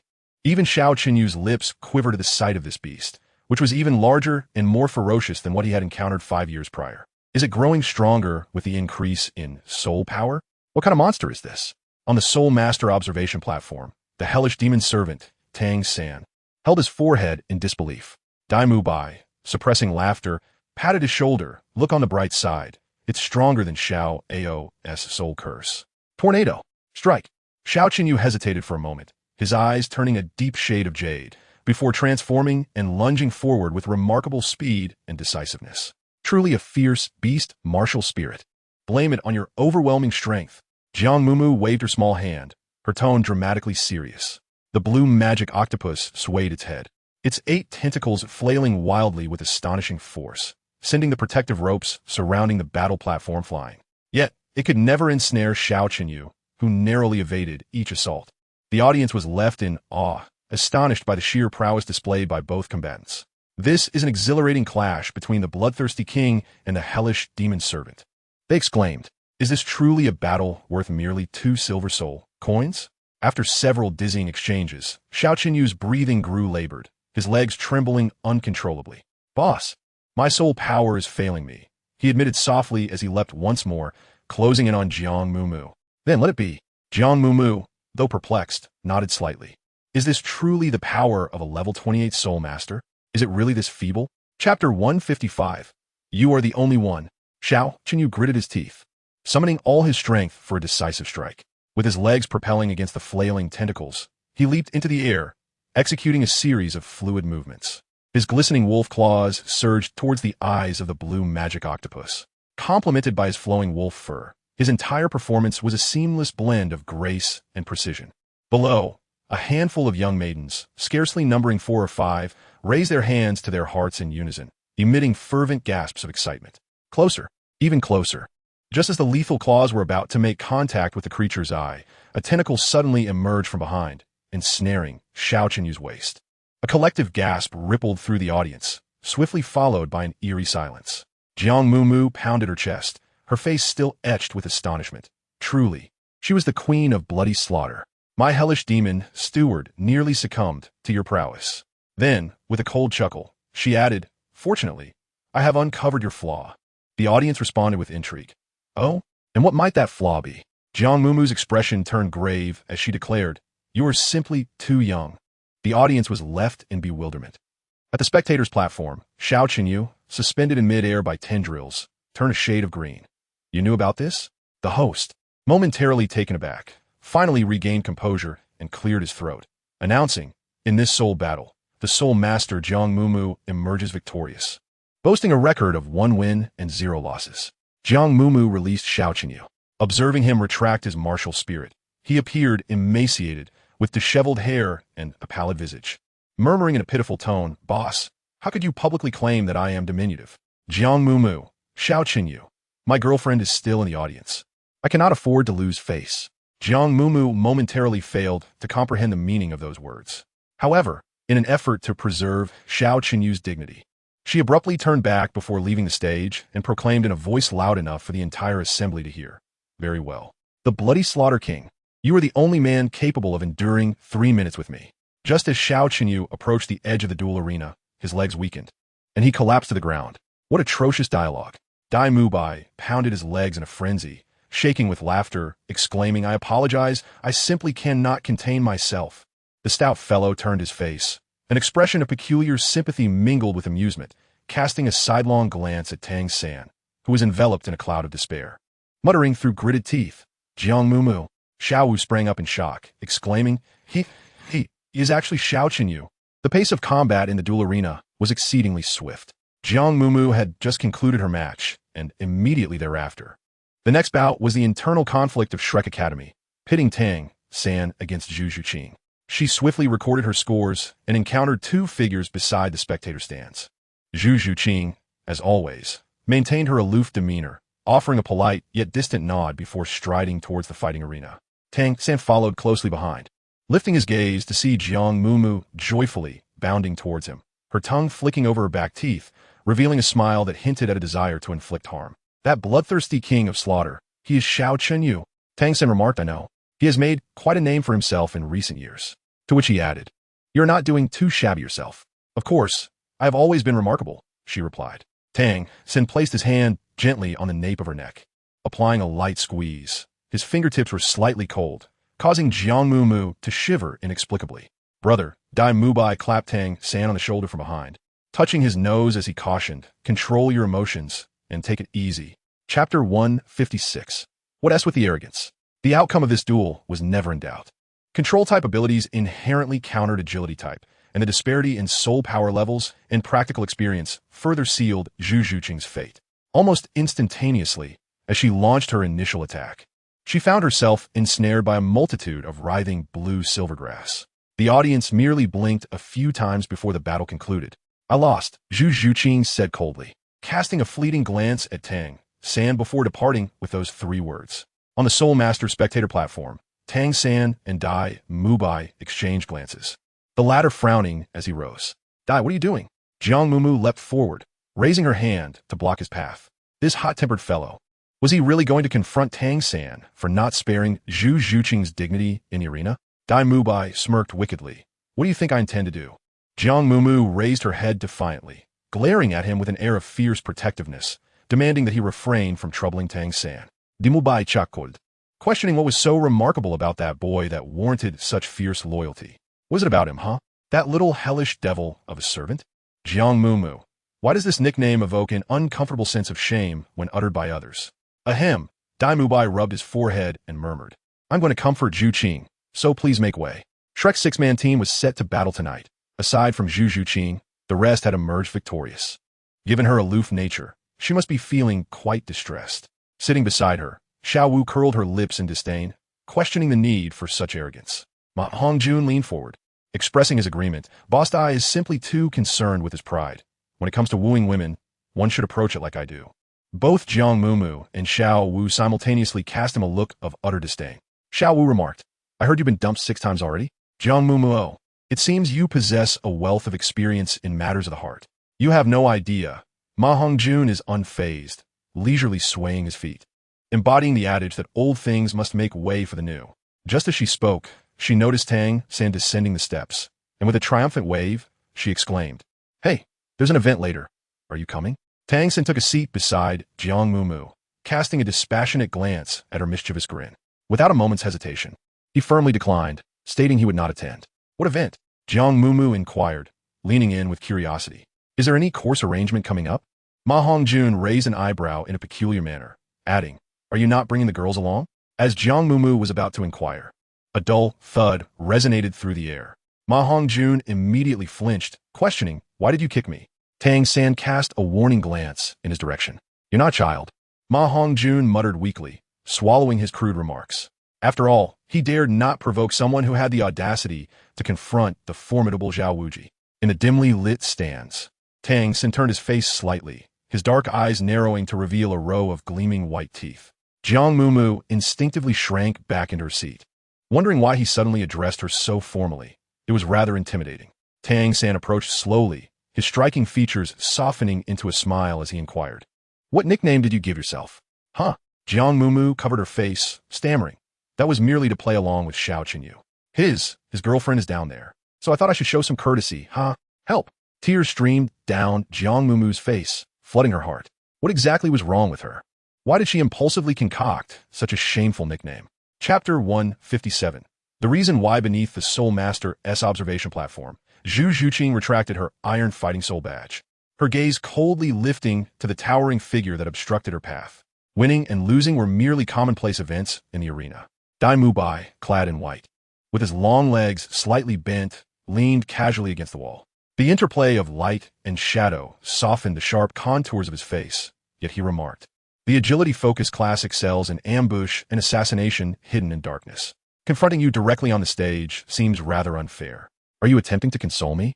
Zhu Zhuqing's dark eyes remained expressionless as they bore into him. Dai Mubai paused, acutely sensing her disdain and resistance.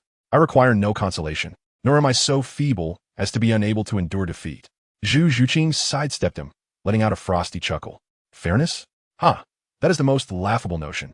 Dai Mubai, previously laid back, suddenly tensed as if struck at his core, his fists clenched with icy fury flickering in his gaze. Yet, Zhu Zhuqing dismissed his wrath with an impassive demeanor and walked away. After a moment, Dai Mubai suppressed the surging anger within him and lifted his gaze, only to find that her cold, resolute silhouette had vanished into the dimness. Frustrated, he raked his fingers through his hair. Turning around, he collided with Ma Hongjun. "Boss Dai, are you joining the entertainment activities?" The latter exclaimed, excitement glimmering in his small eyes as he patted Dai Mubai's shoulder. "No," Dai Mubai replied with a grim expression. "Come on, let us go together. I heard a few new, beautiful sisters arrived, tall and well-endowed," Ma Hongjun urged, grinning. However, he abruptly sensed a chilling aura surrounding him. Looking up, he met Dai Mubai's sinister, icy gaze. "You glutton, get lost." Dai Mubai snapped through clenched teeth. Without a second thought, the rotund figure fled. Confused, he wondered why Dai Mubai was so enraged, considering they had gone together before. What's wrong with him? That glutton is off to trouble innocent girls again. Xiao muttered discontentedly. "Let us go back," Tang San announced, uninterested in their antics, as he firmly grasped Jiang Mumu's collar and strode towards the exit. Jiang Mumu raised her head, her face a mask of confusion as she pressed, "You still haven't explained why. Why can't you utter that phrase? Regardless, from now on, you must never say it again.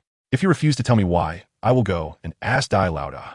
Zhu Zhuqing remained silent, trailing behind, while Dai Mubai, with his hands shoved into his pockets, deliberately slowed his pace. As she passed by him, he concealed his emotions and feigned a nonchalant demeanor, beginning to explain, "Zhuqing, the truth is, I find it repulsive." Zhu Zhuqing cast him a disdainful glance, coldly uttering 2 words before quickly walking away. The pent-up anger within Dai Mubai erupted in an instant, a fierce burst of white light emanating from his palm. "Zhu Zhuqing, stop right there." Zhu Zhuqing paid him no heed. Veins bulged on the back of Dai Mubai's hand as he clenched his fists tightly, the sound of cracking knuckles echoing. Yet he ultimately restrained himself. He struck the stone wall of the Great Soul Arena with a punch, exhaling deeply, silently following Zhu Zhuqing as they headed in the direction of Shrek. What was going on? He could not comprehend why this girl harbored such intense animosity towards him from the very beginning. Did he truly disgust her so much? Chapter 158. The temperamental little princess, the moonlight, was gentle that night. Ning Rongrong sat on the steps in front of the dormitory, resting her chin on her hands. Lost in thought, in the distance, she spotted 3 figures approaching from the direction of the main gate. "You're back." She rose, waving her hand, her lips curving into a warm smile. "Where did that 4-eyed cat lead you for class?" "The Great Soul Arena in the city," Zhu Zhuqing replied flatly. "Wow." Ning Rongrong's eyes sparkled with envy. "Was it a practical lesson? How was it? Fun?" Zhu Zhuqing remained silent, pushed open the dormitory door, and walked straight in. Ning Rongrong seemed accustomed to her cold demeanor, playfully wrinkling her nose at her retreating figure. "Living with a big ice block means I'll need an extra blanket at night. Are you all right?" Jiang Mumu asked upon seeing Zhu Zhuqing's expression return to normal. What could possibly be wrong with me?" Ning Rongrong placed her hands on her hips, proudly lifting her chin. "That old man Flander thinks he can expel me from the academy. He's dreaming." Regarding the events that transpired in the afternoon, Jiang Mumu had heard a rough outline from Dai Mubai on their way to the Great Soul Arena. Dean Flander had ordered Oscar and Ning Rongrong to run 20 laps around the village to train the physical endurance of the support-type soul masters. However, this little princess had barely completed 2 laps before she became disgruntled. She had ventured into the city alone, indulging herself until she strolled around until dusk, even persuading Oscar to lie for her. "Just a mere soul saint dares to threaten me? And that little Oscar, what a big fool." Ning Rongrong muttered in displeasure. Jiang Mumu scratched her head, exchanging a bewildered glance with Xiao Wu. The gentle Ning Rongrong from before must have been a Fa Ade, right? Isn't the irritable little princess her true self? What is so remarkable about possessing innate full soul power? The little princess huffed indignantly. Jiang Mumu was taken aback, thinking to herself, I haven't provoked you. Your anger shouldn't be indiscriminate. At that moment, she overheard a mumble. Isn't it just that he can only make those disgusting big sausages? So pathetic. With that, she lifted her foot and kicked a small stone away. Are you saying that Xiao Ao also possesses innate full soul power? Jiang Mumu's eyes widened slowly in astonishment. Ning Rongrong, unimpressed, retorted, why the surprise? Aren't you the same? Jiang Mumu opened her mouth, at a loss for words. How can it be the same? Auxiliary, innate, full soul power, especially of the food type. I've never even heard of such a thing. And now I see it alive in Shrek? Xiao Wu also stared in disbelief. Food type, innate, full soul power? Uncle Sausage is truly a monster among monsters. Ning Rongrong dismissed their astonishment with a disdainful curl of her lip. As a fellow auxiliary type, she certainly understood the significance of Oscar's existence. Yet, being a proud little princess, she was unwilling to acknowledge that anyone could possess greater talent than herself. Or, as Flinder had said, Oscar's future potential was limitless, likely to surpass the strongest auxiliary of the 7 treasure glazed tile school. On a clear morning, as the school bell rang, the 7 of them quickly assembled in neat rows on the playground. Is Xiao Ao still in bed? Ma Ongjun remarked. His complexion rosy and his spirits high, feeling much more agile. When I left, he was still training, Tang San replied. What? The fatty looked utterly perplexed, seemingly unable to comprehend. What did you say Xiao Ao was doing? Chapter 159. A young genius. Not only Ma Hongjun, but also Dai Mubai, who stood with a cold, proud demeanor, couldn't help but raise an eyebrow. Xiao Ao is training? What has gotten into him? Tang San explained. He was meditating when I returned last night and hasn't awakened. He must be in a deep trance. No way. He's really gone mad? Ma Hongjun nearly dropped his jaw in astonishment. Although Oscar was exceptionally gifted, he was known for his laziness and lack of ambition, spending most of his time sleeping outside of mandatory classes. He was too lazy to eat breakfast, too lazy to shave, let alone train. Dai Mubai frowned. I hope there's no issue. I'll go check. Just as Ma Hongjun was about to head to the dormitory, he spotted Oscar yawning, with disheveled short hair, ambling over leisurely. Damn it. I thought you had exploded from being overwhelmed. The fatty rolled his eyes. I meant to train, but I accidentally fell asleep, Oscar replied, still groggy as he scratched his head and stood beside Ning Rongrong. Has the dean not arrived yet? I see you're looking to be punished by running laps again. Ning Rongrong sighed irritably. No sooner had she finished speaking than Flinder approached, hands clasped behind his back, his expression serious, and his sharp gaze sweeping over everyone. Today is the 2nd class. Oscar, you are late again. Oscar immediately straightened his back. Principal, allow me to explain. I have stated before that tardiness is absolutely unacceptable. Flandre slightly raised his chin, signaling him to step forward. Reluctantly, Oscar took a step ahead. I have broken through to level 30. The atmosphere fell silent in an instant. What did you say? Flandre's serious demeanor froze, his eyes widening in astonishment. Ning Rongrong also lifted her head abruptly, her large eyes filled with a complex mix of emotions. A food-type martial soul is considered the most challenging to cultivate among all martial souls. This fellow managed to surpass the threshold of level 30 in just one night? Could this truly be the essence of talent? As the crowd stared at him in disbelief, Oscar innocently shrugged his shoulders. I'm not sure how it happened, but I truly broke through. I accidentally fell asleep during meditation, and upon awakening, I found myself at level 30. Such words would surely leave the others present in disbelief and frustration. While they were all exceptional, there are still distinctions even among extraordinary beings. Well done, Oscar. You have not disappointed me. Flandre's eyes sparkled with enthusiasm as he clapped Oscar's shoulder heartily, addressing the group. How old are you this year? 14. At just 14, you have already reached level 30. Given time, you will undoubtedly become the strongest support in the realm of soul masters. A smile graced Flandre's face. Although he directed these words at Oscar, his gaze fell pointedly upon Ning Rongrong. Faced with his meaningful look, Ning Rongrong's hands, which hung by her side, suddenly clenched tightly. Her beautiful face illuminated with determination and resentment. Flandre's smile grew even more cunning and pleased as he cleared his throat. Tomorrow, Teacher Zhao will lead you all to the Stardow Forest to find suitable soul rings for Oscar. He declared, now, let us commence our second lesson, adaptive training. With that, he waved at Oscar, Come here, bring 3 of each, the big sausages and the small ones. The content of this lesson is a sausage eating contest. Everyone. Chapter 160, a strong flavor. I have a big sausage. I have a small sausage. Oscar recited the soul incantation while secretly reveling in the moment. His gaze inevitably drifting towards Ning Rongrong. Disgusting. Ning Rongrong's cheeks puffed up as she glared back fiercely. Little Oscar suddenly felt a jolt in his heart. That stubborn yet unwilling expression, as if she wished to bite him to death, was simply too adorable. Ahem, Oscar. Flander maintained a serious face and lightly cleared his throat. Only then did Oscar return to his senses, hastily placing the sausage that was floating in his palm back down. Alongside the playground stood a long table where the 7 of them lined up, standing behind their respective plates. Each plate held 3 big sausages and 3 small sausages. Xiao Wu furrowed her brow. Do we really have to eat this? You may choose to abstain from eating. Flander, with his hands clasped behind his back, exuded an air of nonchalance as he announced his departure from the Shrek Academy, henceforth exempting himself from all courses. What do you think? Xiao Wu pursed her lips, falling silent thereafter. Is there anyone else with objections? Flander's piercing gaze, accentuated by his glasses, scanned the room. If there are none, let us commence. Among the 7, only Jiang Mumu and Zhu Zhuqing casually reached for the sausages. Jiang Mumu awoke late today and missed the breakfast at the cafeteria. At this moment, her stomach growled hungrily, prompting her to dive into her meal without hesitation.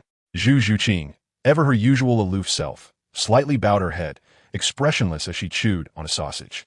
For her, it seemed merely a task to be completed. Standing beside Jiang Mumu, Xiao Wu observed her with great enthusiasm, unable to suppress her curiosity. How do you manage to enjoy it so much? Jiang Mumu effortlessly devoured one sausage, then picked up another, blinking in confusion. Haven't you tried it too? It tastes delightful. Xiao Wu interjected. However, ever since I heard Oscar recite that nauseating soul incantation, I simply cannot bring myself to eat. Noticing that everyone remained motionless, Jiang Mumu licked her glossy lips. The sausage was crafted by Xiao Ao using soul power, not something he personally harvested. With that, she boldly took another large bite. The onlookers gasped. Even the usually composed Zhu Zhuqing could not contain her expression as she stared at the half-eaten sausage in her hand, her face gradually cracking with disbelief. I can't believe it. Ma Hongjuan's corner of his mouth twitched. Is there someone with an even stronger palate than mine? Under the watchful eyes of her companions, Jiang Mumu finished her second sausage and naturally reached for a third. Oscar was deeply moved. It was a recognition he had never received before, one that came from the heart. Shall we not begin? Flinder, observing everyone, spoke up. As I mentioned, this is a competition, and the loser will. He paused with a slight smile, run 10 laps around the village every day, and then clean the restroom. Before his words had fully settled, the previously unmoving individuals immediately lunged toward the table, unhesitatingly stuffing sausages into their mouths. That old rascal is doing this on purpose. Ning Rongrong ground her teeth in frustration, gnawing on a sausage while glaring at Flinder with fiery eyes. Xiao Wu resembled a rabbit, cheeks puffed, her mouth moving rapidly. Dangshan, Ma Hongjun, and Dai Mubai maintained a semblance of composure, but their speed was undeterred. They swallowed half a sausage in one bite. Seeing the 7 of them competing eagerly, Oscar was utterly delighted. His charming peach blossom eyes sparkled with excitement. I told you, sooner or later, you all will savor my sausages. Ha ha ha. Chapter 161. It wasn't me. Flinder, you are deliberately targeting me. With a swift motion, Ning Rongrong overturned her plate, glaring at Flinder with a mix of anger and grievance. Her beautiful eyes misted with tears. Flinder, with a nonchalant gaze, retorted, if you cannot match others, then resorting to petty grievances is the hallmark of the 7 Treasures Glazed Tile School? You. Say that again. This is not the 7 Treasures Glazed Tile School. Nor am I your father. If you wish to throw a tantrum, do so at home. No one here will indulge you. From today until the end of next month, you will run 10 laps around the village every day, supervised by Xiao Bai. Yes, Dai Mubai affirmed. Additionally, the task of cleaning the restroom will also be yours. Flinder chuckled darkly. If you refuse to comply, you are free to withdraw from school and return home. With that, he swept away. Ning Rongrong shouted at his retreating figure. Flinder, just you wait. I will eventually pluck every single feather from your 4-eyed cat eagle. The irritable old man shouted, then kicked the table with a forceful kick, storming off towards the dormitory without a backward glance. Dai Mubai raised an eyebrow and glanced at Xiao Ao. Leave it to me, little princess, he said, as Oscar, with a resigned tone, followed the petite figure. It was unclear how Oscar managed to soothe her. After lunch, Jiang Mumu observed the two of them running around the village. Ning Rongrong was in the lead, pouting in annoyance, while Xiao Ao trailed behind, maintaining a distance that was neither too far nor too close. During dinner, only 7 individuals appeared in the cafeteria. "Where's Xiao Ao?" Dai Mubai inquired. "He went to clean the public restroom," Tang San replied, having packed a meal for him. The group turned their gaze towards Ning Rongrong. "What are you looking at me for? It's not like I sent him," she said, lowering her eyes and poking at the food on her plate defiantly. Ma Hongjun chuckled lightly, half-jokingly remarking, "Isn't it a bit excessive for the young lady of the 7-treasure glazed tile school to act this way?" Unexpectedly, Ning Rongrong exploded, tossing her chopsticks aside and rising to her feet. "I know you all harbor prejudices against me. Fine, whatever. We're just classmates anyway. I won't care." With that, she turned and left. Yet, as soon as she stepped out of the cafeteria, tears streamed down her cheeks unbidden. She felt an invisible barrier between herself and the others, and a wave of grievance and disappointment surged within her. It hadn't always been like this. The following day, as they gathered on the playground early in the morning, Ning Rongrong appeared with dark circles under her eyes, clearly dejected, standing alone at the edge, as if deliberately excluding herself from the group. Oscar watched her with concern, hesitating to approach, just as Zhao Wuji strode over from the opposite side of the playground. Although he was dressed in a sharp outfit with his hair neatly styled, upon closer inspection, his face prompted an involuntary gaze. "What happened to Teacher Zhao?" Tang Sen asked. "Your subordinate is rather ruthless." "Isn't It wasn't me," came the reply. Everyone's eyes collectively fell on Zhao Wuji's swollen lip and the dark purple circles under his eyes, their expressions filled with curiosity and intrigue. "What are you staring at, you bunch of little rascals? Are you itching for trouble?" Zhao Wuji glared fiercely, his voice booming. His gaze briefly paused on Tang San, prompting the group to turn their attention towards him. "What are you all looking at me for? I didn't do it," Tang San protested, puzzled. Chapter 162. You all are lacking. Tang San found it somewhat strange. Although he had thrown various hidden weapons at Zhao Wuji, such as bone-piercing nails, willow leaf blades, dragon whisker needles, and golden money darts, he thought it was only enough to turn him into a cactus. However, the injuries on Zhao Wuji's face were clearly due to blunt force trauma, which had nothing to do with him. Why does Zhao regard himself with such a gaze? Tang San was perplexed, yet he straightened his back resolutely and met that penetrating stare with unwavering confidence. Zhao Wuji furrowed his thick brows slightly, nonchalantly averted his gaze, and paced back and forth before gruffly declaring, "This expedition into the Stardow Forest is not solely Oscar's affair. It is a trial for all of you. Do not expect me to shield you." With that, he dismissively waved his hand. The newly enrolled students were left bewildered, as Zhao Wuji thundered, "What are you still standing there for? Do you expect me to carry you on a grand sedan chair?" His eyes were wide open, brimming with indignation. "Let's proceed." Demu Bai stepped forward and commanded, "Tang San, Mumu, you two will lead the way. Oscar and Ning Rongrong will follow in the center, while Fatty and Xiao will take the flanks. I will ensure our rear is secured." The group had no objections to this meticulous arrangement. However, one of them hesitantly inquired, "Boss Dai, should we not first hire a carriage in the city?" Jiang Mumu glanced at Zhao Wuji and asked timidly, "I've heard that the Stardow Forest is over 500 kilometers from Soto City." Upon hearing this, Zhao Wuji's nostrils flared with anger as he bellowed, "A carriage? Do I look like a horse to you, pulling your cart?" Jiang Mumu swiftly shook her head, exclaiming that it was not the case, and urged everyone to move on with a loud shout that echoed across the playground. Upon exiting the gates of Shrek, the group began to jog forward, and upon reaching the outskirts of Soto City, they unconsciously quickened their pace. For Jiang Mumu, this expenditure of energy was well within her limits. She could even allow her mind to wander as she ran. It seemed she had learned sword control during her time at the Xuan Nv Sect. Although her lack of innate talent had prevented her from mastering it, she had memorized the mental techniques thoroughly. Perhaps she could give it another try when she had the opportunity? While lost in thought, she heard someone calling her name from behind. "Mumu, wait." Turning back, she was surprised to see that the majority of the group had fallen far behind, with only Tang San and Dai Mubai keeping pace, while the others were gasping for breath. Ning Rongrong, in particular, had turned pale and was struggling to keep up. After resting for a brief moment, Zhao Wuji glanced at Oscar. Oscar promptly activated his soul spell, first handing a restorative sausage to Ning Rongrong, then distributing them to the others in turn. "I want to eat any. We still have a journey ahead." "Xiao Ao, conserve your soul power," Jiang Mumu said, squatting under a tree and gulping down half a bottle of water, with the same distance to cover and the same speed. Some were exhausted while others sauntered along as if merely out for a leisurely stroll. Are you really only at level 29? Ma Ongjun inquired. Having finished a sausage in a few bites and feeling reinvigorated, unable to resist scrutinizing Jiang Mumu. Aside from Zhao Wujing, even the physically strongest Dai Mubai needed sausages to regain his soul power and condition. Yet Zhao Wujing was a soul sage at level 76. Yes, what of it? Jiang Mumu responded, not sensing any issue with herself. The ones with problems were clearly Dai Mubai and the chubby fellow. One a power-type soul master and the other with a flying martial spirit. And this was their situation? Chapter 163. Wealthy and powerful Jiang Mumu crouched beneath the tree, while Ma Hongjun stood nearby.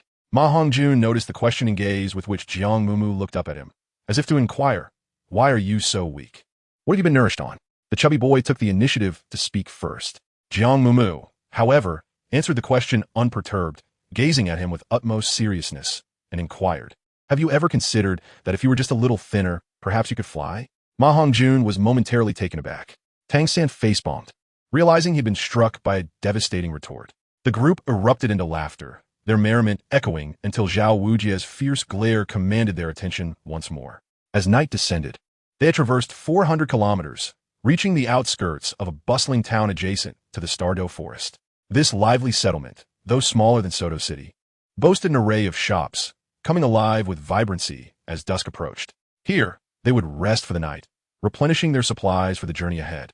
Planning to enter the Stardow Forest at dawn, Zhao Wujie strode directly into a quaint two-story inn, securing a private room before ascending to rest. After a brief discussion, the 8 companions decided to book 2 quadruple rooms. This town, being close to the Stardow Forest, was frequented by soul masters, creating a diverse and bustling atmosphere where they could look out for each other. After a simple dinner, they ventured out together to gather the necessary provisions for the coming days. "How many days are we expected to stay in the forest?" Jiang Mumu asked as they entered a shop specializing in snacks. "That depends on luck," Dai Mubai replied, leaning against the door, wrinkling his nose at the overwhelming sweetness in the air. The Stardow Forest was vast and its terrain complex. However, they likely would not venture into its depths. Just as Tang San was about to inquire further, Xiao Ao interjected, "The closer one gets to the center of the forest, the stronger the soul beasts become. It is said that there are soul beasts over 100,000 years old." 100,000 years, Jiang Mumu exclaimed, astonished, thinking to herself that such creatures must be extraordinarily powerful. "It's merely a rumor, as if you've seen them," Xiao muttered skeptically. "Girls, could you?" Dai Mubai began, intending to suggest they refrain from purchasing snacks that would satisfy hunger and only take up space, but was interrupted when Zhu Zhuqing picked up a bag of honey-glazed dried fish. "Could you please hurry and buy something?" His words took an unexpected turn. With a clink, several gold soul coins were tossed onto the counter. "We'll take all of these," Zhu Zhuqing declared. However, she paused, setting down the bag of snacks, and promptly exited the shop. Dai Mubai pointed at the honey-glazed fish, exchanging a knowing glance with Jiang Mumu, urging her to follow quickly. Inside the shop, the joyful cheers of Jiang Mumu and Xiao Wu echoed. Hooray for free food. Dai Xiao is generous. Thus, on the following morning, as they set off, Tang San's soul guide was filled to the brim with water, jerky, flatbreads, hidden weapons, and an array of candies and pastries. As they drew nearer to the Stardow Forest, a palpable tension enveloped the surroundings. They encountered several soul master teams along the way, typically composed of 6 to 10 members. Most were either in a hurry or wore serious expressions, making Jiang Mumu feel increasingly anxious. "Tang San, please don't stray too far from me," she urged. She turned her head slightly and whispered, "All right." Tang San, thinking she was frightened, gently ruffled her hair in a comforting manner. Then, he heard the young girl solemnly declare, "Rest assured, I will protect you." Chapter 164. The hard work is all done by me. Jiang Mumu was undoubtedly well prepared. In the perilous expanse of the Stardow Forest, a place teeming with ancient soul beasts, it was essential to carry a few life-saving artifacts. Even if they remained unused, their mere presence offered a sense of security. Listen closely. The Stardow Forest is not akin to the government-sanctioned areas where soul beasts are kept. The creatures here possess formidable offensive capabilities. Therefore, once we enter the forest, none of you are permitted to stray more than 20 meters from my vicinity. Zhao Wujing's stern gaze scrutinized the 8 students before him, his intense scrutiny finally resting on Ning Rongrong. Particularly, Ning Rongrong and Oscar must remain in close proximity to me at all times. Without my explicit command, None of you are allowed to engage the soul beasts recklessly. Is that understood? Understood. The 8 responded in unison, shedding their earlier playful demeanor. Jiang Mumu muttered to herself. Despite claiming otherwise, they genuinely care. No sooner had she spoken than Zhao Wujing muttered a curse under his breath. Damn it, all the burdens and worries fall to me. Upon entering the Stardow Forest, Dai Mubai took the lead, while Zhao Wujing himself brought up the rear. Jiang Mumu, Tang San, and the stout one formed a triangular formation, encircling Ning Rongrong and Oscar in the center. The nimble Xiao Wu and Zhu Zhuqing flanked them, ready to provide support at any moment. Each individual was on high alert, brimming with vigilance, with the exception of Xiao Wu. She appeared utterly oblivious to any danger, merrily bouncing about as if she were simply out for a leisurely stroll. Zhao Wujia furrowed his brows at the sight. Yet, Xiao Wu remained obedient, confining her movements to the limits he had set, rendering him hesitant to scold her. The trees in the forest formed a dense canopy, obscuring the sunlight more and more as they ventured deeper. Occasionally, some lesser spirit beasts swaggered about, seemingly unafraid of humans. Jiang Mumu pointed at one such creature that was leaping about in front of her. It resembled a bear, albeit in a diminutive size, with a long tail that emitted a luminous glow. Xiao Wu's expression suddenly turned serious. These creatures were not domesticated. They were the true masters of this realm. Leading the group, Dai Mubai let out a light chuckle, his tiger claws extending as he effortlessly severed the thorns obstructing their path. Xiao Wu shot him a glance, poised to retort, but was interrupted by the sound of rustling from a short distance away. The group immediately fell silent and paused their advance. It was a colony of rodent weasels. Tang San gestured behind him, indicating that there was no danger. Indeed, moments later, a group of 20 to 30 rodent spirit beasts crossed their path without a care in the world. Sharp eyes, Oscar remarked, patting Tang San on the shoulder. After approximately an hour of travel, they reached noon. Zhao Wujia suggested, "Let us take a moment to rest." The group finally relaxed their tense demeanor, clearing a bit of the surrounding underbrush and thorns before sitting against a massive tree. "Xiao Wu here, have something to eat?" Jiang Mumu said as she settled beside Xiao Wu, offering her some food and water. "Oh," Xiao Wu replied absent-mindedly. She was unsure of what was troubling her. She had been so spirited upon entering the forest, but as they progressed, she felt increasingly lethargic, burdened by unspoken thoughts. "Tired? Here, have a sausage," Oscar cheerfully suggested. At that moment, both Zhao Wujia and Tang San suddenly sprang to their feet. "Something's coming," Zhao Wujia exclaimed loudly. "Little Oscar." Jiang Mumu swiftly jumped up, positioning herself protectively behind Oscar. Before she could finish her warning, a colossal shadow barreled towards them. Chapter 165, Trouble. Run. The shadow moved with astonishing speed, catching Jiang Mumu off guard as she saw 2 thick horns charging directly at her. With Oscar behind her, there was no time to evade.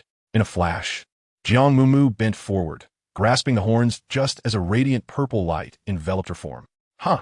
A voice, both crisp and melodious, resonated with remarkable strength. The slender figure unexpectedly lifted the enormous shadow into the air, executing a somersault before crashing heavily to the ground. A tremor rippled beneath their feet. Subsequently, the shadow emitted a deep, bovine-like bellow, its whip-like tail thrashing before it fell still. Tang San retracted the azure silver grass that had surged from the ground and swiftly approached Jiang Mumu, asking if she was unharmed. "I'm fine, just startled," Jiang Mumu replied, shaking her head, secretly relieved that it was not one of those venomous soul beasts. "Vigorous move, little Goldie," Oscar remarked, his astonishment dissipating as he nudged Jiang Mumu playfully with his shoulder from behind. He had never anticipated that in such a perilous moment, a girl he had known for only a few days would unhesitatingly shield him. The sheer audacity was enough to leave Ma Hongjun speechless. He hadn't even had time to unleash his martial spirit. In the blink of an eye, such a colossal creature was vanquished by a mere girl. Jiang Mumu scratched her head, pondering the situation, while Zhao Wuji's previously grim expression began to soften. He had acted promptly to rescue his teammate, which was commendable. Old Zhao felt a sense of satisfaction within, but when he spoke, only a coarse remark escaped his lips. The purpose of this expedition to the Stardow Forest was twofold. Firstly, to assist Oscar in finding a suitable soul ring. Secondly, it served as one of the most crucial training courses for these young prodigies, team cooperation. Being in a perilous environment, fraught with unforeseen dangers, undoubtedly provided the best training for these children of distinct personalities. Before them lay a colossal electric horned rhino. Dai Mubai stepped forward, circling the soul beast to examine it closely. Its rank had likely exceeded 800 years, yet it lay lifeless. Jiang Mumu, is it dead? It must be the 1,000-year soul beast, the electric giant horned rhinoceros. Tang San pointed at the colossal creature, and a brilliant circle of purple light gradually ascended from its massive form, shimmering ethereally in the air with the breeze. Jiang Mumu stood dumbfounded, exclaiming, I truly did not intend for this. A 1,000-year soul ring, if obtained by a strength-type soul master currently in the midst of advancing to level 30, would be utterly fitting. Unfortunately, Dai Mubai could only shrug helplessly. The electric giant horned rhinoceros was indeed a beast of considerable quality among strength-type soul beasts. A 1,000-year soul beast defeated in a single blow. The plump one swallowed hard, his face betraying terror as he glanced at Jiang Mumu, thinking how fortunate it was that she hadn't taken things seriously last time. Otherwise, he feared she might twist his neck, send his skull flying, and cause his brain to explode. Jiang Mumu gazed blankly at her hands. Had she truly done anything? Was a 1,000-year soul beast so fragile? It had already been injured before. Tang Sin knelt beside the giant horned rhinoceros, examining it closely for a moment. The wounds displayed 4 distinct forms, indicating that it had been besieged by a team of at least 4 soul masters. Everyone froze in unison. So, I might have stolen someone else's soul ring? Jiang Mumu looked around anxiously, thinking, what are we waiting for? Let us flee. Chapter 166. Are you truly unafraid of being killed? Jiang Mumu is still a tender novice. Upon seizing another soul beast, her immediate reaction was one of concern, fearing she had stirred trouble. However, Zhao Wujia, a seasoned rascal in the realm of soul masters, scoffed at her anxiety. What a joke, he exclaimed. The soul beast bears no distinguishing marks upon its forehead. Thus, it rightfully belongs to whomever claims it. Any foolish soul who dares to challenge this notion would first be met with the formidable fist of the unmoved king. Zhao Wujia remained steadfast and unyielding, as stable as a mountain. Jiang Mumu felt a twinge of anxiety. What if someone were to pursue her? What was there to fear from a feeble squad that could not even contend with a millennium-old soul beast? Dai Mubai remarked. The malevolent-eyed white tiger has always been proud and solitary, unless one possesses the strength to garner his respect. Even the esteemed clans of the sect would not warrant his attention. This promises to be entertaining. The rotund fellow chose to sit cross-legged, retrieving a bag of jerky from his pocket and leisurely indulging in it. Jiang Mumu glanced at this and then at that, murmuring softly, Are we really that formidable at Shrek? Oscar stroked his chin, pondering that a spirit master who shies away from conflict is not a worthy spirit master. Jiang Mumu was utterly astonished. How could you be so audacious? With a combat power that is nearly non-existent in the food category, do you not fear the repercussions of such words? No. Little A.O. waved his fingers. To avoid trouble is the mark of mediocrity. This is a sentiment expressed by Dean Flander. Causing a stir is, in fact, an integral part of our curriculum. Jiang Mumu felt a wave of frustration. Unable to suppress her skepticism, she remarked, That is because those who stir trouble and are mediocre have already been eliminated, isn't it? No wonder. In such a large academy, there were only 3 individuals before their arrival. The group once again settled against the great tree. After a brief interval of 3 to 5 minutes, the sounds of hurried footsteps mingled with voices drew near. Over here, it is injured and cannot flee far. Keep pursuing. Stay close. Jiang Mumu swallowed a few bites of food and turned her gaze towards the sound. A large group of people emerged from a thicket of thorns. There, the middle-aged man leading the group raised his eyes and immediately spotted the fallen electric horned rhinoceros not far away. But his expression changed in an instant. A circle of bright purple halos floated above the giant creature's body, swaying in the wind. Is it already dead?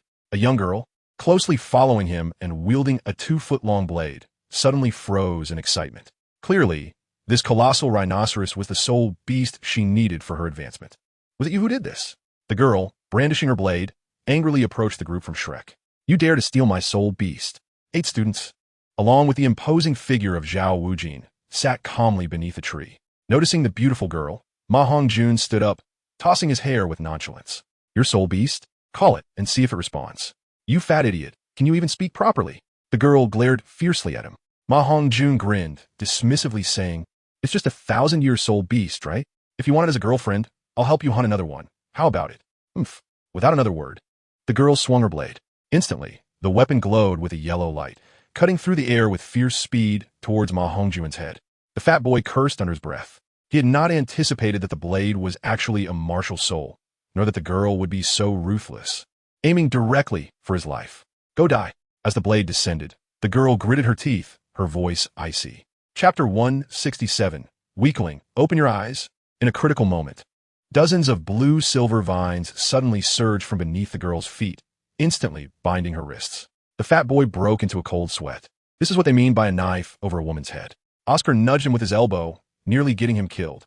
Has he learned his lesson now? Let go of me. The girl struggled, glaring venomously at Tang San. You all bully girls. What kind of skill is that? Tang San remained expressionless, responding. I'm not familiar with you. The girl's face stiffened. How despicable.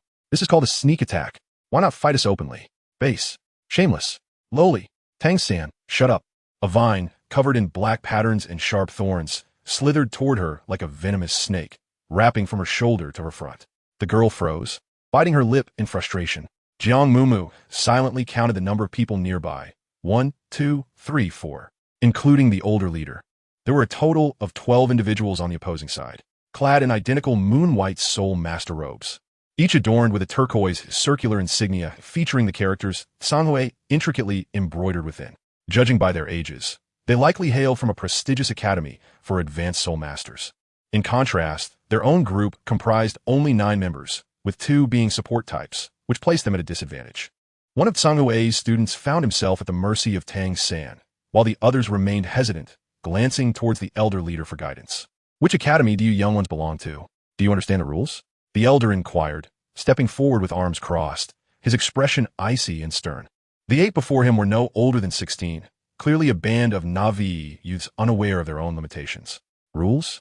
Dai Mubai scold, a glimmer of coldness flashing in his mischievous eyes. Here, the one with the strongest fist sets the rules.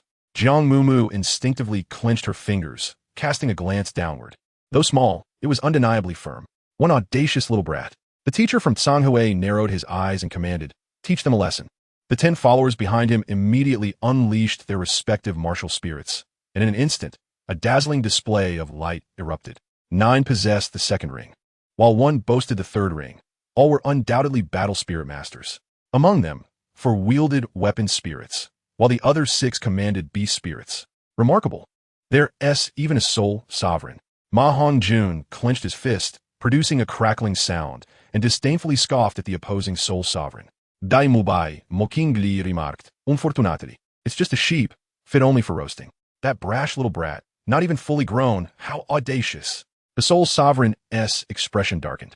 Surrounding him were a white, a yellow, and a purple ring, which suddenly glimmered to life.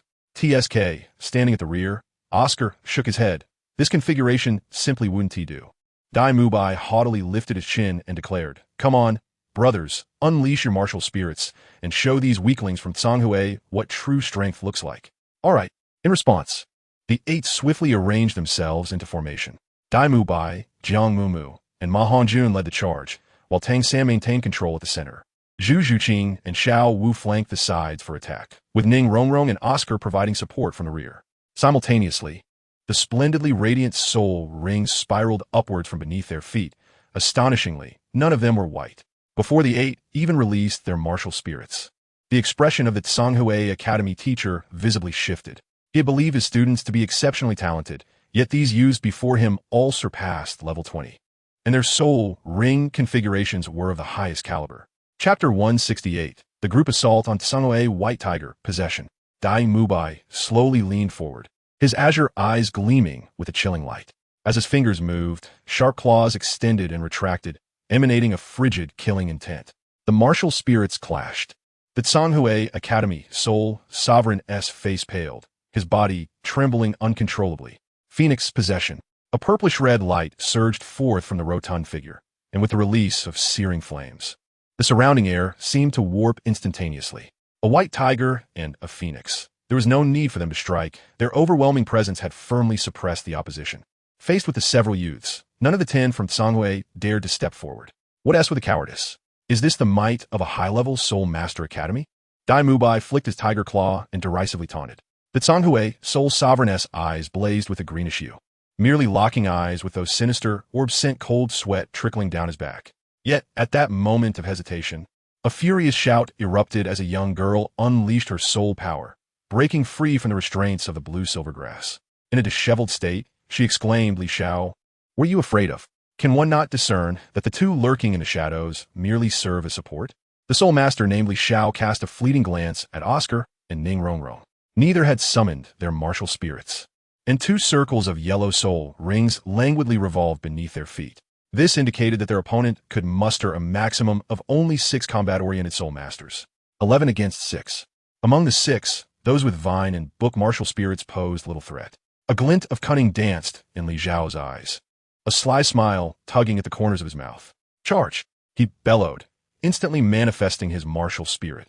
His limbs elongated and strengthened, while a pair of robust, conical horns erupted from the sides of his skull. The third purple soul ring suddenly blazed with brilliance. He unleashed the third soul skill, the most offensively potent, clearly intending to show no mercy. Yet, the teacher from Shenghun Academy did not intervene. Although the adversary possessed 2 exceptional beast martial spirits, they were still outnumbered. Furthermore, these were merely a group of young children. Despite their extraordinary talents, their practical experience was undoubtedly lacking. However, in the next moment, he realized his judgment had been flawed. Brothers, 1 minute. Dai Mu Bai, with the agility of a tiger, sprang forth. He swung his fist to meet the advancing Li Xiao, the second soul ring glowing ominously. Simultaneously, a melodious voice resonated from behind. 7 treasures, turn a glaze. First, strength. Second, speed.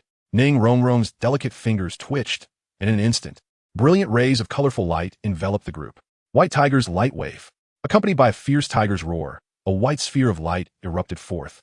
And with the enhancement of the 7 treasures' glazed tile, a thunderous explosion resounded. As fellow soul masters, Li Xiao was unable to even graze a single hair on Dai Mu Bai's tiger form before he was violently hurled back, blood spurting from his mouth as he flew 10 meters away. 7 treasures, glazed sect. The teacher from Shenghun Academy's pupils constricted in shock. That little girl hiding at the back was actually the strongest support in the realm of soul masters. With no prior warning, she had delivered a sudden strike. With a swift motion, Xiao Wu ensnared the neck of a weapon soul master with her long legs, flipping him forward and shouting, "Fatty, catch!" Phoenix Fire Line. A purplish-red flame erupted from Ma Hongjuan's mouth, sweeping across the battlefield. A chilling scream pierced the air as the man, caught ablaze, writhed on the ground in agony. Chapter 169. Overwhelmed. How wonderfully effective support can be. Observing the noticeably intensified flames of attack, Ma Hongjuan's eyes gleamed with excitement, exclaiming in delight as he unleashed a barrage of fire, grinning as he pursued the 2 with renewed vigor. Netherworld Piercer. Empowered by the 7 treasures' glazed pagoda, Zhu Zhuqing's figure diminished to but a fleeting shadow, silent and devoid of any external energy. Like a specter, she materialized behind a soul master whose martial spirit was a bull, striking with a claw aimed directly at his vital points. The soul master felt a sudden chill at his neck. In terror, he spun around and launched a punch, only to witness the faint illusion flicker past him. On the other side, Jiang Mumu glowed with a radiant violet light as she effortlessly sent a soul master, wielding a massive hammer, soaring through the air with a single punch. She then cast a sympathetic glance towards another individual standing in her path. This person, too, grasped a large, bronze-colored hammer and instinctively took a step back. Jiang Mumu brandished her fist, presenting a choice: a merciless iron fist or a fiery rear-end scorching. The mighty hammer master was still perplexed by her meaning when suddenly, a wave of searing heat surged from behind. The rotund figure revealed a devilish grin, exclaiming, "Phoenix Fireline!" How? Tang San felt that his control over the situation was utterly superfluous. Big Brother Dai launched an onslaught, effortlessly toppling 3 adversaries in one fell swoop. The plump figure unleashed a torrent of malevolent flames, pursuing relentlessly. Zhu Zhuqing moved like a wraith, while Xiao Wu unleashed a flurry of devastating strikes.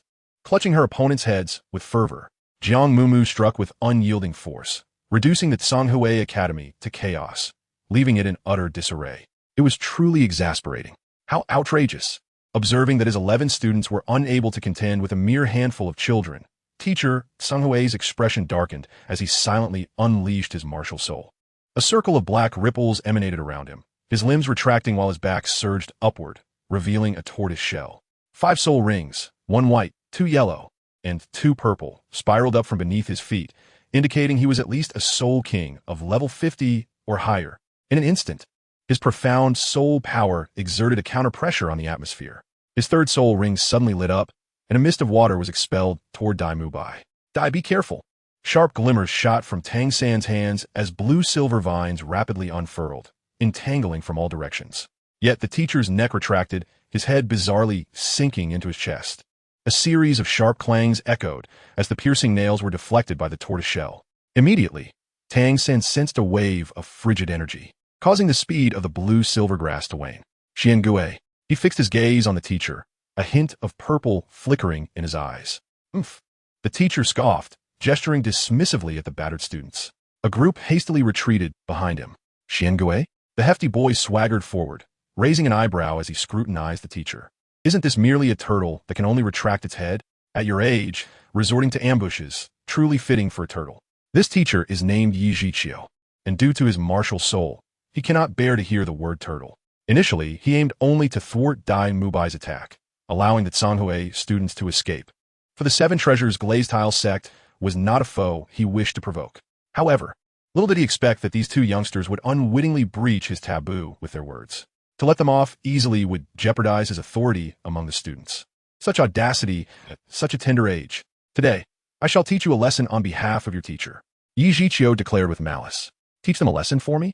What makes you old turtle, think you can? A mocking laugh echoed from behind. The warmth of the female audience was truly heartening. How touching. In the male audience, one might have seen them shouting for a feast or swapping out cold medicine, as if fatigue had vanished. Everyone must be cautious, for illness can spread like wildfire through a household. Chapter 170. You are finished, you are finished. Zhao Wujia, the seasoned rogue of the Soul Master world, was certainly not a benign character. Although these little monsters often vexed him, he believed that only he could discipline his own offspring. Anyone foolish enough to intervene would be courting disaster. Zhao Wujia, who had yet to release his martial soul, was not particularly tall, but was immensely robust, with muscular arms crossed over his chest. With a sheepish smile, he mused, even when beating a dog, one must consider its master. What audacity does this old turtle possess to lay hands on my students in front of me? Dai Mubai. Teacher Zhao, while it is one thing to scold the opposing party, why must you involve your own? In a fit of rage, Yi Zhiqiu emanated an even more intense chill, choosing not to utter another word as she strode fiercely towards Zhao Wuji. Jiang Mumu wondered if he intended to challenge teacher Zhao one-on-one. The other seven, upon hearing this, retreated in unison, casting glances at Yi Zhiqiu, filled with a sense of impending doom. Arrogance surged within him, observing that Zhao Wujia had not even unleashed his martial soul. Yi Zhiqiu let out a cold chuckle. He unleashed his second soul skill, Xian Shui Bing Feng, with all his might, a chilling aura sweeping forth. Zhao Wujia remained unfazed, calmly raising his right hand and striking out. Xuan Nv Sect. Yi Zhiqiu's first soul ring shone brightly as he swiftly turned his back, using his tortoise shell for defense. However, the next moment, a sharp crack echoed through the air. Yi Zhiqiu's Xiangui Huti proved utterly ineffective against Zhao Wujia's strike, sending him hurtling backward for over 10 meters, landing heavily with cracks forming on his shell. Teacher Yi, the students from Zhonghui displayed expressions of sheer terror. Without even employing his martial soul, Zhao Wujia had effortlessly sent a defense-type Soul King flying. What terrifying power he possessed. Old fool, Zhao Wujia remarked, clapping his hands as he turned away, muttering to himself about the unexpected ease of not needing his martial soul to subdue someone. Fatty leaned forward, asking, Teacher Zhao, what did you say? I said you bunch of brats are nothing but a bunch of worthless snacks, Zhao Wujia coldly retorted, with this lot of trash. You still require a whole minute. The group, disheartened, began to disperse. Zhao Wujia waved his hand dismissively, exclaiming, What are you waiting for? Are you hoping the soul beasts will come serve themselves? Initially, he had intended for the little monsters to engage in more battles to become familiar with real combat coordination. Little did he expect that Zhonghui's old turtle would dare to employ underhanded tactics behind his back. A mere Soul King, in normal circumstances, would suffice for the little monsters to hone their skills. However, here, in the perilous Star-Do forest, prolonged skirmishes were unwise. As Zhao Wujia prepared to delve deeper into the forest with the aid of them, a rustling sound suddenly emerged from the nearby dense foliage. The noise grew progressively louder and faster. Without needing Zhao Wujia's command, the 8 instinctively unleashed their martial souls, instinctively surrounding Oscar and Ning Rongrong for protection. Zhu Zhuqing. Scout ahead, Zhao Wujia ordered. Zhu Zhuqing silently leaped into action, her claws springing forth as she deftly ascended a towering tree. The intricate terrain allowed the agility-focused Soul Master to maximize her advantages. In the blink of an eye, her figure vanished, leaving only her cool voice resonating from the treetop. A flying serpent approaches. It bore a significant red crest atop its head, its tail fanned out, swiftly heading in our direction. The phoenix-tailed coxcomb snake. Zhao Wujia's eyes sparkled with excitement. Oscar, you lucky brat. This time fortune has smiled upon you. Zhu Qing, keep it in your sights. Chapter 171. The Encirclement in the Vicinity. The injured Yi Zhiqiu and 11 students from the Tsanghui Academy stood by, holding their breaths in trepidation, lest a careless move might startle the soul beast and provoke a catastrophic onslaught.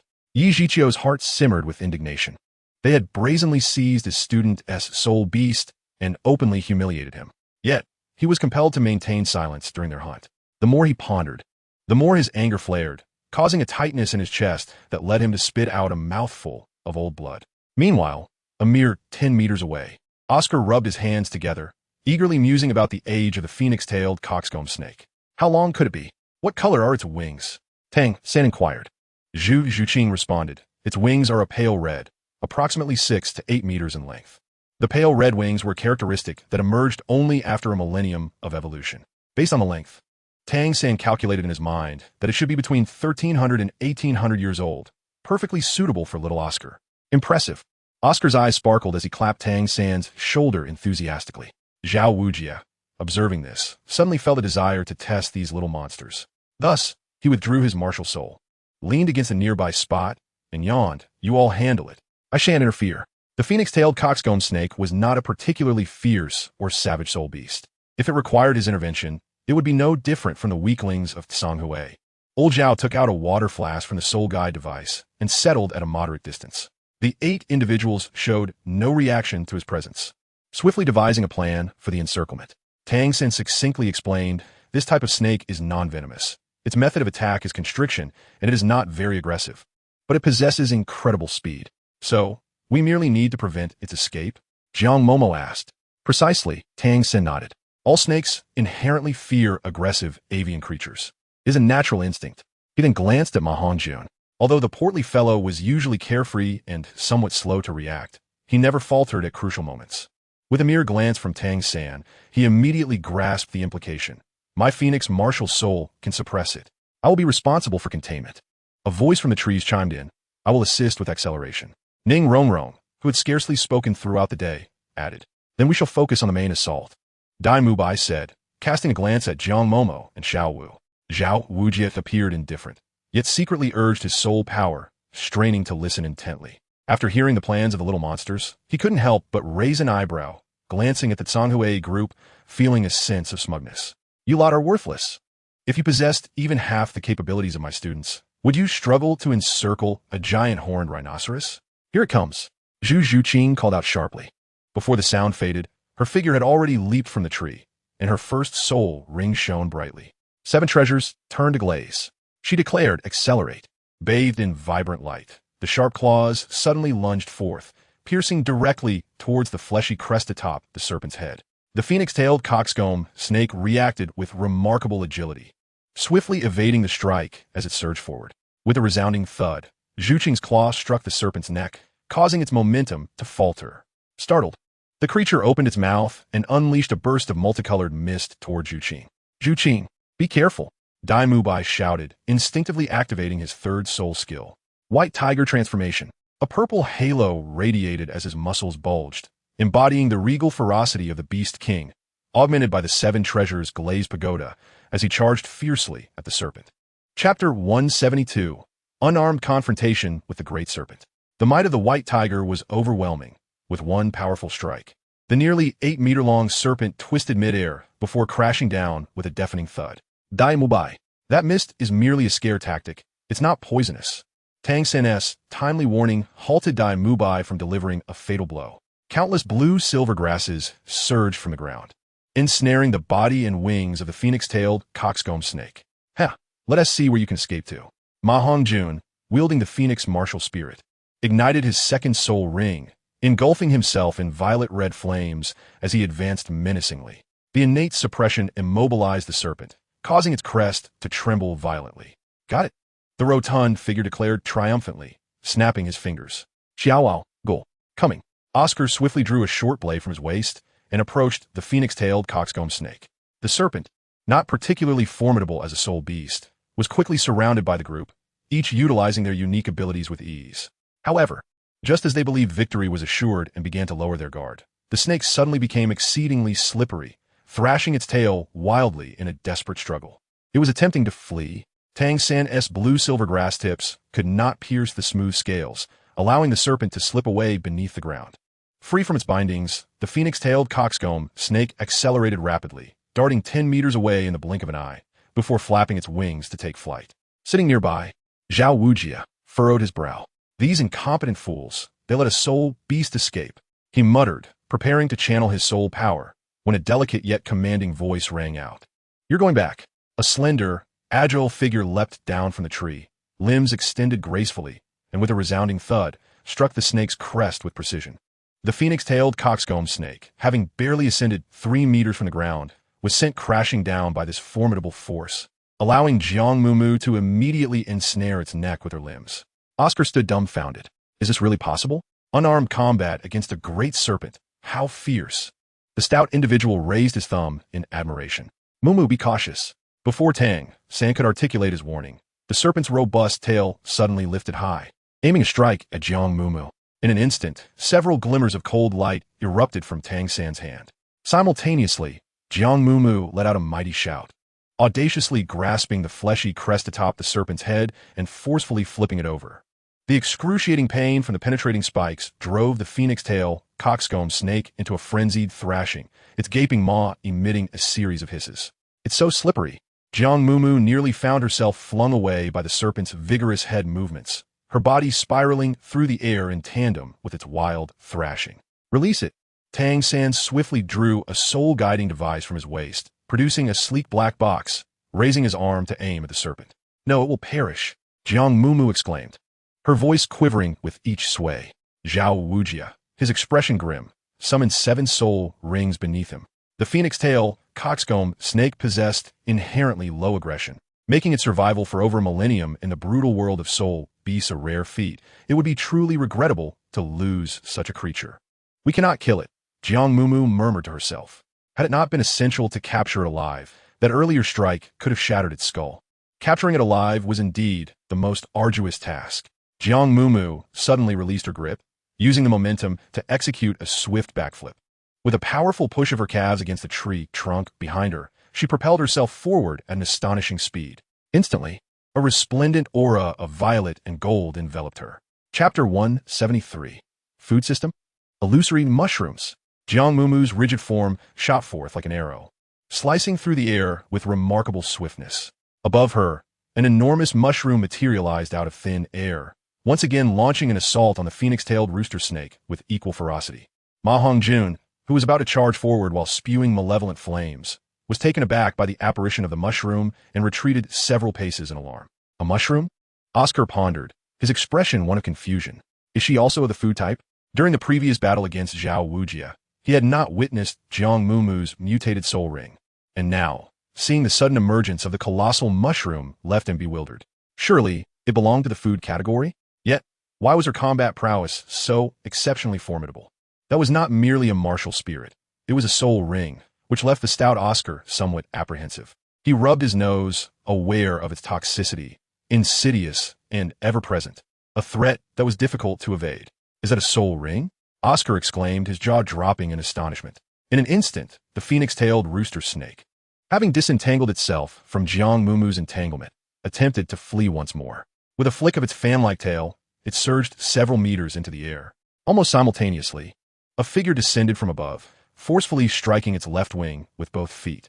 The sheer force caused the serpent to tilt precariously, its head rearing up in panic. At that moment, the mushroom, adorned with crimson spots on a dark backdrop, spun rapidly, hurtling toward the snake's head with a resounding thud. Instinctively, the phoenix-tailed rooster snake gaped its enormous mouth wide open. Yet, the illusionary mushroom vanished in an instant, and a circle of violet golden light materialized, swiftly returning to rest at Jiang Mumu's feet. Parasitism. Jiang Mumu's arm moved with the grace of a tendril, grasping a branch and landing nimbly before the phoenix-tailed rooster snake.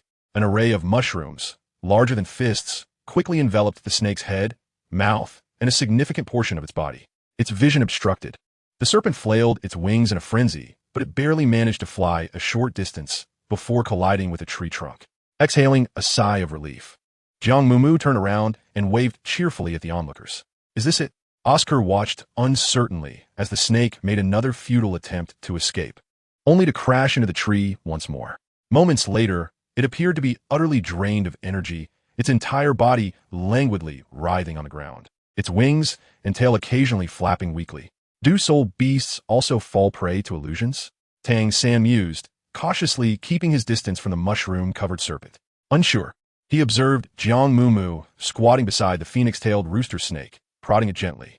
It seemed plausible that the illusion had taken effect. With a gentle clasp of her palm, the parasitic mushrooms transformed into a wisp of faint purple mist, gathering within her grasp. The night is long and full of dreams. Xiao Ao, it's time to act.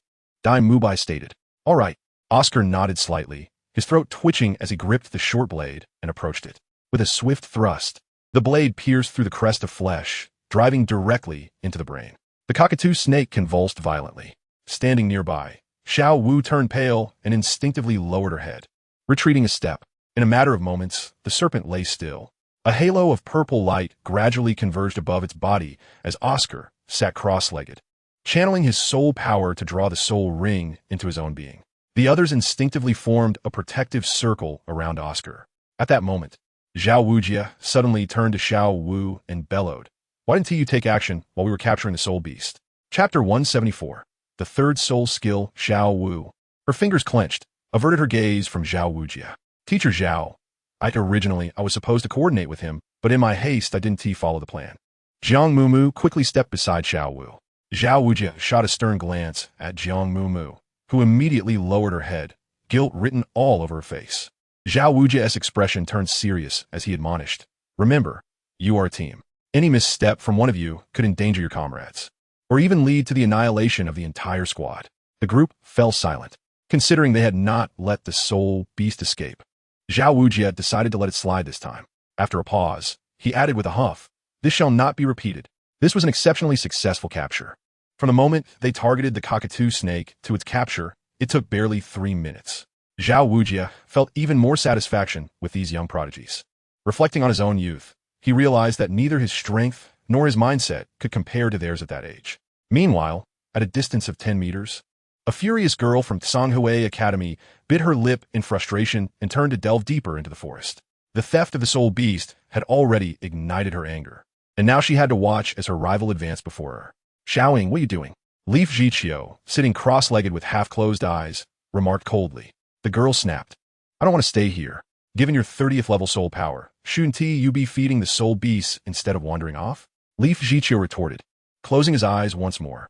The injury he sustained was significant, and he needed to recover his soul power first. In this perilous Stardow forest, it was crucial to avoid any mishaps. The girl, initially fueled by anger, was momentarily taken aback by his words, standing frozen in place. Xiao Yingli Xiao stepped forward and grasped her arm, saying helplessly, "Teacher Leaf is right. Those people harbor no malicious intent. Look, given our current situation, this is actually safer. Let us not throw a tantrum. Recover your soul power first." Two groups of individuals sat divided on the ground. Zhao Wujia, indifferent, chose to disregard Yi Jiqiu, likening him to an old tortoise. As dusk descended, a gossamer mist enveloped the vast starry forest, ethereal and dreamlike, resembling a celestial realm. Yet, the occasional bold passage of various spirit beasts and the distant roars echoing from the forest depths kept them on edge, unable to relax for even a moment. Approximately half an hour later, Oscar exhaled deeply. As he slowly opened his enchanting peach blossom eyes, the faint pink aura surrounding him intensified. 2 yellow and 1 purple soul rings ascended from beneath his feet. "Wow, little Oscar has broken through. How wonderful. We now have another soul master among us. Congratulations. Little Oscar." The other 7 crowded around him, examining him from all angles. Typically, when a soul master acquires a new soul ring, subtle changes occur within their physique. "It seems like you've grown taller," Jiang Mumu remarked, standing beside him. Previously, she had only been half a head shorter than him, but now, the top of her head barely reached his shoulder. "You look even more like a pretty boy now," Ma Hongjun scoffed, though a hint of envy tinged his tone. Having shaved off his thick beard, Oscar's handsome features were now even more pronounced, his deep-set eyes twinkling with a hint of rainbow hues. Even Ning Rongrong found herself captivated, stealing glances at him for a moment longer. Dai Mubai clapped a hand on his shoulder. Little Oscar, quickly show us what your third soul skill is. Chapter 175. The sinister mushroom sausage still immersed in the excitement of his advancement. Oscar's expression faltered at the mention of his third soul skill. Let us save that for later, he stammered. What are you afraid of? Is it even more lewd than your first two soul skills? Maon Gujun grinned mischievously. Oscar scratched his head, feeling the weight of their curiosity. The others, clearly intrigued, clamored to see his third soul skill. All right then, but you must promise not to laugh at me, Oscar said helplessly. We want to laugh, we promise, they replied, their faces strained with seriousness as they nodded. Oscar stole a furtive glance at Ning Rongrong before raising his right hand, declaring with earnestness, I possess a mushroom sausage. In mere moments, the facade of seriousness crumbled. Even the typically composed Zhu Zhuqing could not suppress a smile, her lips twitching ever so slightly. Had it not been agreed that laughter was off the table? Oscar's eyes, resembling blooming peach blossoms, were filled with a mixture of grievance and innocence. Despite his earnest demeanor, why did his words still resonate with an air of lewdness and depravity? Little A.O., I sincerely apologize. We truly did not mean to offend. No one is mocking you. We simply could not contain our laughter, came the chorus of voices, their mirth echoing around him. Oscar silently observed this mischievous bunch as they pounded on the tree, their laughter echoing for a full 3 minutes. The first to notice the peculiar mushroom-shaped sausage in his hand was Jiang Mumu, tilting her head in curiosity. Its shape is quite unusual. The sausage bore resemblance to a classic hot dog, yet its tip protruded like a small umbrella-like mushroom cap, reminiscent of the fleshy crest atop a phoenix tail snake's head. Could it be? The stout one's eyes widened in disbelief. That mushroom sausage looks exceedingly sinister, coupled with that incantation. It truly makes it hard to keep a straight face. Sinister? Jiang Mumu blinked in confusion, her large eyes wide with innocence. Tang Sen seemed to anticipate her question, swiftly executing a deft maneuver to cover her mouth. Jiang Mumu, here we go again? You may mock me all you wish. Oscar waved his hand, declaring, my mushroom sausage, the third soul ring skill is flight. The laughter and merriment abruptly ceased. Even Zhao Wuji stood up, striding towards the group. Your third soul skill is flight? Ning Rongrong gazed at him in disbelief. How can that be? Among support-type soul masters, those possessing flight capabilities are exceedingly rare. Even so, such soul skills typically manifest at levels above 60. Yet Oscar has only just reached 31. Could it truly be as Dean Flender suggested? Young Oscar is indeed a genuine prodigy, while I am not only arrogant and conceited, but also the one with the least talent among the 8 of Shrek. The realization struck Ning Rongrong like a thunderclap, leaving her mind in turmoil. Coughing, Oscar felt somewhat uneasy under her scrutinizing gaze, slightly tilting his head as he said, I haven't finished yet. Ning Rongrong paused, taken aback. Not finished? Besides flight, does the third soul ring also confer other abilities? That would be extraordinary. As her mouth fell agape in astonishment, Oscar continued, it allows for 1 minute of flight. Before Ning Rongrong could respond, Zhao Wuji delivered a light smack to his head, exclaiming, are you jesting with me? I actually got excited for a moment, and it turns out it's just 1 minute? What can 1 minute accomplish? Utter nonsense. A frivolous skill that couldn't even allow one to cross a moderately wide river. Such a waste of a soul ring position, utterly worthless. Chapter 176. A journey worth taking. Old Zhao, being impulsive, could not help but vent his frustrations. Oscar is a rare talent among food-type soul masters, endowed with innate, full soul power.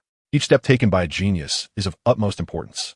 Yet, the skill from the soul ring of the phoenix tail, chicken crown snake appeared to be rather disappointing. Could it be that he had misjudged?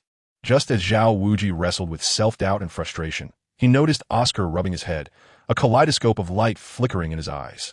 What if I were to fly for 1 minute at the speed of the phoenix tail, chicken crown snake? The crowd gasped. Could you refrain from panting while speaking? Dai Mubai punched him lightly on the shoulder, gesturing, bring it on. What does Xiao Ao retreat a step for? With a narrowed gaze, the formidable Dai Lao dares his companions to test the efficacy of the third soul skill. Just moments ago, he had expressed disdain for Oscar's mushroom sausage. Oscar, hands clasped behind his back, thought to himself that even if he were to try, the first flying sausage would surely be bestowed upon the enchanting Ning Rongrong. As he pondered, he couldn't help but steal a glance at her side. Yet, Ning Rongrong appeared lost in thought, once again shaken by Oscar's words. Flying at the speed of a coxcomb snake for a minute could cover at least 2,000 meters. In times of peril, such a skill could be a lifesaver, especially for their support type, who lacked self-defense abilities. This was indeed of paramount importance. "You little rascal," Zhao Wuji exclaimed, raising his massive paw high before gently patting Oscar on the back of his head. "Well done. At least this journey was worthwhile. So, can we fly back to Shrek?" Jiang Mumu blinked, her amber eyes sparkling with anticipation. The thought of collective flight was undeniably thrilling. This might prove to be slightly challenging, Xiao Ao mused, casting his gaze down to his hands. The consumption of soul power for the mushroom sausage was significantly greater than for the previous two. Given my current state, I can produce a maximum of 10 at a time before my soul power is entirely depleted. "Ah, I see," Jiang Mumu replied, though she was not disheartened. Turning to link arms with Xiao Wu, she flashed a grin at Zhao Wuji. "Teacher Zhao, could we perhaps linger a little longer in that town on our way back?" Zhao Wuji grunted in response. "All right, prepare yourselves. We shall depart shortly. The night is long and full of dreams." Having secured a suitable soul ring, it was unwise to linger here any longer. On the other side, about 10 meters away, Yi Zhiqiu felt utterly disheartened. He had never regarded the two support types with much esteem. One was a direct disciple of the Seven Treasures Glazed Tile School, and the other, despite their youth, had already reached the Soul Master realm in the food category. Yi Zhiqiu's lips trembled. What were their true backgrounds? "Teacher Yi, what should we do next?" Li Xiao inquired as he stepped forward. "The night may not be tranquil. Let us venture further outward," Yi Zhiqiu replied, rising to his feet. Although his soul power had nearly recovered, his injuries would take time to heal. He dared not lead his 11 students into danger within the Stardow Forest. The students of Sanghui Academy nodded in silence. After being bested by a few children in their early teens, they had completely lost the fervor they had possessed upon entering the forest. One by one, they hung their heads, trailing behind Yi Zhiqiu. "Let us proceed," Yi Zhiqiu beckoned. Just as he took a step forward, the soul sage who had injured him suddenly let out a low growl, activating his martial soul, and all 7 of his soul rings shone brilliantly. Chapter 177. King of the Forest. Yi Zhiqiu's body stiffened abruptly. "Teacher Yi." Li Xiao retreated in a state of panic. His initial reaction was that the adversary was about to strike. However, he soon observed that the soul saint was bracing himself as if facing a formidable foe, shielding several of his students behind him. A pair of golden eyes fixated intently on the depths of the forest. "Teacher Zhao, what is happening?" Dai Mubai inquired. Zhao Wujia slowly shook his head and spoke in a low voice. "If anything occurs, do not concern yourselves with me. Flee immediately." He did not hear any approaching sounds of soul beasts, yet he instinctively sensed a looming, immense danger. What does this mean? Jiang Mumu was bewildered. Just then, an astonishing scene unfolded. The direction Zhao Wujia was staring at revealed 2 towering trees gradually parting. A massive figure, as grand as a mountain, silently emerged. Jiang Mumu swallowed hard, afraid to even breathe. It was overwhelmingly large, far surpassing her blue demon octopus. Its fur was a deep, glossy black, and its body was adorned with muscles as solid as granite. Strangely, such a colossal creature moved without making a single sound. Oscar's mushroom sausage fell with a thud into the grass. In this tense atmosphere, even the slightest sound sent chills down everyone's spines. "What is that?" Little Ao trembled as he asked. "It is the king of the forest, the titan great ape, Tang San," usually composed, spoke with a hint of tremor in his voice. The phrase king of the forest already testified to its extraordinary strength and sovereign status. Judging by its size, it must have surpassed 10,000 years. Tang San's breathing was slow and steady, his left hand gently fingering a long, entirely black scabbard behind his back. He was uncertain about the age of the titan great ape, for those who had encountered it were mostly dead, leaving no one to know how to gauge its age. Zhao Wujia cursed under his breath, steeling himself to take a step forward. Bowing his head in a gesture of submission, he spoke solemnly, "Esteemed king of the forest, we mean no offense. If this is your territory, we are willing to withdraw at once." He understood that the titan great ape could comprehend human speech. Now, he could only hope that it harbored no malice toward humanity. Otherwise, the direst consequences flashed through Zhao Wujia's mind. Just then, the titan great ape took another step forward. Merely one step sent a shiver through everyone, and in an instant cold sweat broke out. Tang San silently grasped Jiang Mumu's hand, pulling her behind him. Sensing his intent, Jiang Mumu stubbornly shook him off. "Listen," Tang San urged in a hushed tone. "No." Jiang Mumu refused to look at him, asserting, "If we're running, we run together. If we die together." "D? What are you talking about?" Zhao Wuji's coldly roared, "I will hold it off. You all run together, quickly. Leave this to me." Taking a deep breath, he summoned 7 radiant halos that shone brilliantly as he charged toward the Titan Great Ape. "Teacher Zhao."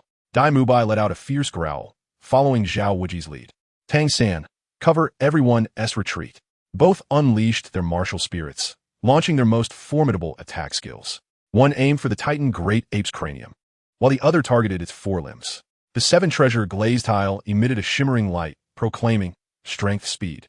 For dazzling beams of colorful light enveloped the two, as Ning Rongrong silently released her martial spirit. Chapter 178. The Combined Efforts of 8. "You reckless little brats." Zhao Wuji's voice thundered with anger. The immovable king's body shield enveloped him, and the gravitational control swiftly descended upon the Titan Great Ape, simultaneously activating his 5th soul skill, gravity compression. He unleashed the formidable strength of the diamond palm. Bolstered by the 7-treasure glazed tower, the power of this strike exceeded that of an 80-level soul master. A powerful surge of soul energy erupted as Zhao Wuji's palms crashed down upon the Titan Great Ape's head. However, in the next instant, this power-type soul sage, towering over 2 meters and brimming with muscles, was unexpectedly propelled backward like a cannonball. The Titan Great Ape, having been struck, threw its head back and unleashed a thunderous roar, sending a wave of dark energy rippling from its massive form. Before Dai Mubai's sharp claws could even graze the Titan Great Ape's forelimb, he was violently repelled, spitting out a mouthful of blood. "Rongrong, be careful." Jiang Mumu leaped into the air, grasping a branch to swing forward. The purple jade, true energy, surged within her, and her entire body radiated a brilliant purple-golden light. She concentrated all her strength in her legs and fiercely kicked toward the Titan Great Ape's temple, targeting not only the softest region of its head, but also its visual blind spot. Simultaneously, 2 vines coiled around Oscar and Ning Rongrong's waists, drawing them away from the residual shockwaves. Ning Rongrong delicately pointed her slender fingers. Under the embrace of the 7-colored light, the blue-silver grass that surged from Tang San's palm became even more lush, wildly entangling the Titan Great Ape's forelimbs. "If I must perish, then so be it." Ma Hongjun gritted his teeth, engulfed in purplish-red flames. This cunning adversary rolled on the ground, positioning himself beneath the Titan Great Ape, unleashing a line of phoenix fire aimed directly at its underbelly. "I possess a mushroom sausage. I possess a mushroom sausage." Oscar incessantly repeated his soul incantation, preparing escape tools for everyone. The reason Jiang Mumu refrained from unleashing the blue demon octopus was that she was acutely aware of the vast disparity in strength. In such an unequal contest, the target of the blue demon octopus was far too formidable, leaving no opportunity to approach the adversary. Taking advantage of the cover provided by Tang San and Ma Hongjuan's frontal assault, Jiang Mumu skillfully maneuvered to the side of the Titan giant ape and prepared to strike. However, at that very moment, it unexpectedly turned its head. Its large, lantern-like yellow eyes fixed intently upon Jiang Mumu. In this close encounter with the king of the forest, Jiang Mumu felt a shiver run down her spine. Under the oppressive aura, her body suddenly froze. "Mumu!" Tang San shouted in alarm. A vine shot towards her at breakneck speed, but it was already too late. Jiang Mumu suddenly regained her senses, leaning back as she unhesitatingly raised her right arm. "No, Mumu!" Tang San's mind erupted with a deafening roar. He could not hear his own distorted voice, and in an instant, everything around him seemed to freeze. Only a colossal hand was poised to strike the girl. "No!" Xiao Wu suddenly leaped from another tree, her legs thrusting against the Titan giant ape's hand. With a resounding clang, the Titan giant ape merely blinked. The hidden dart shot by Jiang Mumu collided with its eyelid, producing a metallic sound. Then it flipped its hand, capturing Xiao Wu's petite form within its grasp. "Release Xiao Wu!" With Jiang Mumu's desperate shout, the Titan giant ape leaped forward with astonishing speed, its massive body descending directly upon the area where the crowd had gathered. Chapter 179. Be kind to me. Just as Jiang Mumu grasped a tuft of the Titan giant ape's fur, she was flung away in an instant. "Mumu!" A vine shot out as Tang San caught her, swiftly pulling her back into his embrace and rolling aside. Simultaneously, he delivered a powerful kick to the nearest companion, sending him out of the Titan giant ape's attack range. Dai Mubai was equally quick to react. However, both he and Zhu Zhuqing found themselves directly beneath the giant's massive form. There was no time to run. In a moment of desperation, Dai Mubai wrapped one arm around Zhu Zhuqing and struck the ground with the other. With a thunderous boom, a deep pit was created in the earth. In a split second, Dai Mu Bai, cradling Zhu Zhuqing, dove into the pit, using his body to shield her fiercely. Zhu Zhuqing was taken aback. The typically aloof girl felt her heart flutter in that moment. Don't move. Amidst the violent tremors, Dai Mu Bai gritted his teeth. A trace of blood at the corner of his mouth barely curving into a smile. If we survive this, be kinder to me. Among them, Oscar was undoubtedly the weakest in terms of strength and speed. Yet, in this life-and-death moment, he displayed an unusual calmness. Without a hint of hesitation, he lunged towards Ning Rongrong, embracing her as they quickly rolled to the underbelly of the Titan giant ape. Don't be afraid.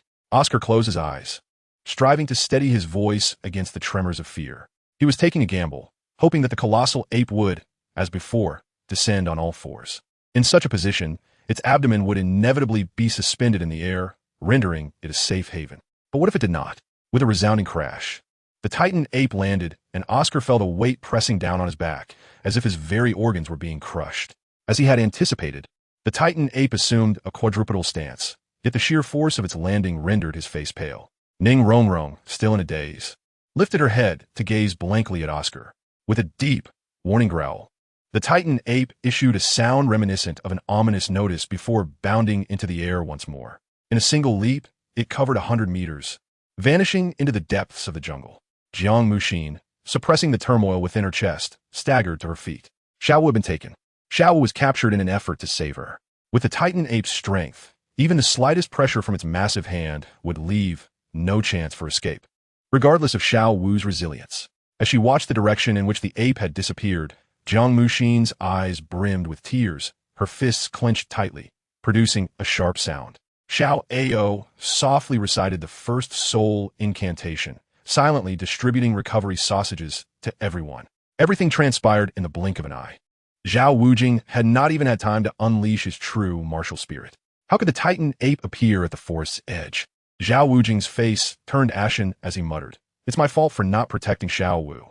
"It's not your fault." Jiang Mumu hastily wiped her face, believing she had cried, yet no tears had fallen, only a fire burning from her chest to her throat.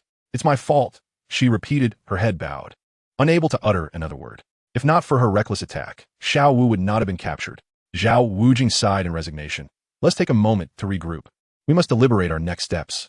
No sooner had he spoken than Tang Xin called out, "Muxin, you."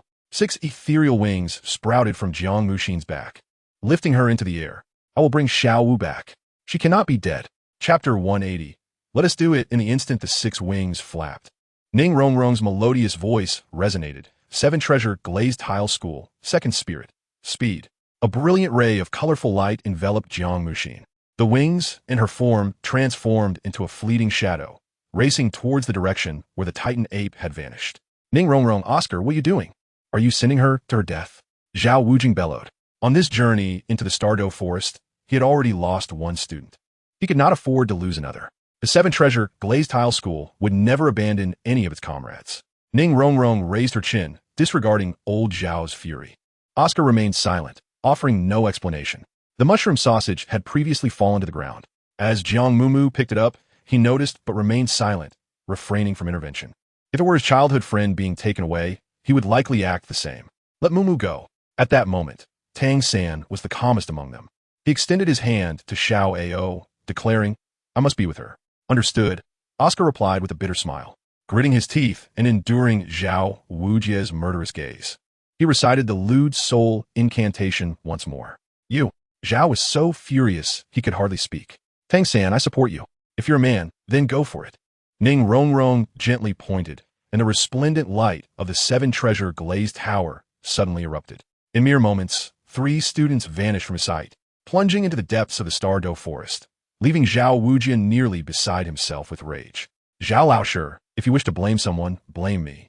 Oscar calmly positioned himself to shield Ning Rongrong. "Blame what?" Zhao Wujie glared at him, extending his hand. "Sausage, hurry. If we're to pursue, then let us do so. Better to die together. Anyone unwilling to follow can leave now." "Give it to me," said Dai Mu Bai, striding forward while grasping Zhu Zhuqing's hand. Zhu Zhuqing remained silent, allowing him to lead her, extending her other hand wordlessly. "I am here too," Ma Hongjun asserted resolutely. The Titan giant ape had long since vanished from sight. Though Jiang Mumu possessed the swiftness of the phoenix-tailed chicken-crowned serpent and the enhancement of the seven-treasure glazed pagoda, she was still far too slow in comparison. Moreover, this was the Douluo forest, a realm filled with towering trees that obscured the sky and soul beasts that soared and roamed the land. Distracted by the need to navigate around obstacles, Jiang Mumu was utterly incapable of tracking its presence by her own means. System, initiate tracking, with a soft utterance. Her trajectory shifted abruptly, as if drawn by an unseen force, propelling her directly towards the northwest of the forest. The tracking device, resembling a diminutive pea, would adhere automatically upon contact with the targeted individual or soul beast. Originally, this mechanism was designed to prevent the escape of soul beasts, serving as a precautionary measure. When Xiao Wu was captured by the Titan giant ape, she had fortuitously evaded its grasp, and in a moment of inspiration, had activated the device, allowing it to embed itself within the creature's dense fur. Jiang Mumu. The flight duration is merely 1 minute. System, grant me the acceleration symbol of the windfire wheel, along with the breath-holding candy. The master has elucidated that soul beasts possess the ability to sense the essence of humans, with their sensitivity amplifying with age. To approach the Titan giant ape, she must first conceal her own aura.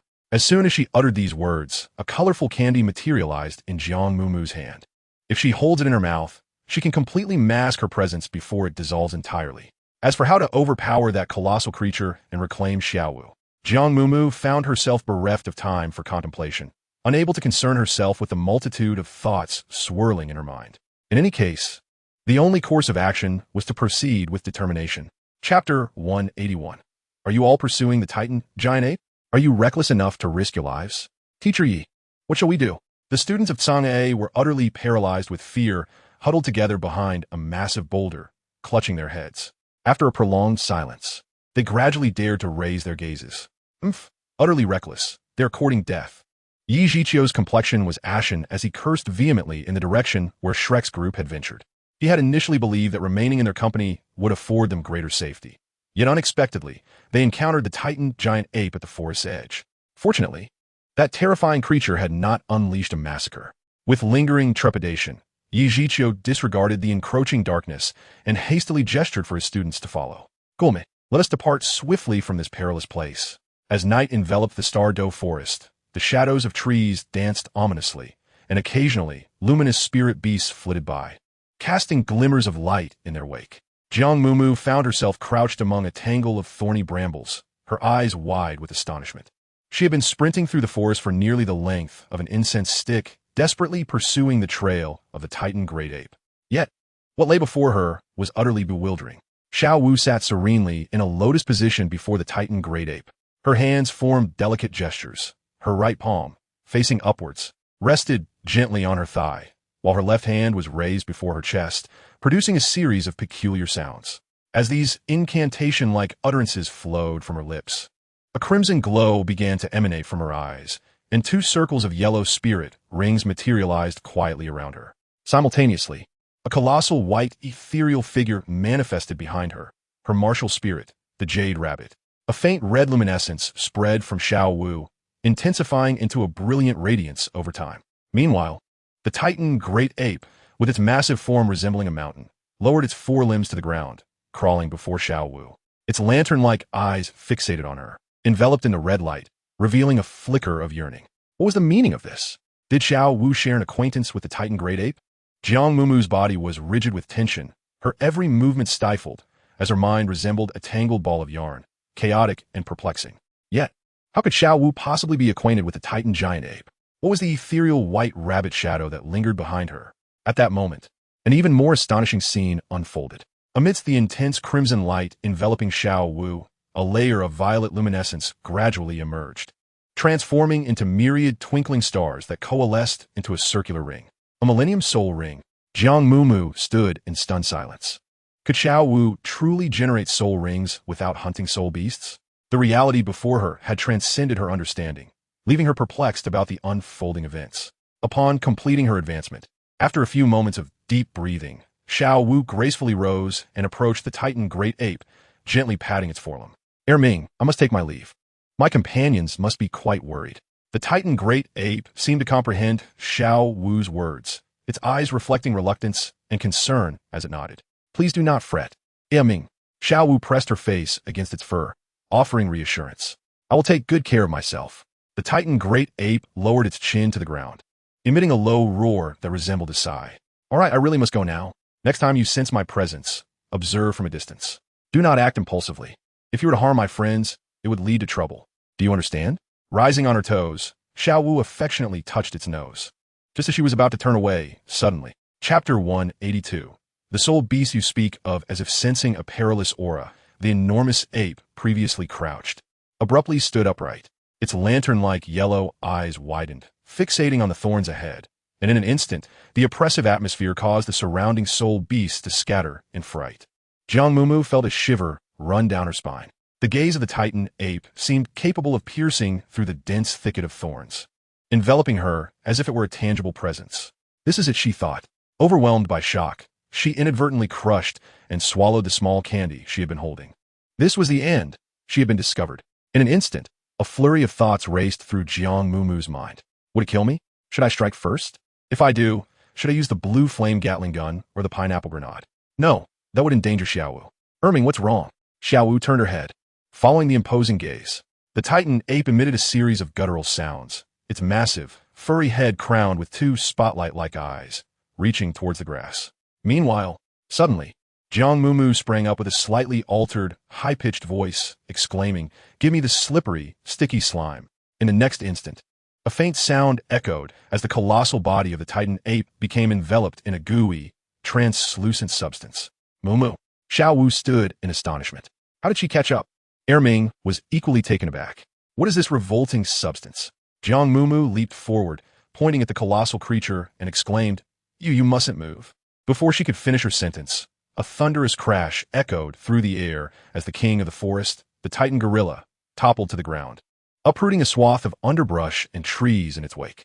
As Jiang Mumu felt a tremor beneath her feet, I cautioned her not to move, lest she should fall. Daiming appeared utterly bewildered, his face a canvas of confusion as he attempted to turn and rise, only to slip once more into the viscous substance below. Having been ensnared twice, the wrath of the Titan gorilla was ignited. Its enormous eyes shimmered with a golden hue, and its robust muscles bulged like small hills. Daiming, don't. Xiao Wu implored, shaking her head in dismay. She then turned, her expression a complex tapestry of emotions as she gazed at Jiang Mumu, hesitating briefly before asking, Mumu, what have you done at Daiming? Jiang Mumu gazed at Xiao Wu, yet her response seemed to stray from the topic at hand. Is it called Ming? Is it your friend? A multitude of questions swirled in her mind. However, upon meeting Xiao Wu's intricate gaze, she found herself at a loss for words. Perhaps, like herself, Xiao Wu harbored countless secrets that she could not share with others. Mumu lowered her head, her voice barely a whisper. You saw it all, didn't you? Jiang Mumu nodded slightly. Xiao Wu fell silent for a moment, took a deep breath, and said, Ming is my friend, and within this vast Stardow forest, there are many more friends of mine. Many? Jiang Mumu seemed to grasp something. Are you referring to spirit beasts? Spirit beasts? Xiao Wu slowly lifted her head and offered a faint smile, though it was tinged with a melancholic sadness under the dim, grayish moonlight. What do you mean by we and you? Jiang Mumu was momentarily bewildered, and then, with an expression of incredulity, she fixed her gaze upon Xiao Wu. Xiao Wu tilted her head slightly and stated, I too am the soul beast you speak of. Chapter 183. You are indeed significant, Xiao Wu. It is a soul beast. Jiang Mumu stared blankly at her, as countless moments flashed before her eyes. Oh, how adorable are the human infants. Their faces are simply too delightful to resist. Why must we hunt soul beasts? Are soul rings truly of such paramount importance? They are not domesticated. Rather, they're the true lords of this realm. So this is how it is. Xiao Wu. Jiang Mumu felt somewhat at a loss. Her mouth opened as if to speak, yet no words emerged. Are humans and soul beasts destined to be adversaries? But Xiao Wu is her friend. Suddenly, Ming, ensnared in the viscous substance, erupted with a deep, thunderous growl. Beneath his dark fur, his veins ignited with a heat akin to molten lava, causing the goo to dissipate into a wisp of vapor. With a resounding crash, his muscular forelimbs struck the ground before Jiang Mumu, the Titan giant ape towering above her, bellowing in a furious rage. Ming. Xiao Wu rushed forward, tightly embracing his forelimb, shaking her head vigorously, pleading, No, Ming, do not harm my friend. The ground trembled as Ming created a massive crater with his might.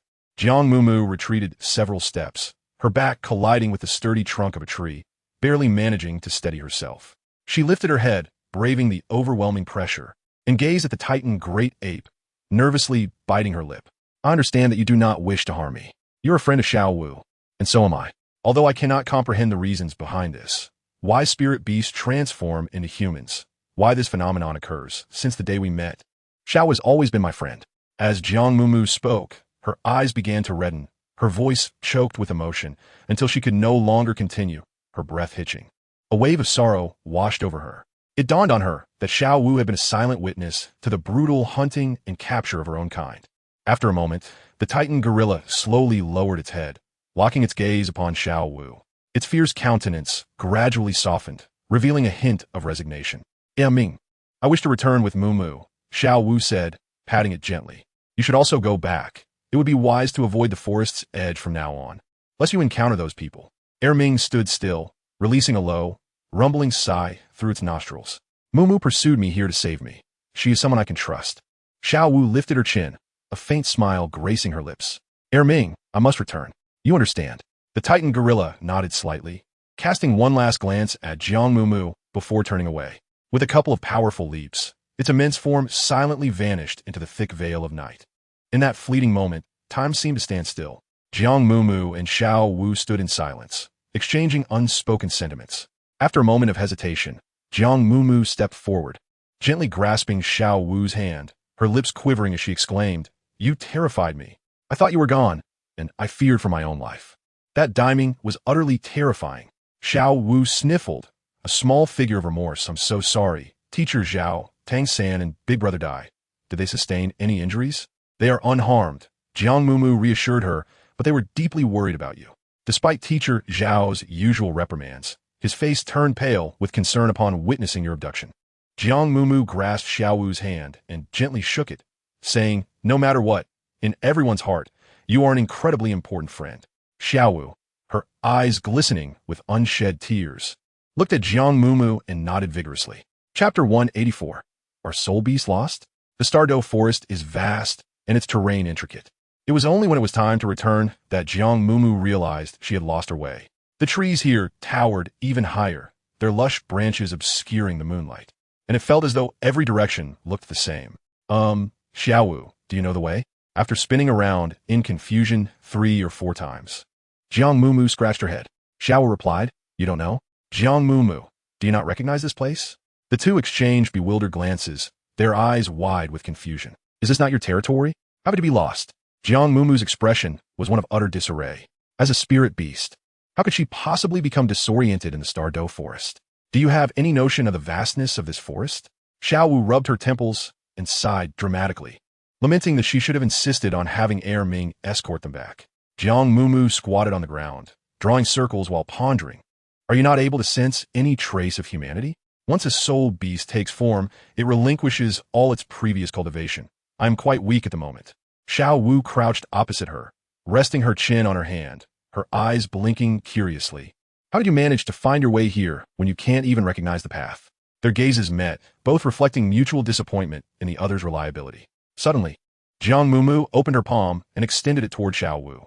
Nestled in her hand was a green object resembling a pea. What is this? Xiao Wu inquired, leaning in with interest. This is a tracking pea. It is the key to my locating Ming, Jiang Mumu explained, flicking the green bean, which instantly adhered itself to Xiao Wu's clothing. Confused, Xiao Wu instinctively tried to remove it, only to find it immovable. Her eyes widened in disbelief as she turned to Jiang Mumu. When Ming captured you, I managed to flick it onto him, Jiang Mumu elaborated. You can think of it as a 4th soul skill of Teacher Zhao, tracking. However, while Teacher Zhao's skill is limited to 100 meters, this one has no such restrictions. It will continuously track the person for 3 hours before vanishing automatically. Jiang Mumu endeavored to express herself in a straightforward manner. After concluding her explanation, she turned to Xiao Wu, who was left utterly astonished, her mouth agape in disbelief. After a considerable pause, Xiao Wu, appearing quite naive, stammered, How remarkable! Where did you acquire this? Jiang Mumu scratched the back of her head in response. Xiao Wu quickly waved her hand, adding that if it were a secret, it was perfectly fine not to disclose it. Jiang Mumu was not unwilling to share with Xiao Wu. Rather, the concept of the system was simply too perplexing. Even she herself had yet to comprehend its origins or the form it inhabited, making it all the more challenging to elucidate. This matter, if I were to elaborate, would take considerable time, but rest assured, once I grasp it fully, I shall certainly inform you. Jiang Mumu tapped her finger against her forehead, offering a playful grin to Xiao Wu. However, this matter is known to no one else, so I must implore you to keep it confidential. Xiao was momentarily taken aback. After a brief pause, she softly replied, Mumu, thank you. Truly, there is no need for such formality. I trust you. Thus, may we now engage in a discussion of more pressing matters? Jiang Mumu shrugged her shoulders in resignation, steering the conversation elsewhere. For instance, let us earnestly deliberate on what to do if we were to lose our way in the starry forest. Chapter 185. The Hexagonal Tyrant Main Lizard. Jiang Mumu was on the verge of tears, overwhelmed by her own foolishness and that of Xiaowu. Losing one's companions in the Stardow Forest is undoubtedly a perilous situation. Should fortune abandon them, they might encounter a ferocious and formidable soul beast. Enough of this. Jiang Mumu quickly shook her head, casting aside the ominous thought that had invaded her mind, murmuring a silent phrase. Survival from great calamity surely brings subsequent blessings. As soon as she uttered this, she noticed Xiao Wu, who was crouching across from her, whisper urgently, don't move. Just as Jiang Mumu was about to rise, she hesitated abruptly. Whatever you do, don't move, Xiao Wu said, her expression tense as she gazed intently behind Jiang. There's a six-horned tyrant lizard lurking behind you. As soon as the words left her lips, Jiang Mumu felt a chilling sensation creeping up her spine, as if she were being watched by a hidden predator lurking in the shadows. Xiao Wu lowered her voice to a whisper, knowing that while the six-horned tyrant lizard's static vision was poor, its dynamic eyesight was exceptionally keen. It could very well leave at any moment. Yet, Jiang Mumu maintained her crouched position, swallowing hard. Even if it could not see us, it must be able to sense our presence. Xiao Wu cupped her face with her hands, rigid like a marionette.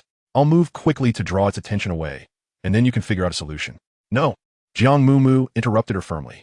Although the appearance of the six-horned tyrant lizard remained a mystery, the sheer tension radiating from Xiao Wu confirmed its perilous nature.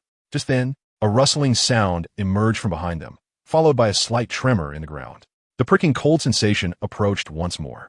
Is it large? Very large, excluding the tail. Perhaps 7 or 8 meters. Xiao Wu's eyes subtly shifted, her pupils reflecting the outline of a figure glowing with a faint blue light. 7 or 8 meters. Jiang Mumu contemplated in her heart. Perhaps it was due to her recent encounter with the Titan ape, but now facing this individual, she surprisingly felt a sense of this physique is rather mediocre. Mumu subtly raised her eyebrows, signaling it to draw closer. Jiang Mumu arched her brows and inquired, have you ever heard the saying, with many rings comes many bones. If one cannot match the strength, one must flee.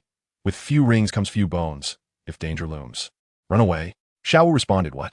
It means if one cannot win, one must escape. In a sudden motion, Jiang Mumu grasped Xiao Wu's wrist and took off at a breakneck speed, embodying the wisdom of a master in flight. The wind howled past their ears, the surrounding trees and underbrush dissolving into mere phantoms. Xiao Wu, momentarily lifted off her feet, was whisked away by Jiang Mumu as they darted through the forest. In awe, Mumu gaped, how are you so fast? This velocity could rival even the swiftest of creatures. Are we truly running on 2 legs? With a firm grip, Jiang Mumu effortlessly hoisted her onto her back, declaring now, keep quiet. Xiao Wu stared, momentarily taken aback. Jiang Mumu, when wind fills the belly, one tends to hiccup. Xiao Wu, look, have you managed to shake it off? Jiang Mumu hesitated to halt. Behind her, a persistent rustling sound akin to scales brushing against the ground lingered. With Xiao Wu's arms wrapped around her neck, the moment she turned her head, a lengthy, mucus-covered tongue suddenly shot forth from the mouth of the spiny lizard, curling directly towards the two of them. Xiao Wu exclaimed in alarm. Fortunately, the bifurcated tip of the tongue merely grazed her clothing. Yet she still felt a chill at her lower back. What is wrong? Jiang Mumu gasped in surprise. The secretion from its tongue possessed potent corrosive toxins. They must not allow it to ensnare them. Xiao Wu shouted while swiftly drawing a dagger. Chapter 186. Is this even possible? In an instant, the dagger was ensnared by the tongue of the hexagonal spiny lizard and drawn into its gaping maw, only to be expelled moments later with a clang. Why does it persist in pursuing us? Jiang Mumu employed 7 windfire wheel acceleration talismans, yet still could not rid herself of this tenacious creature. The most troubling aspect was her utter lack of awareness regarding the direction in which she was fleeing. If she inadvertently ventured into the heart of a beast-infested area, It would spell disaster. Xiao Wu's voice echoed in the wind. Soul beasts that consume humans endowed with soul power augment their own cultivation. Are you not aware? Jiang Mumu could scarcely contemplate such matters any longer. With a sudden, sharp turn around a colossal boulder, she inwardly urged, let the slippery mucilage ensnare it. With a sizzling sound reminiscent of water poured on a charcoal, a noxious stench instantaneously wafted through the air. Jiang Mumu turned back and saw that the hexagonal tyrant mane lizard had merely paused for a moment before vigorously resuming its pursuit, its long, thick tail thrashing behind it. The slime had been eroded away. Jiang Mumu gritted her teeth and continued to sprint. A deafening roar erupted from behind, and stones flew in all directions. The hexagonal tyrant mane lizard had brazenly smashed through the massive boulder that obstructed its path. Not only was it fast, but it was also venomous. Moreover, it possessed an iron will. What to do? Xiao Jiang Mumu exhaled deeply and calmly suggested, let's split up. I will count to 3, and you must leap from my back and dash to the right. Be cautious, and do not collide with anything. A flurry of minute light points emerged from Xiao's back. 10 acceleration talismans that should suffice for her escape. Xiao immediately grasped her intent and retorted indignantly, what are you saying? Am I the kind of person who would abandon a friend to flee alone? The hexagonal tyrant mane lizard clearly targeted Jiang Mumu, the human with soul power. Thus, she intended to divert the creature's attention away from her companion. Is there truly no alternative that does not involve running? Jiang Mumu shouted. Humph. Allow me to give it a taste of its own medicine, Xiao exclaimed, rummaging in her pocket before tossing out a paper packet. Jiang Mumu, what is that? It's the devilishly spicy radish jerky purchased in town. Jiang Mumu was at a loss for words, yet she couldn't help but swiftly glance back. She beheld the chameleon extend its long tongue, ensnaring the paper bag that Xiao Wu had tossed, only to spit it out moments later, perhaps finding the flavor unpalatable. Is this truly acceptable? Jiang Mumu blinked, and it seemed as if a brilliant light bulb illuminated above her head. Xiao Wu, I have jerky in my pocket. Quickly give it to it. Huh? Xiao Wu was perplexed. Give it. Whatever food you have, just give it. Jiang Mumu shouted with excitement. Xiao Wu, without further inquiry, swiftly tossed 3 paper packets backward. Has it eaten? Jiang Mumu inquired. All right, Xiao Wu replied, lowering her head. As Jiang Mumu sprinted unabatedly, she raised her hand forcefully behind her. Xiao Wu, perched on her back, witnessed 4 pitch-black iron spheres soaring from above. The relentless pursuer behind extended its long tongue, deftly coiling around. Xiao Wu widened her eyes, eager to discern what that creature truly was. 3, 2, 1. With Jiang Mumu's countdown concluding, a resounding explosion erupted. The head of the hexagonal tyrant bearded dragon reared up, its tail still swaying, yet its skull was already a gruesome sight. Another thunderous bang followed. Another black iron sphere that had been expelled struck down a nearby colossal tree. Xiao Wu stood in stunned silence, turning her head to gaze blankly at Jiang Mumu. What on earth is this? Chapter 187. Little Pineapple Jiang Mumu encountered a soul beast of unprecedented ferocity and strength. Its brain matter splattered, eyes dislodged, yet its tail, adorned with impenetrable scales, continued to thrash violently, leaving chaos in its wake. Little Dance had never witnessed a weapon of such formidable power. Several iron spheres, each the size of a fist, obliterated the head of the hexagonal tyrant lizard, notorious as the bully of the soul beast realm, sending flesh and blood flying. It was only when that creature lay motionless that the two, having narrowly escaped peril, collapsed onto the ground, exhaling long sighs of relief. This device, dubbed the pineapple grenade, was also Jiang Mumu's first experience. She licked her parched lips, slightly lifting and twisting her wrist. Another identical black iron sphere materialized in her hand. Little Dance hesitated. Her curiosity piqued as she cautiously leaned closer to inspect the dark object. It indeed resembled a diminutive pineapple, albeit with a glossy black metallic sheen and a circular ring on top. Now, pull this ring, Jiang Mumu instructed, pointing to the circular clasp. Then count to 3 or 4 in your mind, and it will detonate. As she spoke, her fingers tapped out a rhythmic pattern on the small pineapple. How impressive! Little Dance exclaimed, reaching out to gently touch it. Here, you hold it, Jiang Mumu said, placing the small pineapple into her hands. She reiterated earnestly, remember, once you pull the ring, you must throw it. Little Dance raised her arm, momentarily hesitant, pondering, what if I accidentally set it off? Jiang Mumu, well, I suppose I should return this to you. Xiao feels that keeping such a dangerous object on her person is simply too perilous. A moment of inattention could result in her being blown to smithereens. Would you mind holding on to it for a while?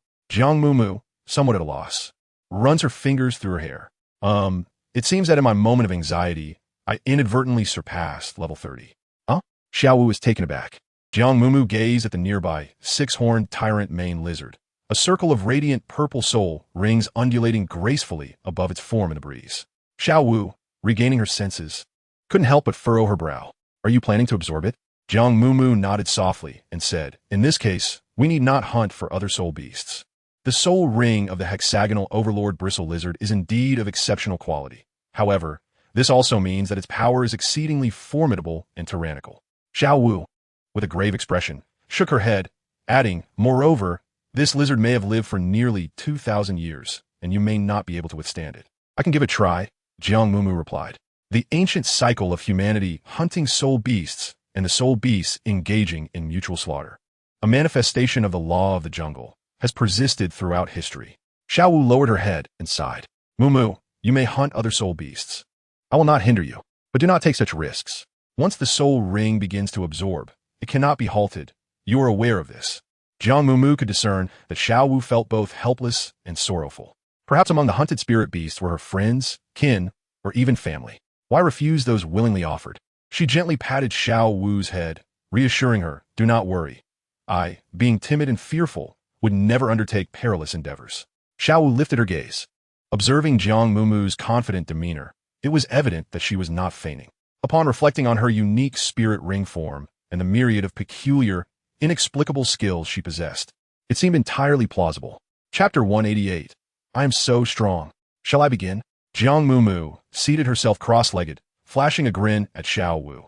With a small pineapple in each hand, Xiao Wu clutched them tightly, questioning, will everything truly be all right? Indeed, Jiang Mumu affirmed with a decisive nod, just be cautious. If danger arises, toss it away. After saying this, she closed her eyes. Back at the Nodding Academy, she realized that her experience while absorbing spirit rings was utterly distinct from that of others. Whether it was Tang San, Wang Sheng, or Xiao Qinyu, their assimilation of spirit rings involved a relatively painful fusion process. Yet, for her, it was never the case. Instead, she felt a gentle warmth enveloping her, akin to floating above a hot spring, surrounded by the melodious chirping of birds and the fragrance of blooming flowers, her body feeling as though it scarcely existed. Soon enough, Jiang Mumu once again entered this state. Half an hour later, as she slowly opened her eyes, Xiao Wu finally breathed a sigh of relief, hurriedly returning the small pineapple to her, while exclaiming, I was so scared. She was simultaneously anxious about the possibility of the pineapple exploding and worried about Jiang Mumu. It was utterly exhausting. I told you nothing would happen, Jiang Mumu said, playfully sticking out her tongue and spinning around. Quick, see if I've grown, even a little bit. Xiao Wu replied, not at all. All right then, Jiang Mumu responded with disappointment once more. While others would experience subtle changes in their bodies after absorbing a soul ring, growing taller, becoming more attractive, or having skin that glows, she seemed to have received none of these benefits. Her height was solely the result of her diligent eating. Xiao Wu comforted her by patting her shoulder, saying Xiao Ao became handsome due to the traits of the phoenix-tailed coxcomb snake. Be grateful you didn't become ugly. Jiang Mumu's expression shifted to one of realization, as if to say, what you said makes perfect sense. Thank goodness for that. Now, let us quickly check the skills of the third soul ring. Xiao Wu said with a hint of anticipation. A six-horned tyrant mane lizard, around 2,000 years old, should possess some of the finest battle and defensive capabilities of its age. Jiang Mumu extended her right hand, and with a mere thought, the book in her palm gradually opened. On the previously blank third page, an exquisitely vivid soul beast materialized, accompanied by several lines of small text that became increasingly legible. Soul beast, hexagonal tyrant mane lizard attribute, attack and defense age, 2,440 year skills, strength, powerful assault, speed, impact, venom, corrosive armor, defense. Dynamic lock-on, 2,440 years? Xiao Wu's eyes widened in disbelief, a wave of trepidation washing over her as she hurriedly grasped Jiang Mumu, her hands fumbling in a frantic search. Mumu, do you truly feel no discomfort? She inquired anxiously. According to Master S theory, a soul master's third soul ring can typically absorb soul power up to around 1,700 years. Yet this lizard is nearing 2,500 years. It exceeds the limit by 800 years and possesses the formidable strength of a top-tier soul ring. Jiang Mumu shook her head, her entire being brimming with vitality. feeling as though she could effortlessly send teacher Zhao flying with a single punch. Xiao Wu could not help but murmur, "What sort of creature is this?" Having absorbed the soul ring, Jiang Mumu felt invigorated. In the darkness of the night, her vision was clearer than ever before. Particularly when observing the soul beasts that dashed and leaped about, she could distinctly capture each movement and even anticipate their dynamic trajectories. Jiang Mumu sighed sincerely, expressing, "I have become remarkably strong." Xiao Wu replied, "However, such self-praise does come across as somewhat inflated." Just as the two contemplated leaving the remains of the hexagonal tyrant lizard to discern their direction, a commotion ensued. Chapter 189, The 30th Level Watershed. In the distance, a large flock of birds with glowing tails appeared, startled by something. Comprising at least 100, they flapped their wings and flew towards this direction. Xiao Wu tilted her head back, recognizing them as spirit tail birds, known for their keen sensitivity and timidity, indicating that a conflict might be occurring nearby. Jiang Mumu's eyes sparkled with excitement.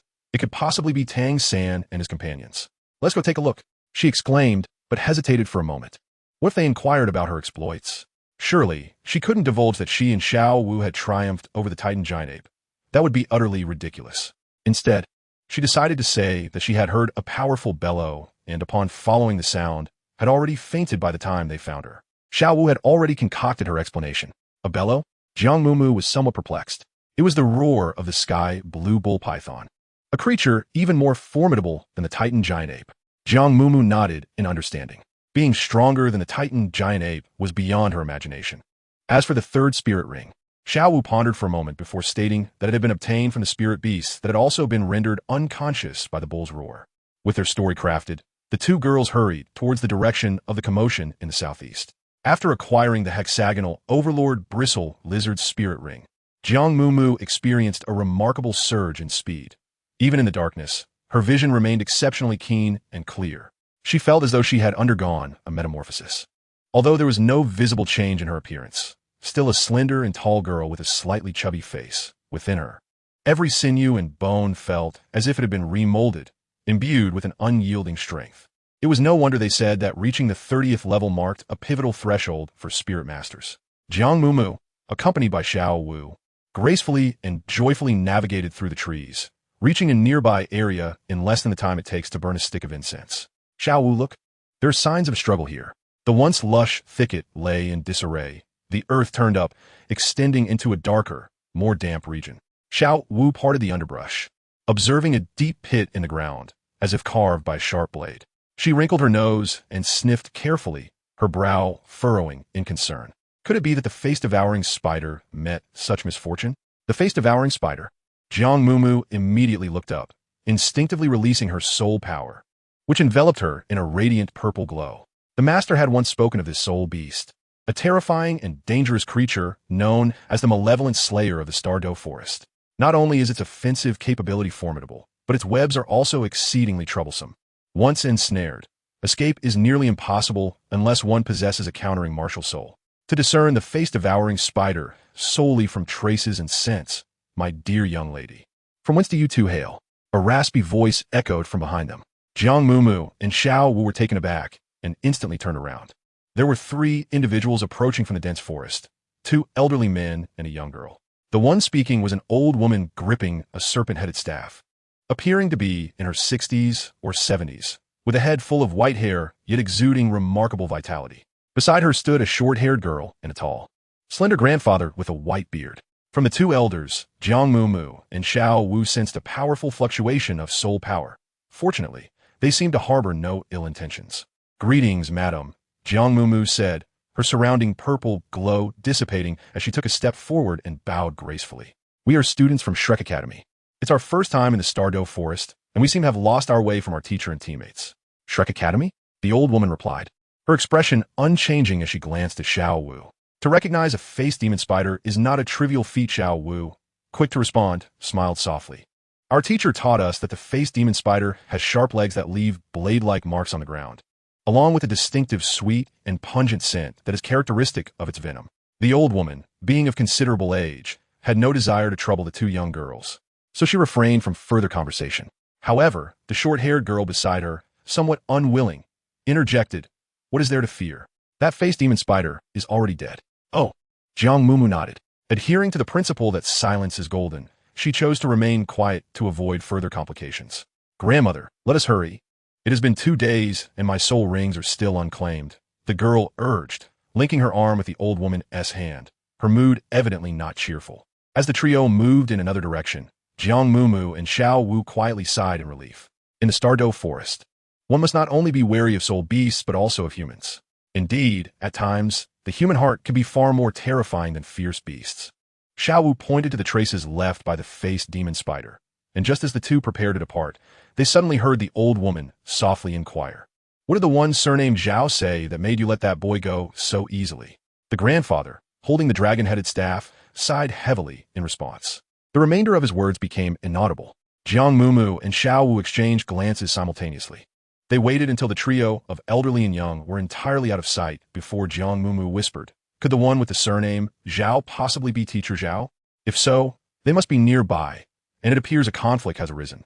Without further ado, the two quickened their pace, following the traces left behind. Before long, they spotted several figures beneath the shadows of the trees not far ahead. It was them. Despite the inky darkness, Jiang Mumu could see clearly. Among them were Teacher Zhao, Dai Mubai, the plump one, Xiao Ao, Ning Rongrong, and Zhu Zhuqing. But where was Tang San? A sudden pang struck her heart, just as Zhao Wujin abruptly turned around. His gaze icy and demanding, "Who is it?" Two slender figures, hand in hand, emerged from the thicket. Upon seeing Jiang Mumu and Xiao Wu, disheveled and in disarray, not only Zhao Wujin, but the others were equally taken aback. "Xiao Wu, you are still alive?" Oscar exclaimed, his face beaming with delight, the vibrant colors sparkling in his beautiful peach blossom eyes. Without further ado, he quickly recited a soul incantation, conjuring 2 restorative sausages and handing them over. "What? Were you hoping for my demise?" Xiao Wu retorted, unceremoniously accepting the sausage, devouring it in a few bites while casting him an exaggerated eye roll. Jiang Mumu gazed intently beyond a few individuals, questioning what was amiss with Tang San. At that moment, Tang San sat cross-legged, enveloped in a veil of pale pink mist, surrounded by a faint yet distinct scent of blood. Within the mist, the ominous sound of cracking bones echoed intermittently. With her keen eyesight, Jiang Mumu could discern the bulging purple veins on his neck and the expression of profound agony etched on his face. Zhao Wujia, with furrowed brows, obstructed Jiang Mumu from advancing, cautioning her not to disturb him as he was in the process of absorbing a spirit ring. Chapter 191. The imperative to survive. Why had the absorption of the spirit ring manifested in such a manner?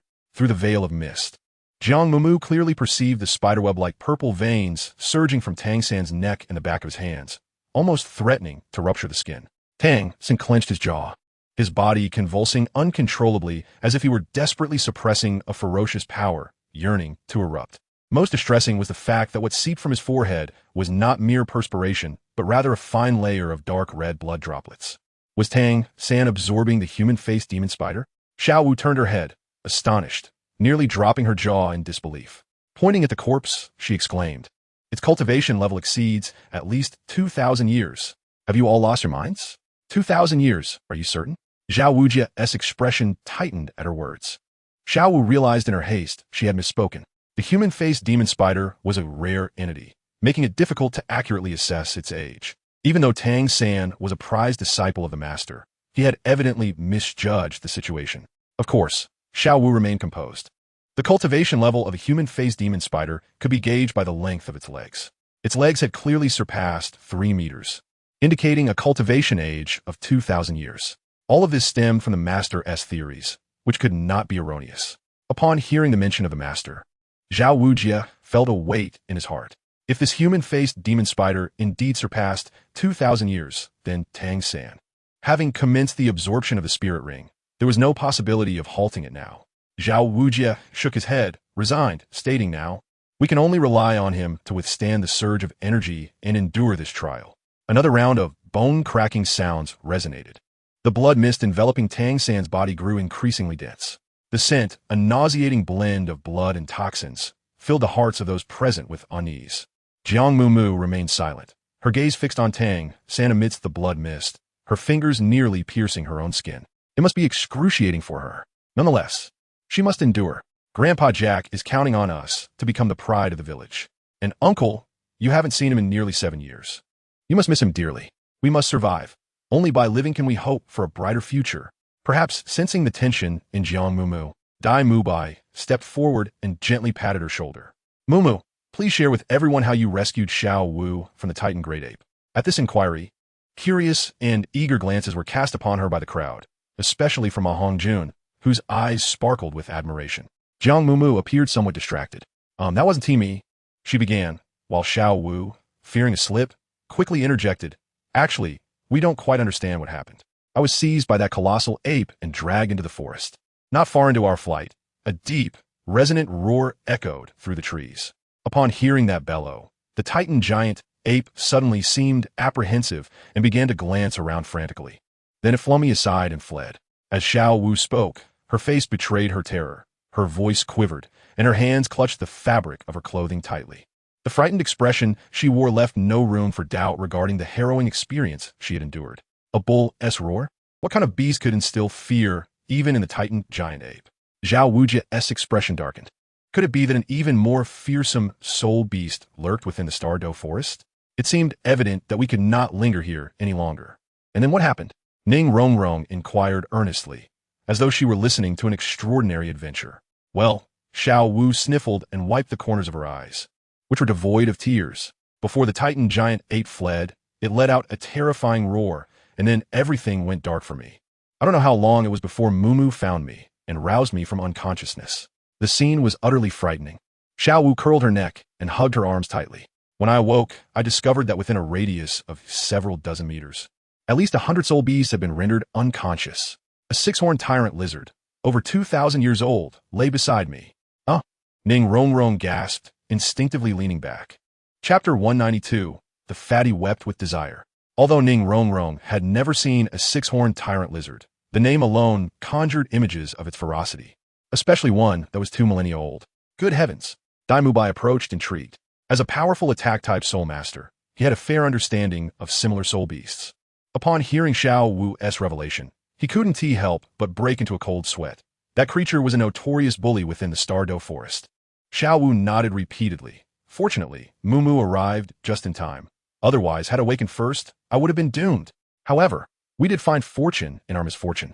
With that, she raised her eyebrows mysteriously. The fatty immediately perked up. What? Did you stumble upon treasure? More or less. Xiao Wu deliberately paused, allowing the attention of her companions to focus entirely on her before continuing. Perhaps due to the overwhelming shock, Mumu and I both managed to break through to level 30. What? The expressions of her companions grew increasingly exaggerated. Both of you broke through? Zhao Wujia exclaimed, his eyes wide. How is it that you two are older than Tang San? Tang San is the oldest. I am 2 months younger than him. And Mumu is just a few days younger than me, Xiao Wu replied. Old Zhao's lips twitched. This group of children continually surprised him with their monstrous capabilities. At merely 12 years of age, the three had successively become soul masters. Given time, they would surely stir the very winds of change across the continent. Zhao Wujia, filled with excitement, slapped his thigh in anticipation, but it was Xiao Wu's subsequent words that rendered him utterly speechless.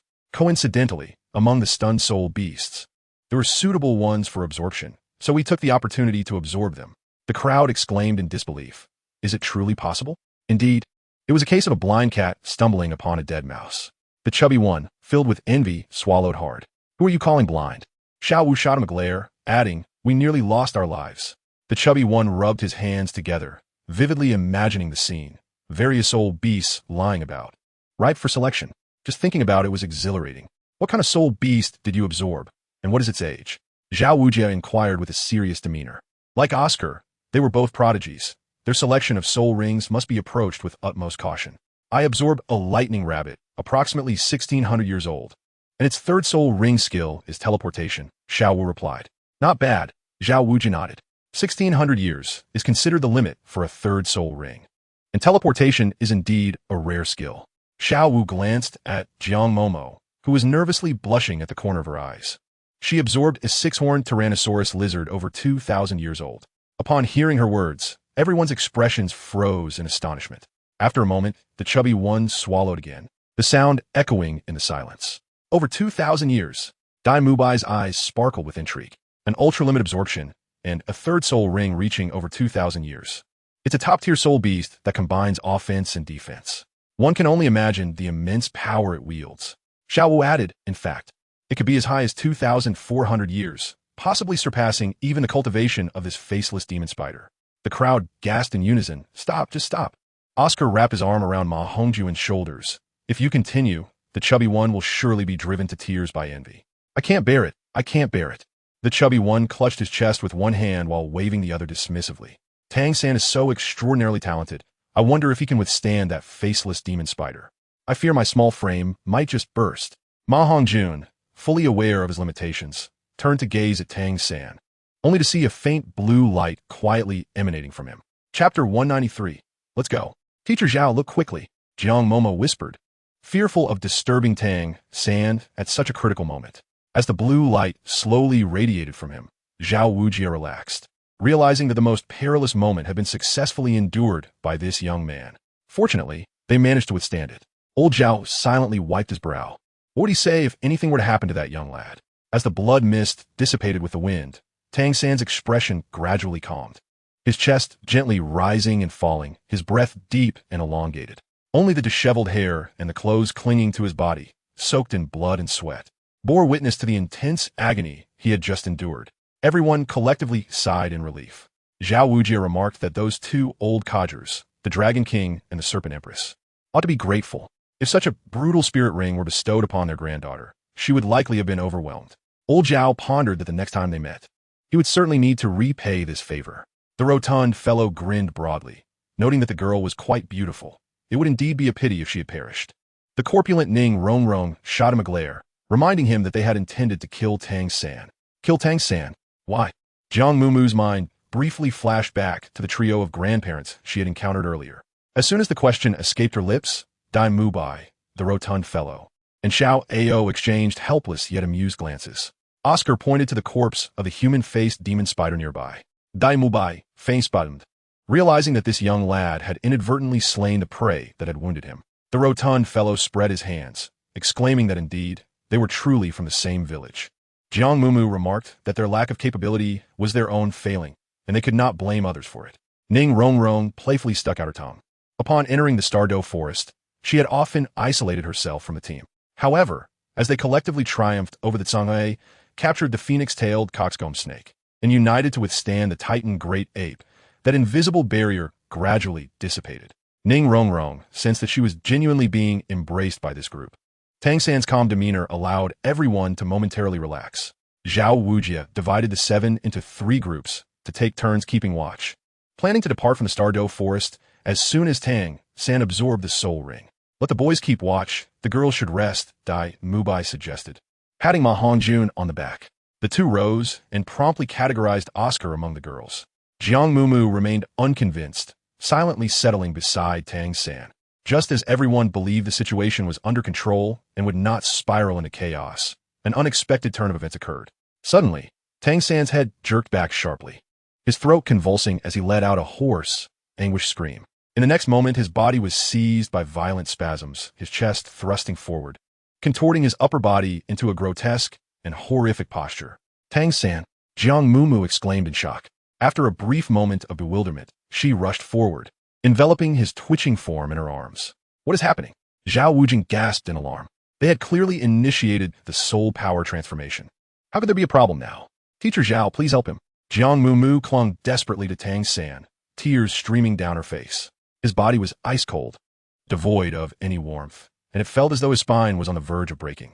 Zhao Wujing, feeling utterly helpless, clenched his fists tightly, yet found himself at a loss for a solution. Mumu. Tang San's eyes remained tightly shut as he struggled to force out 3 words through gritted teeth. Jiang Mumu shook her head vigorously. Hurry. A powerful force erupted suddenly as Tang San shouted, gripping Jiang Mumu's shoulders and pushing her away. Almost simultaneously, a tearing sound echoed, and the fabric of Tang San's clothing ripped apart. What is happening? Oscar, standing behind him, was taken aback.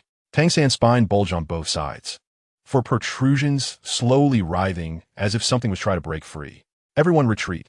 Zhao Wujing bellowed, pulling Oscar away. In the next moment, the protrusions burst open, and 8 deep purple appendages erupted from Tang San's body, growing at an astonishing rate. What is this? Xiao Ao gasped. Has Tang San mutated? Under the astonished and anxious gazes of the crowd, The appendages quickly extended over a meter in length. As they emerged, Tang San appeared to relax somewhat, yet his body continued to convulse uncontrollably. "Do not approach," Zhao Wujing warned gravely. The appendages were entirely purple-black, exuding an eerie glow, perhaps a form of poison. "Tang San, can you hear me?" Jiang Mumu whispered softly. Tang San remained with his eyes tightly shut. The appendages continued to grow until they reached nearly 1.5 meters, then paused momentarily. Suddenly, a small joint sprouted from the end, and deep purple further extended from that joint. "Are those the legs of a spider demon?" Xiao Wu exclaimed in astonishment, covering her mouth. The onlookers turned to Tang San and then collectively shifted their gaze towards the corpse of the spider demon. "How'd he grow spider legs?" Ning Rongrong asked incredulously. Zhao Wujing shook his head. He had witnessed numerous old masters absorbing soul rings, but he had never encountered a situation like Tang San's. Could it be a mutation of the soul ring? The crowd remained on high alert, anxiously watching Tang San, fearing that he might further transform. Moments later, the 8 spider legs behind Tang San slowly unfurled, beginning to move gently. The 4 legs, sharp as blades, plunged into the ground, lifting Tang San upwards. Countless blue-silver grasses surged from the earth, entwining around his suspended body. "This is a cocoon," the stout man exclaimed in horror. "He won't turn into a spider. Will he? What nonsense are you talking about? How could a human possibly become a spider?" Xiao Wu shot him a fierce glare. She stepped forward, grasped Jiang Mumu's hand, and squeezed it reassuringly. "Don't worry, Tang San will be fine. Remember, we are all monsters." Ning Rongrong held her other hand. Jiang Mumu was aware that everyone was attempting to console her, yet at this moment, there was nothing she could do but wait. 1 hour passed, then 2. As the minutes stretched on, the unease among the onlookers intensified. The night transitioned from darkness to dawn, a full night having elapsed. While the blue-silver grass enveloping Tang San remained utterly still, the silence was unsettling. Only the 8 spider legs continued their gentle movement, a testament to the presence of life. Jiang Mumu sat beneath Tang San, vigilantly watching over him as she whispered incantations. "During our inaugural venture into the soul-hunting forest, having just awakened our martial souls and never having encountered a soul beast, we were met with exceedingly poor fortune. As darkness enveloped the surroundings, we unexpectedly encountered the mandala snake, which chased us relentlessly, nearly draining the breath from my lungs. I was so frightened that I wept. Do you recall what you said at that moment?" She lifted her head, gazing at the great cocoon, her eyes aglow with emotion as she managed to smile. "I will not perish. Tang San will forever protect Mumu. Those were your words, which I trust you have not forgotten." Jiang Mumu vigorously rubbed her sore and tearful eyes. Her voice choked with emotion. "You mustn't forget," she implored. "It has been nearly 12 hours. The tension in her nerves had rendered Jiang Mumu somewhat dazed. When a faint sigh drifted down from above her head, she jolted upright in surprise. Chapter 195. Were my clothes? Jiang Mumu lifted her gaze. Above her, slender, blue-silver vines unfurled silently, revealing a figure cloaked in a deep, dark brown hue. "Tang San?" A faint crack echoed softly. The layer of brown surrounding Tang San's body, reminiscent of a fruit shell, gradually peeled away. Jiang Mumu, all boredom. Despite the darkness enveloping the surroundings, her vision was remarkably keen, clearer than ever before. At this moment, Tang San stood unclothed, his elongated limbs naturally hanging down. The contours of his muscles had become firm and resilient, a subtle purplish glow coursing beneath his skin. Among his tousled black hair, a striking strand of purple stood out, exuding an inexplicable aura of mischief. Jiang Mumu swallowed hard and softly called out, "Tang San?" After a brief moment, his eyelids fluttered, slowly opening to reveal a gaze that was both vacant and dazed. "Tang San has awakened. Teacher Zhao, Tang San is awake." Jiang Mumu exclaimed loudly, her eyes never leaving him. As Tang San gradually regained his senses, he instinctively sought the source of the familiar voice.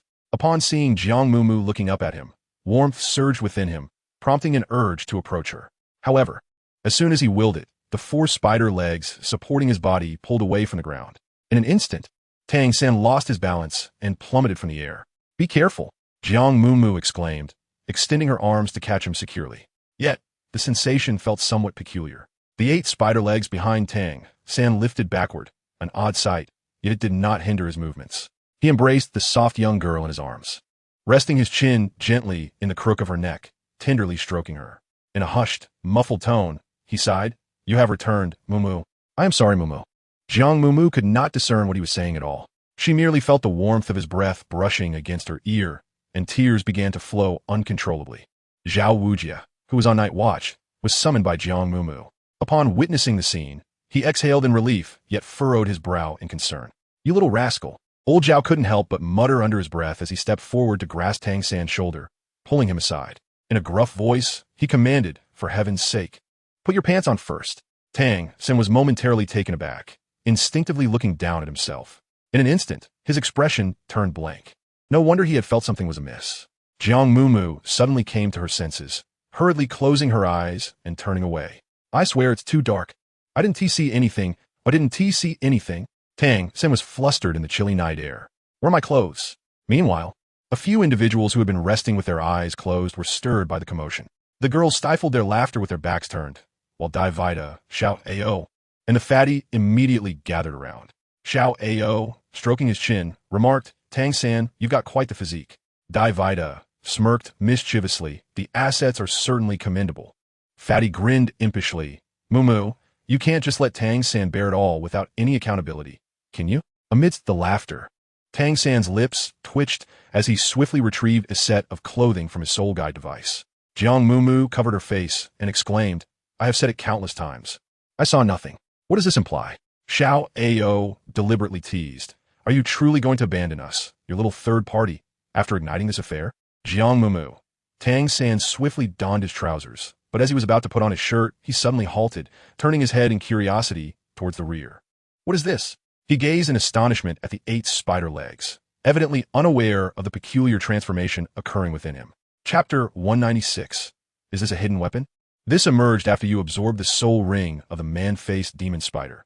It may be a mutation, Zhao Wujia explained. Mutation? Tang Sen expressed his confusion, using his mind to manipulate the 8 spider legs, moving them back and forth. "However, I sense that they are seemingly unrelated to the soul ring. Soul masters, upon absorbing a soul ring, can perceive the new soul skills they have acquired." His third soul ring skill was precisely the web technique most adeptly wielded by the man-faced demon spider. Therefore, these 8 spider legs were not bestowed by the soul ring. So what exactly are they? Can they be retracted? They are likely venomous, but it is difficult to ascertain their toxicity. Zhao Wujia, though appearing as a rough man, possessed a keen attention to detail. As a level 76 soul sage, he had extensive experience and sharp intuition.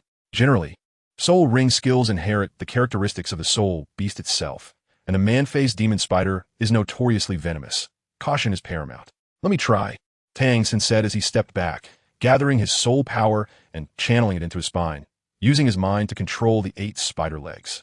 "You all should maintain your distance," Zhao Wujia cautioned earnestly. This journey through the Stardow Forest had proven to be far more perilous than he had anticipated. The tension within him instinctively tightened. These children must not encounter further trouble.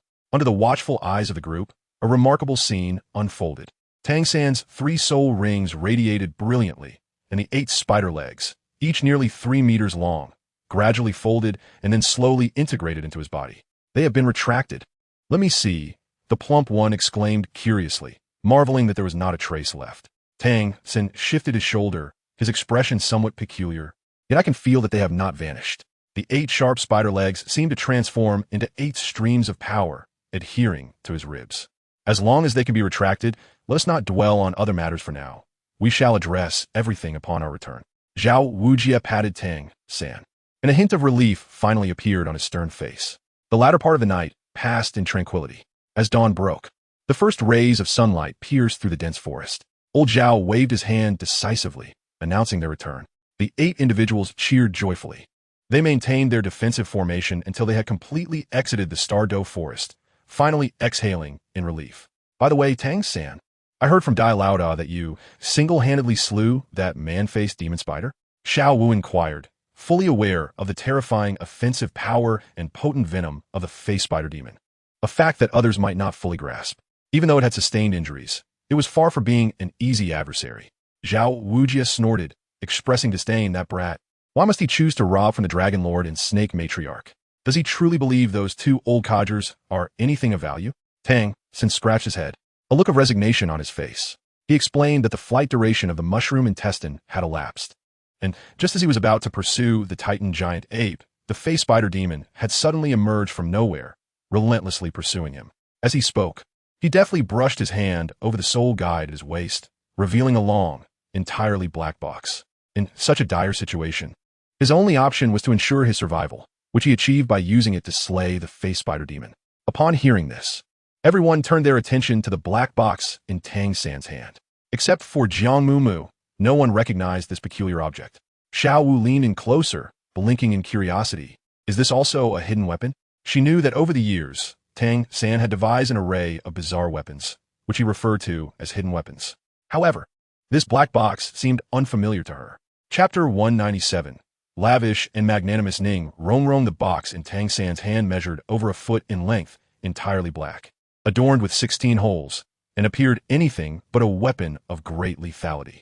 I call it the Zhuge Divine Crossbow, Tang San announced as he gently manipulated the box and then aimed it at a half-ruined stone wall 20 meters away. With a series of mechanical clicks, a flurry of sounds erupted, and the onlookers felt a fleeting blur before their eyes. 16 crossbow bolts were released simultaneously, producing a resonant clang and instantly igniting a shower of sparks upon striking the stone wall. What astonishing speed, Zhu Zhuqing thought, taken aback. As the fastest among them. If faced with those bolts, she knew she would have no chance of escape. Incredible, it actually penetrated. The plump one rushed to the stone wall, staring in awe at the two neat rows of 16 translucent holes. Not only does it possess immense explosive power, but its lethality is also exceedingly formidable, Dai Mubai noted, his expression shifting. Given his current soul power, even with the White Tiger's transformation, he doubted he could withstand those crossbow bolts. How impressive! Ning Rongrong's eyes sparkled as she gazed at the Zhuge Divine crossbow in Tang San's grasp. May I have a try? As a support type, soul master lacking self-defense capabilities, this was a critical vulnerability for both her and her entire clan. The prospect of wielding such a weapon for protection made her unconsciously lick her lips. Of course, Tang San replied, as long as you master the aiming technique, even an ordinary person without soul power should be able to instantaneously kill a soul master below level 40. He then handed the reloaded Zhuge Divine crossbow to Ning Rongrong. Thank you. Ning Rongrong excitedly extended her hand. Unexpectedly, in the next moment, her wrist suddenly felt heavy, causing her to stumble forward. Fortunately, Oscar, quick on his feet, caught her arm just in time. Ning Rongrong had never anticipated that such a small box could be so weighty. Tang San, I forgot to remind her that the Zhuge Divine crossbow weighs over 30 pounds. Oscar, with his charming peach blossom eyes, lifted his gaze to meet her delicate porcelain-like face.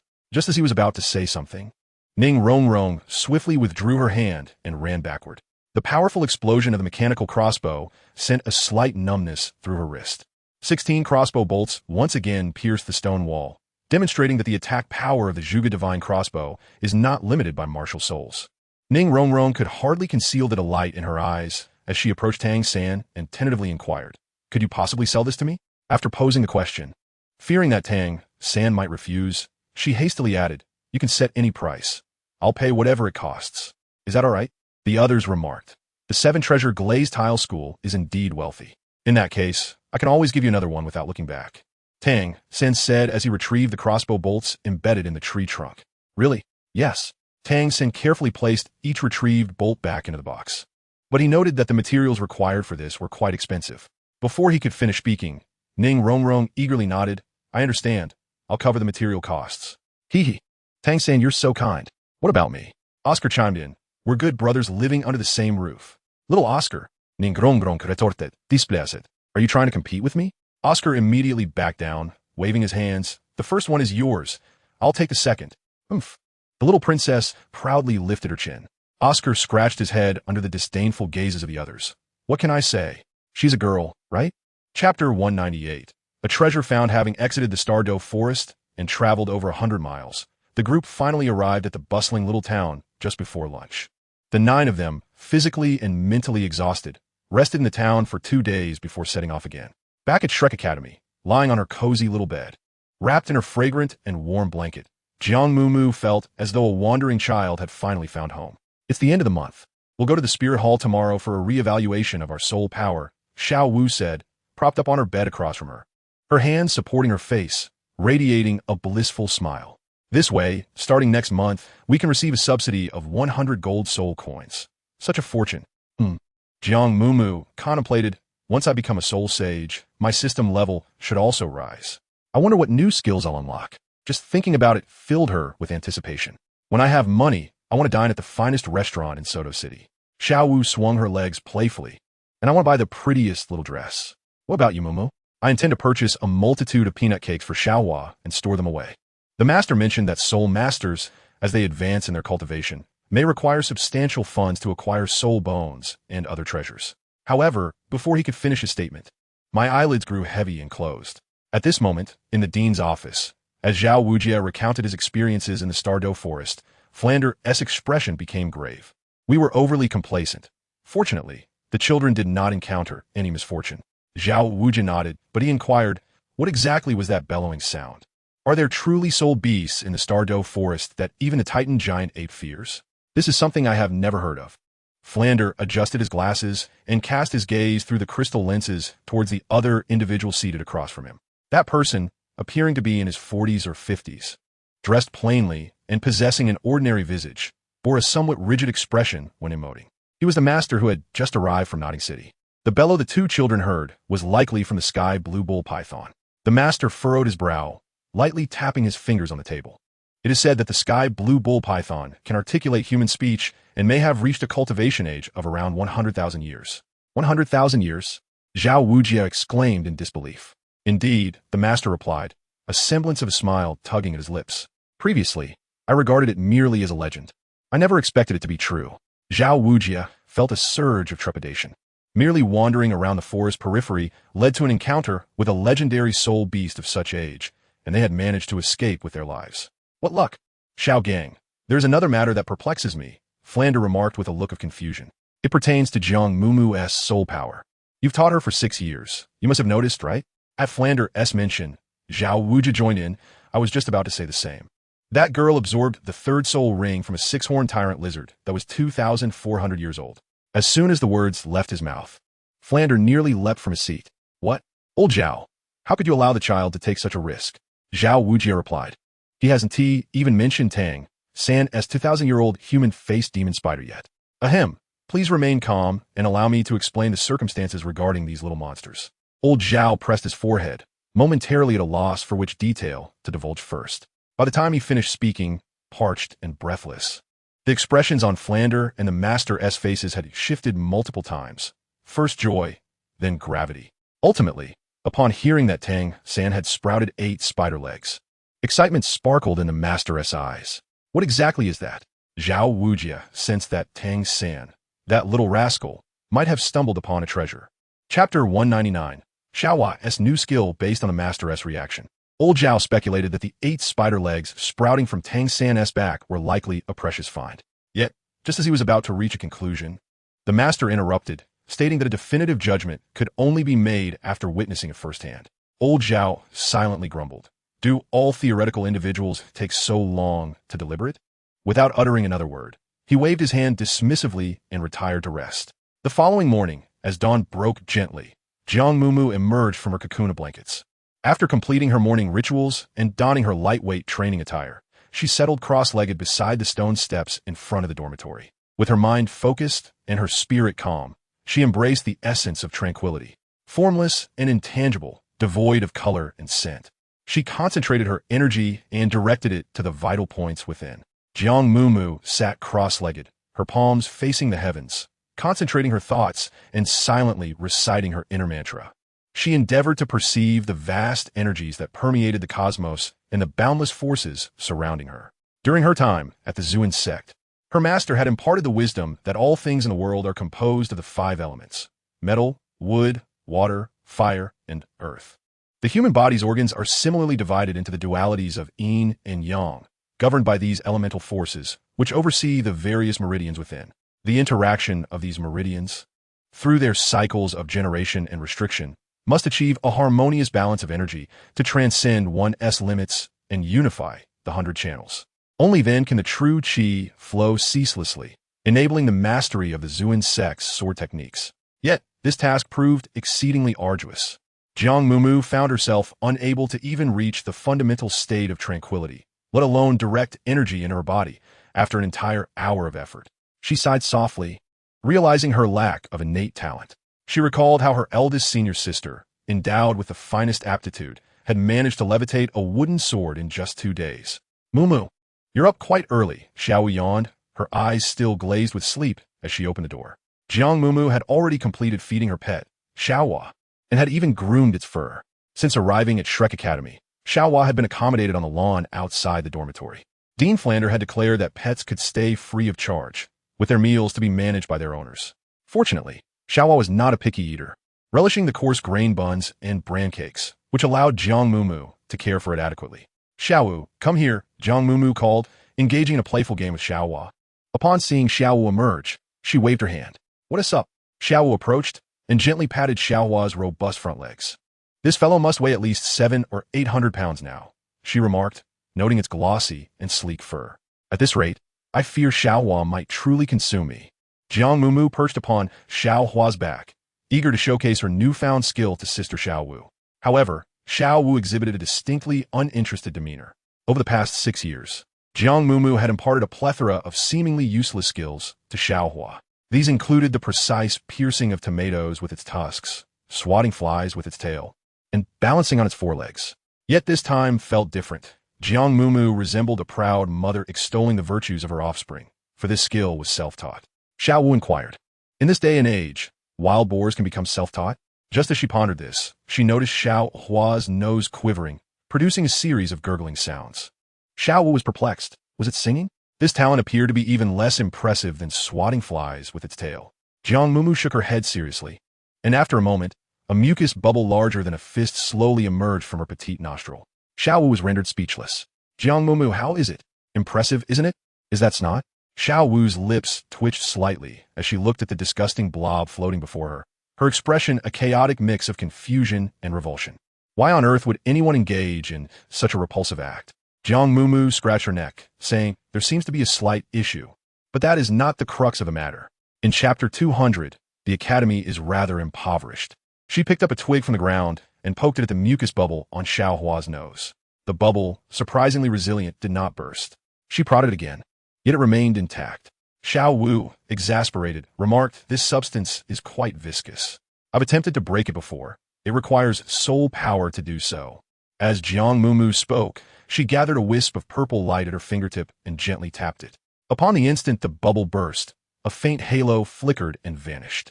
Xiaowu recoiled 3 steps, her face contorted in disgust. You must go wash your hands immediately. Jiang Mumu, do you not find it remarkable? It resembles a protective shield that shatters with just a hint of spiritual energy, rendering it utterly useless. Xiaowu can hardly muster a response. Moreover, who would stoop so low as to use a snot bubble as a shield? Jiang Mumu, undeterred, mused that perhaps when Xiaohua grew a little older, it would be too costly to care for her. Xiaowu urged, hurry and wash your hands. It's time for breakfast. If we delay, the buns will be devoured by the glutton. Jiang Mumu cast another glance at the little flower. Its pointed ears drooped down, and its innocent, bean-like black eyes blinked innocently. The cafeteria. When Jiang Mumu and Xiaowu arrived, Tang San was already dining. Beside him sat 2 individuals, Dean Flander and, surprisingly, the Master. At that moment, the Master was in a fit of anger, seemingly dissatisfied with the quality of the cafeteria's food. Flander, appearing languid, shrugged his shoulders and simply stated, no money. I will find a way if there is no money. Henceforth, I will take charge of these children's meals, the Master declared with a stern expression. Of course, that is not an issue, Flander replied with a sly smile. But do take it easy. The Academy's resources are scant and cannot withstand too much turmoil. Master, when did you arrive? Upon the arrival of the visitor, Jiang Mumu and Xiaowu immediately advanced with joy, although neither had formally taken the Master as their mentor. Due to their connection with Tang San, the Master devoted himself to guiding them wholeheartedly, never withholding his wisdom. Just yesterday, upon their arrival, they heard from teacher Zhao that both of them had surpassed the 30th level. The Master smiled, his eyes crinkling into a myriad of folds, peculiar yet benevolent. Jiang Mumu and Xiaowu nodded in unison. Master, do you intend to continue teaching us at Shrek? Jiang Mumu inquired with anticipation. Dean Flander was a decent person, albeit rather stingy, providing only 1 meat meal per week. They had just overheard the Master mentioning an improvement in their diet at the entrance, nearly moved to tears at the thought. Indeed, from now on, I will oversee and manage your education and daily lives, the Master replied. a hint of a smile playing at the corners of his mouth. Let's eat first. After our meal, gather in the playground. I need to conduct assessments for the 8 of you. After breakfast, the bell rang punctually for class. Flander, Zhao Wujia, and the master stood solemnly on the playground. The imposing scene startled a few who had missed breakfast, especially Oscar, who had nearly arrived late. His face was filled with concern at the serious atmosphere. Who was that uncle with the large sausage-like mouth? Ma Hongjun quietly asked, glancing back and forth at the master. Silence. Dean Flanders stepped forward, speaking with gravitas. Now, I would like to introduce a specially appointed teacher at Shrek Academy. He is Mr. Yu Xiaojiang, renowned in the Soul Master community for his groundbreaking research on the top 10 competitive spirits, regarded as theoretically invincible. You may also refer to him as Master. No one could have anticipated that this seemingly ordinary man dressed in simple clothing and shoes was, in fact, the Master. The Master was succinct, diving straight into the topic after a few introductory words. Before we commence formal classes, I need to assess your strengths. The method of evaluation is straightforward. Combat. Defeat your opponent in the shortest time possible without causing any harm. The master, with his hands clasped behind his back, called out names. Dai Mubai, Jiang Mumu, Ning Rongrong. Step forward. The 3 advanced in unison. Dai Mubai and Ning Rongrong will form a team to battle Jiang Mumu, the master announced. Are you asking me to assist Dai Mubai? Ning Rongrong paused, uncertain, and inquired again. Dai Mubai is at level 37. Jiang Mumu stands at the 31st level. Both individuals possess formidable offensive strength. If assistance is to be rendered, it would only be just to aid Mumu. Wouldn't it? You heard correctly. The master nodded expressionlessly. He then turned to Jiang Mumu, stating, during the battle, you must not unleash 3 soul rings. This is unjust. Dai Mubai spoke first. I am aware that Mumu's soul rings are rather unique. However, my soul power level surpasses hers, and with the support of the 7 treasure glazed tile pagoda, restricting her in such a manner renders this battle devoid of meaning. With the pride of the evil-eyed white tiger, he could not accept such an unfair confrontation. Without restrictions, this battle would truly be meaningless. A tense smile flickered across the master's lips. From my understanding, over the years, Mumu's soul rings have evolved alongside her increasing soul power.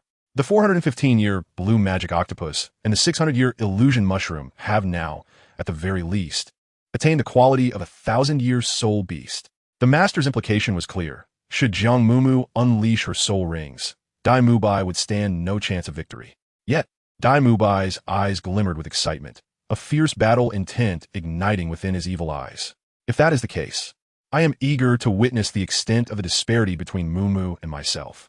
The master, taken aback, let out an "oh," followed by a hint of satisfaction gracing his otherwise rigid features.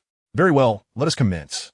He gestured to Jiang Mumu, instructing her to defeat him in the shortest time possible, leaving no room for mercy.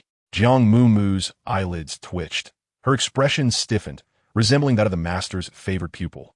Must one truly be so audacious? Perhaps this is unwise. Come on, Dai Mubai declared, his 3 soul rings radiating brilliance, his evil eyes gradually turning crimson. As the white tiger martial soul manifested, a tempestuous aura enveloped the air. Simultaneously, a purple light emanated from Jiang Mumu. The 1,000-year soul ring beneath her feet spun rapidly. And in an instant, the 2 fused into one. Behind her emerged a hexagonal overlord spiny lizard, adorned with black armor and measuring over 15 meters in length. This, not only a few students, but even Flander and Zhao Wuji were taken aback. What is happening? Flander, in disbelief, adjusted his spectacles. Was it not stated that it was only 2,400 years? This size must indicate a cultivation of at least 4 or 5,000 years. Zhao Wuji appeared equally bewildered. Only the master maintained a calm demeanor. I have mentioned that Mumu's soul rings will evolve with her soul power. This is simply astonishing. The stout fellow's eyes widened, retreating to a distance. Just at the 31st level, she is this terrifying. Little A.O. gulped audibly. What might she evolve into upon reaching the 40th or 50th level? Now do you understand why the master insisted on not unleashing soul rings? Tang San smiled wryly. Without resorting to hidden weapons, he feared he would not stand a chance against the young girl.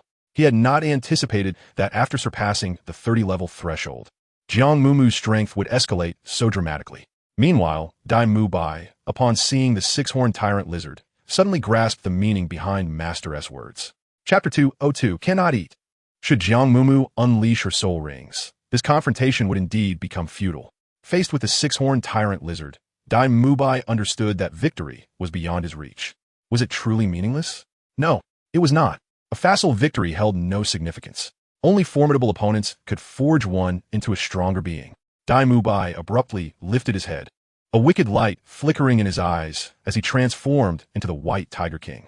In an instant, a brilliant golden radiance enveloped him, exuding the majesty of the king of beasts. Perhaps sensing the threat, the six-horned tyrant lizard raised its neck and began to thrash its tail. The hard scales scraped against the ground, sending fragments of grass and stone flying with every movement.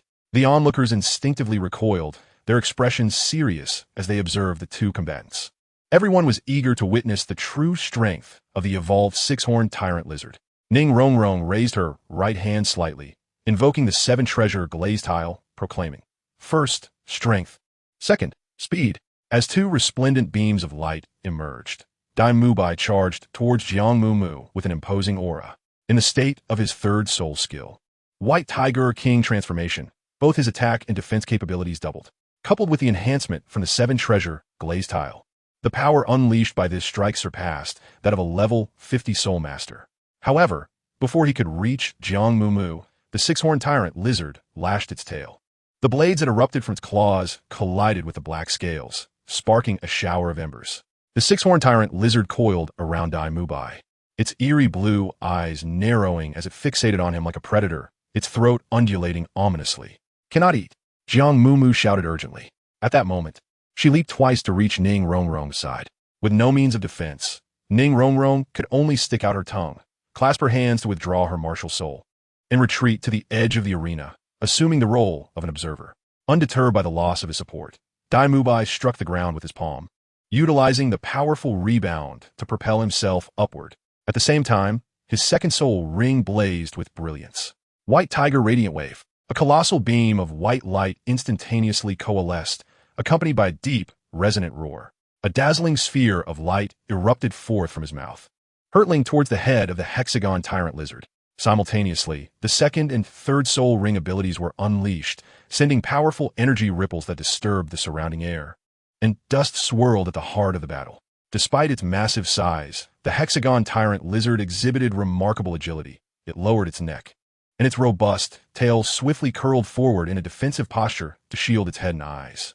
The explosive sound of a detonation echoed. A wisp of white smoke emanated from its hardened scales, and a foul odor soon filled the air. The hexagon tyrant lizard seemed incensed by the impact, emitting a guttural growl as it violently whipped its enormous head, its long tongue darting out like lightning. This was its method of hunting. Once prey was ensnared by its corrosive, slimy tongue, it would swiftly lose its ability to fight. Dai Mubai thought to himself that this was a grave situation. His body was suspended in midair, and should the hexagon tyrant lizard fix its gaze upon him, he would find himself in an inescapable predicament. He could only brace himself. Gritting his teeth, Dai Mubai propelled his sharp tiger claws forward with a whoosh, aiming to intercept the advancing tongue. Alas, despite being a strong offensive soul master, he lacked the requisite agility. Just as his claw was about to descend, the lengthy tongue struck first, ensnaring his calf before he could reach the ground. With no leverage, Dai Mubai lost his balance. Yet, under the white tiger's Vajra transformation, the hexagon tyrant lizard's tongue struggled to bear the weight of his body. With a resounding thud, Dai Mubai's head plunged downwards into the pit he had just created with a single strike. Almost immediately, a sharp pain radiated from his calf. Chapter 203, nearly devoured. Very well, it can come to an end. The master stood with his hands still clasped behind his back, his expression unperturbed. Jiang Mumu immediately raised her palm and gently clasped it. The hexagonal tyrant mane lizard, which had intended to drag Dai Mubai into its maw, vanished in an instant, transforming into a luminous circle of violet soul rings that returned to Jiang Mumu's feet. "Are you all right, Boss Dai?" Jiang Mumu retracted her soul power and extended her hand apologetically toward him. "I'm fine." Dai Mubai, looking rather dejected, sat in the pit of earth, brushing off the dust from his head before seizing her hand and leaping out. This gesture symbolized that although there were victories and defeats in battle, the bond between them remained unbroken by such outcomes. "Quick, come try my magnificent sausage," Oscar quipped with a mischievous raise of his brow, witnessing Dai Mubai's disheveled state. With his trousers reduced to mere remnants, the rotund Oscar felt an urge to laugh, yet refrained. Controlling such a colossal soul beast in battle must consume a significant amount of soul power, no? Ning Rongrong inquired curiously regarding Jiang Mumu. Generally speaking, the higher the age of Soul Ring, the more potent the soul skill and, consequently, the greater the required soul power. For instance, Oscar's flying mushroom sausage, with his 31st level of soul power, could only produce 10 at a time. Upon hearing this question, Flanders furrowed his brows and adjusted his glasses. This too was a matter of intrigue for him. Previously, at the Soto Great Soul Arena, he had noticed something peculiar about Jiang Mumu's soul rings. They appeared slightly larger than those of an average individual. Their brilliance and hue were also a tad more pronounced. Such details were inconspicuous and would easily escape the notice of those who did not observe closely. Moreover, with Zhao Wujia's remark that this girl had managed to traverse 400 miles in a single day without consuming a single recovery sausage, Flanders couldn't help but entertain some suspicions. It does consume soul power, but not excessively. Controlling them primarily relies on mental strength, Jiang Mumu elucidated. Upon hearing the term mental strength, not only Flanders and Zhao Wujia, but even the master could hardly conceal their astonishment. Because this hexagonal tyrant mane lizard is of considerable age and possesses a rather savage temperament, I slightly lost control just now. Jiang Mumu did not notice the expressions of the three teachers. She turned her head and smiled at Dai Mubai. So, it was thinking of devouring you, Dai Mubai. I almost fell prey to it myself. Rest assured, I will not allow it to emerge again until I can fully control it. Jiang Mumu hastily reassured them. Patting her chest, the crowd wore complex expressions, concentrating mental energy to control an attack. Is that considered a mental attack? Xiao Awing kirid. Somevat perplexed. Certainly not, Xiao Wu replied. A mental attack targets the opponent's psyche, such as my second soul ring skill, charm. But what about Mumu's ability? She controls the soul ring's attack with mental power without expending much soul energy. The stout boy gazed in envy, his eyes sparkling. If faced with an evenly matched opponent, Jiang Mumu's resilient monster would undoubtedly prevail. Ah, how disheartening it is to see others surpass us. Not entirely. Jiang Mumu felt the need to clarify. The soul rings evolve alongside my soul power. Thus, if they're injured in battle, I will suffer damage as well. If I do not unleash them, the energy consumed in battle still depletes my own soul power. The crowd nodded in unison. But still, having three continuously evolving assistants fighting alongside you, how could one sustain injuries so easily? Chapter 204. The cunning Tang, San Jiang Mumu has always believed that her cultivation method and the rate of her soul power enhancement are not markedly different from those of others, save for the peculiar form of her soul ring. Unbeknownst to her, however, the consolidation of potent mental strength is far more arduous than merely augmenting soul power. The battle continues. In the second match, Tang San faces off against Xiao Wu with the stipulation that he must refrain from using hidden weapons, as stated by the master. The two step forward, standing in opposition at a distance of approximately 10 meters in the center of the playground. Your third soul ring is the face-devouring spider. So your soul skill must undoubtedly be poisonous and related to webs. Am I correct? Xiao Wu playfully blinks, seeking to confirm her conjecture through Tang San's expression. A subtle smile curves Tang San's lips, his dark, deep-set eyes partially obscured by lowered eyelashes. There is neither surprise at having been guessed, nor any smugness at having outwitted his opponent in his gaze. He speaks lightly. I have heard that your third soul ring is the lightning rabbit. Thus, your soul skill must pertain to speed, especially since you excel in close-quarters combat. He does not elaborate further, merely arching an eyebrow knowingly. Therefore, for Xiao Wu to secure victory, she must inevitably employ her third soul skill to close the distance before launching a full power strike with her waist bow. Tang San, you are cunning. Frustrated at failing to gauge her opponent while unwittingly exposing herself, Xiao Wu grinds her teeth in exasperation, flicking her scorpion braid behind her as she launches her attack.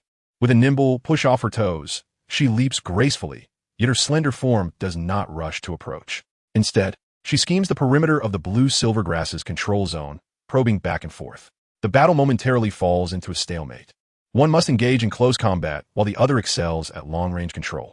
Hey, your blue-silver grass doesn't seem to have changed much. Xiao Wu suddenly leaps. The bluish-purple vines instantaneously coil towards her, yet she remains unfazed. With a supple twist of her waist mid-air, she alters her trajectory, grasping a branch above her. She utilizes the force of her descent to propel herself away. Is she trying to lure him in? Observing Xiao Wu's calculated maneuver, Tang San smiles inwardly. This is an attempt to test his third soul skill, but unfortunately, her intentions are too transparent. Nevertheless, Tang San raises his gaze to Xiao Wu, perched atop a tree, remarking, "It appears your speed enhancement is not substantial either." With her plan thwarted, Xiao Wu tilts her head and grins. "Then why are you so vigilant?" Before her words are fully spoken, she powers her legs and launches herself rapidly from her elevated position, her eyes glowing red. Second soul skill, Bewitch. Tang San, who had been looking up, suddenly freezes as the surging blue-silver grass vines around him also become momentarily immobilized. Indeed, she has caught him off guard. Xiao Wu beams with satisfaction. Third soul skill, Warp. The purple soul ring emanates a brilliant light as her figure flickers, vanishing from sight. Is indeed a warp. Tang San is somewhat taken aback, the subtle hint of purple in his eyes fading quietly. Waist bow. In the blink of an eye, Xiao Wu appeared before Tang San. Her supple, elongated legs lifted, aiming to ensnare his neck. The rotund figure of the bystander displayed an expression of reluctance. Although Xiao Wu's waist bow was her first soul skill, its offensive might should not be underestimated. Once entangled, no soul master of the same rank could withstand her grasp.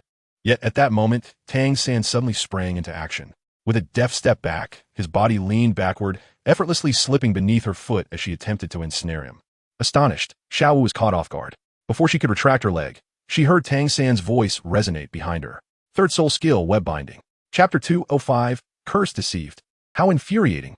Deceived, Xiao Wu muttered, arching her neck defiantly. She beheld Tang San, one hand planted on the ground with his back to her, casually flicking his other hand. A turquoise orb surged downward toward her. Insidious. Xiao Wu cursed inwardly. Instinctively, she twisted her body, striving to gather her soul power once more, but to her astonishment, the orb expanded instantaneously. A massive net, 5 meters in diameter, descended from above.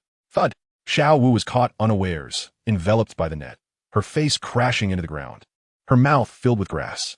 You guessed correctly. My third soul skill is indeed web. Tang San turned to face her, a smirk gracing his lips. And it is laced with poison. Tang San. The web rapidly constricted, and Xiao Wu felt her body tighten, immobilized as the sensations of heat and numbness spread through her. Soon, she could no longer muster the strength to struggle, lying on the ground, gritting her teeth as she glared at Tang San. That will suffice, the master nodded. Tang San advanced, gently sweeping his palm. Instantly, the venom clinging to the web transformed back into a turquoise glow, silently merging into his palm. And the net woven from blue-silver grass vanished. Xiao Wu pushed herself up, spitting out the remnants of grass. Tang San, you deceitful trickster.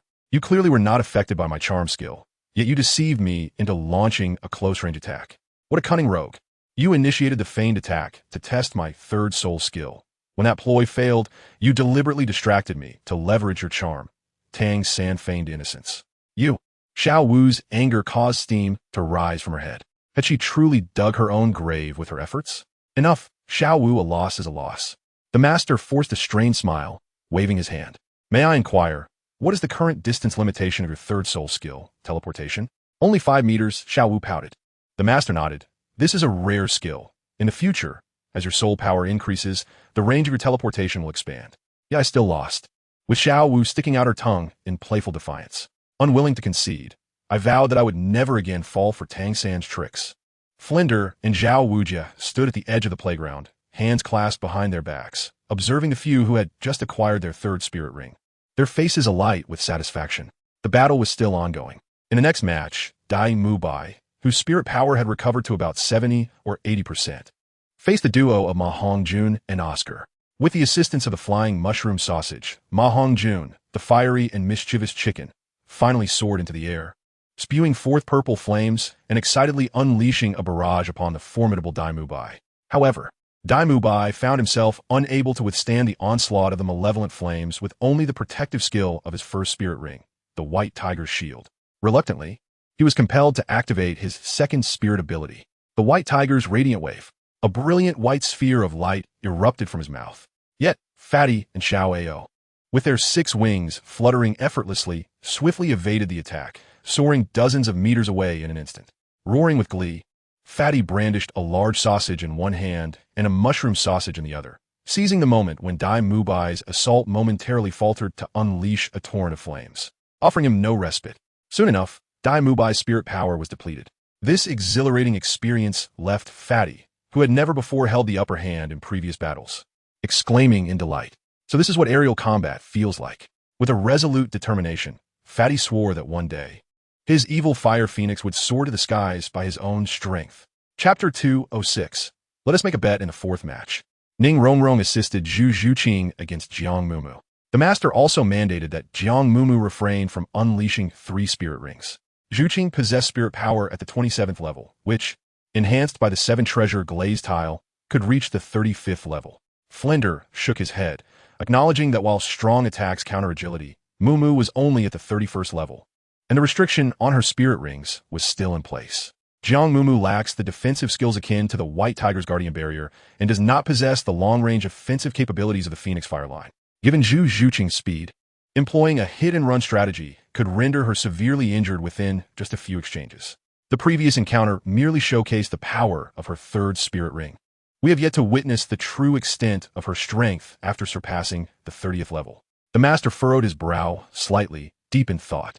Zhao Wujia, his thick brows twitching with interest, proposed, "How about we place a wager, Flandra?" "On what?"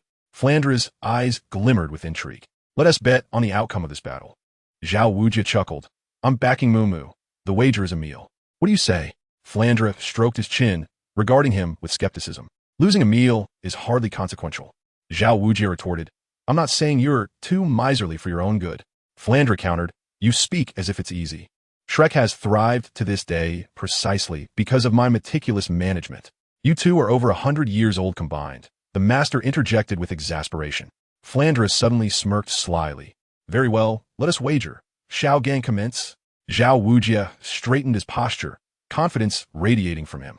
His assurance stemmed from having witnessed Jiang Mumu's prowess in vanquishing the electric-horned rhinoceros, a soul beast that sprinted with the swiftness of lightning. Although that particular rhinoceros was ensnared and injured, Mumu had dispatched it in the blink of an eye. The reaction and speed of the young girl, Jiang Mumu, are undeniably impressive. In the center of the playground, my shadow-piercing stab and shadow claw both possess piercing effects. Zhu Zhuqing, her demeanor cold, summoned 2 yellow soul rings around her. Her fluffy cat ears gradually perked up as sharp blades emerged and retracted from her claws.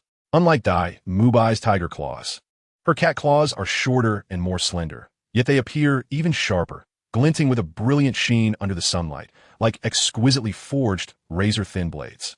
"Oh, I shall be more cautious." Jiang Mumu promptly nodded in response. Although Zhu Zhuqing's tone was frosty, one could discern that it was a reminder to herself. Perhaps it was due to having never encountered such an aloof, beautiful girl with an exquisite figure that Jiang Mumu felt an inexplicable tension every time they spoke. "Let's begin," the master gestured. Under the unwavering gaze of the onlookers, 2 dazzling lights enveloped the scene. Zhu Zhuqing leaned forward slightly, her legs bending, and with a graceful push, she propelled herself forward. The speed of the shadow spirit cat, augmented by the 7-treasure glaze tile, transformed her lithe figure into a fleeting shadow, moving silently through the air and skillfully altering her angles.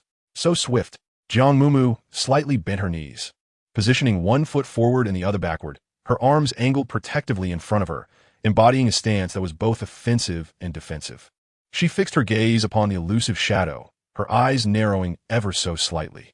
At that moment, no one noticed that her amber-hued pupils had inexplicably fractured into dozens of fine, thread-like strands radiating from a single point. Chapter 207. The adorable little kitten, it was reminiscent of that day in the starry forest, watching the soul beasts as they galloped. Every movement of Zhu Zhuqing was vividly captured in Jiang Mumu's sight. She could effortlessly discern a tiny tuft of fur at the tip of the ghostly feline's ears, swaying gently in the breeze. It was the skill of the hexagonal tyrant mane lizard, dynamic lock-on. Gulps echoed as Jiang Mumu swallowed hard. Indeed, she had grown remarkably strong. Ghostly pounce. The first soul ring surrounding Zhu Zhuqing blazed with brilliance, the cat's claws shimmering with a radiant halo. Just as a phantom approached Jiang Mumu, it vanished in an instant. In that fleeting moment, time appeared to stretch under the dynamic lock-on, capturing every leap, bound, and claw swipe in its entirety. Zhu Zhuqing opted not for a frontal assault. Instead, she feigned a strike and circled behind her. At that very instant, Jiang Mumu suddenly turned around, raising both hands. "Zhu Zhuqing." The crowd. "Jiang Mumu, I've caught you."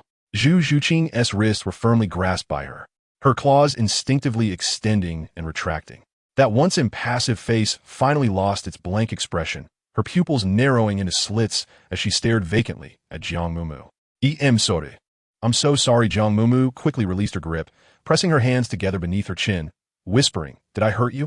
Zhu Zhuqing shook her head in confusion. What transpired? Why had she been seized? That's good, Jiang Mumu said with a small smile, glancing at the fluffy cat ears atop Zhu Zhuqing's head. Finding them utterly adorable, she felt an urge to touch them but hesitated, instead fidgeting with her fingers. Mumu, you're incredible. How did you manage to catch Zhu Qing at such lightning speed? Ning Rongrong's eyes sparkled with excitement. Speed against brute force. The best tactic is a swift strike and retreat. She had anticipated that the battle would last at least 5 or 6 exchanges. It was astonishingly over in the blink of an eye. I want to know too, Zhu Zhuqing murmured, staring blankly at her own hand. Was she truly that weak? Even with the assistance of the 7 treasures glazed tile pagoda, her speed remained insufficient. If my assumptions are correct, after you acquired the soul ring of the hexapod tyrant lizard, your vision must have significantly improved, the master remarked, a look of satisfaction gracing his features. From his observations, it was evident that after Jiang Mumu absorbed the soul ring of the blue demon octopus, her limbs became remarkably agile and powerful. Not only could she ensnare and immobilize her opponent, but she could also spring upwards like the blue demon octopus. Upon absorbing the second soul ring, the illusion mushroom, she gained the ability to spin rapidly in the air, enhancing her impact through rotation. Thus, the third soul ring would surely endow her with a characteristic of the soul beast itself. Upon hearing the master's words, aside from Tang San and Xiao Wu, the others were expressions of disbelief. The traits of soul beasts were not merely appended to martial souls. They were directly conferred upon the body. Dai Mubai was left speechless. If Mumu could acquire 9 soul rings from different categories, Xiao Ao could hardly fathom the implications. If she could gather abilities of attack, defense, control, flight, speed, and deception, how formidable would she be? Defeating a title Douluo would surely be within reach, wouldn't it? You are truly a monster among monsters. The fatty suddenly lost his confidence. Lamenting, compared to you, I am but ordinary. Little Phoenix scoffed, and the others rolled their eyes in unison. Fat fire chicken, could you please stop embellishing your own image? Chapter 208. A touch of awkwardness, what a remarkable little creature, Flander remarked, adjusting his spectacles as he scrutinized Jiang Mumu. But what of her soul power? Zhao Wujia could not suppress his curiosity. Before entering the Star Dogray Forest, her soul power was merely at level 29. Yet, she traversed the entire 400 miles without any assistance from Xiao Ao. Such immense consumption, even for a soul sect level, would likely be insurmountable. Moreover, there was the 4th assessment upon enrollment. At that time, this girl had kicked him squarely in the rear, sending him flying even in his martial spirit manifestation state. The sheer force she exhibited was utterly uncharacteristic of her mere 29 levels. However, mentioning this incident felt somewhat awkward, so old Zhao chose to refrain from discussing it further. The master furrowed his brow slightly, recalling his first expedition to the soul-hunting forest. He had been chased by a mandala snake, ending up in a disheveled state, poisoned and tumbling into a deep ravine. At that time, Jiang Mumu was merely 6 years old, not even reaching his waist, and without a single spirit ring. Yet, she managed to pull him out as if he were a mere leak pulled from the ground. Subsequently, she carried him for a couple of hours, guiding him safely out of the soul-hunting forest. Again, mentioning this felt a bit embarrassing, so the master opted not to bring it up again. Noticing that everyone was observing her, Jiang Mumu hesitantly remarked, "Perhaps it's because I've always been quite strong since childhood?" The chubby boy replied, "You've been this formidable since you were a child? At 6 years old, you chopped firewood for the entire village, denuding a hillside in just 2 days. Wouldn't you say that's impressive?" Recalling the image of little Jiang Mumu, soft and petite, struggling along on her short legs, diligently working each day, Tang Sen felt a gentle smile spread across his face. "A little powerhouse, indeed. You deserve the praise," the chubby boy exclaimed, giving her a thumbs up in admiration. The master clasped his hands in front of him, seemingly deep in thought. Upon hearing Tang San's words, his eyes suddenly sparkled with interest. He inquired, "Approximately how much of your soul power was consumed over that 400-mile journey?" "About 30 to 40%, Jiang Mumu mused, reflecting on her experience. "From the start and throughout the early afternoon, I didn't utilize any soul power. It wasn't until the afternoon that I felt my physical strength lagging behind everyone else that I began to draw upon my soul power." Upon finishing her words, Jiang Mumu sensed an abrupt silence enveloping the crowd, each individual gazing at her with peculiar expressions. "Jiang Mumu, what is the matter with you all? Xiao Ao, are we not utilizing soul power?" The fat one. Are we relying solely on physical strength? Ning Rongrong. Have you lost your humanity? Jiang Mumu found the situation quite peculiar. It was not a battle of soul spirits. The master silently nodded. In circumstances where soul power is equivalent, formidable physical strength and superior bodily attributes manifest absolute advantages. After several bouts, the master gained a fundamental understanding of the current capabilities of the 8 individuals and devised a preliminary plan for the next phase of training. All right, lunchtime approaches. Today's assessment concludes here. We shall rest in the afternoon, and the advanced students should remember to visit the spirit hall. The master waved his hand, instructing Tang San to remain while the others were dismissed to their meal. In the cafeteria, Dai Mubai, balancing a bowl of soup and a plate of vegetables with a bun clamped in his mouth, hooked a chair with his foot and sat across from Jiang Mumu. Leaning forward, he asked, Mumu, shall we practice together again this afternoon? I need to go to the spirit hall this afternoon, she replied. What about tonight? Can we do it then? Dai Mubai added 2 generous pieces of meat to her bowl. But I want to stroll around the city with Xiao Wu tonight, she countered. What about tomorrow morning? Surely we can find time then? Jiang Mumu intended to refuse, citing her morning training. But upon meeting Dai Mubai's earnest gaze, so disarmingly gentle yet intense, she felt an involuntary shiver. It was more unnerving than any threat. Thus, she quickly nodded. All right, that sounds good. Just 1 incense stick's worth of time. Is that acceptable? Chapter 209. One must not be greedy on the other side. In the center of the training ground, Zhao Wujin and Flender gazed in astonishment as Tang San unleashed the spider legs from his back, effortlessly piercing through a tree trunk. Then, an even more astonishing scene unfolded. A deep purple hue silently spread from the spider legs, swiftly enveloping the entire tree. In the blink of an eye, the trunk and branches transformed into the same color, quickly disintegrating into purple powder that silently cascaded down. Even the shrubs nearby, which came into contact with this powder, withered and vanished in succession. Within a radius of several meters, a chillingly silent and eerie dark purple void emerged. Zhao Wujin stared, wide-eyed in disbelief. Though he had suspected the 8 spider legs were poisonous, he never anticipated the potency to be so severe. If a person were to come into contact, would they not instantly become a mere puddle of liquid? Tang San, what do you feel? The master appeared unperturbed, his expression remaining rigid. The purple-black spider legs stirred slightly as Tang San responded, I sense a very faint energy coursing through them into my body. As soon as he finished speaking, Flender's pupils dilated in sudden realization. Could this be an external soul bone? What? Zhao Wujin's tone shifted dramatically. Do not display such naivety, Flender chided. Although his own astonishment matched that of Zhao's, he maintained a semblance of composure. Naivety. Zhao Wujin shot him a sidelong glance. Don't feign ignorance. Have you ever encountered such a thing as an external soul bone? Coughing lightly, Flender cleared his throat, revealing his excitement as he gazed upon a remarkable treasure that Zhao Wujia had encountered. Rubbing his hands together, he leaned forward and said in a gruff voice, Little rascal. Don't fidget. Allow me to examine this properly. Tang San carefully controlled the spider legs and turned to Master. Teacher, I understand what a soul bone is. But what exactly is an external soul bone? From the reactions of Flender and Zhao Wujia, it was evident that this item was exceedingly rare, to the extent that even the 2 soul saints, both above level 70, had only heard of it but never seen it. Ah, young lad, what fortuitous luck you possess.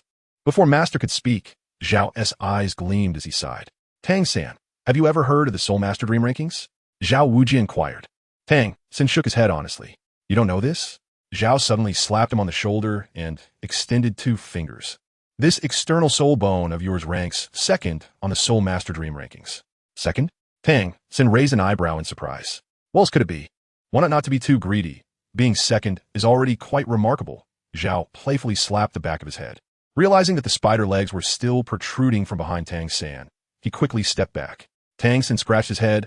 I wasn't thinking of much. I merely thought you looked curious. Flender let out a hearty laugh. You too, could you not be so unrestrained in front of the students? Master wore a resigned expression. He then gestured to Tang San. All right, now retract them. Tang San nodded, focusing his mind on the presence of the spider legs, his fists gently clenching. The 8 spider legs gradually folded, miraculously adhering to his spine and merging into his body. What does it feel like? Master inquired. I can control them, but it consumes a considerable amount of soul power, quite different from the ease of release, Tang San replied truthfully. Hearing this, Master maintained a neutral expression. This external soul bone has now become part of your body, merging with your spine. From this day forth, You will need to add a new training regimen to your pursuits, mastering its usage as swiftly as possible. Chapter 210. Is life not worth living? These 8 spider legs possess formidable penetrating power and intense toxicity, without needing much elaboration from Master. Tang Sen understood that if he could control them as effortlessly as his own limbs, his combat prowess would undoubtedly see a significant enhancement. The characteristics of this external soul bone are twofold. Firstly, it will evolve with the advancement of your soul rings, potentially exceeding our collective imaginations and power. Secondly, Master S' expression suddenly turned grave, his gaze towards Tang San imbued with a hint of caution. Although the external soul bone cannot be separated once fused with the body, you should be aware of the principle that a tree that stands out will be blown down by the wind. I understand, teacher, Tang San nodded earnestly. Rest assured, unless absolutely necessary, I will not easily disclose its existence. The master gently patted his shoulder, a hint of a reassuring smile playing at the corners of his mouth. You have always been a steady and composed child. Now let us go eat. Tang Sen bent down to retrieve his jacket from the ground, donning it as he inquired. Teacher Zhao, what is the top rank on the Soul Master Dream rankings you just mentioned? Huh. Zhao Wujia's face brightened with amusement. You little rascal. Are you not satisfied even after obtaining an external spirit bone? I'm merely curious. Tang Sen fastened his jacket neatly, recalling that he had never heard the teacher mention it before. I truly did not expect you to have such fortune, the master remarked, unable to suppress a sigh, his eyes glimmering with hope. After a brief pause, he continued, the highest rank on the Soul Master Dream rankings is a 100,000-year spirit ring. However, its existence is nearly impossible. But even if it did exist, so what? Flander interjected. A 100,000-year cultivation level? Even a titled Douluo may not possess the strength to contend with it. Moreover, how many individuals on the entire Douluo continent have reached the titled Douluo realm? Well, Zhao waved his hand dismissively, shifting the topic. It will be better to discuss where we shall dine later, right? With that, he raised his thick eyebrows toward Flander. I hear the cafeteria is serving ribs for lunch today. Zhao, you are in for a treat. Flander chuckled, giving him a friendly pat on the back. Come on, my treat. Zhao was momentarily taken aback. Is that all? Flander gazed skyward, striding toward the cafeteria. A bet is a bet. I will not go back on my word. Let us hurry, or we shall be left with mere scraps. Upon arriving at the cafeteria, Tang San and Zhao were taken aback by the generous bowl of ribs placed before them. Tang San looked at Flander with uncertainty, suspecting that the frugal dean might count the bones later to settle accounts. I say, have you brought out a year's worth of meat to feast upon? Zhao Wujie remarked, smirking. In the academy, the meals for both teachers and students are the same. Normally, encountering even a morsel of meat is a rarity. What has happened today? Are we celebrating? Flander pointed at the master with a dismissive gesture. From now on, the meals at our academy shall be entirely entrusted to Xiao Gang. Zhao Wujie bluntly replied, Flander, you are indeed cunning. In the afternoon, the master granted the group some time off. After finishing lunch, the portly boy hurried into the city, claiming that the pressure from the Stardow Forest expedition was too great and he needed to unwind. Tang San, Jiang Mumu Oscar, and Xiao Wu then headed to the Spirit Hall for their Soul Master Advancement Assessment. Chapter 211. Are you all face blind?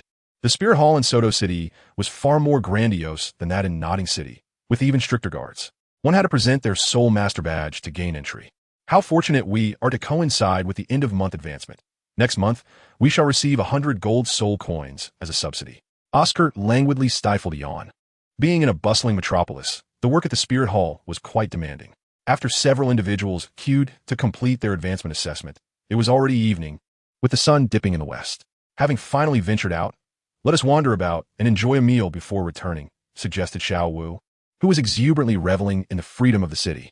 Jiang Mumu instantly raised her hands in agreement. Xiao Wu, what would you like to eat? Let's go buy some snacks first. I am craving those egg yolk-flavored cookies. I need to find a blacksmith shop first, Tang San stated, standing at the crossroads, gazing into the distance. Really? Jiang Mumu and Xiao Wu exclaimed in unison.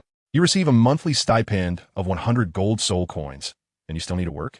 Jiang Mumu widened her eyes, fixated on Tang San's face. You aren't in some massive debt, are you? Tang San was speechless and gently pressed a finger against her forehead. I spend every day with you. How could I possibly owe anything substantial? Ah, so you're saving up for a wife then? Xiao Wu leaned in, appearing to understand completely. Tang San, you do think ahead, Oscar remarked with a look of enlightenment, giving a thumbs up. It seems I too must strive to save some money. What are you all thinking about? Tang San playfully tapped Jiang Mumu on the back of her head.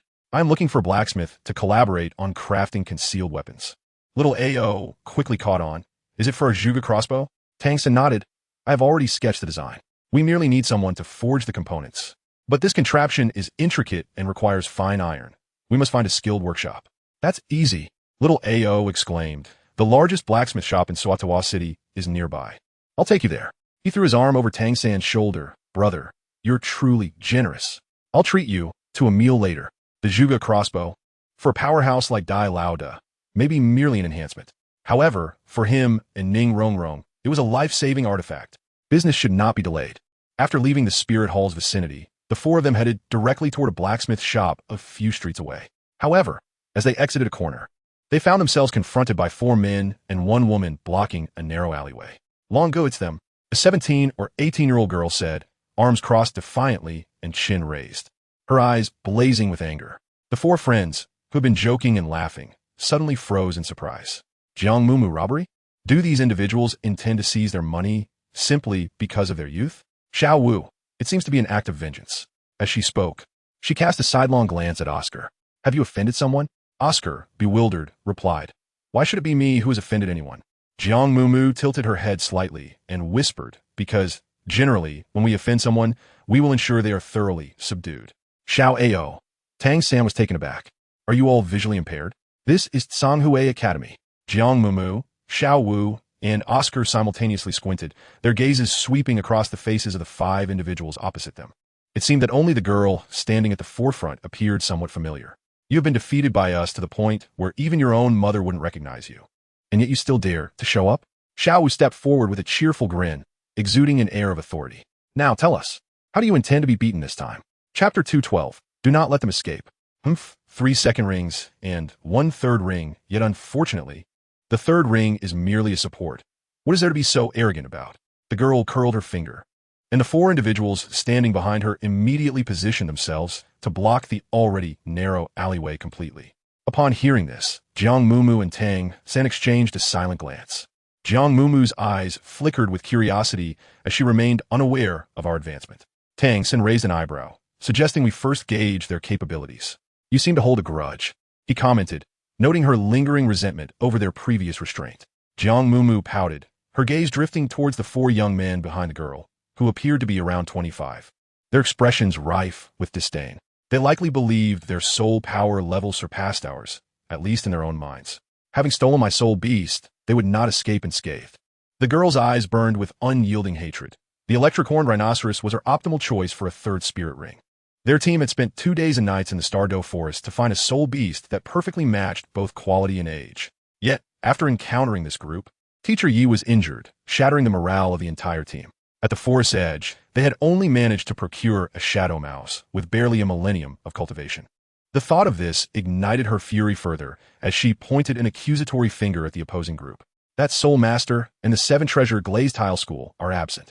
Longo, teach them a lesson for me. As her words fell, the 5 of them simultaneously unleashed their martial souls, filling the dim alleyway with a vibrant array of colors.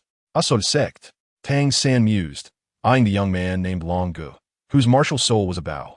A veil of purple quickly shadowed his narrowed eyes. Are you taking advantage of our smaller numbers? You truly are shameless, Xiao Wu scoffed, sticking out her tongue. With a wave of her hand, despite only having 3 companions, she exuded the commanding presence of a general leading thousands. Brothers, unleash your martial souls. Almost instantaneously, identical halos manifested beneath the feet of the 4, all boasting the optimal configuration of 2 yellow and 1 purple. The girl's expression shifted dramatically. You all advanced in just a few days? She was bewildered. They appear to be merely 12 or 13 years old. Surprised, are we? Xiao Wu chirped. Having completed her martial soul manifestation, her fluffy ears twitching. If you wish to flee, now is your chance. Jiang Mumu's round, innocent eyes glimmered with genuine sincerity. Xiaowao, Tang San called, as countless blue-silver grasses surged from his palm, rapidly spreading like a swarm of poised serpents. I have a mushroom sausage. Oscar promptly concealed himself behind Tang San, readying his soul curse. On the opposing side, a soul master wielding a staff hesitated at the sight, quietly inquiring, Xiao Ying, what is going on? Wasn't it said there is only 1 at level 30? Regardless, even if they advanced, they're still merely at level 31, the girl retorted. gripping her blade tightly, her teeth clenched in determination. The white tiger and the phoenix, those two extraordinary beast spirit souls, are absent. Furthermore, the formidable 7-treasure glaze tile is also missing. Yet, on our side, 4 seniors possess spirit power exceeding 35 levels, with one holding a formidable 42-level spirit master at the forefront.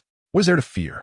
With newfound confidence, Xiaoying summoned her spirit rings, one white, one yellow, and one purple, simultaneously illuminating the air around her.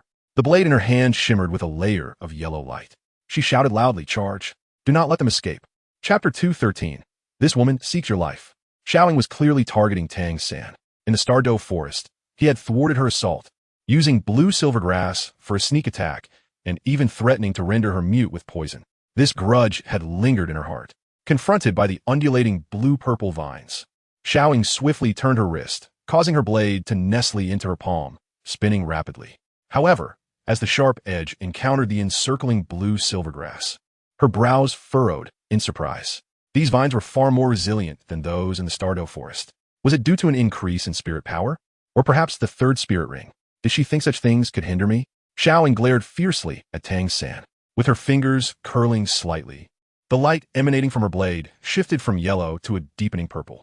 As the purple light intensified, the spinning accelerated until it transformed into a swirling mass of luminescence. With a sharp sound slicing through the air, she severed the entangling blue-silver vines. "Break!" she shouted, swinging her arm with fury. The mass of purple light suddenly dispersed, sending waves of energy that cleared the blue silvergrass within a 2-meter radius around her. "Are you capable, San? Or should we just ensnare her in a web?" Xiao Ao clutched a flying mushroom sausage, peering over Tang San's shoulder, his head barely visible.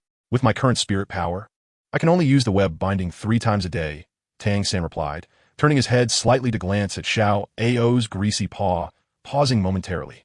This must be her third spirit skill. The other 4 trump cards remained unclear, so there was no need to rush. Oscar silently retracted his oily paw, nodding knowingly. "Truly, our Shrek Academy's best crowd control," Tang San thought. "This fellow can only make sausages. Does he possess no combat experience whatsoever? Brother Meng, lend me your strength. I must take down that brat first." At that moment, having broken free from the entanglement of the blue silvergrass with her third spirit skill, Xiaoying's momentum surged. In her eyes, the previous incident where she was restrained was merely a stroke of misfortune. That boy had seized the opportunity to launch a sneak attack when she was unprepared. Otherwise, how could the mere blue-silver grass stand against an offensive spirit weapon? With a commanding shout, a robust figure wielding a kitchen knife spirit swiftly stepped forward. With his left leg bent and his right leg poised, he placed his hands together upon his knee. "Rise!" With a sudden leap, Xiaoying landed on his palm. Mengu bellowed fiercely, rising abruptly, his muscular arms bulging as he thrust upwards with great effort. Seizing the momentum, Xiaoying soared into the air, her blade slicing through the air with the swiftness of a tempest, relentlessly brandishing it. Waves of light and shadow, infused with potent energy, surged toward Tang San's chest.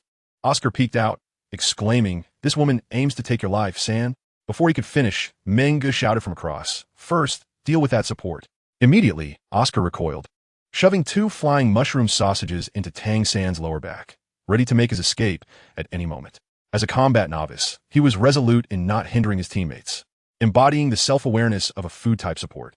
Another burst of violet light scattered widely. Xiaoying charged forth, her ferocious onslaught having completely shattered the blue silvergrass. Yet, as she continued to unleash her third soul skill, her brow furrowed tighter with concentration. The glint of her blade was now perilously close. With a delicate flick of his finger, Tang San summoned dozens of blue-purple vines that shot up from the ground, coiling like serpents towards the girl's limbs. In a split second, a deep voice roared, "Killing strike." Whoosh, whoosh, whoosh. With 3 sharp sounds, 3 white arc-like phantoms, akin to thunder and lightning, swiftly severed the vines that ensnared Xiaoying. Slash! The second soul ring gleamed brightly as Xiaoying raised her blade, descending from the air.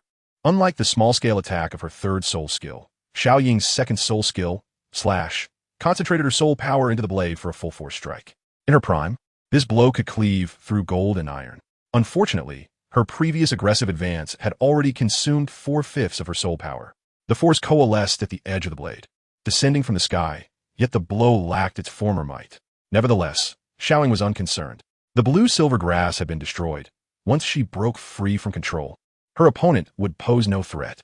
"You shall perish," she cried, her eyes gleaming with ferocity as she swung down her blade. To her astonishment, Tang Sen did not evade or retreat.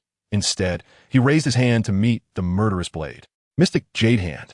In an instant, his hands transformed into a lustrous jade-white hue. The clash of metal against jade erupted with a clear, ringing sound. Xiao Ying felt a jolt through her wrist, and in the next moment, she was stunned. That boy had actually caught her blade with his bare hands. How could this be? This was her martial soul. Oscar, poised to bite into the mushroom sausage, was equally dumbfounded. Catching a white blade with empty hands? Was this a monstrous feat? At the moment when Xiao Ying was taken aback, Tang San suddenly flipped his right hand, pressing down on the blade, while his left hand formed a fist, channeling the power of the crane, catching the dragon. Though his seemingly light punch struck her shoulder, it caused Xiao Ying's pupils to tremble violently. A continuous force instantly dispersed the soul power she had gathered. The ferocity in the young girl's eyes morphed into sheer terror. As she opened her mouth, blood spilled forth, and her body crashed against the wall behind her. Without a trace of expression, Tang Sen did not spare her another glance. Suddenly, blue-purple vines, bristling with thorns, emerged from thin air, swiftly ensnaring her tightly. Thud! The girl fell face down, hitting the ground heavily, emitting a muffled groan of pain. Oscar gasped. His mouth agape. Tang San, isn't that a bit too harsh? Is she going to die? She wants he die, just yet. A surge of blue light once more coalesced in Tang San's palm, as even more vigorous blue-silver vines surged forth. In the blink of an eye, they occupied a third of the entire alley. Helpless, Xiao Ying lay on the ground, her eyes wide as she gazed at the shadowy figure of Tang San, perceiving him as a terrifying demon. Everything had been meticulously orchestrated. Releasing the blue-silver grass drained her soul power, drawing her into the trap. He had struck at her most vulnerable moment. It was astonishing that a mere child of 12 or 13 had outmaneuvered her so thoroughly. Xiao Ying's gaze grew increasingly vacant. As the sharp, numbing pain spread throughout her body, her consciousness gradually fading into a blur. All transpired in the blink of an eye. Xiao Ying, witnessing the girl sustaining severe injuries, the kitchen knife spirit master erupted in fury as the second and third soul rings on his body shone brightly. His muscular arms swung wildly, and amidst the glinting cold light, several white arc-like phantoms surged towards Tang San like the wind. Xiaowao, be careful. A vine enveloped the girl on the ground, shielding Oscar in front of him. Tang San tilted his neck back and sidestepped. Whoosh, whoosh, whoosh. The three phantoms grazed his neck, and upon contact with the wall behind him, erupted in a cacophony of explosive sounds. Tang San's evasion appeared unhurried. Yet his movements were cryptic. With a few agile shifts, he narrowly avoided the phantom attacks. You despicable scoundrel. Realizing that his opponent was using Xiao Ying as a human shield, the kitchen knife soul master dared not act recklessly, glaring at Tang San and Oscar with rage. Chapter 2:15. Tang San goes berserk. You cowards, relying on numbers against a few. A sweet yet fragile voice rang out from above. The kitchen knife soul master abruptly looked up, only to see a figure leaping down from the high wall, neither summoning their martial spirit nor channeling soul power, directly swinging a fist towards him, seeking death. The soul master of the kitchen knife's expression turned cold, as the white soul ring beneath his feet abruptly glowed.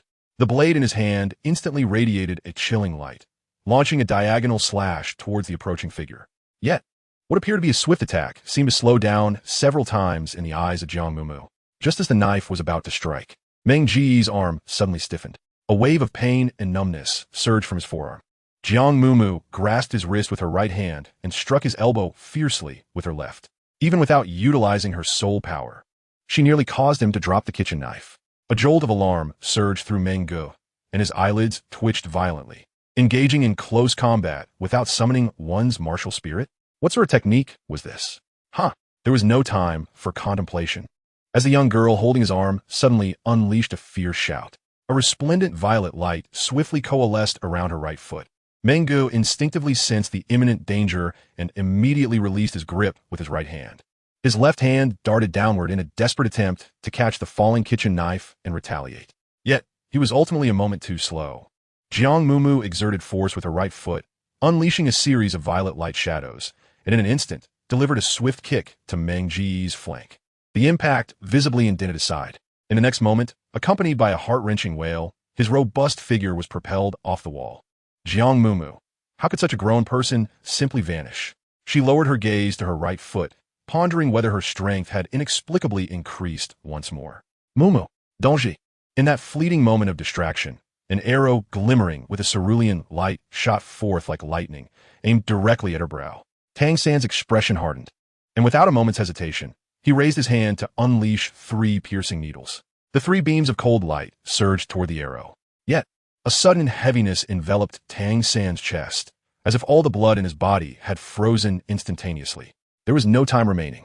Jiang Mumu's body had no time to react, and the azure light seemed poised to pierce her brow. In that instant, all her senses appeared to be drained. She could neither hear nor see, and even her body lost its awareness. It was as if she had succumbed to a state of void stillness, eyes wide open, frozen in place. An eerie scene unfolded. Despite her inaction, the azure light halted between her brows. The arrow clattered to the ground, producing a soft sound. Tang San, as if awakened from a dream, felt a slight redness at the corner of his eye, a hint of murderous intent surfacing from his depths. Oscar, sheltering behind him, had just regained his composure from the shock when he sensed a violent wave of soul power. A glance at Tang San's cold, grim visage resembled that of a reaper. Little Ao craned his neck, calling out to Xiao Wu, "Be careful." Tang San's passive skill had activated. He had entered a berserk state. Xiao Wu twisted her slender waist, narrowly evading a direct blow from the long-staff Soul Master, turning back in confusion. Huh. Little Ao exclaimed, "Quickly resolve this. Watch out for blood splatter." Xiao Wu, her mind swirling with questions, engaged in battle with the long-staff Soul Master while catching a glimpse of Tang San's left hand sweeping past his waist. A black box, over a foot in length, materialized in his grasp. With each step he took, countless blue-silver grass surged from beneath his feet, pulsating with fervor. Tang San raised his left hand. The dark box aimed at the bow-wielding Soul Master who had targeted Jiang Mumu with a cold arrow. Chapter 216. Tang San remained calm. Just as the arrow seemed on the verge of embedding itself in Jiang Mumu's brow, it curiously halted. The opposing 42nd level Soul Master was momentarily struck with confusion. Was it a defensive soul skill? Yet, she had not even released her martial soul. A clicking sound echoed, as if plucking a string within consciousness, and in an instant, the Soul Master felt every pore on his body stand on end. A murderous intent. Alarmed, he instinctively drew back the bowstring. The bowstring vibrated, the surrounding air rapidly condensing. A semi-arc of azure light formed a shield before him. Tang San, remain calm, Oscar shouted. At that moment, 16 crossbow bolts were released simultaneously, infused with a ferocious aura, crashing against that layer of azure light. The bow-wielding Soul Master's pupils constricted sharply, his face frozen in terror. The bolts pierced through flesh and bone, erupting in a cascade of blood droplets. A piercing scream shattered the newly descended night. The long-staff Soul Master, engaged with Xiao Wu, was suddenly startled, instantly propelled against the wall by a powerful strike. What have you done to him? Another meteor hammer Soul Master advanced towards Tang San, and in a moment of horror, 3 soul rings illuminated simultaneously. Countless blue-silver grass surged forth, swiftly binding his feet. The ominous black box pointed directly at him. The meteor hammer Soul Master instantly froze, his eyes wide with fear as the aura surrounding him faded away. Tang San gazed at the overwhelming expanse of blue-silver grass, while Jiang Mumu's eyes reflected a hollow confusion.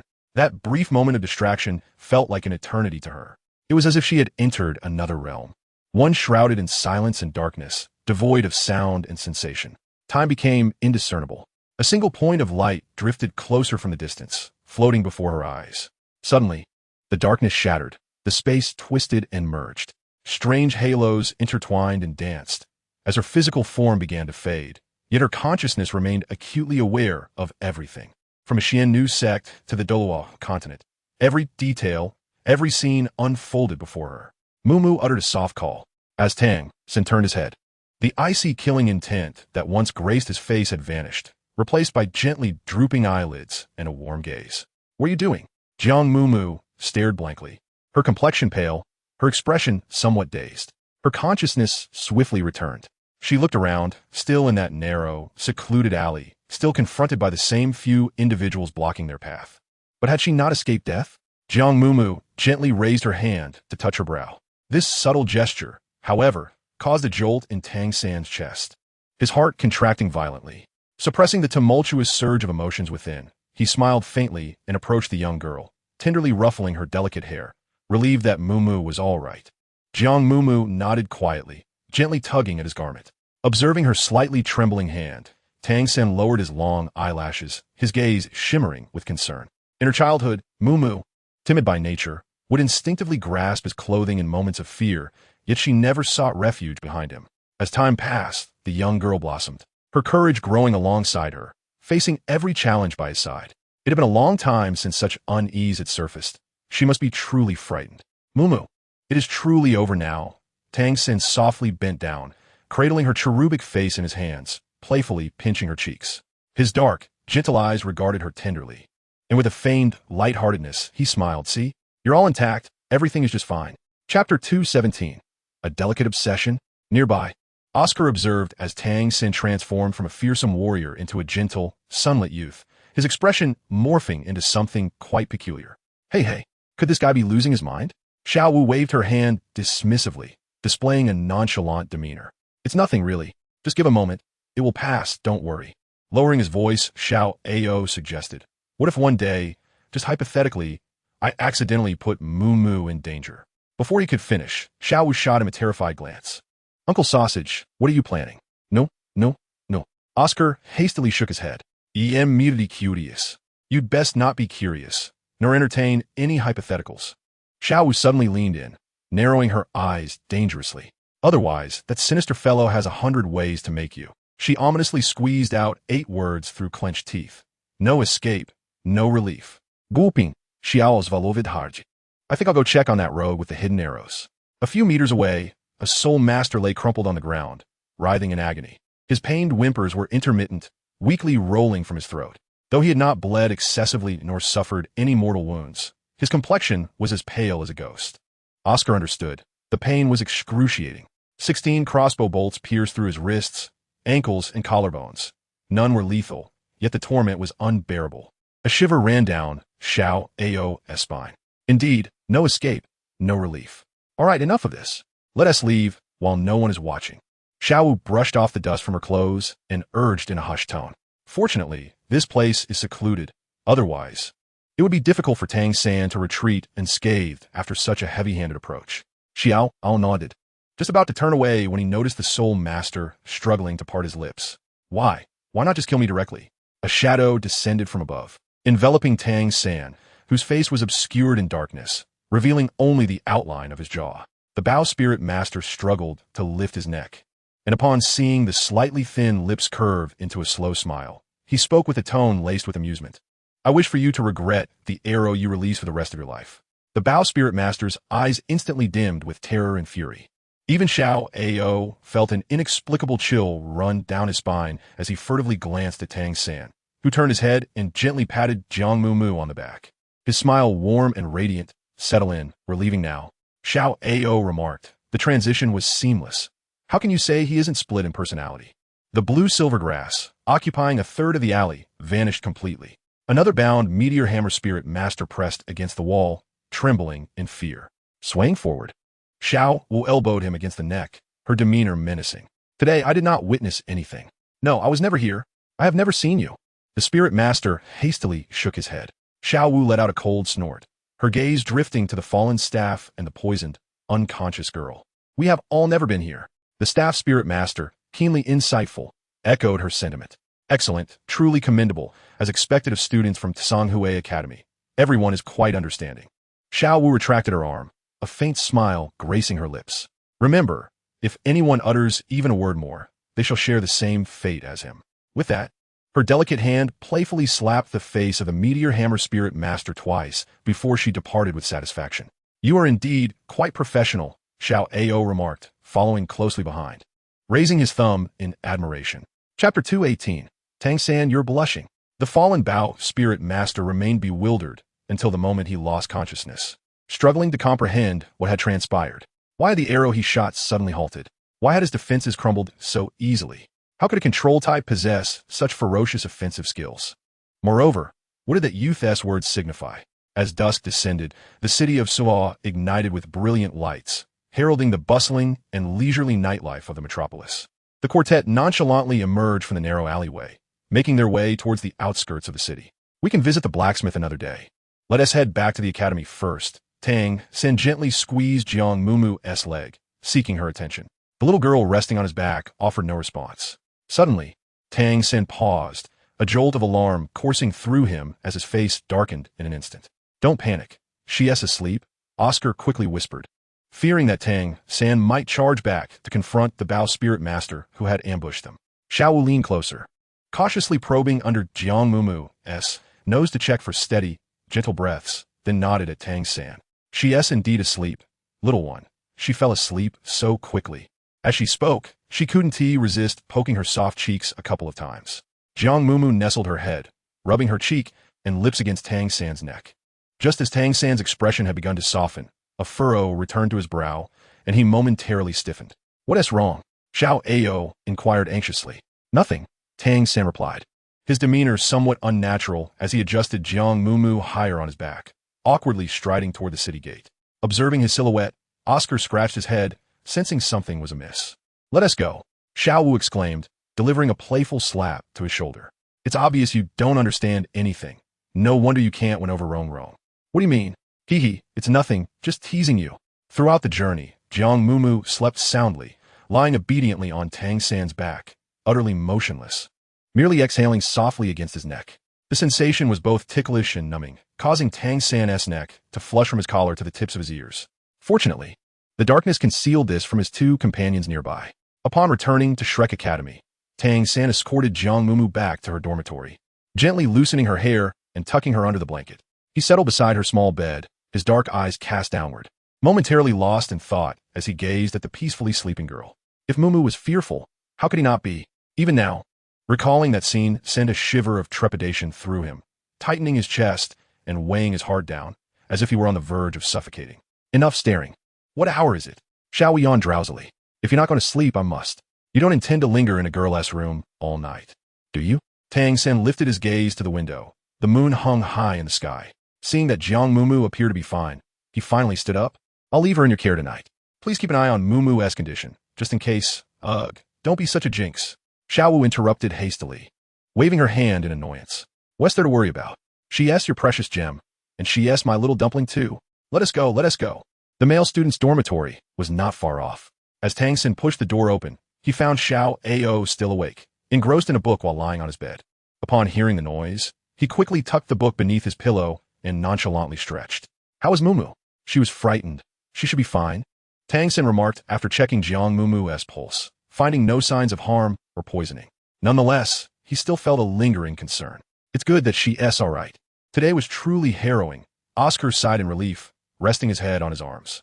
After a moment, he turned to Tang San, hesitating before speaking. On the opposite bed, Tang San lay with his eyes half closed, his hands behind his head. With a voice laced with a hint of distraction, he said, "If you have something to say, just say it." Xiao Ao licked his lips. Although there were only the two of them in the room, he lowered his voice. "Tang San, have you ever killed someone?" "No." "Are you sure?" Tang San squinted his eyes slightly. "I am not yet 13. Xiao Ao nodded in agreement. However, at that moment, I truly believed you were an experienced hand, intent on eliminating that individual. The corner of Tang San's brow twitched. For a fleeting instant, he had indeed harbored murderous intent.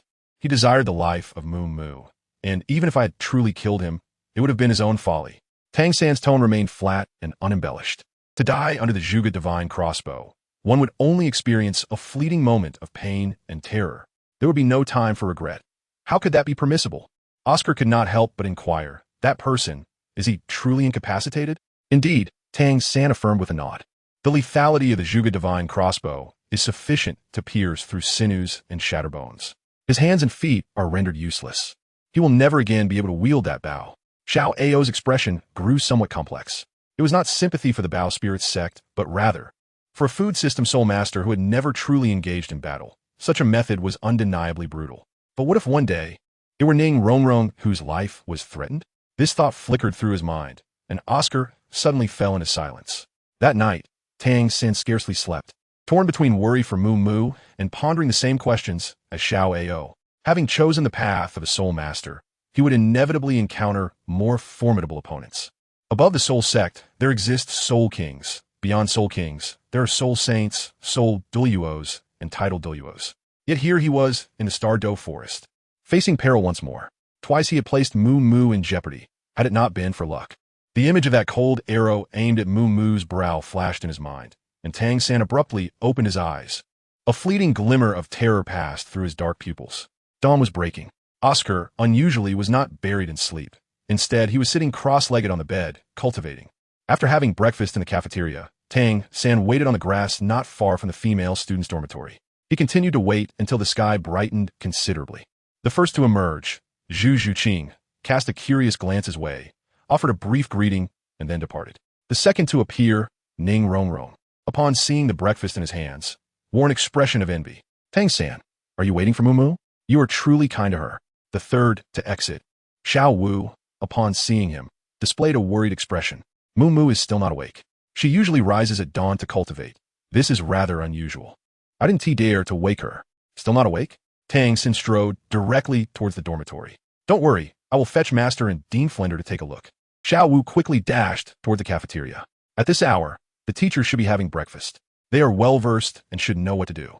In less than 10 minutes, Master, Flender, Zhao Wujia, and several others from Shrek crowded into a small dormitory. Please recount to me in detail what transpired yesterday. Master's Path. Chapter 220. Is it a bit nauseating? Are you suggesting that the arrow suddenly halted without any external force? The master furrowed his brow in perplexity. Indeed, master, Tang San replied, maintaining his composure. He had just examined Jiang Mumu's pulse again. There were no signs of damage, and in fact, it was more harmonious and full than that of most individuals, which eased his concern slightly. Oh dear, what a muddle, Zhao Wujia exclaimed, slapping his thigh after hearing the Group S experiences from the previous night. This startled Tang San, who was already troubled. What's wrong, Teacher Zhao? Zhao Wujia spoke in a coarse voice. If you don't eradicate the root of the problem, it will sprout again. They are merely children, around 12 or 13 years old. Do you wish to teach them to kill? Flender understood old Zhao's intention, but waved his hand dismissively. Moreover, you dared to provoke the Strength Clan, which is affiliated with the Nv Sect. Upon hearing Flender mention the Nv Sect, the master instinctively wrinkled his brow and interrupted. Now is not the time for such discussions. Master, what has happened to Mumu? Ning Rongrong leaned over, glancing around. Could she be poisoned? Tang San shook his head. No, if Mumu were poisoned, she would not be oblivious to it. Why not try a recovery sausage? Oscar immediately activated his soul spell. Ning Rongrong shot him a disdainful glance and pointed at Jiang Mumu, who lay on the bed with her face buried in the pillow. How could she eat in that condition? That is simple enough. Little AO can just crush the sausage and feed it to her mouth to mouth. Someone replied eagerly. Let us get started. The group. Dai Mubai couldn't help but grin, though this is a bit nauseating, isn't it? Imagine the psychological impact when she wakes up and realizes what she has been through. Perverted and lewd, Ning Rongrong scoffed. Oscar looked innocent. He intended to defend himself. But upon catching a glimpse of Ning Rongrong's proud expression, he swallowed his words. He thought, all right, fair enough. You are adorable, and everything you say is correct. Tang San glanced at the sausage in his hand, and then at Jiang Mumu. After a moment's hesitation, he turned to Flender and inquired, Dean, do you know any healing soul masters in Soto City? Healing soul masters, Flender stroked his chin. Just then, Xiao Wu, sitting by the bed, suddenly shouted excitedly, Mumu? Mumu is awake. The room erupted with a rush as everyone surrounded her. How noisy. Jiang Mumu squinted one eye open, vaguely seeing a circle of 5, 6, or even 8 heads moving around her. She couldn't discern their words. The sound fluctuated, buzzing incessantly, giving her a headache. Mumu, were you sleeping? Are you awake now? How do you feel? Is there any discomfort? Xiao Wu approached and patted her arm. Jiang Mumu mumbled indistinctly before closing her eyes again. Xiao Wu, Mumu? Mumu? Tang San leaned down, gently grasping her shoulder and giving it a slight shake. Mumu, are you asleep? Mumu. Jiang Mumu furrowed her brow in irritation. Tang San moved a little closer, slowly extending a finger to poke her cheek.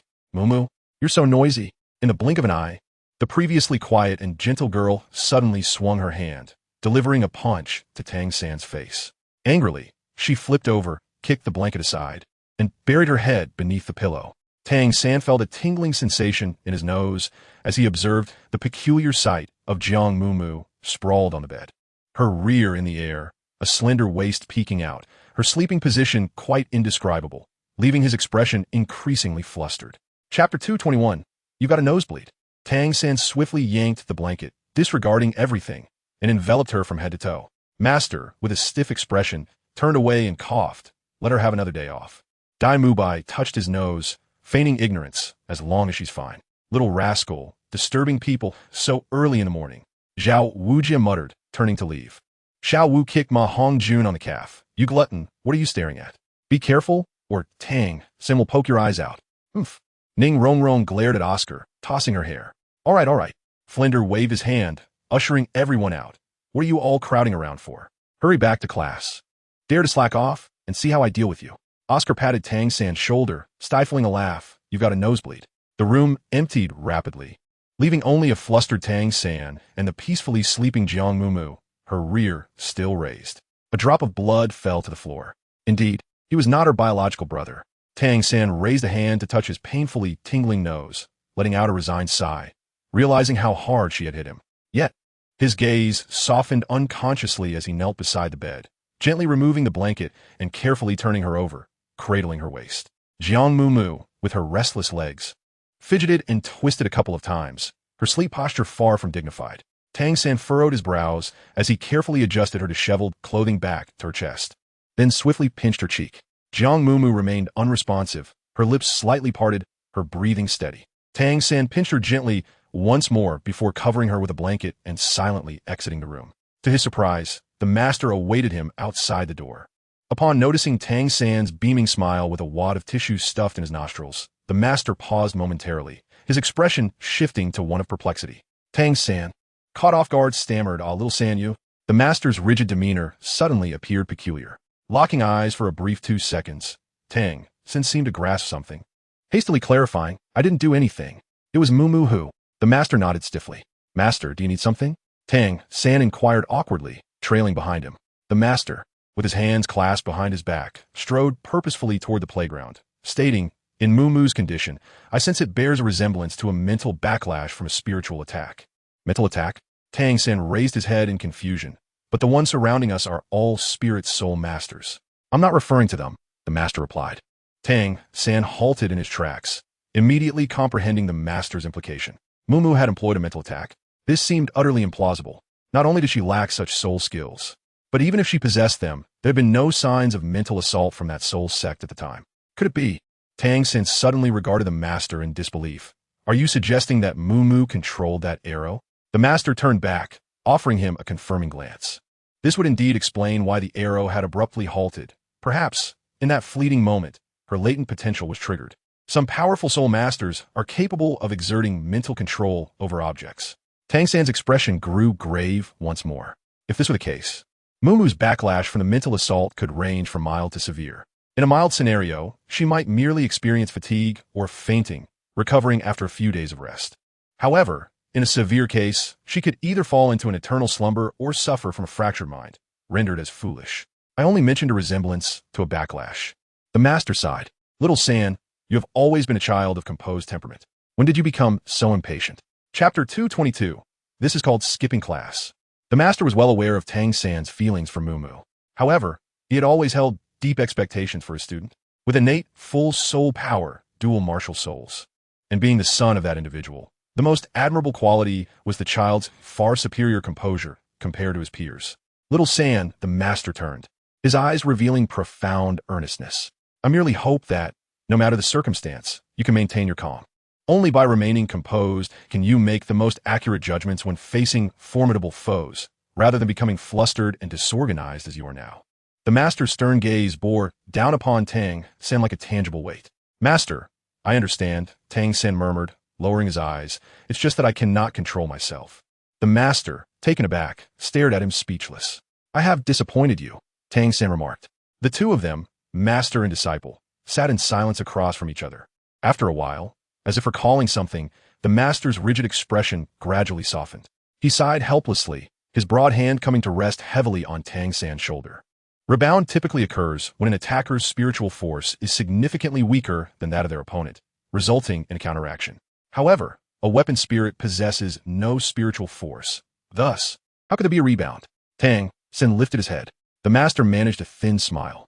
The situation of Mumu likely stems from an overwhelming surge of spiritual force at that moment, leading to a substantial drain on her own energy.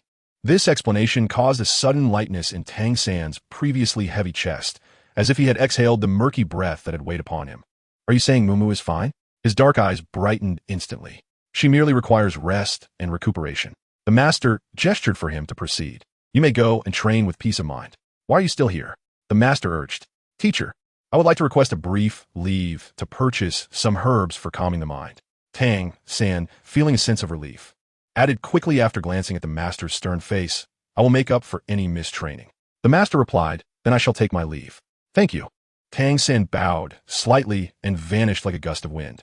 The master remained, his expression clouded with frustration. Did he not wait for my approval before running off? Is this what one calls a request for leave? This is skipping class, and it's during my very first lesson at Shrek Academy. The master's special training plan remained unchanged despite the absence of a student. After purchasing the herbs, as Tang San exited the gates of Suotawa City, he spotted a familiar figure jogging toward him. Dai Mubai. Upon closer inspection, he noticed that behind him were Xiao Wu, the fatty, and Zhu Zhuqing. Oscar and Ning Rongrong lag at the rear. Aren't you all supposed to be in class? Tang San stepped forward, and Dai Mubai, clearly seeing him, waved with a wry smile. What brings you here? As he approached, Tang San noticed that each of them carried a large bamboo basket on their backs. The first lesson of special training, long-distance running with weights. Dai Mubai was faring well, maintaining a steady pace. From the academy to Suotawa City and back 10 times. Xiao Wu's cheeks were flushed, but her breath remained steady. Zhu Zhuqing pursed her lips, giving a faint nod to Tang San. The fatty was drenched in sweat, his plump body trembling, gasping, Master, the master is too harsh. I can't take it anymore. I'm going to collapse. Oscar struggled to keep up. Ningrongrong, lagging at the back, appeared pale and could utter not a single word. Oscar, stay strong. At the city gate, Big Dai clenched his fist and declared, remember, if you are a man, you must never admit defeat. Chapter 223. A sudden sense of panic. The distance from Shrek to Soto is approximately 8 kilometers. Having just completed a single round, Ning Rongrong was already struggling to keep pace with the group. Rongrong, hold on. Xiao Ao urged, staying close to her side. Although both were support-type soul masters, Xiao Ao had already surpassed the 30th level. With the enhancement of his third soul ring, his physical attributes were significantly superior to Ning Rongrong's. Is this truly only 15 kilograms? Ma Hongjun questioned, pointing at the stones in the basket on his back. After taking a deep breath, he added, it feels heavier than carrying a girl. Little Dance, who was energetically striding ahead, nearly choked on her breath in amusement, causing her speed to diminish. Big Guy turned back to tease him. Fatty, are you feeling weak? How can your stamina be less than that of a girl? Bah, what do you know? Ma Hongjun retorted, slapping his quivering belly. With this body of mine, I'm carrying at least 100 more pounds than you all. Could you please keep quiet, you fatso? Ning Rongrong gasped, torn between laughter and exhaustion. Ma Hongjuan's small eyes darted mischievously as he slightly slowed his pace. Once the last two members caught up, he grinned slyly at Xiao Ao. Army buddies? Don't get any ideas about my sausage. Oscar instantly saw through his intentions. There must be a teacher supervising us from the shadows. If we're caught, we'll all be in trouble. Just like the last time when Dean Flanders punished me and Ning Rongrong. Having learned from past mistakes, Oscar was not one to repeat them. Xiao Ao is right, fatty. You should stop overthinking, Ning Rongrong chimed in. The rare agreement from the princess greatly pleased Oscar, who straightened up proudly. Rongrong, hand over your stone to me. Ning Rongrong raised her eyes in surprise. No need. I can manage. Xiao Ao gritted his teeth. This weight is nothing for us men. Come on, enough already. Ning Rongrong haughtily turned her head. You're not much stronger than I am. Who was it that just cried out they couldn't keep going? Oscar quickly dashed ahead. But Ning Rongrong shot him a sidelong glance. This is just the first round. If I truly run out of strength later, I'll hand it over to you. I miss Mumu, Little Dance lamented, gazing skyward. Mumu, please wake up quickly and come save me. Hearing this, Big Dai couldn't help but smile wryly. Do you not think that our physical training is inspired by Master from Mumu? Upon the utterance of these words, the crowd was suddenly enlightened. Xiao Wu paused for a moment, as if realizing the truth in Ning Rongrong's statement. Now that you mention it, I feel a bit anxious. Xiao Ao interjected, next. Are we expected to run to the Star Doe forest relying solely on our physical strength? Fatty chimed in, and then engage in hand-to-hand combat with soul beasts? In unison, they turned to gaze at Tang San. He replied, well, I will first return the medicine. Let us meet at the academy gate. After the passage of a fragrant stick of incense, at the entrance of Shrek Academy, the master stood with an impassive expression, hands clasped behind his back. Upon Tang San's arrival, he pointed to a bamboo basket filled with stones beside him and succinctly stated, this is yours. Physical training must not utilize soul power. Moreover, due to your tardiness, you must complete 2 additional laps compared to the others. Understood, Master, Tang San replied, without further comment, as he hefted the heavy bamboo basket onto his back. Chapter 224. As the saying goes, together. Dai Mubai gulped down a cup of warm salt water, setting the cup down before hurrying to catch up. Fatty, hoping to seize the opportunity to rest while drinking, was startled when he looked up to see the master's stern and serious face, hastily wiping his mouth. Dai Mubai, wait for me. Xiao Wu's face flushed red as an apple. Her steps grew noticeably heavier as she muttered, I'm going to die. I'm going to die.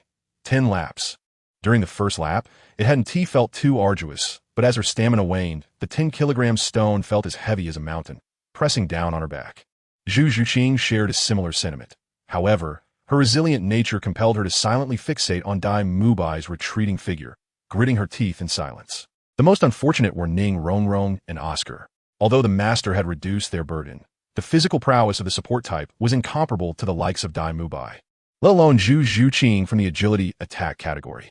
As the morning chill dissipated, the sun blazed with searing heat. Halfway through the second round trip, Ning Rongrong fell behind, trailing further from the leading Dai Mubai. Let me take it. Oscar pointed to the bamboo basket on her back. Not yet, Ning Rongrong insisted, wiping the sweat from her eyes with determination. I can still hold on. The petite princess of the seven-treasure glazed tile school, with her delicate and fragile appearance, possessed a spirit that sharply contradicted her looks, stubborn, proud, and unyielding. Oscar glanced at her strained face and quietly slowed his pace to match hers. Dai Mubai, I must say, look at our dear Xiao Ao. Ma Hongjun panted as he rushed to Dai Mubai's side, turning to gesture behind him.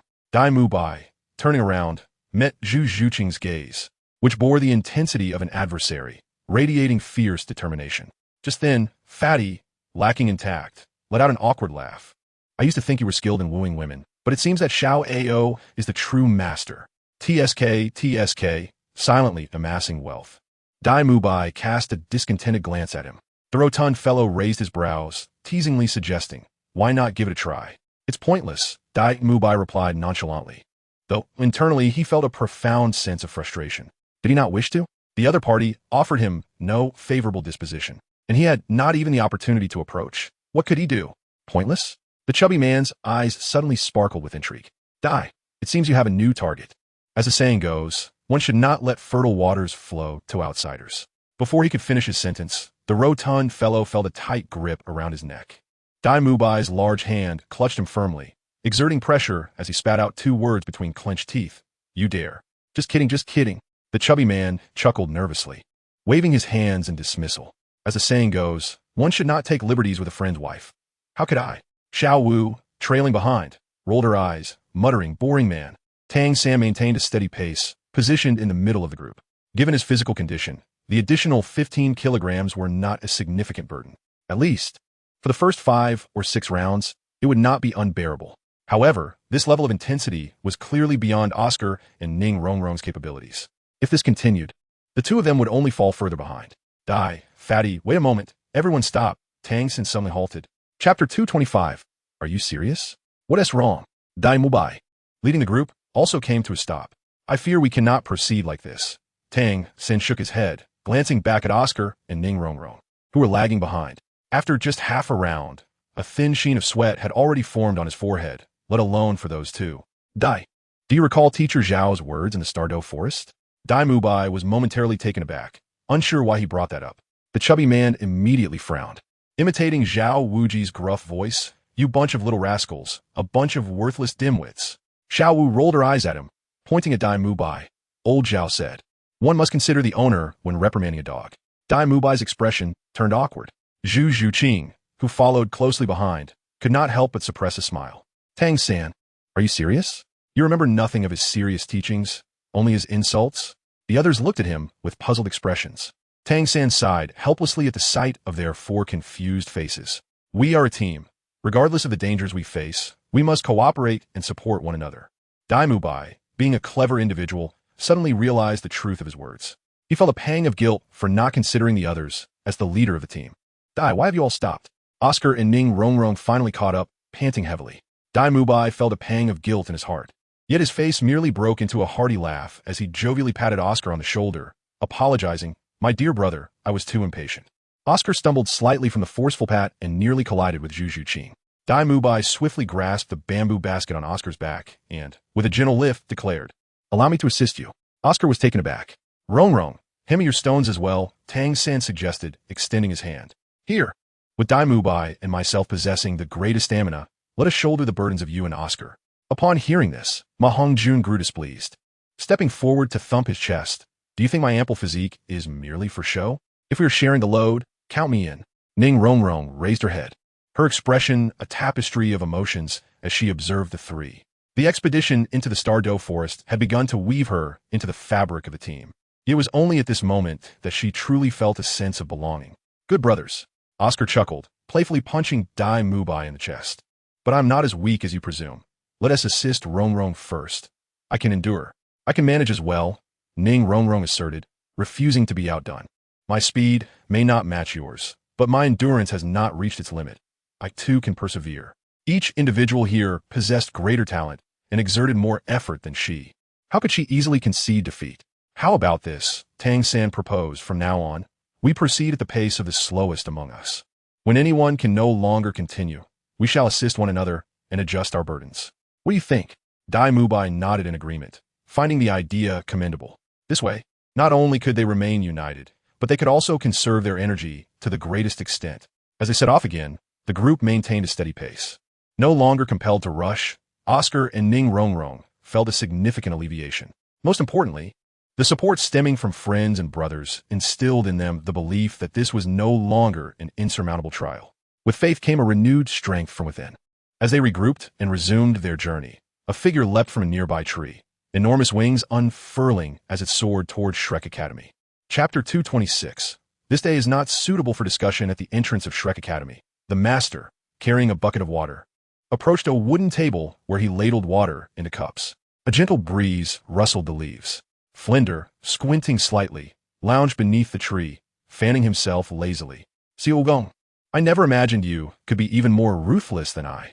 Only through hardship can one rise above others, the master replied, his expression impassive. Yet there must be a gradual approach. Enduring 10 rounds of burdens without utilizing soul power. Are you not concerned that the children might suffer dire consequences? Flinder expressed his apprehension. When did you become so benevolent? Have you grown old? The master lowered his gaze, placing cup after cup of water at the windward spot. In this manner, when they returned, the water would be perfectly tempered. I have aged. 2 decades have slipped by. How could I not? You too have changed, have you not? Flander yawned, casting a sidelong glance at him. When the topic of 20 years ago arose, the master paused slightly, deftly sidestepping the subject, and remarked stiffly, I have meticulously assessed the physical conditions of each individual. There will be no mishaps, rest assured.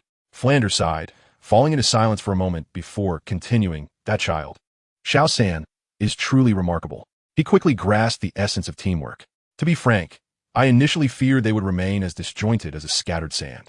The master replied with a stoic expression, the control system is the very soul of the entire team. If we cannot achieve even this, it signifies my failure in education. Flander responded, this day is unsuitable for discussion. 20 years ago, Xiao Gang was not the somber, hardened figure he had become. His face now appearing as rigid as a coffin lid. Ning Rong herself could hardly believe she had persevered through the 5th round trip. During the 5th trek, her pace once again slowed, and she gasped for breath. The air filled her throat like fire, and the surroundings gradually blurred. Give it to me. Dai Mubai extended his hand toward her. Ning Rong licked her parched lips, her gaze sluggishly drifting toward the others. Xiao Wu and Zhu Zhuqing, though drenched in sweat, still exhibited vibrant spirits. Oscar, also an auxiliary type, was gritting his teeth in determination. Ning Rong summoned her last ounce of strength and slowly shook her head. I have no energy left. I can't even speak. We are brothers. We must complete this training together. Hand it to me. Dai Mubai lifted his hand, seizing her bamboo basket. Ning Rong felt a sudden lightness on her back, her breathing becoming noticeably easier. Without further ado, Dai Mubai emptied the stones into his own basket and resumed his load. Xiao Ao, give me yours, Tang Sin urged. Brother, I shan't be polite, Oscar acquiesced. The training was only halfway complete, with 5 more round trips ahead. Now was not the time to push limits. The two, now unburdened, quickly adjusted their breaths, swiftly regaining their original pace. The 6th round, the 7th round, the 8th round. By the 8th round, it was well past noon, and the sun had begun its descent. I say, are we not going to have lunch? The portly one gasped for air, his clothes soaked through, clinging tightly to his corpulent frame, his chest appearing larger than that of Xiao Wu and Ning Rong combined. How can you still think about food at a time like this? Dai Mubai was at a loss for words. He was not faring well himself, burdened by Ning Rongrong's weight, and with his stamina waning, his steps grew increasingly heavy. Without food, how can one have the energy to run? Had I known, I would have indulged more at breakfast. The overweight man, unable to endure the heat any longer, hastily removed his shirt. Xiao Wu shot him a disdainful glare, exclaiming, "You glutton! There are girls present." Chapter 227. The critical moment of failure as time progressed. Their stamina waned more rapidly, and the pace of the 7 individuals slowed once again. The ground seemed to transform into a quagmire, making each step increasingly arduous. Xiao Wu found herself too preoccupied to criticize the jiggling flesh of the hefty man, her gaze fixated on the distant city gate. Zhu Zhuqing remained silent, her hands tightly gripping her straps, her chest rising and falling dramatically. "Everyone, maintain your breath." Tang San's voice was hoarse. His dark hair was completely drenched in sweat, strands clinging to his forehead. No sooner had he spoken than a dull thud echoed through the air. Ma Hongjun collapsed onto the ground, supporting himself with his palms. His neck arched back as he gasped for breath. Tang San reached out to assist him, but Ma Hongjun laboriously shook his head, sitting there in a sprawled position. He gasped for 3 full minutes before waving his hand, saying, "I can't go on. I truly can't. If we run any further, I might just collapse. There are only 2 more trips left. Fatty, hang in there." Dai Mubai pressed his palm on Ma Hongjun's shoulder. Then, he squatted down to place the stones from behind Ma Hongjun into his own basket. Ma Hongjun was taken aback at first, but then he gave a thumbs up, exclaiming, "Boss Dai, you're a tough one." Ning Rongrong carried a load of 5 kilograms, while Ma Hongjun bore 10 kilograms, adding his own 15 kilograms. A total of 30 kilograms weighed down on Dai Mubai's back. Yet he stood tall, chest puffed out. With a grin, he said through clenched teeth, "A man must endure." Xiao Wu glanced at him, and then turned her head to look at Zhu Zhuqing, blinking in confusion. Wasn't Boss Dai always trailing behind the aloof little cat, showering her with attention? Why was he faltering now? At that moment, Tang San approached and lifted the bamboo basket from Zhu Zhuqing's back, saying, "Let me help you, Zhuqing."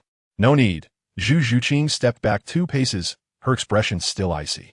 She cast a fleeting glance at Tang San. "I can still manage.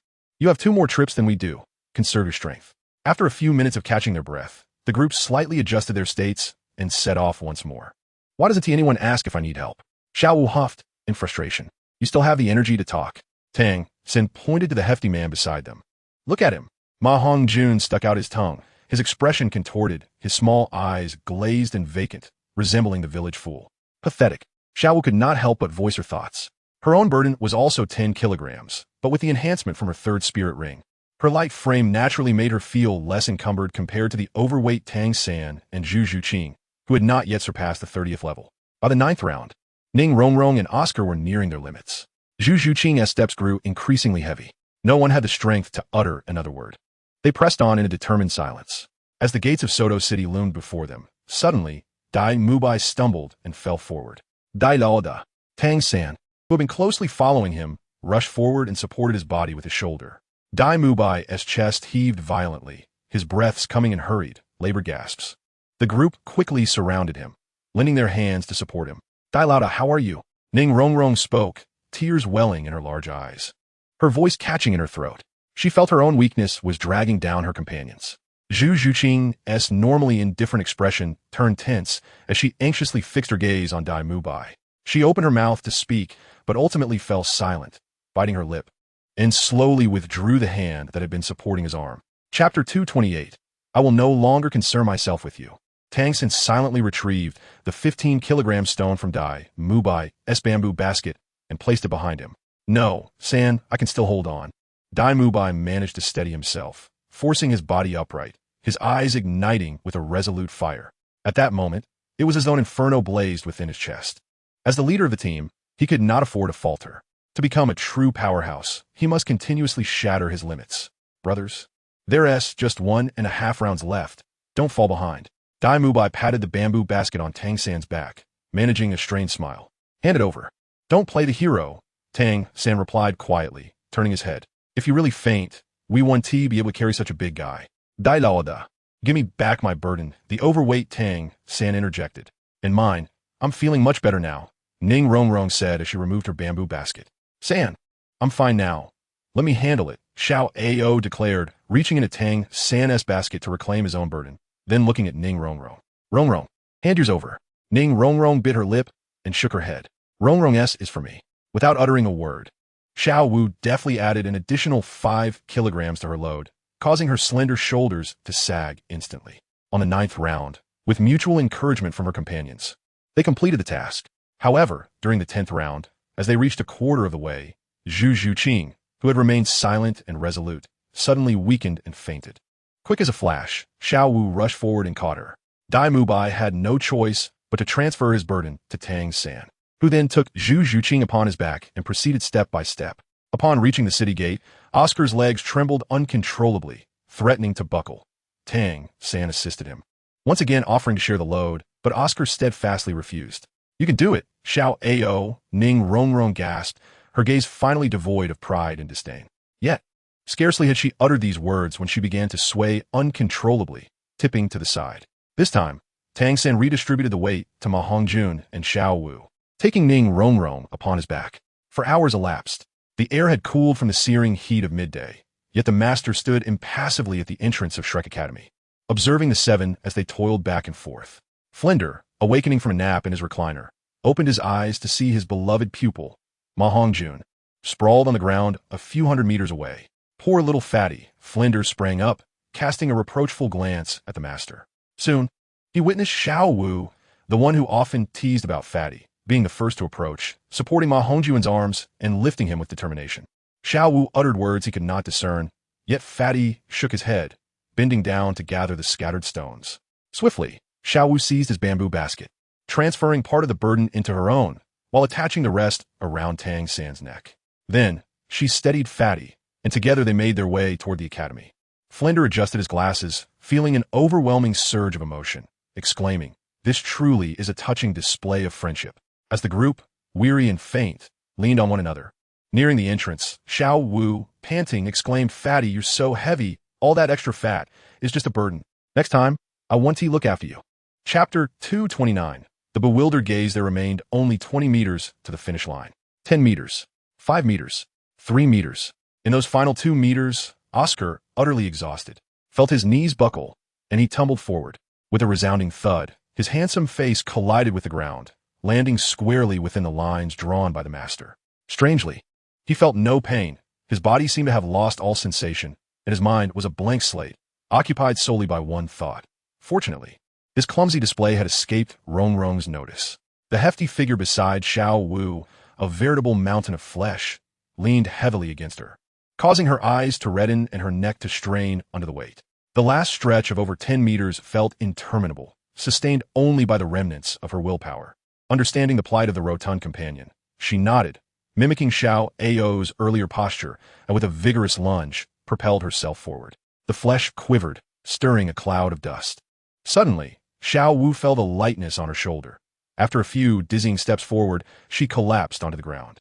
Had it not been for the burden of Zhu Zhuqing on his back, Dai Mubai would have succumbed to the urge to fall as well. Bending over, he struggled to move his weary body, until at last he set the person behind him down, only to feel his own strength completely drained, collapsing to the ground. Sensing a slight sway in her body, Zhu Zhuqing furrowed her delicate brows and slowly opened her eyes. Through her hazy vision, she perceived a figure before her. Upon closer inspection, she recognized the proud and aloof white tiger, now kneeling at her feet, his head bowed. His indifferent expression gradually turned dazed. At that moment, Dai Mubai, having regained his breath, lifted his head. Their eyes met.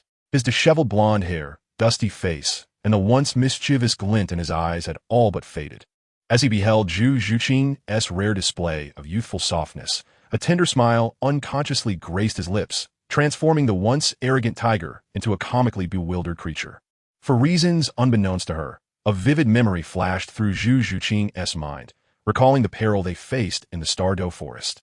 Her gaze flickered, and she gently bit her lip, urging, "You should rise first." "My legs are numb, and I cannot move," Dai Mubai lamented, extending his hand toward her with a pitiful expression. Zhu Zhuqing paused, momentarily taken aback, then quickly turned her face away, retorting, "Then you may continue to kneel." At that juncture, Tang San set down Ning Rongrong. While the training tasks of the others had concluded, his own was far from over. With additional laps to complete due to missed training and penalties, He had 3 more round trips ahead. Without uttering a word, he sipped a cup of warm salt water, donned his bamboo basket once more, and resumed his journey towards Soto City. "Wait, I shall accompany you," came the call from behind. The speaker is Dai Mubai. He propped himself up on his knee, raised his hand to ruffle Zhu Zhuqing's hair, then turned to retrieve his burden, stumbling to catch up with Tang San. I, too, joined in, my small frame clinging to the table as I struggled to rise, managing a toothy grin despite feeling nauseous. After all, we are brothers. Ma Hongjun lay sprawled on the ground, one hand slowly lifting as he attempted to roll over, only to tumble back down. "San, my good brother, I truly cannot move," Oscar murmured, his pallid face rendering his speech somewhat indistinct. He lay flat like a starfish, his eyes shifting towards Tang San. Mustering a weak smile as he uttered in a soft voice, "I possess a substantial sausage." A faint glow quietly coalesced, and with it, a large sausage appeared in his palm before Oscar succumbed to unconsciousness. Chapter 230. The true man with a sausage. Tang San was moved. He bent down to take the sausage from Oscar's hand, stowing it within his soul guide. The master stood by, hands clasped behind his back, saying nothing. Tang San, being a conscientious child, would not violate the rules to replenish his energy before completing the training task. By putting away that sausage, he also tucked away a precious token of youthful camaraderie among friends. I never realized how much the seemingly lecherous Uncle Sausage resembled a true man, Xiao Wu remarked with a sigh. Gritting her teeth, she hoisted her burden, yet after just one step, she collapsed in a manner akin to Fatty. "Oh no, how embarrassing." Xiao Wu's legs trembled, and with a sheepish grimace, she succumbed to unconsciousness. Tang San and Dai Mubai exchanged a resigned smile. "Brother," Dai Mubai extended his right hand. "Brother." Tang San reciprocated. Their hands gripped firmly, and together they slowly and resolutely advanced towards Soto City and the resplendent sunset, observing their faint silhouettes fade into the distance. Flinder found himself lost in thought, reminiscing about how these children reminded him of 20 years ago. Time indeed hastens the aging process. The master remained silent, yet a hint of warmth flickered in his usually stern and piercing eyes beneath the gentle evening sun. Zhao Wujia, having spent a dull day, sneaked to the academy's entrance and upon witnessing this scene, broke into a wide grin, laughing heartily. "These little rascals, they truly remind me of watermelons rolling off a truck.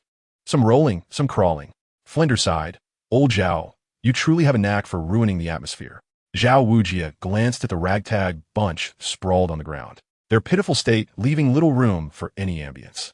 With that, he grabbed Fatty by his waistband and Oscar by his collar, then looked down at Xiao Wu, who lay in a frog-like position. "I shall not concern myself with the young lady. I will take these 2 useless fellows back."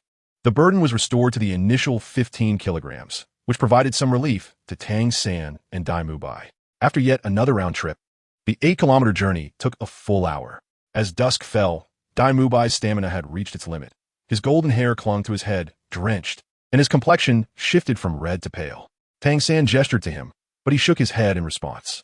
Both men gasped for breath, utterly drained and unable to utter another word.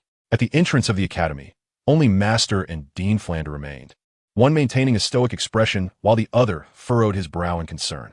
On the 11th round, after merely 20 meters, Dai Mubai collapsed, leaving Tang San to press on alone. Candlelight flickered in the village, and in the distance, the gates of Soto City shimmered brilliantly in the night. 1 step, 2 steps, 3 steps. Each time Tang San felt he had reached the limits of his physical endurance, he persevered, pushing forward another step. He could not afford to fall. Even if he was alone, he must endure. If he could just hold on, he would grow stronger, gaining the strength necessary to protect those he cherished. Uncertain of how long he had walked in the darkness, Tang San's consciousness began to blur. He envisioned the blacksmith shop in Holy Soul Village. The rhythmic sound of metal striking metal, his father, intoxicated and jovial, and the cheerful visage of Grandpa Jack. He also recalled Jiang Mumu, with her ponytail, bouncing with energy. All of these images flashing before him. Tang San lifted his head and smiled, extending his hand with great effort. Chapter 231. A look without cost when Xiao Wu awoke. She found herself submerged in a large wooden tub, the water still warm, with a faint bitter aroma filling the dormitory. After a moment of daze, she slowly lowered her gaze to her unclad form. Just as thoughts began to form, the door creaked open. Xiao Wu quickly covered her chest with her hands and sank deeper into the tub, revealing only her head. Entering was a kindly villager from the cafeteria, carrying a large bucket of water. Noticing Xiao Wu's panic, she smiled warmly. "Ah, you're awake, dear. Wanani, what is this?" "Do not worry, my dear. I'm taking care of you young ladies." The woman shut the door and pointed to the tub, The herbs in here were specially prepared by your teacher. Xiao Wu nodded, still in a daze. The woman continued, your teacher is rather severe. Training is one thing. But how could one exhaust the students to the point of fainting? It's not like you're my own children. I feel no sympathy for you. Well, now that you are awake, there's no harm done. Hurry and wash up. It's time to eat in the cafeteria. After speaking, she handed a dry towel to Xiao Wu and left with a cheerful smile. Perhaps due to the effects of the herbs, after experiencing such extreme exhaustion the previous day, Xiao Wu felt surprisingly little discomfort, only a slight soreness in her legs. After a quick wash and changing her clothes, she cast an envious glance at Jiang Mumu, who was still soundly asleep on the bed. As dawn broke, the aroma of meat wafted through the cafeteria. Xiao Wu was the third to awaken. By the time she arrived, Dai Mubai and Tang Sen had just finished their breakfast, both slumped in their chairs amidst a chaotic mess. With a loud belch, Dai Mubai disregarded his image. Suddenly, hearing footsteps behind him, he straightened up, sitting upright. Upon realizing it was Xiao Wu, he immediately slumped back down. Wow, such a hearty breakfast, so early? Xiao Wu ignored the two boys entirely, following the delicious scent straight to the stove. Without a hint of hesitation, she served herself a heaping bowl of steaming stewed meat, holding a large white bun in her mouth while grabbing two more with her hands. The nearby cook could only watch in disbelief. Were these children ravenous wolves? It was one thing for the two boys to devour 10 buns and half a basin of meat, but even the petite girl could eat so much. Xiao Wu sat at the dining table, not uttering a word, her head bowed as she alternated bites of bun and meat, consuming her meal with the ferocity of a storm. Go ahead and eat, Dai Mubai lazily squinted with his mischievous eyes. Such a splendid meal isn't free. Xiao Wu momentarily paused, continuing to shove meat in her mouth while mumbling indistinctly, who cares? If it's there, I might as well eat. I'll fill up first. Is Mumu still not awake? Tang Sen inquired as he stood up, tidying his own dishes. Xiao Wu waved her hand dismissively without lifting her head. I'll go check on her, Tang Sen said with a nod, swiftly washing his utensils before exiting the cafeteria. In another female dormitory, Ning Rongrong and Zhu Zhuqing simultaneously awoke from their baths. After a moment of bewildered eye contact, Ning Rongrong's gaze unconsciously drifted downward, fixating on Zhu Zhuqing's ample chest, her eyes widening in astonishment. Zhu Zhuqing stiffened awkwardly, quickly turning her back. Behind her, Ning Rongrong's boisterous laughter erupted. We're all girls. What's there to be shy about? Just look at each other. It's not like you'll lose anything. He he he. Chapter 232. A poor male among all girls, what is there to see? We're all girls. Zhu Zhuqing's voice was consistently cool and detached, lacking any noticeable inflection. However, after spending some time living together, Ning Rongrong realized that she wasn't truly aloof. She simply preferred silence and was easily embarrassed. There's nothing to admire among girls. Do you want to gaze at those boys instead? With a sudden swoosh, Ning Rongrong stood up from the bathtub, unabashedly parading around the room. She tossed a towel to Zhu Zhuqing with a playful wink. Zhu Zhuqing retorted, if you want to look, then just look. That Dido is always flexing his muscles, bursting out his clothes. Ning Rongrong smirked. I suspect he simply wishes to flaunt his physique. Zhu Zhuqing remained silent, wrapping herself in the towel and hastily donning her clothes. As Ning Rongrong observed her, she shook her head in disappointment. Alas, I truly cannot appreciate the allure of muscle-bound men. I prefer someone more refined. What about you? Zhu Zhuqing replied, I have never given it much thought. Were you acquainted with Dido before? Ning Rongrong sutendi inquired. Zhu Zhuqing looked up in surprise. Oh, I was merely guessing. Ning Rongrong replied with a carefree grin. You seem quite amiable towards us, yet harbor a grudge against him, never granting him a pleasant expression. Since encountering the little kitten, the fierce white tiger had become a timid follower, a fact clear to all the onlookers. However, noticing Zhu Zhuqing's reluctance to respond, Ning Rongrong refrained from pressing further. Glancing at the sky and fiddling with her hands nonchalantly, she said, in truth, Dido didn't he assist you yesterday because he knew you would undoubtedly reject his offer. Thus, he willingly shouldered my burden, sending Tang San to help you. He didn't he expect you to be so stubborn. You might not have noticed, but his eyes seemed to long to be glued to you. After a rapid-fire monologue, Ning Rongrong let out a quiet sigh. Was all this circling about just to convey that? Zhu Zhuqing, unable to resist, allowed a slight smile to curve her lips. Ning Rongrong noted earnestly. You think I would grow jealous over such trivial matters? Zhu Zhuqing replied, bemused. Not really, Ning Rongrong said, her embarrassment evident as she stuck out her tongue. Dido is already in quite a predicament. If things were to escalate, his situation would only worsen. Although unaware of their past grievances, It was clear that Dido was attempting to press his warm face against the cold shoulder of Zhu Juqing, only to be met with disdain. Zhu Juqing chuckled. Is it really that dire? Ningrong, not that vigorously. You have no idea. Even Xiao Ao and the others privately refer to Dido as Timid Tiger. Zhu Juqing was taken aback. They call him Licking Tiger? After breakfast, the bell for class rang punctually, and the 7 of them assembled on the playground. Aside from Tang San and Dai Mubai, the remaining 5 exchanged glances filled with trepidation as they watched the master approach from a distance. Please, not another round of torment like yesterday, they silently hoped. Xiao Ao's voice trembled. Xiao Wu pouted, her expression suggesting that she was not one to easily let us off the hook. Stop overthinking it, Tang San said in a lowered voice. It has been said that this is special training. How can it be considered complete without shedding a layer of skin? The others gasped in unison. Isn't that a bit extreme? Chapter 233. Are you smitten with the pretty boy? Master did not show any mercy despite the previous day's collective exhaustion of the 7. The training regimen remained as grueling as ever, involving a taxing long-distance run with weights, making 10 round trips from Shrek to Soto City. Fortunately, this time, the 7 had gained experience and maintained a steady pace from the outset. With timely adjustments to their weights during the run, even Ning Rongrong, who had the weakest constitution, managed to endure until the last half-trip before collapsing. The following day, Xiao Wu awoke once more from the medicinal bath, and upon opening her eyes, she discovered that the person in the opposite bed was gone. All that remained was a feeble note written in shaky handwriting.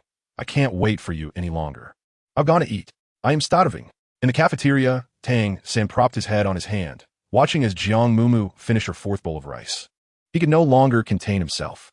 Mumu, perhaps we should eat a bit less. Being 7/10 full is sufficient. After 2 or 3 days of an empty stomach, consuming this much all at once may not be good for your digestion. Jiang Mumu nodded vigorously, but swiftly reached for another bowl of rice, filling it to the brim, expertly pressing it down twice before adding a generous spoonful. As the rice bowl neared its bottom, only the broth of a large plate of tender stewed meat remained. Tang San immediately stopped Jiang Mumu, who was about to ladle the meat broth over her rice. Mumu, you might get stomachache. I'm truly famished. Jiang Mumu lifted her head, her cheeks puffing out like a little hamster. Her lips, glistening with oil, were rosy and shiny, and her pair of amber eyes looked up at Tang San with an earnest longing. Tang San's heart softened, and his irritation dissipated.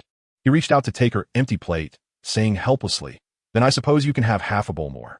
Jiang Mumu flashed a bright smile, revealing her petite, sharp tiger teeth. Upon witnessing Tang San's incessant serving of meat, Flinder, stationed behind the stove, couldn't help but twitch the corners of his eyes. He muttered under his breath through clenched teeth, You ought to eat a little less, my ancestor. The academy will soon be drained by your voracious appetite. In just 3 short days, they had already consumed nearly half a month's worth of food expenses, a thought that made him wince. Now, take your time. No need to rush, Tang San said leisurely, reclining against the back of his chair. With his dark eyes slightly narrowed, he gazed with a smile at Mumu, who was joyfully devouring her meal, a profound sense of satisfaction gradually enveloping his heart. Full of life and vigor, everything she ate seemed delicious. This spirited young girl was simply delightful. On the 3rd day of special training, Jiang Mumu returned, donning her agile training outfit, with twin ponytails elegantly styled atop her head, standing alongside her companions in the center of the training ground. It went without saying that today would entail 10 laps. Oscar vigorously slapped his face to invigorate himself. At this rate, in just 3 days I might truly be rendered useless, he lamented dramatically. Xiao Wu cast a sideways glance at him. You're already pretty useless. Yesterday, besides Rongrong, you were the only one who fainted. Ning Rongrong pouted pitifully. To be honest, just thinking about Master S' face makes my legs tremble. Don't worry. Jiang Mumu reassured her. You can count on me for your burdens, as well as those of Zhuqing, Xiao Wu, and Xiao Ao. I'll take care of them all. Xiao Ao, once again lumped in with the girls, scratched his head and forced a wry smile. Perhaps I should sit this one out. After all, I'm a man. It wouldn't be right to take advantage of a young girl, or Rongrong might look down upon me. I say, Mumu, why do you only think about Xiao Ao and neglect your fat brother?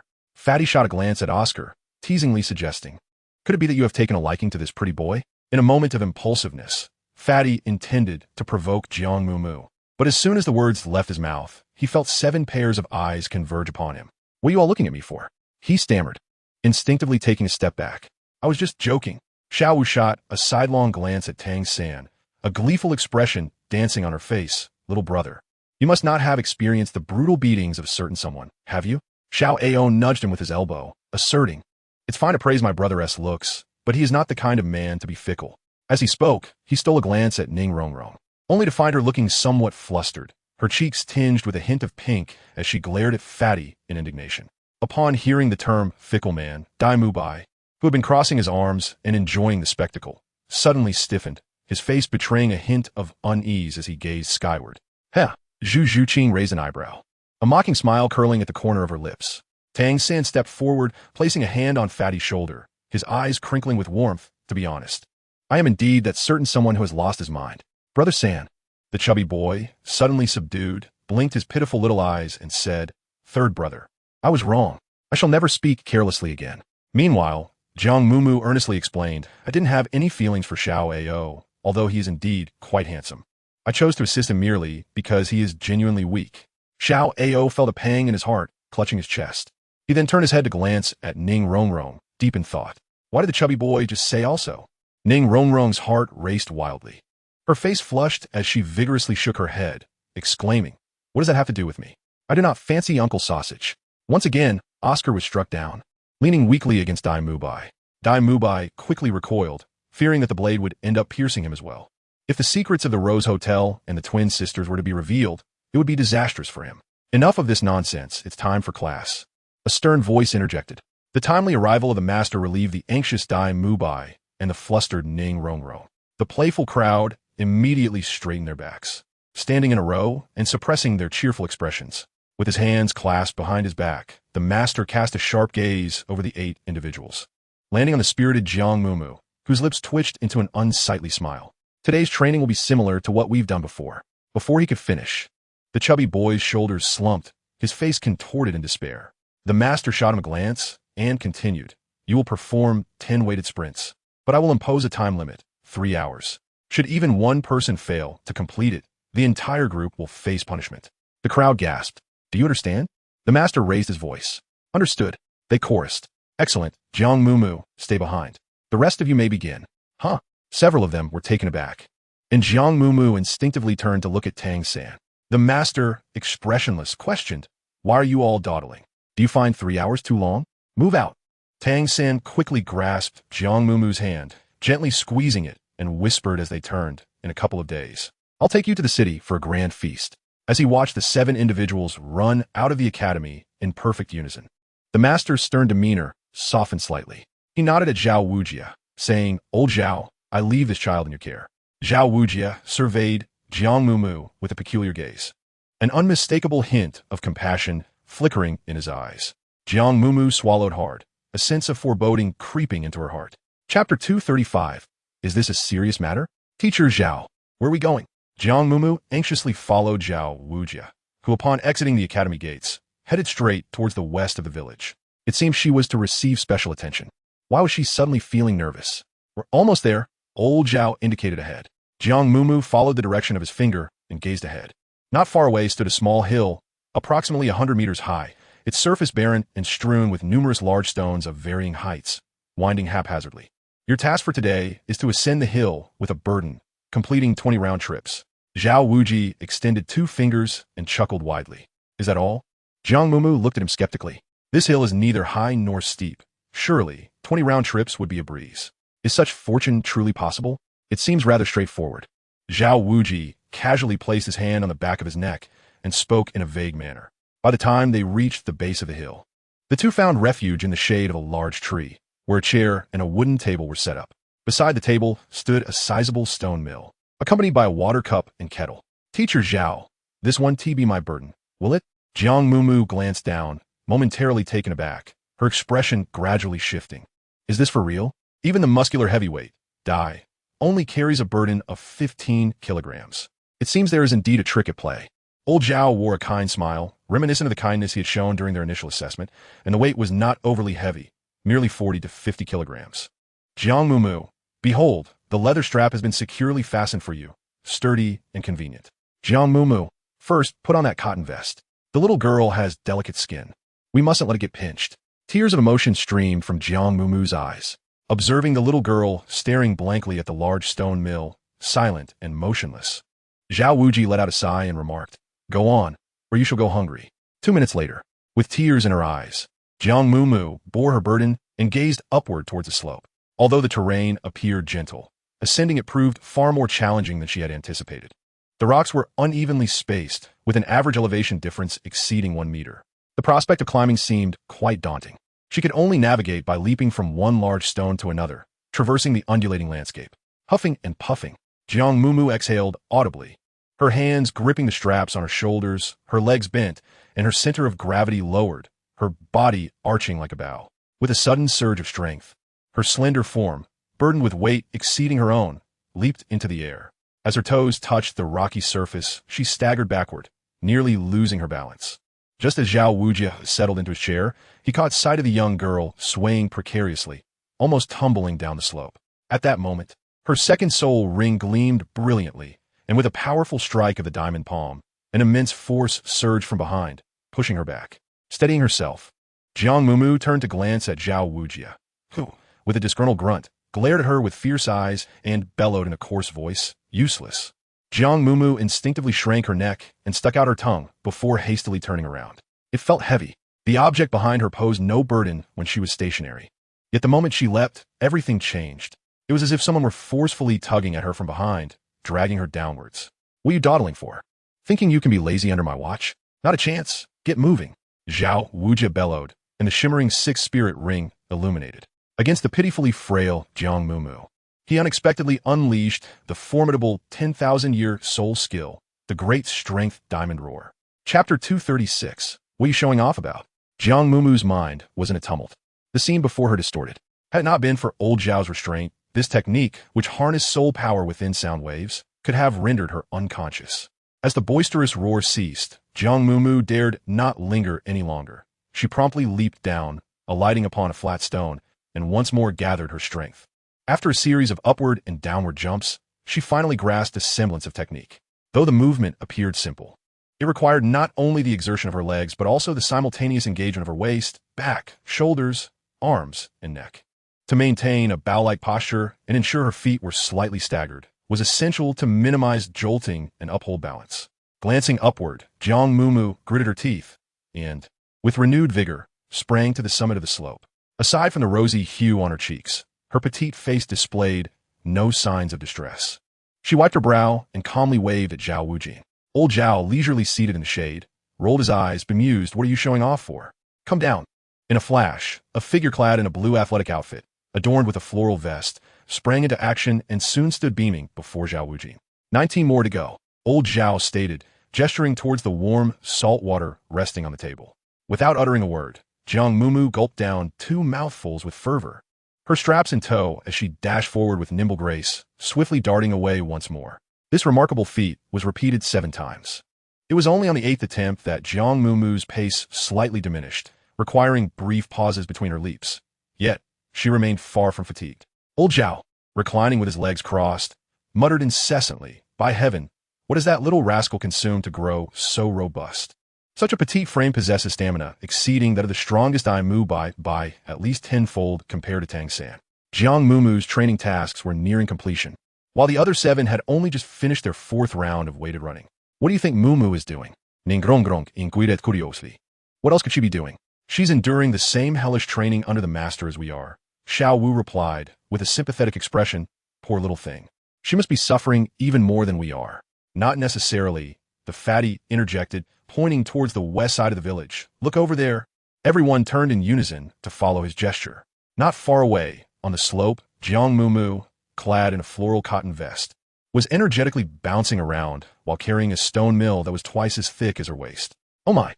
Dai Mubai exclaimed, his eyes wide with astonishment, unsure of how to articulate his shock.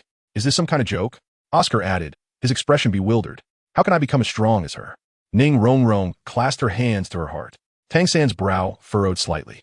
If we are solely considering physical strength, Mumu could easily pin herself to the ground. "Mumu! Mumu!"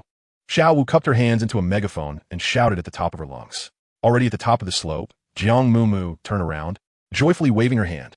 "Xiao Wu, I'm almost done. How about you? Hurry up. Once we finish training, let's head into the city for a grand feast." The group exclaimed in unison, "You're almost done? Didn't you just start?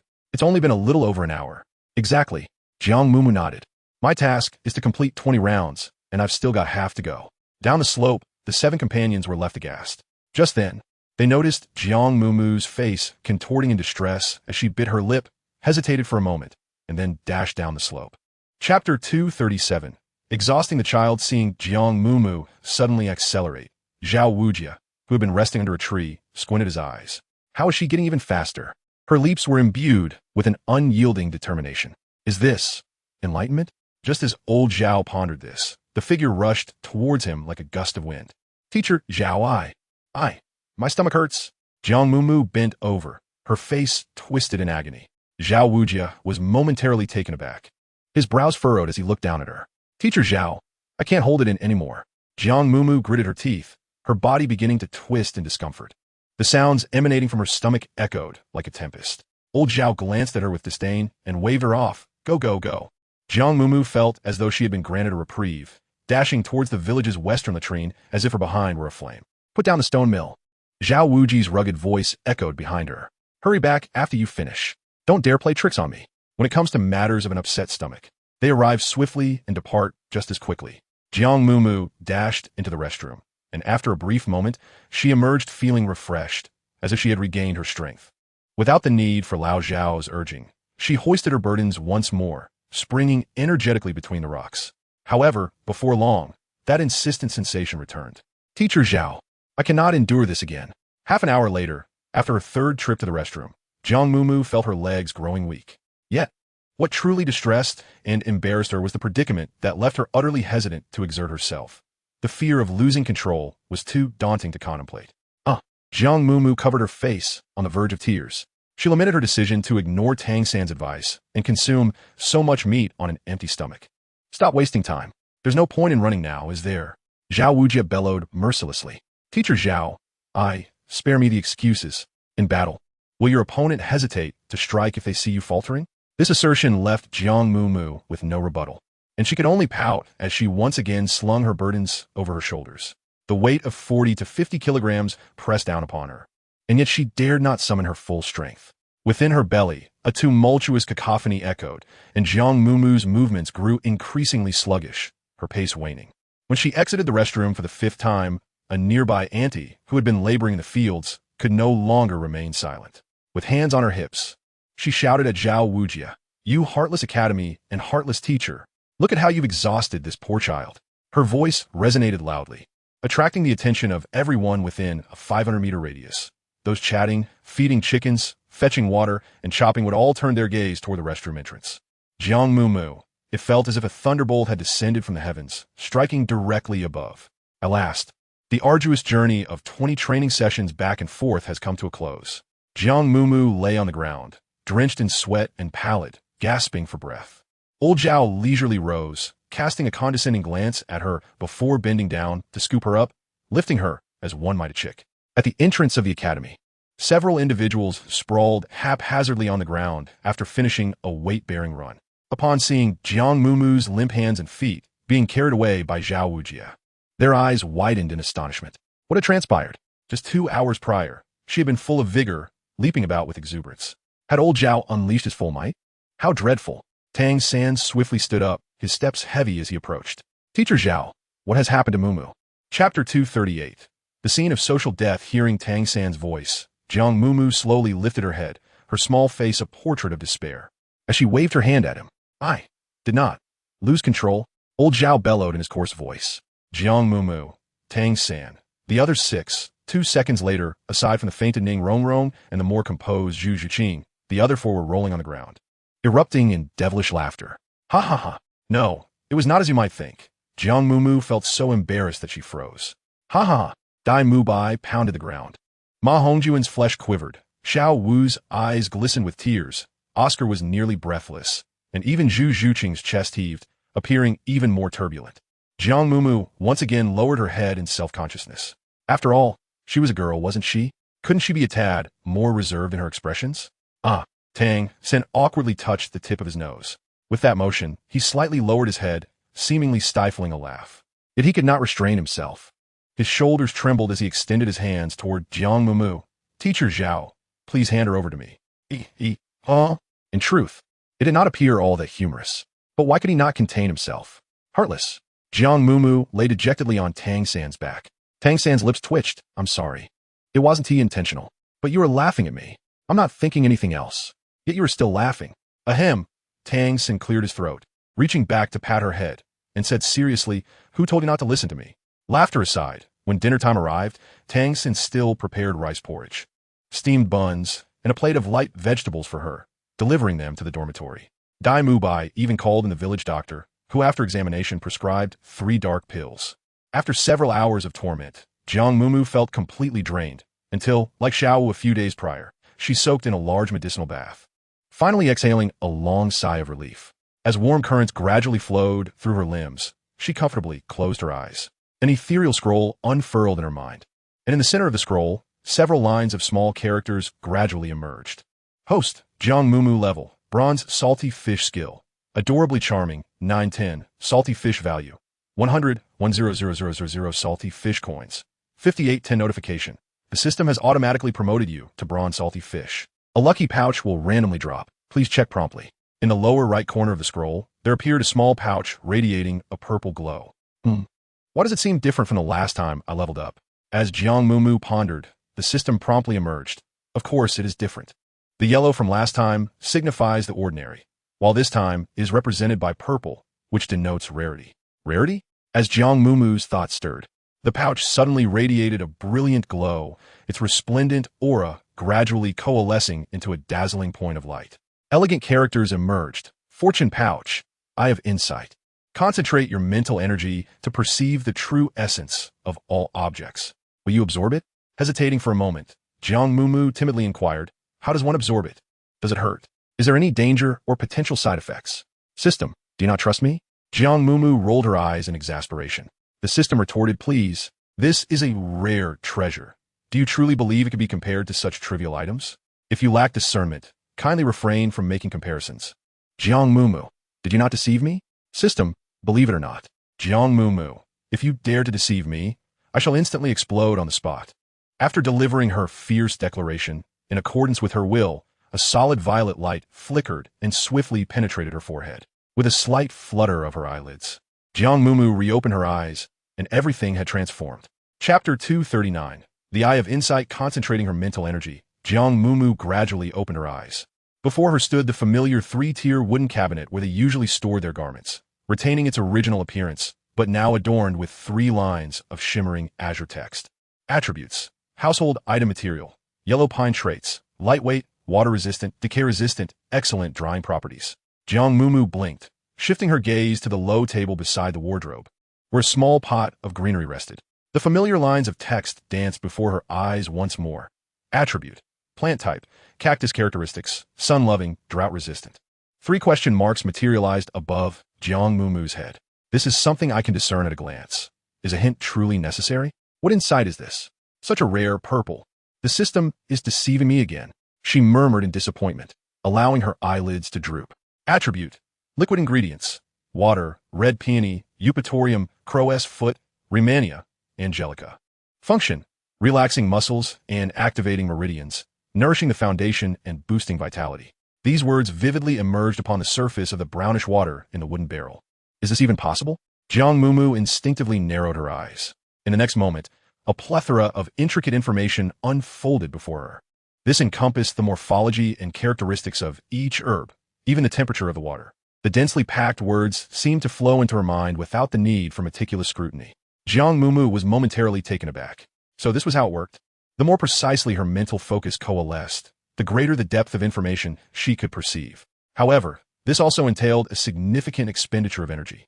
Driven by curiosity, she turned her gaze towards the side, where Xiao was already dozing at the edge of the wooden tub, her long braid cascading down, lips slightly parted. Jiang Mumu concentrated once more. Within her gaze, her form gradually became ethereal, slowly transforming into a radiant orb of pink light. Behind her, a fluffy rabbit materialized. This rabbit was entirely snow white, save for the tips of its ears and its eyes, which glimmered with flecks of crimson, a truly adorable and endearing sight. Is this the true form of Xiao Wu? Jiang Mumu's eyes widened in astonishment. Attributes: transformed spirit beast, juvenile stage, gender, female, age, 10,000,013 years. Soul power, level 30. Xiao Wu is indeed a creature of 10,000 years? Jiang Mumu was taken aback, staring blankly at her. However, she quickly regained her composure and immediately withdrew her mental focus. She could no longer afford to gaze any longer. It would be unwise to inadvertently uncover any secrets.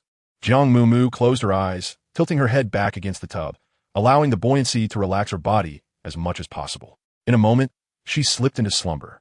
The following day, her precise biological clock roused her from dreams at the break of dawn. After cleansing her body with cold water and donning her attire, Jiang Mumu, as was her custom, sat cross-legged beside the stone steps, her heart directed towards the heavens. She focused her mind, embracing tranquility and unity. She endeavored to enter that state of stillness and emptiness, akin to the moment she had previously suspended an arrow with her mental prowess. Yet, she found herself unable to achieve it. Her consciousness could no longer access that extraordinary realm of perception. Fortunately, Jiang Mumu possessed a laid-back disposition. She did not press herself unduly and regarded this as an opportunity to cultivate her soul power. Such endeavors should always align with one's capabilities, progressing gradually without haste. Regrettably, it seemed her master held a different perspective. The next day, her training regimen was doubled, escalating from 20 round trips to 40. Under the blazing sun, Jiang Mumu, clad in a floral cotton vest, weeps towards the heavens. Ultimately, amidst Zhao Wuji's frenzied, thunderous roars, she leaps onto the hillside, embarking on a relentless cycle of ascent and descent. The first 10 rounds were effortless. By the 20th, a slight fatigue began to creep in. On the 30th, the weight of the stone mill behind her felt increasingly burdensome. By the 35th, a fierce fire seemed to blaze within her chest, each breath igniting a searing pain in her throat. At the 38th, she reached her limit, utterly devoid of strength. The 39th nearly saw her tumble from the rocky precipice, only to be propelled back by Zhao Wuji's forceful energy. By the 40th, she completed the task in a tumble and a crawl, uttering not a word before collapsing, eyes closing in surrender. Once more, Zhao Wuji hoisted her back to Shrek Academy as one would a fledgling chick. This exhausting state persisted for 10 days. On the 11th day, Jiang Mumu did not faint again. Though utterly fatigued after resting on the ground for a brief moment, she gradually rose and walked back step by step. From that point onward, each day saw her condition improve slightly compared to the last. Simultaneously, the training difficulty for the other 7 gradually intensified. In addition to increased weights, the time was compressed to a mere 2.5 hours. Gradually, it seemed that everyone became accustomed to this brutal physical exertion. Despite the daily cries of despair, once in motion, each was increasingly agile. Even the previously most delicate Ning Rongrong could, without hesitation, hoist a 10-kilogram stone and sprint away. A month later, enduring hardships leads to greatness. Throughout this month, you have all performed admirably. Unity, resilience, and the constant breaking of physical and psychological limits have been your hallmarks. Do you understand the difference between a genius and a mediocrity? It lies in the steadfastness of will. Enduring beyond limits signifies that everything will transform, and you are monsters.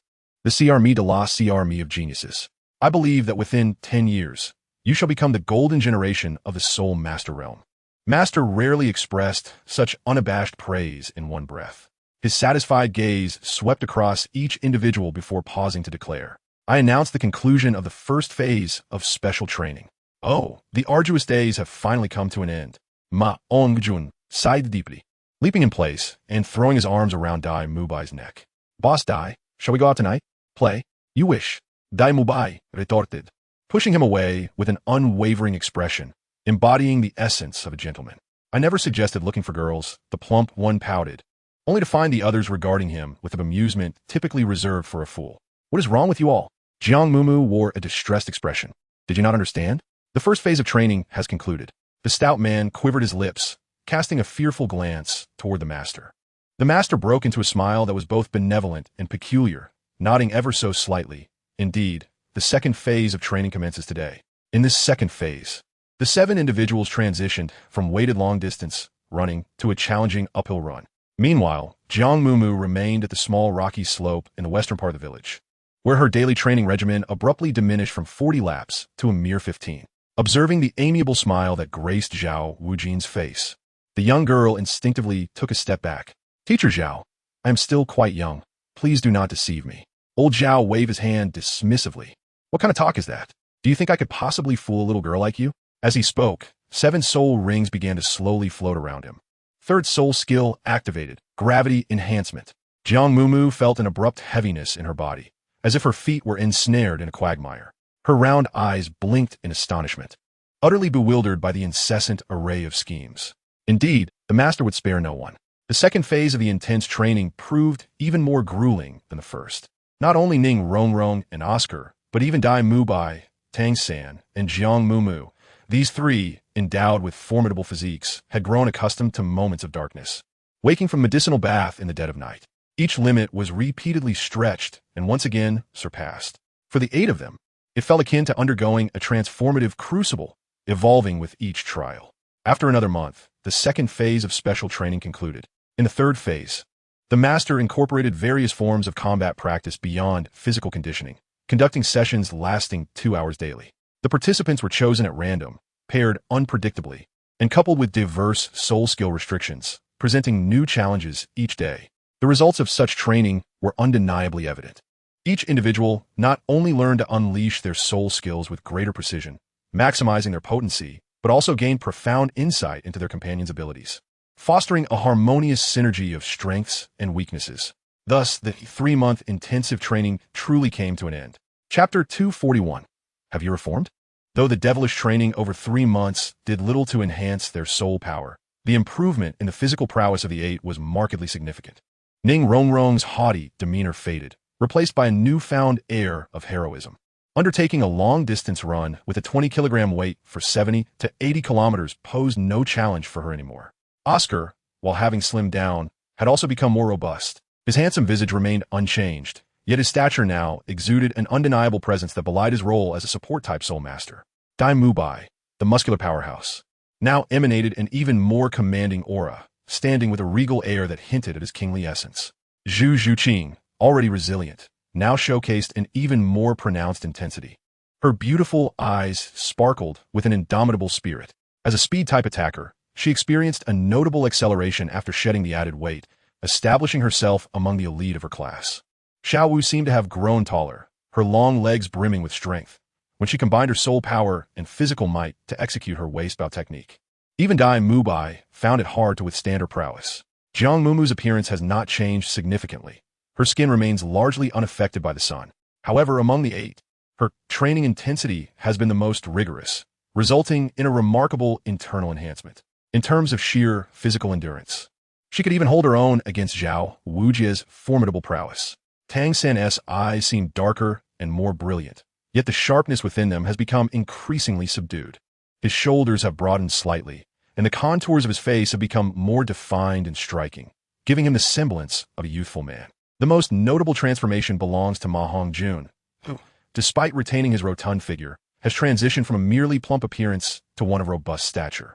He no longer appears cumbersome, but rather resembles a small mountain, exuding strength and resilience. After 3 consecutive months of intense training, the master finally showed mercy, granting the group a 7-day respite for recuperation. At last, they had a chance to rest. Oscar fell into a deep slumber, losing track of day and night in a haze of sleep. Unable to contain himself, the portly fellow ventured into Soto City that very night to address his pressing issues. Tang San, however, maintained his usual routine, rising with the dawn. Yet, instead of training, he sought a tranquil, vacant room to assemble the concealed weapon components that the blacksmith had delivered a fortnight earlier. Dai Mubai took a mere day's respite before confronting Jiang Mumu the following morning at the cafeteria entrance. "Help! Dai, can you not let anyone catch their breath?" Jiang Mumu felt a headache coming on whenever she saw him. The training was already arduous enough, but this fellow would seek her out for a spar whenever he had any energy left. Be it a contest of soul skills or hand-to-hand combat, he was relentless. "Mumu, you must always remember that you are a battle soul master. How could a battle soul master afford to slack off?" Dai Mubai cracked his knuckles, the sound echoing ominously. "Come, let us spar. Ignite your fighting spirit." Xiao Wu chuckled. "Dai, have you turned over a new leaf? Why the sudden enthusiasm? What about those lovely twin sisters?" Upon hearing the mention of twins, a fleeting look of panic crossed Dai Mubai's face, and he quickly signaled Xiao Wu to be quiet. Just then, Zhu Zhuqing emerged from the cafeteria, her expression icy. She did not even glance at Dai Mubai as she strode past. The atmosphere grew awkward and tense. "Zhuqing," Dai Mubai grinned sheepishly, making a throat-cutting gesture toward Xiao Wu. He hurried after the graceful figure. Zhu Qing, it's all a misunderstanding. Xiao Wu stuck out her tongue. Oh dear, you're quite the charmer, aren't you? A true rogue. The tales of Dai Mubai's romantic escapades had slipped from the portly fellow's lips on more than one occasion. He was known for his effortless conquests. Any girl he set his sights on would be won over within 3 days. The sisters would brawl in public for his affection. And with the embellished stories concocted by Jiang Mumu and Xiao Wu, one could easily compile a guide on the art of being a scoundrel. Fortunately, Zhu Qing had not fallen prey to his charms. Jiang Mumu expressed her agreement with Dai Mubai's flawed character. Although he is quite a commendable person, straightforward in his actions and loyal in spirit, his romantic history is undeniably marred. How can you ascertain that Zhu Qing does not harbor feelings for the esteemed Dai? Ning Rongrong approached gracefully, tilting her head with a smile as she gazed at the two. Jiang Mumu blinked. Is it not abundantly clear? Xiao Wu nodded. Indeed, it seems as though there is a grudge. Ning Rongrong suddenly leaned in, scrutinizing Mumu before turning to Xiao Wu. What delightful innocents you both are. The two exchanged puzzled glances. Consider this. If Zhu Qing harbored no affection for Dai Laoda, why would she ever feel anger towards him? Ning Rongrong's question left both Jiang Mumu and Xiao Wu in a state of bewilderment. In contrast to the two, this young lady, raised amidst the Grand Clan, clearly possessed greater experience and understanding. Observing their dazed expressions, Ning Rongrong couldn't help but smile broadly. With one arm around Xiao Wu and the other playfully draping over Jiang Mumu's shoulders, she asked, would you feel upset if a chubby fellow were to pursue the front desk lady at the Great Soul Arena? Jiang Mumu, of course not. Xiao Wu, why should I care? Ning Rongrong revealed an expression of I understand best at this moment. With her clarification, the two slow-witted individuals finally came to a sudden realization. Xiao Wu twirled a strand of her braid with her fingers, murmuring softly, human emotions are exceedingly complex. Rest periods always pass particularly swiftly. In the blink of an eye, the 7-day holiday had vanished. On the first day of classes, the familiar bell rang punctually, and the 8 stood neatly in the center of the playground. Their hearts tinged with unease. Can you guess whether the master has devised new torturous methods to challenge us during these 7 days? Upon seeing the master approach with a rigid expression from afar, Oscar inexplicably felt his legs weaken.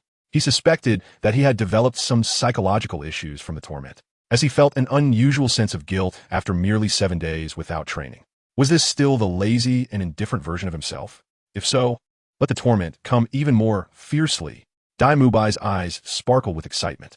The 3 months of grueling training had led him to feel stronger than ever, and he yearned to become even more powerful. Fatty sighed, clearly resigned to fate. Don't be disheartened, Fatty, Tang. Sin patted his shoulder. The next training venue should be your favorite place. Fatty's small eyes instantly lit up. The place for fun? No way. Brother San, are you comforting me? The others gasped in disbelief. The master actually intended to take them to such a place? What a joke. And there are girls too. Tang San's expression turned dark as he slightly raised his eyebrows. I meant the Soto Great Soul Arena.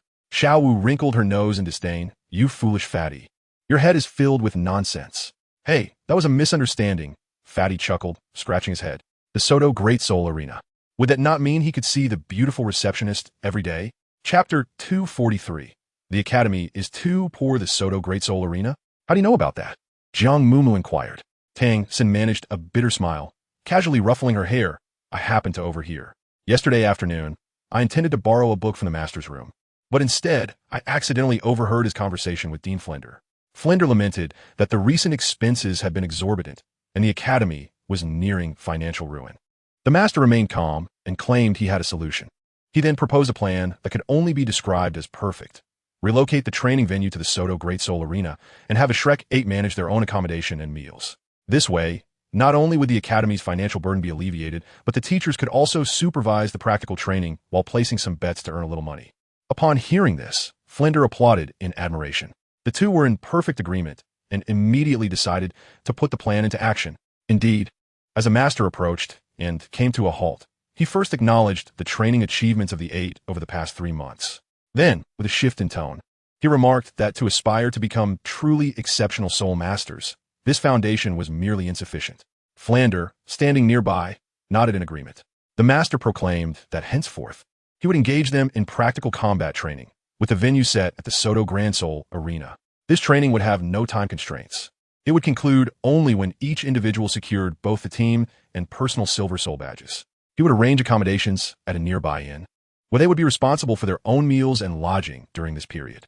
At this juncture, the master paused, a subtle smile gracing his lips as he emphasized that should they prove their worth, they would earn a substantial income from the Grand Soul Arena. A substantial income. Upon hearing this last statement, apart from the affluent Ning Rongrong, the wealthy Dai Mubai, and the aloof Zhu Zhuqing, the other five's eyes gleamed with excitement. Participating in soul battles was undoubtedly easier than enduring the master's grueling training, especially with the prospect of earning money. Such a golden opportunity was rare indeed. However, Oscar scratched his head in concern, asking, Master, must both Rongrong and I, being support type, also secure silver soul badges? The master cast a bland gaze in his direction and replied, Alternatively, you may continue training as before. Oscar immediately shut his mouth, pretending he had said nothing. Observing this, Ningrongrong tuklet, silly. We can find partners and engage in 2v2 soul battles to earn points. Oscar, suddenly enlightened, smacked his forehead, catching a glimpse of the little fairy smiling at him, her rosy cheeks adorably charming, causing his heart to flutter. The master was decisive, granting everyone a stick of incense worth of time to pack their belongings, and after that duration, they would promptly set off for Soto City. Upon locating a clean and affordable inn near the Grand Soul Arena and settling in, he conveyed several important points for the eight to heed. First, they must not reveal their identities or appearances during battles. Second, no one was allowed to use hidden weapons. Third, regardless of victory or defeat, each individual must participate in at least 2 battles daily, one of which must be a team battle. As soon as the master concluded, Ning Rongrong leapt up, embracing Jiang Mumu's arm, her sparkling eyes fluttering as she exclaimed, Mumu, take me to soar? As Oscar was about to speak, he suddenly choked. Although he intended to seek out Mumu, Ning Rongrong had already taken the lead, leaving him at a loss for words. He glanced at Dai Mubai and then at Tang San. In Chapter 244, 2 fierce warriors, both were formidable individuals. One possessed explosive power, excelling in both close combat and ranged attacks, while the other adeptly absorbed soul rings over the years, enhanced by external soul bones, and could even catch a blade with bare hands. Oscar tapped his fingers against his temple, suddenly realizing how impressive his teammates were. As he pondered his options, Dai Mubai cleared his throat, prompting Oscar to decisively wrap his arm around Tang San's shoulder, exclaiming, Good brother. Tang San's gaze was fixed on Jiang Mumu, who, surprisingly, did not even glance his way and readily agreed to team up with Ning Rongrong. Rongrong noticed Tang San's throat move as he solemnly remarked, Your level differs from Mumu's. If you team up, you must participate in the 3-ring soul master category. The implication was clear. Such a pairing would not be advantageous. You should find another partner. He gestured toward Ma Hongjun, the chubby fellow who could breathe fire and withstand hits. An ideal choice. Ning Rongrong, fully aware of Tang San's intent, discreetly glanced at Ma Hongjun and then, with her innocent, wide eyes, sweetly smiled. What is so remarkable about the 3 rings? Mumu can take on 3 opponents at once. Jiang Mumu nodded foolishly, affirming with a carefree spirit that there was nothing to fear, as they were not participating in a life-or-death battle. Tang San remarked that the plump fellow was rather slow to comprehend, finishing the apple in his hand while glancing this way and that. I don't mind. I can team up with anyone, he said. What do you mean by that? You fatso? Xiao rolled her eyes dramatically. No wonder Daming called humans cunning. Each one is swifter than the last. The capable ones have snatched everything up, leaving behind only a dim-witted glutton. The rotund one shrugged. I can reluctantly team up with you. In your dreams. Xiaowu kicked him. Unless you call me Sister Xiaowu. The fat boy returned her eye roll. In the next moment, he suddenly grinned widely. Hey, I won't pretend anymore, Sister Xiaowu. You are magnanimous. Please take me under your wing, or how will I ever earn enough points to acquire the Silver Soul Badge? Today, the master appeared particularly cheerful, observing the children as they frolicked. After a brief moment, he retrieved 8 masks from the soul guiding device and placed them upon the table. He spoke. As for how to participate in the soul battle, you must decide for yourselves. When you take the stage, wear these masks. Do not allow your opponents to see your faces, nor reveal your ages. The masks bore the emblem of Shrek Academy, resembling a green monster's head adorned with horn-like ears. How peculiar, Oscar mused, holding the mask up to his face. Is it? You just want to ensure everyone knows how handsome you are, Ning Rongrong teased, a playful smile gracing her lips. Xiao Ao paused for a moment, then, realizing, directed his captivating peach blossom eyes toward Ning Rongrong. Rongrong, do you think I'm handsome too? Feigning nonchalance, Ning Rongrong diverted her gaze. her small hand unconsciously tugging at the hem of her garment as she silently murmured to herself, "What good is being handsome? I've thought of nicknames for each of you. You will use these nicknames in the battles. When you register, mention these names, and your real names will not be revealed in the arena," the master said, a slight smile playing at the corners of his mouth, seemingly pleased with his own creativity. Everyone's attention unanimously shifted to Jiang Mumu. "Big brother Dai, how do you still remember such a silly name for her?" Dai exclaimed, suppressing a chuckle. Jiang Mumu's cheeks puffed up, her body slumping down. "Who told you to give yourself such a ridiculous name?" Tang San reached out and grasped the collar of the little girl's clothing, lifting her back onto the chair. Jiang Mumu obediently seated herself, sticking out her tongue. "What nickname do you have in mind for us, master?" 8 pairs of curious eyes turned toward him. The master, with a knowing smile, said, "Dai Mu Bai, when your martial spirit manifests, your aura is formidable. Henceforth, you shall be known as the majestic white tiger." A flicker of confusion crossed Dai's devilish gaze. "Oscar, your martial spirit belongs to the top tier of food types, so you shall be called the exquisite sausage." "Huh?" Oscar's lips twitched. "Why does that sound rather lewd?" "Tang San, your hand speed is remarkable, and with your martial spirit being blue silvergrass, it is most fitting to call you thousand-handed silvergrass." Upon hearing the names of the first two, Tang San had already lost hope in the master's naming prowess. "Ma Hongjun, your martial spirit is a mutated phoenix. We shall use that. Is that all you can muster?" The chubby one protested. "Xiao Wu, your martial spirit is the Jade Rabbit, with your attack style being close-range throws. How about we name you Violent Jade Rabbit?" Xiao Wu forced a stiff smile. The master shifted slightly. "Your soul ring mutation is quite unique, and your strength is miraculous. You should be called Miraculous Strength." Jiang Mumu was taken aback. "Did you genuinely think this through? It sounds haphazardly made up." "Ning Rong Rong, when you unleash your soul skills, they radiate brilliant colors. Let us call it 7-colored light." Ning Rong Rong wrinkled her nose in open disdain. "And Zhu Zhuqing, as a sensitive attacker on the assassin's path, you shall be named Dark Assassin." Zhu Zhuqing's typically aloof expression slowly broke into a smile. The small room in the inn suddenly fell silent. Clearing his throat, the master scanned the faces of the 8. "What do you all think?" Xiao Wu glanced at Jiang Mumu, who in turn looked at Tang San, who then turned to Dai Mu Bai. As the leader of the Shrek 8, Dai Mu Bai felt compelled to speak up. He slowly raised his hand and tentatively asked, "Can we voice our opinions?" The master nodded. "Ning Rong Rong, I have objection. 7-colored light sounds ridiculous." "Oscar, I also have an objection. I would prefer to be called Sausage Specialty." "Xiao Wu, and Violent Jade Rabbit is simply too unappealing." "Zhu Zhuqing, I would rather use my martial spirit's name. Spectral Spirit Cat, Dai Mu Bai. Then I shall still be called Evil-Eyed White Tiger." "Ma Hongjun, though I am enveloped in evil flames, I am still a phoenix. I shall be known as Evil Fire Phoenix." Jiang Mumu expressed her desire for a change, noting the peculiarities surrounding Tang San. Observing the chaotic assembly of 8 individuals, Master pressed his fingers to his brow and sighed in resignation, acknowledging the passage of time and the widening generational gap between himself and the youth. "I shall adopt the name 7 Treasures Glazed Tile," Ning Rong Rong declared, "for it is the martial soul inherent to the direct disciples of our sect, and there is no fear of exposure." Shaking her chin thoughtfully, Xiao Wu contemplated for a moment before suggesting, "As my offensive skills encompass both gentleness and allure, I shall be called the Gentle Bone Enchanting Rabbit. What do you think?" Jiang Mumu nodded repeatedly, declaring it far more melodious than the Violent Jade Rabbit. "What about you?" Xiao Wu playfully tapped her finger against her forehead. "Let's go with the Book of Contracts. That seems quite fitting," suggested Tang San. Upon hearing this, Ning Rong Rong swiftly approached, exclaiming, "The word book sounds like to concede. Isn't it ominous to concede in a fight?"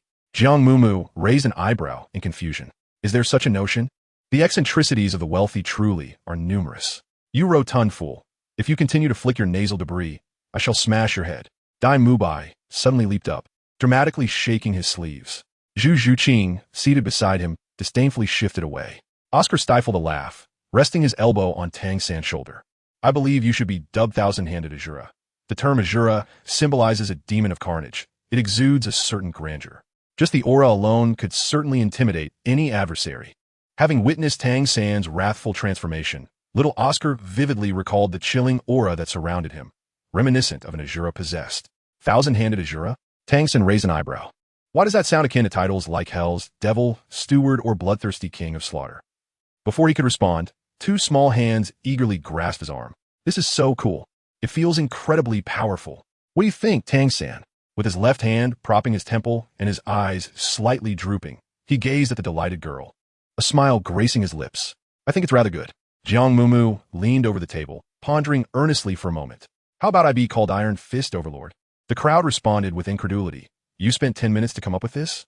Noticing the 7 individuals encircling her wearing expressions of utter disbelief, Jiang Mumu timidly inquired. Is it not imposing enough? Ning Rongrong remarked while Overlord sounds grand. Xiao Wu interjected. It does sound somewhat like cannon fodder. The rotund one chimed in. Sister Xiao Wu is right. Dai Mubai retorted. Are you even capable, fatty? Xiao Wu isn't even older than you. Yet you seem willing to sacrifice your dignity for that silver fighting soul badge.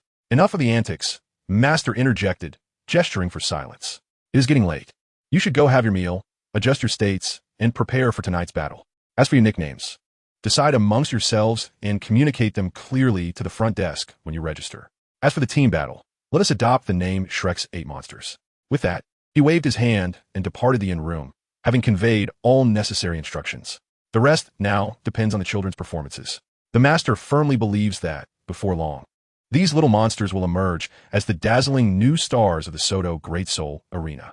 That evening, as night fell, the Great Soul Arena, located in the most bustling area of the city, glittered with lights. As the most traditional and beloved form of entertainment, it attracts waves of spectators daily. At this moment, the thrilling battles were about to commence, and a team of 11 individuals appeared in the arena's foyer, instantly capturing the attention of the crowd. Among these 11, 8 donned vibrant green monster masks. Their figures and attire varied, revealing only that there were 4 men and 4 women. One young girl, still in her youth, had not yet fully matured and appeared quite young. What? Changing names requires a fee? Jiang Mumu had to stand on tiptoe, her elbows resting on the counter, in an effort to project more authority. Since her appearance did not change with each absorption of a soul ring, she had become the shortest among the group, her head barely reaching Tang San's shoulder.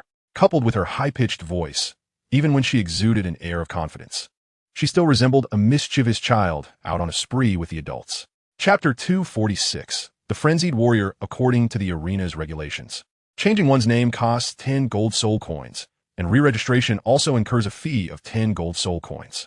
The young lady at the front desk cast a curious glance at her. I won a match last time. Re-registering does not seem worthwhile. Jiang Mumu muttered as she handed over her iron soul badge along with 10 gold coins. A 2-ring soul master? The front desk lady was slightly taken aback. I am now a 3-ring soul master. Please assist me in making the change, Jiang Mumu hurriedly replied, anxious that if she spoke slowly, she would have to pay again for another change. 3 rings? The lady raised her head, gazing hesitantly at the vibrant green monster before her. Were it not for the arena's rule prohibiting staff from inquiring into a soul master's personal details, she would have been tempted to ask how old this young girl truly was. After finalizing the name change and registering for the battles, the 8 individuals proceeded towards the 2-on-2 arena in the 13th district. Flender, the master, and Zhao Wujia had already taken their seats in the observation area. Being the weekend, the arena buzzed with excitement. Even before the battles commenced, enthusiastic spectators were already vocally supporting their favorite teams. Old Zhao, have you placed your bets? Flender inquired, hands tucked into his pockets, a sly smile adorning his face. Of course, came the reply. Old Zhao let out a disgruntled grunt. This miserly old fellow even shirks his salary, claiming it should be converted into performance bonuses, essentially placing his bets on a few minor opponents. That is just the way it is. I assure you, it will yield more than what you earn at the academy. Flander leaned back in his chair, calmly sighing. It was worth the investment to have him train for 3 months. I can finally see your return. The master cast him a sidelong glance in silence. Zhao Wujing held back for a moment, but ultimately could no longer contain himself. Flander, you old rascal, how shameless can you be? Over these 3 months, what have you contributed? It has all been me and Xiao Gang, tirelessly attending to those little rascals. Old Zhao, the unflappable master said, patting him. It's merely a matter of getting accustomed to it. At the adjacent table, a burly man, intrigued by the trio's apparent discussion about betting, leaned in closer. Brothers, which team did you place your bets on? The newcomers, Flander squinted. The match is about to begin. The burly man, an enthusiastic spectator, suddenly displayed a look of regret upon hearing they were betting on the newcomers. Brother, you don't frequent the arena, do you? There are several strong teams competing today. As they spoke, the host ascended the arena stage, delivering a stirring opening speech that wholly roused the audience's spirits, before announcing in a booming voice, Now, Let us welcome the starting teams of tonight's match, the Iron Blood Brothers, who have secured 4 consecutive victories, and a newcomer team, the Savage Warriors. As soon as the announcement concluded, cheers erupted from the audience, with a burly man beside Flander excitedly clenching his fists and shouting, "Iron Blood Brothers! Iron Blood Brothers! Iron Blood Brothers!" The host continued to elevate the atmosphere, proclaiming that the Iron Blood Brothers were a formidable duo, having triumphed over their opponents in 4 consecutive 2-on-2 matches. Should they secure one more victory, their presence would grace the main arena, along with a doubling of their prize money. The newcomer team, the Savage Warriors, by the sound of their name, also seemed to possess considerable strength, marking their debut in the 2-on-2 arena tonight. At this juncture, the host raised both hands high, urging the audience to enthusiastically support the newcomers. However, the response from the crowd was notably lackluster. Clearly, many had placed their bets on the Iron Blood Brothers. The host's professional smile remained unchanged, indicating that the crowd was not optimistic about the rookie team. Now, let us once again send our cheers to the Iron Blood Brothers. May they triumph over their adversaries and achieve a 5-game winning streak. Iron Blood Brothers, victory is theirs. Iron Blood Brothers, victory is theirs. Iron Blood Brothers, victory is theirs.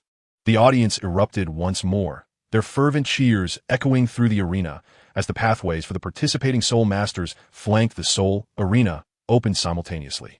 The radiant glow of the Soul guiding devices illuminated the scene, revealing the first 2 teams to step into the limelight. As 2 slender young girls, adorned with masks, emerged from the passage, both the audience and the competitors were momentarily taken aback. After a brief silence, a cacophony of jeers ensued. "Fierce warriors? 2 little girls? This is a joke," one voice exclaimed. "Has that short one weaned yet? Let us hope she doesn't end up crying and telling tales at home." Others chimed in, urging, "Step down, don't waste our time. Swap them out. Swap them out." As the saying goes, outsiders revel in the spectacle, while insiders discern the subtleties. The majority of the audience comprised ordinary people who relished the clash of brute strength, preferring the explosive encounters between formidable opponents capable of shattering the arena floor. What interest could the frail girls possibly hold? It was unclear who initiated the call for a substitution, but soon it sparked a wave of agreement among the spectators. The Iron Blood Brothers on stage exchanged puzzled glances, 2 burly men regarding one another in bewilderment. The bald man on the left nudged his scarred companion, the scarred individual, his nostrils flaring ominously, warned, "Little girl, I'll give you a fair warning." "Hey, old man, can you just fight without all the fuss?" interrupted a dainty voice. Before the words had fully escaped her lips, the masked girl raised her right hand.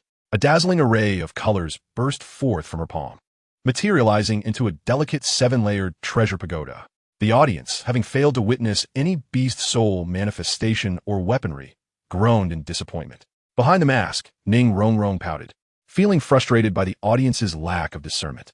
This was her first appearance on the Soul Arena, and already she was met with ridicule. She was nearly beside herself with anger. While the audience remained oblivious, the Soul Masters possessed a deeper understanding. Even if the Iron Blood Brothers had never encountered the 7-treasure glazed tile pagoda, they were well aware of its illustrious reputation as the most formidable support spirit across the continent. In an instant, the disdain on their faces vanished, replaced by caution and solemnity. Noticing that Ning Rongrong bore only 2 yellow soul rings, their expressions relaxed slightly. They had indeed encountered a disciple of the 7-treasure glazed tile sect and realized they must tread carefully. The scarred man exchanged glances with the bald one, and together they unleashed a thunderous roar, their 3 soul rings, 2 yellow and 1 purple, radiating with brilliance. In an instant, their beast spirits manifested. The scarred man's physique swelled to twice its size, his bare arms and chest sprouting a layer of coarse brown fur, while sharp fangs emerged from his mouth, and his eyes turned a striking golden hue. As for the bald man, his spirit transformation bore a semblance to that of a stout individual. A tuft of red hair sprouted atop his otherwise bald head, elongated claws emerged from his hands, and tufts of earthy brown feathers extended across his arms. One transformed into a wild boar, while the other resembled a large rooster. Chapter 247. Prioritizing support alongside the simultaneous release of martial spirits. Jiang Mumu raised her right hand, a resplendent purple light surging forth, within which a hefty tome began to levitate slowly. However, the audience's attention was captivated by the visual spectacle brought forth by the beast martial spirit, leaving little notice for the unremarkable young girl. The host's enthusiastic commentary resonated again. The 7-treasure glazed tile, the new combat team, the frenzied warriors is indeed extraordinary. possessing a soul master renowned as the strongest support across the continent. The exaggerated tone and the phrase strongest in the continent immediately drew the crowd's gaze. Under the opulent radiance, Ning Rongrong gently lifted her chin. The spectators below began to murmur. So this is the legendary seven treasure glazed tile. What a steal this ticket has turned out to be. What's the use of being strong after all? In the end, she is merely support. Look at her petite frame. She probably cannot withstand even the first soul skill of the Iron Blood brothers. You clearly do not understand. Anyone who can appear alongside the seven treasure glazed tile must surely possess considerable strength as a battle soul master, right? Finally, someone took notice of Jiang Mumu.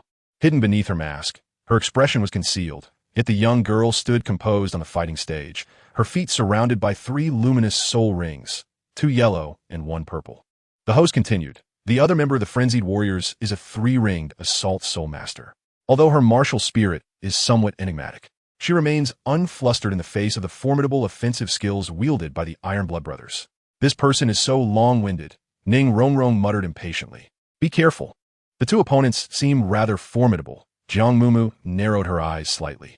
Got it, Ning Rongrong replied nonchalantly, stepping back. The host elevated the audience's excitement to a climax before shouting begin, and swiftly retreating to the sidelines. The battle among the 3-ringed soul masters already held considerable lethality. Getting caught in the crossfire could prove perilous. With the command to start, the Rooster Soul Master sprang into action, emitting a sharp whistle. As he launched himself into the air with a powerful kick. Simultaneously, the Wild Boar Soul Master moved as well. His massive form expanded, his back arched, and with one knee bent, he clasped his fists together, muscles on his arms bulging with sudden intensity. Charge! He bellowed sharply. The Rooster Soul Master landed on the Wild Boar Soul Master's fists. Utilizing the power from his waist and shoulders, the Wild Boar Soul Master propelled the Rooster Soul Master skyward. Their objective was clear, to incapacitate the opponent's support first. Rongrong. Jiang Mumu positioned her feet in a staggered manner, with her legs bent slightly and her arms elegantly crossing before her chest. The master had once stated that if the 7 treasures glazed tower were to appear in battle, it would invariably become the primary target for attack. With both opponents being soul masters, she understood that her best strategy was to adopt a defensive posture while swiftly eliminating one adversary, thereby rendering the remainder of the confrontation more manageable. The 7 treasures manifested in a shimmering display, and Ning Rongrong waved her delicate hand. A resplendent cascade of colorful light enveloped Jiang Mumu, gently settling upon her. At that moment, the Rooster Soul Master, who had already leaped into the air, found his first soul ring glowing brilliantly. In the blink of an eye, the feathers on his arms fluffed up and his claws expanded, transforming into razor-sharp hooks. With his arms spread wide, he glided downwards, aiming directly for Ning Rongrong. Chapter 248. The unassuming young girl, the Rooster Martial Spirit, while incapable of flight, could nonetheless glide by utilizing momentum, launching an aerial assault. The combination of his iron claw talons and immense force, though merely his first soul skill, possessed considerable lethality. Moreover, the quality of his soul rings was quite commendable. However, to Jiang Mumu, this rapid charge seemed to unfold in slow motion. Her eyes remained fixed, meticulously tracking the movements of the Rooster Soul Master. Why was that little girl still unmoving? Could it be that she was paralyzed by fear? Just as the audience began to believe that the 2 young girls on the fighting platform were utterly defenseless, incapable of countering even the first soul skill of the iron-blooded brothers, Jiang Mumu suddenly sprang into the air, leaping to meet the descending Rooster Soul Master, her body spinning rapidly in a graceful arc. The audience, under the speed amplification of the 7 treasures glazed tower, scarcely caught a glimpse of the young girl's movements, only hearing 2 muted thuds followed by a piercing scream. With a swift kick, Jiang Mumu struck twice, landing blows upon the opponent's extended right wrist and forearm, causing the Rooster Soul Master to lurch violently to one side. Seizing the moment for a swift resolution, as both combatants touched the ground, Jiang Mumu executed a roll, seizing his injured arm in an attempt to hurl him off the soul arena. The Rooster Soul Master, despite having one arm brutally fractured, gritted his teeth and unleashed his second soul skill. With another golden soul ring glowing brightly, the feathers on his arms stood erect, transforming into razor-sharp daggers. The 2 were now mere inches apart, and Jiang Mumu instinctively narrowed her pupils, leaning back as her body reacted faster than her mind could comprehend, a reflex honed by extensive combat experience. This instinctive maneuver would prove crucial in the heat of battle. A shadowy wing swept perilously close to her chin, prompting Jiang Mumu to bend at the waist and execute a backhanded bridge. Missing her target, the Rooster Soul Master immediately swung his left arm down at her again. At that moment, Jiang Mumu's peripheral vision caught a glimpse of a dark figure. The Wild Boar Soul Master simultaneously activated his first and second soul skills, charging towards Ning Rongrong. In a split second, she braced herself with one hand, twisting her body mid-air and with a sudden surge of strength from her waist. Her legs executed an agile hook, flinging the Rooster Soul Master in an arc towards Ning Rongrong. In that instant, the Wild Boar Soul Master, enshrouded in a faint black aura, unleashed a powerful punch. The Rooster Soul Master, caught off guard, spat blood as he extended his neck, his eyes rolling back as he lost consciousness. The force of the blow struck squarely at his chest, the overwhelming soul power crashing through, instantly shattering 2 ribs. Witnessing this, Ning Rongrong's face paled, and without a moment's hesitation, she bolted towards Jiang Mumu, her heart racing with trepidation. What close call! In the blink of an eye, the tide of battle on the soul arena had undergone a shocking reversal. The Iron Blood Brothers, known for their 4 consecutive victories, had suffered injuries from their own allies, while the seemingly unremarkable young girl dazzled the crowd with her remarkable maneuvers. Audience member A: did you see what soul skill she used? Audience member B: no. It seems she didn't even release her martial soul. Audience member C: tomorrow, I must purchase the Frenzied Warrior. Chapter 249 Lock. Head. Kill. On the soul arena, the Wild Boar Soul Master glared with fierce golden eyes, his nostrils flaring as he emitted impatient snorts. What was he snorting about? Ning Rongrong peered out from behind Jiang Mumu, expressing her dissatisfaction. Such a ruthless attack. Are you trying to kill someone? Fortunately, that punch didn't land on me. Otherwise, with my petite frame, I would either face death or suffer grievously. This was the nature of soul battles. It was a matter of life or injury. Those who feared such outcomes ought to return home to their mothers. The Wild Boar Soul Master smirked disdainfully, his voice cold and mocking. His martial spirit, though not of the highest caliber, possessed soul rings of superior quality. With the optimal configuration of 2 yellow and 1 purple ring, he boasted both offensive and defensive capabilities, complemented by his robust physique and formidable explosive power. Among 3-ring soul masters, he often triumphed over opponents with significantly higher soul power. Thus, faced with 2 inexperienced young girls, his composure remained unshaken. As he spoke, the 2 yellow soul rings beneath him swirled, radiating brilliance once more. Concurrently, his expanding body underwent a transformation. The skin, covered in brown fur, cracked and formed a scale-like armor. Simultaneously, his fists turned black, shrouded in a faint aura of darkness. Who knows who will be going home to find their mother? Just as the Wild Boar Soul Master charged fiercely forward, a sweet, crisp voice rang out. Jiang Mumu suddenly erupted, launching herself forward with unrestrained ferocity. Transitioning from a defensive stance to an all-out offensive, she charged ahead, although she had already surmised that her opponent was relatively young. The voice that reached her ears left the Wild Boar Spirit Master momentarily stunned. Is she truly only 14? She appears to be nothing more than a mischievous child. In that fleeting moment of distraction, the slender figure pressed forward with an unstoppable momentum. What a ferocious little tyke. Gritting his teeth, the Wild Boar Spirit Master swung his arm, unleashing a powerful punch enveloped in a fierce gust of wind. A few strands of hair fluttered in the breeze. At that very instant, Jiang Mumu lifted one leg and suddenly sprang into action, her form shifting gracefully as her hands clasped his arm.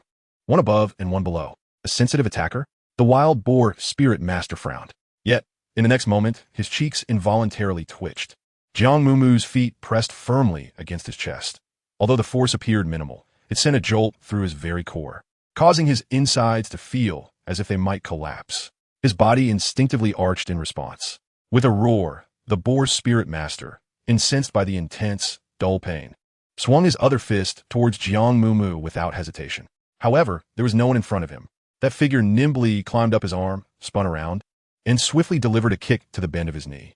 With a resounding impact, the Boar Spirit Master found himself kneeling on the ground, finally able to reach this formidable opponent while still grounded.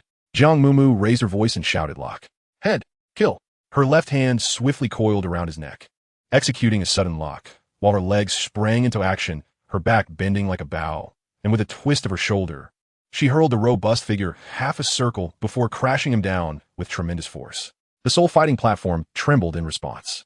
The Boar Spirit Master fell heavily to the ground, his sharp tusks clashing against the surface with a resounding clang. A hush fell over the audience. After a brief pause, a wave of ecstatic cheers erupted.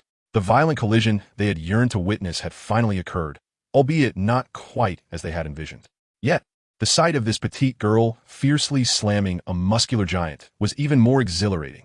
On the observation platform for Soul Masters, Dai Mubai's lips twitched slightly as he instinctively raised a hand to touch the back of his neck. The stout companion cast him a puzzled glance. "Boss Dai, what's wrong?" Meanwhile, Xiao Wu beside him stifled a laugh. "He just tried that move yesterday. He must be feeling it too, he." Chapter 250. You Should Surrender. On the Soul Fighting platform, the Boar Spirit Master, having been slammed to the ground, felt a sudden numbness coursing through his body. However, under the protection of his first Soul Ring-esque defensive skill, while the impact was painful, it did not inflict severe damage. A roar of fury erupted from his throat as he pounded the ground with his fists and sprang back to his feet. Yet, Jiang Mumu's movements were swifter. Without a moment's hesitation after downing him with a headlock, she bent her legs and leapt, her form spinning rapidly as she delivered a ferocious elbow strike from above. The Boar Spirit Master was struck hard in the back and was once again sent crashing to the ground. Jiang Mumu, seizing the moment, once again clasped her hands around his neck, arching her entire body backward. The Boar Spirit Master immediately felt a constriction in his throat, his strength rendered ineffective, as his upper body was forcefully tilted backward. With a powerful thrust of her legs, Jiang Mumu propelled herself against his lower back. The robust and formidable Boar Spirit Master was launched into the air like a mountain in ascent. In the next instant, another resounding crash echoed through the air. Jiang Mumu executed a series of seamless maneuvers, leaving the audience in a state of astonished silence. The Wild Boar Soul Master, having suffered a significant defeat, was no longer willing to underestimate her. Gritting his teeth, he rolled over and swiftly regained his feet. His large nostrils flared as he emitted an irate grunt, his eyes glinting with fierce intensity as he fixed his gaze upon the young girl standing 10 meters away. Jiang Mumu gently clapped her hands. "Are we still going to fight?" The Wild Boar's Soul Master, visibly more incensed, remained silent, glaring at her as he took steps backward. "No more fighting?" Jiang Mumu remained steadfast in her position, tilting her head slightly. "Uncle, then you should concede." The Boar Spirit Master hesitated for a moment, his chest ablaze with anger. How arrogant! This little girl was utterly presumptuous. He had yet to unleash his third soul skill, yet she dared to demand his surrender. Without further ado, the violet soul ring beneath his feet erupted in a dazzling radiance. In tandem, his robust form underwent yet another transformation. His already powerful limbs thickened further, muscles bulging, while a mane of bristles sprouted from his neck. The fangs at the corners of his mouth elongated dramatically, exceeding 3 feet in length, glistening with a lustrous sheen. The enhancement provided by Millennium Soul Ring was incomparable to that of a Century Soul Ring. At this moment, the Boar Spirit Master experienced a significant surge in strength, speed, and defense, an overwhelming aura radiating from him. The audience below seemed to be swept up by this ferocity, their cheers and shouts elevating the atmosphere to unprecedented heights. "Charge! Send that little girl flying." Brutal collision. Iron will to victory. Brutal collision. Brutal collision. Brutal collision. The Boar Spirit Master's third soul skill, which allowed him to enact scenes of violent bloodshed upon the soul fighting stage. Ning Rongrong, wielding the 7 treasures glazed tile, declared, "First, strength. Second, speed." With a gentle flick of her finger, 2 resplendent beams of light cascaded down upon Jiang Mumu. "Then let it commence." Jiang Mumu slightly bent her knees, lowering her stance, as the 2 yellow and 1 purple soul rings reappeared beneath her feet. Behind her mask, her gaze locked onto the Boar Spirit Master's eyes with unwavering resolve, showing no inclination to retreat.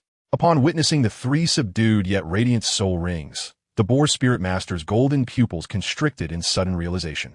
It dawned on him that the girl had not expended a single ounce of soul power until now. Yet at this moment, the arrow was nocked and could not be unstrung. With a roar, the Boar Spirit Master expelled a fierce breath, stomping his foot onto the ground and propelling himself forward with an overwhelming force, charging towards Jiang Mumu. The speed of a power-type Soul Master was indeed a rare sight. As the formidable fangs approached, Jiang Mumu prepared to leap once more, intending to use his force against him, only to discover that her legs were utterly immobilized. Chapter 251. A Sweet Candy. The Boar Spirit Master's third soul skill, Brutal Collision, locks onto the enemy within 5 meters, guaranteed to hit. In a flash, Jiang Mumu was unable to contemplate her next move. Instinctively, she lowered her center of gravity, just as the fangs closed in on her. In a moment of instinctive action, she seized them with both hands, and a purplish golden light erupted from her entire being. "Huh!" she exclaimed, her voice a blend of crispness and sweetness. Remarkably, the petite girl did not move her legs. With a deft twist of her waist, she managed to divert the Boar Spirit Master's massive form, leveraging the force of his own charge to send him hurtling backward. The Boar Spirit Master, now out of control, veered toward the edge of the fighting stage, his mind engulfed in confusion. What had begun as a sure strike had turned into an unexpected outcome. Was this little girl a powerhouse or an agile attacker? Wait a moment. Is her martial spirit not merely a tattered book? Where's the book? The audience below stared in astonishment, enveloped in a profound silence, as countless shocked gazes fell upon the young girl adorned with an odd mask. Breaking free from the 5-meter range, Jiang Mumu sprang into action, swiftly darting behind the Boar Spirit Master, and without a moment's hesitation, she raised her hand and flipped him over. The bewildered giant was sent tumbling over the safety rope, rolling off the battle stage. "Oh!" Ning Rongrong raised her hand high, cheering joyously. At this moment, the audience seemed to awaken from a dream. Some shouted, while others sighed in disbelief. Many others joined in unison, raising their fists and chanting, "Fierce warrior! Fierce warrior! Fierce warrior!" Although this battle was decided in mere moments, both Ning Rongrong's 7 treasures glazed tile martial spirit and Jiang Mumu's formidable close-range attacks left the spectators utterly captivated. Applause and cheers surged like a tidal wave. The host, brimming with excitement, announced loudly, "In the 13th district, in the 2-on-2 battle arena, the first victory of the evening belongs to the rookie team, Fierce Warriors." In the audience, Master wore a stiff smile, gently nodding.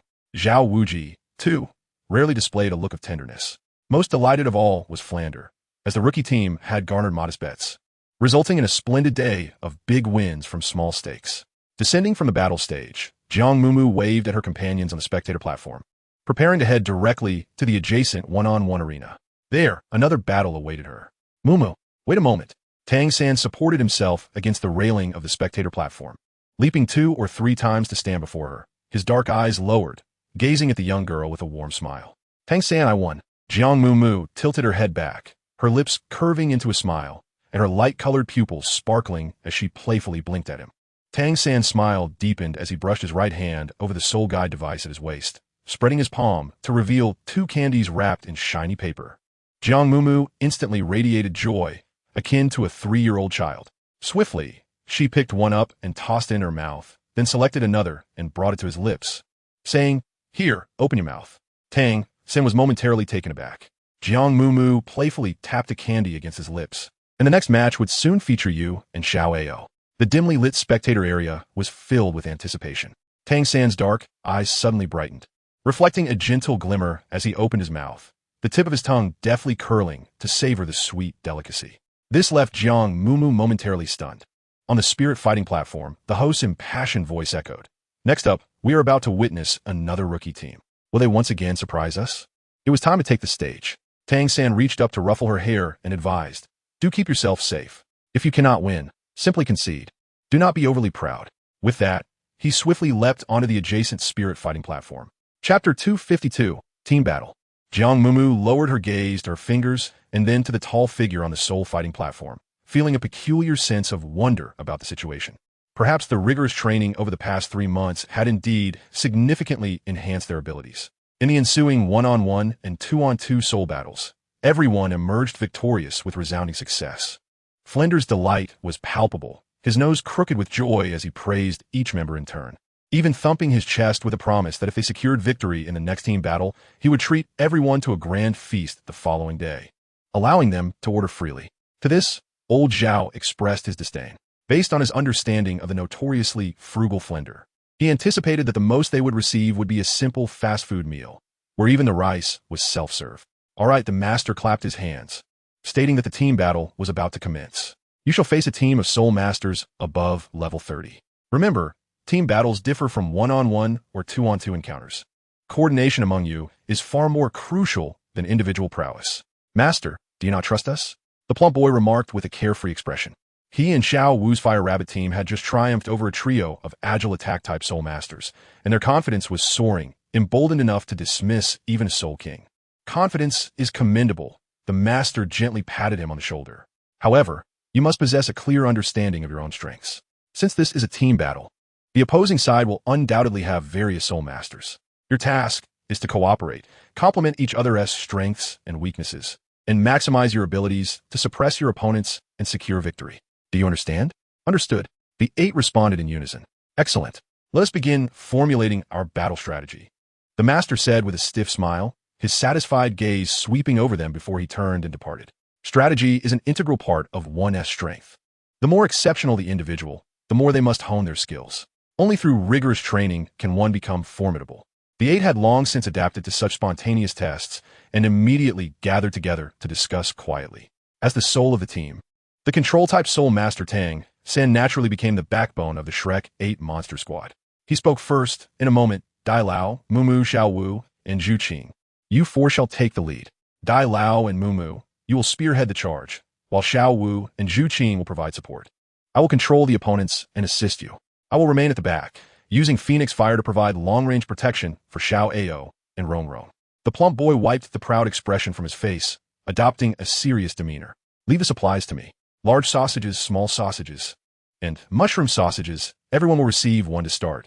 If more are needed, I can replenish them at any time, Oscar declared. You can charge ahead. I will ensure my own safety and will not stray from Fatty's side, so as not to hinder anyone, Ning Rong cheerfully added. Tang San, seated opposite, suddenly lifted his gaze to her. What is it?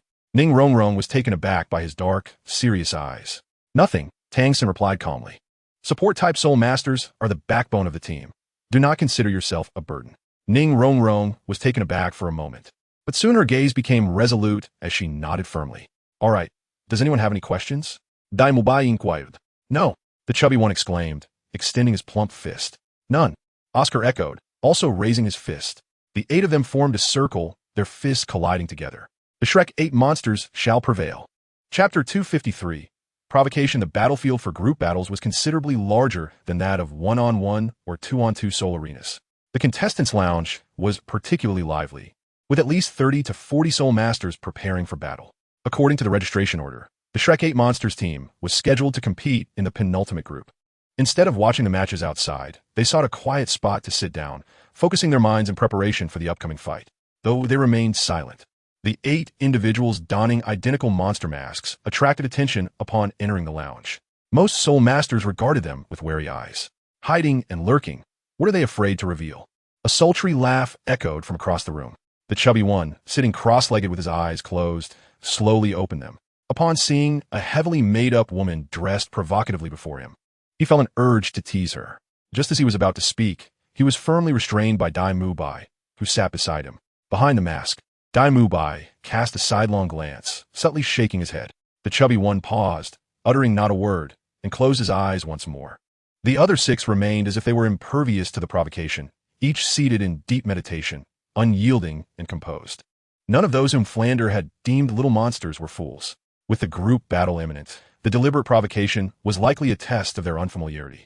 Seeing the 8 remain unfazed, the flamboyant woman chuckled, so they are all mute. Yet no one moved. The woman, finding no amusement, turned around and plopped down. Crossing her legs and swinging her feet playfully, the chubby one stealthily cracked open his eyes, just enough to glimpse 2 fair legs and a glimpse beneath her skirt. He swallowed hard, his imagination beginning to run wild. At that moment, a burly man beside the woman stood up and strode directly toward Zhu Qing, who was nestled in the corner. The chubby one nudged Dai Mubai with his elbow, and they heard the burly man tease, "Hey, nice figure. Why hide your face? Take off your mask and let me have a look." As he spoke, he reached out to grab her. Zhu Qing coldly opened her eyes, tilted her head, and uttered a single word, "Scram." Whoa, the little girl has quite the temper. Do you know who I am? The burly man taunted, his large hand unreservedly reaching toward her chin. She told you to scram. Can't you hear? Dai Mubai suddenly rose to his feet, taking a swift step to shield Zhu Qing, his shoulder colliding with the man. You seek death. The burly man staggered back a step, his right hand suddenly raised, aimed directly at Dai Mubai. Unflinching, Dai Mubai met the blow with a punch of his own. The resounding clash of fist against palm reverberated through the air. The robust figure merely swayed slightly, while Dai Mubai took a step back. A glint of cold light flickered in his sinister eyes, and in an instant, a fierce killing intent erupted from him. Witnessing Dai Mubai at a disadvantage, the onlookers lost interest in any pretense of testing the waters and rose to their feet in unison. Just as both sides were on the verge of a violent confrontation, a hoarse, deep voice resonated from outside the lounge, commanding them to cease. A well-dressed, middle-aged man strode forward, swiftly positioning himself between Dai Mubai and the burly man. Fighting is prohibited in the soul fighting preparation area. If the newcomers are unaware of the rules, surely you are not ignorant as well. If you wish to fight, take it to the soul fighting platform. Upon seeing this man, the previously menacing burly figure instantly altered his demeanor, breaking into a sheepish grin. My apologies, supervisoral. I lost my temper for a moment.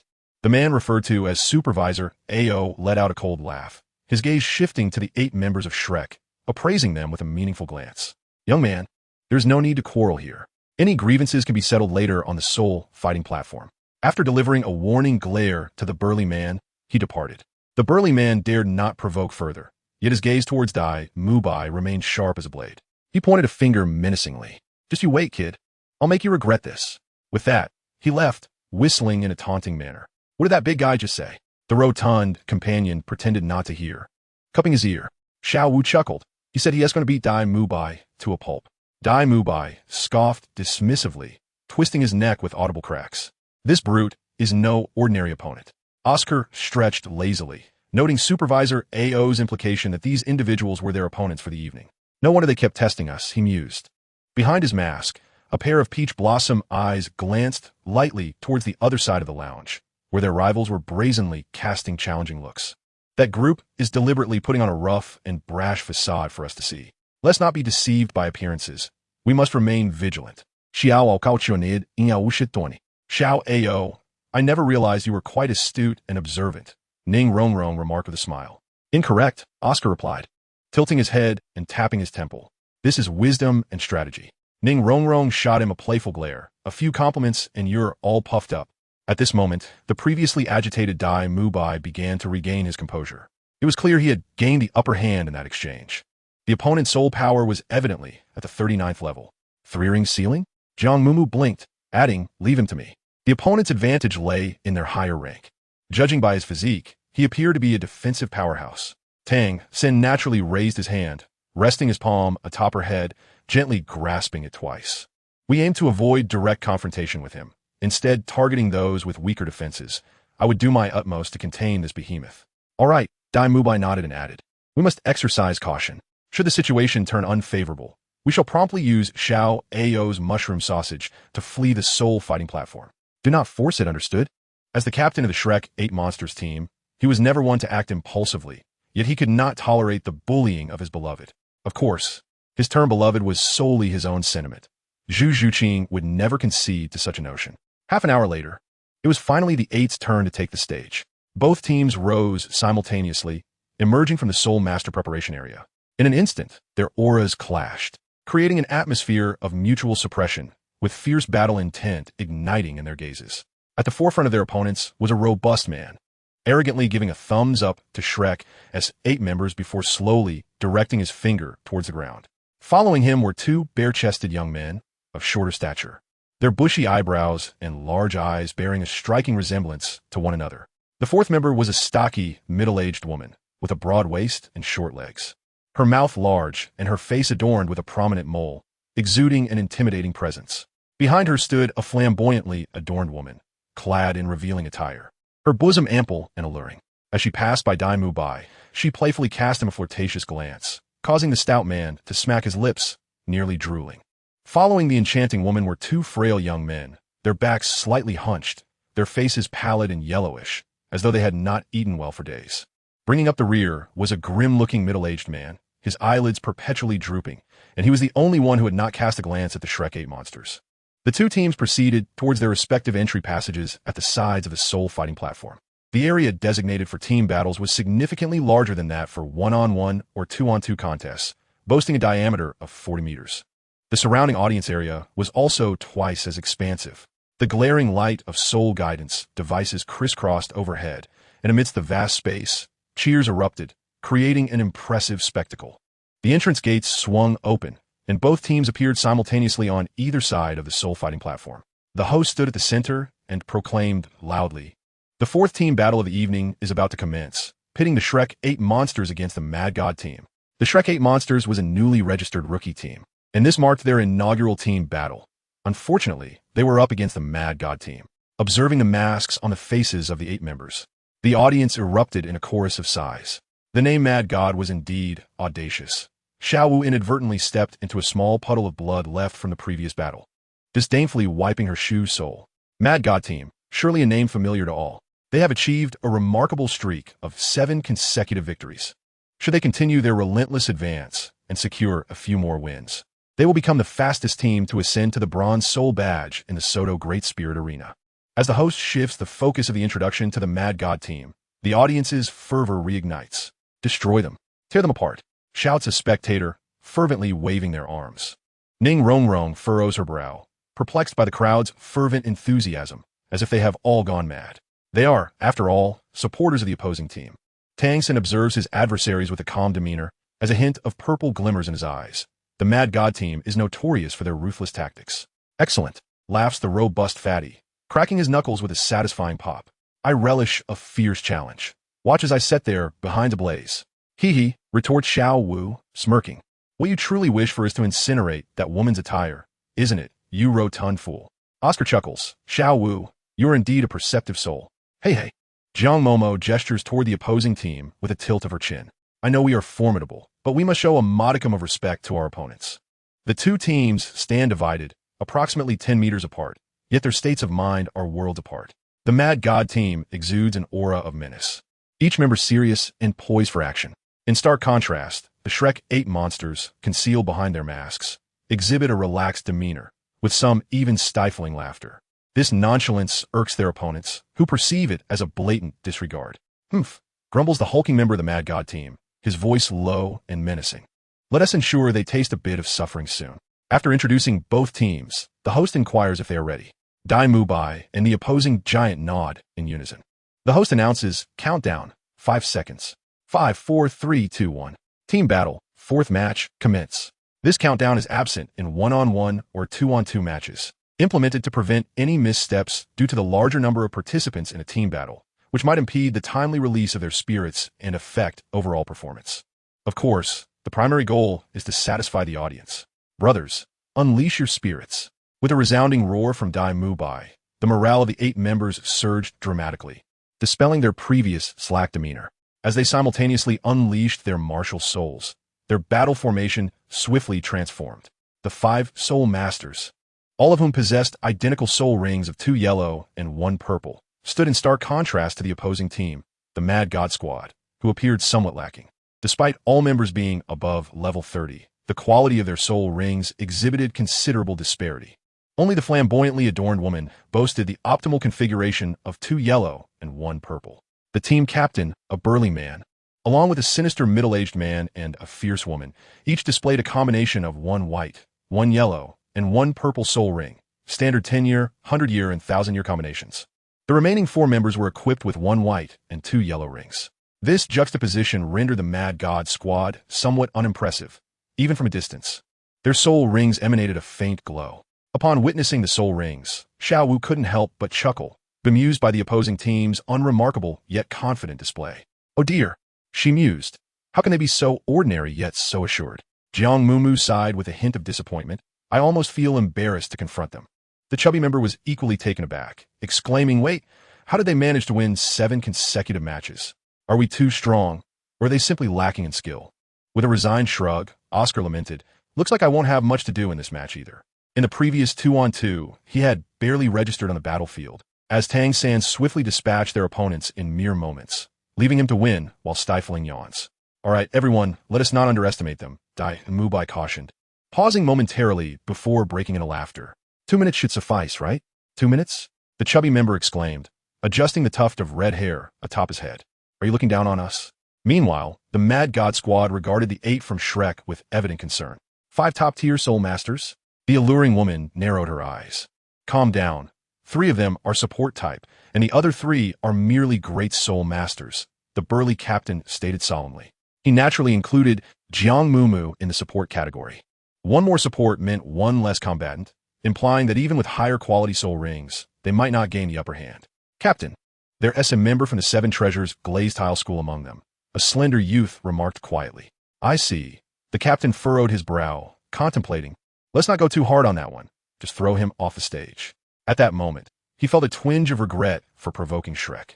Yet, as the leader of the Mad God Squad, he couldn't afford to weaken his team's resolve, forcing himself to press on.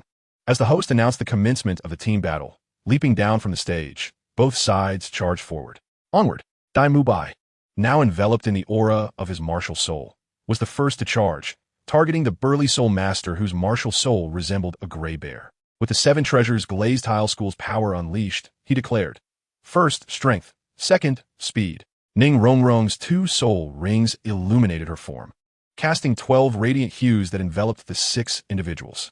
Countless blue-silver grasses surged forth from Tang San's palm, swiftly coiling towards the adversaries like venomous serpents. Zhu Zhuqing dashed directly towards the rear of her opponents, making a beeline for the support. Meanwhile, Xiao Wu leapt gracefully, launching herself at the formidable woman wielding a heavy iron hammer. Jiang Mumu blinked and soared 6 or 7 meters into the air, ensnared by the blue-silver grass around her waist, as she dove downwards with a singular focus on the 2 bare-chested young men, whose martial spirits were that of the Azure Wolf. Chapter 257. Charge. Initially, the Shrek 8 did not intend to engage the bulky members of the Mad God team in a direct confrontation. However, upon witnessing the soul rings of their opponents, this strategy was swiftly altered. Despite the Grey Bear possessing an advantage in soul power level, the disparity in the quality of soul rings, coupled with the enhancement from the 7 treasure glazed tile, allowed Dai Mubai to assert dominance. If he could neutralize this threat first, the Mad God team would immediately lose their offensive edge. Dai Mubai, Jiang Mumu, Xiao Wu, and Zhu Zhuqing charged forth with unmatched momentum, while the Mad God team also launched their own assault. At the rear of the opposing formation stood a middle-aged man with a grim expression, from whose hands a crimson light flickered. A droplet-shaped ruby emerged from his palm, followed by the illumination of 2 soul rings, white and yellow. Word Spirit Stone, first soul skill, control. Word Spirit Stone, second soul skill, attack. A faint crimson radiance blossomed, enveloping the other 7 participants. Leading the charge, the Grey Bear barreled forward, directly confronting Dai Mubai, who descended upon him like a tiger descending from mountain. The clash of tiger paw against bear paw resulted in Dai Mubai standing steadfast as a mountain, while the Grey Bear was forced to retreat 2 steps. Under the augmentation provided by the 7 treasure glazed tile, the power unleashed by Dai Mubai's punch was nearly equivalent to that of a level 50. In contrast, the support offered by the Ruby Soul Master was evidently lacking, which led to the higher soul power level of the Grey Bear being at a disadvantage, despite the initial encounter occurring without the activation of soul skills. As they tested each other, they quickly disengaged and simultaneously activated their first and second soul skills. At this moment, the disparity in quality between the 10-year soul rings and the 100-year soul rings became apparent. A brilliant white light erupted, as a protective white barrier surged forth from around Dai Mubai, invoking the first soul ring skill of the evil-eyed White Tiger. White Tiger's protective barrier. When the soul skill was activated, his attack, defense, and strength were all enhanced by 50%. Meanwhile, the Grey Bear's first soul skill, although it too provided a personal enhancement, merely boosted his defensive capabilities, as his fur was instantly coated in a grayish sheen resembling iron. Following this, the second soul rings of both combatants also flared to life. White Tiger's radiant wave, with a deep, resounding roar. A dazzling sphere of white light erupted from Dai Mubai's mouth. The formidable Grey Bear clenched his fists tightly and, simultaneously, unleashed 2 streams of concentrated black energy that collided mid-air, forming a colossal light orb. The moment the black and white spheres collided, a violent wave of energy radiated outward. Both combatants took a step back, and seizing the fleeting moment of exhaustion, Dai Mubai bent at the waist, his tiger claw transforming into a lethal blade as he surged toward his opponent with an imposing aura. The Grey Bear, undaunted, charged head-on. The sharp claws clashed against the Grey Bear's chest, producing a cacophony of metallic sounds, leaving 5 crimson marks on its iron-like fur. With a powerful strike, the bear's paw struck Dai Mubai's left shoulder. Dai Mubai let out a muffled grunt, yet pressed forward, his eyes glinting with a chilling light as he launched a dual claw strike aimed at his adversary's vital points. What a domineering attack! The Grey Bear was taken aback, hastily gathering his soul power while pivoting to brace for the impending blow. At that moment, several emerald green vines swiftly ensnared his waist, forcibly pulling his muscular frame backward. The control-type soul master from the Crazy God team was none other than a flamboyant woman adorned in heavy makeup. Her martial spirit was a plant known as thorn vines, whose control abilities bore a striking resemblance to Tang San's blue silvergrass. Chapter 258. Victory leads to celebration. Upon realizing that the control type from the Crazy God team also wielded a plant martial spirit, Tang San and Dai Mubai could not suppress their laughter. Most plants share a common nemesis, fire. Fortunately, their team possessed a portly individual imbued with malevolent flames. With the control type neutralized, there was little doubt about the outcome of the battle. Brothers, let us win and then celebrate. Dai Mubai shouted jubilantly, observing the gray bear retreating. He did not rush to pursue, but instead swung his fist down, forcefully smashing the previously kicked Blue Wolf Soul Master into the center of the battle arena. Within merely half a minute of the team battle commencing, the Crazy God team had already lost a powerful attacker, eliciting gasps from the audience. 2 down. The formidable bear roared fiercely as it charged once more at Dai Mubai, unleashing its second soul skill. At that moment, Tang San sprang into action, with dozens of blue silver grasses swiftly extending from beneath his feet to either side. The dual entanglement skill surged forth, intercepting the 2 agile young men, whose martial spirits were the flower, attempting to launch a side attack on Ning Rongrong. The control-type Soul Master countered the agility type, and upon witnessing the oncoming tide of blue silver grass, the 2 nimble figures momentarily hesitated.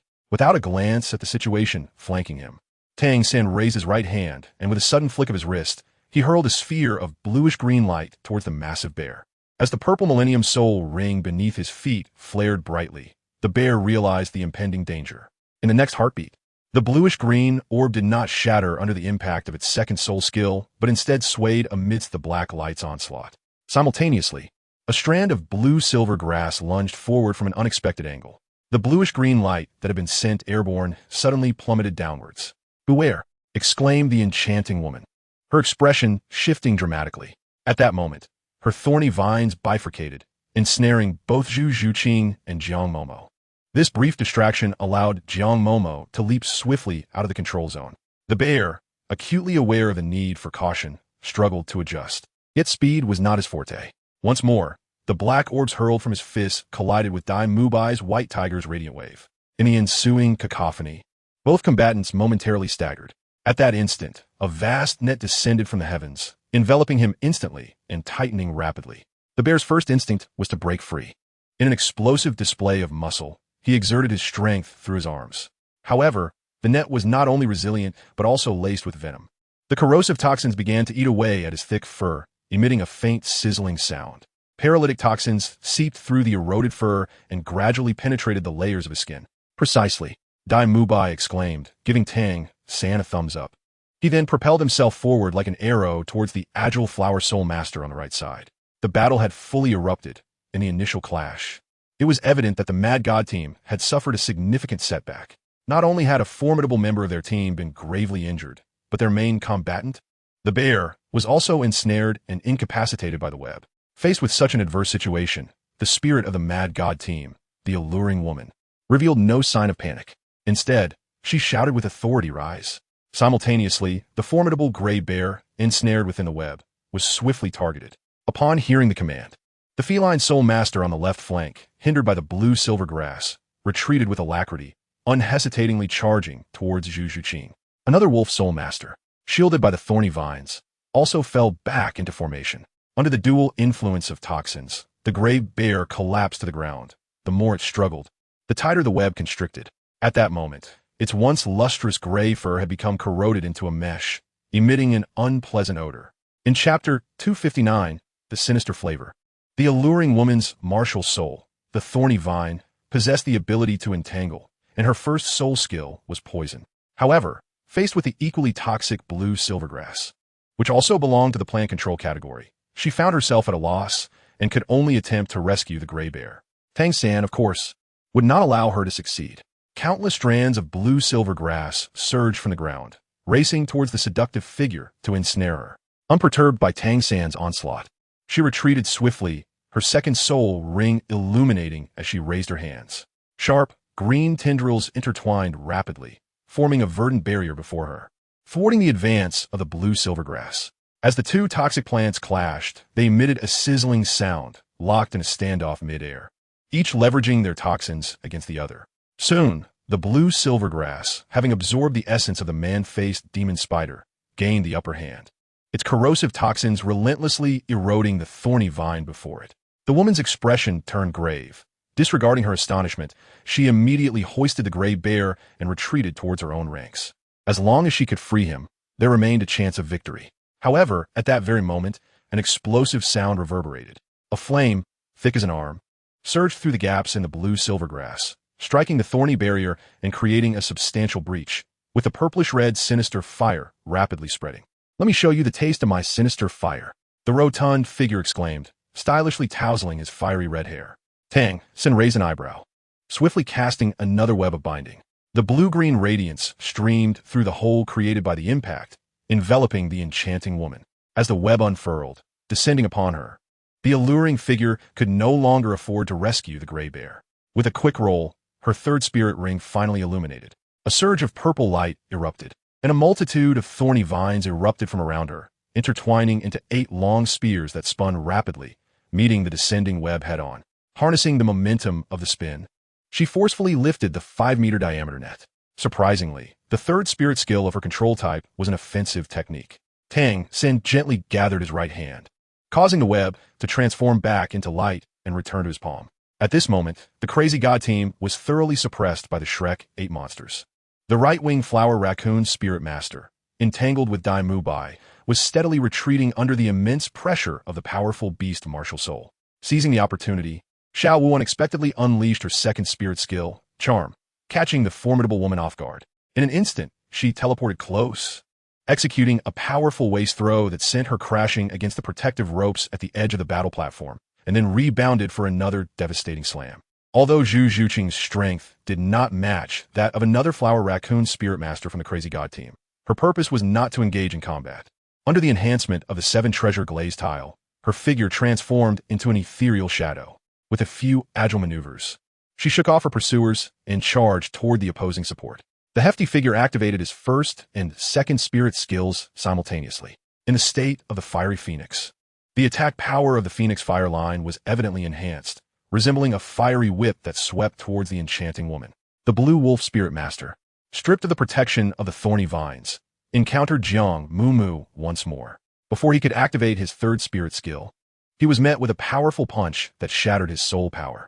In the next moment, he succumbed to the frenzied entanglement of the blue silvergrass. Tang Sen waved his hand, effortlessly tossing him to the hefty figure. The scent of scorched hair spread across the battle platform. Only half a minute remained. Dai Mubai struck toward the flower raccoon's spirit master, whose face paled instantly, retreating rapidly. Chapter 260.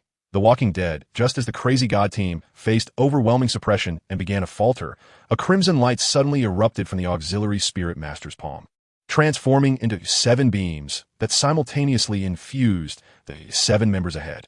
At the moment Zhu Zhuqing prepared to unleash her ghostly piercing strike, he, knowing he could not escape, released his third spirit skill as well. With a muffled groan, he collapsed as the red light coursed through their bodies. The 7 members of the Crazy God team trembled violently. In the next instant, even the previously injured Blue Wolf Spirit Master, who had been knocked down by Dai Mubai's punch, staggered back to his feet. The eyes of all 7 turned blood red, and their bodies swelled significantly. The massive gray bear roared fiercely, breaking free from the web's confinement, leaping from the ground in a fit of rage. What was happening? Dai Mubai sensed something amiss. The feline spirit master he had just forced back with a single strike, who had moments ago appeared pale, suddenly charged at him with reckless abandon. As if oblivious to the pain, it seemed as though madness had gripped them all, startling Xiao Wu as well. The fierce-looking woman, clearly exhausted and unable to continue fighting, unexpectedly erupted with renewed vigor, swinging her heavy hammer with such ferocity that it left afterimages, relentlessly striking toward Xiao Wu. Another feline spirit master accelerated, pursuing Zhu Zhuqing and unleashing a flurry of claw strikes. Before Tang San, the enchanting woman manipulated 8 thorn spears, spinning them rapidly as they lunged towards his vital points. At that moment, having expended a significant portion of his soul power by casting the web binding twice, Tang San found the blue-silver grass insufficient to thwart the fervent onslaught of his opponents. Left with no choice, He resorted to the ghost shadow perplexing step and swiftly retreated. Tang San dodge, shouted Jiang Mumu in her sweet, ringing voice. Instantly, Tang Sen leaned back, and in the next moment, Jiang Mumu hurled the frenzied wolf spirit master away. A series of dull thuds resonated as droplets of blood spattered from the wolf spirit master's body. In an eerie turn of events, the wolf spirit master, now riddled with wounds, inexplicably turned around and lunged once more at Tang San. Jiang Mumu was taken aback. What had happened to them? It must have been some form of mental manipulation. Tang San's hands transformed instantaneously into a lustrous white, turning his palm into a fist that struck the bloodied chest of the azure wolf spirit master. The opponent staggered back a step before launching another assault. They now resembled mere shells of their former selves, devoid of any sensation of pain, consumed solely by an uncontrollable urge to attack. Tang San swiftly evaded a claw with a deft movement. Jiang Mumu swiftly dashed to his side, utilizing the blue-silver grass wrapped around her waist to propel herself into the air, delivering a powerful kick that sent the man flying several meters away. Then, she watched in disbelief as the azure wolf spirit master, having undoubtedly suffered the fracture of at least 3 more ribs, once again rose to his feet. Jiang Mumu, unable to defeat him? What shall we do? Tang San, just throw him down. Before his words could fully resonate, Jiang Mumu darted forward like an arrow, seizing one of the opponent's legs and spinning him around twice before launching him onto the spectator stand. Tang San. The audience erupted into chaos, filled with terrified shouts and a frantic scramble to flee. Fortunately, the soul masters responsible for safety at the Great Soul Arena were quite capable. 4 young individuals clad in identical attire rushed from 4 directions onto the spectator stand, firmly restraining the frenzied wolf soul master. Meanwhile, the rotund figure confronted a flamboyant woman, unleashing streams of purple-red phoenix flames toward her. Under the searing heat, his spear was swiftly reduced to mere powder, where the sinister flames swept. Her already delicate attire became singed and tattered, barely concealing her form. Chapter 261. I'm a serious person. You lecherous fool. After all, she is a lady. Little Dance admonished as she bent low, launching a rapidly spinning hammer that soared above her head. I didn't do it on purpose. The rotund figure protested innocently. The alluring woman had clearly lost her sanity, repeatedly activating her 3rd soul skill in a frenzied assault. With no other option, he could only counter with his sinister flames. Soon, her soul power was entirely depleted. At that moment, her face was as pale as paper, her eyes gleaming with a bloodthirsty red. With a piercing shriek, she lunged at him with her physical form. Do not come near. I am a serious person, he shouted, extending his hands to block her advance. This scene was fortuitously witnessed by Jiang Mumu, who merely scoffed and muttered, "Little rogue." The rotund figure grinned. What does it matter to me? She came charging at me. What a mad bunch the Mad God Battle Team is. This is nothing but a pack of rabid dogs. The always proud Dai Mubai, pressed into a corner, could not help but curse. He and Zhu Zhuqing stood back to back, entangled with 2 flowered cat soul masters. Those 2 creatures had blood-red eyes, their flower-gray fur bristling. Their long bodies arched high, continuously emitting low growls. Their sharp claws extended half a foot, their combat prowess skyrocketing as they launched reckless attacks at the duo. However, this group battle was not a life-and-death struggle. Intentional killings were prohibited on the soul arena, leaving Dai Mubai unable to break free or exert his strength. Much to his annoyance. Just then, the hulking gray bear, having freed himself from the web, glowed brightly with a purple soul ring at his feet. Accompanied by a furious roar, his form swelled to nearly 3 meters in height, his muscles bursting forth to rip his clothes apart, leaving him clad only in a pair of red and white floral shorts. Goodness! Oscar's lips twitched. Who would have thought this fellow could be so fresh and pastoral? How bizarre! Ningrongrong Kiklet. The 6 individuals, caught in a chaotic melee, were momentarily stunned, question marks appearing above their heads. What kind of skill enhancement is this? The overweight individual, expressing his disdain, muttered, "Damn it, do you think laughing at me will make me lose?" However, the next moment, the 8 companions found it difficult to maintain their amusement. A thick black aura began to emanate from the stout figure, gradually intensifying until it enveloped him entirely. The strength of the bear, the furious behemoth roared, raising his fists high, with the dark energy swirling around him. Not good. Tang San's expression changed sharply as he swiftly cast a strand of blue-silver grass to pull the nearest Xiao Wu back. Without hesitation, he shouted, "Ascend." Regardless of the chuckling Ning Rongrong or the fiery Demu Bai, They immediately retrieved their prepared mushroom sausages and quickly placed them in their mouths. The 8 felt a lightness in their bodies as wings formed from the shadows behind them, propelling them into the air and soaring 20 meters high. In the next moment, amidst the terrifying roar, the stout figure slammed his fists into the ground. A powerful wave of soul force radiated outward, causing the 40-meter-wide battle platform to tremble violently. Cracks spread like a spider's web from beneath his feet, and in an instant, countless shards of various sizes erupted into the sky. Explosions resounded, and those few members of the Mad God team still on the battle platform were first toppled by the fierce energy, only to be struck down by the flying debris. Chapter 262. An exhilarating experience. The power of the bear signifies the activation and condensation of all potential energy within, unleashing an overwhelming strike that far exceeds one's own capabilities. Such a tyrannical skill, however, comes with its evident drawbacks. After this tremendous blow, the stout figure's soul power and stamina were completely drained, causing him to collapse. His martial spirit's enhancement dissipating. Truly a mad dog team. The overweight individual scoffed, witnessing his own comrades being knocked into the air during the frenzy. Seeing that the only remaining opponent on the battle platform had lost their fighting capability, the 8 members of Shrek gracefully descended, their wings fluttering. The audience below sat in stunned silence. Initially, they had fled in panic from the rampaging wolf spirit master, only to witness the stout figure unleash immense power that indiscriminately shattered the battle platform. Finally, they were treated to a display of aerial skills by the Shrek 8. It was simply exhilarating beyond measure. At this moment, the bloodthirsty gazes of the 8 members of the Mad God team began to fade, replaced by expressions of confusion, as their soul power fluctuated dramatically. The bewitching woman, untouched by the chaos, disregarded her nearly exposed attire and gazed longingly at the platform. Incredulous at the group flight ability, how could a soul master below level 50 possibly possess such a skill? What? Never seen anyone fly? The overweight individual smiled and waggled a finger at her, adding, "That's just a reflection of your lack of experience. Can we declare the results of the team battle now?" Ning Rongrong tilted her head to glance at the other side of the audience. The host was half gaping, staring blankly at the partially collapsed soul fighting platform. "This has nothing to do with us." Jiang Mumu quickly pointed to the fallen grizzly bear. "He fought. Any compensation should be sought from him." Only then did the host snap back to reality, licking his dry lips before leaping onto the edge of the soul fighting platform. "I hereby declare, tonight's 4th team battle features the Shrek 7 monsters against the Mad God, with the Shrek 7 monsters emerging victorious." A thunderous applause and shouts erupted from the audience. "Shrek 7 monsters! Shrek 7 monsters! Shrek 7 monsters!" In the soul fighting arena, everything is determined by strength. The 8 individuals, still wearing their monstrous masks, exited amidst the cheers, heading straight to the front desk to register their points and claim their rewards.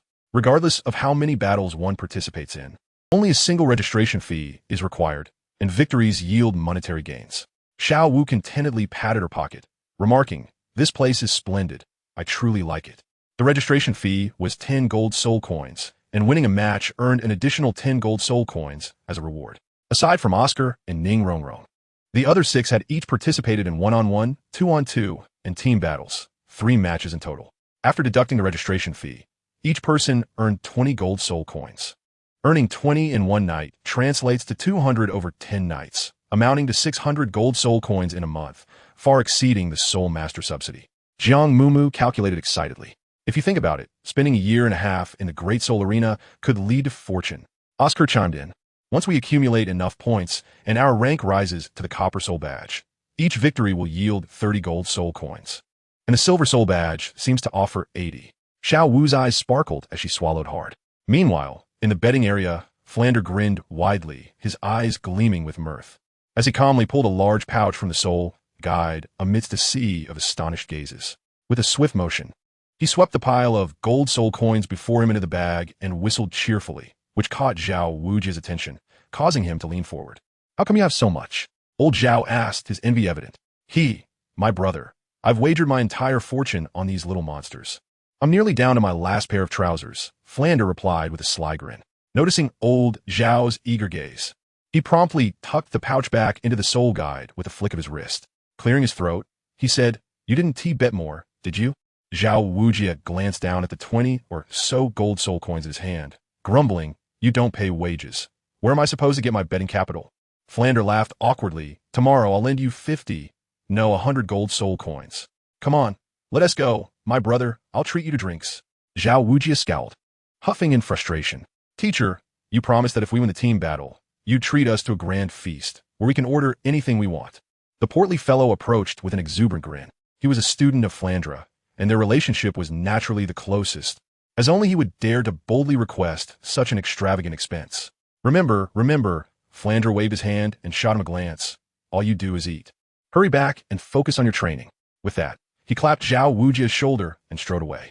The master followed behind, his thick lips curling into a smile as he nodded approvingly at the eight of them. You little monsters have performed remarkably well. Quite impressive. Once the teachers departed, the 8 individuals, having endured 3 months of grueling training, finally broke free from their constraints and jubilantly rushed out of the soul-fighting arena, heading towards the vibrant streets of Soto City. Brothers, let us celebrate with a drink. Upon exiting the arena, Dai Mubai removed his mask and pointed to the most opulent hotel with the highest sign, proclaiming with grandeur, "Oh, Dai Xiao is treating us. We're in for a feast." Oscar whistled loudly. The 7 entered without hesitation, selecting the largest table and ordering an abundance of dishes. The portly one pointed to the drink menu. "Bring us 2 barrels of the most expensive wheat beer." He then turned to the girls. "What do you wish to eat or drink? Feel free to order. Our Dai Xiao is generous. No need to spare any expense. Haha." Before long, food and drinks were served. "Come, let us first toast to our triumphant night." Dai Mubai led the group in raising their glasses. In the next moment, both Jiang Mumu and Xiao Wu simultaneously spewed their drinks. Tang San, grimacing, forced down a sip and quickly reached for the water beside him. "This is awful," Jiang Mumu exclaimed, her tongue sticking out in disbelief. "Why would anyone spend money on this?" Xiao Wu swiftly grabbed a piece of carrot and, with a perplexed expression, raised her head.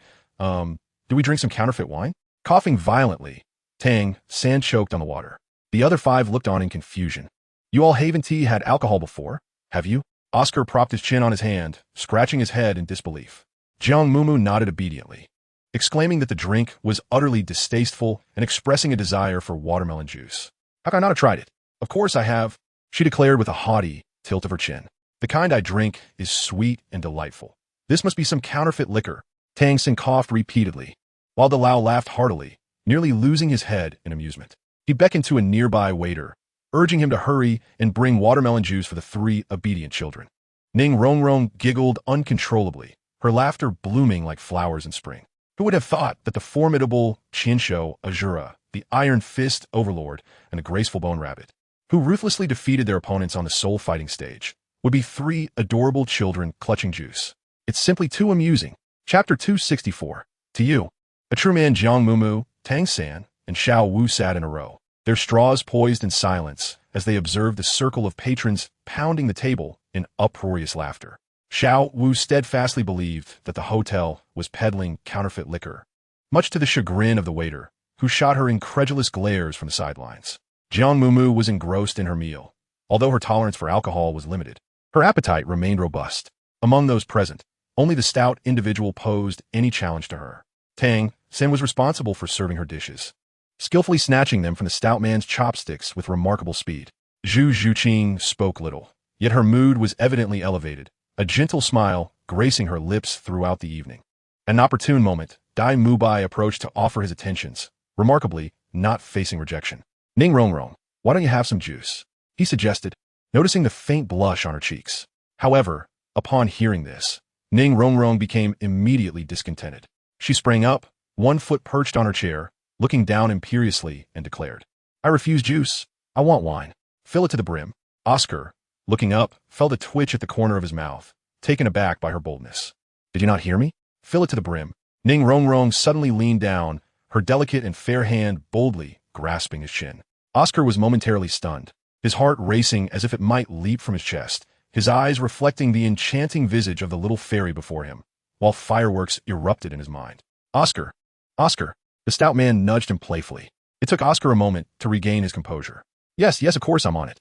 After indulging in food and drink, the night had deepened. Among the 5 who had been drinking, stumbled slightly, while the only one unaffected was not Dai Mubai, the one with the highest soul power, but rather Ning Rongrong, who had consumed the most. "Are you still all right, Ning Rongrong?" She crossed her arms, casting a disdainful glance at the 3 men, who were visibly inebriated. In unison, they surrendered and raised their thumbs in admiration. "Rongrong, Do you often drink fake alcohol at home? Jiang Mumu, influenced by Xiao Wu, firmly believed they must have consumed something subpar. Otherwise, why would my father and Tang San's father enjoy such unpleasant concoctions? Ning Rongrong looked at her as if she were foolish. I have never drunk before. This is my first time. Perhaps I possess an extraordinary talent. Ha ha. I can't hold it any longer. Just as they exited the hotel, the stout man hurried into a nearby alley, his legs crossed urgently. You useless glutton. Dai Mubai chuckled. If you can hold it all night without relief, I'll respect you as a man. The stout man's voice echoed from the darkness. The group ignored him and continued their leisurely stroll towards the inn. Before long, a piercing scream erupted from behind them. Fatty! They all turned back in a rush. And as they reached the dark alley's entrance, a hefty figure suddenly flew out, crashing into Dai Mubai. Dai Mubai, feeling a bit tipsy, reacted instinctively with a swift kick. Another anguished cry followed as the stout man tumbled several meters away, rising in anger, adjusting his pants, and exclaimed, Dai Mubai, can't you tell friend from foe? Dai Mubai was taken aback, shaking his head as he prepared to inquire about the situation, when another terrified scream pierced the darkness. This time it was a young woman. No, you, don't come any closer. I truly do not know you.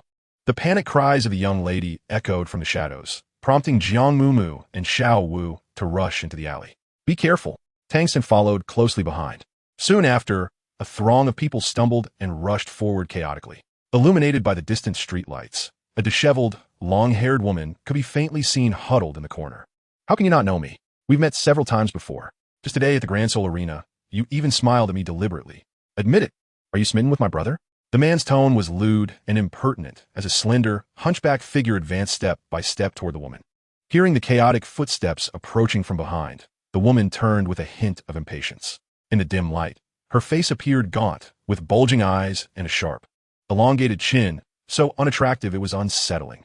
Casting a glance at the few reckless youths who had rushed in, she grinned widely, revealing a smile that reached her ears. Scram, mind your own business. That's him. The stout man stumbled forward, pointing at the lewd individual. You dog. While I was relieving myself, you kicked me, causing me to fall. Dai Mubai placed a hand on the stout man's shoulder, his words slightly slurred. I can't be bothered with your trivial matters, but what about you kicking my brother? The stout man exclaimed angrily. Tear his pants off? Let me kick him a few times. You little brat. Seeking death. The lewd man narrowed his eyes, glaring ominously at the group. Why are you babbling with this old pervert? A tall figure darted forward. Even without the use of soul power, Xiao Wu was swift, delivering a powerful kick to the man's backside. With a thud, the lewd man crashed into the wall, staggering back 2 steps before regaining his balance. Hee. The stout man grinned, rolling up his sleeves and lunging forward. The lewd man quickly retreated, raising his right hand as a soft pink glow emanated from his palm, revealing 4 soul rings, 1 white, 2 yellow, and 1 purple, floating beneath him. Get back, fatty. Tang San executed the ghost shadow perplexing steps, swiftly grasping the stout man's shoulder and pulling him back with the strength of the crane catching dragon. You little brat, if you have the guts, don't run. The man scoffed, slowly advancing toward them, eager to take them all down with him. Xuan Sect. Dai Mubai disdainfully yawned, lazily glancing at the soul released by the man. Upon recognizing its nature, he was momentarily stunned. His brow twitched as he couldn't help but exclaim, What on earth is that? The others followed his gaze, and to their astonishment, they saw the lewd man's palm floating with 2 pink, semicircular, lace-edged coverings. Damn it, how can there be such a soul? The rotund figure widened his eyes in astonishment. You grotesque fat man, I finally encountered someone more repulsive than you. How disgusting. I just want to strike him down. Xiao Wu's face was a portrait of disdain. What on earth is this? Tang San, seemingly perplexed, furrowed his brow, observing the reactions of Xiao Wu and the rotund man. He surmised that this entity was likely not a legitimate spirit, yet its appearance was exceedingly peculiar. Clearing his throat, Jiang Mumu scratched her head, hesitated momentarily, then tiptoed to his ear and whispered something, subsequently gesturing toward his chest.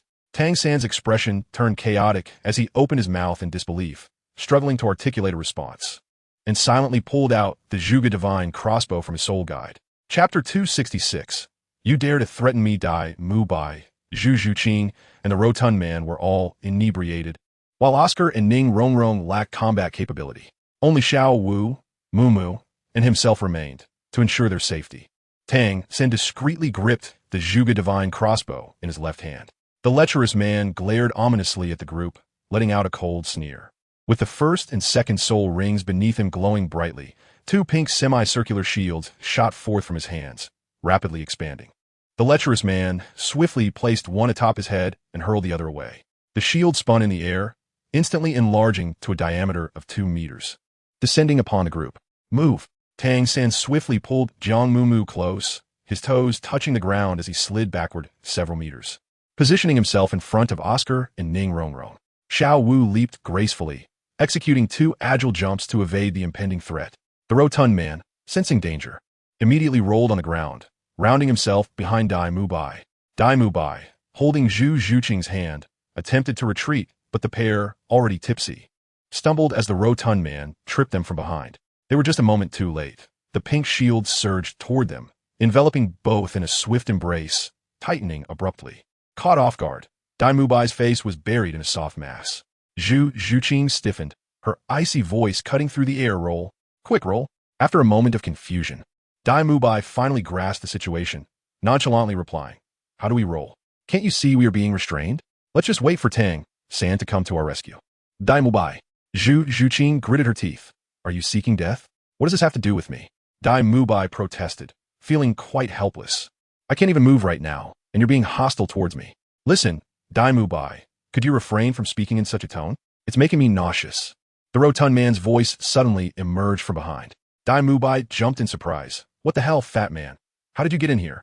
"I've been here all along." The rotund man complained, squished between Dai Mubai and Zhu Zhuqing's intertwined legs, nearly suffocating. "You two, can you not engage in such intimate exchanges at a time like this? Think of a way to escape." "What kind of method?" They retorted. "Can't you see that the more we struggle, the tighter this thing becomes?" Dai Mubai lowered his head, speaking languidly. The plump fellow sighed in frustration, muttering that he believed Dai Mubai simply did not wish to go outside. "You two be quiet." Zhu Zhuqing firmly twisted the hand she had pressed against Dai Mubai's side, causing him to shudder involuntarily and emit a muffled groan. The plump fellow silently cursed under his breath. Meanwhile, outside, the battle had commenced. Observing Tang San, Mume, and Xiao Wu unleash their martial spirits, the lecherous man momentarily appeared taken aback. "Soul, Emperor? Do not waste your breath on him. Attack." Xiao Wu signaled to Jiang Mumu. Without hesitation, the two charged from either side. One leapt high, her long legs aimed directly at the lecherous man's neck, while the other, gathering strength, swung her fist towards his chest. Just as the strike was imminent, the lecherous man remained unfazed, merely taking 2 steps back. The mask he wore atop his head suddenly flashed with a pink light, enveloping his entire form in an instant. With a resounding thud, the scene unfolded. Jiang Mumu felt as though she had struck something soft, yet remarkably resilient. Upon contact, she was immediately rebounded. A glance at Xiao Wu revealed a similar reaction. The two exchanged wide-eyed stares, astonished by the extraordinary elasticity of this object. Chapter 267. The Dreadful Shield. "Little ones, you are still too inexperienced," the lecherous man cackled from within the shield, his mouth stretching into a wide grin as he emitted a series of high-pitched laughter. Pointing toward another shield, he spoke in a conspiratorial tone. "Uncle never bullies children. Let us strike a deal. If you refrain from meddling, I shall release those 3 and allow you to depart." How's that sound? He was not foolish. Facing 3 soul sovereigns with only 1 soul master, the odds were heavily stacked against him. Even if he were to hold his ground, he certainly would not gain any advantage. Rather than engage in a futile struggle that would only deplete his soul energy, it was wiser to withdraw. "Not to trouble us." Xiao Wu tossed her braid dismissively and chuckled. "You old pervert, do you truly believe that this flimsy shield can hold us back?" Jiang Mumu stood with her hands on her hips, her small face puffed up in indignation. Realizing we were younger, they sought to bully us. But when they found themselves outmatched, they thought to flee. Such naive aspirations. Seeing that the two were not intimidated, the lecherous man suppressed his laughter, his expression darkening. "Is this not over yet?" "Humph." Refusing to drink the offered wine, seeking instead the bitter brew, "Are we?" With a wave of his right hand, the 3rd soul ring beneath his feet glowed, and he declared, "Then let us allow your companions to taste some hardship." Before his words had fully settled, a plume of pink smoke began to rise from the confinement surrounding Dai Mubai, Zhu Zhuqing, and the chubby boy. "Poison?" Tang San's expression turned grave. The lecherous man, hiding in another enclosure, let out a shrill, unsettling laugh. "My 3rd soul skill is quite a remarkable one. Within 5 minutes, those 3 will be floating in ecstasy." "Ha!" Xiao Wu exclaimed. "You old pervert. With a soul skill so vile and disgusting, How have you not been dispatched yet? Hold your tongue. Let me finish, the man said, rubbing his hands together. Little girl, do you understand? Once they become too excited and have no means to relieve themselves, they will pop and perish. Isn't that thrilling? Meanwhile, within another enclosure, the chubby boy exclaimed, Damn this pervert. Dai Mubai, don't succumb. Think of a way out. He could sense something was amiss. A surge of heat swirling ominously within him. If I could escape, I would have done so already. Dai Mubai inhaled deeply, striving to suppress the rising heat. Though his breath became unsteady. You use Phoenix Fire line. I cannot withstand it with Zhuqing. I'll resort to White Tiger's Radiant Wave and White Tiger's Diamond Transformation. But you and Zhuqing will still be overwhelmed. Too close. The chubby boy cursed. Am I truly destined to meet my end in such a manner? Enough of your blather, chubby. Phoenix Fire line. Zhuqing's cheeks burned, her chest rising and falling rapidly. She would rather face the flames of evil than perish in such a grotesque way. Stop. Calm down. Dai Mubai urgently intervened. The chubby boy's head was lodged in the bend of his leg, and should he activate the Phoenix Fire line? Dai Mubai instinctively tightened his grip. Coughing and gasping, the chubby boy's eyes rolled back in distress. Just as their consciousness began to wane, a sudden release enveloped them. A refreshing breeze filling their lungs as the oppressive confinement transformed into a swirl of pink light, vanishing into thin air. What is this? They beheld Xuan Mumu and Xiao Wu, each holding a black long box that effortlessly shattered the dire enchantment. As the lecherous man retreated, his forced grin failing to mask his fear, he stammered. Wait, my young friends, beautiful ladies, let us discuss this. Do not approach. Chapter 268, go. D. Speak of your grandfather. The first to charge forward and fiercely assault the lecherous man was not Xiao Wu, nor was it Jiang Mumu, but rather the blushing Zhuqing. In an instant, a dark figure darted forth, and the glimmering claws of a cat flashed ominously. The lecherous man's great shield of doom was shattered before he could muster his soul power once more, receiving a vicious strike to the chest. Perverse fiend. Lechman. Disgusting. Filthy. Scum. Zhuqing unleashed a torrent of invective as she frantically wielded her sharp claws. The echoes of his agonized screams reverberated through the alley, and amidst the relentless onslaught, the lecherous man had no opportunity to retaliate. Cowering in the corner with his hands clasped around his head. Dare to hide, do you? Let me send you soaring with despair, you disgraceful soul master. With a flick of her long hair, Zhuqing unleashed a flurry of kicks, landing blows indiscriminately. Beside them, the 7 onlookers, including Jiang Mumu, who had yet to join the fray, swallowed hard. Zhuqing, please don't kill him. Xiao Wu shielded her face with her hands, peering through her fingers with wide eyes. Oh, it's too violent, too violent. Oscar stood dumbfounded, bewildered by the sudden ferocity. Dai Mubai, now fully alert, was about to step in to intervene when Zhuqing's thunderous voice rang out. Go. D. A foot flew forth, delivering a crushing blow to the lecherous man's groin. With a heart-wrenching wail, Dai Mubai, who had just risen, collapsed back to the ground, his legs giving way beneath him. Tang San grimaced, turning his face away in discomfort. Jiang Mumu gazed at him in confusion, inquiring what was amiss. Tang San responded with a mere utterance of illusion. Hua Zhuqing exhaled a breath of murky air, shaking off the blood from her sharp claws before turning around, her expression devoid of emotion as she strode directly towards the mouth of the alley. The crowd remained as silent as the grave. It was only after she had calmly exited the alley that Oscar timidly inquired if everything was all right. Ningrong blinket vacanti. Concluding that it should be fine now, Jiang Mumu tugged at Tang San's clothing, urging, well then, let's be off. Tang San took her delicate little hand in his, giving it a gentle squeeze, relishing the softness of the sweet young girl. As such thoughts crossed his mind, he couldn't help but cast a sympathetic glance at Dai Mubai. Dai Mubai's expression was stiff. He abruptly pulled the still-dazed fatty closer. The fatty, regaining his senses, whispered something in a muted tone. Get lost, Dai Mubai snapped, swiftly distancing himself from him. You can enjoy yourself. I have no desire to court danger. Off you go.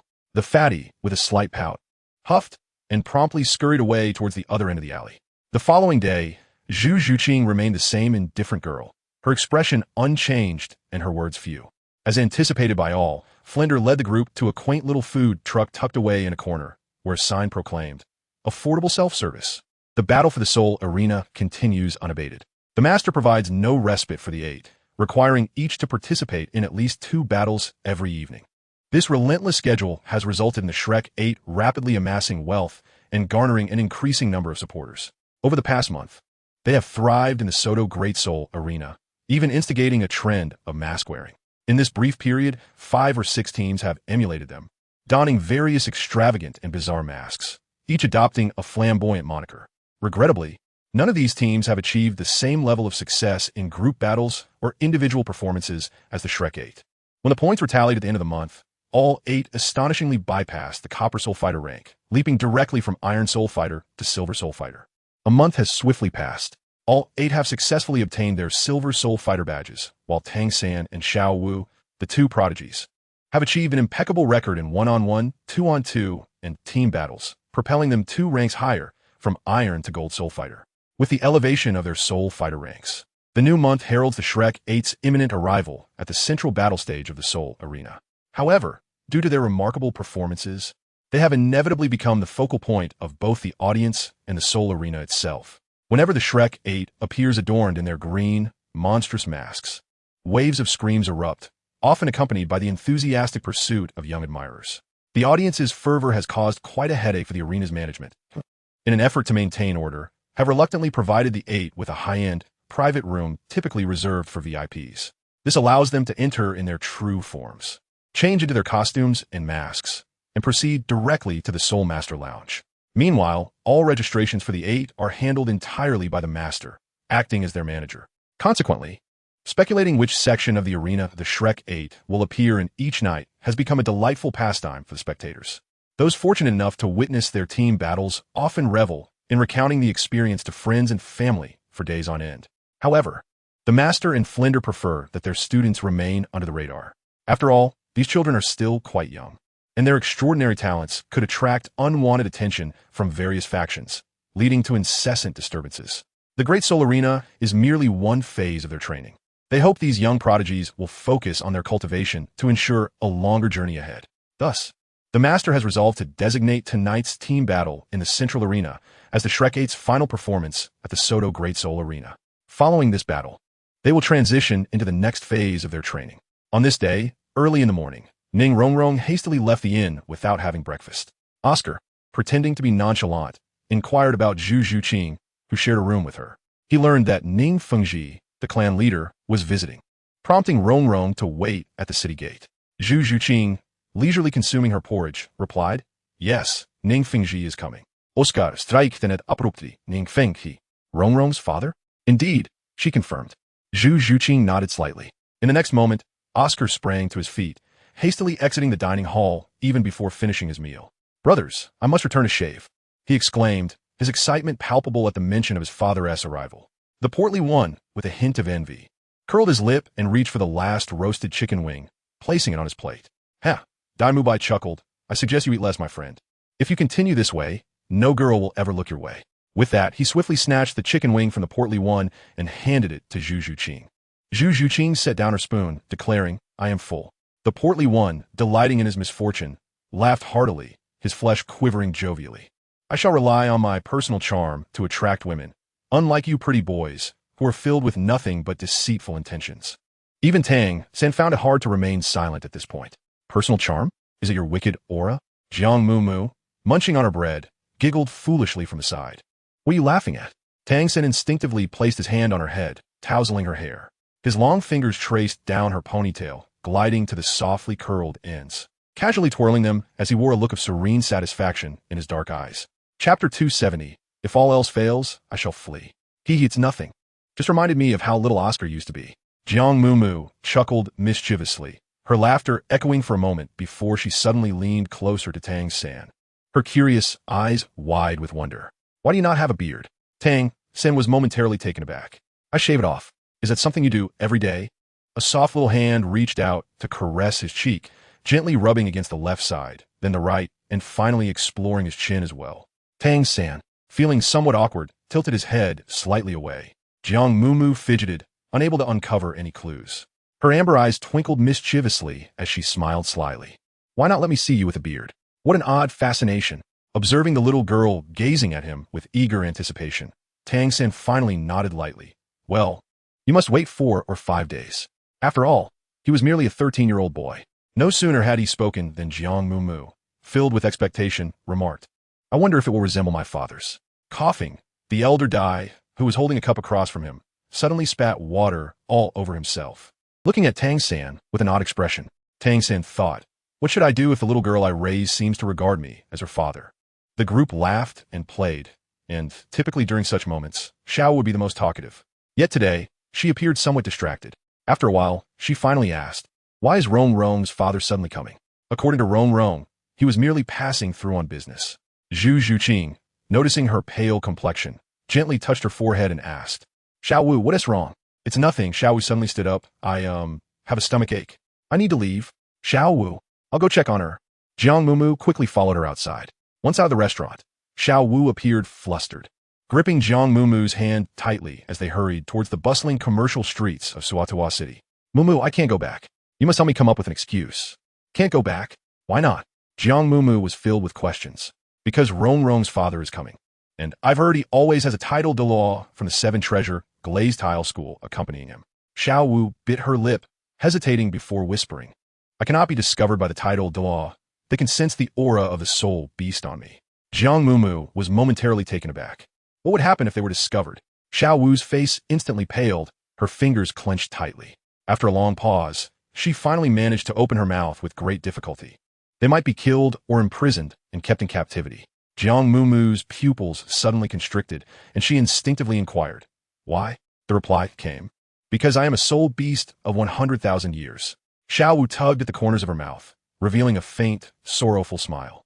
If you slay me, you shall acquire a 100,000-year soul ring and a precious soul bone. Even if the title Douluo can no longer add soul rings to themselves, they would still confine me, allowing their descendants and students to ultimately take my life. Jiang Mumu gazed blankly at Xiao Wu. Although she was aware that Xiao Wu was a spirit beast, she had long since overlooked this fact. In her heart, Xiao Wu was a dear friend with whom she had grown up, a tempestuous girl who relished fighting and indulging in snacks. Jiang Mumu found it impossible to associate herself with words such as kill, imprison, and confine. Xiao Wu gazed at her in a similar manner. After a brief moment, she leaped forward and embraced her neck, whispering, I must take refuge for now. If things become unbearable, I shall flee. The little bundle whimpered, I cannot bear to part with you. Chapter 271. So handsome. Jiang Mumu's mind was a tumult of questions, yet she could not untangle her thoughts, so she simply reached out to pat her back, realizing that there was no need for such a desperate escape. Xiao Wu paused, halting her whimpering. Here, Jiang Mumu said, twisting her wrist and revealing a handful of colorful, pea-sized candy beans in her palm. Xiao Wu blinked in surprise. These are called breath-hiding candies. If you place one under your tongue, it will conceal your presence. Jiang Mumu extended her hand towards her. Is it really that extraordinary? Xiao Wu, intrigued, picked one up and examined it closely, turning it over in her fingers. Jiang Mumu nodded, recalling that incident in the Starry Forest. Had I not been excessively anxious and inadvertently swallowed it, Erming would never have discovered my presence. However, you are human, and I am a soul beast. Is this truly permissible?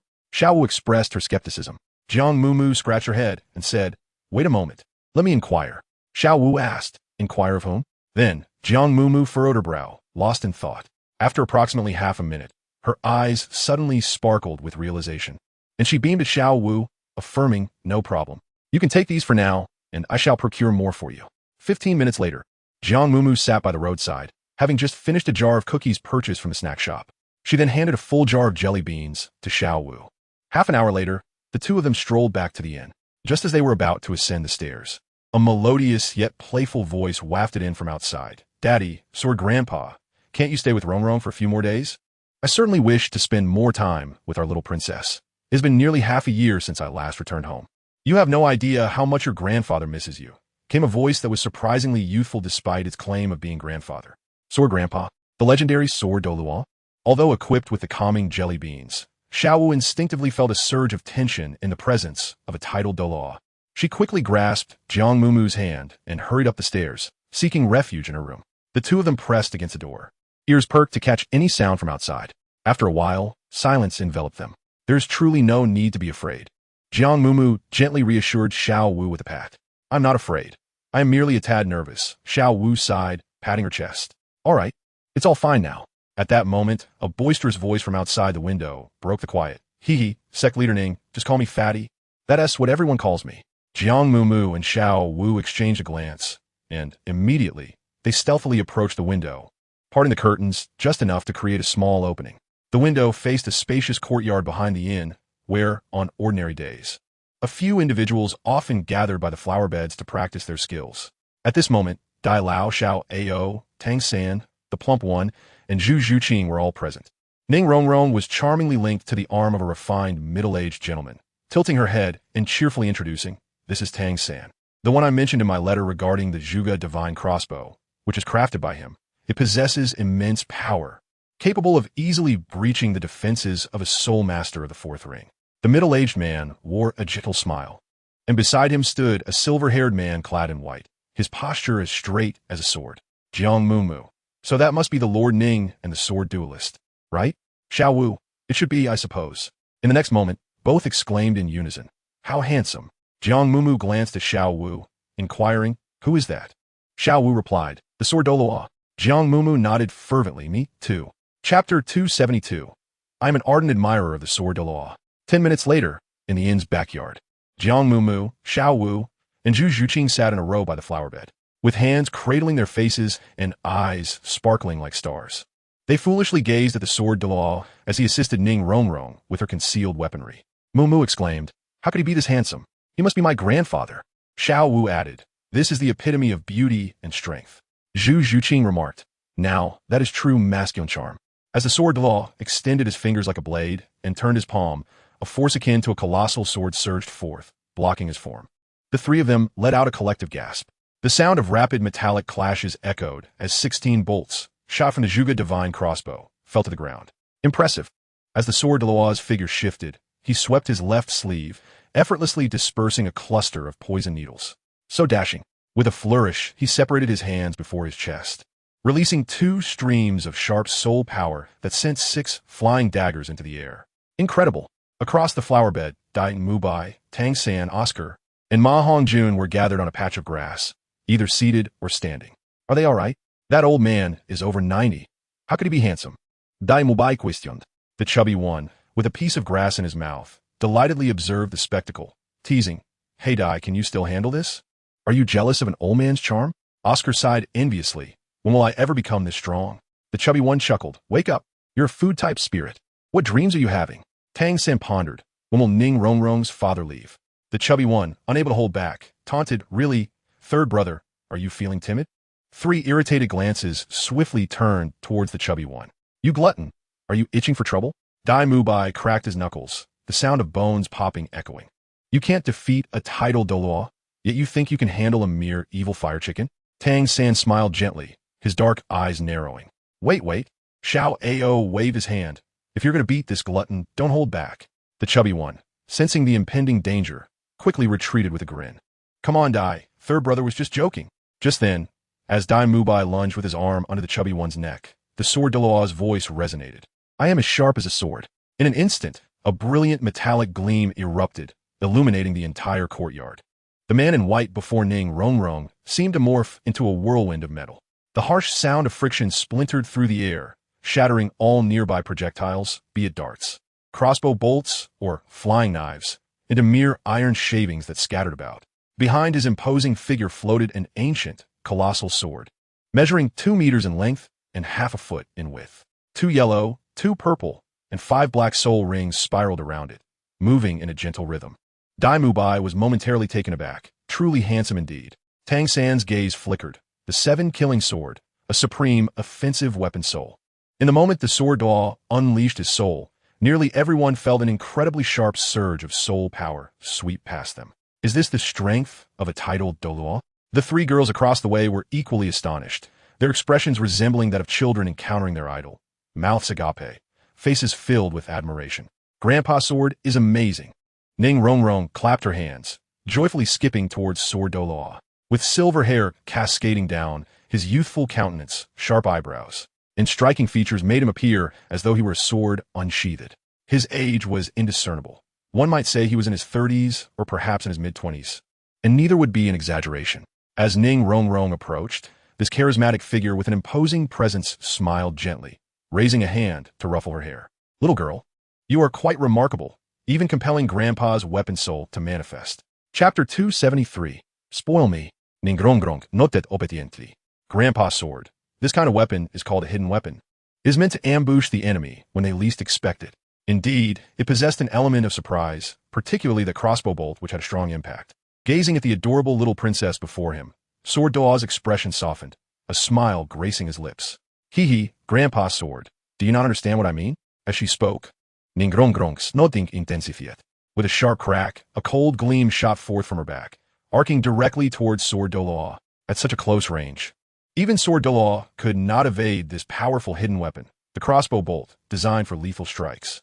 While he could defend himself, the 7-killing sword was overwhelmingly formidable. With the little princess in front of him, unleashing his weapon soul would undoubtedly place her in grave danger. In a flash, Sword Douluo had no choice but to open his mouth and bite down on the incoming bolt. A small stream of venom was immediately forced into his mouth under the pressure of his teeth. Sword Douluo felt a numbing sensation on his tongue.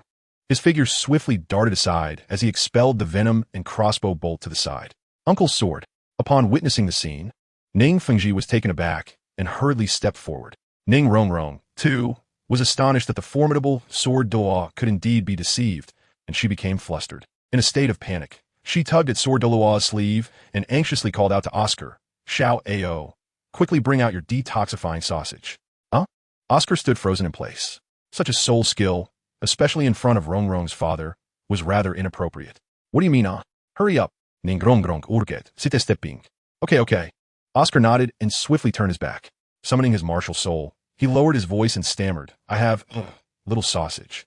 "It's fine, Grandpa, I'm all right." Rongrong. "Don't be afraid." Sword Douluo waved his hand dismissively, speaking in a vague manner. At the same time, he concentrated his soul power, forcing the already dispersed poison to the tip of his tongue before biting down. A mouthful of purple-black venom mixed with blood was expelled, and his complexion finally eased. Ningronggrong. Ning Fengji shot a cold, piercing glance in her direction. Aware that she had caused trouble, Ning Rongrong's eyes turned red, and she lowered her head, standing frozen in place. Fengji. Sword Douluo quickly reached out to pull her into his embrace, gently patting her. "It was my oversight. Why are you scolding her?" Ning Fengji replied, "Sword Douluo, as the saying goes, all is fair in war. If Rongrong can make this old bone of mine suffer, then that is her talent." Uncle's sword, this is quite exasperating, Ning Fengji thought to himself. It was always the same. Whenever this little witch made a mistake, someone would emerge to shield her.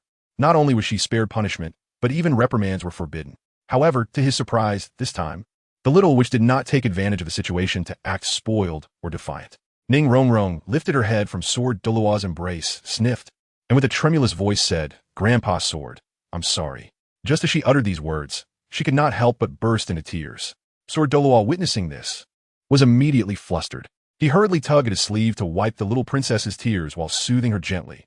"Rongrong, be good, don't cry. You reminded Grandpa's sword. It was my carelessness. How can I blame you?" Ning Fengji stood to the side, opening his mouth as if to say something, but was silenced by a glance from Sword Douluo, leaving him to silently sigh. Chapter 274. Who wouldn't be arrogant? Good heavens! The 7 witnesses to the protective nature of the title Douluo exclaimed in unison. They finally understood why Ning Rongrong, upon entering Shrek Academy, had been so audacious. With such a powerful figure unconditionally doting on her, who wouldn't he become arrogant?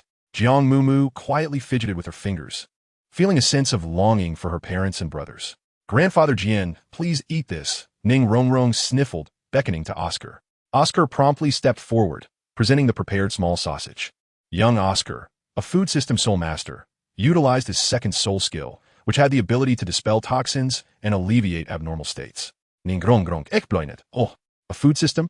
Both Sword Douluo and Ning Fengji turned their gaze towards Oscar simultaneously. I was too eager to showcase my concealed weaponry earlier and didn't properly introduce you all."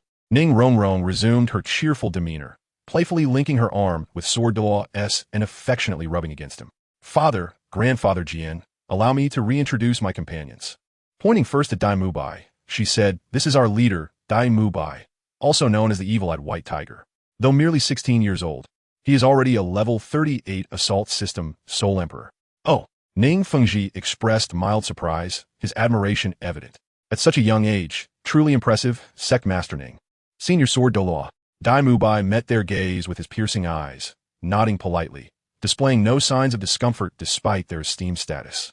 Do not regard me as a sect master. You are Rong-Rong-'s friends, so simply call me uncle, Ning Fengji said with a graceful and affable demeanor, instantly endearing himself to others. He couldn't help but glance again at the young man before him, who exhibited a certain charisma.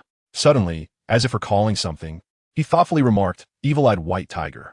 Dai Mubai immediately understood that Ning Fengji had discerned his background and couldn't help but smile wryly. Fortunately, Ning Fengji merely acknowledged this insight without making it overt, nodding slightly before naturally shifting his attention, guided by Ning Rong-Rong's finger. This is Zhu Zhuqing, my roommate. Her martial spirit is the Nether Cat, and she is a level 28 agility system soul master. Ning Rong-Rong playfully stuck out her tongue. Zhuqing is the youngest among us 8, yet her soul power surpasses mine by a level. In contrast to her usual demeanor, Zhu Zhuqing greeted them with a gentle bow. Hello, Uncle Ning, Senior Sword Douluo. I hope this little witch of ours hasn't caused you any trouble. Ning Fengji responded with warmth and humor. Ah, my dear, I believe you are quite sensible now. No need to call you a little witch all the time. Ning Rong-Rong pouted in dissatisfaction. Why does father always have to reveal my secrets in front of so many people? Sword Douluo quickly interjected. Our Rong-Rong has always been a well-behaved child, both clever and charming, truly endearing. He then popped the remaining small piece of sausage into his mouth, his expression one of sheer delight. With his strength, the minor toxicity in the arrow was hardly a concern, but who could resist such thoughtful gestures from his little princess? Sword Douluo was filled with a sense of satisfaction, yet Oscar felt a twitch in his eyelids. He worried that one day, the handsome and formidable figure might inadvertently overhear his soul incantation, leading to a swift and dire consequence. Sigh, such a burden. Chapter 275. Young brother, how old are you? This is the chubby fellow.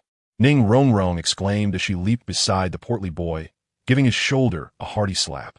His name is Ma Hongjun, a master of the assault spirit system at level 28, with the phoenix as his martial spirit.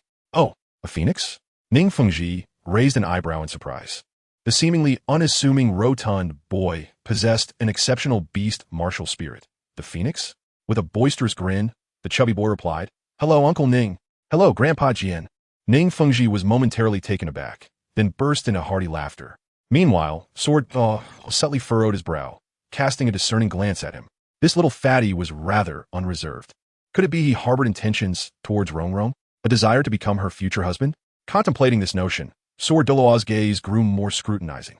Sensing the pressure from the title Douluo, the boy instinctively recoiled, retreating timidly behind Oscar. This is Xiao Wu. Her martial spirit is the Jade Rabbit. She is just over a month older than I and already at level 31, a formidable close combat assault spirit master. Ning Rong-Rong continued. Typically lively, Xiao Wu was unusually subdued today, offering a polite greeting before lapsing into silence, seemingly anxious not to draw attention to herself. Ning Fengji assumed it was merely her introverted nature and smiled gently in acknowledgement. This is Mumu, with a martial spirit of the Book of Contracts, boasting an extraordinarily powerful mutated soul ring, also a level 31 assault spirit master. Ning Rong-Rong placed a hand on her shoulder. Mumu is my partner in the 2-on-2 matches at the Soto Great Spirit Arena. Our team is called Fierce Warriors, and our record is 29 matches, 29 victories. Impressive, isn't it? Quite impressive, Ning Fengji remarked, his gaze landing on Jiang Mumu with admiration. To lead Rong-Rong to such a flawless record, this young lady is indeed remarkable. Although his words seemed to tease his own daughter, the petite girl before him, still cherubic in appearance, truly earned his respect. With level 31 soul power and accompanying a second ring support spirit master, maintaining a flawless record in 3-ring matches showcased her exceptional strength, warranting serious consideration. Jiang Mumu hurriedly waved her small hands, exclaiming, No, Rong-Rong's support is quite formidable as well. Did you hear that? Your daughter is impressive too. Ning Rong-Rong proudly lifted her chin toward her father. Ning Fengji shook his head in resignation, well aware of his daughter's capabilities. The 7 treasure glaze tile is indeed a top-tier martial soul, yet with Rong-Rong's current soul power, the skills she can enhance are rather limited. Ultimately, it is merely a matter of fortunate ease. This is Oscar, whose martial soul is a sausage, and he is a 32-level food system soul master. Ning Rong-Rong indicated towards the young Oscar, offering little introduction, her voice softening. Already a soul master? Ning Fengji glanced at Oscar, inwardly marveling at the talented young man before him. As a support type himself, he understood the distinction between support and combat classes. To reach the same level as a combat type, a support type must exert significantly greater effort. Moreover, cultivation within the food system is the most challenging among support types, with the carnivorous category being the most arduous. Yet this young man, despite his tender age, had already surpassed the 30-level threshold, if given time in his excitement. Ning Fengji couldn't help but inquire, "Young man, how old are you this year?" Oscar, already nervous, became even more anxious upon this question, stammering as if his tongue were not his own. "Uncle Ning, I am 15 this year, 1 year younger than Douluo." Ning Fengji was taken aback, his gaze shifting slightly as he prepared to speak again, only to be interrupted by Ning Rongrong. "Daddy, how can you call him young man? That is quite a mix-up in generations." She turned slightly, almost protectively positioning herself between Oscar and her father. "Uncle, you can just call me Xiao Ao," Oscar quickly interjected. Ning Fengji's astonished yet appreciative gaze granted him a measure of comfort and confidence, allowing his words to flow more smoothly. "Haha, I must have been a bit muddled with joy." Ning Fengji laughed, tapping his forehead. Xiao Ao, on Ning Rongrong swiftly pointed to Tang San, eager to steer the conversation away from Oscar. "This is Tang San. His martial soul is Blue Silvergrass, a 33rd level control system soul master. The hidden weapons I mentioned in my letter are all his handiwork." As she spoke, she removed several pieces of equipment from her person and presented them to Ning Fengji and the sword Douluo. "Rongrong, your companions are truly astonishing. One more impressive than the last." Ning Fengji expressed his admiration sincerely, soon shifting his gaze to Tang San and the array of uniquely crafted hidden weapons. "Of course, we are all little monsters," Rongrong replied. "Daddy, you have tried out these hidden weapons. What do you think of their power?" She turned back, raising her eyebrows at Tang San with an oddly inquisitive expression. Tang San, puzzled yet respectful, offered a slight bow to the two elders. "May I refer to you as Xiao San?" If Ning Fengji's initial glance at Oscar was one of admiration, then his gaze towards Tang San not only held appreciation, but also curiosity. "Of course, you may." Tang San nodded in acknowledgement, recognizing the elder's authority. It was truly hard to believe, without witnessing it firsthand, that such intricate and exquisite hidden weapons could be crafted by mere youth. Truly a prodigious talent. Ning Feng Ti etklaimet. "Uncle Ning, you flatter me," Tang San replied with a modest smile, betraying little emotion. However, he could vaguely discern the intentions of the esteemed leader of the Seven Treasure Glazed Tile School. Having presided over the school for many years and maintained its esteemed position among the top 3 sects, Ning Fengji possessed an astute ability to discern character. Calm and meticulous, he assessed Tang San. A youth with intellect far surpassing his peers could hardly be oblivious to his thoughts. With a hearty laugh, Ning Fengji got straight to the point. "Little San, the main reason for my visit is your remarkable hidden weapons. Would you be willing to sell me the manufacturing methods? You may set any price, and I shall not haggle." Despite his refined and handsome appearance, Ning Fengji's words carried the grandiosity of one accustomed to high office. Upon hearing this, Ning Rongrong exchanged glances with him, mimicking a gesture that seemed to suggest, "Are you going to take advantage of him?" Jiang Mumu scratched her head and leaned towards Tang San, murmuring softly.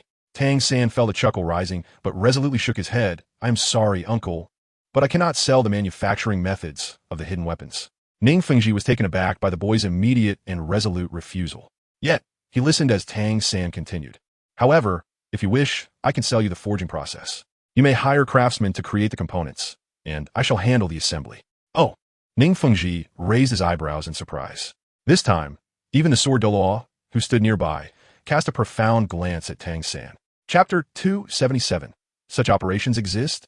It is better to teach a man to fish than to give him a fish. Tang San understood this principle, and Ning Fengji certainly did as well. Hidden weapons inevitably face wear and tear. Without grasping the core technology, the Seven Treasure Glazed Tile School would have to rely on others in this domain in the future. This transcended mere monetary matters. Ning Fengji raised an eyebrow, lost in thought. Tang San maintained his calm demeanor, revealing no emotion, and inquired, "May I ask which hidden weapons Uncle Ning desires?" Coming back to his senses, Ning Fengji laughed heartily. "I am quite satisfied with these hidden weapons on Rongrong. Let us proceed with 500 sets of such equipment, and I shall offer 10,000 gold soul coins for each set. What do you think?" As soon as he finished speaking, before Tang San could respond, those nearby collectively gasped in astonishment. "One set costs 10,000. How much would 500 sets amount to? I seem to have lost track of the calculations." The plump man lowered his head, absently counting on his fingers. 5 million gold soul coins. Oscar's voice trembled slightly. While it was known that the Seven Treasures Glazed Tile School was affluent, It was surprising to discover just how wealthy Ning Rongrong's father truly was. It took Xiao Wu a while to close her mouth, incredulously pondering whether such treasures could truly belong to a bunch like Tang San. 5 million is enough to sustain a lifetime, Jiang Mumu thought lazily. With that much money, why bother being a soul master? Wouldn't it be more comfortable to simply relax? The crowd stared at Tang San with eager anticipation, wishing they could nod in agreement on his behalf. The price was acceptable. A subtle smile curved Tang San's lips, but he felt the need to clarify. However, the construction of the hidden weapon components will require you, Uncle Ning, to manage that yourself. I will only provide the blueprints and handle the final assembly. As he spoke, he elegantly retrieved a stack of blueprints from his soul guide, reviewed them to ensure accuracy, and handed them to Ning Fengji. The sword Douluo couldn't help but smirk, crossing his arms in front of him and casting a sidelong glance at Tang San. Kid, you certainly have a knack for business, he remarked. The materials and labor were not his concern, and at such a young age, he was adept at playing a clever game of empty-handed profit. Sir Uncle. Ning Fengji gently shook his head. After taking the blueprints, he directly placed a golden card into Tang San's hand and said amiably, "This will serve as a deposit. The remainder will be settled upon the completion of the hidden weapon assembly. Is that agreeable?" "Of course," Tang San replied, calmly accepting the card without inquiring about its contents. The others, aside from the sword Douluo, were left dumbfounded, gazing at Tang San as if he were a shrewd and unscrupulous merchant. Is such a tactic even permissible? Well then, Rong, the matter is settled, and I shall no longer intrude upon your training, Ning Fengji said, raising his hand to pat his daughter's head. Dad! Ning Rong hugged his waist, her little face falling. I knew it. You didn't come just to see me. Am I not your beloved daughter anymore? Stop saying foolish things. Ning Fengji lightly flicked her forehead. You've grown into a young lady. You should refrain from acting spoiled. It's quite embarrassing. Rong, come here, the sword Douluo called, opening his arms. In Grandpa Sword's eyes, you will always be the most adorable little princess. Grandpa Sword is the best. Children, until next time, Uncle welcomes you to visit the Seven Treasures Glazed Tile School whenever you have a chance. Ning Fengji bowed slightly to the group, his gaze lingering on Tang San with a smile before departing with the sword Douluo. As they exited the inn, the sword Douluo couldn't contain a grunt. That little rascal named Tang San really dares to ask for such an amount. Fengji, you too. While we are wealthy, is this truly how we should spend it? Surprisingly, you care about money, Sir Uncle? Ning Fengji took it. It's not merely a matter of money, the sword Douluo replied sternly. While those hidden weapons may greatly benefit the sect, does this not imply that we would have to rely on that little brat indefinitely? Not necessarily. Ning Fengji lightly tapped the blueprint in his hand, which detailed the forging methods and materials for each type of hidden weapon with remarkable precision. Furthermore, Tang San had not deliberately scrambled the order to thwart us. Our seven-treasure glazed tile sect is not lacking in skilled craftsmen. Is it truly impossible for anyone to assemble them? Upon hearing Ning Fengji's words, the sword Douluo managed a faint smile, acknowledging the boy's discernment. Sir Uncle, what are your thoughts on these children? Ning Fengji inquired. In terms of ability and talent, they are indeed all worthy of cultivation, replied the sword Douluo, especially that food type one. Remarkably, his soul power level is not inferior to the others, a feat that cannot be achieved through mere effort. Ning Fengji nodded, seemingly with a hint of regret as he sighed. He bore a handsome visage, yet regrettably, he belonged to the support category. The sword Douluo glanced at him. Your tone resembles that of someone selecting a son-in-law. Which of those boys have caught your eye? Ha ha! Ning Fengji laughed heartily, waving his hand. It's still early besides. What does it matter if I have my eye on someone? It must be someone Ruo favors. In the inn's backyard. No sooner had Ning Fengji departed than a group of eager-eyed individuals surged forward, cornering Tang San. Little San, when it comes to ruthlessness, you truly surpass us all. Aren't you afraid the sword Douluo will strike you down for your audacity? Oscar exclaimed, giving a thumbs up in admiration. Ma Hongjun clicked his tongue. Third brother, I must say, in the realm of unscrupulous trade, you are even more gifted than Dean Flender. 5 million. This profit is far too easy to make. As soon as the sword Douluo left, Xiao Wu sprang to life, cheerfully exclaiming, Tang San, you should switch to blacksmithing. It must be more promising than being a soul master. Isn't that perhaps a bit excessive?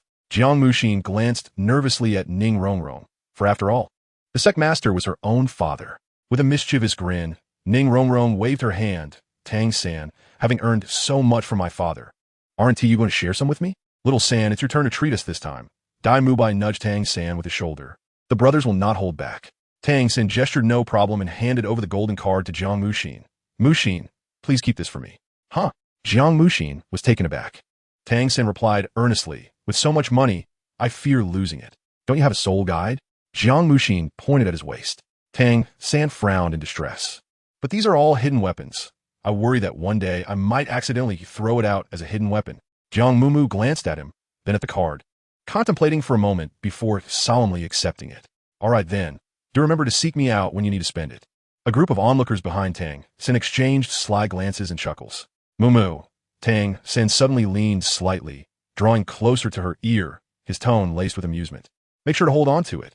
This is my savings for a future wife. Savings for a future wife? Jiang Mumu looked up, her expression a mixture of curiosity and bewilderment. Their eyes locked, and Tang Xin's dark gaze deepened as he was about to nod in response when he heard the young girl retort, You don't even have a girlfriend yet. Aren't you getting ahead of yourself? Chapter 279. The Futility of Bullying Weaklings as Nightfall Descended.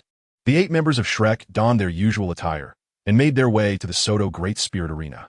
No one would pay heed to these seemingly unremarkable children, merely in their early teens, as their youth served as the perfect guise. Both Tang Xin and Mumu had acquired Golden Spirit badges. So, does this mean we will be battling against teams of the Golden Spirit level tonight? Upon entering the arena, Fatty suddenly inquired.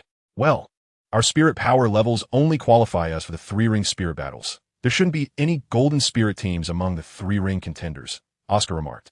Jiang Mumu absent-mindedly raked her fingers through her hair, pondering, have we truly reached a level where we have no rivals? Xiao Wu, momentarily taken aback, exclaimed, What? Does it mean there is no money to be made? Always defeating the weak is rather dull, Demubai remarked languidly. Tang Xin raised an eyebrow, noting that the Duhan Arena appeared to permit challenges beyond one's rank. Just then, a team of masked soul masters brushed past Shrek's 8, heading towards the team battle registration point. Ugh, they're mimicking us, Ning Rongrong scoffed. The 8 did not linger in the hall, swiftly making their way through the exclusive VIP passage to the confidential room prepared for them at the Duhan Arena. The room was lavishly adorned, featuring spacious and comfortable leather sofas with a thick, plush carpet underfoot. A smooth, transparent glass wall faced the central Duhan platform, allowing an unobstructed view of the battles taking place. Upon entering, they found Master Dean Flander and Zhao Wuja leisurely sipping tea, with a roll of white cloth notes laid upon the coffee table. Ah, our adorable little monsters from Shrek have arrived. Flander greeted with a warm smile as he turned to face them, waving amiably. The group halted at the doorway, all eyes trained on him with a mix of caution. Flander's smile faltered slightly. What is the meaning of this? The plump one scratched his nose. Dean, could you refrain from addressing us with such a demeanor? It's rather unsettling. Ning Rongrong nodded in agreement, whispering, It feels as though we are about to be sold off. What are you saying? I'm Dean, the one who cherishes each of you. Flander's keen eyes narrowed slightly. The others exchanged glances, contemplating whether his gaze was appraising each of them. Enough, Flander. Do not frighten the children, Master chuckled lightly. Come here. There are matters we need to discuss. The 8 exchanged puzzled glances before stepping into the room. First, take a look at this, Master said, unfurling the white cloth notes on the coffee table. This contains information about your opponents for tonight's team battle. Information? Demubai furrowed his brow. ISNT the team battle always matched by the Grand Duhan Arena, without prior notification to the combatants? You little rascals have become invincible in the 3rd ring. What is the point of matchmaking? Zhao Wujia proclaimed proudly, crossing his legs. Indeed, within the entire Soto Grand Duhan Arena, besides your team, there are 4 others, all composed of Soul Kings at least at level 50. This particular team is a Silver Duhan team, and their members possess soul power levels and configurations comparable to yours. Master tapped the cloth notes. Their leader has conveyed a desire to challenge you through the Grand Duhan Arena. Chapter 280. Father Blue and Grandfather Green. Upon hearing the word challenge, the 8 individuals collectively perked up with renewed enthusiasm. They had already established a formidable reputation in the grand arena of combat, and many teams would go to great lengths to avoid facing the Shrek 8 monsters. Any team daring enough to issue a challenge must possess comparable strength. However, this particular team was rather peculiar. Jiang Mumu tilted her head, confirming her initial impression. It felt somewhat like they were taking advantage of the situation. As the group approached, they finally noticed a small line of text in the upper left corner of the parchment. Member information of the Father Blue team. The rotund member could no longer contain himself and exclaimed a curse. Are they deliberately provoking us? Oof. If they dare to step onto the battlefield, I'll make them kneel. Dai Mubai responded with a cold smile. Indeed, I am eager to see who possesses such arrogance. Ning Rongrong interjected. Then when the host introduces both teams, won't we appear at a disadvantage? Jiang Mumu pondered for a moment and suggested, shall we also change our name? They're called Blue Father, so we can be Green Grandfather. What do you think? A wave of agreement resonated among the other 7. All right, enough of the antics, the master said with a resigned smile as he rose to his feet. This team has issued a challenge to you, and along with it a wager. With that, he directed his gaze toward Flander. Flander adjusted his glasses, his eyes gleaming with enthusiasm. The wager is 100,000 gold soul coins. If you emerge victorious in this single match, you will earn that sum. 100,000? Such wealth. Is this team nurtured by a prominent family or sect? Flander cleared his throat lightly and shifted the conversation. Of course, this 100,000 gold soul coins cannot be considered entirely yours. You are aware of the school's financial situation. Before he could finish, all 8 nodded in unison. The chubby one spoke first. While 100,000 is indeed a substantial amount, I have earned quite a bit at the Soul Arena recently, and besides, I'm not in a rush to marry. Dai Mubai waved dismissively. I have no need for money. Zhu Zhuqing nodded in agreement. Even without the financial aspect, I cannot tolerate such brazen provocation from that team. I will make them regret their insolence, exclaimed Xiao Wu indignantly. It doesn't matter to me. I have enough funds, Tang San said as he affectionately patted Jiang Mumu on the head. Jiang Mumu playfully nudged him, exclaiming right now, you are the wealthiest among us. The stakes on their side amounted to 100,000 gold soul coins. What about ours? Oscar stroked his chin, posing a pivotal question. Given that this was a wager, both parties were undoubtedly required to stake their resources. The Blue Daddy team must have ulterior motives to initiate such a challenge. You haven't let greed cloud your judgment, Flander remarked, his expression turning serious. He surveyed the faces of the 8 individuals, stating, you little monsters are the true assets of the team. The group paused in surprise. Haha, could it be that the other side has a girl who fancies me? The chubby one grinned, tousling his hair. Xiao Wu shot him a sidelong glance, noting that the name Blue Daddy implied a burly man. Ning Rongrong could no longer contain herself. Her cheeks flushed with laughter as she raised an eyebrow and glanced at him. Be careful, fatty. Rongrong, you seem to know too much, Oscar replied, exasperated. Clearing his throat, the master adopted a serious demeanor, prompting the group to compose themselves, straightening their postures. The master continued, as for our side's wager, if you lose, all of you must join the opposing team and, as its members, participate in the Continental Soul Master Academy Elite Competition in a year. The Continental Elite Competition. Among those present, except for Dai Mubai, Zhu Zhuqing, and Ning Rongrong, the other 5 displayed looks of confusion. What is that? Jiang Mumu inquired, not understanding. The Continental Elite Competition sounds quite impressive, she added. The master explained, it is a grand event for all advanced Soul Master Academies from the 2 great empires, Heaven Do and Star Luo, organized by the royal families of both empires with assistance from the Spear Hall, held once every 5 years. Participants must be under 25 years of age, so even the elites from various academies typically only get one chance. He continued, teams or individuals who excel in the competition will undoubtedly attract the attention of both empires and the Spear Hall, but that is not the most important part. The master paused, and as he looked at the group, a fervent light ignited in his otherwise calm eyes. The ultimate prize for the winning team of this year's Advanced Soul Master Academy Elite Competition will be 3 high-quality rare soul bones. Soul bones? And 3 of them. The expressions of the 8 became uniformly serious. After all, soul bones are priceless and cannot simply be purchased with wealth. Their allure to soul masters is immense. So, this so-called Blue Daddy team, thinking they could recruit us with a wager of 100,000 gold soul coins, is indeed calculating. The chubby one expressed his discontent. Recruit? They would need the capability to do so. Dai Mubai clasped his hands before him. His enigmatic gaze cast downward upon the expanse of white fabric spread across the coffee table. The Blue Daddy battle team, comprised of 8 members, all bore the Silver Soul badge. The captain, known as the Blazing Fire Serpent, wielded the Fire Serpent as his martial spirit, a level 39 control system soul master, adorned with 2 yellow and 1 purple soul rings. The vice captain, the Rampaging Gorilla, possessed the Mighty Gorilla as his martial spirit, a level 35 assault system soul master, also with 2 yellow and 1 purple soul rings. The team members included the Earthly Wolf, whose martial spirit was the Lone Wolf, a level 34 assault system soul master with 2 yellow and 1 purple soul rings, the Phantom Skeleton, whose martial spirit was the Skeleton, a level 34 agility system soul master with the same configuration of soul rings, the indomitable golden armor, wielding the golden armored turtle as his martial spirit. A level 34 defense system soul master, similarly equipped. The unyielding golden armor, who also possessed the golden armor turtle. A level 34 defense system soul master with matching soul rings. The wind-chasing feather goose, with the azure feather goose as his martial spirit. A level 33 agility system soul master with 2 yellow and 1 purple soul rings. And lastly, the sacred light, who wielded the healing staff as his martial spirit. A level 33 support system soul master, also bearing 2 yellow and 1 purple soul rings. The group huddled together, poring over their opponent's data while listening to the Master's introduction. According to the Great Soul Arena, this team had emerged 3 days prior, and in that span, they had faced off against the Rampaging God team, the Tiger Eagle team, and the Undying team, achieving victory in all 3 battles.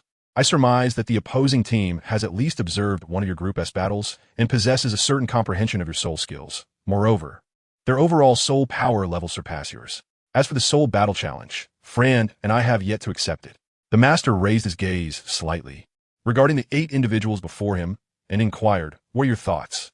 The expressions of the 8 remained remarkably relaxed. "Master, you are well aware that, in terms of soul power alone, apart from Dai Lauda, we have consistently ranked at the bottom among the 3-ringed souls." Tang San's eyes curved gently, a faint smile lingering within his dark gaze. Jiang Mumu nodded like a chick pecking at grains, then continued, "However, the Shrek 8 monsters have never lost a single team battle." Yet, Oscar, resting his chin on one hand, furrowed his brows. Chapter 282. The Abacus's mother opens the door for the Abacus, noticing the collective gaze upon him. He managed a faint smile. 100,000 gold soul coins. Don't you think that's rather meager? Ning Rongrong immediately concurred. There are 8 of us. 8. My father sold just a few blueprints for 5 million. We, 8 living prodigies with boundless potential, are only worth 100,000? It's simply as ridiculous as the Abacus's mother opening the door for the Abacus. What a meticulous calculation. I agree. Since we are bound to engage in battle anyway, why not seize this opportunity to earn a little and contribute to the academy as well?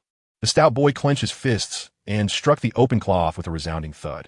Upon hearing the mention of contributing to the academy, Flandra removed his glasses and pretended to wipe away non-existent tears, moved by the sentiment. "Little fatty, you truly are my prized disciple. Now, Xiaogang, let me have another discussion with their leader." Master Flandra pressed his fingers against his forehead in exasperation. Is that really the main point? Nevertheless, he rose and made his way to the door. While the elite competition was indeed important, even a single coin could pose a challenge to a hero. With that, he strode outside. The Master sighed softly and gestured to the others. "If we are to engage in battle, let's discuss our tactics. Your profiles must now be laid bare before the opposing side." Before long, Flandra returned, a smile gracing his face, albeit with a hint of peculiarity. "It seems he struck a fine deal for these little rascals. Ha ha." Zhao Wujie jested heartily. Flandra, with his hands in his pockets, said little more, simply informing them. "Your team battle is the last match in the Central Soul fighting area, and there is still ample time to prepare." The Master showed little interest in the stakes. He stood with his hands clasped behind him by the crystal window, gazing down at the Grand Soul fighting arena, lost in thought. Meanwhile, the 8 members of Shrek quickly entered a state of readiness. Throughout the month in the Grand Arena, the Master and Flandra had adopted a hands-off approach, allowing them to develop through high-frequency combat experiences. This method, coupled with their practical engagements, had resulted in visible growth among them. Even the support-type Ning Rongrong now exuded the demeanor of a seasoned veteran. She spoke up. "The opposing team has 2 strong attackers, 2 agile attackers, 1 defender, 1 controller, and 1 support, an even distribution of combat power, and a remarkably stable formation." Indeed, Oscar stroked his chin, but while this is an advantage, it also serves as a vulnerability. "Young Oscar is right," Ning Rongrong continued, seamlessly picking up the thread of the conversation. "A balanced distribution of combat power also signifies that the overall offensive strength of the team may be somewhat diminished. Although the opposing team possesses 2 additional defenders, we, on the other hand, boast 2 more powerful attackers." Ning Rongrong playfully wiggled 2 fingers. Oscar nodded in agreement, suggesting that we should leverage our advantages and adopt an offensive strategy to breach their defenses first. The other 6 members elongated their responses, collectively nodding in affirmation. 6 pairs of eyes simultaneously turned towards the 2 individuals seated closely together, shoulder to shoulder. "What are you 2 looking at me like that for?" Oscar remarked, scratching his head in discomfort. "It's strange. When did you both become so in sync?" Xiao Wu teased, batting her eyelashes and casting flirtatious glances between the two. It's not merely in sync, it is indeed. Jiang Mumu also wished to lend a hand, yet as the words lingered on the tip of her tongue, they eluded her memory. She resorted to nudging Tang San beside her with her elbow. Chapter 283. Tang San, the serious one. A meeting of minds, a resonance of hearts, an affinity of souls, a harmonious partnership. With a smile glimmering in his eyes, Tang San turned his head to glance at Jiang Mumu, curious about her intended message. Jiang Mumu admired him, giving a thumbs up. Tang San, how have you become as unserious as the others? Ning Rongrong puffed her cheeks, her face slightly flushed, yet oblivious to it. What affinity! What resonance! I clearly despise that lewd Uncle Sausage. Rongrong, do you perhaps harbor some misunderstanding regarding Xiao San? He's serious? Dai Mubai, laughed Ertidi. Beside him, Zhu Zhuqin couldn't help rolling her eyes. Regardless, he is certainly better than you. Laughter abruptly ceased. The dignified Dai Mubai instantly deflated, mumbling under his breath, well, I'm still better than the fatty. Fatty? Dai, are we still brothers? Fatty's round face was etched with grievance. You slander my reputation. If I can't find a girlfriend in the future, you'll be responsible. Upon hearing this, Xiao Wu chuckled. That's a splendid idea. You two are mutually affectionate. Consider it a service to the community. Fatty, Dai Mubai. Zhao Wujia lounged with his legs crossed, lazily peeling an orange while reclining on a sofa. Listening to the increasingly absurd banter, he couldn't help but frown, bellowing, you little rascals. You haven't even grown all your hair and are already preoccupied with nonsensical thoughts. If you lose the upcoming battle, just wait and see how I deal with you. Hurry up and devise a strategy. The 8 of them immediately fell silent, sitting up straight, their playful expressions vanishing. Clearing his throat, Tang San stroked his chin, his fingers tracing the fabric before him. I concur with Rongrong and Xiao Ao's suggestion of a defensive strategy. However, we must remain vigilant. The opposing team possesses a fire attribute control system, which effectively counters my blue silvergrass. Meanwhile, in another VIP room of the battle arena, 8 young men and women clad in matching deep blue uniforms sat around a tea table, their expressions a mix of exasperation. Talong, are you capable or not? Even such a minor task as registering a battle team has gone awry. The speaker was a chubby girl with a fair complexion, her face resembling a soft and sweet rice cake, endearing in appearance. Judging solely by her looks, one could hardly associate her with the formidable defensive spirit beast, the golden armored tortoise. I clearly registered for the blue tyrant team. The boy named Talong scratched his head. How did it confusingly become the blue daddy? Enough already. You must have been solely focused on the girl at the registration desk, cackled a lanky youth with sunken cheeks and a sinister demeanor. His laughter prompted the others to instinctively shrink back, shivering slightly. How about we change our name? This seems rather impolite, suggested a gentle girl with crimson hair. Once the betting commences in the Soul Arena, no modifications can be made to any information. The boy seated next to her face-palmed in exasperation, especially since the opposing team had hastily altered their name to Green Grandpa before the bets were placed. The group exclaimed in unison, huh? Isn't this taking advantage of us? Talon sprang to his feet, clenching his fists, his muscular arms instantly bulging. This is all your fault, sighed the chubby girl, cradling her face in her hands. Did we travel all the way from Heavendo City to make a fool of ourselves in Soto City? The audience is definitely going to laugh at us. Chapter 284. The pressure is quite daunting. The Blue Daddy team, aside from the 8 players gathered around the coffee table, was accompanied by their captain. At that moment, she stood pensively by the floor-to-ceiling window, her gaze drifting across the Grand Soul Arena towards a VIP viewing room across the way, murmuring to herself. Have you noticed? The dean seems a bit off, Talon whispered, glancing at the woman stationed by the window. Their dean was notoriously temperamental, yet today, for reasons unknown, she had turned silent and melancholic. Particularly after her recent encounter with the head of Shrek Academy, she had been staring blankly at the opposite side. Hush! The plump girl made a shushing gesture, tilting her head towards the boy opposite her. What is the dean saying? The boy, hearing her, subtly leaned back, as if implying that she wouldn't let him go easily. Bring him back? Talon's thick brows knitted together as he slammed his fist on the table. It seems our dean has encountered an adversary. Observing his serious demeanor, the other 7 exchanged looks of concern for the foolish. The girl with crimson hair bit her lip, suppressing a laugh. What are you laughing at? Talon incurred devilderith. Dahong patted his shoulder with a sympathetic expression. Brother, you've never been in a relationship, have you? This guy is all brawn. What girl would find him appealing? Teased a girl with short, grayish-blue hair. her petite frame giving her the appearance of a mere 12 or 13-year-old. Talon grinned at her. How coincidental. I also don't fancy short legs. Stupid gorilla. Are you itching for fight? She challenged playfully. Come on, jump and hit me. Do you think I wouldn't dare? The Blue Daddy team consists of 8 members, 7 of whom exhibit a relaxed demeanor, even engaging in playful banter. Only one youth, appearing slightly more mature, maintains a stoic expression, his gaze languidly fixed on the information regarding the Shrek 8 monsters. Brothers, let us discuss serious matters. Upon his utterance, the other 7 immediately ceased their frolic. The adversaries we face this time may prove more formidable than any we have encountered before. The young man raised his hand, his finger resting on the white fabric before him. Although their overall soul power is inferior to ours, their soul skills and the application thereof are remarkably proficient. There are 3 individuals we must pay particular attention to.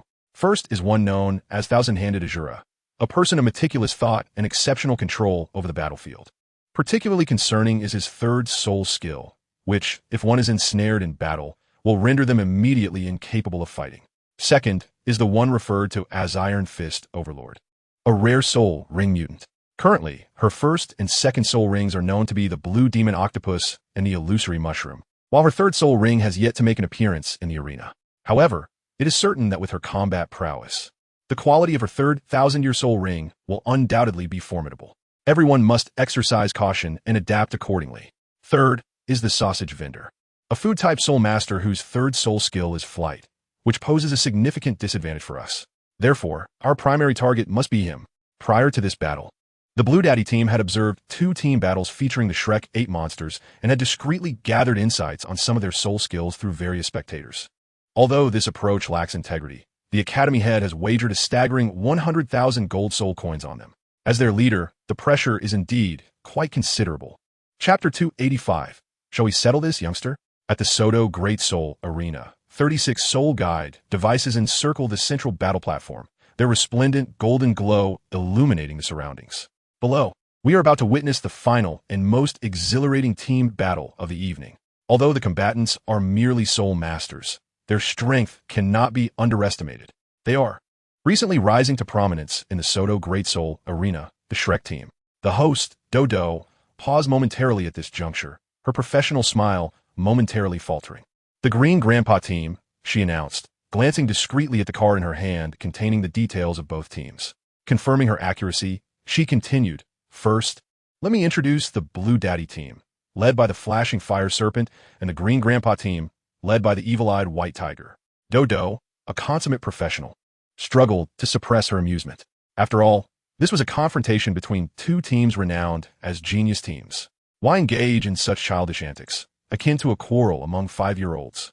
As the sweet and melodious voice resonated, the passage doors on both sides of the soul battle arena swung open simultaneously. Oh dear, what a dreadful commencement. It could hardly be worse. In the left passageway, led by Dai Mu Bai, 8 individuals concealed behind masks erupted into laughter. Among them, the rotund one stood out, his antics particularly irksome. First, he playfully wiggled his backside at the opposing team. Then, with a grandiose gesture, proclaimed, My father's father is my grandfather. In the right passageway, the Blue Daddy battle team expressed their boredom, the petite girl with ash-gray hair rolling her eyes. It was that fiery rotund fellow. Just wait and see how I will deal with him. Tyrone clenched his fists, the knuckles cracking ominously. Everything was proceeding as planned. One must not act impulsively, the young man remarked calmly. After the introductions of the combatants concluded, the host, Douluo, spun gracefully in place, her skirt fluttering as magnificent wings unfurled from her back. 3 yellow soul rings swirling around her. Well then, I shall refrain from unnecessary words, for I too eagerly anticipate the splendid performances of these talented soul masters. With that, she elegantly flapped her wings and soared into the air like a butterfly. Simultaneously, the golden light of the soul guide device coalesced into 2 beams, directed towards each side of the battle arena. Under the leadership of their respective captains, the 2 teams emerged from the passages, standing opposite each other at a distance of several meters. The central soul battle platform of Soto City was encircled not by open grandstands, but rather by 332 enclosed boxes. Behind the single-sided crystal glass, which only allowed views from within, sat a collection of affluent and distinguished guests. Unlike the general populace, who reveled in excitement and cheers, these individuals sought a sense of superior detachment. Consequently, the central battle platform lacked the fervor that usually ignites passion, appearing somewhat frigid instead. However, this did not diminish the formidable presence of both teams. Attention, soul masters participating in the team battle. You have 1 minute to summon your respective martial souls. You may only engage in combat upon my signal to begin, until one side concedes, is entirely defeated, or falls from the battle platform. Douluo floated in mid-air, her dulcet tones heralding the commencement of the battle. Brothers, unleash your martial souls. With a mighty roar, Dai Mubai ignited the entire arena. Almost simultaneously, all 16 combatants unleashed their martial souls, a dazzling brilliance erupting forth. White Tiger, manifest. Phoenix, manifest. Fire Serpent, manifest. Lone Wolf, manifest. Golden Armored Turtle, manifest. In the realm of soul battles, grand skirmishes occur almost daily within the Great Soul Arena.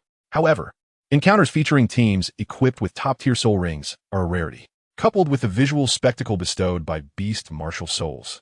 The scene can be aptly described in but 2 words: magnificent. As anticipated, the Blue Father team has indeed adopted a balanced formation that excels in both offense and defense. The formidable Dali Xingxing and the earthly fiend Lone Wolf lead the charge as the primary assault units. The indomitable Jin Jia and the unyielding Jin Jia follow closely as the defensive stalwarts.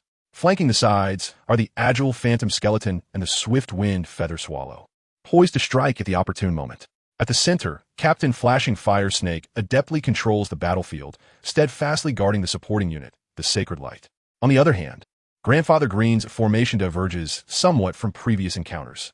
The evil-eyed White Tiger, Dai Mubai, continues to spearhead the assault, while Ma Hongjun, who typically provided range support from the rear to protect Ning Rongrong and Oscar, now stands at the forefront, side by side with Big Brother Dai.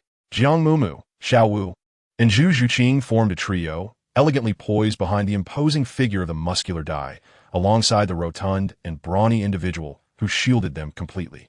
At the center stood the formidable Tang San, known as the Thousand-Handed Azura. However, the rear of their formation was alarmingly vulnerable, with only Oscar and Ning Rongrong, whose combat prowess was nearly non-existent, holding the fort. The adversaries are clearly underestimating us, grumbled the youth from the Blue Daddy team, his countenance dark and slightly lecherous. His martial spirit was that of a skeleton. Upon manifestation, his entire form morphed into a grotesque skeletal frame, his hands transforming into bone blades. Enshrouded in a veil of ominous black mist, exuding an eerie and terrifying presence. "Allow me to send them off first," the girl with short, grayish-blue hair said, gently raising her hand. Her arms transformed into wings, adorned with dense, azure feathers that shimmered with a chilling luster, embodying the agile flying spirit of the azure feather swallow. Remain vigilant. They would never leave such a significant opening, the captain, Blazing Fire Serpent, cautioned in a low voice. His martial spirit, the Fire Serpent, alongside the rotund fellow, belonged to the fire attribute beast spirits. When his spirit manifested, his eyes glowed crimson, and his exposed skin bore a faint, scaled armor reminiscent of erupting magma. Flames danced around him like countless serpents, crackling with explosive vigor. Though he was a control type, his offensive capabilities were no less formidable than those of a power type. At that moment, a faint sound echoed from the front of the formation. The plump girl, slightly embarrassed, managed to grin. I'm a bit hungry." The others responded, "Just a little, just a tiny bit, it won't affect anything." The girl quickly bent her legs, lowering her center of gravity into a defensive stance. Her limbs and neck shortened, and a brilliant golden light surged from her chest and back, solidifying into a massive golden turtle shell that shielded her soft form, leaving only her adorable little head exposed. Beside her stood her twin brother, equally endowed with the same martial spirit, yet possessing a robust and dark complexion. The siblings stood shoulder to shoulder at the forefront of the formation, resembling an impenetrable wall of copper and iron. In another part of the battlefield, at the rear of Grandpa Green's team, Ning Rongrong regarded Oscar with a gleam of admiration. "Little AO, can you believe it? You've even deduced the enemy's formation." A radiant spectrum of colors erupted from the 7-treasure glazed tile in her palm. Despite possessing only 2 spirit rings, her reputation as the strongest support in the continent meant that her martial spirit immediately drew the attention of all present. "It's not deduction.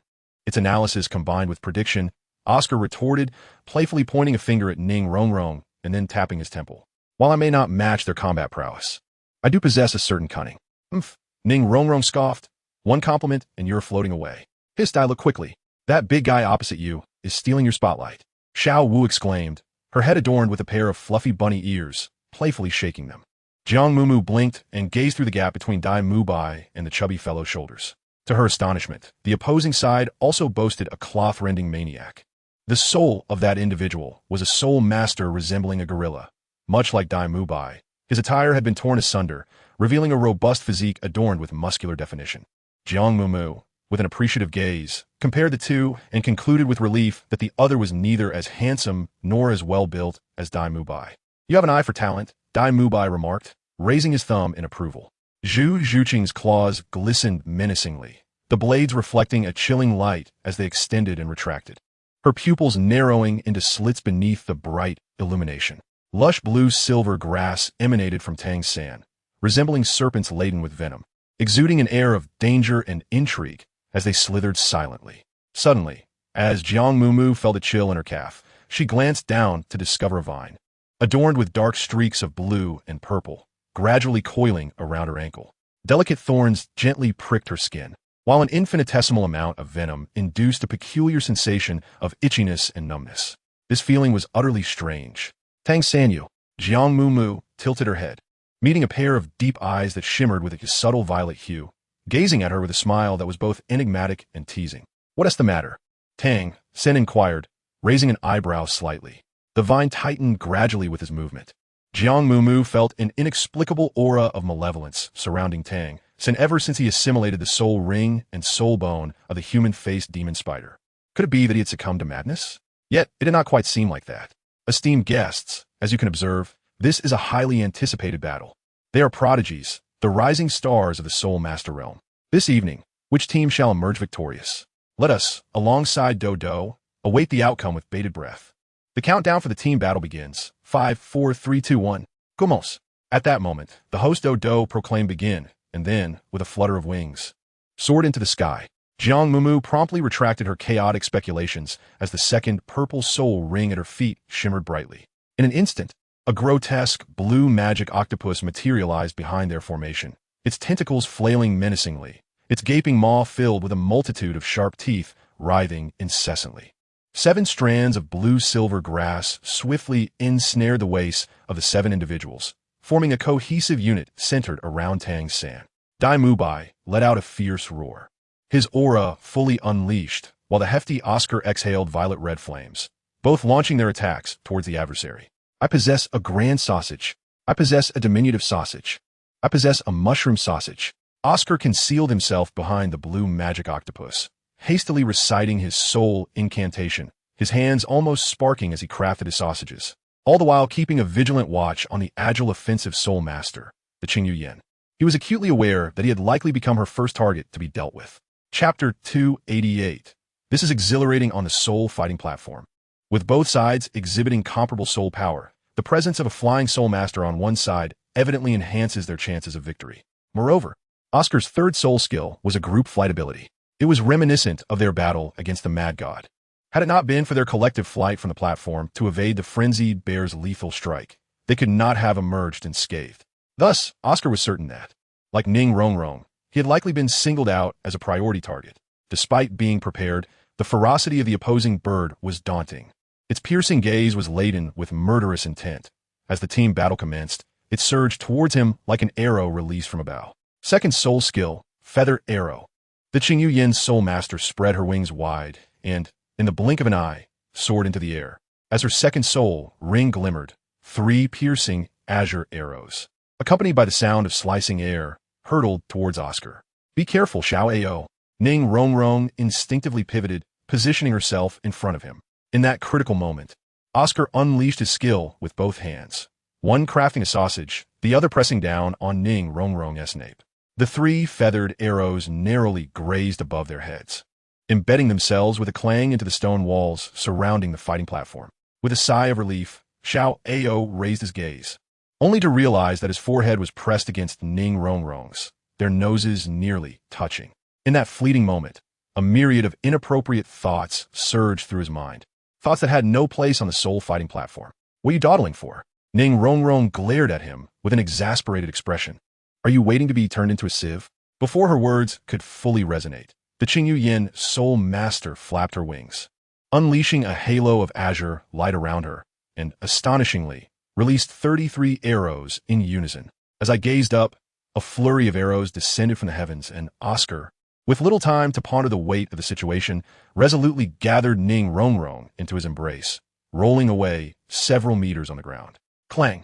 An arrow grazed his cheek, embedding itself at an angle into the arena floor, sending a spray of tiny droplets of blood into the air. Oscar, do not lose focus. Several tendrils of blue-silver grass swiftly entwined around the two, propelling them aside with haste. This second soul skill of the azure feather swallow spirit master bore resemblance to the Zhuge divine crossbow. In Tang, San had mastered the manipulation of such hidden weapons to an extraordinary degree. With a mere glance, he discerned the trajectory of the arrows. Clang, clang, clang. The arrows seemed to possess a will of their own, pursuing Oscar and Ning Rongrong relentlessly, yet always arriving just a moment too late, allowing them to narrowly evade danger. The thrill was palpable as Oscar's chin rested atop Ning Rongrong's head, one hand safeguarding the back of her skull, holding her securely in his embrace. Amidst the rush of wind and the sounds of metal clashing, the heroic fervor of rescuing a damsel in distress stirred within him, only to be abruptly quelled by Ning Rongrong's unrelenting grip on his waist. Let go. No, you cannot blame me for this, Oscar protested, his eyes wide with innocence. What could he do? It was not his intention to hold onto Rongrong so tightly. After all, had it not been Tang, San who bound them together? Be silent. Ning Rongrong, petite in stature, was now pressed closely against Oscar, unable to move. Her fierce glare directed at him as she warned through clenched teeth, "Humph, if you dare entertain any improper thoughts, beware my wrath." Chapter 289. How fierce? Is it truly this ferocious? Oscar felt an inexplicable tightening beneath him, licking his parched lips as he resolutely returned to reciting his soul incantation. Meanwhile, on the other side, a blue demon octopus, towering over 3 meters and radiating a golden-purple sheen, boasted 8 tentacles, each measuring at least 15 meters in length, covered in numerous suction cups.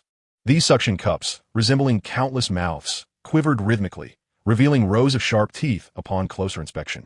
As Jiang Mumu's soul power surged, this creature had undeniably transformed into a colossal beast. A sticky, unsettling sound emanated from its concealed maw beneath the tentacles, followed by the illumination of its blue rings, a warning sign of the blue demon octopus's impending attack.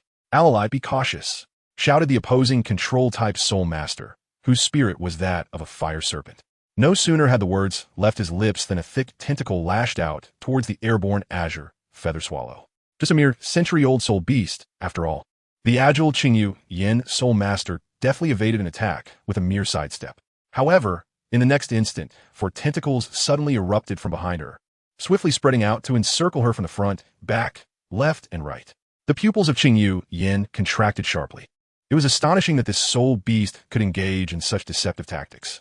Yet, this shock lasted but a moment before she regained her focus. With a flicker of her first soul skill, Featherblade, the yellow-hued, century-old soul ring illuminated. In an instant, her wings transformed into sharp blades, striking fiercely at the approaching tentacles without retreat. A spurt of viscous blue liquid splattered forth as one of the tentacle tips was severed cleanly by the featherblade. Nevertheless, the severed segment writhed like a headless insect, curling around the Qingyu Yin soul master's calf. Alarm bells rang in her mind as she immediately flapped her wings to free herself from the tentacle, but it was already too late. A searing sensation coursed from her calf, swiftly spreading to her arm as her muscles began to stiffen and weaken. Soon, her tongue started to numb. With a thud, the Qingyu Yin soul master toppled headfirst into the ranks of Grandpa Green's team. "This poison is exceedingly potent," Oscar mused, stroking his chin as he squatted beside her, observing her with a condescending gaze. In just 4 or 5 seconds, her expression became vacuous and dazed. "Isn't that obvious?" Ning Rongrong rolled her eyes at him. "Hurry up and detoxify her. If you dawdle any longer, she'll be finished." The priority was to eliminate this airborne threat, thereby neutralizing the greatest danger lurking behind their ranks. Luring the enemy deeper was part of Grandpa Green's strategy. "I have a little sausage," Oscar chuckled, rubbing his hands together as a dry, diminutive sausage appeared in his palm. Upon hearing the soul incantation, the Qingyu Yin soul master's eyebrows twitched, and a clear expression of resistance surfaced on her stiffened face. As she opened her mouth, Oscar gleefully blinked his charming eyes, never expecting that his sausage would have to be offered to the opponent first. The Qingyu Yin's soul master thought to herself, if only I could move, if only I could speak, I would turn this lecherous man into a sieve. Hey, don't say I didn't warn you. This fellow is highly toxic. Oscar pointed at the blue demon octopus beside him. If you refuse to eat it and end up dead, don't blame us. Chapter 290. Has the poison rendered you foolish? It is widely acknowledged that even within the most formidable gathering place of soul beasts in the Heaven Do Empire, the Stardo Forest, the blue demon octopus is exceedingly rare. Its venom ranks among the top 5 in lethality among soul beasts.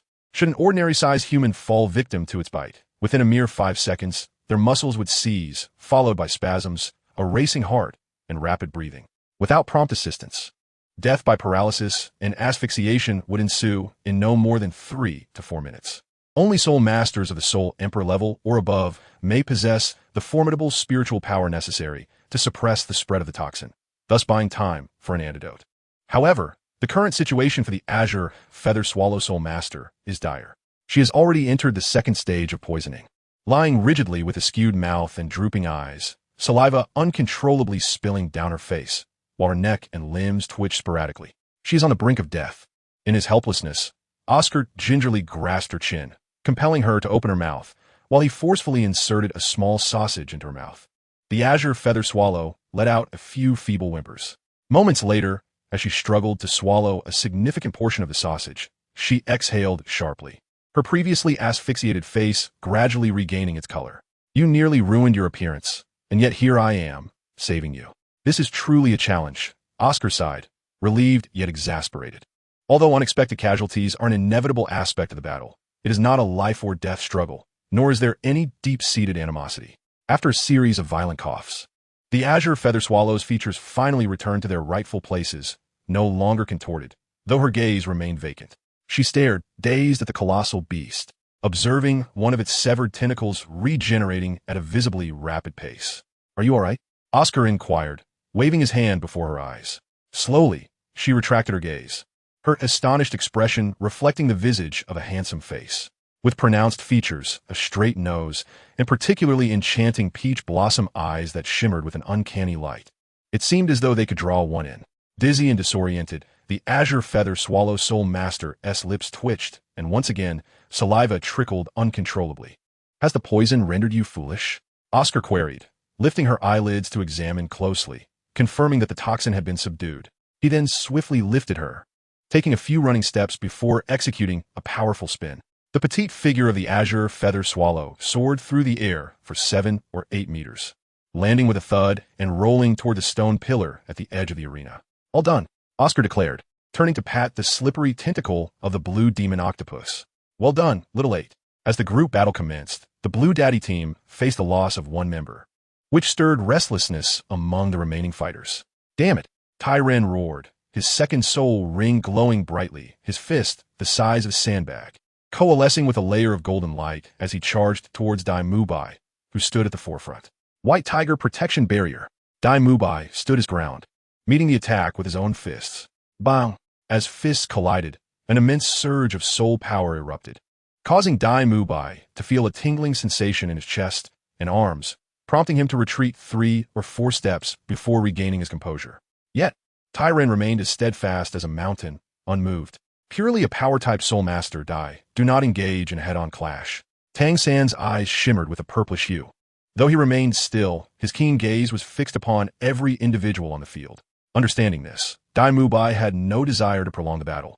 He refrained from unleashing his second or third soul abilities, opting instead for a swift withdrawal to minimize soul power consumption. His target was not this formidable gorilla, but rather the core of Blue Daddy, Captain Blazing Fire Serpent. Chapter 291. A meeting of minds, leave him to me. As Dai Mubai quickly retreated, a small figure emerged before Tyren, launching an immediate strike with an iron fist. Rock Shield. Tyren responded with remarkable agility, raising his hands to block while activating his first soul ability, transforming his skin to a stony gray in an instant. Clang! Jiang Mumu's fist collided with his arm, akin to striking unyielding granite, producing a sound reminiscent of metal meeting stone. Talon remained steadfast, firmly rooted in place like a mountain, his brow unknotted. Yet internally he was taken aback, his arm trembling slightly. This punch, the extent of the opponent's strength, remained a mystery, nearly breaching his defenses and sending waves of pain and numbness through his bones. Not bad for a hefty figure. Jiang Mumu retracted her fist, gently shaking her hand, a wide grin revealing her adorable little canines. Truly a powerhouse, quite resilient to blows. Oomph. Talon, towering above, let out a disdainful snort from his large nostrils and without further ado, unleashed his second and third soul skills. According to the records, this young girl possessed a soul power of 31, while his own had reached 36. Nevertheless, he remained cautious. Explosive might. Demonic ape golden body. The second and third soul rings encircling Talon glimmered brilliantly. Empowered by a millennium-old soul ring, his already imposing physique surged to over 2 meters, muscles swelling further, radiating a golden sheen, and his amethyst eyes glinted with ferocity. Jiang Mumu, gazing up at this formidable figure, instinctively stepped back 2 paces. The blue-silver grass entwined around her waist pulsed rhythmically 3 times. Talon abruptly lifted his foot and brought it down heavily upon the ground. An astonishing scene unfolded as the entire battle arena trembled violently, fissures rapidly extending from beneath his feet. Jiang Mumu, shaken, swiftly shifted sideways on her toes to evade the fissures. Such formidable power. Be cautious, Mumu. Tang San's steady voice resonated from behind. As he spoke, countless blue-silver grasses surged forth, darting toward Talon like venomous serpents. Yet, the massive figure remained oblivious, relying solely on brute strength to violently tear apart the encroaching blue-silver grass, shattering it. The sheer force unleashed by his 36th level soul power was remarkably comparable to that of a soul king exceeding the 50th level. Mumu beneath you. The blue-silver grass at her waist propelled Jiang Mumu several steps away, a gust of wind lifting debris from beneath her feet, soaring into the sky within the blink of an eye, ascending to heights of dozens of meters. This gorilla is exceedingly ferocious. Ejecting herself from the range of the debris attack, Jiang Mumu gracefully landed in front of Tang San. Avoid direct confrontation, Tang San advised. Understood. With a nod, Jiang Mumu propelled herself upwards with her legs, leveraging the strength of the blue-silver grass to effortlessly leap 5 or 6 meters high, and continued to bound toward Talon. Having grown up alongside Tang San, they had emerged from Holy Soul Village together, narrowly escaped the perils of the soul-hunting forest, trained side by side, and faced countless battles together. Their synergy had long reached a level of understanding akin to a shared consciousness. Jiang Mumu immediately comprehended that Tang San intended to collaborate with her. This imposing figure, despite his formidable strength and robust defense, was consequently burdened by a rapid depletion of soul power and a significant limitation in speed. Thus, the optimal strategy was to exploit one's strengths to target the adversary's weaknesses. Chapter 292. Farewell, Stinky Gorilla. Talon's truly lethal attacks were those delivered in close quarters. However, Jiang Mumu refrained from engaging him directly, instead employing her nimble form to evade his advances while patiently awaiting the opportune moment. Although Talon was not slow to react, his 3 consecutive lunges failed to even graze the hem of Jiang Mumu's garment. His overwhelming strength rendered ineffective, which only heightened his frustration. Stinky girl, if you have the ability, then stop running. Talon bellowed, his anger palpable as he glared at Jiang Mumu with his bulging eyes. Stinky gorilla, ah. Jiang Mumu stuck out her tongue, her supple body arching backward to deftly evade the enormous palm he had aimed at her. In a swift motion, she propped herself up with one hand and executed a rapid lateral turn, following through with a graceful, sweeping kick. Boom! The vibrant purple light collided with the golden brilliance. Jiang Mumu felt as though she had kicked a solid stone pillar. Upon activating her 3rd soul skill, Demonic Ape Golden Body, Talon's muscular physique became as impenetrable as a fortress. Truly unable to gain the upper hand, Jiang Mumu rolled away without hesitation, swiftly evading the onslaught. In the next moment, Talon's fist, resembling a hammer, crashed down, creating a substantial crater in the soul-fighting platform, sending debris flying in all directions. Cough, cough, cough. You foul gorilla. Although that punch did not strike Jiang Mumu, the force of the impact was considerable, shaking her quite violently. Had it not been for Tang San's precise control, the blue-silver grass coiling around her waist would not have maneuvered her 2 or 3 meters sideways. Otherwise, her petite form might have been sent reeling. Do not let me catch you. Talon wasted no time, his massive frame lunging once more at Jiang Mumu. This little girl was exceedingly troublesome, like an elusive loach, impossible to grasp or strike. If this continued, it would not be long before his soul power was entirely depleted. Rise. A light command was issued. Dense clusters of blue-silver grass formed a sturdy net beneath Jiang Mumu's feet. With a deft push from her toes, she propelled herself skyward, utilizing the grass's resilience. The opponent suddenly vanished from his sight, prompting Talon to instinctively glance upward. At this moment, he remained blissfully unaware that he had unwittingly stepped into Tang San's hunting trap. Jiang Mumu descended from the heavens. Without a moment's hesitation, Talon concentrated his soul power and struck with an open palm. The third soul skill, web binding. A crisp, icy voice echoed. Suddenly, Jiang Mumu's figure shifted direction mid-air, vanishing once more from Talon's sight, only to be replaced by a colossal net that unfurled with a diameter of at least 5 meters. Talon was taken aback, his imposing frame unable to react in time as the net descended upon him, swiftly tightening to ensnare him securely. The venom of the grotesque spider, entwined within the web, rapidly corroded Talon's skin. Despite his resilient exterior, he found himself unable to withstand the onslaught of the toxin, an excruciating sting rendering him momentarily incapacitated. Farewell, foul gorilla. Jiang Mumu leaped behind Talon and delivered an unceremonious kick to his calf. With a resounding crash, the struggling Talon lost his balance and fell to the ground. Without hesitation, Jiang Mumu seized one of his legs, her body shimmering with purple light as she executed a magnificent spin, completing 3 full revolutions before exclaiming, "Ha!" Her movements were as fluid as flowing water. Talon, ensnared in a web, was propelled from the soul fighting platform like a cannonball, and upon landing, the second member of the Blue Daddy team was eliminated. Chapter 293. The fatty is stunned. It was only when Talon faced downward and landed awkwardly that he realized he had fallen into a trap. That little girl had deliberately provoked him, leading him step by step into the attack range of the thousand-hand Azura. Then, she feigned an attack to distract him, ultimately causing him to stumble into the snare. It was a cunning ruse. Talon, bloodied and scorched, struggled to break free from the web and rushed to the edge of the fighting stage, roaring in frustration. Heavens! Another member of the Blue Daddy team has been knocked out. The situation on the field shifted to 6 against 8. No, it was 6 against 9, an overwhelming advantage. Can the disadvantaged Blue Daddy team mount a counterattack against such odds? Let us wait and see. The host, Douluo, flapped his wings, his expression brimming with excitement as he narrated the unfolding drama. On the soul fighting platform, everyone hold steady. Do not rush in, shouted the captain of the Blue Daddy team, the blazing fire serpent, as he unleashed his soul skills, his countenance grave. Originally, their soul power levels were collectively superior to their opponents. But losing 2 team members right at the start was not only a blow to their pride, but also a significant emotional setback. Victory and defeat have been determined. I suggest you concede swiftly. I haven't had dinner yet, the fatty exclaimed, a purplish-red flame erupting from his mouth. Simultaneously, 2 dazzling beams of rainbow light enveloped him. In an instant, the flame grew thicker and longer, crackling with explosive sounds, resembling a fiery whip that arched toward the 2 golden-armored tortoise soul lords opposite him. The air shimmered under the intense heat, yet the brother and sister remained unfazed, calmly retracting their necks into the protective shell of their tortoise. Second soul skill, golden light protection. Their voices and movements synchronized perfectly. As the second soul ring blazed brightly, a rich golden light surged forth from the tortoise shell, violently trembling as it made contact with the phoenix fire line, which was forcefully repelled. The fatty was momentarily taken aback. Second soul skill, explosive serpent.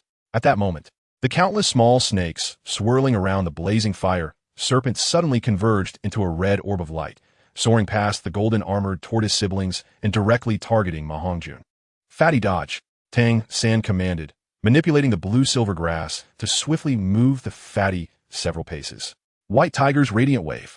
With a thunderous roar, Dai Mubai unleashed a fierce clash of milky white and crimson orbs in the air, resulting in a violent explosion that scattered countless tiny red serpents, accompanied by a cacophony of crackling sounds.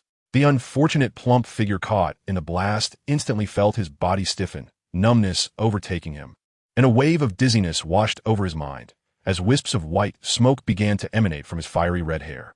The stout man was rendered momentarily incapacitated. The outcome remains uncertain.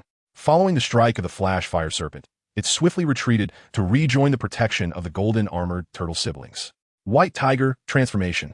Dai Mubai forcefully stomped his right foot upon the ground, propelling himself into a powerful arc, his tiger claws erupting with razor-sharp edges. As white light coalesced in his palms and struck towards his adversaries, Enriched by the millennium-old soul skill, his attack, defense, and personal strength were all amplified twofold. Further enhanced by Ning Rongrong's 7-treasure glaze tile, boosting his power and speed by an additional 30%.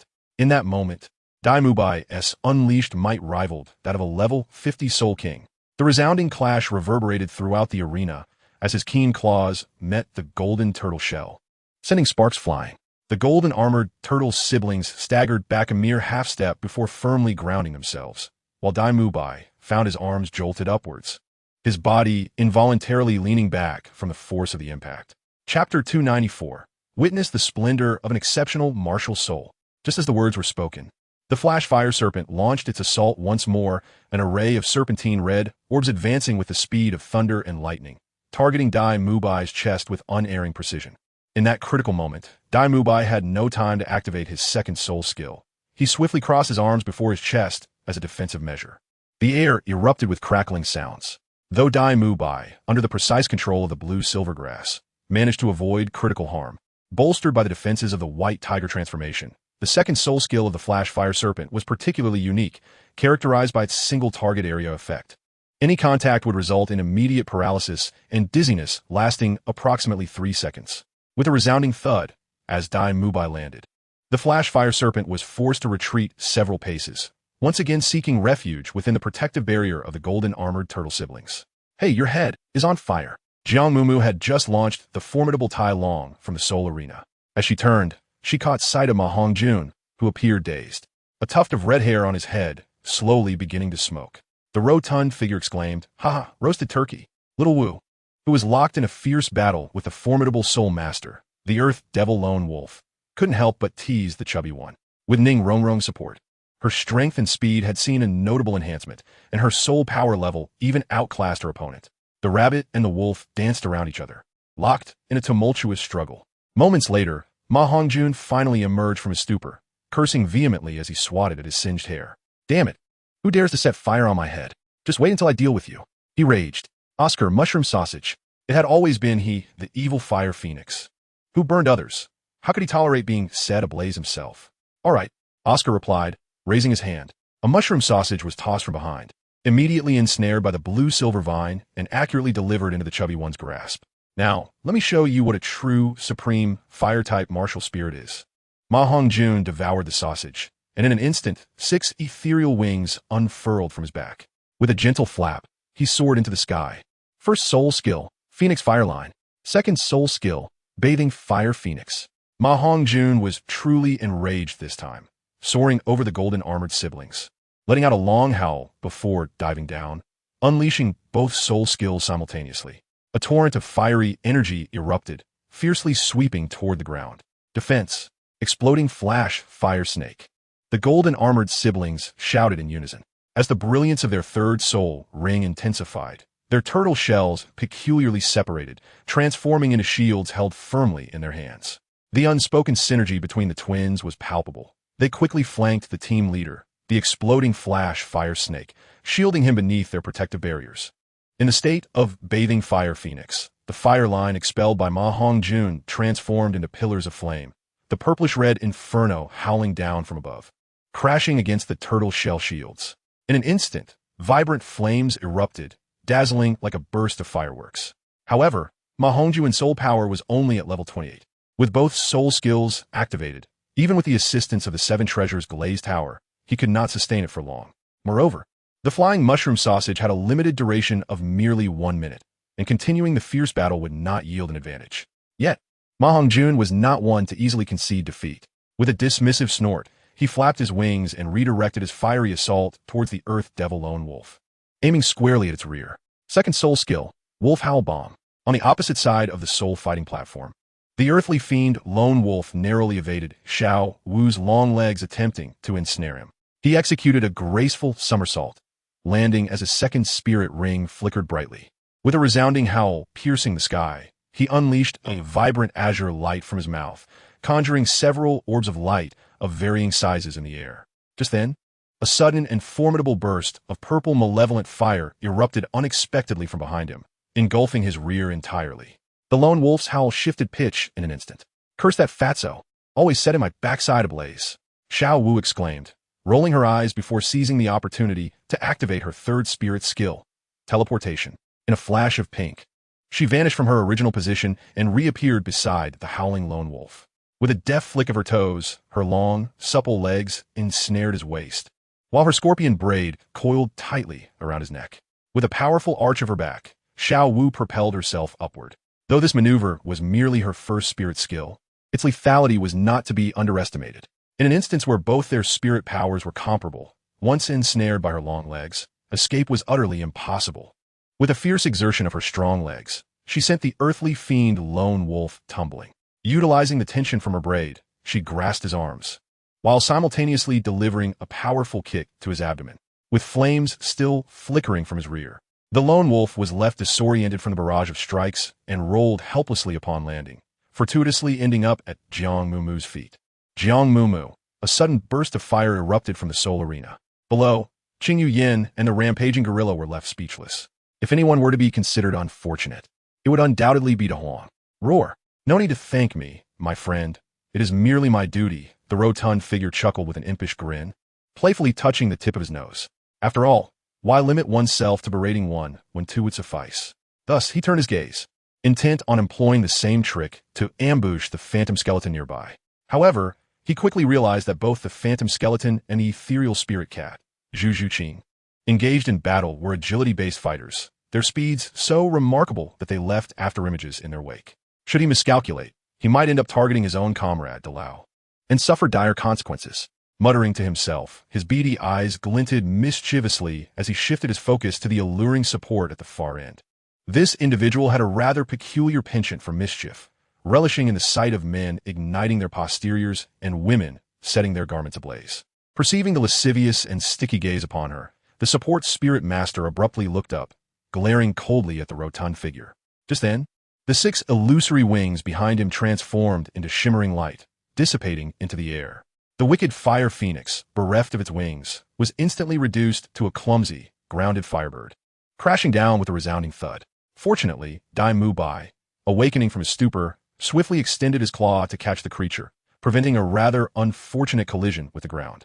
Fatty, go assist Zhuqing. Xiao Ao is on the way. Oscar tossed forth a mushroom sausage. White tiger light wave. White tiger diamond transformation. Tiger wings. Dai Lao erupted with the ferocity befitting the king of beasts. Golden armored holy shield. Attack. The two roared in unison. Instantly, the shields in their left hand shattered, morphing into 36 razor-edged hexagonal turtle shells. A total of 72 shells whirled rapidly through the air, slicing through the atmosphere with a chilling whoosh, their ominous sound echoing ominously. Chapter 296. Oh no, I've been hit. As Dai Mubai soared midway through the air, he was entirely unprepared for the fact that the third soul skill of the opposing defense-type spirit masters was, in fact, an offensive technique. Moreover, its power was formidable. The 72 shells, each glimmering with golden light, swept through like a tempest. Everyone be cautious. Tang San's eyes were veiled in a purple hue. Simultaneously, he executed the ghost shadow misty steps, flashing with an eerie swiftness. Though his speed appeared unhurried, in the blink of an eye, he was at Jiang Mumu's side. He wrapped one arm around her waist while shielding her head with the other, deftly stepping backward in an astonishing manner. In the midst of this agile maneuver, he didn't forget to deliver a powerful kick toward the rotund figure. The latter rolled and scrambled, his heart racing in alarm. With a sharp sound, the feathers on his arm were cleanly severed. Rong Rong. Upon witnessing the scene, Oscar swiftly grasped Ning Rong Rong's hand.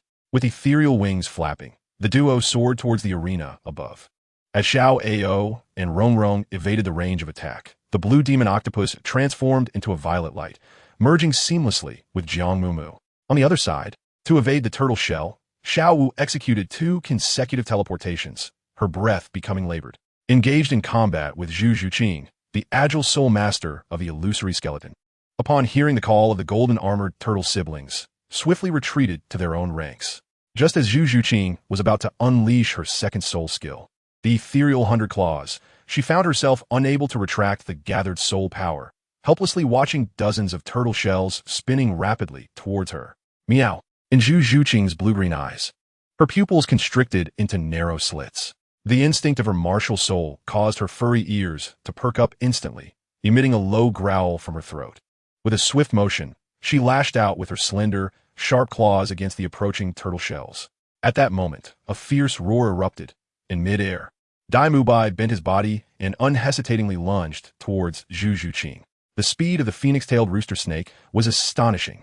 A streak of white light flashed past, and amidst the violent collision between the white tiger and the turtle shells, a torrent of crimson blood erupted into a mist. The pungent scent of blood filled the air. When Zhu Zhuqing realized the one holding her was Dai Mubai, her mind momentarily blanked, as if her heart was tightly gripped by an unseen force. This was not an act of taking advantage of another's plight. Dai Mubai gritted his teeth, his expression grim. Yet his arms remained steady and strong as he lifted her waist and legs, soaring away from the arena. Damn it, Boss Dai is hit.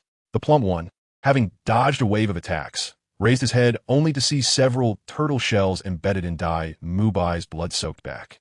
In shock, he was about to utter a reassuring "it's fine" when Dai Mubai suddenly shuddered, a deep, painful groan escaping his clenched teeth. Across from them, the golden-armored turtle siblings raised their arms in unison to their chests, and with this synchronized gesture, a dazzling golden light coalesced before them. The 72 turtle shells that had pierced the air swiftly returned to their positions, reforming into the golden-armored sacred shield in mere breaths, landing back in their hands. Thick, viscous blood oozed from the wound on Dai Mubai's back, dripping onto the arena floor. This is the consequence of underestimating the enemy. The eyes of the explosive fire snake gradually turned crimson, the brilliance of its thousand-year spirit ring illuminating the surroundings. With a thunderous shout, a great serpent of flames erupted from behind him, its gaping maw lunging towards Tang San and Jiang Mumu. Chapter 297. Everything is about to conclude. Inflicting heavy damage on the captain of the Green Grandpa team undoubtedly reignited the fighting spirit of the explosive fire snake and the golden-armored siblings. Although they were outnumbered, pressing the advantage could very well lead to victory. Transitioning from defense to offense, they prepared for a full-force strike. The blazing fire serpent intoned in a grave tone. This is our final opportunity. We must not allow our adversaries any respite. With a command issued, the four simultaneously launched their assault. The crimson flame serpent surged upward, exceeding 10 meters, enveloped in a sweltering heat wave and the sound of whistling winds, as it charged towards Tang San and Jiang Mumu.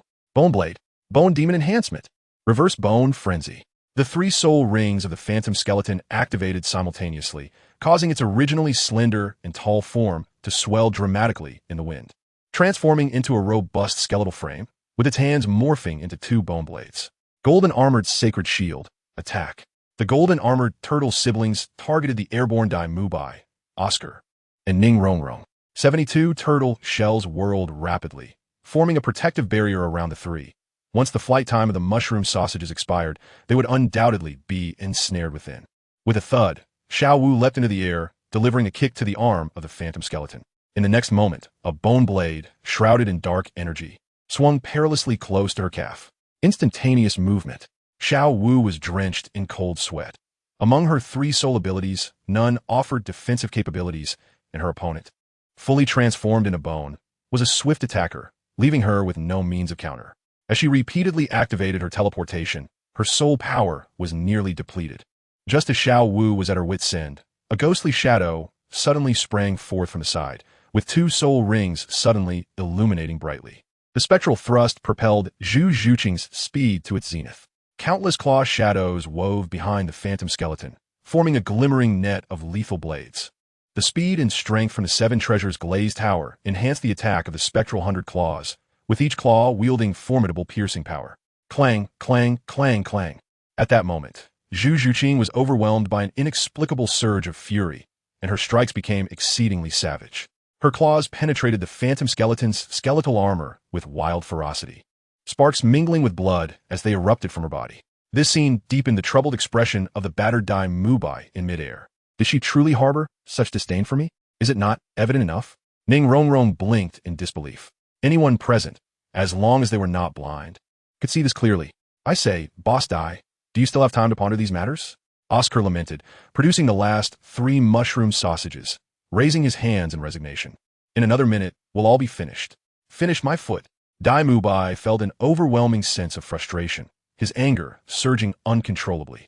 He was determined to launch another attack. Boss Dai, third soul ring, hexagonal tyrant, main lizard. A crisp voice rang out. In an instant, a rich violet light erupted from Jiang Mumu's form. A colossal beast, measuring 15 to 16 meters in length, its body adorned in scales, roared in a frenzy as its thick tail swung fiercely, crashing down onto the ground. The entire soul fighting platform trembled. What on earth is that? As the blinding flash of the fire serpent caught his peripheral vision, a sense of dread surged within him, causing his brow to twitch uncontrollably. After enduring the arduous battle with one, another menacing creature appeared. Was there no end to this? The soul beast. Tang San positioned himself protectively in front of Jiang Mumu, his eyes narrowing slightly. With a flick of his wrist, his hands transformed into a lustrous white, poised to confront the oncoming crimson flame serpent. He spoke softly, 2,440 years. Chapter 298, a series of question marks appeared above the fire serpent's head. His initial reaction was disbelief. What on earth is 2,440 years? Then, a realization struck.